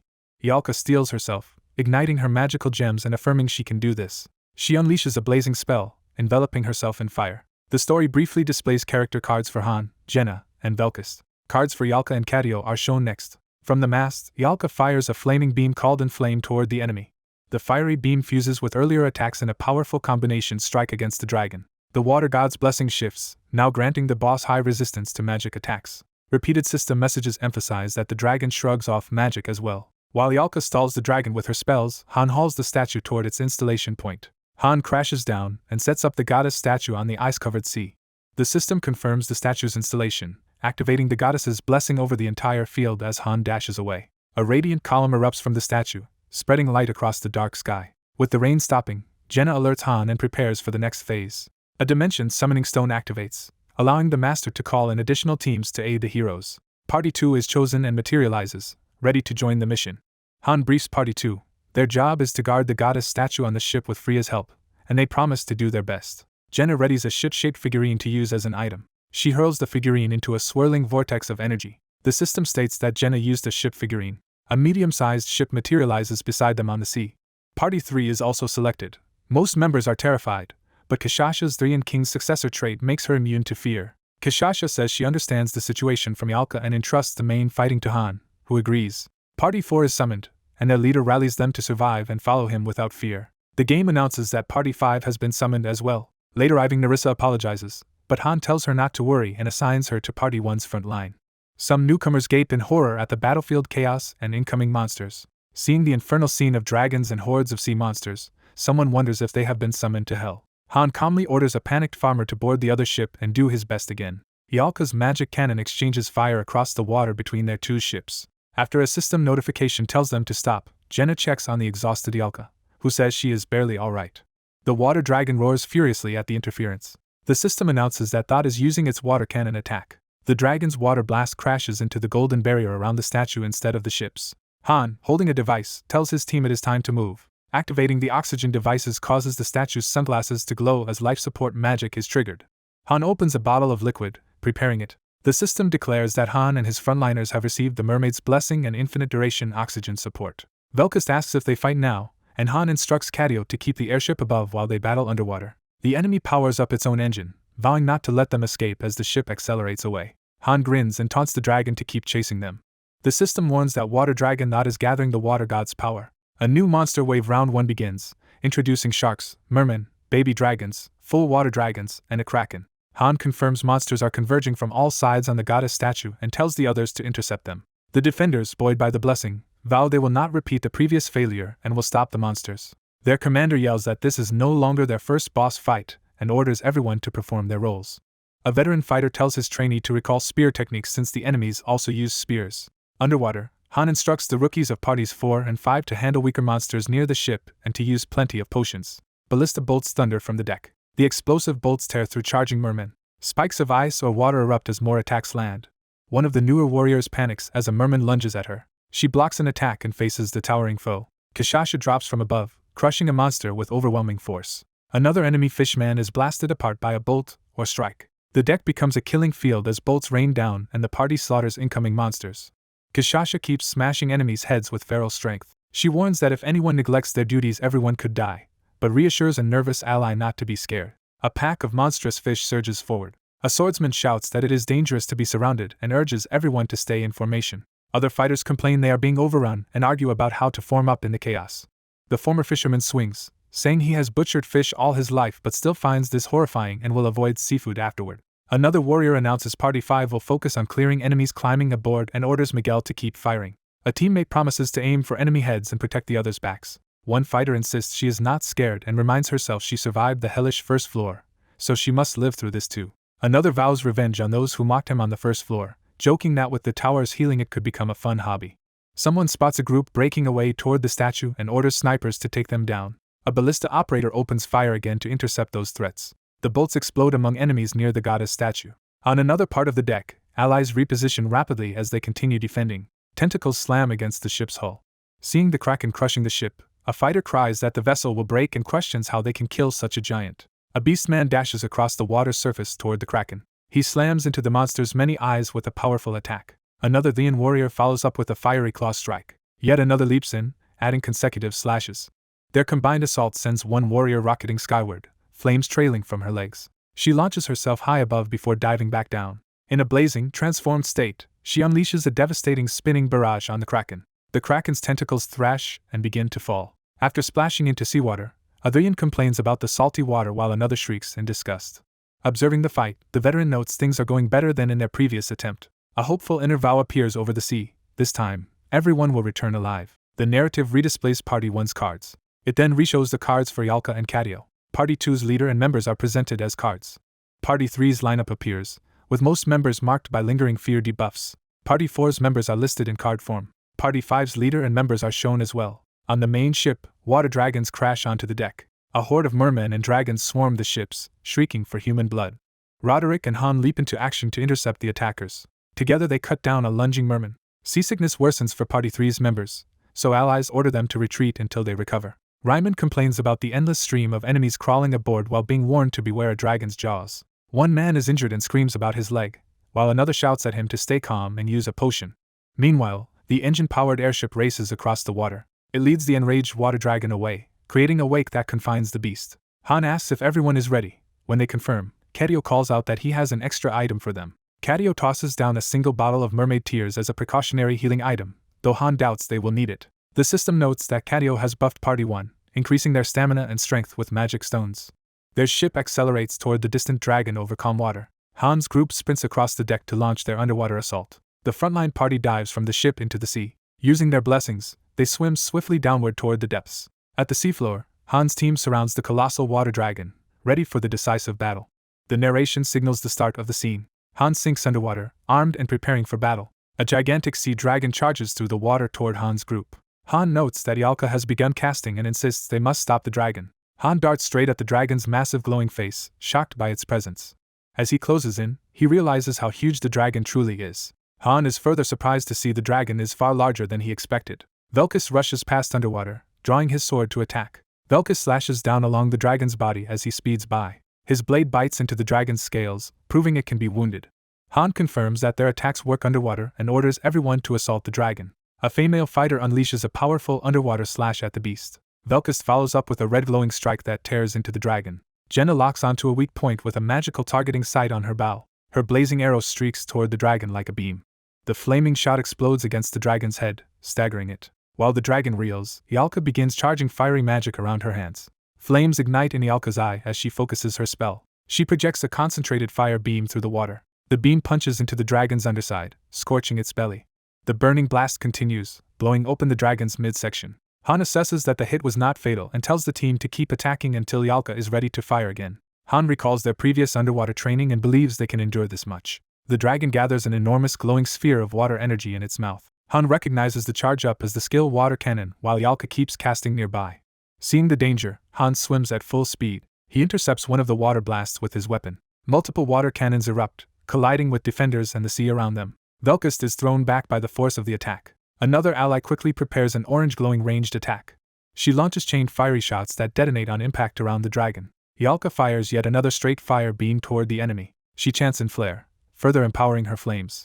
She then invokes fusion, compressing intense heat into a burning core. The fused fire detonates violently against the dragon's body. The dragon's long form is blasted and torn, leaving visible damage as it writhes. Han notes that Yalka's aim was off, but the attack still hurt the dragon, and he urges everyone to go all out before it fully recovers. Han pauses, sensing something strange in the dragon's behavior. He wonders why the dragon is oddly motionless even as Yalka prepares more magic. Yalka's next blast erupts near the dragon as it continues to endure. Yalka again activates fusion, framing her blazing eye with her hands. The dragon's body swells with internal fire as her empowered spell takes effect. The dragon's eye flares ominously, signaling a new counterattack. The huge creature suddenly streaks upward toward the surface, leaving Han below. Han fears it might be heading for the surface and questions what it plans to do. Above, sailors fight on a ship as the dragon's tail bursts out of the sea. The dragon powers up water cannon while Han clings to its side. Han realizes it will fire at the ship and urgently contacts Adis at the helm, ordering the vessel to turn. When Adis says they can dodge water cannon, Han screams that the attack is not water cannon. The dragon instead expels Yalka's stored flames as a colossal breath of fire. The fire beam slams into the ship, engulfing it in a fiery explosion. Flames race across the deck while confused allies shout about the fire and chaos. Han surfaces, panting as he watches the inferno. Han laments that they misjudged how water cannon functions and realizes the dragon can project the internal flames out of its mouth. Floating in the burning sea, Han blames himself for poor planning while his allies panic over the destroyed boat. Velkus yells that the dragon spat out Yalka's flames, and another ally struggles to understand how that is possible. Han explains that if water cannon expels whatever is inside its lungs, then ejecting the flames is logical. His only mistake was not considering that earlier. On the burning ship, Kishasha activates her Lion King's successor trait, resisting fear, and screams that nobody told her the ship would be set on fire. As the blazing vessel sinks, party members without swimming skills fall into panic, their stats heavily reduced. Status cards show Hans and Velka's parties suffering bleeding, while Jenna remains unharmed. Another card screen lists Yalka and Kadio's status as the primary mages. The interface displays Party 2's roster, several members now bleeding. Party 3's display reveals most of Kashasha's team either panicked or already killed in action. Party 4's card lineup shows their members' current condition, with some bleeding. Party 5's list confirms 2 of its members have died in battle. Someone cries out in confusion about the blaze consuming the ship. Fighters on deck shout that the fire is spreading and beg for help to stop it. Others warn not to jump into the sea because it is swarming with aquatic monsters. Kashasha, furious and desperate, demands answers from the Dragon Slayer about the situation. Through the communication window, Kashasha repeatedly calls out to Han for guidance. She then anxiously asks Han what they should do next. Han, still in the water, wonders where the dragon went and guesses it might have dived to heal. He thinks they must act immediately or face disaster. Han orders Kadio to head to the goddess statue and assist its defenders. Han tells Velkist and Narissa to accompany Kadio, reasoning they must protect the statue to keep their underwater breathing. He urges that group to focus on defending the statue while he and 2 others stay to handle the main threat. When Yalka blames herself, Han hushes her, insisting she is not at fault and that they can still recover. Adis, amid flames and monsters, reacts in disbelief as Han apologizes for the chaos caused by his misjudgment. Han radios more detailed instructions, telling Adis to abandon her burning ship, board the incoming airship with Freya, and let the statue go if necessary. He finishes by telling Adis simply to survive, leaving her confused but determined. Jenna reassures Yalka that no one could have predicted this outcome, and insists Yalka did nothing wrong by giving her best. Han states the responsibility is his, since he chose to include Yalka in the team and brought her here. He tells her he never recruits someone he does not believe in, reinforcing that she belongs on the team. Han smiles and says there is still a solution, asking if she has ever known him to lie. Yalka, moved by his confidence, smiles through her tears. Jenna teases that Han and Yalka are looking rather steamy together, flustering Yalka. With their ship burning behind them, the airship approaches as an ally asks what to do now, believing the monster has submerged. Han reasons that the dragon has taken heavy damage too and avoided attacking because it was in no condition to continue, urging his group to think of a way to resolve things. He then orders Adis via comms to abandon the goddess statue and board the airship so everyone can survive. He reminds her she promised her people would all live through this mission, convincing Adis to agree. Han, Yalka, and Jenna, bathed in healing light, decide they will complete the mission with just the 3 of them, puzzling the others. Han recalls the floor's true mission objective is to seize a key and keep Freya alive, not necessarily to slay the water dragon, so he plans to ignore the beast and go for the key. He asks if the others can follow this plan, and Jenna responds that they must and will. Han concludes that they should proceed at once. The trio dives beneath the surface again, leaving splashes behind. Elsewhere, a system message honors Shurgen's death in battle, declaring his spirit remembered forever. Lilini collapses on the deck, exhausted and bloody from the assault. The system reports that Lilini is in a panic attack, having all her stats.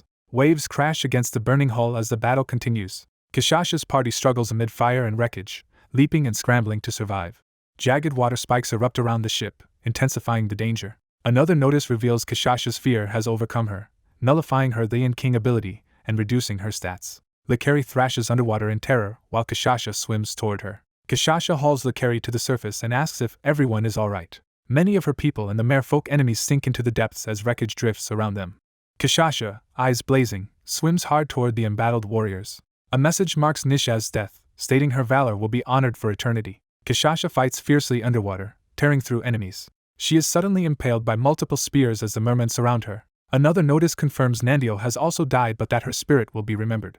Daruma continues battling underwater against the monstrous horde. He is struck down amid the melee by a powerful enemy blow. On deck, Lekari panics and screams that she is going to die while Kashasha tries to calm her. Kashasha begs nearby humans for help, saying she is the only sister who can swim, while one warrior admits he is also poor at swimming as another offers to assist. The human allies jump in, hacking at a massive shark-like monster attacking the ship.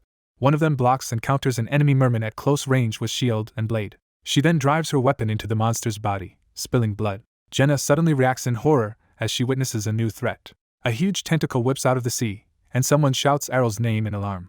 A system message records Errol's death and promises eternal remembrance.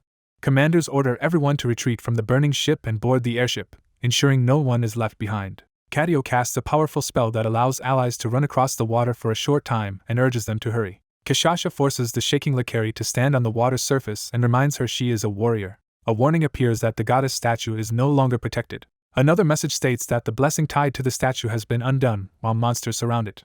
Rain begins to pour from dark clouds above the battlefield. On deck, Kishasha screams that Daruma is not moving and demands to know why the potion is failing.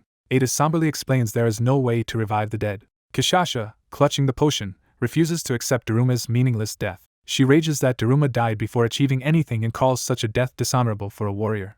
Nearby, Lakari vows in fury to kill all their enemies as allies try to steady her, calling the situation a mess. With Mermaid's tears still full, Han dives deep into the sea for the next phase of the mission. He notes that their oxygen is now limited because monsters have seized the statue granting them air. Han recalls Freya's description of a shining temple at the ocean floor. As the trio descends, he spots that glowing underwater temple in the distance. A display shows their shared oxygen supply slowly dropping to 98%. Hearing the dragon's roar echo through the water, Han steels himself. The dragon resumes pursuit, but Han, Jenna, and Ialka keep swimming downward toward their true objective. Jenna tells Han to ignore the dragon and stay focused on the mission. Han observes that the dragon's torn tail and fins slow it down, so they should be able to outrun it despite the accompanying mermen. Han suddenly sees the luminous underwater city ahead of them. He hovers above the radiant glow, awed by the sight below. The full splendor of the submerged temple complex is revealed on the ocean floor. Meanwhile, their oxygen level has already fallen to 73%, adding urgency. Party 1's status cards highlight Han, Jenna, and Velkast as the core frontliners. Ialka and Katio are shown together as the allied mages. Party 2's panel lists Adis's team, with Lilini still suffering from panic. Party 3's roster confirms Kishasha and Lakari in panic while Nishaz, Daruma, and Nandio remain marked as killed in action. Party 4's status board displays Ryman's group, currently intact. Party 5's status reveals that along with leader Raiken's survivors, Errol and Shurgen have also fallen in action. The airship hurtles across the stormy sea at extreme speed. A system prompt appears asking if someone wants to manually pilot the airship. After choosing manual control, various boosts dramatically increase the airship's speed. Additional boosts push the airship to an even more dangerous velocity. The black-haired woman exclaims they can shake off their pursuers at this speed, while the younger girl shouts in alarm. The girl worries that the master cannot properly monitor the airship's condition and that continuing like this is risky. She fears the airship engine might break from the strain. Enemy shark riders launch a swift ranged attack at the airship. Their projectiles slam into the propulsion device. The propulsion unit explodes, crippling the airship. On deck, the fighters curse that the propulsion device was hit, realize the ship has stopped, and prepare to repel the approaching enemies. The blue-haired mage leaps off, telling the others to leave the sharks to him. He plunges into the sea beneath the ship. With a hand on the water, he activates a powerful water spell. A massive surge of electrified water crashes toward the attacking sharks. The wave slams into the shark riders, but more enemies continue advancing. On deck, they argue that the mage cannot wipe everything out alone, then decide Katio will check the propulsion device while others cover him and fend off boarders. Katio announces he will open a dimension portal and instructs everyone to freely use the stored healing potions.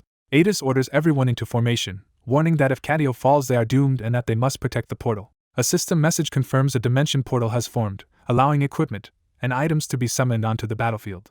Adis assigns Narissa and Velkast to the front, Party 3 to guard the deck from monsters, and the remaining parties to defend the ship's sides.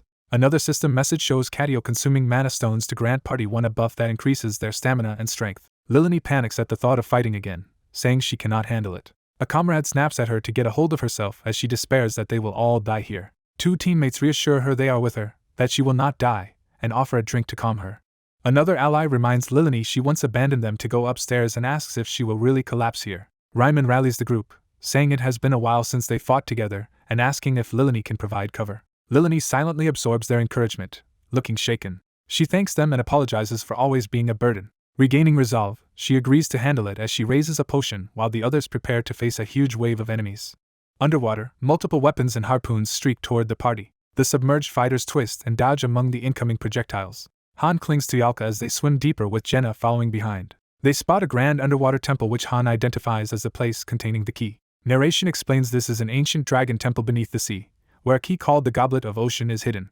More narration describes a protective goddess statue and a dragon emblazoned gate as symbols guarding the temple. Han notes the temple seems sealed against water, worries the entrance is hard to open under pressure, and decides he lacks time to search for another way in. Bubbles rise as he prepares another approach. Han chooses to blast his way into the temple instead. His ally's fiery spell bores a massive hole into the structure.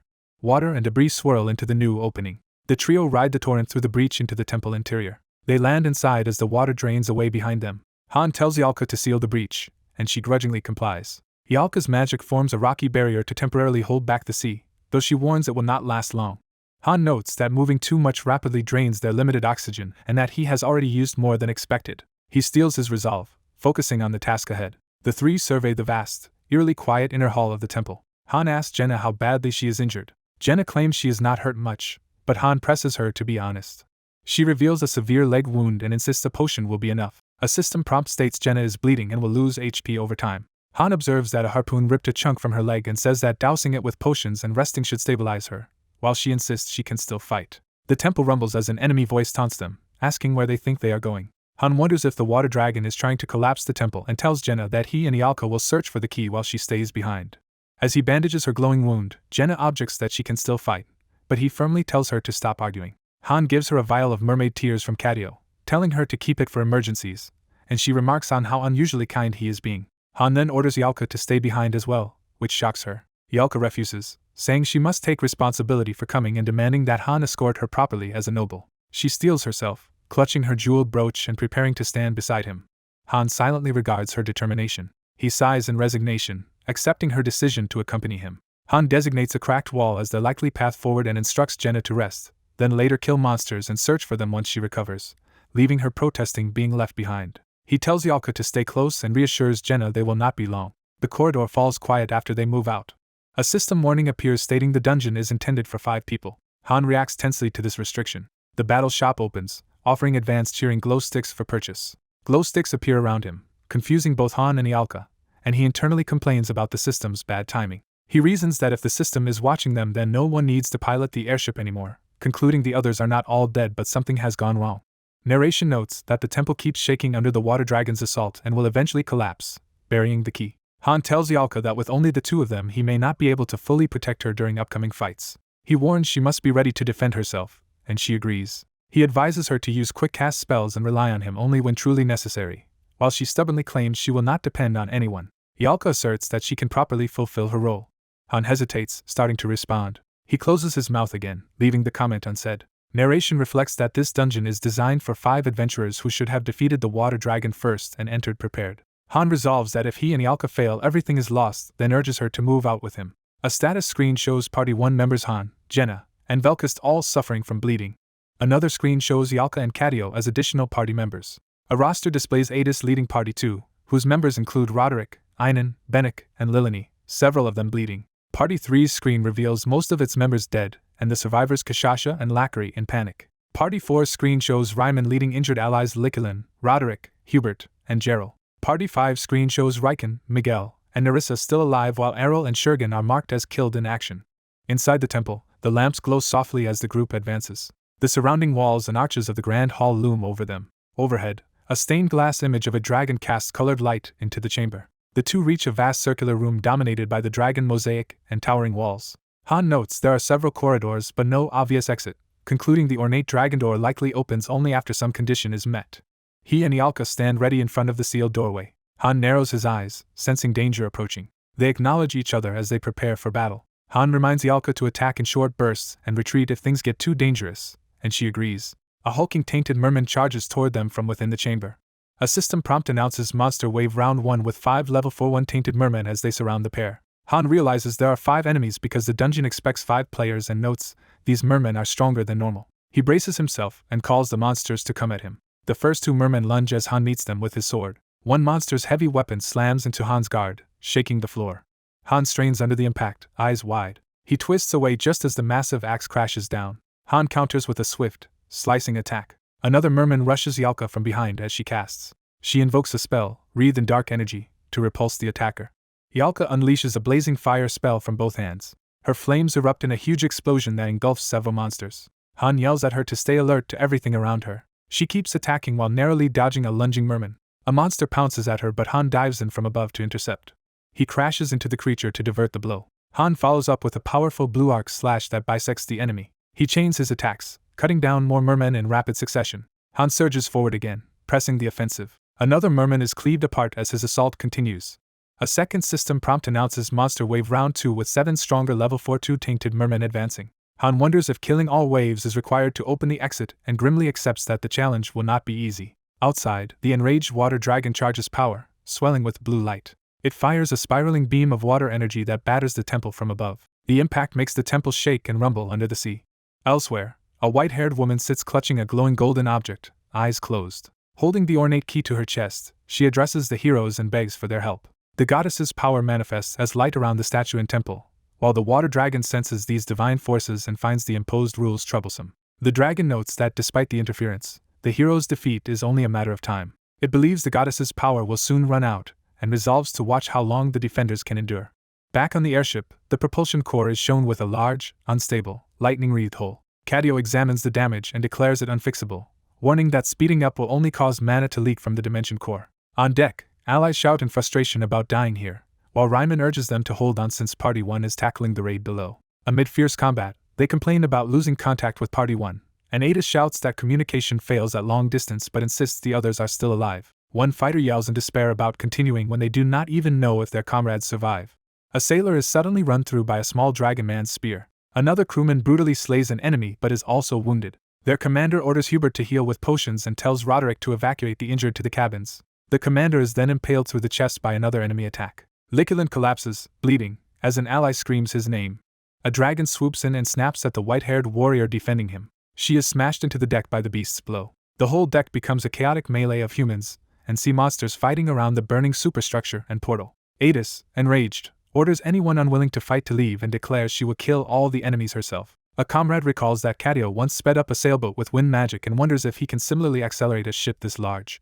Another fighter, empowered by supplies from the portal, boasts about the many dragon heads he has severed and that he still has plenty of spare blades. Despite the steady flow of supplies, Adis gasps that they cannot maintain this endless battle without rest. A companion tosses her a potion mid-fight, telling her to drink. Time seems to blur as the storm and battle rage on. Lilini, battered and bleeding, pants for breath as she struggles to stay conscious.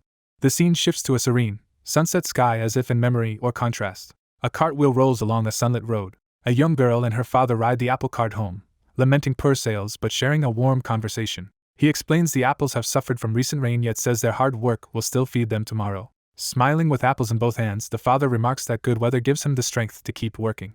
Riding home at sunset on a wagon, Lilini cheerfully promises to eat well and work even harder tomorrow. On a rainy battlefield, Lilini grips her spear, noting the nice weather and resolving to work hard for tomorrow as she faces bloodshed. She and her comrades fight desperately against an army of skeletal foes, repeating to themselves the need to work hard for tomorrow. Remembering happier days with her friends, she wonders what tomorrow really means for them.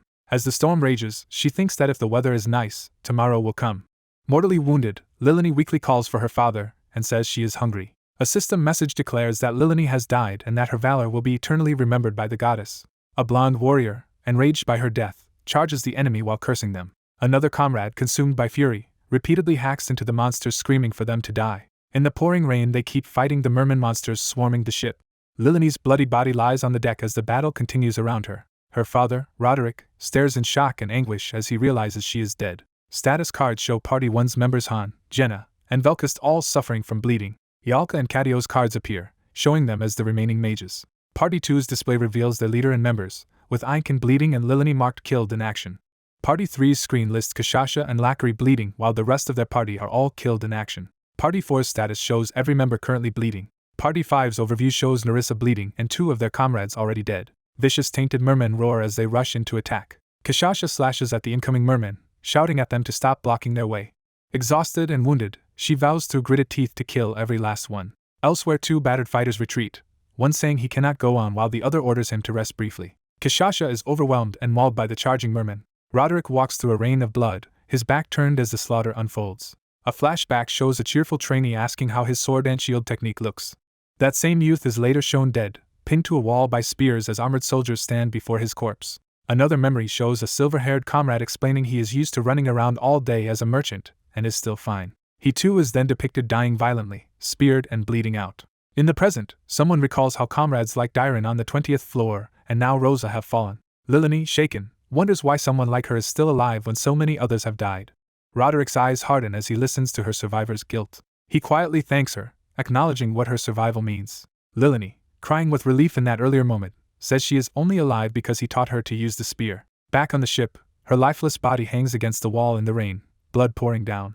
Roderick's pupils dilate as grief and rage overtake him. More tainted mermen close in, ready to strike. He explodes into motion, cutting down nearby enemies in a bloody frenzy. Kashasha continues battling, but the monsters slash and wound her. A red beam of power surges past as the fight intensifies around her. Roderick roars with all his might, voice shaking the air. Han carves wide blue arcs through the mermen, flinging their bodies away. Bloodied and panting, he steadies himself amid the rain and chaos.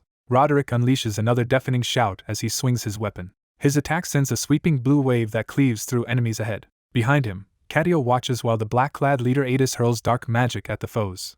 Their combined spells rip through a cluster of monsters, dismembering them. Roderick and the others continue to mow down enemies with successive blue shockwaves. His blade drips with the monster's dark purple blood in the rain. Overwhelmed by emotion, he howls to the sky, tears mixing with the downpour. In another chamber, Ialka and Han fight back-to-back against waves of mermen with fire and sword.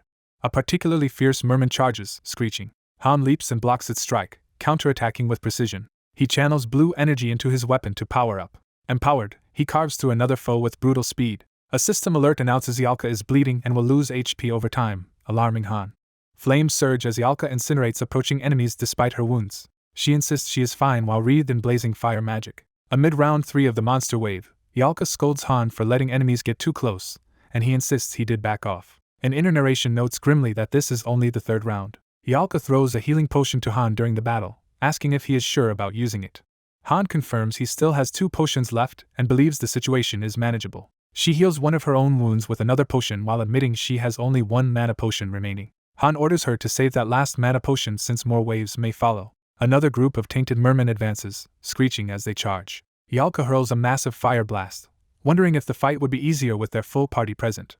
Han steels himself, thinking it is too late for regrets now. He then unleashes a new green-tinged attack that slices through multiple enemies at once. While attacking, he analyzes the monster's patterns, seeking the most efficient way to kill them. His body moves instinctively as his mind assembles an optimal strategy. Despite his tactics, a system alert reports Han is now bleeding and losing HP. Another monster wave begins, this time round 4 with even more and stronger tainted mermen. Han recognizes that each round brings higher level, more numerous enemies and assumes this will continue until they exceed a certain threshold. He briefly considers activating his berserk skill to survive. He rejects the idea, reasoning the skill's drawbacks are too severe and can only be used 3 times. Surveying the underwater temple, he calculates that in the worst case they might have to repeat these stages 4 more rounds.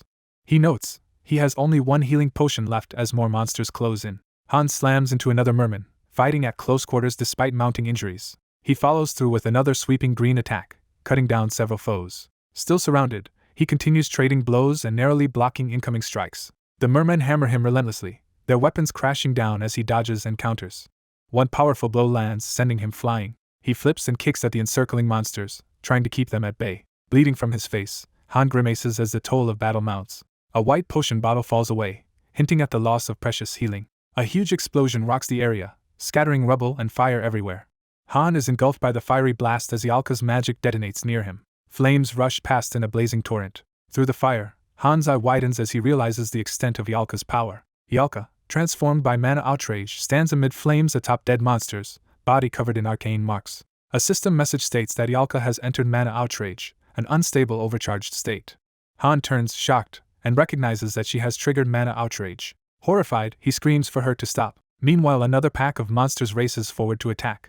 A new system notice announces Monster Wave Round 5 with an even larger group of high-level mermen as Han braces himself. Han accelerates with red slashes, cutting through the new wave. Eyes glowing, he snarls at the monsters to get out of his way. He unleashes a devastating flurry of red strikes, annihilating enemies around him. The slaughter continues as his attacks blur through the ranks of mermen. Close-up panels show the monsters being bisected and torn apart by his blades. One foe is skewered mid-swing as Han's red slash pierces its body. Han continues his relentless assault, radiating killing intent. Limbs and bodies fall as his attacks tear through the crowd. Monster corpses crash to the floor in pieces. Despite this, yet another huge group of tainted mermen appears ahead of him. A system warning reports Ialka is now at death's door, and her life is in immediate danger. In a rage, Han spins and carves through more monsters, screaming. The chamber fills with red arcs and black silhouettes as he butchers everything in reach. Even after this, Monster Wave Round 6 begins with an even greater number of higher-level mermen. The new wave rushes at him with glowing red eyes and gaping jaws. Pushed past his limit, Han curses the unseen orchestrator of this trial for having no conscience. The party status board shows mounting casualties and wounds across Party 2, with Lilini dead and Einkin bleeding. Party 3's display reveals most members dead and the survivors still bleeding. Party 4's overview confirms that every remaining member is bleeding. Party 5's status shows their leader bleeding and more comrades killed in action. Han's own group's cards update, marking Han, Jenna, and Ialka as bleeding while Cadio remains uninjured. Outside the arena, the great doors of the stage remain sealed. Slowly those doors begin to open, revealing the aftermath inside. Beyond them lies a pile of slaughtered mermen covering the floor. Amid the corpses, Han stands alone, weapons planted, having survived the waves. Exhausted and soaked in blood, he staggers and pants heavily. An internal voice tells him he actually succeeded. He sheathes his weapon, still shaken by how close they came to failing. Blood pools around him, emphasizing the cost of their victory. Nearby, Yalka's arm and hand hang limp and scarred, showing how badly mana outrage has damaged her. She weakly asks if she was of any use. Sitting against a blood-splattered wall with a spear impaled in her, she smiles faintly while repeating the question. Han stands before her, silently taking in her grievous condition. He uses his last healing potion on himself, even as she watches. Yalka comments that it is fine since that was his last potion anyway. Han corrects her, revealing he secretly preserved one more potion. He gives that final potion to Yalka, letting it pour into her mouth. Blood continues to drip from her wounded legs despite the aid. Looking at the spilled potion, Han laments the waste but reassures her there are other ways to save her. Yalka smiles faintly and calls him a liar, sensing the truth. An empty potion bottle rolls away near Han's feet. He supports Yalka in his arms, her head resting on his shoulder as she leans against him. She says she does not regret anything because coming here was her own decision. Han tells her not to talk like this is her last mission and insists again that there are solutions. She asks softly if he has ever known her to lie. Then she laughs weakly against his shoulder. Her scarred hand lifts as her body begins to fade. With tears in her eyes, she struggles to speak one last time. She asks if she was helpful, as light engulfs them and she starts to disappear. Han, clenching his trembling fist, quietly affirms that she was. He falls silent, biting back further words. His expression twists with grief and unspoken emotion. He finally apologizes for all the times he was harsh to her. Yalka's mouth curls into a small, accepting smile. That smile remains as her presence fades away. Her marked, burning hand is left hanging in the air, signifying her sacrifice and the end of her mana outrage. Mortally wounded and burning, Yalka smiles through tears and weakly insults Han. Yalka's charred hand tenderly cups Han's face as he reacts in pain. Her fiery power erupts in a blinding burst of light. Yalka dies in a pool of blood before Han, and a system message honors her spirit returning to the goddess. Han stands stunned, bloodied and speechless.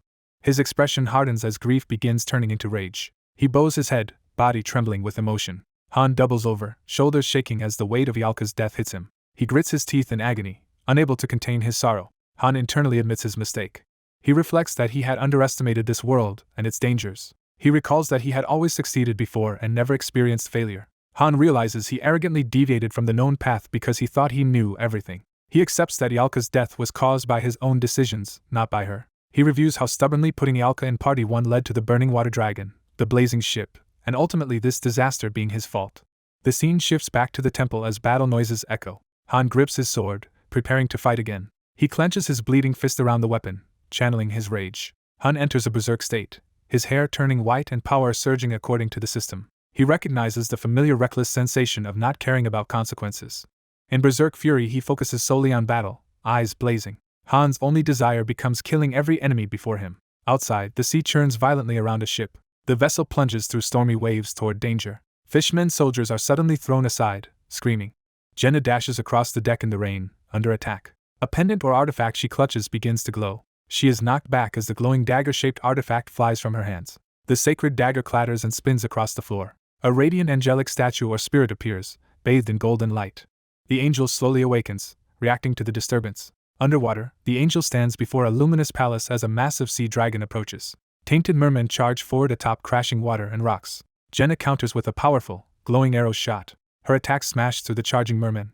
Despite her efforts, more mermen pursue her across the hall. Jenna sprints hard, determined to keep fighting. She notices the ceiling cracking ominously above her. The enraged water dragon prepares a devastating attack, vowing to kill everyone, while someone shouts for Han. Jenna is hurled upward toward the ceiling as the dragon charges below.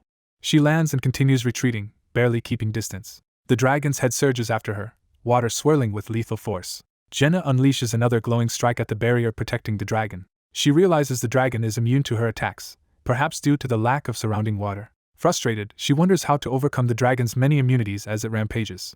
Elsewhere in the temple, the vast hall stands momentarily quiet. Han, now berserk, strides in with blood-soaked boots. A great door opens, heralding the next wave of monsters. A system notice announces a seventh monster wave of high-level tainted mermen as Han faces them. Han analyzes that enemy level and numbers keep rising regardless of room, then stops caring about what the final round will be. He decides that the specifics no longer matter to him. Han resolves to stop calculating and simply fight as the mermen rush him. He vows to advance regardless of how many enemies remain. He internally asserts that he will slaughter them without hesitation. A status display shows Party 1 badly wounded, with Han and Jenna bleeding and Velkist hurt. Another display confirms Yalka and others, including Katio, are dead. Party 2's roster shows most members bleeding, and one already killed. Party 3's status reveals heavy casualties with only 2 members still alive and bleeding. Party 4's members are all injured as well. Party 5's cards show more deaths and bleeding survivors. The tainted mermen charge again, shrieking. Han carves through them ruthlessly in a flurry of blows. His eyes glow red with mania as he continues cutting them down. Blades of energy cross the battlefield as he unleashes wide slashes. Han's sword arcs again and again, shredding the horde around him. He coldly demands the next opponent. Repeating that word, he moves from one enemy to the next in relentless succession. He cleaves another foe with a massive red-tinged swing. More fishmen fall before him in sweeping strikes. One manages a heavy blow, worsening Han's wounds as he blocks. The impact slams into his body, showing the toll of battle. Even so, Han spins and cuts through more enemies, refusing to slow. He winces but presses on, ignoring pain. More fishmen leap from the water to surround him. Han answers by launching himself into the fray again from above. He bites down and grips his weapon tighter, fighting through injury. The system reports that his berserk has exceeded normal limits, and starts readjusting his level as he continues slaughtering. Another notice proclaims berserk has leveled to 10, its maximum, while Han roars for the next wave. A follow-up message confirms his berserk skill has reached its final level. The temple trembles from the ongoing combat. Elsewhere, a panting Jenna complains about how enormous the place is as she runs. She stumbles into Han's battlefield and is shocked by the sea of corpses. Her eyes widen in horror at what she sees. Jenna approaches Yalka's lifeless, bloody body and calls her name in disbelief. More monsters rush at Jenna, threatening her. Han suddenly barrels through, smashing the attackers aside. A system alert states Han's bleeding has worsened, causing periodic health loss, which he attributes to his side wound reopening. He insists he cannot collapse yet, and the system raises his pain tolerance skill. Ignoring pain, he leaps again to strike another foe. The system notes his pain tolerance has climbed to level 8. Han's brutal assault continues as he tears through enemies midair. He whirls, cutting down multiple fishmen in one sweeping motion. His mental composure also pushes past system limits, triggering another level readjustment. Composure is boosted to level 10 and maxed out as he annihilates more foes. He dashes toward yet another cluster of enemies. A whirlwind of slashes wipes out the remaining mermen around him. The system now upgrades his indomitability skill. Han keeps fighting in the middle of a dense pack, covered in blood and motion blur. He accelerates, his movements and blade becoming even faster. He charges the enemy line like a red streak of fury. Han's sword carves a long, bloody path through the opposition. The scene briefly cuts to a woman with glasses about to speak. She closes a large book with purpose. In a library, she addresses her unseen master, implying she is monitoring Han. Back in battle, a monster's eye glows ominously. Han's bright slash cleaves through more foes. His attack forms a huge blue arc that sweeps across the hall. The observing woman warns that Han's soul is in chaos as he continues his rampage. Narration notes that all of this carnage was only the third room. Han realizes the doors only connect to successive rooms and that he must clear all 5 to obtain the key. Standing amid piles of corpses, he resolves to hurry on to the 4th room while pain tolerance reaches level 10. The system announces that his pain tolerance skill is now at maximum. Bleeding heavily, Han walks forward leaving a trail of blood. A new notice reveals that max pain tolerance has evolved into a new battle speed skill. Han, panting, remains in his dark, berserk form with blazing eyes. An exterior view shows the grand underwater temple complex where this trial unfolds. A new monster wave appears, 3 level 50 guardian golems towering over Han. Simultaneously, a system debuff declares Han exhausted, reducing all his stats drastically. Despite exhaustion, he steels himself, body covered in wounds but still fighting. A flashback shows Han once asking Yalka about her magic, hoping for versatile support spells. He remembers her boastfully demonstrating the might of her fire magic. Another memory shows him forcing her through grueling physical training despite her protests. He recalls bribing and motivating her with promised rewards, revealing their odd camaraderie. A bright blue flame flares, connecting back to Yalka's magic. In memory, Yalka proudly shows Han the new support-type spell she learned while he was away. She dramatically reintroduces herself as the genius mage returning from vacation. Her blue flames blaze, echoing in Han's current power-up. Back in the present, Han activates indomitability, lightning coursing over his arms. Empowered, he dashes forward with incredible speed. Yalka's dying face and last insult replay in his mind, driving his fury. Han's aura shifts into a controlled yet overwhelming blue-white inferno. The system fuses his max berserk and composure into a brand new skill. Blue flames surge outward, signaling this new power. The energy condenses into a swirling blue vortex. It crystallizes and then shatters outward in a radiant burst. A message announces Han has learned the new skill Exceed and unleashes it in a massive explosion of power. The guardian golems are engulfed by the overwhelming attack. Han, wreathed in blue flame, dives down with his sword to finish them. His blow pierces through a golem's core in a blinding impact. Shards of stone and ice explode outward from the strike. The guardian golems' bodies crack and are blown apart by the force. Han descends through falling debris, victorious yet still burning with power. Party 1 status updates, showing Han now exhausted while Jenna and Velkus remain bleeding. Yalka is confirmed dead while Katio survives, reinforcing the casualties. Party 2's cards again show most members bleeding and 1 killed. Party 3's display continues to mark its heavy losses. Party 4's team is bloody but alive. Party 5's roster reflects more dead allies and 1 bleeding survivor. The remnants of the Shattered Guardian collapse amid streaks of blue energy. One golem's torso finally bursts apart under the accumulated damage, signaling the end of this brutal round. Han descends amid falling debris, wielding his great sword while overflowing with white energy. He lands in a shattered hall, hovering with his sword as rubble flies around him. Standing bloodied but empowered, Han's body crackles with energy as he grips his sword. The violent power surges through his wounded body, lashing out in uncontrollable bursts. Energy erupts from Han, ravaging his body as he endures the overwhelming surge. His side is torn open by the strain, yet he keeps forcing power out. As he staggers, Han internally declares his resolve with the words "I." He finishes the thought that he will not fall, glaring forward with burning eyes. A system message announces Han's exceed, indomitability and battle speed skills have combined to gain a new effect. Feeling his limits, Han thinks that he is close to the end of what he can endure. Furious, he mentally demands that his hidden enemies reveal themselves. Determined to hold on a bit longer, he steels himself to withstand the pain. Han roars that he will catch his foes as he launches forward cloaked in energy. Elsewhere in a storm, a massive armored ship or construct moves through the rain. A drenched, battered woman raises her head, struggling to stay conscious. 2 wounded beast women stare ahead in shock at something approaching through the rain. Towering fish-like monsters loom over one of the women, threatening to kill her. The monsters leer and shriek, preparing to attack the exhausted fighters. One beast woman screams in rage as she charges the enemies. A sea dragon suddenly lunges through, mauling the screaming woman as another watches in horror. Someone cries out Lacary's name as the dragon drags her into the water. Velkus desperately begs for someone to save Lacary while throwing himself after her. He dives deep underwater in pursuit of the dragon and its victim. The system declares Lacary dead but honors her fighting spirit, as Velkus sees her body. Underwater, Velkus realizes Lacary is already gone while the dragon looms behind him. The dragon charges straight at him in the depths. Velkus' eyes blaze red as he prepares a desperate counterattack. He unleashes a whirling red sword technique that tears into the dragon. A system message reports Velkus' savage skill has leveled to 4 and grants him the Dragon Slayer achievement. Empowered, Velkus howls that he will devour all the remaining enemies in a red frenzy. On the ship, an old warrior bellows as he attacks through the rain. His blade carves a bright arc through a charging fish monster. The old man continues hacking through enemies with glowing eyes and furious strength. Another monster rushes him, eyes glowing red in the storm. The creature lands a brutal blow, sending the veteran flying in a spray of blood. He crashes to the deck, badly wounded and unable to rise. The monsters advance on his fallen body, ready to finish him. The old warrior lies motionless, staring ahead as life drains from his eyes.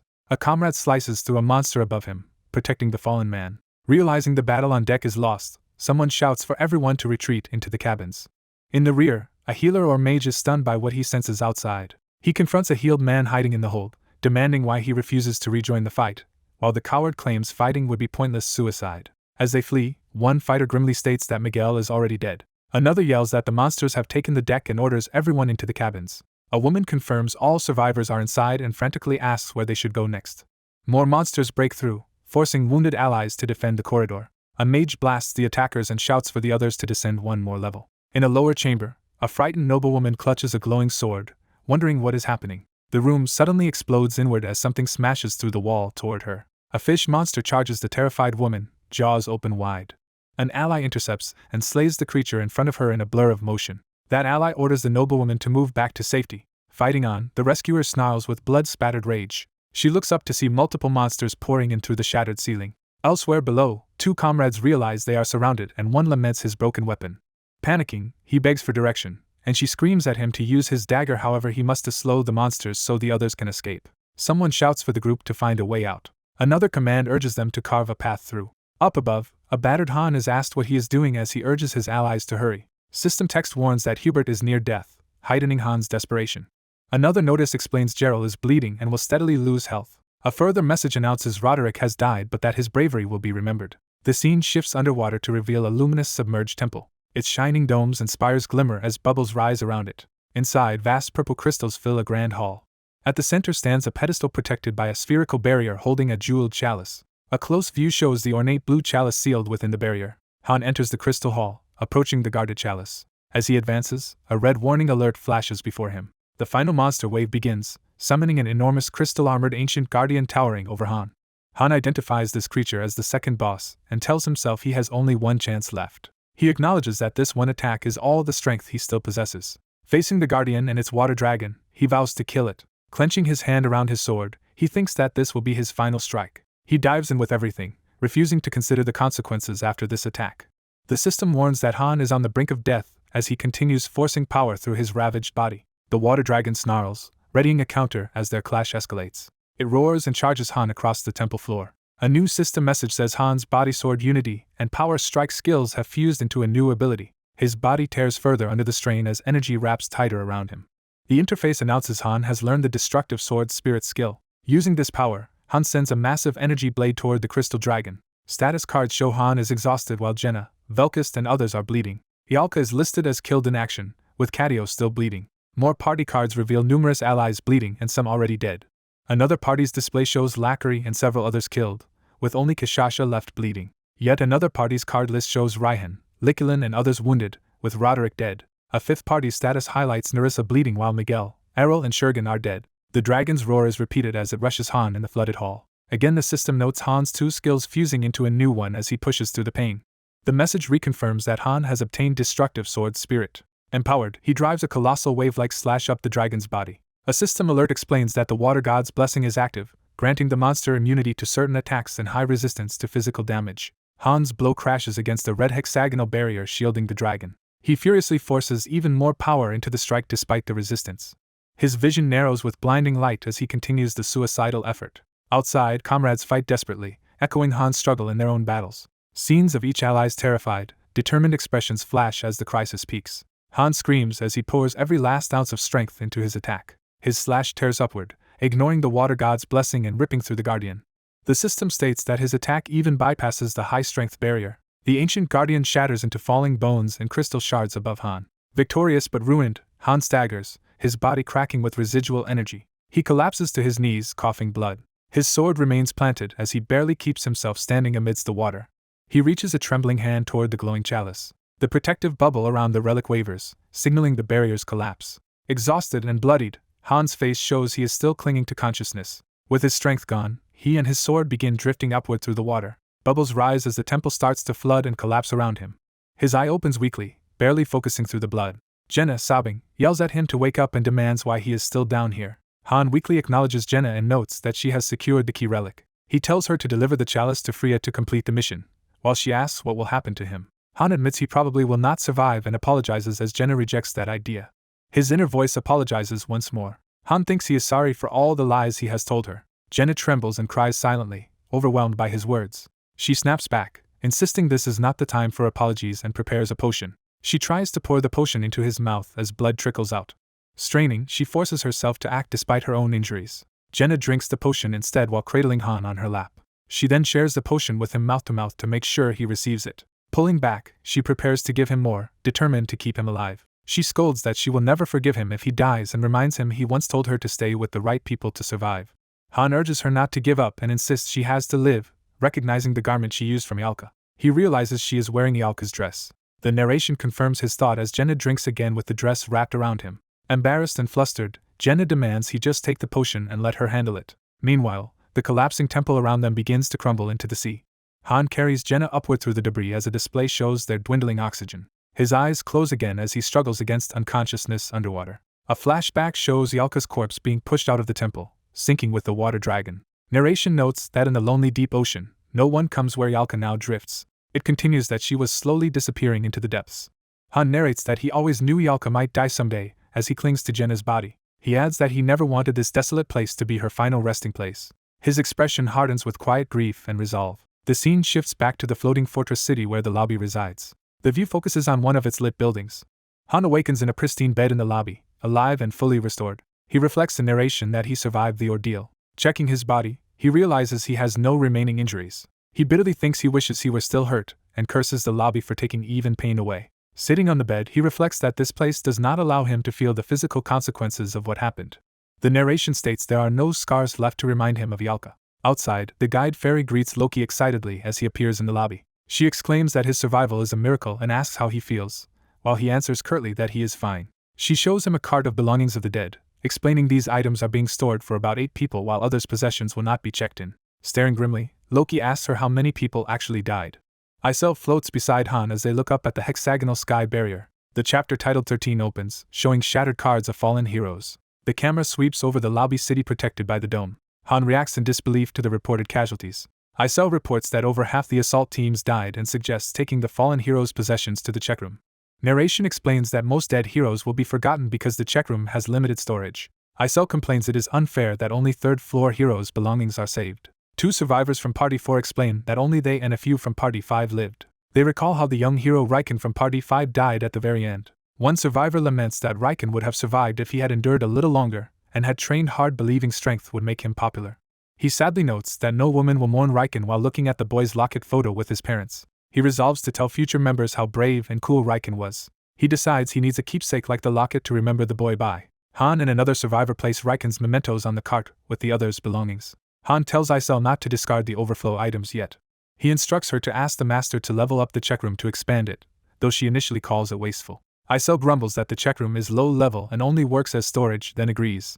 Han praises Parties 4 and 5 and says Party 4 will likely be honored on the 3rd floor too. The 2 survivors remark that Han, who seemed cold, actually showed a humane side, and they head back. Inside a dim hall, candles burn around a shrine.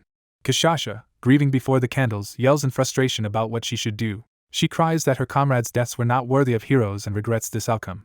Remembering their last moments, she sobs that her party left her alone. Kashasha sheds tears in silence. Han finds Kashasha and asks about the rest of her team. She answers bitterly that she is the only survivor and the others are dead. She blames herself, thinking she was not good enough. In a memory, Kashasha admits she failed as leader despite her comrades' trust. Han silently listens, facing away as she confesses. He reassures her that he does not blame her, insisting they would all have died without her, and that he chose to rely on her. She asks to be left alone, leaving behind her totem mask. The narrative lingers on another dead heroine's coat and relics in the check room. Jenna, Velkist and Adis greet Han as he joins them. Adis says Jenna wants a funeral, while Velkist would rather train and gets punched for his insensitivity. Velkist argues that they are not gods and that death in battle is inevitable, so overreacting every time is pointless. Jenna counters that training is important but the fallen mage would want them to honor her too. Angry, she reminds him that the mage fought and died to protect them and asks him to give her at least one day of mourning. Jenna brings Han along while beating on Velkist when he makes a rude comment about the dead. Han reflects that as mere heroes they can only see the mage's belongings, not her videos or illustration like the master could. A narration box signals that there is another possibility. Jenna tells him Isel said a max-level checkroom would let them watch a deceased hero's MVP videos even without a replay stone, though it may be long in coming. Jenna vows to personally remember the mage, believing it is the least she can do as the one who survived. As she continues, Han listens quietly. She hands Han an envelope, explaining it is the mage's will and that he should read it first. Han confirms she wants him to read it, and hears it was written just before the 20th floor. He steels himself and begins reading. Han asks Isel if Ialka's room is still untouched, and she confirms it is. Time shifts to the building containing the mage's room. Han opens the door to her room. The door creaks as light spills out. He enters, seeing the sunlit room and her work desk. The panels focus on her books, scrolls and notes, filled with research. Han realizes from the walls of diagrams that she had been studying magic diligently both in class and in her room. He notes that thanks to her raising hero reaction research, they can now read texts that were once incomprehensible. Sitting at her desk, he calls her name. Looking at the messy workspace, he mutters that she was an idiot for working so hard. He opens the letter. The will begins with her joking that it is not a real will because she is never going to die. She writes that she fully expects to return and is just scribbling whatever she wants, assuming no one will read it. She suddenly addresses Han directly in the letter. She vents playfully, calling him an idiot, saying she hated him at first and demanding to know why he always bothered her. She describes herself as a pampered noble daughter and used to being teased or overworked and promises revenge as a self-proclaimed genius mage. Han is left speechless while reading her dramatic complaints. Sitting in her chair, he quietly smiles at the letter. His eyes soften as he continues reading.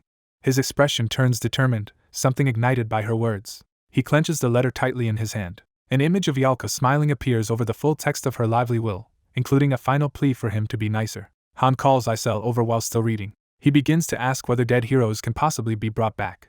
Narration states that he already knows dead heroes cannot return. He adds that as a high-ranking player of Pick-Me-Up he should know this rule well. Yet the thought that Ialka might be revived suddenly flashes before his eyes. The party status screens show Party 1 members and Ialka and others marked killed in action. Another display lists Ialka as Kia beside surviving mage Cadio.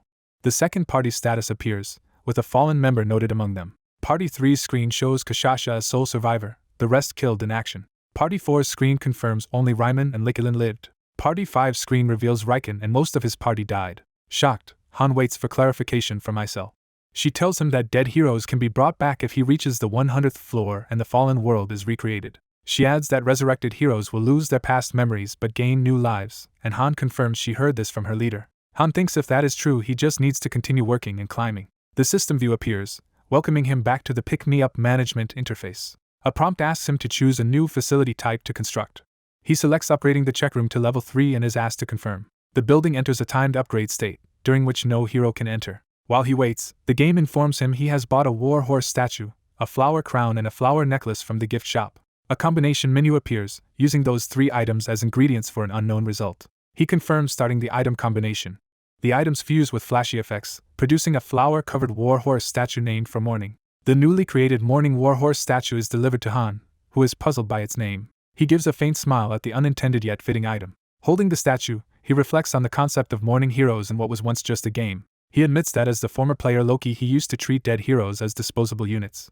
Now, walking the halls, he acknowledges how differently he sees them. A voice from Urnith, his goddess, greets him happily and checks on his safety. He replies that he survived and even leveled up, while she senses he has become stronger. Urnith begs him to return to her world Niflheim, not wanting him hurt again. Han rejects the idea of running away now and tells her never to suggest that again, forcing an apology from her.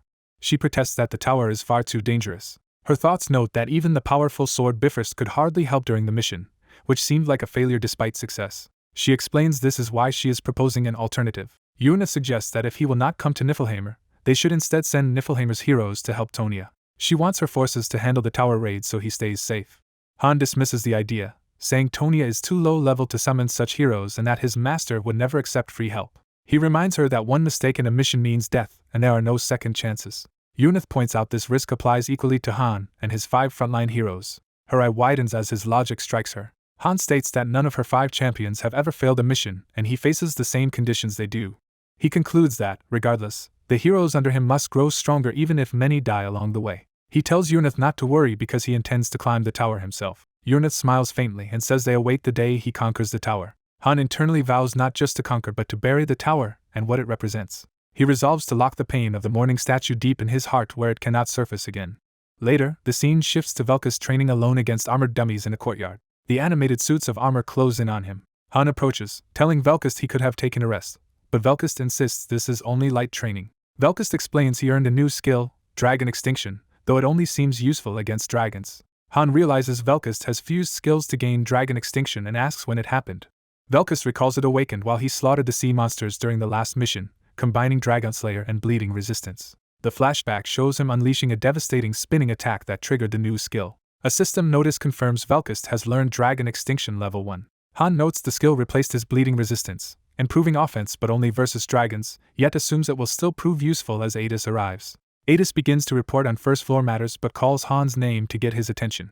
Adis then arrives fully and stands with Han and Velkus. She asks Han to accompany her to Party 2's training hall. Han agrees to go, leaving Velkus disappointed that he will miss a chance to spar. Han and Adis walk together down the long, empty training grounds corridor. She comments that the hall is deserted because Lilini's death has crushed the others' morale. Drawing his sword, she orders Han to raise his weapon.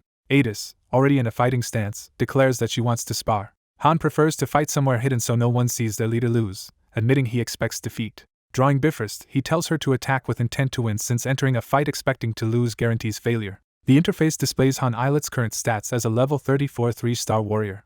His list of possessed skills appears, including Exceed, Destructive Sword Spirit, and others. The duel begins with a powerful dash and shockwave across the training ground. Adis leaps in, clashing blades with Han in a flurry of speed and power. Han observes that her combat style remains as inventive as ever. He notes it is even harder to handle her now because she has gained many additional skills.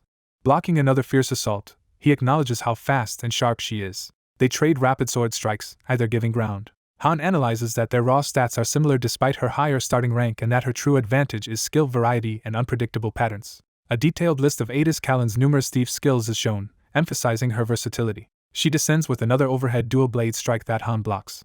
While pressing him, Adis urges Han to do his best, reminding him he already slew the Black Dragon and the Water Dragon. Her voice warns him not to regret asking for a serious spar. Han activates Exceed, entering a powered-up state that massively boosts his agility at the cost of his life force. The Exceed skill description clarifies that it dangerously amplifies combat ability by consuming the user's vitality. Seeing his transformation, Adis grins fiercely and continues the duel, ready to meet his full strength.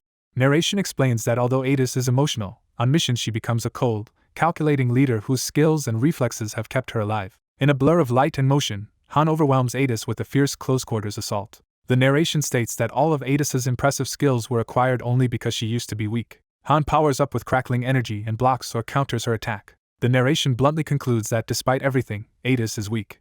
Han activates his B-rank unique skill Destructive Sword Spirit, which boosts his swordsmanship and can unleash a suicidal critical stab. Han's empowered strike slams down, carving a massive destructive arc into the ground. Adis stares up in shock, realizing the overwhelming gap in power. The shockwave of Han's blow reverberates through the surrounding buildings. The attack leaves a gigantic ravine in the earth, smoke and energy still surging.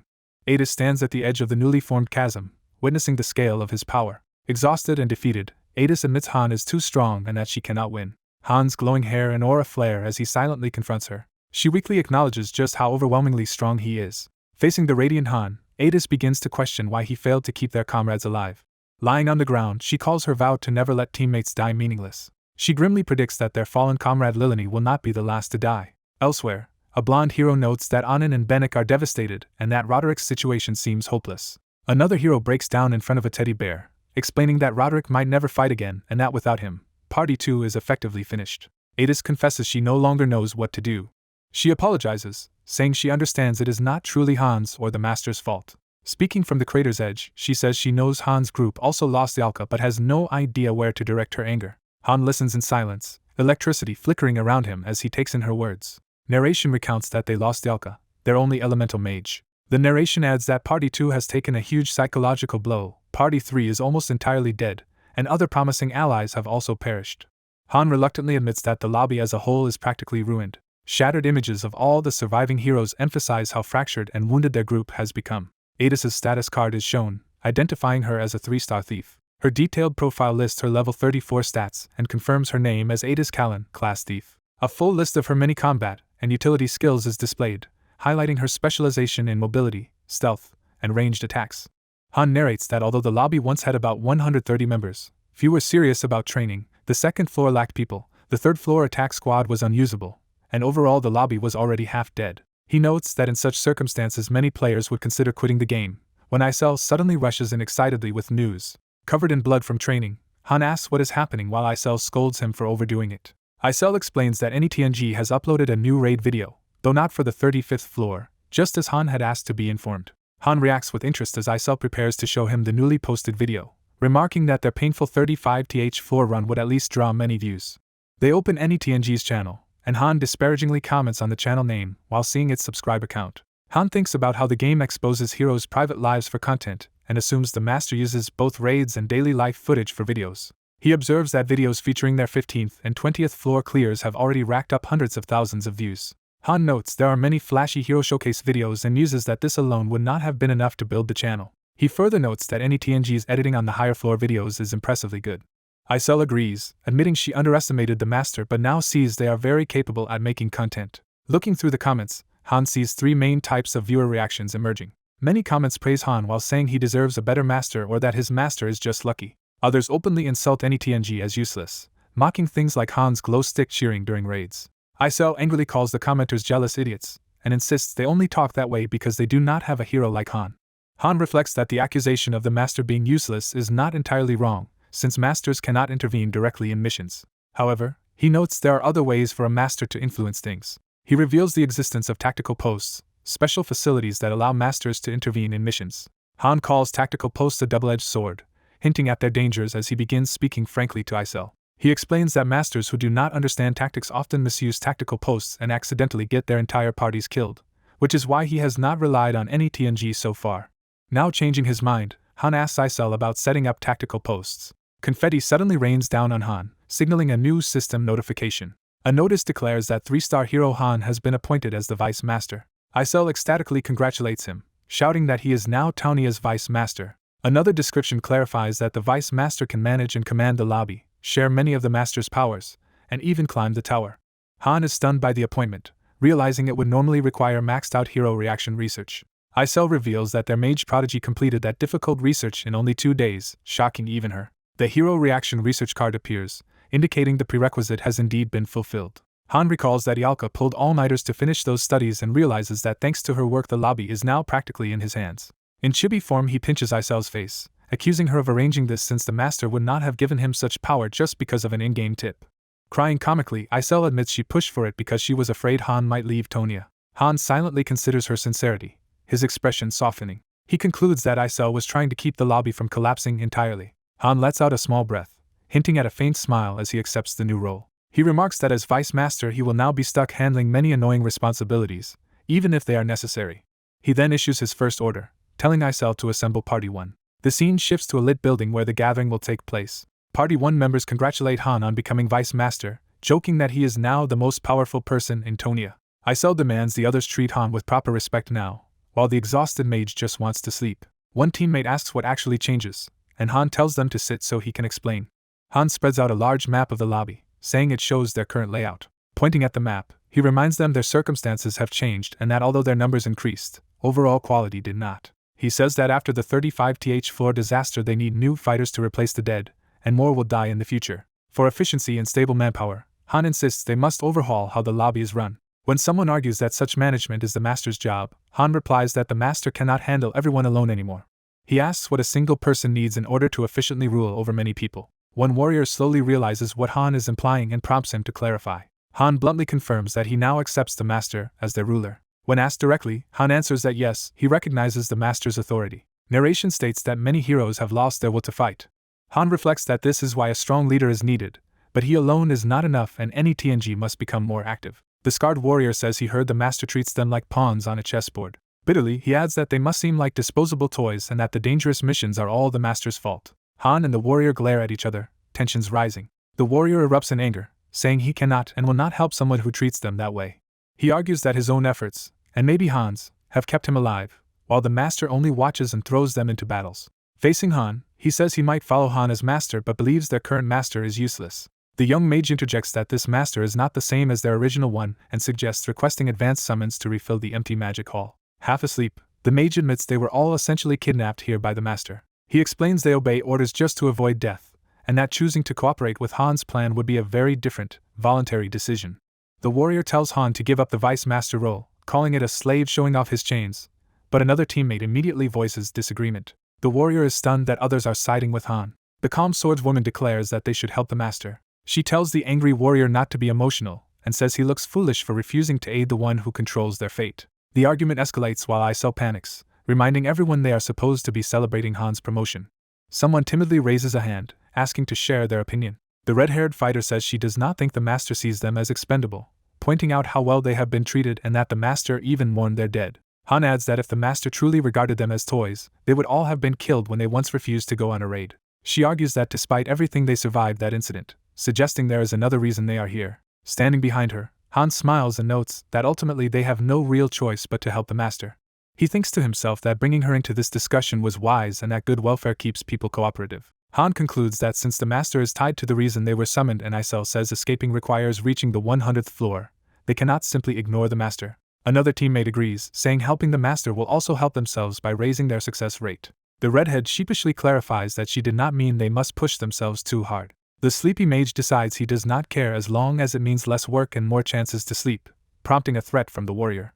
Cornered, the warrior grudgingly agrees to cooperate. Han summarizes that even if they dislike the master, they must clear the 100th floor to return home, and the key to that lies with the master. Someone asks what they should do next, and Han says he will lay it out simply. Narration states that Han will now help any TNG so the master can be properly acknowledged. The scene ends with the declaration that it is time to improve any TNG, accompanied by the game's giant eye watching over the academy-like lobby. A title card welcomes the audience back to pick me up. The view pans over the fortified lobby complex beneath the game's hexagonal sky. In a storage area, frightened townsfolk whisper to a man named Mark, asking if their current situation is one of the master's trials. Another man nervously reports that the raid teams unexpectedly returned alive and fears they all might be punished through synthesis. Their scarred leader dismisses the panic, saying they only stole a little from storage and need not worry so much. Suddenly he grabs one of his underlings by the face to shut him up. With a chilling tone, the leader asks if the man fears synthesis or the powerful hero named Han. He leans in, offering to show the man what real fear is. His eye glows red as he declares that true terror is realizing death is not an escape. Elsewhere, someone drinks alone at a table cluttered with bottles.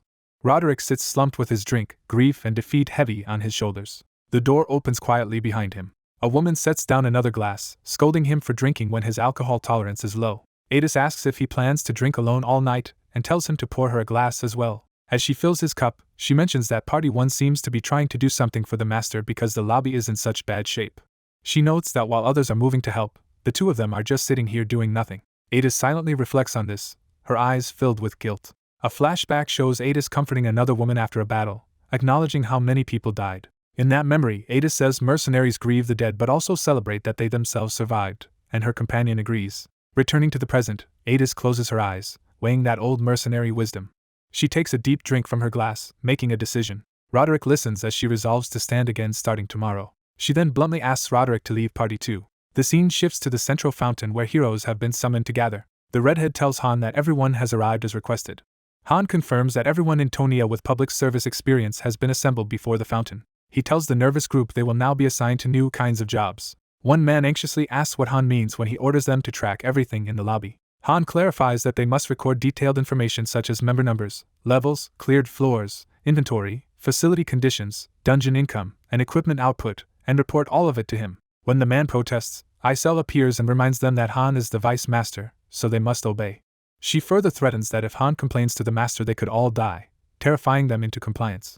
The crowd nervously labels Isel a demon fairy. They hastily agree to follow Han's orders. Walking away, the redhead asks what Han is trying to accomplish, and he says he is creating a fourth job category in the lobby. Han explains via narration that accurate information is essential for running the lobby, and that the master will use the data these new civil servant-like workers gather to decide strategies.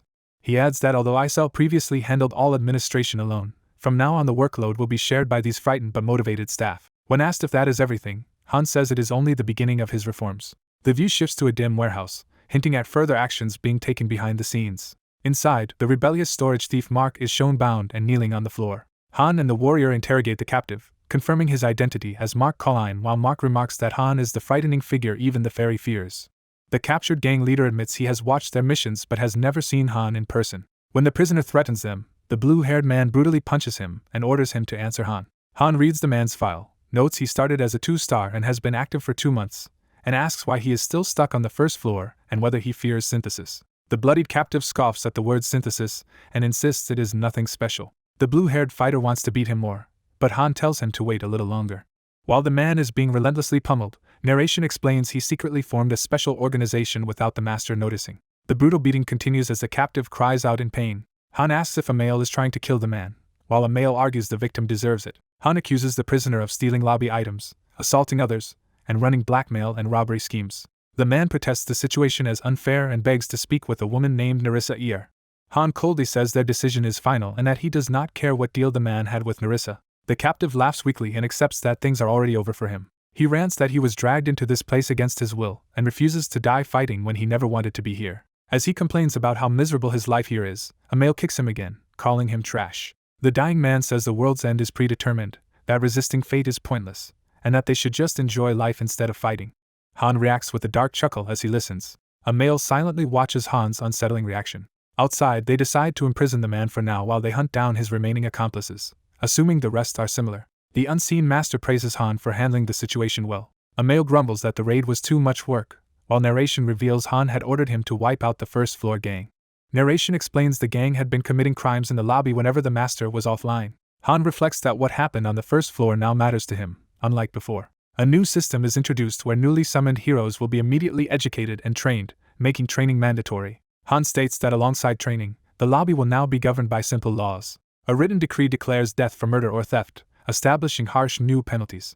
The rules continue, threatening death for harming the lobby and declaring that Tonia will become a rule-based organization under the vice master. A male worries the administrative work will distract Han from training, and Han admits it keeps him busy but he has no one else to handle it yet. A male complains he has not practiced swordsmanship that day. Han replies that if a replacement is found within 3 days, a male will be freed from this duty. Han hopes a male can indeed find that replacement within 3 days. The game interface greets the real-world master, informing them of unread reports from Vice Master Han. Among Han's reports, the master sees proposals for publicly executing Mark, creating an administration job class, and more. In the lobby, Han grumbles that the master is not even reading the reports he worked on.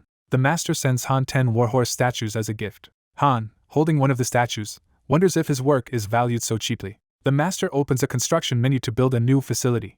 The master spends 500 gems to unlock a level 1 tactical post building. The tactical post structure materializes in the lobby. Han notices the sudden tactical post and wonders if it was added because viewers said he was carrying the lobby, while a notice says he can now use his own tactics. A tutorial explains how tactical posts let the player send limited tactical signals during missions, with more options unlocked as the post levels up. Isel complains the new feature will let the master meddle, while Han remarks that it means the master wants to be more involved. Isel argues that the master only sees things from above and should not use tactical posts, insisting Han alone is suited to handle them. Intrigued, Han calls the system interesting and prepares to experiment with it. He notes that he has created stepping stones so others can demonstrate their potential. Approaching the tactical post, Han decides it is time for others to prove their worth. He opens the tactical post room, ready to test it. The master is challenged by Han to a mock battle, and the system prompts acceptance of this trial of his abilities. The master accepts Han's suggestion, initiating a mock battle scenario. The arena and interface light up, confirming that the mock battle has begun. The system explains that this mission, like mock battle, pits monsters against heroes and lets the master test and refine tactics. A battlefield map is generated where, after issuing orders, the heroes and monsters will move automatically. The created field is a highland area with few monsters and no special objects, and the system notes more fields unlock as the tactical post levels up. Additional text explains that parts of the region are initially hidden and must be revealed through patrols. The mock battle prepares to start, naming the master as the hero's side commander. Han sees he commands 27 goblin riders and is pleased they are smarter than regular goblins. He reviews the rules, realizing his job is to devise tactics and send signals, which is more complex than it first sounds. He notes there are many tactical variables like formations and force combinations, which is why some masters become obsessed with mock battles. For the first test, Han chooses a simple plan. 9 squads of 3 will patrol, wait for reinforcements on contact, then attack in a circular formation. He adds that if enemies hide in the forest, his troops will prolong the battle to exploit their superior stamina. The opposing blue and red forces begin moving toward each other on the map. Their projectiles clash as the simulated battle starts in earnest. The blue and red attacks continue to collide in rapid succession. Han's goblin riders engage the enemy team that includes his own hero card and a red-haired archer. Watching the enemy lineup, Han is surprised they used a different party than expected and approves of the choice. Confident, Han announces he will teach them personally, citing his past as an international mock battle champion. 10 in-game minutes later, his goblin piece stands alone over a toppled blue piece, signaling the end of the round. Han sees the game over message and is stunned by his loss. He starts a second mock battle on the hero side, choosing a different tactic and selecting Party 7. Another 10 minutes pass and he loses again, his goblin piece now toppled. Sweating, Han realizes this shows just how skilled the master NETNG really is. After a third attempt ends in defeat 5 minutes later, the game again declares game over.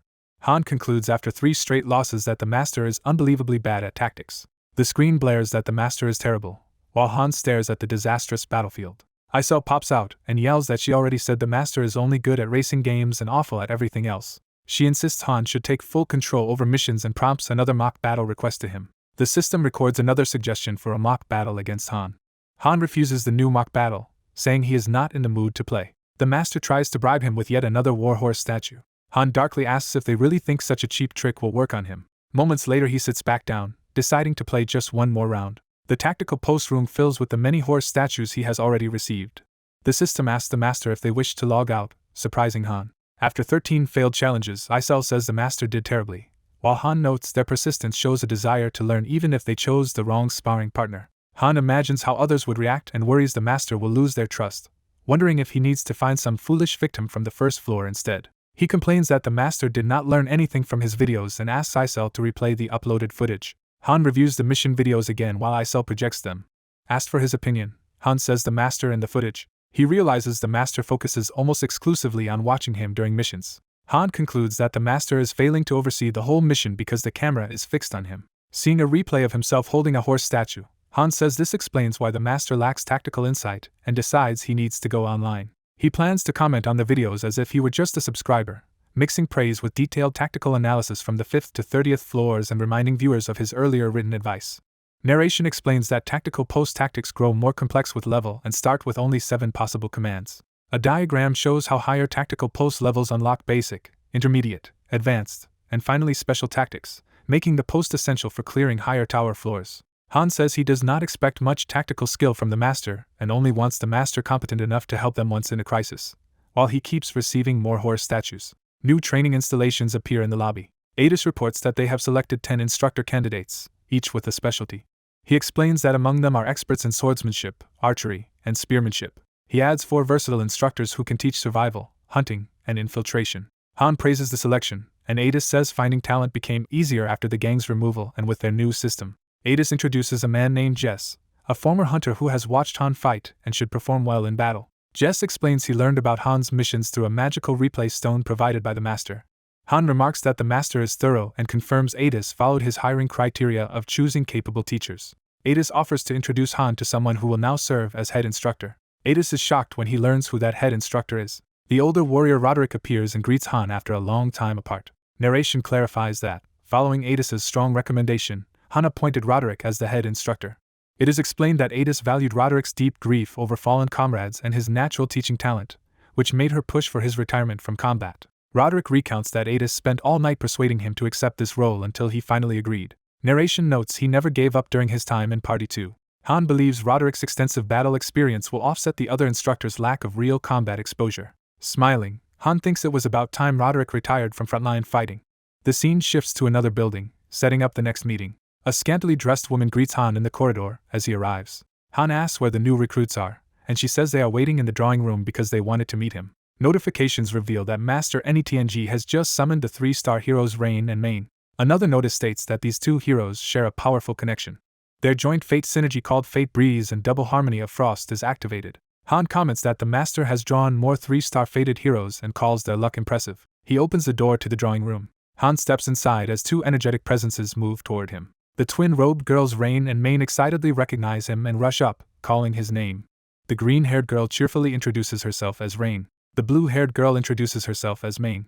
Han invites them to sit and asks if they are mages, and both confirm enthusiastically. Adis explains that Rain uses wind and Main uses ice, clarifying that they are elemental mages, which Han is pleased about. The sisters boast of their northern fame while Adis says they tested them and found them excellent, expecting them to aid future battles. Han muses that gaining both wind and ice fated mages at once is like winning the lottery for any TNG. Han orders Rain and Main to temporarily support Party 2 on missions and spend the rest of their time working in the Magic Hall, while Katia will handle the airship. Adis asks if putting 2 mages into Party 2 will unbalance the team, and Han admits it will. She reminds him he previously stressed the importance of evenly distributing forces. Han answers that they will instead change tactics going forward. He pauses, preparing to explain this new approach. Han reveals the plan to start using one-use heroes. A flashback shows him explaining that, aside from parties 1 and 2, all other parties will be treated as expendable. He reiterates grimly that everyone else will be considered disposable one-use assets. The narrative highlights Rain and Main's 3-star status and shared synergy once more. Their combined fate effect, Fate Breeze and Double Harmony of Frost, is emphasized again. The sisters are shocked as they realize Han's one-use strategy means parties 3 and above are meant to be used and discarded. Adis protests, asking what happens on floors that require many rolls, but Han says they will handle those using their magic engineer. Elsewhere, narration recalls that Kashasha has secluded herself in the forest, and that only 2 members of Party 4 survived their mission. 2 veterans discuss how few heroes have raid experience, saying even a push toward the 40th floor would find most people gripped by fear and panic. Han and Adis agree that training experienced heroes costs a great deal of time and money, making progress hard. Adis states that the Master will rely mainly on parties 1 and 2 to conquer the tower from now on. Han notes his own view is essentially the same as the Master's decision. He concludes that if spreading forces is difficult, their solution is to summon more people until they have enough to handle any situation. The view pulls back over the fortified town, contrasting it with the dark forest beyond. Narration stresses again that Kashasha has been refusing to leave the forest. It explains that Party 3 had been as skilled as Party 1, but a disastrous water battle and other misfortunes wiped them out, leaving almost no chance of replacing them with similar non-human heroes. Han walks through the forest thinking that even the careless Master will not ignore a seemingly useless hero, and that Kashasha is at risk under the one-use system. As he stops among the trees, someone else approaches from behind. A male appears in the forest, remarks on how often they have been running into each other, and asks why Han is out so early.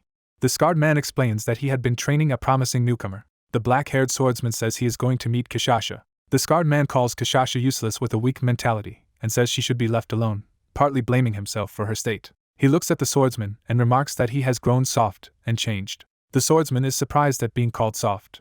The scarred man leaves, mockingly telling him to enjoy acting like a parent. The scene shifts to the quiet, glowing forest. A flashback shows the swordsman once carrying an unconscious Kashasha through this forest. He now walks alone down the same path. 2 other figures silently watch him from the trees.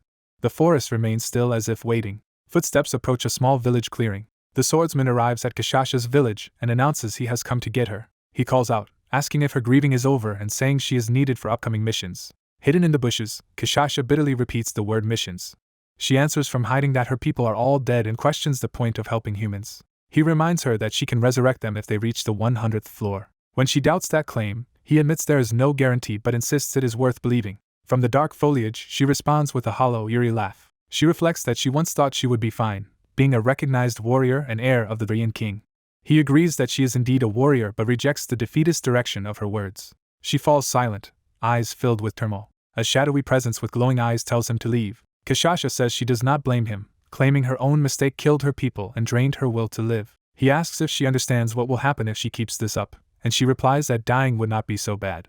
He calls her attitude foolish. Remembering their past, he contrasts how bright she had been when first entering the forest with the broken shell she is now. He says he expects to be the one to be synthesized with her in the end and asks if she will keep isolating herself. She again refuses to answer, only brooding in the treetops. He grips his sword and prepares for harsh action, addressing Kishasha.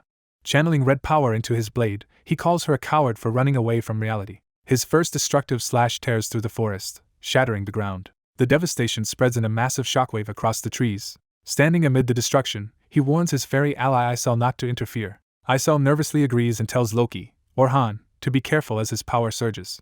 Kishasha counters, slamming down an attack that rocks the area. More trees and earth are ripped apart by their clash. Kishasha, enraged, yells at him, demanding to know what he is doing wrecking the forest. He coldly orders her to die where she stands and swings again. His next slash carves an enormous white arc of energy toward her.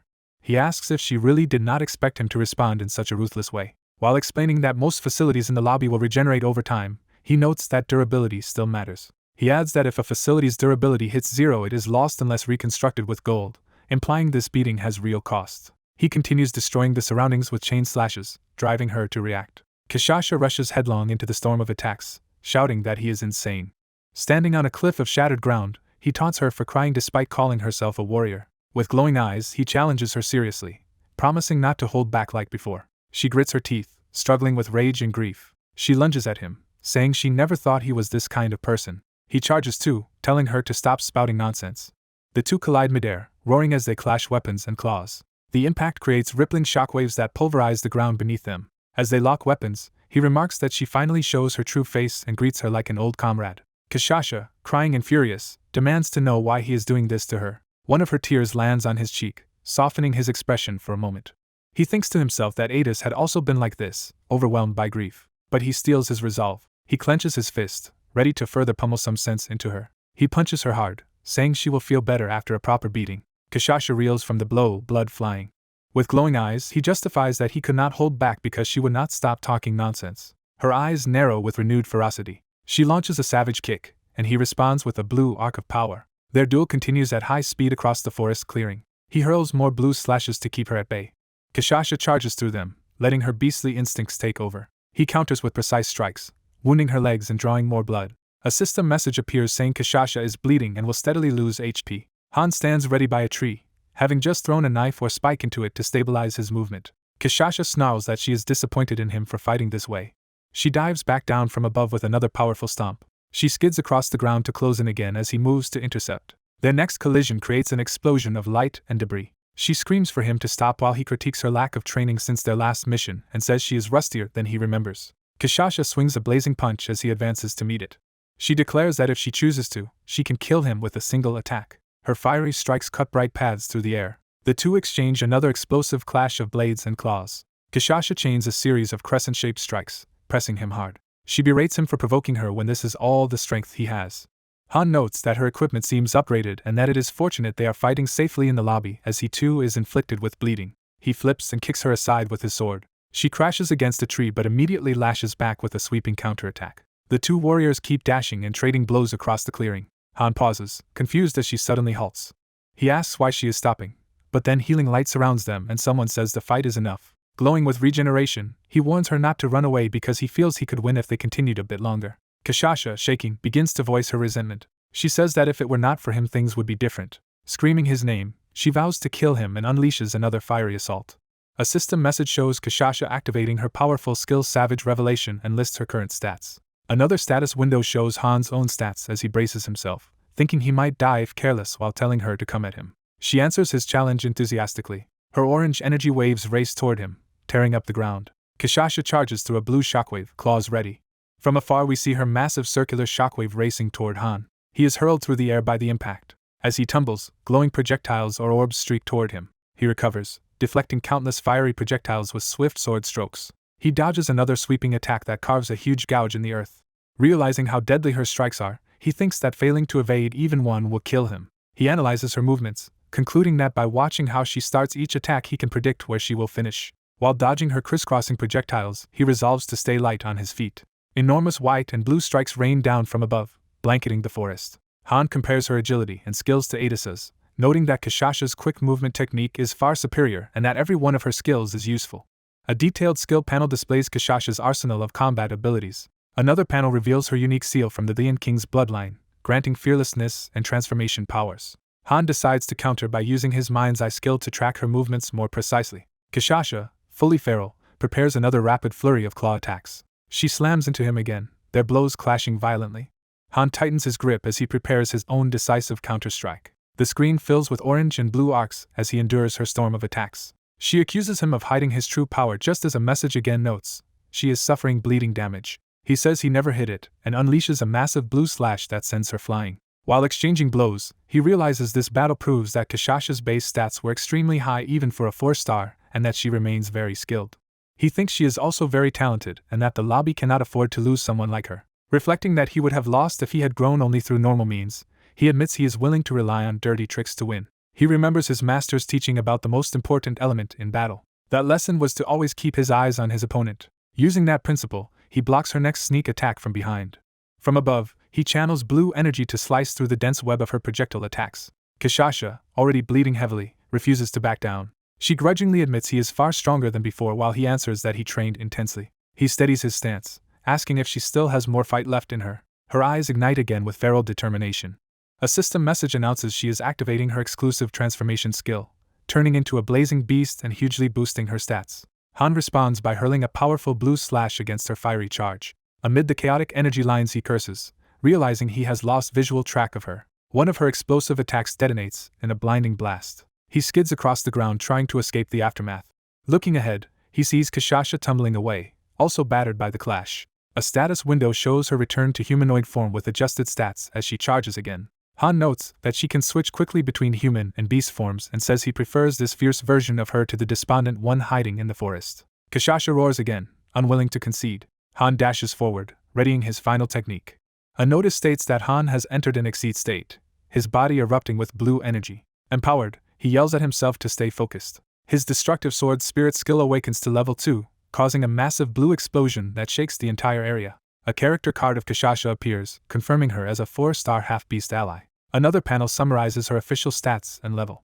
The devastated forest is shown, trees shattered from their battle. Kashasha slowly opens her eyes under healing light as someone asks if she is awake. Lying side by side while regenerating, she stammers and he jokes that she should stop oversleeping. Smiling weakly, she acknowledges that she lost. He confirms with a grin that he is the victor. She comments on how strong he has become and asks why he did not kill her, while he dryly says he just trained very hard and scolds her for talking nonsense again. Han thinks about how Exceed and Destructive Sword Spirit are strong but unwieldy, admitting he would have died outside the lobby and must find a better way to handle them. Kashasha asks if the fight relieved his stress, and he tells her that staying cooped up all day made her overthink and that she should get outside and train more. She silently gazes up at the sky, still processing everything. Finally, lying on the ground beside him, she laments that her people are all dead and will never return. Kashasha blames Han for their comrades' deaths and demands he take responsibility, while he admits he chose the wrong people for the mission. She insists Han assign her to Party 1 to make up for it. Time shifts to a night view of the lobby building. A scarred man smells blood on Han and asks if he won his recent fight. Han silently wonders if the man is like a dog while another companion casually confirms it makes sense.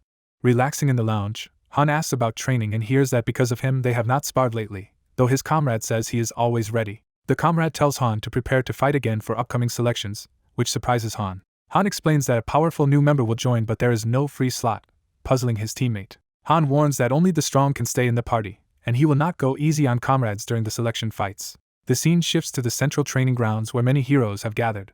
Han meets his assembled party outside the arena building. Jenna nervously begins to speak to Kashasha about the situation. Kashasha, lounging arrogantly, learns that Jenna wants to join their party. Han explains to the others that Kashasha is the highest ranked fighter in the lobby and strong enough to battle him, so losing her would be wasteful. They agree that whoever wins the duels will get the free spot, and Kishasha confidently says she is ready and will perform better than before.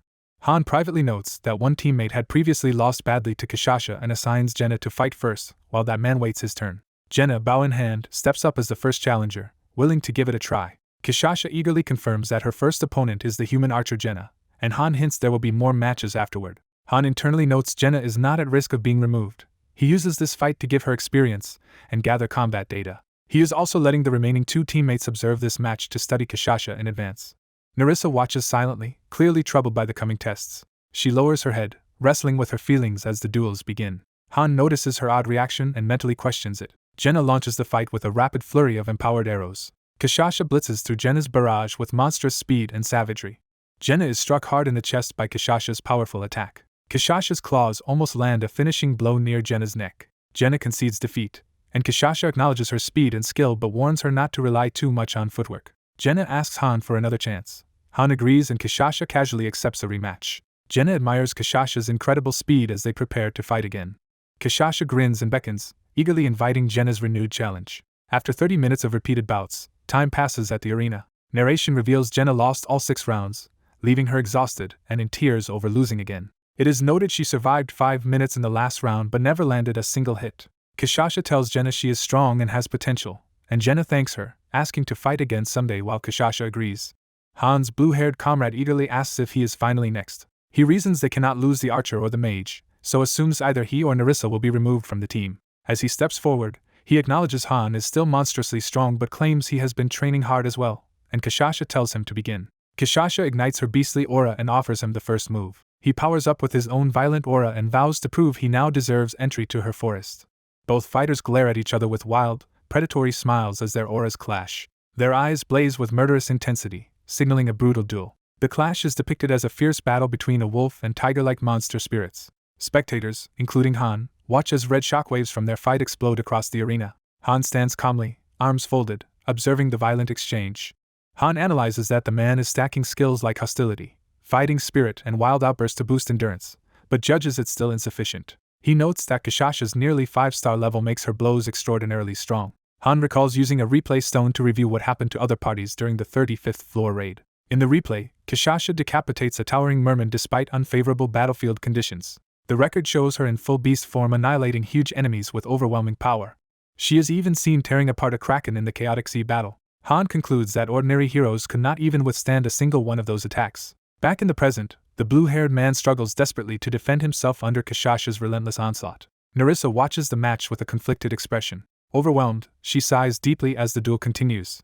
She abruptly announces she will withdraw from Party 1, shocking the others. Han looks back at her, surprised by her decision. He subtly grips his sword, ready for trouble as Kishasha and the others stare. The blue-haired man, enraged, demands Nerissa repeat what she said. Nerissa calmly confirms that she intends to leave Party 1. He accuses her of being insane and questions if she truly means it. She firmly answers yes.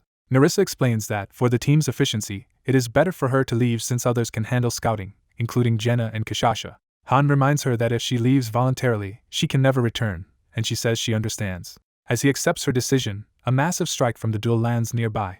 The blue-haired man screams Nerissa's name in anguish. Later, Nerissa tells Han she can handle the remaining lobby duties if he lets her go, and Han confirms the selection battle is over. The blue-haired man fumes that after all their preparation this is how things end, calling it ridiculous. Nerissa tells him not to be emotional, saying she is choosing the most efficient path and that leaving is best. She then asks Han privately for a conversation, while the blue-haired man angrily refuses to listen further.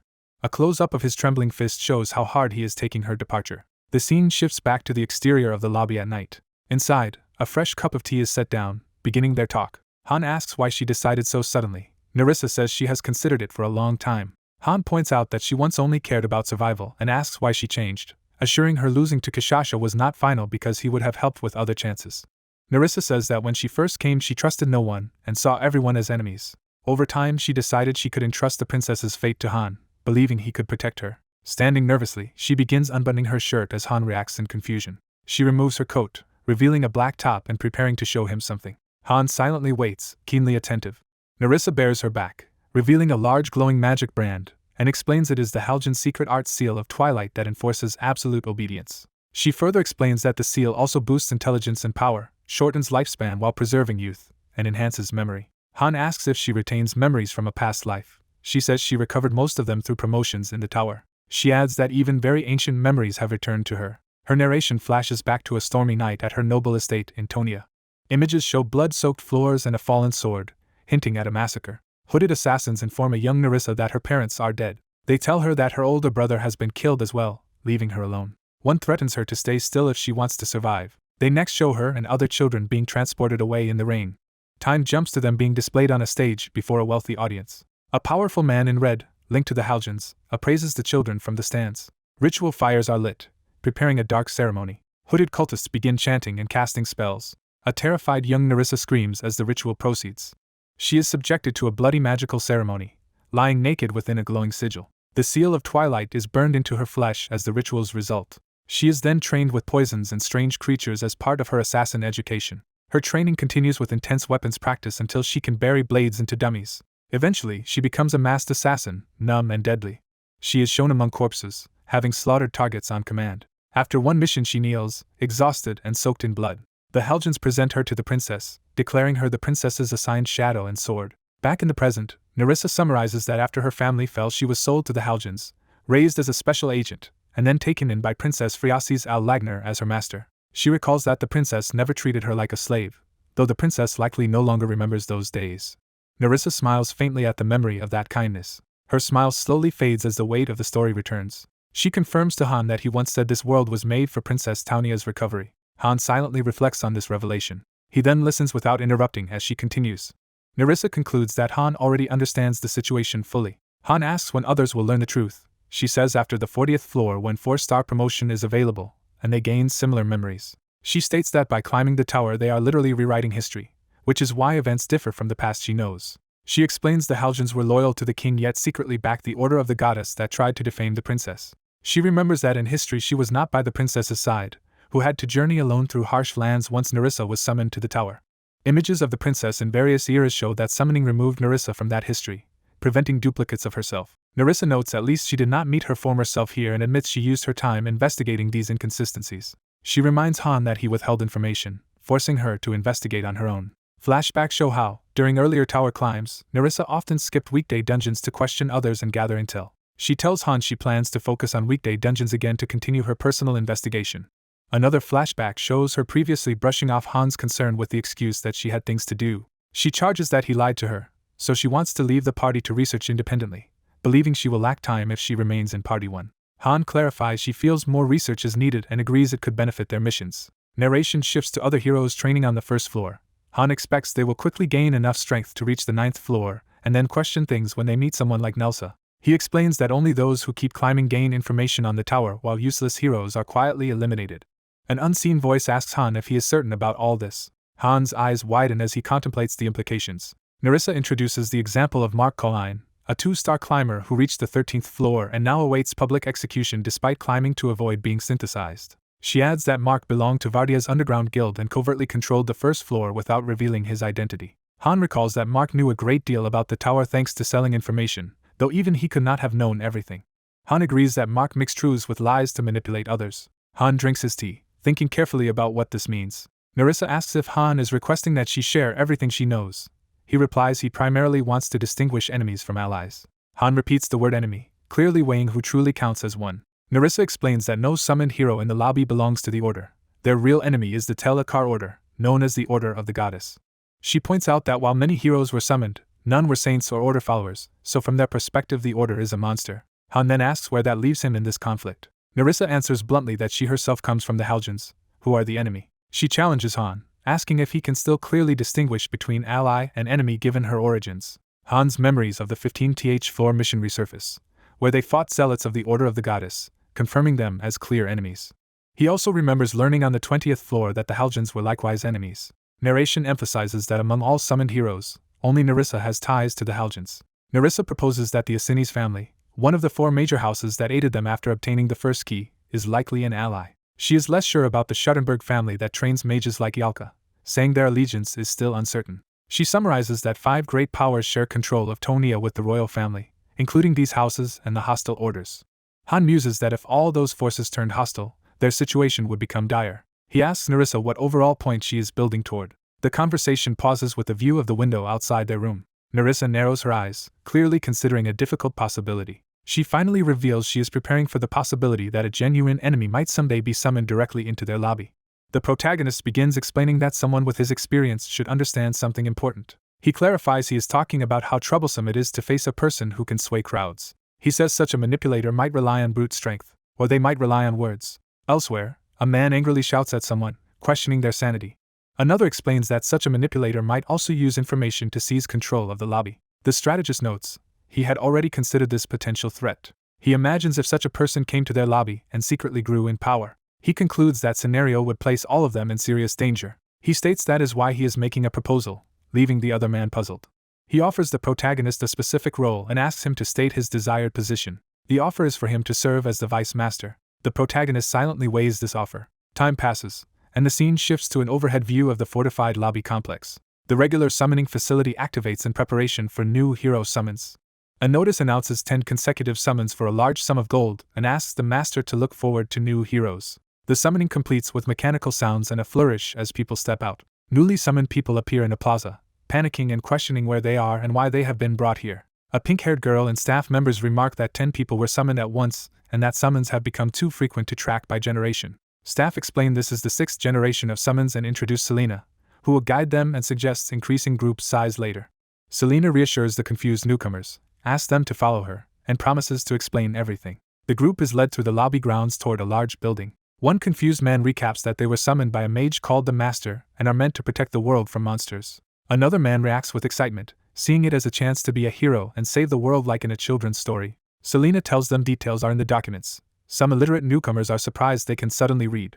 The staff reveal that everyone here can read thanks to the Master's magic. Selena says she will tour them around the lobby today and that they start work tomorrow, prompting concerns about actually having to fight. She adds that instructors will accompany and train them. One instructor tells them they will only understand the necessity of fighting after battle makes it feel inevitable. A noble-looking girl protests that she cannot fight, has never held a weapon, and despises such lowly tasks.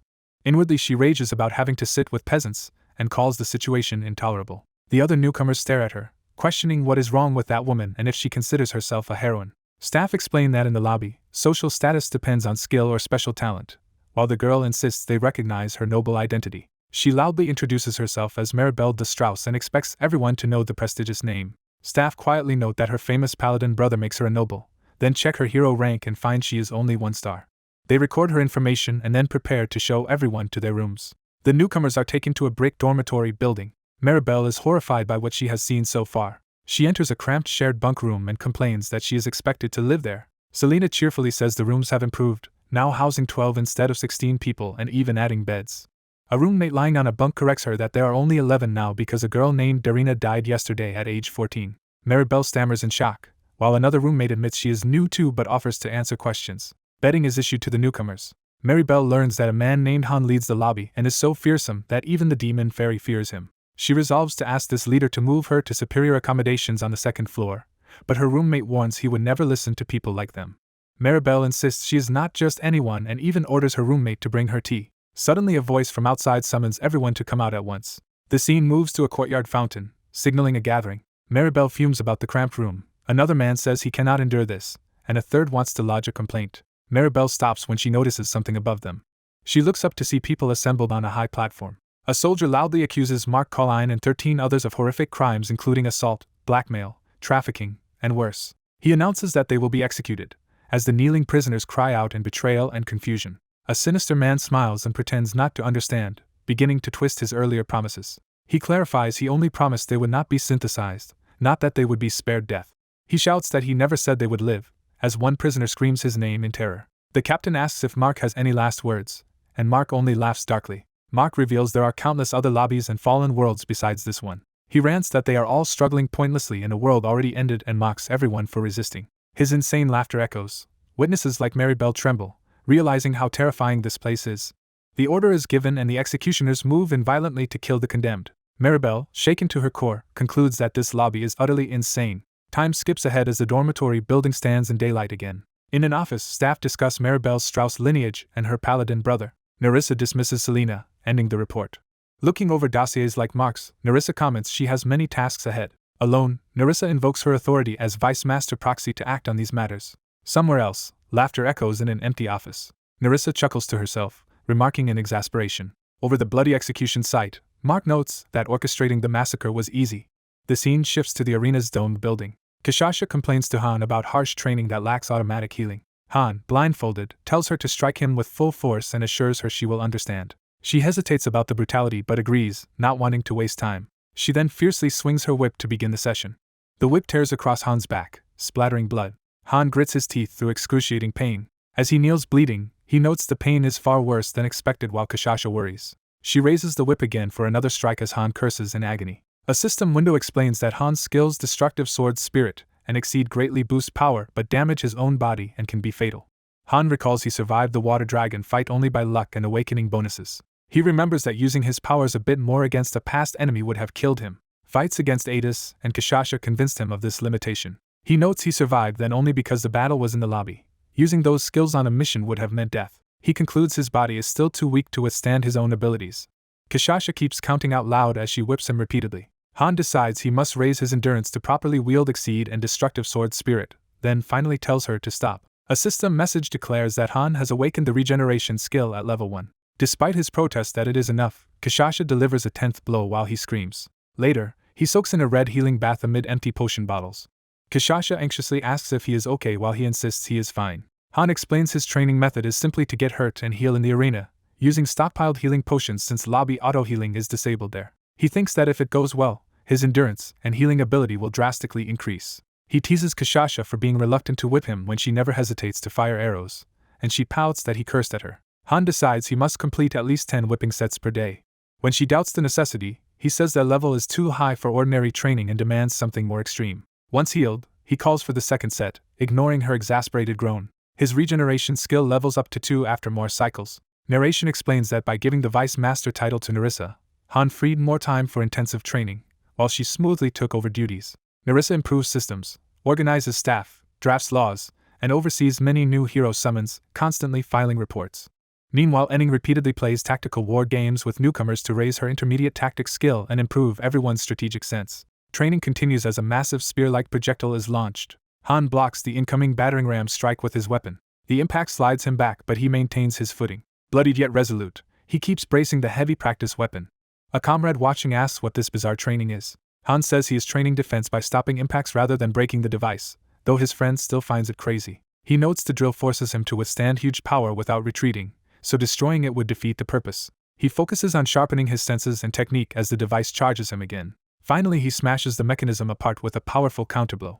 His regeneration skill reaches level 3, and he casually tells his watching comrade to go fight Kishasha if he wants real combat. The swordsman complains that Kishasha never spars with him because her attacks are too simple yet overwhelmingly strong, making practice unfun.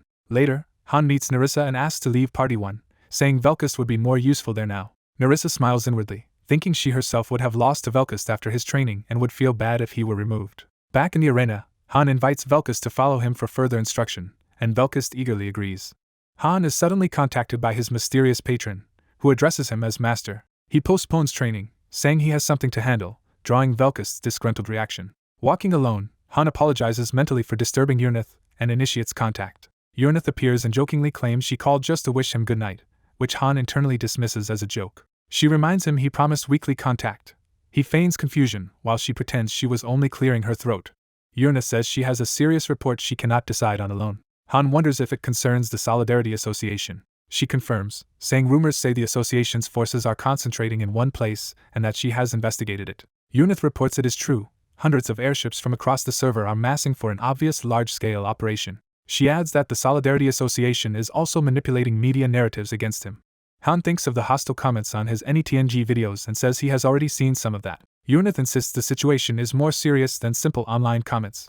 She projects a screen and asks him to examine further evidence. Han sees her own popular training channel displayed. She shows how the association and its supporters are flooding his videos with disparaging comments, which he finds almost amusing.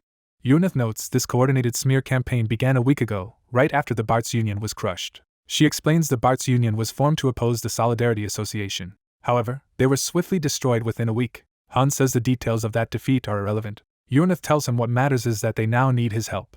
Han skeptically asks if Niflheim would really struggle without him. Urnith admits they could win but would suffer far fewer losses if he were present, prompting him to tell her to use the training he has given them and report back. Han, frustrated that he cannot even remember her face, asks why she personally needs him so badly. She reveals that she does not hold command rights over Party 1 of Niflheim. She intends to reassemble that elite party because she understands what the Solidarity Association aims to do.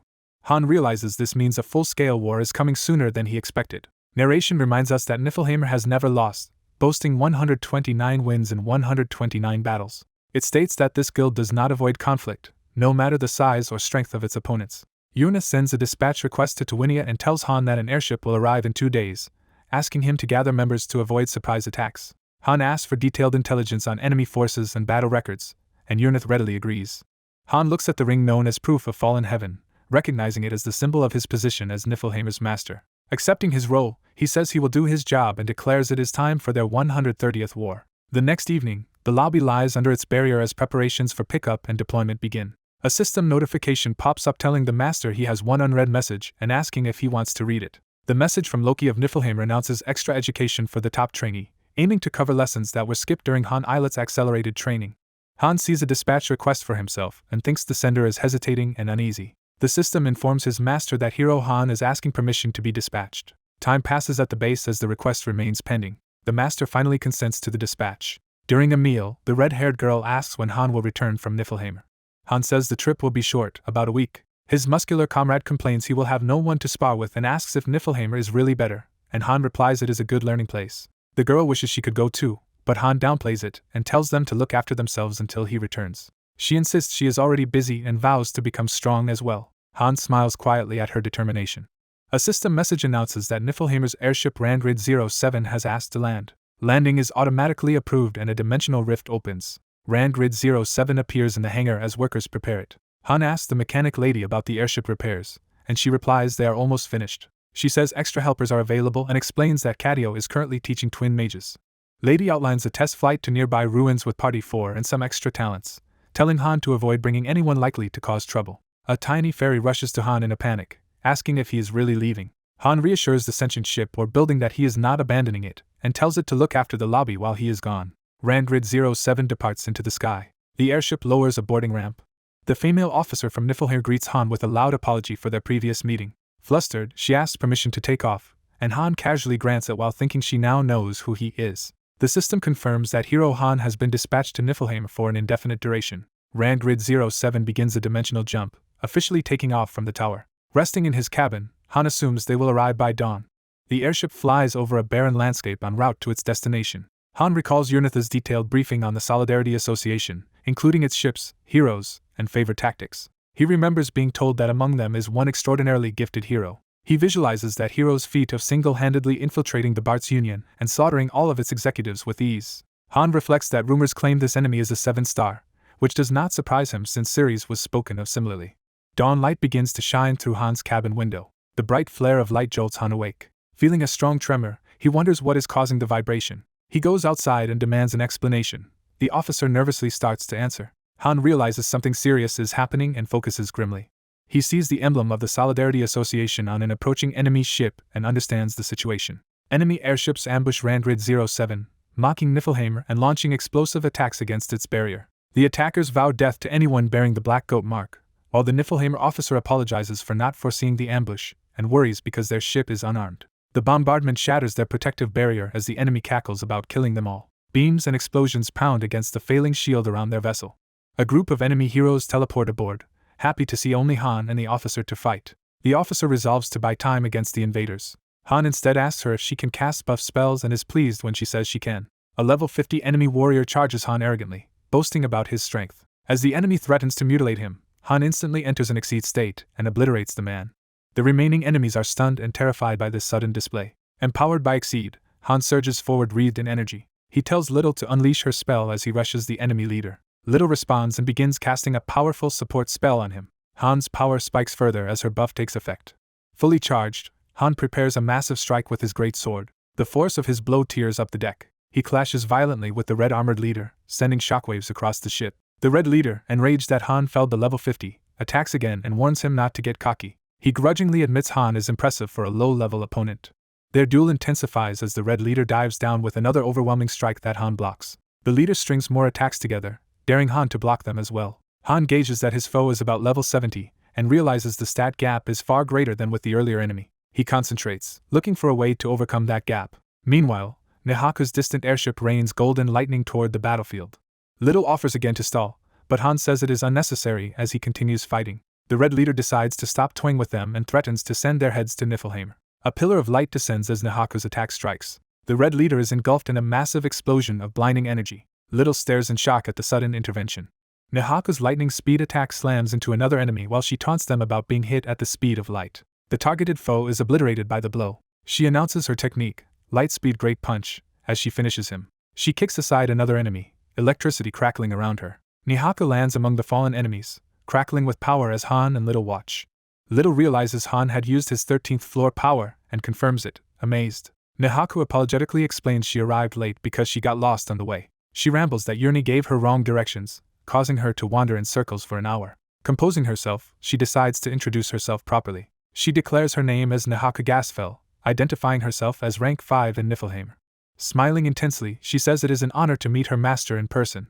A card-like profile of Nihaku appears, showing her as a powerful multi-star hero. She tearfully tells Han she once rushed back to see him in Wa's time but missed him, and worried he disliked her. Han denies that and says it is nice to see her, while she gushes that he is exactly as cool as she imagined. He privately notes her odd speech impediment, while she apologizes that she cannot help it. Nihaku says she will quickly deal with the remaining attackers, so he should wait a moment. She summons her weapon Brunark in a surge of lightning. The weapon materializes as a glowing double-bladed axe in her hands. Nihaku charges forward, slashing with crackling lightning strikes. The enemy leaders panic and try to retreat.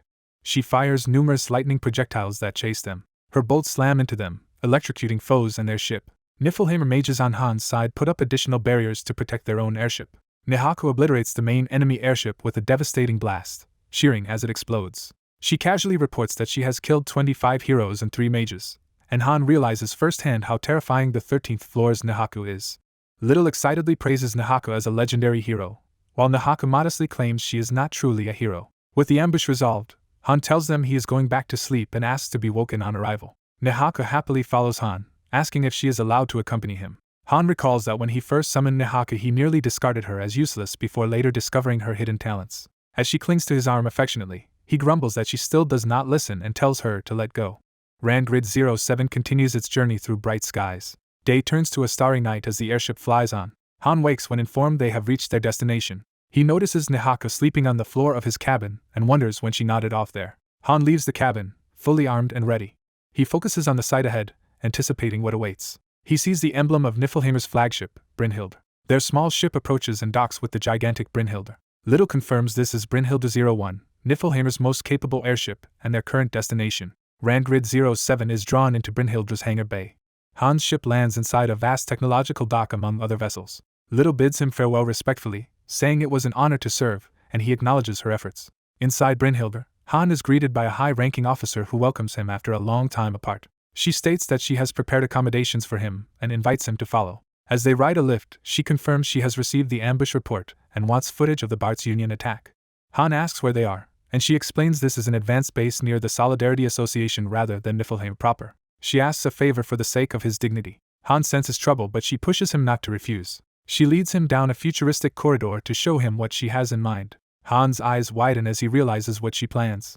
He protests in disbelief while she proudly hints at something amazing. She reveals an ornate commander's uniform she designed specifically for the Niflheimer commander. She clearly intends for Han to wear it, arguing that a proper outfit is fitting for him among the crew. Han initially refuses, but she pleads, saying she made it just for him. She plays the emotional card, claiming he once said he would do anything for her. He flatly denies that. She continues guilt-tripping him for not appreciating her feelings, wearing him down. Eventually he gives in and puts on the uniform while she applauds. Embarrassed yet regal on the throne, Han tells her to be quiet as she gushes that the uniform suits him perfectly. Internally, he finds it humiliating to wear the same style uniform he once gave them, while she secretly thinks about taking pictures. She assures him his true identity will remain secret, as only trustworthy people were chosen to see him like this, which he accepts. Han asks about Party 1's location. She reports Nihaku is already present and another ally, Lydigian, can arrive if he approves. She adds that Mutin has responded but Ceres is currently too far away to call. When asked if they should summon extra help, Han decides Ceres is unnecessary for this operation. She agrees and says she will grant command authority to the others in his name. She informs him that a new intern will soon bring battle data, and he reacts curiously. Sitting at his desk, Han realizes he has a mountain of paperwork, and resigns himself to a sleepless night. The fairy thief king arrives struggling under a bag of heavy documents, grumbling about the fox-like superior who overworks her. She mutters that she will crush her superior once Han recognizes her, only to realize Han is the one sitting there. She stares at him speechlessly stunned. Recognizing her, Han cheerfully greets her as Thief King, shocking her further. He asks if she has adapted to life here. She complains dramatically that she is treated like a slave. In the next moment she contradicts herself, exclaiming that she loves being an intern and is proud of her office skills. Han has her pour him another drink, while she nervously asks how he thinks the coming war against the Solidarity Association will go. She explains that the Solidarity Association has never lost up to the 70th floor, and that its leader and hero are terrifyingly strong. She recalls a training match where many of the people were effortlessly defeated by just one of that leader's stronger heroes. The memory shows that hero standing amid dozens of unconscious or bloodied opponents, none having touched him. Han concludes this makes sense since the enemy leader heavily invested money into the game over 3 months. Thief King warns that the fight will be difficult even for Han, but he reminds her she is part of Niflheim and should not act like a bystander. Flustered, she claims she was only warning him and urges him to do his best because the enemy really is strong. She eagerly asks what clever strategy he has prepared to overturn the odds, but he admits he has no special plan. She is dumbfounded that he intends to face such a powerful enemy without a secret scheme. Han coolly answers that they will lose in a head-on clash and agrees the enemy's forces and numbers far exceed Niflheimers. Yet he calmly starts typing at a console, clearly beginning to set something in motion. He sends a public challenge proposing a fair, all-stakes battle in a single location and notes, with interest, that the enemy leader plans to stream it. Han reviews that the decisive battle is scheduled a few in real-world hours, equivalent to tomorrow in this realm, and prepares himself. News spreads online that members of the Solidarity Association have declared war on Loki and are harassing his video comments. Reading community reactions, Loki worries that everyone will mock him if he does not respond to the challenge. Loki grins slyly, starting to enjoy the situation despite his embarrassment. Internally, he cringes at how humiliating all of this publicity feels. Loki, in a military-style uniform before a glowing console, prepares to confront the Solidarity Association. The scene shifts to the 7,375th dimension, Macernus, where an airship flies through the sky. The lone Niflheimer airship advances toward the horizon. Numerous enemy airships appear around it, encircling Loki's vessel. A massive Solidarity Association fleet of hundreds of airships fills the sky. On Loki's bridge, a ferry aide counts about 600 enemy ships and panics, urging surrender. Another officer apologizes for the panicked ferry while a cheerful gunner eagerly anticipates shooting down the many enemy ships. The ferry protests that facing so many ships with only one Niflheim vessel is suicidal, but Loki calmly says one ship is enough. The battle stream is hugely popular on YouTube, with many famous streamers broadcasting Solidarity Association versus Niflheim. Loki complains about being watched, and his aide assures him his face will stay hidden because it would be troublesome if he were recognized. A booming voice from outside calls out to Niflheimer as the enemy fleet looms beyond the bridge windows. Commander Nistar of the Solidarity Association demands to know why Niflheimer sent only one airship and accuses them of underestimating his armada, while chat viewers speculate Loki came to surrender. Loki thinks the viewers are strange and orders Urnith to have the stream turned off, which Urnith moves to do. Nistar taunts that it is too late to surrender, and Urnith relays that they refuse, prompting Loki to respond indifferently. Nistar orders his entire fleet to open fire, vowing to kill them all and prove the Solidarity Association is the strongest. Loki addresses Urnith, saying he has a question. Loki, bored, asks why he was summoned here when he considers himself useless. Urnith smiles and explains he brought Loki simply to watch them fight. Loki acknowledges this as the first wave of artillery roars toward their ship. Niflheimer's lone airship is engulfed by incoming bombardment. The enemy barrage detonates in a huge explosion around Loki's vessel. On an enemy ship, officers celebrate, believing Niflheimer's silent airship is sinking and rallying to charge and finish them. The red-bearded commander begins boasting about their invincibility before noticing something wrong. Niflheimer's ship emerges intact from the smoke and debris. A figure aboard Loki's ship draws a blade in preparation. The swordsman Ledigian steps forward, salutes Loki, and greets his master. With Ledigian's arrival, Urnith notes that 3 members of Party 1 are now gathered and prepares to move. A teleportation spell flares as Urnith activates a transport. The teleport gate opens inside Nistar's flagship. Party 1 suddenly materializes on the enemy command deck, shocking the crew who thought they were kilometers away. A blonde, eye-patched swordsman recognizes them as Loki's hounds and remarks he expected more than a simple bombardment outcome. Other elite Solidarity heroes, including a beak-masked fighter and a cloaked figure, assemble to oppose Party 1. Armored and robed high-ranking heroes of the association appear as reinforcements. The elite Solidarity squad rushes forward to confront Loki's group. Loki concludes these must be the association's top heroes, and an enemy laughs that, regardless of how they arrived, this place will be their grave. The red-bearded captain orders his men to kill them, but the blonde swordsman claims Party 1 as his own prey and tells the captain to stay out. The blonde introduces himself proudly as the 100-Sword King Kshatriya and addresses Lydigian, the Sword Demon. Lydigian coolly states he intends to take the Sword Demon title from Kshatriya. Loki, surprised at Lydigian's epithet, is told not to worry about it by his swordsman. Kshatriya grips his twin blades, ready to fight in earnest. Narration explains that the 100-Sword King is a sword master undefeated in 100 battles, which earned him his title. Kshatriya lunges in to kill, unleashing a deadly strike. As Kshatriya claims the title of best swordsman in Mobius, Lydigian calmly steps past him, saying he will borrow Kshatriya's sword. Everyone, including Kshatriya, is momentarily confused by Lydigian's sudden movement. In the next instant, blue slashes cut through the gathered heroes before they can react. Kshatriya is stunned to find himself impaled and bleeding, barely understanding what happened.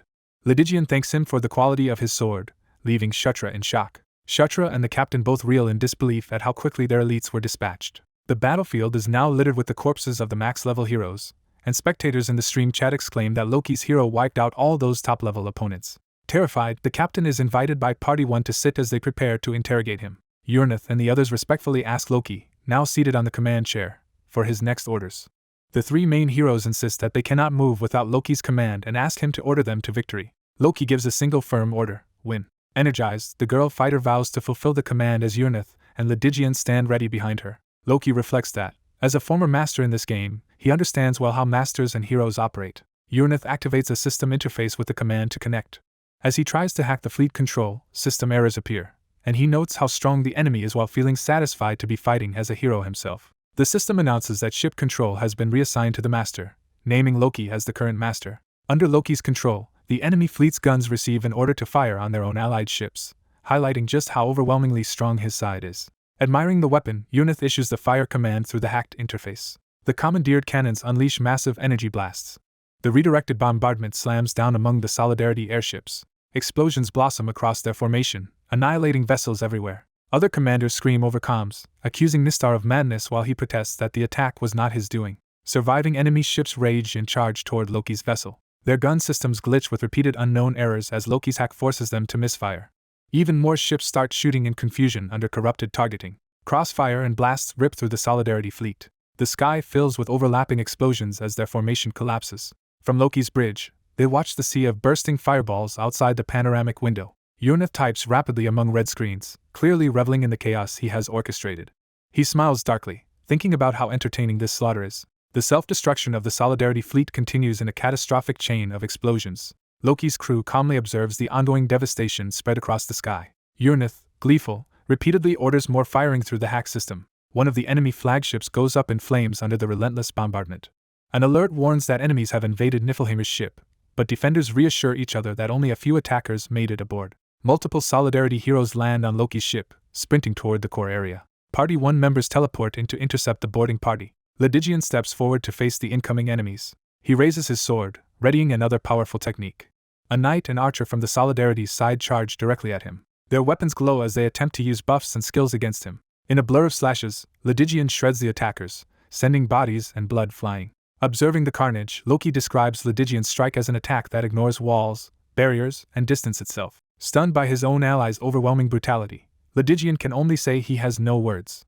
The girl fighter chides Loki for being too merciful toward the enemy. A triangular energy pattern forms as another devastating barrage is launched from the ship. The beam punches out through the window and races toward distant targets.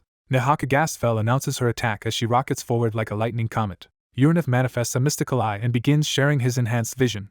The magical eye transfers to Loki, allowing him to see the battlefield through Urnith's perspective. With lightning coursing around her, Nehaka floats amid the enemy fleet, preparing a massive strike. She gleefully swings her lightning-charged weapon, unleashing a storm. Her named skill Hyper Pikapika lightning crashes down, obliterating numerous enemy ships. Loki's fairy in turn, overwhelmed, wishes the fight were easier for her while reacting in shock to the mayhem.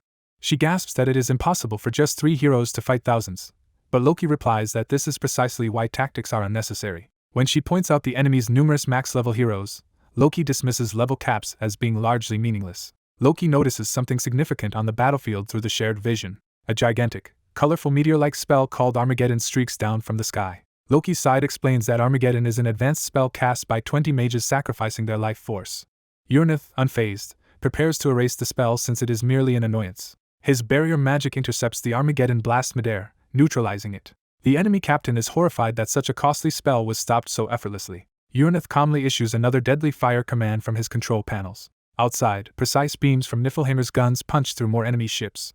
Nihaku, grinning, delivers another electrified strike at close range. A final wave of explosions engulfs the remaining Solidarity fleet as observers admit the power gap is overwhelming and the stream abruptly ends. Loki receives a system notification saying he has hundreds of unread messages and is asked whether to check them. Back on the bridge, they discuss that 400 of the Association's 1,000 ships went to attack Niflheimer and learn that Muten and the First Fleet are already handling those. Fresh enemy reinforcements teleport onto the deck, cursing Niflheimer and vowing revenge. The new enemies swear to erase Loki's group even at the cost of their lives as they leap into the command room. Lydigian instantly cuts them down in midair with another flurry of sword strikes. Remaining enemies are left terrified, realizing how hopeless the situation is. Loki receives surrender requests from Solidarity officers but orders that all such offers be rejected. More named association members attempt to surrender, and the system again asks Loki whether to accept. Desperate heroes beg for mercy and at least clemency for innocence, shocked that even surrender is refused. Loki coldly instructs Lydigian not to spare a single one, and his swordsman agrees. Lydigian proceeds to massacre the remaining enemies as their screams echo through the ship. The fairy, aghast, asks what kind of beings Loki's group are, and Urnith tells her to get used to this if she does not want to stay an intern forever. Outside, the last clusters of Solidarity airships explode, underscoring that constant victory is normal for Niflheimer. Loki remarks that the destroyed fleet represents an enormous financial loss and orders his forces to locate the Association's base and wipe it out, prompting the system to dispatch airships toward new targets. A new alert flashes before Loki, drawing his attention. Urnith informs him that an important group has finally arrived, though later than expected. The bridge windows shatter as another force breaks through. Darkly clad figures step into the command room over the broken glass. Heavy, clawed boots follow, signaling the arrival of formidable new foes. A grinning man named Urkadij, a level 99 torturer of the Solidarity Association, introduces himself boisterously to the heroes of Niflheimer. A silent, ominous figure called Nord, whose level is unknown, appears beside him. The alluring Shioha Niatra, also level 99 and responsible for the association's looks, greets them flirtatiously. The enemy captain starts to shout who these newcomers are, while Loki casually asks for clarification. The captain nervously explains that these are the heroes directly under the Solidarity leader, and warns Loki they are far beyond the enemies he has faced so far. Loki dryly questions why the captain speaks as if he were an ally when he is still an enemy. Shioha scolds the captain for betraying their leader despite having been entrusted with command, while he panics and tries to explain himself. Shioha's eyes crackle with violet power as she prepares to act. She brutally kills the red-bearded commander for his perceived betrayal. Lydigian contemptuously comments that such a death suits an insect as the corpse lands at his feet. Shioha then turns her attention to Lydigian, calling him handsome. Loki invites her to come play with him instead. Standing amid the blood-soaked command deck, Shioha warns that Niflheimer has only defeated a small fraction of the association. She grandly introduces herself as an immortal witch who bears 7 curses and promises to grant them all a tragic yet beautiful death. Shioha begins casting a powerful spell, gathering crackling energy in front of her. Nihaku suddenly blasts Shioha with lightning and casually claims the shot was accidental. Urka laughs loudly and reassures everyone that such a hit will not be enough to kill Shioha. Nevertheless, Shioha's body crashes to the floor, grievously damaged. Seeing her fallen and motionless, one of her comrades nervously calls out her name in disbelief. In a blood-soaked control room, one officer insists the famously resilient Shioha must be faking while another coldly declares her truly dead. Nihaku is introduced as a lightning user whose attacks carry many curses and debuffs gained from battling monsters on the 80th floor. A subordinate mocks another master for being stuck in the 70s despite heavy spending, and a loyal aide tells their own master not to bother responding. The jealous aide, eyes glowing red, seethes at the idea of anyone flirting with their master. Papers and binders lie stacked in an office, setting the scene for written reflection. Someone flips through thick handwritten documents, preparing to review everything. While reading, the narrator sighs that this kind of painstaking work is difficult in its own way. The narrator notes that considerable time has passed since arriving in this strange place. We see the narrator buried in paperwork at night, diligently recording their experiences.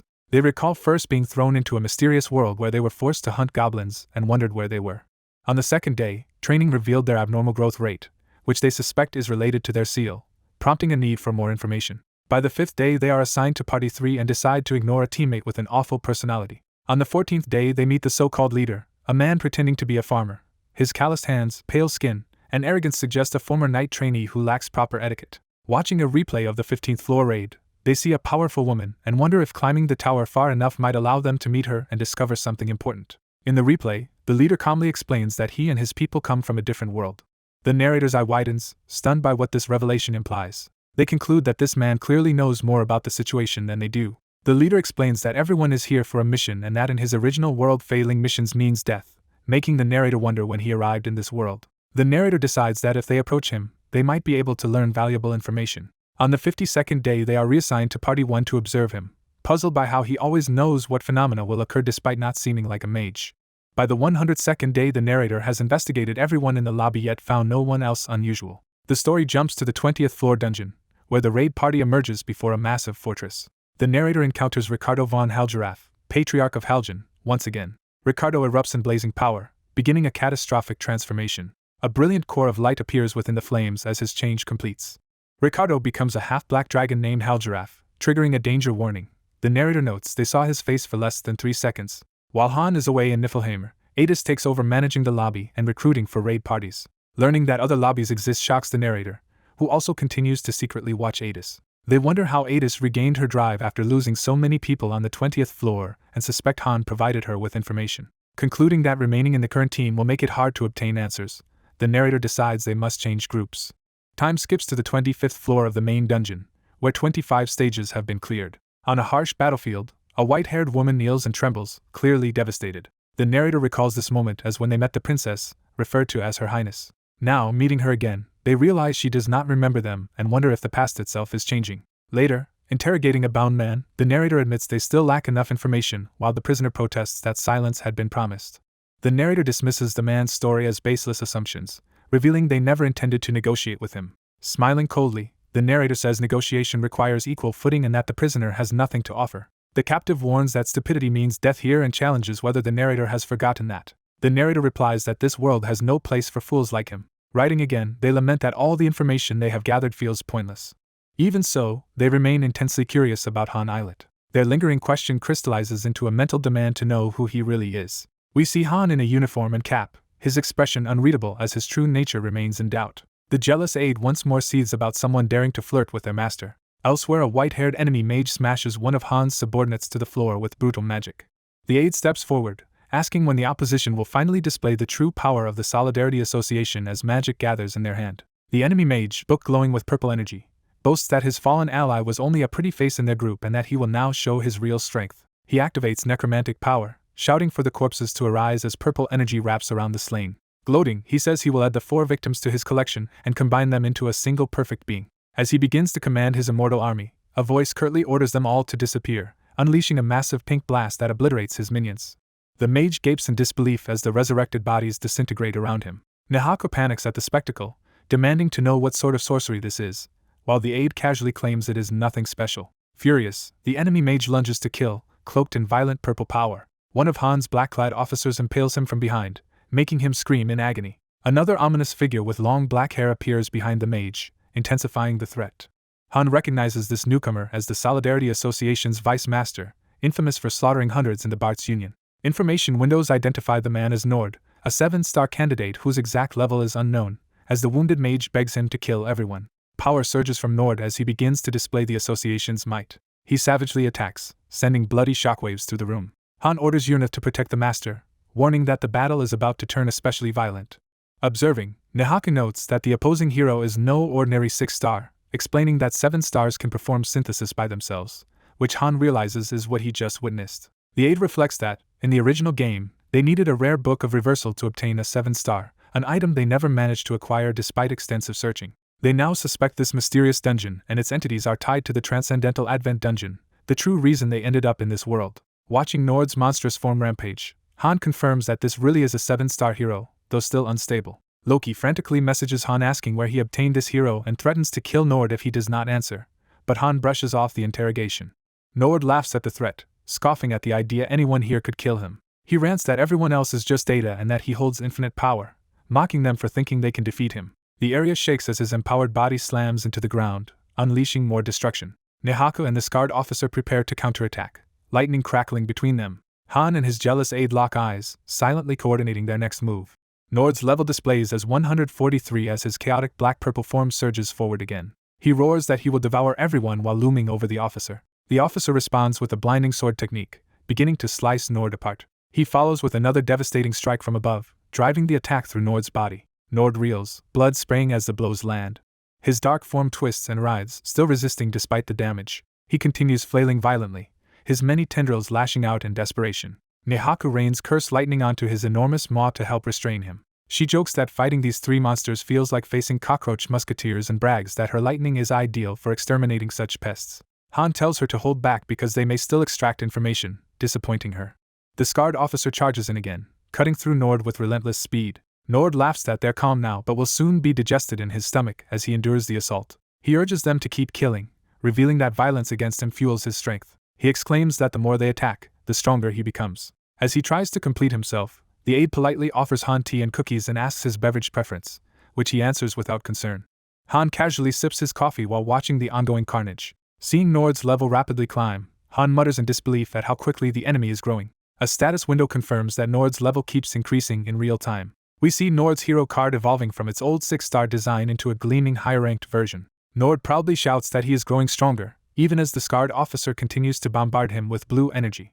He screams that the entire world will eventually kneel at his feet. Nord's level hits 164 as the duel intensifies, the officer still trading blows with him. From the observation deck, Han and Nahaka calmly analyze that Nord's level rises whenever he regenerates, and that he is also gaining resistances. Later, Nahaka nearly gags on coffee, calling it disgusting, while the aide explains it is an earthly drink. Han notes between bites of a cookie that Nord's level and resistance rise with each regeneration, which explains how he once wiped out an entire guild alone. Asked how his homemade sweets taste, Han criticizes them as too sweet just as Nord howls angrily in the background. Nord furiously demands to know why his enemies are having a casual tea party during the battle. He tries to unleash another deadly attack, only to run into a shimmering pink barrier. The aide blocks him with a shielding hex and curtly tells him not to interrupt them. She orders Ledigian to wait and keep the fight going only until Han is satisfied. Ledigian calmly replies he already planned to keep fighting as Nord vows to kill them all. The scene cuts to piles of mangled corpses and blood, showing the cost of Nord's rampage. The gore churns as Nord uses the bodies to further empower himself. His level climbs to 176 amid a storm of blood and flesh. Watching, the aide finds Nord's ability fascinating and orders their intern to record the data carefully. The intern dutifully notes that Nord can also transform. Nord immediately shifts into a new, towering demonic form and rages at his tormentors. Urnith calmly comments that Nord's resistance to cutting damage has nearly capped at 90%, even as Ledigian's attacks still slice through him with ease. Han sends another unanswered message to Nord's player demanding to know where he got the hero and muses that perhaps they are now unable to respond. He wonders if the enemy player is simply in no condition to reply.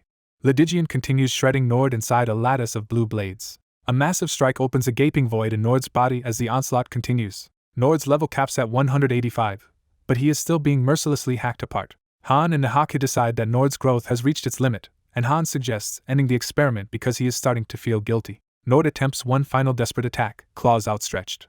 Ledigian counters with a finishing blow that slashes Nord into a glowing red grid. The officer dismisses the fight as boring. Standing amid falling chunks of Nord's remains, he reports to Han that the battle is over. Han gives a curt word of praise, while Nahaka teases that the officer is only acting cool because Han is watching and he modestly denies it. The aide congratulates Han on his 130th victory, and reports that their fleets are invading the enemy base successfully without losses. Han listens silently, watching status screens as the campaign progresses. Explosions show Mutin devastating the enemy forces elsewhere, prompting Han to note that Mutin is performing excellently. A tiny fairy subordinate asks Han if he has always been this strong. She nervously admits she knew he was powerful but thought he struggled badly during earlier server invasions, which now seems strange. She brings up a past attack by a level 300 enemy where she believed they nearly died, but Han flatly says such a crisis never occurred.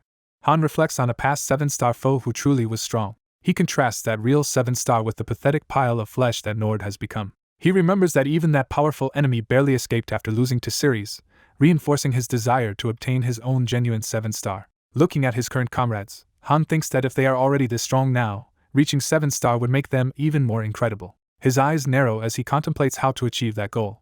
He focuses on a particular weapon, hinting at a plan involving it. Smirking, Han realizes that a certain someone has survived and is still usable. The aide reports that Mutin found the trainee incredibly talentless, and that it will take time before the boy can return, as he has only learned the basics. Han reasons that bringing back even one 7-star would massively boost Taunia's strength and cover more than one person's workload.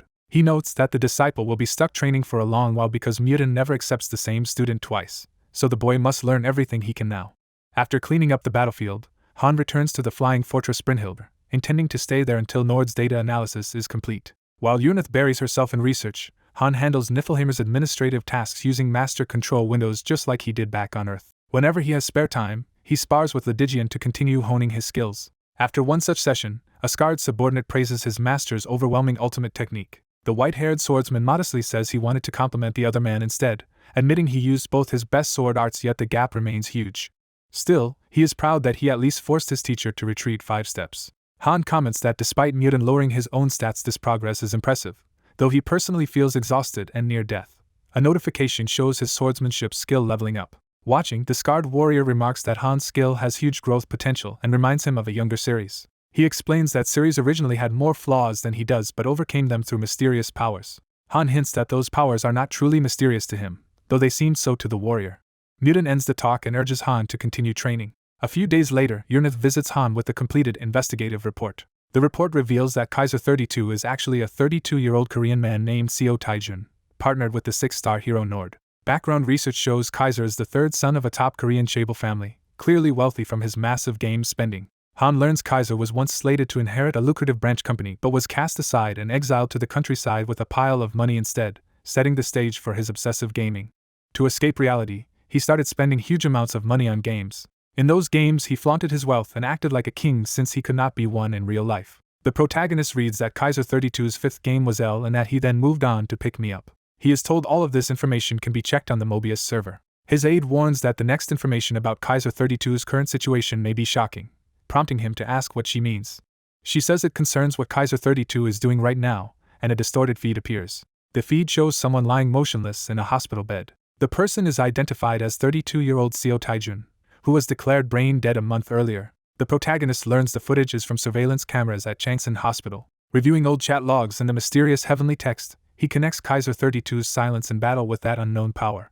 He concludes the so-called text of the heavens is something specific. He names it Urnith. Urnith, embodied as a uniformed woman, anxiously demands to know where her real body is. The lore explains the Book of Reversal is an artifact meant to oppose the heavens. He realizes that advancing deeper into the game brings one closer to Mobius, and that Nord became a 7-star hero after Kaiser 32 was declared brain dead. He deduces that becoming a 7-star requires fusing a hero and their master. He recalls how Tel opened the Transcendental Advent dungeon on his account, and tried to drag him in for synthesis. The memory shows his terror as that attempt nearly consumed him. However, the synthesis unexpectedly failed, sparing his life while another pair of heroes vanished. One of those heroes, Shay, dissolved into light and disappeared. He accepts he really was dragged into the game, assumes his body should remain on Earth like Kaiser 32's, and hears Urnith apologize for failing to find it. He excuses himself, saying he wants to be alone for a while. Left to his thoughts, he assumes the top 4 rankers are already gone, and recalls a genius among them. He thinks about the first-ranked legendary player who was active long before him and assumes that person is also missing. He realizes much of what Tel said during his promotion was false, and recalls her telling him not to hate her, and that she had not expected him to be summoned. He concludes Tel was not the one who summoned him but that she favored him because he truly trusted his bond with heroes more than the other millions of masters. He reflects that her attention was accidental and that her only real goal from the beginning lay elsewhere. He infers her original plan was to kill him and synthesize him with Ceres, then to repurpose him once that failed. He bitterly acknowledges how ruthlessly resourceful Tel is. Time shifts as his airship returns through a portal by the tower. A system message confirms Han has safely returned from Niflheimer and is controllable again, though with changed status. The airship lands back at the lobby. A subordinate loudly declares it an honor to have served him, and he tells her not to overreact. Dressed in combat gear, he emerges from the portal assuming everyone else is asleep. He notices something unusual and looks around. Observing the lobby, he spots new facilities he has never seen before. The plaza and lights confirm the lobby has expanded and modernized. He sees that the residential building now has a 4th floor. The next day he inspects the lobby more carefully, noting that expansion involved more than just an extra floor. He finds a new school and upgraded training facilities that allow more systematic management. The 4th floor dormitory has been renovated into a large complex with cafeteria, lounge, bathhouse, offices, and indoor training areas. There are now separate mansions assigned to each party. He learns helpers have also been added to run these mansions. Former heroes who hit their limits have been reassigned as chefs, butlers, and servants, so diligent ones are rewarded instead of sacrificed to synthesis. Staff discuss how, despite heavy losses from battles and synthesis, the lobby now holds over 300 people again.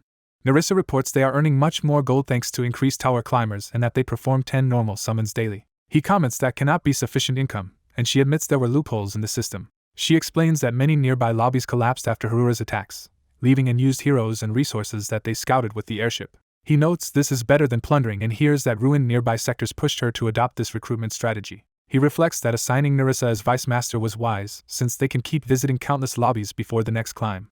Watching the thriving system, he admits he underestimated her, impressed by how far-sighted and efficient her reforms are. She suggests continuing the explanation on the third floor as they walk together. Elsewhere, trainees are assaulted by monsters in a violent storm. A goblin-like creature charges a terrified trainee. The young man screams in panic as he raises his shield. The trainees are overwhelmed until instructors urgently order them to maintain formation and follow their training. A pink-haired archer panics about friendly fire while another instructor yells at her to aim. Shaking and short of breath, she forces herself to draw her bow. She loses her nerve and her arrow drops harmlessly to the ground as she cries that she cannot do it. Her frustrated instructor grabs her, shouting that this is only the 9th floor while she insists she has never experienced real battle. The instructors then step in fully, calling everyone out of the test while they finish off the monsters. Later, the upgraded dormitory stands peacefully. Inside, someone tells Maribel he heard she failed training yet again. Maribel, back in a dress, complains that fighting monsters is too hard, while her roommate suggests she join a gathering team instead of combat. Maribel protests that she prefers comfortable civil service work and boasts of elite tutoring as her friend wishes her luck and leaves.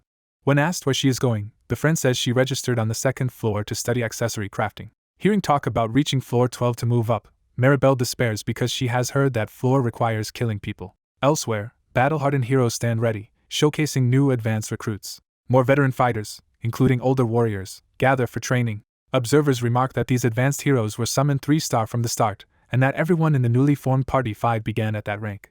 Narissa explains they now have 6 raid parties, all above level 20, and that in 3 weeks they should reach the desired level. The protagonist asks about 2 familiar heroes, learning they are not strong enough for the 4th floor despite surviving to the 35th. He hears that Ryman and Likulin have left the raid squad to lead a new sector patrol squad that protects the airship. As purple light flares, Narissa notes advanced hero summoning is underway and says they will recruit any promising ones. She describes how they assign advanced summons to lower floors based on personality and potential, rescuing some from research hell. A display shows advanced hero cards, including Han and others, and explains such heroes start with advantages that let them climb faster. With the new system in place, advanced heroes can no longer easily seize control of the lobby. Therefore, mass summoning advanced heroes is now considered safe. A chart summarizes the new structure: 150 trainees on the 1st floor, workers and staff up to the 12th on the 2nd, core managers and attackers on the 3rd, and elite parties on the 4th. Narissa notes the 2nd floor is also busy, structured so lower floor residents are motivated to climb by choosing any job and advancing through effort instead of synthesis. As he starts praising her work, shouting interrupts, and someone demands to see whoever is in charge. He and Narissa turn toward the commotion, seeing Maribel being dragged away while screaming.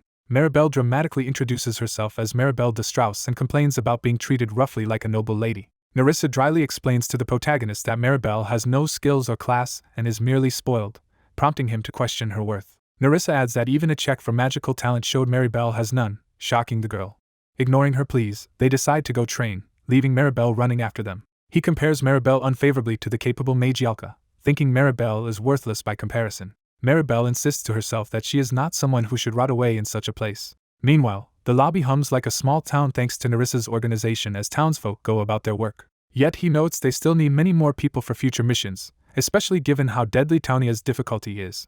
The narration stresses that with Taunia's brutal difficulty, Maribel, remembering the training, reaches for a comrade in desperation. The narration finishes the thought that under such conditions, heroes will keep dying. The fortified lobby is shown as the staging ground for these harsh missions. A mission notice declares the next challenge, Floor 28, is a subjugation mission where the objective is total annihilation of enemies. For that upcoming raid, the main squad must outperform all others, and freed from side tasks they focus on refining party formations and training. The main squad receives upgraded equipment. The protagonist and an archer show off this new gear designed for mobility and defense. Their entire team appears in fresh equipment optimized for movement and protection instead of water combat. A talented blacksmith from another lobby forges a B-rank weapon, forcing veteran smith Alter, whose limit was C-rank, to yield his senior post. Soon Alter's disciples also succeed in crafting B-rank gear, raising the lobby's overall equipment quality. Demoralized, Alter is sent to exploration dungeons for a break after his ego is crushed. In the Floor 28 battle, the half-beast Kashasha charges forward ferociously. She tears through enemies with overwhelming slashes, drenching the battlefield in blood. Her display of power amazes her allies. A close-up of her burning eye shows her predator-like focus. The protagonist notes how skilled Kashasha is, especially when fighting freely amid chaos. He observes that while she excels in duels, she is unparalleled in brawls, causing massive explosions on impact. He concludes recruiting her was worthwhile and that she will be invaluable as long as the next stage is not another C-map. After the raid, he and an archer relax, agreeing it felt good to warm up and that they must keep their skills sharp. At the portal, they line up with others since only one party can enter a main dungeon for side missions at a time. A nervous trainee complains that no instructor is accompanying them this time. Maribel realizes this mission will send them to the 9th floor without an instructor and fears they could all die. Han assumes the goal is to give them experience, while someone tries to rally the party to stay positive. A system notice states the current main dungeon challenge is the 36th floor. Han reacts sharply as he processes this new, higher target. Another message warns that the doors will open in 10 seconds and orders them to prepare. At the portal, Han tells Kashasha and a mage that they must be the patrol team and sends them ahead while he stays behind briefly. On the battlefield of the side mission, the trainee party wanders open plains as Han muses that Enning is preparing for the next climb. The frightened trainees complain about waiting and demand to know how they can return home.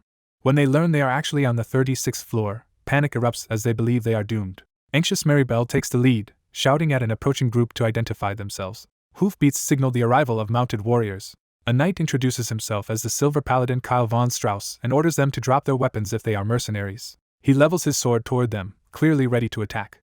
Maribel recognizes him and stammers, calling him her brother. She runs forward joyfully, revealing herself as his younger sister Maribel de Strauss and expressing disbelief at meeting him here. Kyle dismisses her claim as nonsense, leaving her stunned. He charges, declaring he has no younger sister and vowing to execute the impostor in the name of the goddess. Maribel desperately shouts for him to wait, insisting again that it is really her. The point of his blade comes within a hair of her eye as she cries out. A system screen coldly reports that Maribel and her entire party have died, and that Party 27 has been eliminated. Outside, Han notes they have been inside for about an hour and reasons that if it were a normal subjugation mission they would already be dead. He decides this situation differs from the past and that the current Enning will come to him for advice. Thus he expects Enning to seek his tactical guidance. A notice lists conditions for upgrading tactical posts through increasing numbers of mock battles. The tactical building displays an event suggesting a mock battle against the advanced hero Han. Han heads there, thinking they must have worked hard to raise tactics to an intermediate level. Inside he sees the tactical console glowing, ready to display battle maps. It shows more maps like Nelsa, Adilth, and Kaya being unlocked. The system concludes those preparations are sufficient but hints another problem remains. Time passes, marked as half an hour later. The tactical screen now displays a branching route for future missions. The console's eye icon gleams more brightly, as if eager to communicate. Han watches tensely, hands clasped, clearly troubled. He admits he still cannot understand what the system is trying to tell him. Leaving the room, he decides he will have to infer the 36th floor's nature from their mock battles, accepting he and the system are not yet in sync. He reflects on the many promising heroes lost in the last raid and on Enning's reluctance to push the climb further, resolving to prepare for every possible scenario to survive. The scene shifts to the snowy Delula dimension and its towering structure. In that frigid place, startled defenders demand to know who the arriving intruders are and how they managed to get there. A group of men say they are not asking for much. The recruiters loudly invite any talented fighters to join their lobby, promising a better life and a chance to prove themselves. They insist their offer is not a threat, while nervous locals suspect a kidnapping and are told to decide. Someone steps forward and asks the recruiters how skilled they are. The silver-haired swordsman says they are wrong to think sweet talk can steal people, since even here people value each other. One recruiter threatens to cut his tongue out, and the swordsman asks if he is capable of that. The two men glare at each other, tension spiking. They clash in a ferocious sword exchange. Their duel continues with explosive blows. The silver-haired man roars as he presses the attack.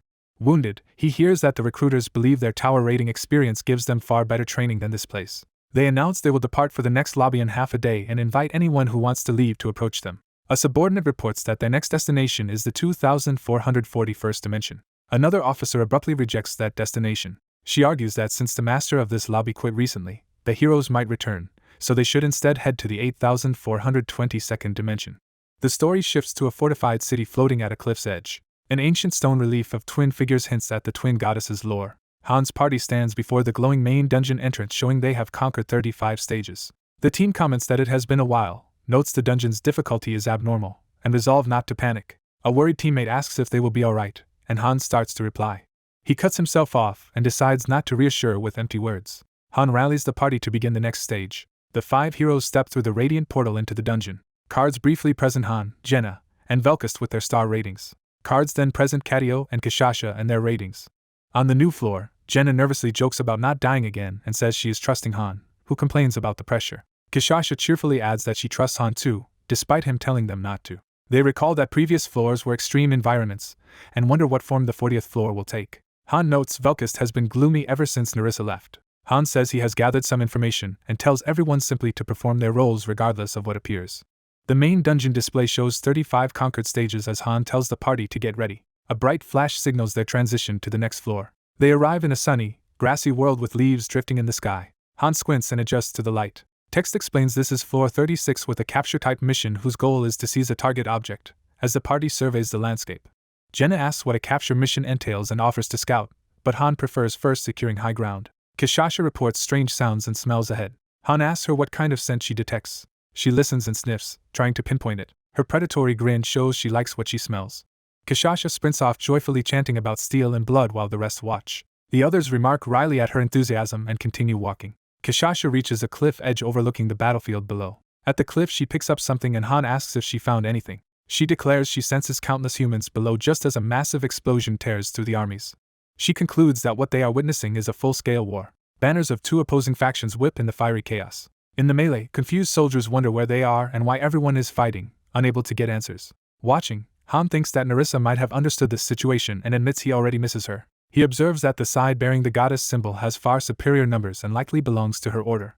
Han and Kadio realize the path to the battlefield is blocked and decide to search for an indirect route while learning more about the objective. The others complain about the intense magic saturating the area and agree they should move elsewhere. Narration explains that 4 previous teams, including stronger 3-star heroes, all died trying to clear Floor 36, an unusually high loss for one stage. Han deduces from mock battle data that the weakest team was simply killed by patrols, while the others pursued their missions but were surrounded and annihilated. He infers that the current mission might require them to avoid being discovered by enemies, and that Enning chose his party based on lessons from those failed teams. Crawling through grass, the party reflects that if the administrators truly value them, they would not throw them into the unknown without clues like before. Han creeps forward through the tall grass to scout. From the bushes he spots a marching column approaching. He appraises the convoy as belonging to the Order's army, listing soldiers, knights, and a mage, and realizes the mission target is to capture them. Reporting back, Han concludes that their real goal is to intervene in this war and notes that thousands of troops stand on this side. He asks Velkist if he is scared. Velkist denies it and says he is actually excited because earlier missions were dull. Han orders everyone to follow him so they can strike the convoy quickly. A knight escort senses something amiss and turns. An instant later, arrows slam into 2 escorts, killing them. The knights shout that they are under ambush as Han's party launches a coordinated massacre. The panicked commander yells for the troops to hold formation and report enemy numbers, learning there are only 5 attackers. Shocked that so few are doing such damage, he tries to rally his men. Soldiers cry that monsters are attacking as Kishasha tears through them. Officers desperately order the ranks to hold, and not break formation. Velkist brutally slays another knight in close quarters. As the dying knight gasps, Velkist refuses to answer who they are. Jenna continues raining precise shots from atop a wagon, dropping enemies. Han warns his team that reinforcements might arrive and tells them to avoid being surrounded. Han calls out to Yalka to incinerate the enemy backline. He is startled when Kishasha moves ahead of him instead.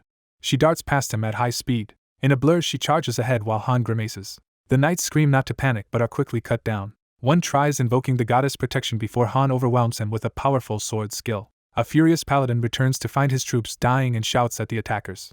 He dramatically introduces himself as Kyle von Strauss, Silver Paladin of the Goddess Rage, and threatens anyone standing in his way. Han watches him silently, unimpressed. Kyle recognizes Han from somewhere, and is shocked. Delighted, Kyle says he finally meets his old rival again, and claims he could never forget Han's face. He reminds Han of what he thinks was their glorious duel on the stairs, while Han has no idea what he is talking about. Kyle rants that Han must remember their fateful encounter at the White Silver Hall. Han mentally repeats those clues and struggles to recall such a duel or place. His memory blurs and strange voices echo in his mind. The hazy recollection grows stronger, making him uneasy. He strains harder to remember the knight's words about being Kyle von Strauss and the goddess Paladin. Kyle begins boasting that 5 years have passed since their duel when Kishasha abruptly smashes into him mid-speech. Velkist casually asks Han if he actually knows this guy, and Han answers that he does not. After the skirmish, Velkist complains the battle was boring and the enemies much weaker than before, while Jenna suggests they themselves have become far stronger. The camera lingers on the mangled corpses as someone wonders if they really have become like human weapons. Kadio says he does not quite feel that way and tells the others to come see something.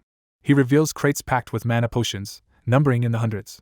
Han reasons from this that the mission's concept is not a straightforward raid. He wonders if the huge supply was meant to fuel the Order's mages. Narration reframes Floor 36 as a massive war scenario where the heroes must fight on the weaker side. The character cards of Han, Jenna, and Velkist reappear, reminding us of the core team. Cards of Kadio and Kishasha follow, completing the 5-member lineup. With the convoy destroyed, Han notes that they have completed the capture objective and plans to return and analyze the data gathered. A system message suddenly announces that the mission type and objective have changed to unknown.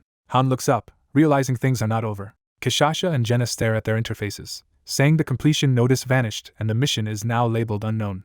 Han wonders if an additional hidden mission is what killed the earlier teams. He speculates they might have to deduce the real objective themselves and understands why previous squads were confused as Jenna asks what they should do. Han decides they should scout more and expects clues will appear near the main battlefield. The party returns to the cliff to observe the war again from a distance. Narration identifies the warring sides as the Telekar Order of the Twin Goddesses and the House of Asines backing Friasis.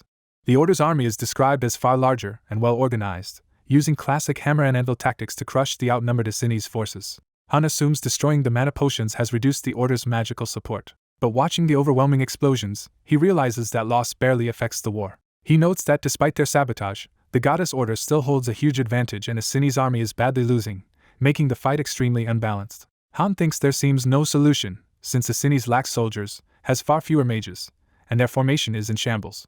Jenna asks if they can even enter the battlefield, and Han dryly says she is free to test it herself. An arrow hitting an invisible barrier confirms they truly cannot cross and must only watch from outside. Han deduces prior squads either refused to intervene and were later hunted down by patrols, or tried to join the war and were wiped out. He silently asks what options remain for them. Han answers his own question by deciding that, for now, they will do nothing. He argues that any attempt to intervene might just get them all killed, so they should keep observing a while longer. He reasons there must be some hidden hint behind this situation. As the battle rages, stray arrows and blasts fly dangerously close to their vantage point. Jenna suddenly feels something change and reacts in surprise. She happily assumes they are being sent back to the lobby and celebrates clearing a floor without doing anything. Kashasha responds that they are simply going home now that the battle is ending, as if that was always the condition. Narration notes it is strange that they are being returned even though their supposed allies on the battlefield have lost, hinting something is wrong with the mission. Kashasha senses a particularly strong human presence and points it out to Han. Han focuses on that presence, recognizing the figures involved. He recalls that he has seen and fought these dark cavalry warriors before. The memory clarifies as he remembers the 15th floor bodyguard mission and the Dark Knight guarding the entrance. He wonders what this current mission is truly trying to show them. Velkus says the new opponents look worth fighting and questions where they appeared from, since they were not visible earlier. Kashasha tells Han that the same woman they once had to save is now very close by. Han is shocked as the ground shakes, signaling something happening near her. Realizing the barrier can be bypassed somehow, he dashes straight down the cliff toward the battlefield despite earlier assumptions. Running at full speed, he questions why this woman is here and why he is acting on instinct. He admits he has never really understood his own actions yet keeps pushing forward. On the field, the Dark Knights mercilessly butcher surrendering Asines soldiers begging for mercy. A silver-haired knight cries that they have surrendered and pleads for their lives. She offers her own life in exchange for her comrade's safety, insisting she is the one they want. Instead, a Dark Knight skewers her as she smiles sadly. Her body falls while soldiers and dark cavalry stand over her in grim silence. Bleeding on the ground, she wonders why everyone treats her so cruelly when all she wanted was to save people. The Dark Knights chant to kill the witch, branding her a traitor who must die. Voices accuse her of staining their honor and selling the world they loved, while she desperately denies understanding what she supposedly sold. Han sprints across the grass, leaving clawed footprints as he races toward her. He reaches the barrier above the battlefield and screams her name, Freya, as energy flares around him. Freya looks up at him in stunned recognition. Han pounds against the glowing barrier, furiously shouting for Friasis to answer him and calling out to Freya. The dying knight weakly calls out Han's name. Bleeding but relieved, she tells the looming dark figure that she is glad Han is still alive. Han materializes in a glowing grid as blood and a broken sword fall, signaling the end of the battle. He stares in shock from within the system grid as blood drifts around him. A bright system effect engulfs the grid, finalizing the stage result. The system announces the stage clear, levels up Han, Jenna, and Kashasha, and grants gold plus a resentful spirit fragment. The system highlights the MVP of the stage. Kashasha is revealed as the MVP, depicted on a 4-star character card. A blue pillar of light signals the party's return from the mission. Back in the hall, Jenna asks if Freya actually just died. Han clenches his teeth, telling himself to calm down. A notification reveals the mission was failed once and will keep repeating until the 40th floor. Han realizes in horror that this is a repeatable quest. Narration explains it is a loop-type quest notorious for extreme difficulty. A diagram shows the same mission repeating until the 40th floor, with failure if they do not clear it by then. Looking at the mansion, Han notes they still have a chance to save Freya. While devouring meat, Kashasha asks if that means Freya might not actually be dead. At dinner the group discusses how much they endured for Freya and agree they cannot just let her die, noting normal time and space rules seem warped in missions. Jenna suggests the loop may rewind them to a point when Freya is still alive, and Han agrees she would not die that easily. Han hands Jenna a decorative object, telling her to keep it on her. She asks what it is. He explains it is an expensive pocket watch worth 100,000 gold, and warns her not to lose it. Han adds that his master hesitated to buy the watch because, while a basic magic item, it is rare and necessary for the mission, so Jenna must guard it. Someone asks what strategy they should follow now. Focusing on the pocket watch, Han says they must first figure out what is really happening and tells the others to come with him to the tactical post. The scene shifts to the fortress where the tactical post is located.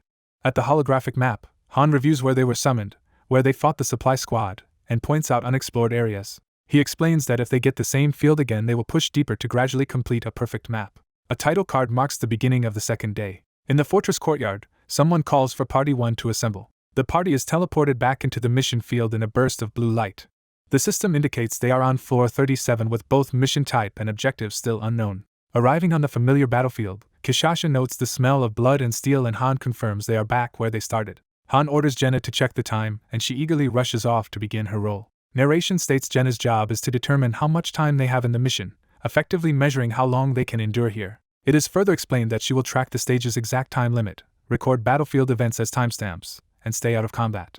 Han entrusts another role to Kishasha, who confidently says the Tempest tribe name is not for show. Narration clarifies that Kishasha's mission is to patrol the field, removing her from direct fighting as well. Cadio is also unavailable for combat because he must synchronize Jenna and Kishasha's vision so everything they see and hear is recorded. With the support trio busy, Han and Velkast acknowledge it is just the two of them heading out and decide that is enough. Looking up at the system's observing eye, Han reasons that if this really is a loop mission, it explains why multiple squads were originally sent, and wonders if this is what Enant tried to tell him.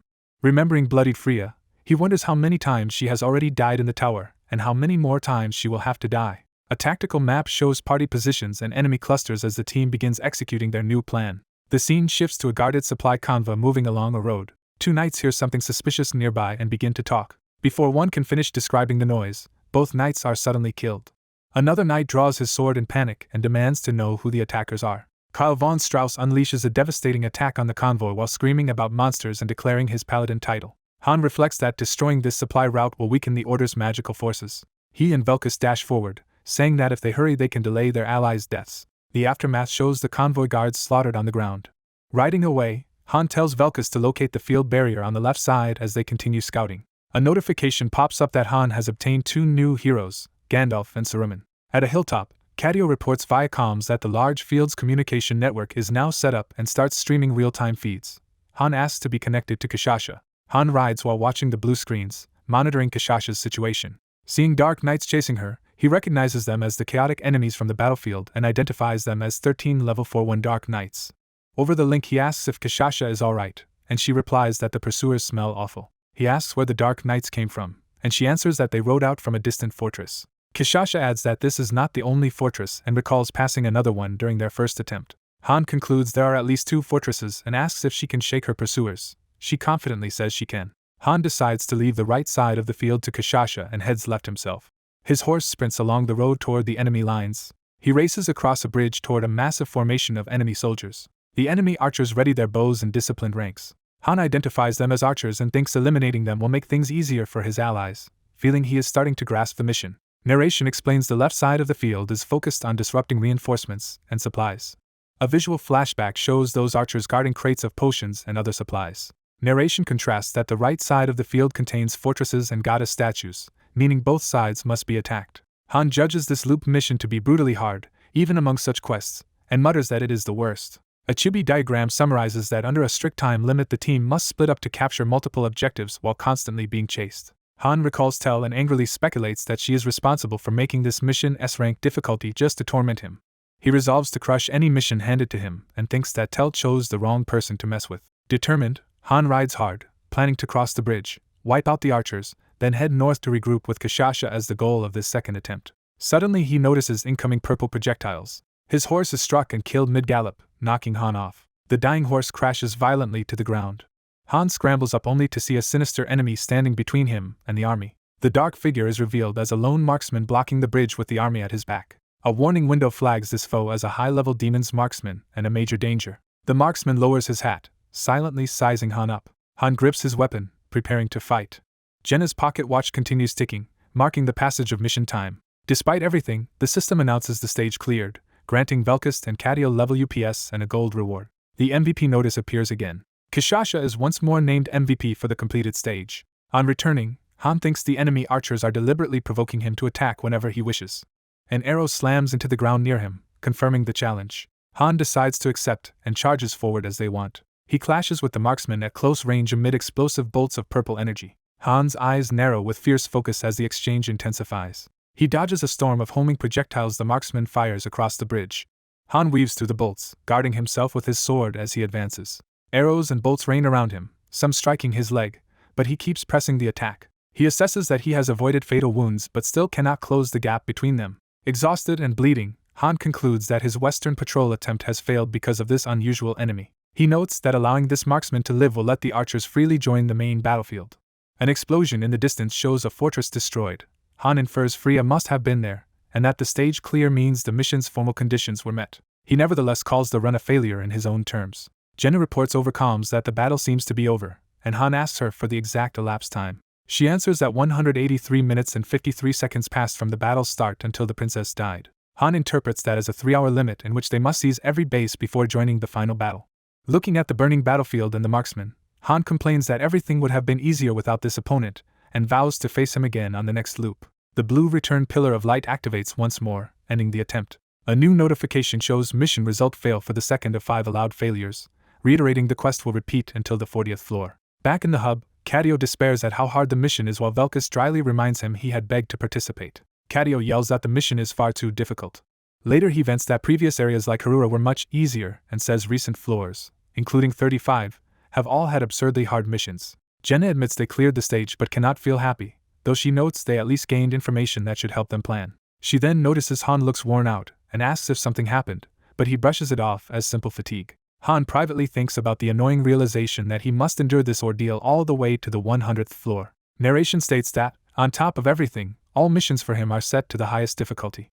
That night, Kishasha asks if they are holding a meeting, but Han decides it is late and tells everyone to rest and reflect so they can have a solid plan by the 3rd attempt. He feels as if the system itself is challenging whether he can still beat the game. Elsewhere, a black-haired woman drinks alone, lost in thought. The same woman sits at a table, back turned, emphasizing her isolation. A flashback shows Jenna saying many comrades died. The woman replies that although it is tragic, they cannot move forward if they remain stuck in grief. She elaborates that while they should grieve, they must also celebrate their own survival, which is the mercenary way, leaving Jenna uncertain. Returning to the present, the woman takes a long drink from her glass. She sets down an empty glass and firmly declares that no one is going to die. With determination, she adds that at least no one in her own party will die under her watch. Han's updated tactical map displays their findings and marked enemy positions, including where each party member must move. The scene cuts back to the lit mansion, indicating time has passed to the planning phase. Inside, Han pores over notes and diagrams, working alone on strategy. Narration says the summary reflects everything they have learned so far. A new map view shows that much of the field remains unknown and blocked by an access-denied zone. Han's analysis concludes that in the west they must kill supply carriers and archers to slow their allies' deaths, while still destroying the western frontline base. He outlines that in the east they must capture 3 fortresses and destroy goddess statues within 3 hours, all while being chased by dark knights. Frustrated, Han broods over his desk that hero actions are heavily restricted and that if he could use his master's full tactical tools he could devise a real plan. He asks Isel what she thinks about the mission's difficulty, and she nervously says she does not know, admitting Tonia would have ended long ago without him. Han notes each account has a different difficulty and asks if that is luck. Isel says the director told her there is a reason, though she does not know it. He presses her on who designed these missions and whether the director explained, clearly suspicious. Annoyed, Han sighs while Isel trembles beside him, overwhelmed by his intensity. Panicking, she begs him not to abandon Tonia or return to Niflheimer, promising to do anything if he stays, and he flatly answers that he is not leaving. He instead tells her it is fine and orders her to disappear, making her flinch. As she hesitantly reaches toward the system interface, she starts to say something. Terrified, Isel blurts out that she has a message from the director and displays a GM-only communication from Tel that begins with a greeting. Han, recognizing the sender, calls out Tel's name as her imposing image appears before him. Tel's chat messages cheerfully remark that this is their first contact since his 1-star promotion, and tease him for never calling her despite being able to summon her anytime. Han confirms with Isel that only he can see the chat and that Enoch is unaware of it. Typing on the pink keyboard, he tells Tel he never wanted to talk and to get lost. She replies asking if he liked her gift, saying he could have turned one of his hounds into a 7-star with it. Realizing what she means, Han concludes that the powerful entity Nord was created by Tel as that so-called gift. He then asks Isel if she reports everything to Tel, alarming her. Narration explains that Isel is merely Tel's subordinate and cannot openly defy her, so if she can offer tips or connect online, using a chat service like Mobius should also be possible. Tel keeps messaging, admitting she once gave up on Tonia herself and is surprised he is still surviving on that broken account. When Han asks what she means, she explains the account's balance is completely messed up, says she expected him to need her by the 20th floor, and remarks that even his own master should have already quit. She goes on to say she wonders how long he can endure, insults Enning's competence as his master, and stresses that if a master is useless, even the best hero cannot carry them. Tell types rapidly, continuing her taunting commentary. Irritated, Han responds by telling her to skip the fluff and get to the point. Tell finally states her offer to give him the master position of Tonya. She clarifies that it is not a slave contract, only requires meeting certain conditions, and promises him money and a return to Earth if he can clear the 100th floor. The narrator recalls Eunice saying it would be fine if the current master quit, implying they could become the new master using the fairy and Bifrost instead of relying on one. NETNG treats the whole situation like a casual game she plays for fun, unlike the others who are risking their lives. The narrator realizes that if they become the master, the mission's difficulty will change. The man asks for an opinion, and the fairy relays that a different master is needed to continue climbing. The nervous fairy hesitates to speak up. She timidly suggests that it might be better to keep their current master in charge. The man teases her for having badmouthed the others before, and she flusters that things are different now. She admits the others are eccentric and clumsy but insists they are not bad people. The man points out that the others have not treated her poorly. He notes they work hard in the game and even spend their own money, leading him to call them addicted. The fairy excitedly tells Loki she has something to show him. She dramatically announces she will reveal NETNG's phone usage. She performs a summoning gesture, surprising Loki that she can display such data. The phone display shows NETNG has repeatedly opened and reviewed the files Loki sent her, 132 times in total. The fairy explains that what Loki is seeing is what NETNG wrote after finishing the text of the heavens. NETNG's diary entry says she received a strange file from someone named Loki. She writes that although the content was difficult to understand, she read it all the way through. Impressed by the analysis and organization, she thinks Loki must be a remarkable person, though she wonders if his talents could be used better elsewhere. She adds that Loki inspired her to start recording and uploading her own gameplay because it looks fun. Loki, reading this on the glowing phone, is surprised that people still write such diary-like notes on their phones. Another diary entry records clearing the 15th floor, Han nearly dying due to Aaron's incompetence, and her frustration that Aaron's skills never improve. She later writes that on the 20th floor Han soloed a dragon, changing her opinion about low-born one-star heroes and rewarding him with a warhorse statue. She notes Han's departure for Niflheim, and records that Loki seems to be an even better gamer than she initially thought. While working, she writes that she does not understand why Loki paid attention to her but feels grateful and finds the game fun enough to abandon thoughts of quitting. Another entry complains that her mother told her to stop gaming. Loki reads an entry about clearing the 25th floor, where NETNG praises Kashasha's usefulness despite spending so much on her that she has to live on ramen, and he comments there is a lot of idle chatter. An entry describes uploading a 30th floor clear video, gaining views, and planning to edit and upload footage from earlier floors while her popularity lasts. She muses over why Han Islet is so strong, credits an early fusion with a 4-star, and admits she blundered through the game early on but does not regret it since Han is carrying her channel. Loki's hand tightens around the phone as he continues reading. A diary page recounts that on the 35th floor Yalka from Party 1 died. Han barely survived and seemed depressed, so she sent another warhorse statue to console him. She writes that although she knows the heroes are AI, they feel so human that it seems like they are truly alive. Loki silently reacts, his eyes showing that remark has struck him. NETNG records that when she talked about the game with a coworker, she was called crazy and an addict. She confesses that she still does not want to quit the game, and wonders if she might indeed be crazy as she keeps playing on her phone. Remembering this, she smiles softly. Loki and NETNG are shown back to back, both holding their phones. As her diary says, she feels strangely close to the in-game heroes. Loki reaches a more recent section of the diary where she doubts herself and describes being crushed by Han in a mock battle. He learns she then carefully reviewed all floors up to the 35th, forming imperfect but earnest guesses to prevent Han from actually dying. The narrator notes that she also recorded events from her everyday life alongside her deepening involvement with the game. Her diary describes being scolded at work for getting caught gaming during office hours. It also details her hitting her head on a telephone pole while walking and playing, and her parents yelling at her every day. Despite all that, the diary insists she cannot bring herself to quit the game. Loki asks if she is currently playing with Chloe, and the fairy bluntly evaluates that NETNG has no particular talent and is stuck on lower difficulties. The System I and another observer agree that at best she excels at racing games and has no obvious specialty. Loki counters that she does possess strong determination. He urges the fairy to help her properly and steps into the chamber where the mock battle board is set. The system proposes a mock battle challenge from Han, wagering 1 warhorse statue per win and awaiting Loki's acceptance. Loki determines that this mock battle will be NETNG's chance to prove herself as a master. He asks Isel to modify the mock battle system by changing the map. The system deducts 5,000 G for the map modification. Loki details the new map layout with empty center, eastern fortresses, and western bases, and the system confirms the setup. The system announces the start of a 1v1 mock battle against AI. Blue knight pieces manifest on the holographic board as the battle begins. Loki reflects that any TNG must understand what this mock battle really represents. A blue knight piece is grabbed and moved, initiating conflict. The scene shifts to a nighttime cityscape, hinting at the real world where any TNG lives. Over chat, Tel questions Loki's confidence as he abruptly ends their communication after being offered a contract linked to clearing the 100th floor. Tel, looking out over the city, wonders if Loki believes she cannot kill him. She sneers that killing him would be easy, she simply has not decided to do it yet. Swirling wine in her glass, she remarks that games are pleasant. She darkly contrasts games, which can be saved and reset, with reality where death is final. Back in the game, Velka's card is placed on the board as Loki selects him for the mock scenario. A vision shows Han and Velkas riding side by side, representing the simulated battle. Loki then moves a red knight piece on the enemy side. Enemy knights in white armor charge, embodying that move. The blue sword piece and red knight piece face each other, establishing opposing forces. The simulated clash results in the red unit being shattered by fierce attacks. The view cuts to a fortress in the scenario, foreshadowing a siege. An angelic piece appears, indicating another key enemy unit in the mock battle. Han is shown studying a map beside an ally archer, strategizing for this coming engagement. The system reports that the mission has failed again, 3 out of 5 times, and will keep repeating until the 40th floor. Time passes to a bright day at their academy-like base. The heroes gather around the holographic table while Loki checks his phone, reviewing plans. A target riddled with arrows shows the results of training.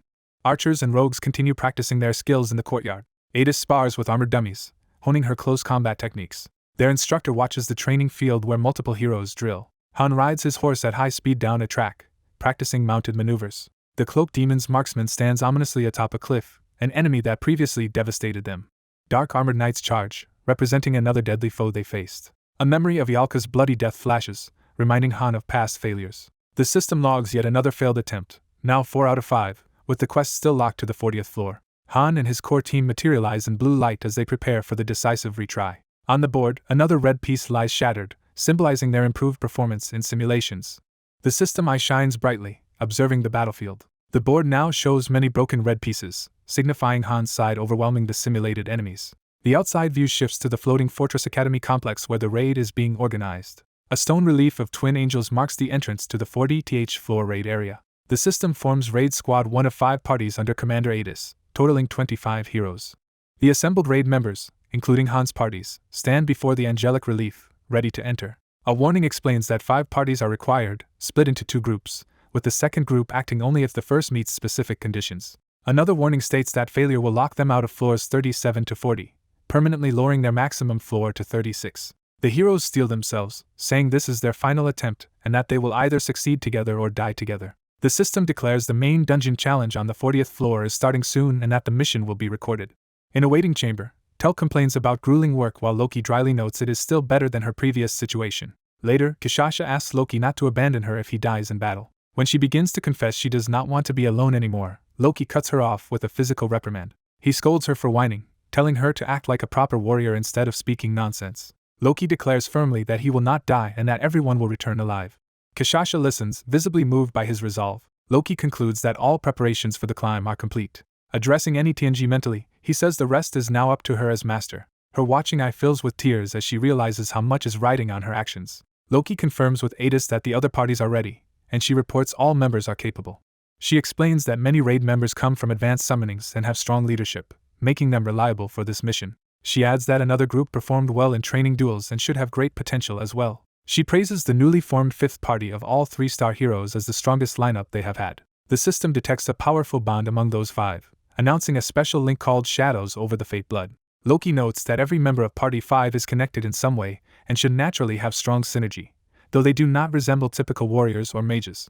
He observes that many heroes are now confident they will survive, including both heavily trained low-rankers and elite advanced fighters. The fairy announces that they have had ample preparation time and calls for Party 1 to enter the dungeon if everything goes according to plan. The system again displays that the 40th floor main dungeon is beginning and being recorded. The bright dungeon gate looms as the heroes stand ready inside. Loki waits calmly with arms crossed while the teleportation field activates around him.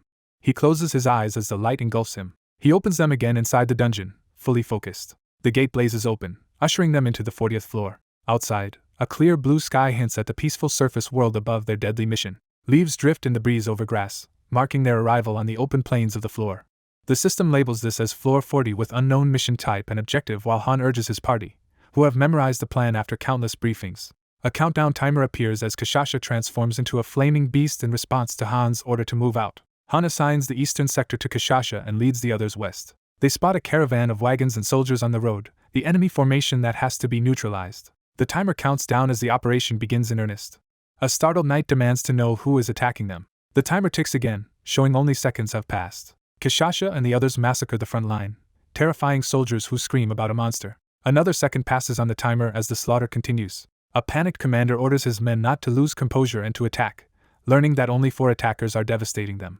Time keeps slipping as they fight back. Han's archer ally unleashes deadly volleys that pierce multiple knights around the wagons. A heavily armored paladin swears vengeance, and announces himself as the goddess's wrath. Before he can finish his name, he is instantly cut down, the timer still barely advanced. Riding on, Han asks Velkist if he can handle a base alone, and Velkist confidently replies that a few kills will make the rest flee in fear. The timer shows several more minutes shaved off as they race ahead. Han reflects that the key to the mission is conserving as much time as possible, so they cannot afford any delays. The timer continues to drop as their horses thunder across the plains. Hooves pound the ground as they push their mounts even faster. Kashasha reports over comms that she has encountered enemy troops in the northeastern plains and plans to gather, and then wipe them all out. Han acknowledges her plan. The timer drops further while they ride toward their next objective. Velkist reports arriving at the southwestern base and preparing to infiltrate it. Han approaches the second rendezvous point with his remaining teammates, as the timer shows about 2.5 hours left. They near the infamous cliff where the demon's marksman waits, flagged by the system as a high-danger enemy. The demon's marksman draws a glowing arrow, readying a devastating shot. Han narrows his eyes, tracking the threat. Kashasha's sniper ally locks onto the marksman with a targeting eye. Purple energy arrows rain toward the party as they charge along the cliff road. The archer releases a brilliant counter shot to intercept the incoming attack. Her arrow collides midair with the marksman's barrage, exploding in a clash of golden and purple energy. The masked archer unleashes rapid purple shots while the red-haired girl watches warily, analyzing him. The archer rains down devastating purple energy arrows across the battlefield. A digital timer shows 2 hours 26 minutes and 40 seconds remaining. A tactical map displays enemy-controlled red zones blocking access and the positions and planned movements of Han's team. The timer advances slightly to 2 hours 26 minutes and 45 seconds. While dueling the masked archer, Han judges that Jenna's archery is inferior to their opponents and curses his annoyance. Han notes he can barely see the archer's shots and that the arrow's directions seem random, sometimes coming from the side despite being fired from the front. Jenna concludes that neither arrows nor magic affect the enemy, so she prepares a different tactic while announcing her move. Jenna fires a blazing projectile straight ahead from horseback. The blazing crystal-tipped shot speeds toward the masked archer. The projectile slices across the archer's face in a direct hit. Cadio casts a blue connecting spell on Han, linking her power to him. The blue crystal-tipped weapon flies toward Han under the effect of the link. Empowered by Cadio's magic, Han dashes past the staggered archer. Han lands a powerful kick on the masked archer's torso. The archer reels in shock, his eyes wide. He tries to flee, sprinting away across the ground. The timer now reads 2 hours 26 minutes and 21 seconds remaining. Over comms, Han asks Velkist for updates, and Velkist reports he has successfully infiltrated the enemy base. Velkist continues that enemy numbers remain around a bit over 300. Velkist observes that many enemies are unarmored since the main battle is elsewhere, and Han tells him not to engage yet. Han orders Velkist to seal the base entrance with explosives and focus only on taking out the enemy leader. Velkist readies a bomb and replies that the plan sounds enjoyable. His explosives detonate in the camp, stunning nearby soldiers. Massive chained explosions engulf the base as Velkist announces he will slaughter everyone there and seize the stronghold.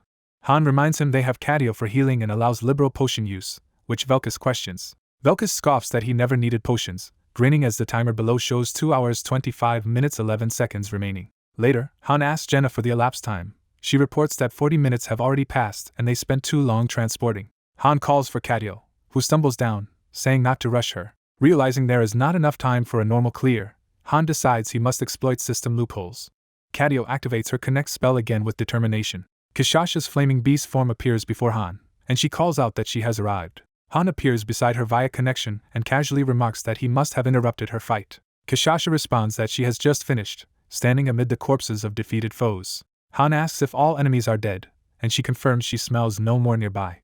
Han concludes the eastern route is now secure and states that their next objective is to destroy blue goddess statues that hinder them. He explains there are 3 goddess statues in this region, each hidden inside time-consuming fortresses whose locations are randomized. The system notifies him that the tactical post is active and the tactics tab can now be used. Han looks upward, thinking as flames flicker around Kashasha. Remembering the tactics feature, he decides to use it and tells his team to move out. Han radios Velkist again, asking if he has finished his task. Velkist reports he killed the enemy leader and can now escape, and Han praises him, then redirects him northwest to assist Jenna against archers. The system displays that they face 72 level 3-6 order archers, with the timer at 2 hours 19 minutes 38 seconds. Arrows begin to rain down from the sky. A deadly volley of arrows saturates the air above the walls. Han, riding Kishasha, dashes through the ground as arrows slam all around them. Explosive counterattacks strike the fortress wall in response. The Order's archers look up in alarm, searching for the source of the attack. One archer stares upward in growing fear as shadows loom. Han and Kishasha leap into the archers' ranks, slaughtering them at close range. Kishasha mauls enemies viciously amid the bloodshed. Han continues cutting down foes with his sword. Their fiery charge leaves dead soldiers strewn across the battlements as they race along the wall. Han and Kishasha keep mowing through defenders while enemies scream. Panicked knights shout to stop the intruders as they rush toward them. The pair carve a bloody path down a corridor lined with knights. Han swings in a wide arc, killing more as he advances. He impales another knight in a brutal strike. Knights attempt a concerted attack, but Han stands his ground and blocks. He cuts through more foes, blood spraying as he passes them.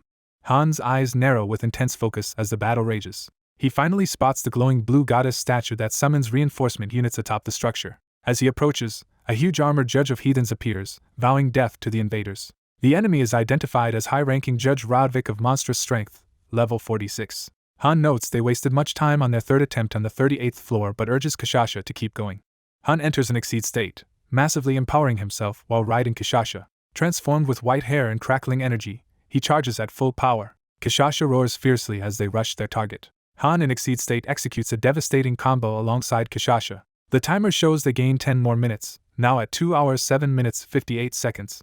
After canceling exceed and drinking a potion, Han asks Jenna over comms for a status report. Jenna's attacks massacre numerous enemies around her. She reports she has already killed the enemy leader, but needs more time to finish off all the remaining archers. Jenna adds that Velkist has arrived to support her and asks Han's status. Han tells them his team has just destroyed one goddess statue. The system announces that the statue's effect is activated and that Han can now summon reinforcement units to aid endangered heroes. He selects parties 2, 3, 4, and 5 as the reinforcement groups. Han then tells Adis there is no time to waste and orders her to move out immediately. Adis and the summoned parties materialize, and Han reminds her she knows the previous plan and will be guided where to raid. She agrees, saying they just need to follow his arrows. A fortress stands under a dark sky as blue energy gathers around it. A massive blue beam erupts over the fortress, signaling the start of the large-scale operation. The beam resolves into a glowing grid of blue tiles. Within that grid, tactical icons for flags, commands, shields, and weapons appear. Under the tactical display, Adis stands ready with her forces as attack and defense buffs highlight their mission. Han frames the utmost priority of the operation. He states their top objective is to take down the fortresses and destroy the goddess statues, assigning parties 2 and 3 to the eastern fortress. He further assigns Party 4 to assault the northern fortress and Party 5 the southern one. He instructs that if cavalry are encountered the parties should split, with elites continuing the mission. Specialists in infiltration are tasked with actually destroying the statues. Han gives the command to start the mission, and the assembled raiders sprint forward as the timer shows 2 hours 5 minutes 59 seconds left. Cards introduce Party 1 Han, Jenna, Velkist, Katio, and Kishasha. Party 2 is introduced under raid leader Adis with her 4 teammates. Party 3 is introduced under leader Sven with his 4 members. Party 4 is introduced under leader Bianca with her 4 companions. Party 5 is introduced under leader Javier and his 4 assassins. A new tactical map shows all parties deployed around the field, while the central red zone remains access denied. An exterior view shows the main fortress that will be central to their coming raid. In a strategy room, Han notes this is the first meeting of party leaders since the reorganization and announces the 40th floor raid will start soon. Han explains that, unlike previous missions, this one differs from what they saw in the replay stone, and warns he will outline the necessary steps so they do not die uselessly. He recalls the first loop on the 36th floor, showing chaotic explosions. During that run they spent the time learning the terrain and objectives, sending scouting teams repeatedly under the master's direction. The vision shows a cliffside where defenders, including a princess, face overwhelming odds against the invaders. Han then recalls the second loop on the 37th floor. In that loop, only the first party could enter the field until it was wiped, preventing other parties' support. Thus Party 1 had to repeatedly perform the loop mission themselves. They concentrated on pinpointing when the princess dies, reinforcement arrival sizes and timing, and overall field reconnaissance. On the third loop at the 38th floor, they attacked eastern fortresses specifically to examine the goddess statues. They confirmed each fortress contains one goddess statue. The statues come in red, purple, and blue variants that glow differently. Each statue is guarded by a named rank boss, so simultaneous attacks are needed to take those bosses down. On the fourth loop of the 39th floor, they learn the statues' locations and colors change randomly each run. Han summarizes that they have 3 hours to find and destroy all 3 statues as quickly as possible while eliminating enemies. He explains that destroying the red statue breaks the dimensional wall and allows outside reinforcements, but warns direct battle afterward is still too dangerous. Destroying the blue statue allows other parties to enter the field, and Party 1 will prioritize breaking blues so the others can join. He admits they still do not know the purple statue's effect due to the sudden summoning of later parties, but assumes it is similar to the red one. Han outlines 3 duties when raiding a fortress: destroy the goddess statue, defeat the strongest enemy there, and seize control of the fortress to halt enemy summoning. He tells the leaders that once inside, Master will command them directly and asks if there are questions. Sven says he has no questions and will simply rehearse before the real thing. Bianca says Party 4 is not fully prepared and requests 3 more days to ready her team. Javier flatters Han, calling him a worthy leader and saying he will learn much from the others. Han warns that everyone starts as 3-star and arrogance means death, urging them to listen to Adis while he continues explaining mission details. Back in the mission field, Adis shouts that Master's orders have arrived and tells party leaders to command their teams accordingly. She orders everyone to prepare for battle and split up per the plan. The timer now shows 2 hours 3 minutes 46 seconds remaining. A shattered blue goddess statue lies in pieces, confirming its destruction. Han explains that with the blue statue down, Adis's group will seize the fortress while he moves to another stronghold to kill its strongest enemy, worrying about the other party's ability and the remaining time. A fortress gate opens ominously as they proceed. Han notes they are being tailed and sees 5 level 4-1 dark knights pursuing them. He observes they have drawn attention but decides there is no need to fight the pursuers. Han says they will just lure and lose the dark knights to ease Adis's assault and asks if Kashasha can manage it. She confidently agrees. He adds they will join Party 5 for the next fortress, expecting heavier security and perhaps needing more time, while Kashasha boasts that no number of enemies can stop her. Adis's team assaults the fortress walls with coordinated ranged attacks. She dives into the defenders, slashing down knights. While fighting, she declares she will draw aggro and orders Bennick to open the gates so Anand can enter. Bennick acknowledges the order and rushes toward the gate mechanism. Adis continues battling as support fire streaks past her into the enemy ranks. The timer drops further to 1 hour 51 minutes 29 seconds remaining. The tactical map updates to show current fights near the central zone and Han and Kashasha heading toward the southern fortress. An inset indicates Han and Kashasha's arrival at the southern fortress along with Party 5. A view of the southern fortress appears with the timer at 1 hour 50 minutes 59 seconds. Inside, defenders shout to surround the mere 5 intruders and wonder how they breached the gates. Javier and his assassins of Party 5 carve through enemies, exploiting the confusion. Watching from the wall on Kashasha, Han notes lacks security and realizes Party 5 has already infiltrated, then suggests searching for their real target, while the others distract the army. Kashasha spots the red goddess statue and asks what to do, but Han says they will deal with it later after finding their main target. They drop into the fortress courtyard, looking for that specific enemy. Han identifies the swift assassin-type boss Lizenka of Speed, a high-rank heathen interrogator, warning Kashasha of his deadly quickness. Lizenka blurs forward with terrifying speed. He clashes with Han in a high-speed melee, blades sparking. Han counters the assassin's red slashes with his own blue-traced movements, filling the area with crossing attack lines. Maintaining calm focus, Han swings his sword toward the rushing Lizenka as their duel intensifies. A red-eyed monster lunges forward in a blur of motion. The armored beast swings its weapon at the black-haired fighter, who slips past the blow. The fighter, now accustomed to the monster's speed, counters and smashes its head. Standing over the fallen foe, he remarks how weak it is and notes it is troublesome only if you do not know how to kill it. He contacts Cadio, reports that he has defeated the second target, and orders Jenna and his positions swapped. He tells Cadio he is leaving, instructs him to keep wearing the enemy down with Jenna while another party handles the goddess statue, and he observes the many level 26 soldiers guarding it. A teleport effect brings him face to face with a blue-haired ally as they link up. Another comrade greets him, saying he was just about to depart. Han confirms most enemy archers were wiped out by return fire before he could kill half, and they assess the situation. With bodies of armored enemies covering the field, Han says he is ready and urges the group to keep going, noting there is still more left to do. The narrator explains Party 1's final mission at a northern river, showing their icons moving toward an enemy position beyond it. Beyond the river lies open plains that lead toward the next objective. The narrator introduces the dangerous mage of dark streams, whose appearance previously crushed their third attempt. The mage chants ominous words and prepares a powerful spell. Massive spiraling water or wind torrents surge across the battlefield toward Han's group. Han recalls how that magic previously stalled them and wasted their time as they tried to dodge the repeated barrages. Under heavy fire, Han shouts to Cadio, who responds while hurriedly readying a spell. Cadio leaps from his horse to cast while the others ride on. Cadio opens a huge blue portal with a shout. He signals for allies through the swirling gateway. 2 bundled mages of wind and ice emerge from the portal to reinforce them. While Han rides under the storms, the new mages promise to finish things quickly so he can focus elsewhere. A skeletal beast-shaped construct is raised as a casting focus. The wind mage chants in an unknown language to prepare a combined spell. The twin mages channel green and blue energy through the skeletal focus, readying a massive attack. Cadio, as main caster, invokes a great summoning and tells their magic to come forth. A system notification declares that the unified great magic Roaring Tempest, cast by Rain, Main, and Cadio, has been activated. A colossal mixed wind and water vortex erupts across the river valley. The tactical map shows the vortex striking the enemy center while all parties' positions update around the access denied zone. The Roaring Tempest keeps raging, tearing through the battlefield. The spell devastates the enemy forces, though the Mage of Dark Stream survives within a shield as soldiers are slaughtered. Han comments on how flashy the spell was. The wind and ice mages cheer that their mission is finished and say goodbye as they depart. Han calls Velkus forward, and Velkus eagerly asks if it is his turn to act. Han notes that the enemy mage is highly resistant to magic, and that even this massive spell failed to harm him. Concluding the mage must be taken down physically, Velkus powers up with red aura and prepares to attack.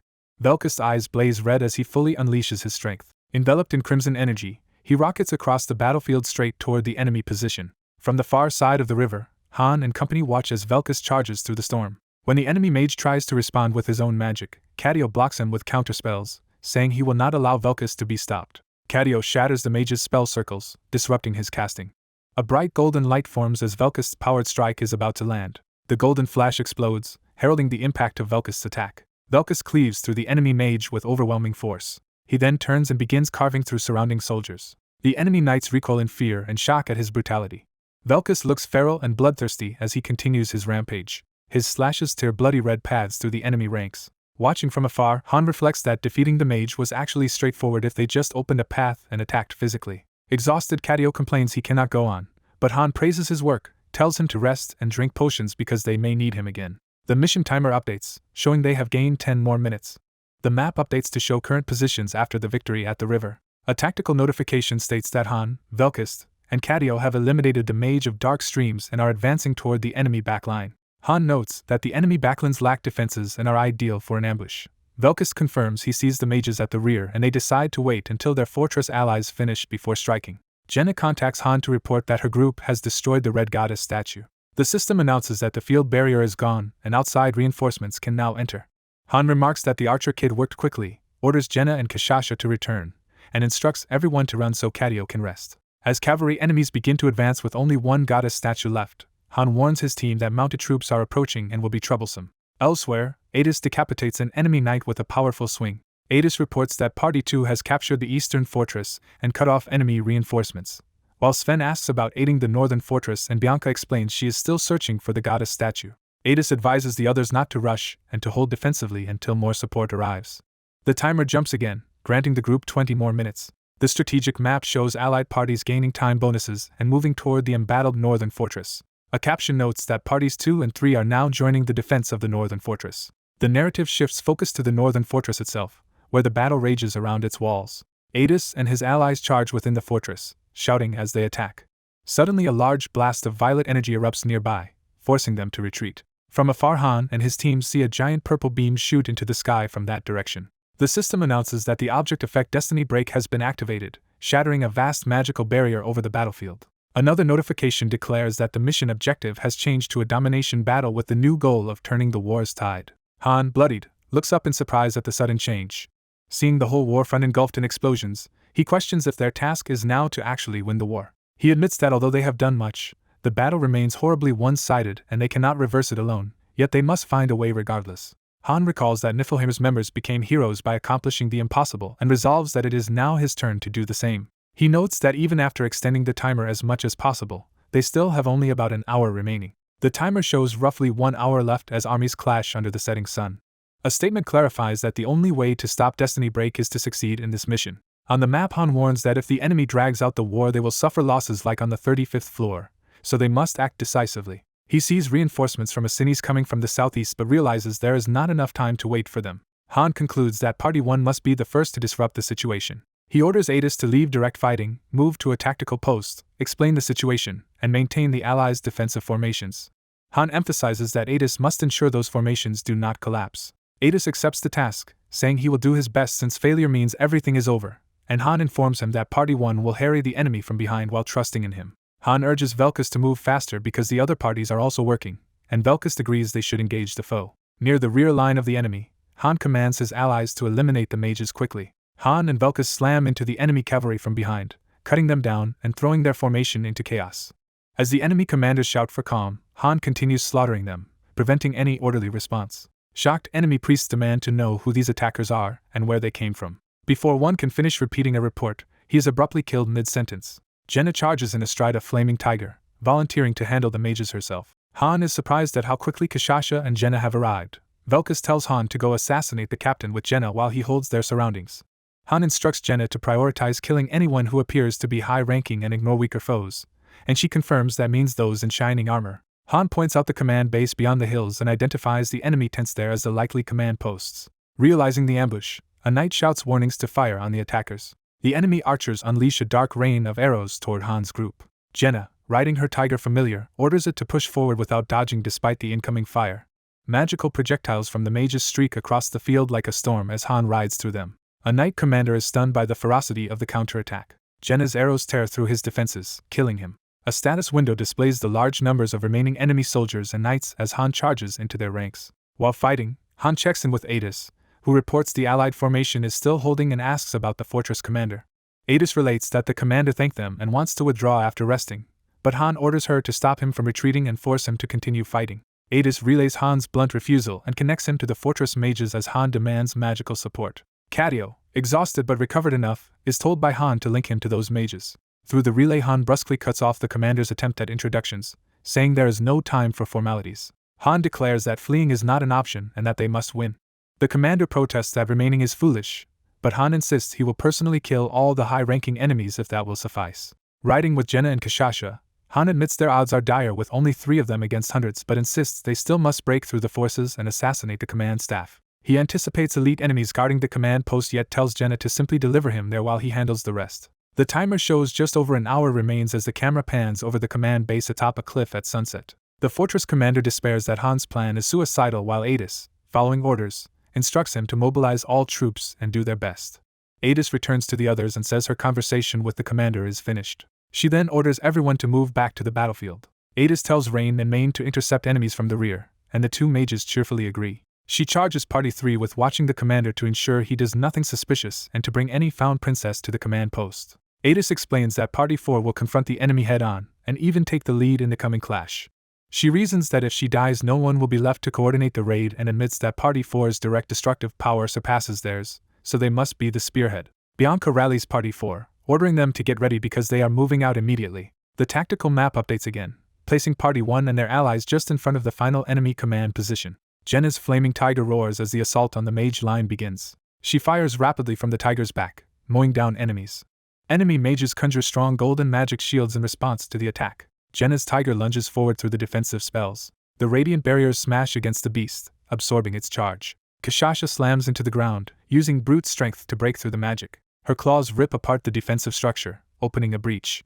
Jenna activates a focused targeting ability, preparing a concentrated volley. Her empowered shots explode against the mage's barriers, which still manage to hold. Jenna complains that her arrows are ineffective and asks Han to deal with the high defense mages while he curses how troublesome such opponents always are. Han notes that normal weapons cannot pierce a mage's shield. He decides that his special weapon Bifrost should be able to break through and swings it. Han unleashes a sweeping energy wave from Bifrost toward the enemy mages beyond the soldiers. The wave detonates in a massive blue explosion, obliterating everything in its path. Surviving enemy knights hastily brace themselves against the onslaught. Han's horse is struck down by their counterattack, throwing him into the fray. Amid blood and chaos, he rises to continue the fight. Gripping Bifrost tightly again, he readies another powerful arc. He sends a curved blue blade of energy scything through the enemy ranks, severing limbs and torsos. The attack loops around him, cutting down clusters of soldiers all at once. Han lands among the carnage, bracing himself as bodies fall around him. He calls his weapon back to his side with a forceful command. Bifrost, embedded in a crater, vibrates and begins to rise in response. The weapon shoots up, ready to return to his grasp. Han resumes slashing with dark-powered strikes, shredding knights and carving a bloody path forward. He shouts for Kashasha and Jenna to stay alert because even stronger enemies have now arrived. A notification reveals that 17 named high-ranking enemies are approaching. Their profiles appear, listing numerous high-level commanders and captains among the opposition. Han reflects that his Niflheimer training in advanced swordsmanship and body sword unity came from Lydigian. He recalls Nahaka's terrifying prowess in slaughtering foes with only a few arrows. He remembers how Yuna threw enemy forces into confusion with her strange abilities. Finally, he recalls Lydigian casually dismembering the enemy Nord like a child, reinforcing the level of power he strives to match. After watching Lydigian fight, the narrator received further training from them. He recalls being taught 3 core techniques, called Strength Sword, Flowing Blade, and Heavy Sword. Combining those 3 concepts, he created an entirely new sword style. That fuse technique is named Swift Sword. Using Swift Sword, Han slaughters numerous armored enemies in a blinding storm of blue slashes.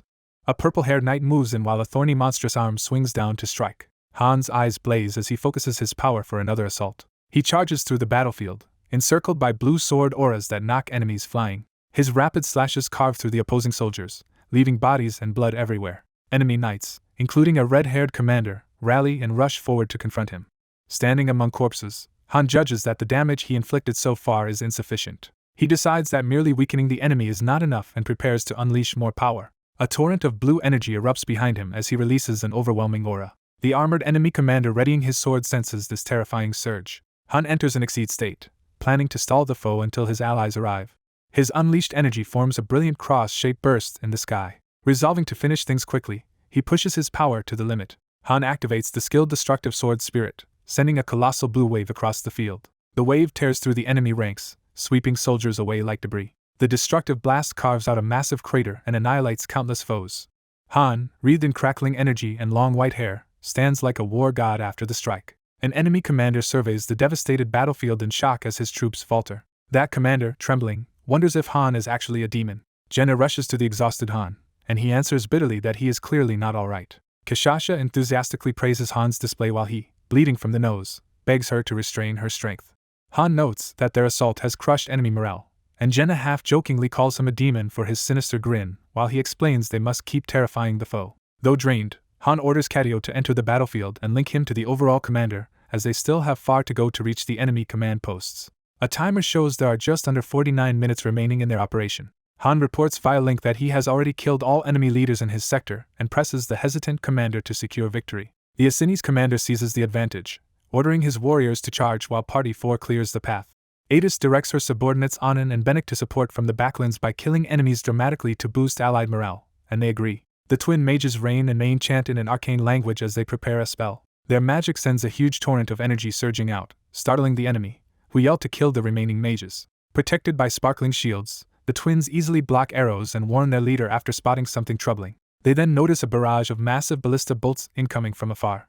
The bolts crash down in an icy explosion, and anguished screams follow. Emerging from the smoke, the shaken twins realize the devastating effect of the attack. A blue-haired summoner saves them with a stone monster, and urges them to grab supplies immediately. He orders the twins to distribute healing potions to wounded soldiers and mana potions to the mages, leaving them awestruck. On the other side, an armored commander raises his sword and orders his men to charge. His cavalry and infantry surge forward together, echoing the cry to charge. The battle timer drops to a little over 35 minutes remaining. On the tactical map, red and blue symbols show Han's raid group clashing with the enemy while several key enemy commanders remain. Over communications, Han warns that anyone who cannot win this engagement is worse than a common soldier. The enemy field commander answers that he understands, and Han reminds him that the battlefield has been set up for him so he must not fail. That commander leads his cavalry straight at the enemy, vowing to crush them. Elsewhere, Sven reports that he has secured the princess and asks if he should escort her to the command post. Adis tells him to change routes because of the ballistas, and Sven reorganizes Party 3 to escort the princess along a safer path. The cavalry gallops past as the escort group veers away from direct fire. A system message announces that the allied Lastery Knights have joined the battle as NPC reinforcements. Their blonde leader orders his knights to charge and protect the heroes. Seeing friendly reinforcements arrive, Han catches his breath in relief. Bianca of Party 4 tells Adis they cannot reach Party 1 at this pace because enemies grow stronger toward the front line. The system reports Marcos is bleeding and will steadily lose health. Adis notices Party 4 struggling and wonders if they should help, while others warn that rushing in would be dangerous. When someone argues Party 4 is also in danger, Adis snaps back, asking if they all want to die. A notification reveals Marcos has died and will be remembered by the goddess, marking their first raid casualty. Adis revises tactics, ordering Bianca to swing left and hit the enemy flank with reinforcements instead of forcing the center. She explains that maneuvering this way should split the enemy formation. On the map, Bianca objects that she will be exposed from behind, but Adis insists she can isolate one side of the enemy by using cavalry as a shield. Despite warnings that Marcos is down, Bianca refuses to retreat and instead commands her unit to change direction with her. Watching their movements, Han realizes Party 2 and others are trying to flank and break the enemy formation rather than directly aid his group. He agrees it is a sound tactic since he has already eliminated most enemy generals, noting that an army crumbles without its leaders. He then turns his attention toward the distant command post, pondering a new problem. That problem is the appearance of the powerful enemy commander Valentin of Iron Blood, who is flagged as a high-level danger. Han identifies Valentin as the overall leader and orders Jenna to shoot him. Jenna channels fiery power into her bow, preparing a devastating shot. She looses a blazing arrow that tears through the air like a beam. The shot streaks toward the command tent, where Valentin and his aides stand waiting. Valentin casually deflects the massive arrow with a single swing, scattering its energy. Han notes that Jenna's arrow is comparable to a ballista, yet Valentin blocked it with ease. Another warrior steps in to intercept the returning force of the blow, gripping Valentin's weapon. Valentin's eyes glow red as he counters, demonstrating overwhelming physical power. On a different front, Bianca continues mowing down surrounding enemies with her scythe. Bloodied but determined, she presses the assault despite mounting danger. Enemy magic detonates again on the field, causing a gigantic fiery explosion. The blast leaves a trail of dead soldiers and horses, turning the ground into a bloody trench. The system declares that Anton has died and his spirit will be remembered by the goddess. Bianca is shaken by the destruction and tries to understand what just happened. Watching these developments, Han admits this conflict is far beyond an ordinary human war. He concludes that Valentin is also no ordinary foe, having already disrupted their supplies and wiped out the archery squad. Valentin and his white-haired strategist discuss how the enemy is using guerrilla tactics to cut off supplies. Valentin orders his forces to assume no reinforcements are coming, prepare battle signals, and re-establish command despite his aides' concerns. He refuses to yield to such tactics, ordering infantry to fall back and shield and spear troops to form a defensive line. Military musicians sound horns and drums to broadcast these new orders. Han realizes the situation has worsened as the reorganized enemy pushes him back. He observes that the enemy, once chaotic, is now maintaining distance and structure with their spears. He thinks that even if he opens gaps, the same reformation will repeat. Han shouts to Jenna to keep bombarding Valentin with arrows regardless. Jenna tries again but is struck and knocked aside, confused that her attacks are failing. Han insists that stopping Valentin from commanding is more important than whether the arrows land. Jenna unleashes a rain of fire arrows across the battlefield. Valentin calmly deflects them and orders his second platoon of mages to the front, telling them to use all remaining mana. He tells his aide they only need to appear unshaken, while she worries about friendly troops caught among enemies. Valentin coldly states they must crush enemy morale even at the cost of sacrificing their own soldiers, and the white-robed mages prepare a major spell. The mages fire huge explosive blasts into the melee, causing devastating friendly and foe casualties. The Asini's commander yells for his troops to stop advancing because enemy mages are indiscriminately bombing the area. Some of Han's allies conclude the bombardment probably hit Party 4, and decide they must pull back or all die. A notice shows Karl is near death, his life in serious danger. Bianca desperately orders Karl evacuated to the backlands while Birkin drags the grievously wounded man, whose lower body is nearly destroyed. Valentin's aide notes that the bombardment bought time by breaking the enemy formation but exhausted their mages, and Valentin orders all troops to regroup at the center to avoid further splitting. Valentin then ruthlessly commands his forces to target Jenna and Kishasha first. Jenna realizes Valentin deflected everything, while Kishasha readies herself for his retaliation. The two women see enemy forces bearing down on them as they brace for impact. Han screams their names in panic as he sees them in mortal danger. Kishasha, half-beast form awakened, yells at Han not to come rescue them and to focus on their mission instead. She launches herself high into the air above the enemy lines like a fiery projectile. In her beast form, she and her flaming feline spirit dive down roaring toward the clustered foes. Their combined attack slams into the ground, exploding and obliterating enemies in a blazing pillar. Kishasha tells Han she will not resent him even if she dies here and urges him not to look back. She declares her trust in Han and commands him to rush Valentin while she and Jenna hold the line. Adis also dashes forward, blades drawn, to carve a path through the opposition. Her spinning attacks decapitate and dismember enemies, spreading blood across the field. Even so, Adis sees that the battle remains dire and believes she must personally help Party 1 reach the command post. She orders her teammates to stay while she runs to support Party 1, though Anand protests and chases after her. Adis shouts again for him to stay, but he continues following despite her pleas. Looking back with a battered face, Anand insists that they will not die. Adis hesitates but is moved by his conviction. She closes her eyes briefly, then seems to accept his resolve. A lethal projectile flies toward her, but Anand intercepts it midair. He shields Adis from the strike as they land together amidst the chaos. Close to her, he repeats reassuringly that they will not die. Resolved, Adis tells him to act according to his will. She recalls her fallen comrades and begs that she not be left alone again. Meanwhile, the princess, bloody but alive, looks back at the carnage with worry.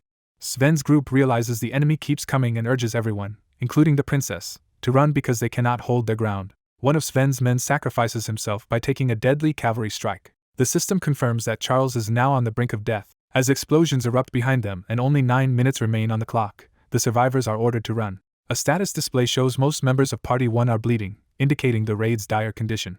Similar displays reveal that Party 2 is heavily injured while its mages remain healthy. Party 3 is also badly wounded, with nearly every member bleeding. Party 4 has lost Marcos and Anton, with Carl near death and the others bleeding, while Party 5's warriors are all bleeding as well. Adis opens communications, asking all party leaders to listen to her new plan. She runs forward grimly, ready to execute that strategy herself.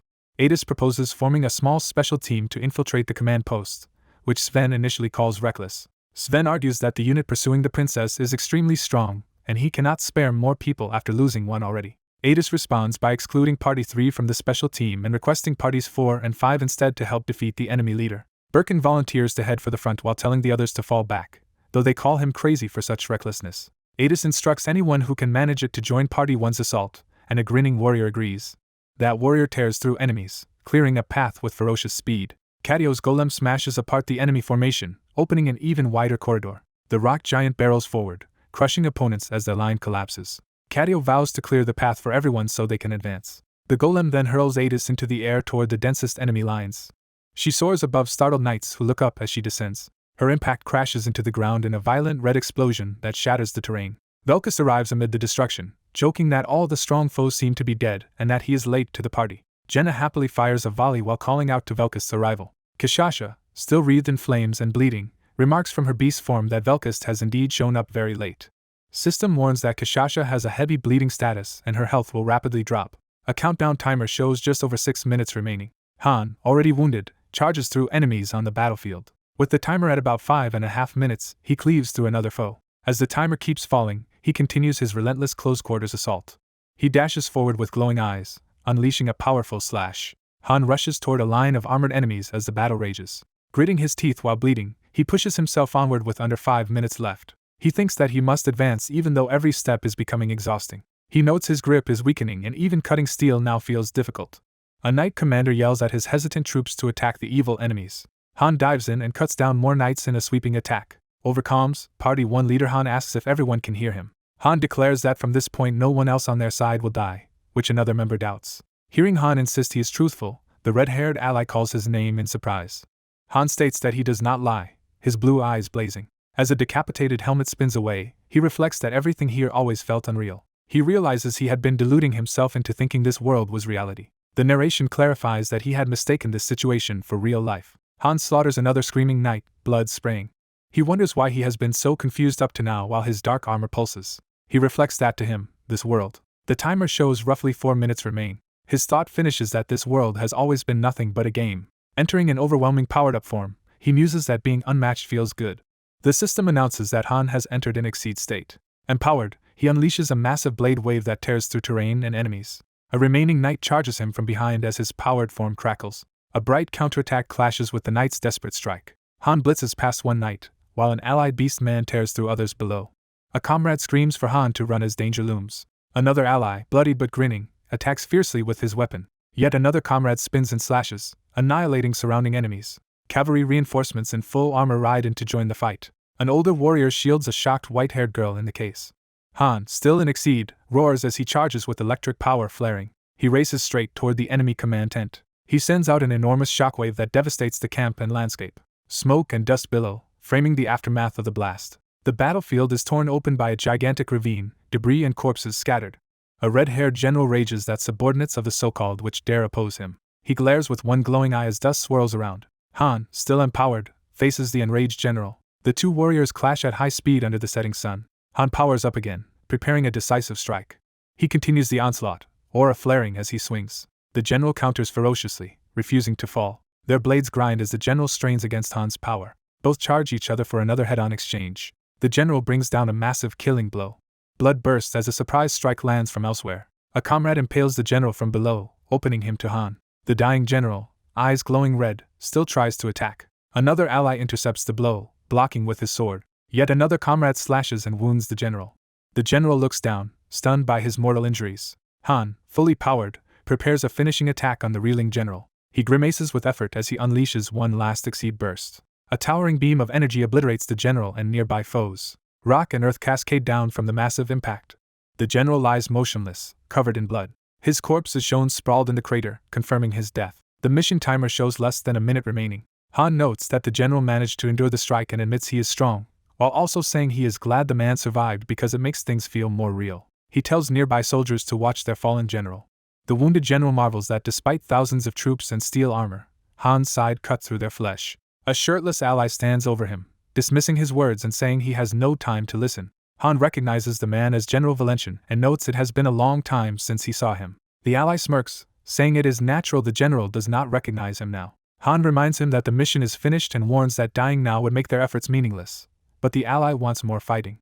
Han reflects that he used Exceed 3 times this mission and that failing to clear it after that would have been disastrous. Someone asks if they are really going to just let the enemy retreat. The enemy soldiers instead scream to avenge General Valentian and attack more fiercely under their goddess's gaze. Han and his female comrade discuss that time is up. He reasons that since their goal was to turn the war's tide and prevent Freya's death, they should have succeeded. A mission summary states that this domination stage's objective was to turn the tides of the war. The timer reaches 0. Han notes they now hold the advantage and, unless Freya's guarding party was destroyed, they have achieved their goal, though they themselves remain on the field. His comrade asks if they should rejoin the fight, but he decides they should merely watch for now. A knight gallops up calling out for Han. Princess Freya rides in to report that Han's friends protected her, and that reinforcements arrived in time. The older warrior explains he saw no need to flee because House Asines summoned reinforcements. A blonde knight named Adel Ladastri introduces himself, and says his forces have secured an escape route, and will hold the enemy. Han thinks the Ladastri name sounds familiar, and decides to accept the help. Adel says he is glad to return the favor since Han saved him, almost preventing him from living a sinful life. Adel praises Han's group as real-life heroes who changed fate, while another ally embarrassingly downplays the compliment. Victorious soldiers cheer that they have won and urge each other to kill the remaining enemies. The red-haired archer concludes their work here is done. A dark-haired woman rests on a rock, exhausted as someone approaches. Bianca apologizes to her for driving her so hard in battle. The woman replies that she understands, acknowledging the necessity. As Han begins to fade out, Freya asks in surprise if he is leaving. He assures her they will return and talk later. Narration notes that Han has many questions about this world and the people fighting here. He resolves not to ask those questions yet. As he disappears, he tells Freya he will see her again. Freya, smiling, promises to see him next time. A stage clear screen lists all heroes, noting that many of them level up.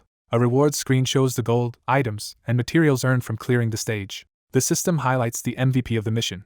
Han is displayed as the MVP character card. A notification shows the lobby town sector and coordinates have changed on the world map.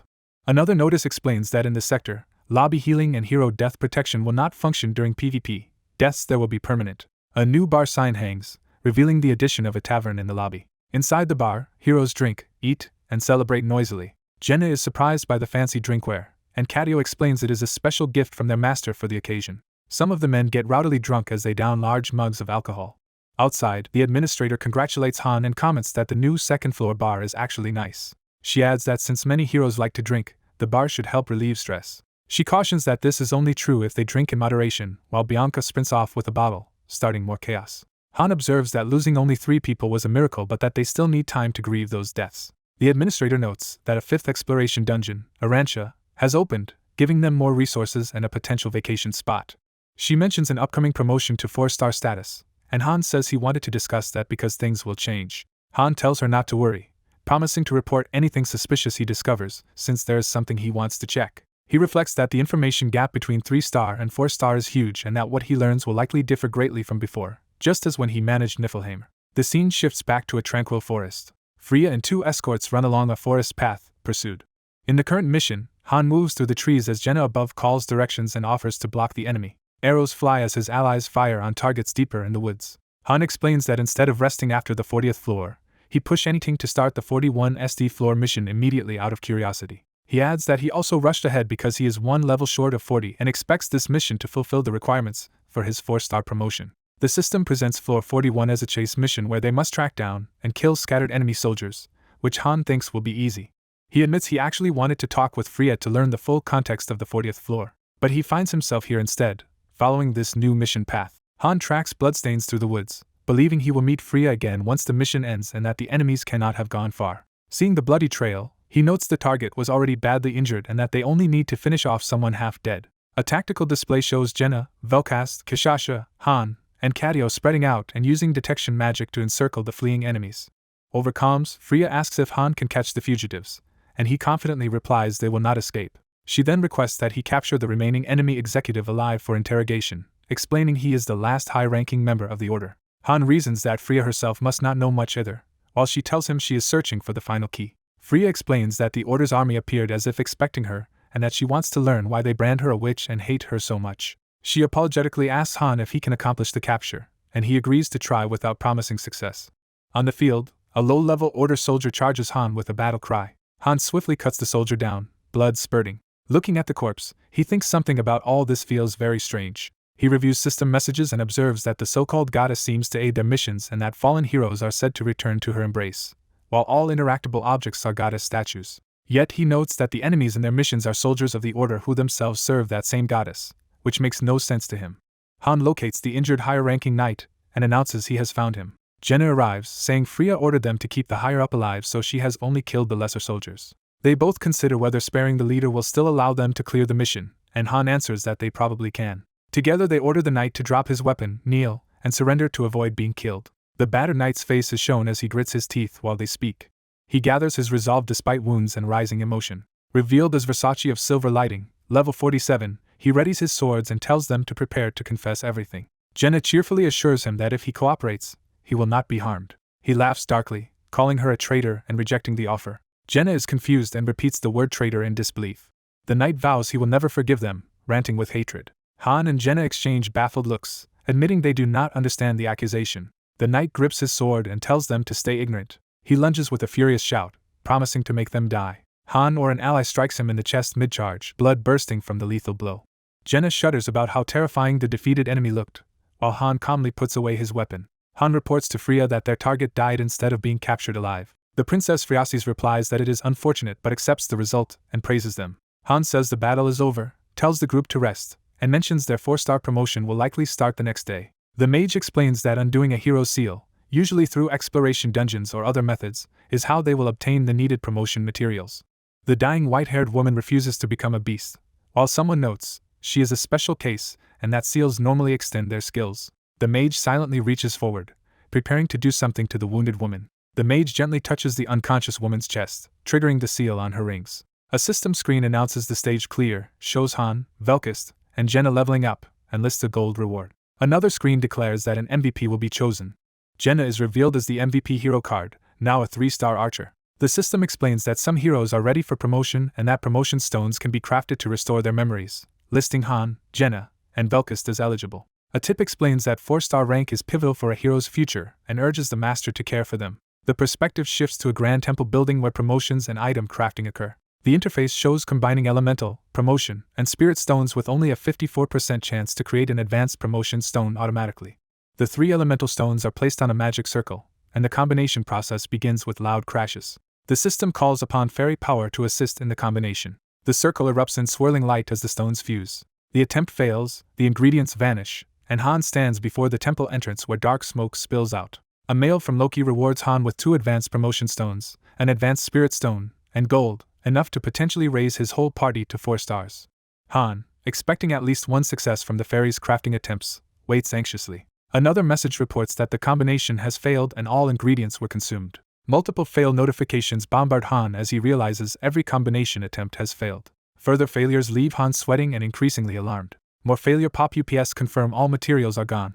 Overwhelmed by repeated failures, Han's eyes widen in shock as the last stones are wasted. The exhausted fairy apologizes, stunned that she produced only 1 stone after failing a 50% chance 10 times in a row. Han holds the single advanced stone, while the fairy desperately prays for no more failures, confusing him. The fairy warns that from 4-star onward promotions can fail, but Han casually says the odds are under 1% and only extreme bad luck would matter. The system prompts the master to start a risky promotion for 3-star Han to 4-star, noting failure will taint and break him. A tip reiterates that 4-star promotions carry a risk of failure that can drive a hero insane. Seeing the fairy's concern, Han reflects that tainted heroes become unusable. Resolute, Han grabs the star-shaped promotion stone and requests promotion as Party 1's leader. The system asks once more if he will attempt the promotion, highlighting the yes option. The fairy cheers Han on as he heads alone into the promotion hall, and he thanks her. Han enters the dim chamber containing the ritual circle. He approaches the central altar marked with arcane symbols. Han places the advanced promotion stone on the magic circle to begin the ritual. As the power activates, his body trembles from the energy. Sensing an odd reaction from his weapon Bifrost, Han turns uneasy. Purple light bursts around Han as the ritual surges to completion. The promotion circle explodes in blinding light. Han briefly loses consciousness in the flood of radiance. He opens his eyes again as the transformation finishes. The scene shifts to the 0000th dimension, Tonia, on Floor 0, with the interface text garbled and unreadable. Han appears in the strange city of Floor 0, wondering what this new area is. A caption names Lagnursa's palace as the seat of power for the owner of gold, where Han now heads. Han pushes open the massive palace doors to enter. Inside the Golden Court, smoke clears as he steps into a vast hall. Han walks deeper as the dust settles around his feet. He encounters goblins in the supposedly sacred court and questions why they are here. Looking up, he realizes that not only goblins but many different monsters fill the hall. Han recognizes the gathered creatures as humanity's enemies and wonders why they are assembled together. Observing their fearful behavior, he notes that the monsters seem terrified of something. A young man in fine clothes remarks that all participants have arrived. A long banquet table is revealed, where powerful leaders of many races sit together. Han spots a familiar figure among them and internally reacts. He recognizes one of the seated nobles as the black dragon he met on the 20th floor, identified as Ricardo von Halgiraff of House Haljan. Frios, heir to the throne, says he summoned everyone and insists that those absent will still fight to the end. He explains that he gathered them for a last banquet so they can face their final moments together. The hooded matriarch Persine offers to forcibly bring the missing house if ordered. Frios declines, saying if they choose to die honorably on the battlefield he will respect it. Addressing the assembled guardians of the continent, Frios praises their efforts in protecting Tonia. He recalls their past battles for their own race's survival, but lauds how this time they fought together as one. Frios, first heir to the throne, formally thanks them all. The creature engineer Kurushar cheerfully tells Han he enjoyed fighting with him and apologizes that his invention was not stronger. Frios assures Kurushar that his creation was terrifying and thanks him, prompting laughter. Frios thanks the water dragons, while Dot replies it was refreshing to fight on land after such a long life. The Lian King Kiadni enthusiastically states that the hard fighting was enjoyable. Frios praises the paladins and the Order's army for upholding honor without divine help. The blind Saintess Lian apologizes humbly despite Frios' praise. Frios specifically thanks Commander Valentian and Paladin Versace for their roles in the Order's army. Raising a cup, Frios declares this their final banquet and reflects on Taunia's bloody history with other races, noting that this time they united. One noblewoman sorrowfully states that they ultimately lost, their home will burn, and Tonia may vanish from history. Friasis struggles with tears, insisting they at least did their best. She firmly says she has no regrets because everyone did everything they could. A knight reports that the enemy will reach the palace in an hour, and Frios notes their remaining time. Darkin of Destruction apologizes for how little time they have left. Han interjects that no one is to blame, and that they all truly did their best. A glitch voice suddenly calls this attitude pathetic, startling Han as the scene distorts. Disturbing red imagery shows a corrupted presence encroaching, hinting at another while observing the scene. A sinister smile appears through the red haze, signaling malevolent intent. A woman with red eyes asks Han whether he also finds the banquet's self-consolation pitiful. Han stands calmly amid the corrupted space, listening to her. The glitch woman, identified only by garbled symbols at level 999, greets Han and notes they have not met since his 2-star promotion. She praises him for reaching this far, saying she expected no less from a master she personally selected. Han coldly asks why she came when he did not want to see her. She complains about his attitude but claims she made time for him. She mocks the banquet, calling the losers pathetic for pretending they have no regrets after a miserable defeat. She drinks wine and concludes that the guests are just coping with their impending doom. She dismisses everyone but a single person as worthless trash not worth saving. Han repeats his question of why she is here, and she says she wanted to watch the world's end alongside him. Han rejects her nihilism, stating this is only one of many worlds she has ruined and he will not accept her framing. She answers that this world is special because he is in it, amazed he is clearing an account she once abandoned for being too hard. Han curtly tells her to leave, saying he neither needs her help nor wants to waste time, while she complains about how cold he remains. She warns him not to underestimate her, claiming she could kill him whenever she wishes, but he snaps at her to stop the nonsense. Han points out she did not kill him the last time they met because she could not do it. A narration states that heroes exist to correct the story's course. Han accuses her of trying to manipulate fate, and says she came to convince him of something, which she coyly neither confirms nor denies. Han suddenly attacks, forcing her to dodge a blue slash. Declaring he prefers to act alone, Han lunges at her with another powerful strike. She laughs darkly, remarking that he treats her more harshly now that he has intervention power of his own. As Friasi speaks in the memory, glitchy laughter overlays while she tells the king she does not want the story to end here. Friasi yells at her brother and the others, demanding to know if all their sacrifices were for such a defeatist ending. She challenges the gathered leaders, asking if merely doing their best and losing is enough to satisfy them and whether this threat has already broken their spirits. Friasis urges them to look at their terrified followers and questions how a leader can simply give up in front of them and their ancestors. Dot angrily calls her impudent for speaking that way even as a member of the Golden Bloodline. Friasis screams at him to be quiet, cutting off his protest. She refuses to accept dying after a final feast while their warriors are still bleeding outside. Persine replies that they are also angry but nothing they tried worked, asking what Friasis expects them to do. Kiadne agrees that they cannot change the result and says accepting the outcome is their last remaining honor. Friasis says there is still one thing they can attempt. She turns to the Saintess and asks about the oracle that was supposedly delivered earlier. Friasis says she heard of an oracle containing a clue to save the continent, and demands to know why it has been kept secret. A knight defends the Saintess, insisting she would never dare conceal an oracle. Friasis insists she clearly heard the message. She explains that the goddess promised them a chance to start over. The oracle is revealed to be an offer to rewind time by several years. Watching this, Han realizes why he has been made to witness this scene. He understands the vision is meant to show him something important. Persine murmurs about the idea of turning time back. Friasis grits her teeth, determined yet conflicted. A narration clarifies that such visions are to teach heroes the true purpose behind their missions. The statue of the twin goddesses recalls their decision that, even against unknown enemies, they should not give up and must try to change fate, no matter how small the chance. Kiadne demands confirmation, and the Saintess reluctantly admits the goddess indeed gave such an oracle, prompting him to ask why it was hidden. The Saintess hesitates, unable to properly explain. Her image glitches, hinting at outside interference, altering her words. Han notices something is wrong with the Saintess. She suddenly questions whether starting over could really change anything and suggests quietly ending everything now. Frios argues that every species in Tonia already fought together once and still failed, doubting another attempt's value. Friasis furiously calls that attitude cowardly and refuses to let the story end in resignation. Slamming her fist on the table, she demands to know why no one will stand with her, and insists even a small chance is worth trying. With tears in her eyes, she vows to repeat the struggle hundreds or thousands of times if that is what it takes to save their people. Friasis prays loudly to the goddess, declaring she accepts the offer to rewind time. The goddess responds that if no one else will go back, Friasis may return alone. Friasis's eyes blaze with golden light as the divine power takes hold. A voice proclaims that as successor of Gold, Friasis now forms a contract with the goddess. Friasis then asks the goddess to grant her comrades an end worthy of them, alarming her brother and Darken. The divine voice rules that those who do not meet the conditions will be cursed, and Darken collapses, coughing blood. The voice continues, blessing Friasis with infinite retries while the other heroes violently die around her so they can become the noble companions who will follow her. Blood floods the hall as the curse spreads and the palace shakes. Frios drops to his knees beside his dying sister, crying out her name. He screams for Freya in agony as blood pours from his eyes. The scene shifts to a later time where Freya stands transformed, her brother's desperate shout echoing. The goddess's statue commands Friasis to challenge and overcome fate, and claims the golden throne for her. Watching, Han thinks bitterly that the gathered leaders behaved like cowards unworthy of the title hero. Drawing his weapon, he rejects that interpretation and tells the unseen observer to stop lying about what happened. Han reasons that Tell's intervention meant she wished to hide some truth from him, confirming that this vision is a manipulation. He smashes the angel statue, declaring that this distorted depiction is not the real Freya he knows. As the statue cracks, Han says such a foolish charade is unnecessary. Driving his glowing weapon into the heart of the vision, Han demands to see the real truth behind this story.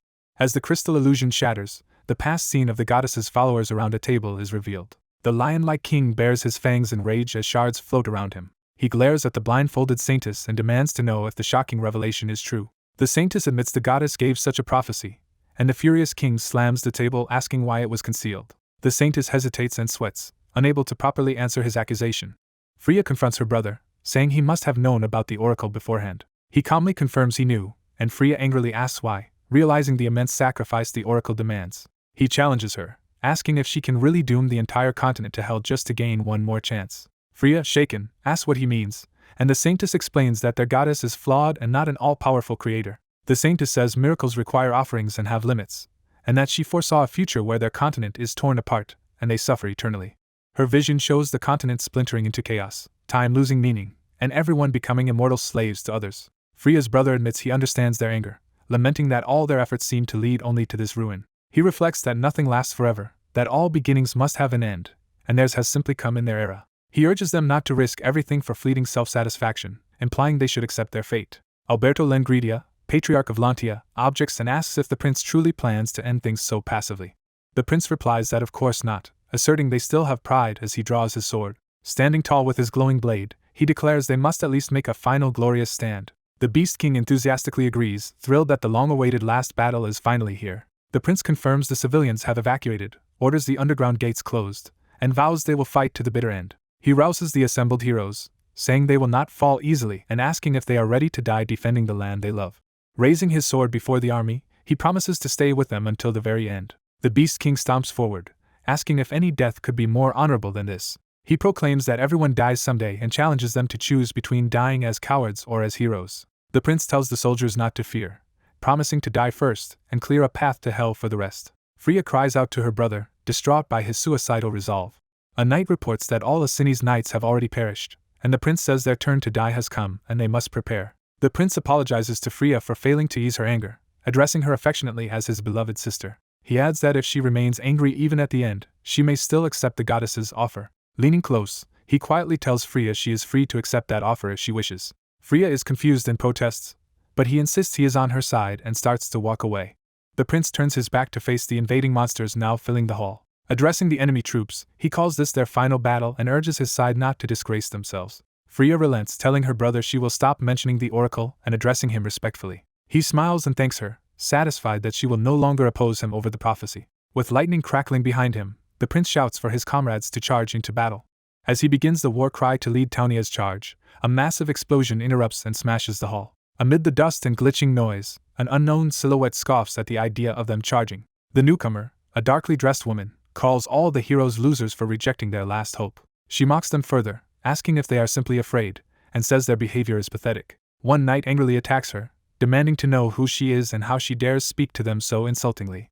With a casual gesture she annihilates him, saying she has no need for a dog that fails to recognize its master. The horrified saintess realizes this is her goddess, and asks why the deity is acting on her own after giving an oracle. The goddess rebukes them for using her when convenient yet ignoring her will, questioning how they can claim to be true followers. She reminds them she clearly offered them a chance to start over and scolds them for daring to refuse, asking if they feel no shame. The saintess prostrates herself, thanking the goddess for all she has done but begging to face the end in their own chosen way.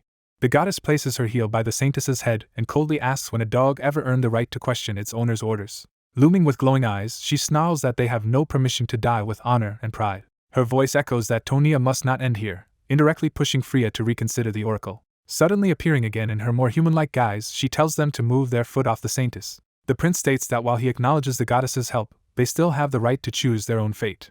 She calls him arrogant and tells him to simply accept returning while they meet their end. He asserts his status as part of the golden bloodline of the empire's founders and claims the right to speak to her that way. She laughs at his golden bloodline, belittling him as a mixed breed half monster and half human. The surrounding knights level their weapons at the goddess, preparing to attack to protect their comrades. She recalls how they once worshipped her and now dare to try to kill her, while the prince insists she has changed and he can no longer accept her cruelty. The goddess coldly declares that their contract is already over. She hints to Freya that a certain child knows the oracle because of a contract, shocking Freya, who denies ever forming such a pact. The goddess reveals that the child vowed to save Taunia even at the cost of everything, including herself. The fishman and other allies gasp that the princess is involved, realizing her central role in the bargain. The goddess further reveals Freya once wished to turn back time even if it meant risking everyone else, though Freya vehemently denies saying such things.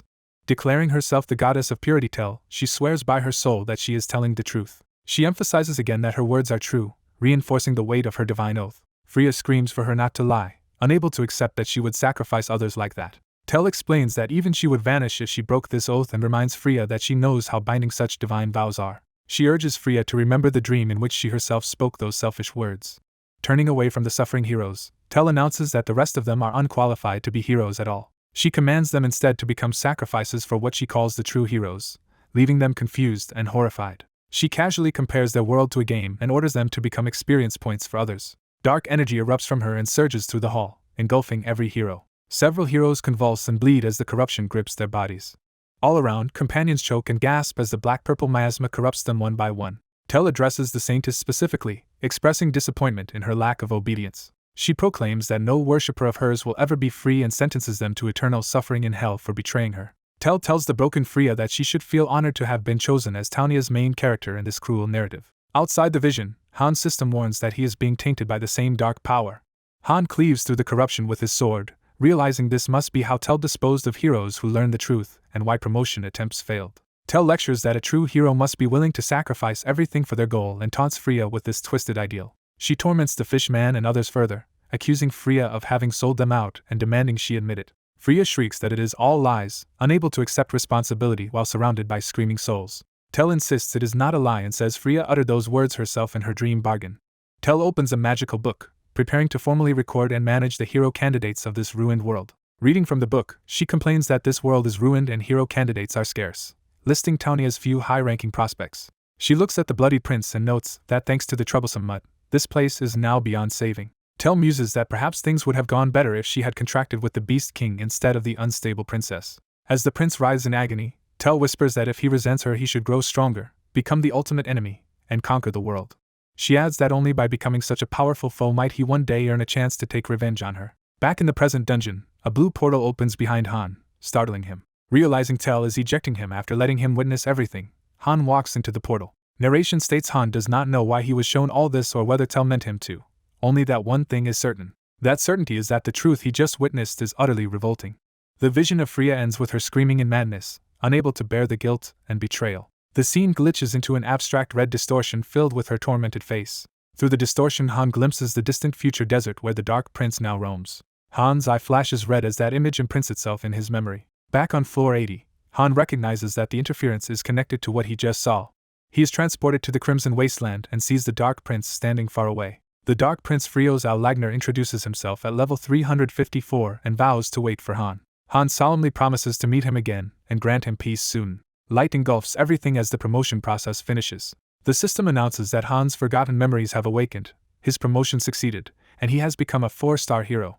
It further explains that his level and skill capacities have increased. Another message says the hero's first seal, a powerful new capability, has been unlocked. A tutorial note explains that seals are rare dungeon-earned abilities essential for becoming a high-skill hero. Back in the real world, Jenna excitedly congratulates Han for becoming a 4-star like her. She notices his grim expression and asks if something happened, saying he looks ready to kill someone. He tells her to prepare because she is next.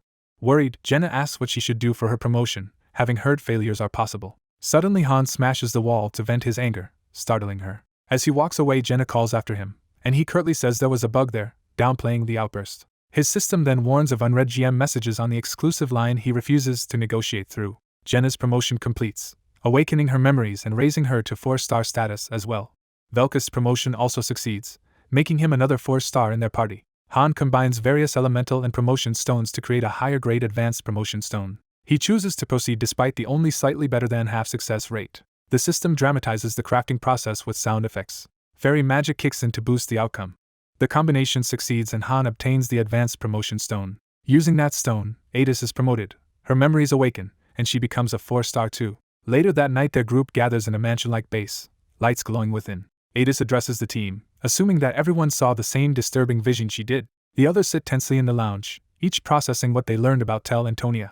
Jenna admits the revelation was shocking and says she now realizes there was a deeper reason behind their missions. Velka summarizes that some palace figures were actually enemies, and says he only thought they had to kill everything, not unravel puzzles.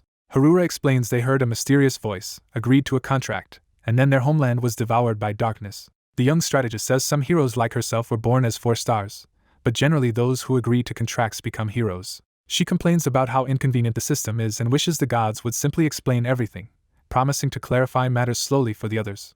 She then reveals that Tonia has in fact already fallen.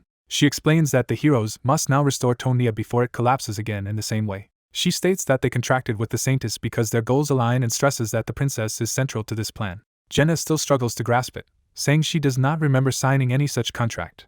The strategist suggests only higher-ranking heroes were truly able to choose. The boy notes that Harura's reset likely sent them more than 10 years into the past, far beyond what anyone on lower floors knows. Velkas explodes in frustration, demanding why the boy never mentioned that earlier, and the boy nervously says no one asked and he was busy. Velkas calms down, saying it changes nothing since they still must clear the 100th floor, and advises keeping this knowledge hidden to avoid panic. The strategist proposes sending only high-ranking forces into exploration dungeons, since contact with NPCs that would reveal they are in the past. She adds that rumors already circulate claiming the visions were illusions, and asks Han's opinion on handling the lower floor people. Han, gripping his chair, coldly says he does not care and that they can decide without him. He rises, saying to inform him of whatever decision they reach later, and leaves claiming he feels unwell. The strategist privately decides she cannot share what she personally witnessed, judging the knowledge itself too dangerous. She reasons that if everyone learned the goddess treats humans as toys, the consequences would be disastrous. She concludes that revealing the truth would badly damage the hero's morale. Meanwhile, a tiny fairy girl, Isel, bursts in cheerfully announcing herself as Loki's #1 subordinate. Han, now alone with Isel, remarks that he saw something very interesting during his promotion and calls the official story a thorough lie. He presses her with simple yes or no questions about whether the monsters and their missions are connected to the world's end. He demands to know the real reason they fight those monsters, warning Isel that he already knows far more than she thinks. Isel trembles, realizing he has pieced together much of the hidden truth. Han narrows his eyes, silently showing that he will not back down. He hands her his sheathed sword and tells her to use it to block Tel's eyes from spying.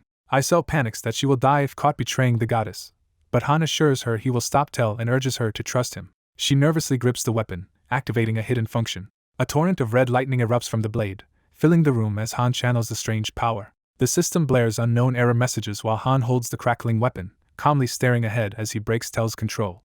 The girl reveals that the monsters he fought were unrelated to Taunia's destruction. She begins to explain what those monsters really are.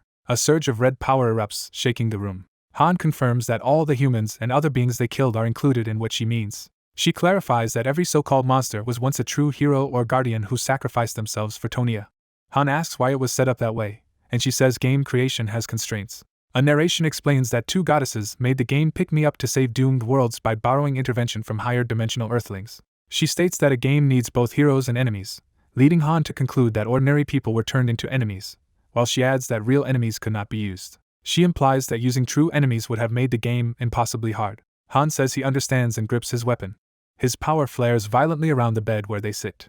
Han states that he now knows who the real enemies are, while she collapses from exhaustion thinking she might die. The narration notes that these real enemies only appear after the 80th floor. The terrifying high-level crystals of chaos, despair, and grudge are introduced as those later enemies, so strong that early appearance would make the game unwinnable. Han thanks her for the information and promises to protect her, while she nervously agrees. He concludes that their overall objectives remain unchanged. Han resolves to keep climbing the tower, grow stronger, eventually return to Earth, and handle one remaining task. He remembers that in his original world he is already dead. Elsewhere, Nerissa suspects Han is hiding something. She orders her maid to shadow him and report everything he does or says. Nerissa worries because Han is breaking their agreement. An in-game announcement welcomes players to pick me up and previews the upcoming Season 7 World Raid Fiesta with special rewards. On the second day after their strategy meeting, they decide to share the new information only with heroes above the 40th floor while Nerissa instructs Han, Yu-Gi-Oh! And others to mix truth with lies for lower ranks. The narration lists 5 exploration dungeons currently open. A map shows the regions and explains that more expeditions and items require strict information control, with Nerissa personally selecting expedition members. The lobby is relocated to a sector containing level 40+ masters.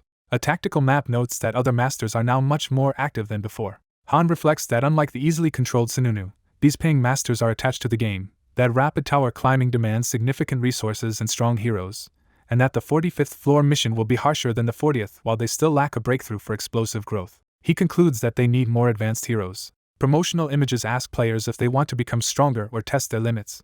The World Raid Fiesta is described as a returning event open to all masters, especially those seeking higher ranks. Seeing the announcement, Han realizes the Season 7 event has arrived. The narration explains that massive server-wide events like this occur regularly. One recurring event is precisely this World Raid Fiesta. Its basic rule is that a gigantic monster appears at a set location. Masters then cooperate to defeat it, gaining the chance to collect rare materials, including those Han used to forge his 5 divine weapons. Sitting among broken golems, Han reads that participation is difficult at his current level and uses that, if anything, they would join at one specific site. Another notice says special events across the dimension will award points and prizes that can be exchanged for materials in the event shop. A flashy visual invites everyone into the festive dimensional city hub. The narration highlights that rewards include high-tier potions and promotion stones. A prize list shows that there are also blueprints for advanced facilities and other rare materials. Han notes that with an Advent stone he can forge a powerful seal. He thinks that although he has reached 4-star he still lacks a seal, and that normal dungeon farming only provides up to B rank Advent stones. He fixates on the Rainbow Advent Stone, which can yield an S-rank seal. Realizing this could rapidly accelerate his growth, he moves to select it from the rewards list. Something on the screen surprises him. He rubs his eyes as if doubting what he just saw. Then he sweats in disbelief at the rewards information. He sees that the top reward is an incredibly rare 5-star summon ticket and questions the developer's sanity. In the raid region, the sky and rocks lie calm before anything happens. Sudden massive explosions erupt across the canyon. A towering demonic beast bursts forth, roaring amidst the blast. Numerous airships and flying devices converge on the monster to begin the raid. A commander yells that the beast is almost dead and orders everyone to fire the cannons. Concentrated artillery and energy beams slam into the target. Someone warns that the airship itself could be attacked. A ground team is ordered to pull back slightly before launching a second wave of close-range attacks. Another commander calls for support mages to ready teleportation or transmission magic. The raiding forces then charge the giant monster as it counters with deadly breath attacks. Explosions rock the canyon as airships are destroyed or tossed around by the blasts. One surviving airship speeds away from the chaos. Watching, Velkus remarks on how monstrous other lobbies' heroes are, saying even one of them would trivialize their raids, while Han explains that world raids are mostly handled by max-level rankers. Velkus teasingly asks if Han is scared, but Han denies it and instead asks him to move the ship closer to study the fight, though another warns they might get dragged in. The narration explains that the event is designed for everyone to cooperate against huge monsters. A map shows high-level raid zones and explains that although the rewards are tempting, low-level lobbies like theirs risk annihilation even if they merely tag the boss once for credit. It recalls that in the previous Fiesta, Top Guild Niflheimer eliminated free-loading low-level lobbies, so anyone who does not contribute properly may be wiped out. Han tells his team their objective is not the main raid but the secondary events in the Dimensional City, which they will enter and win. He declares with a determined smile that they will claim the 5-star summon ticket. A full rewards chart confirms the main prizes and point items available during the Fiesta. Han mentally repeats that a 5-star summon ticket is unprecedented, obtainable only by ranking first in total event points.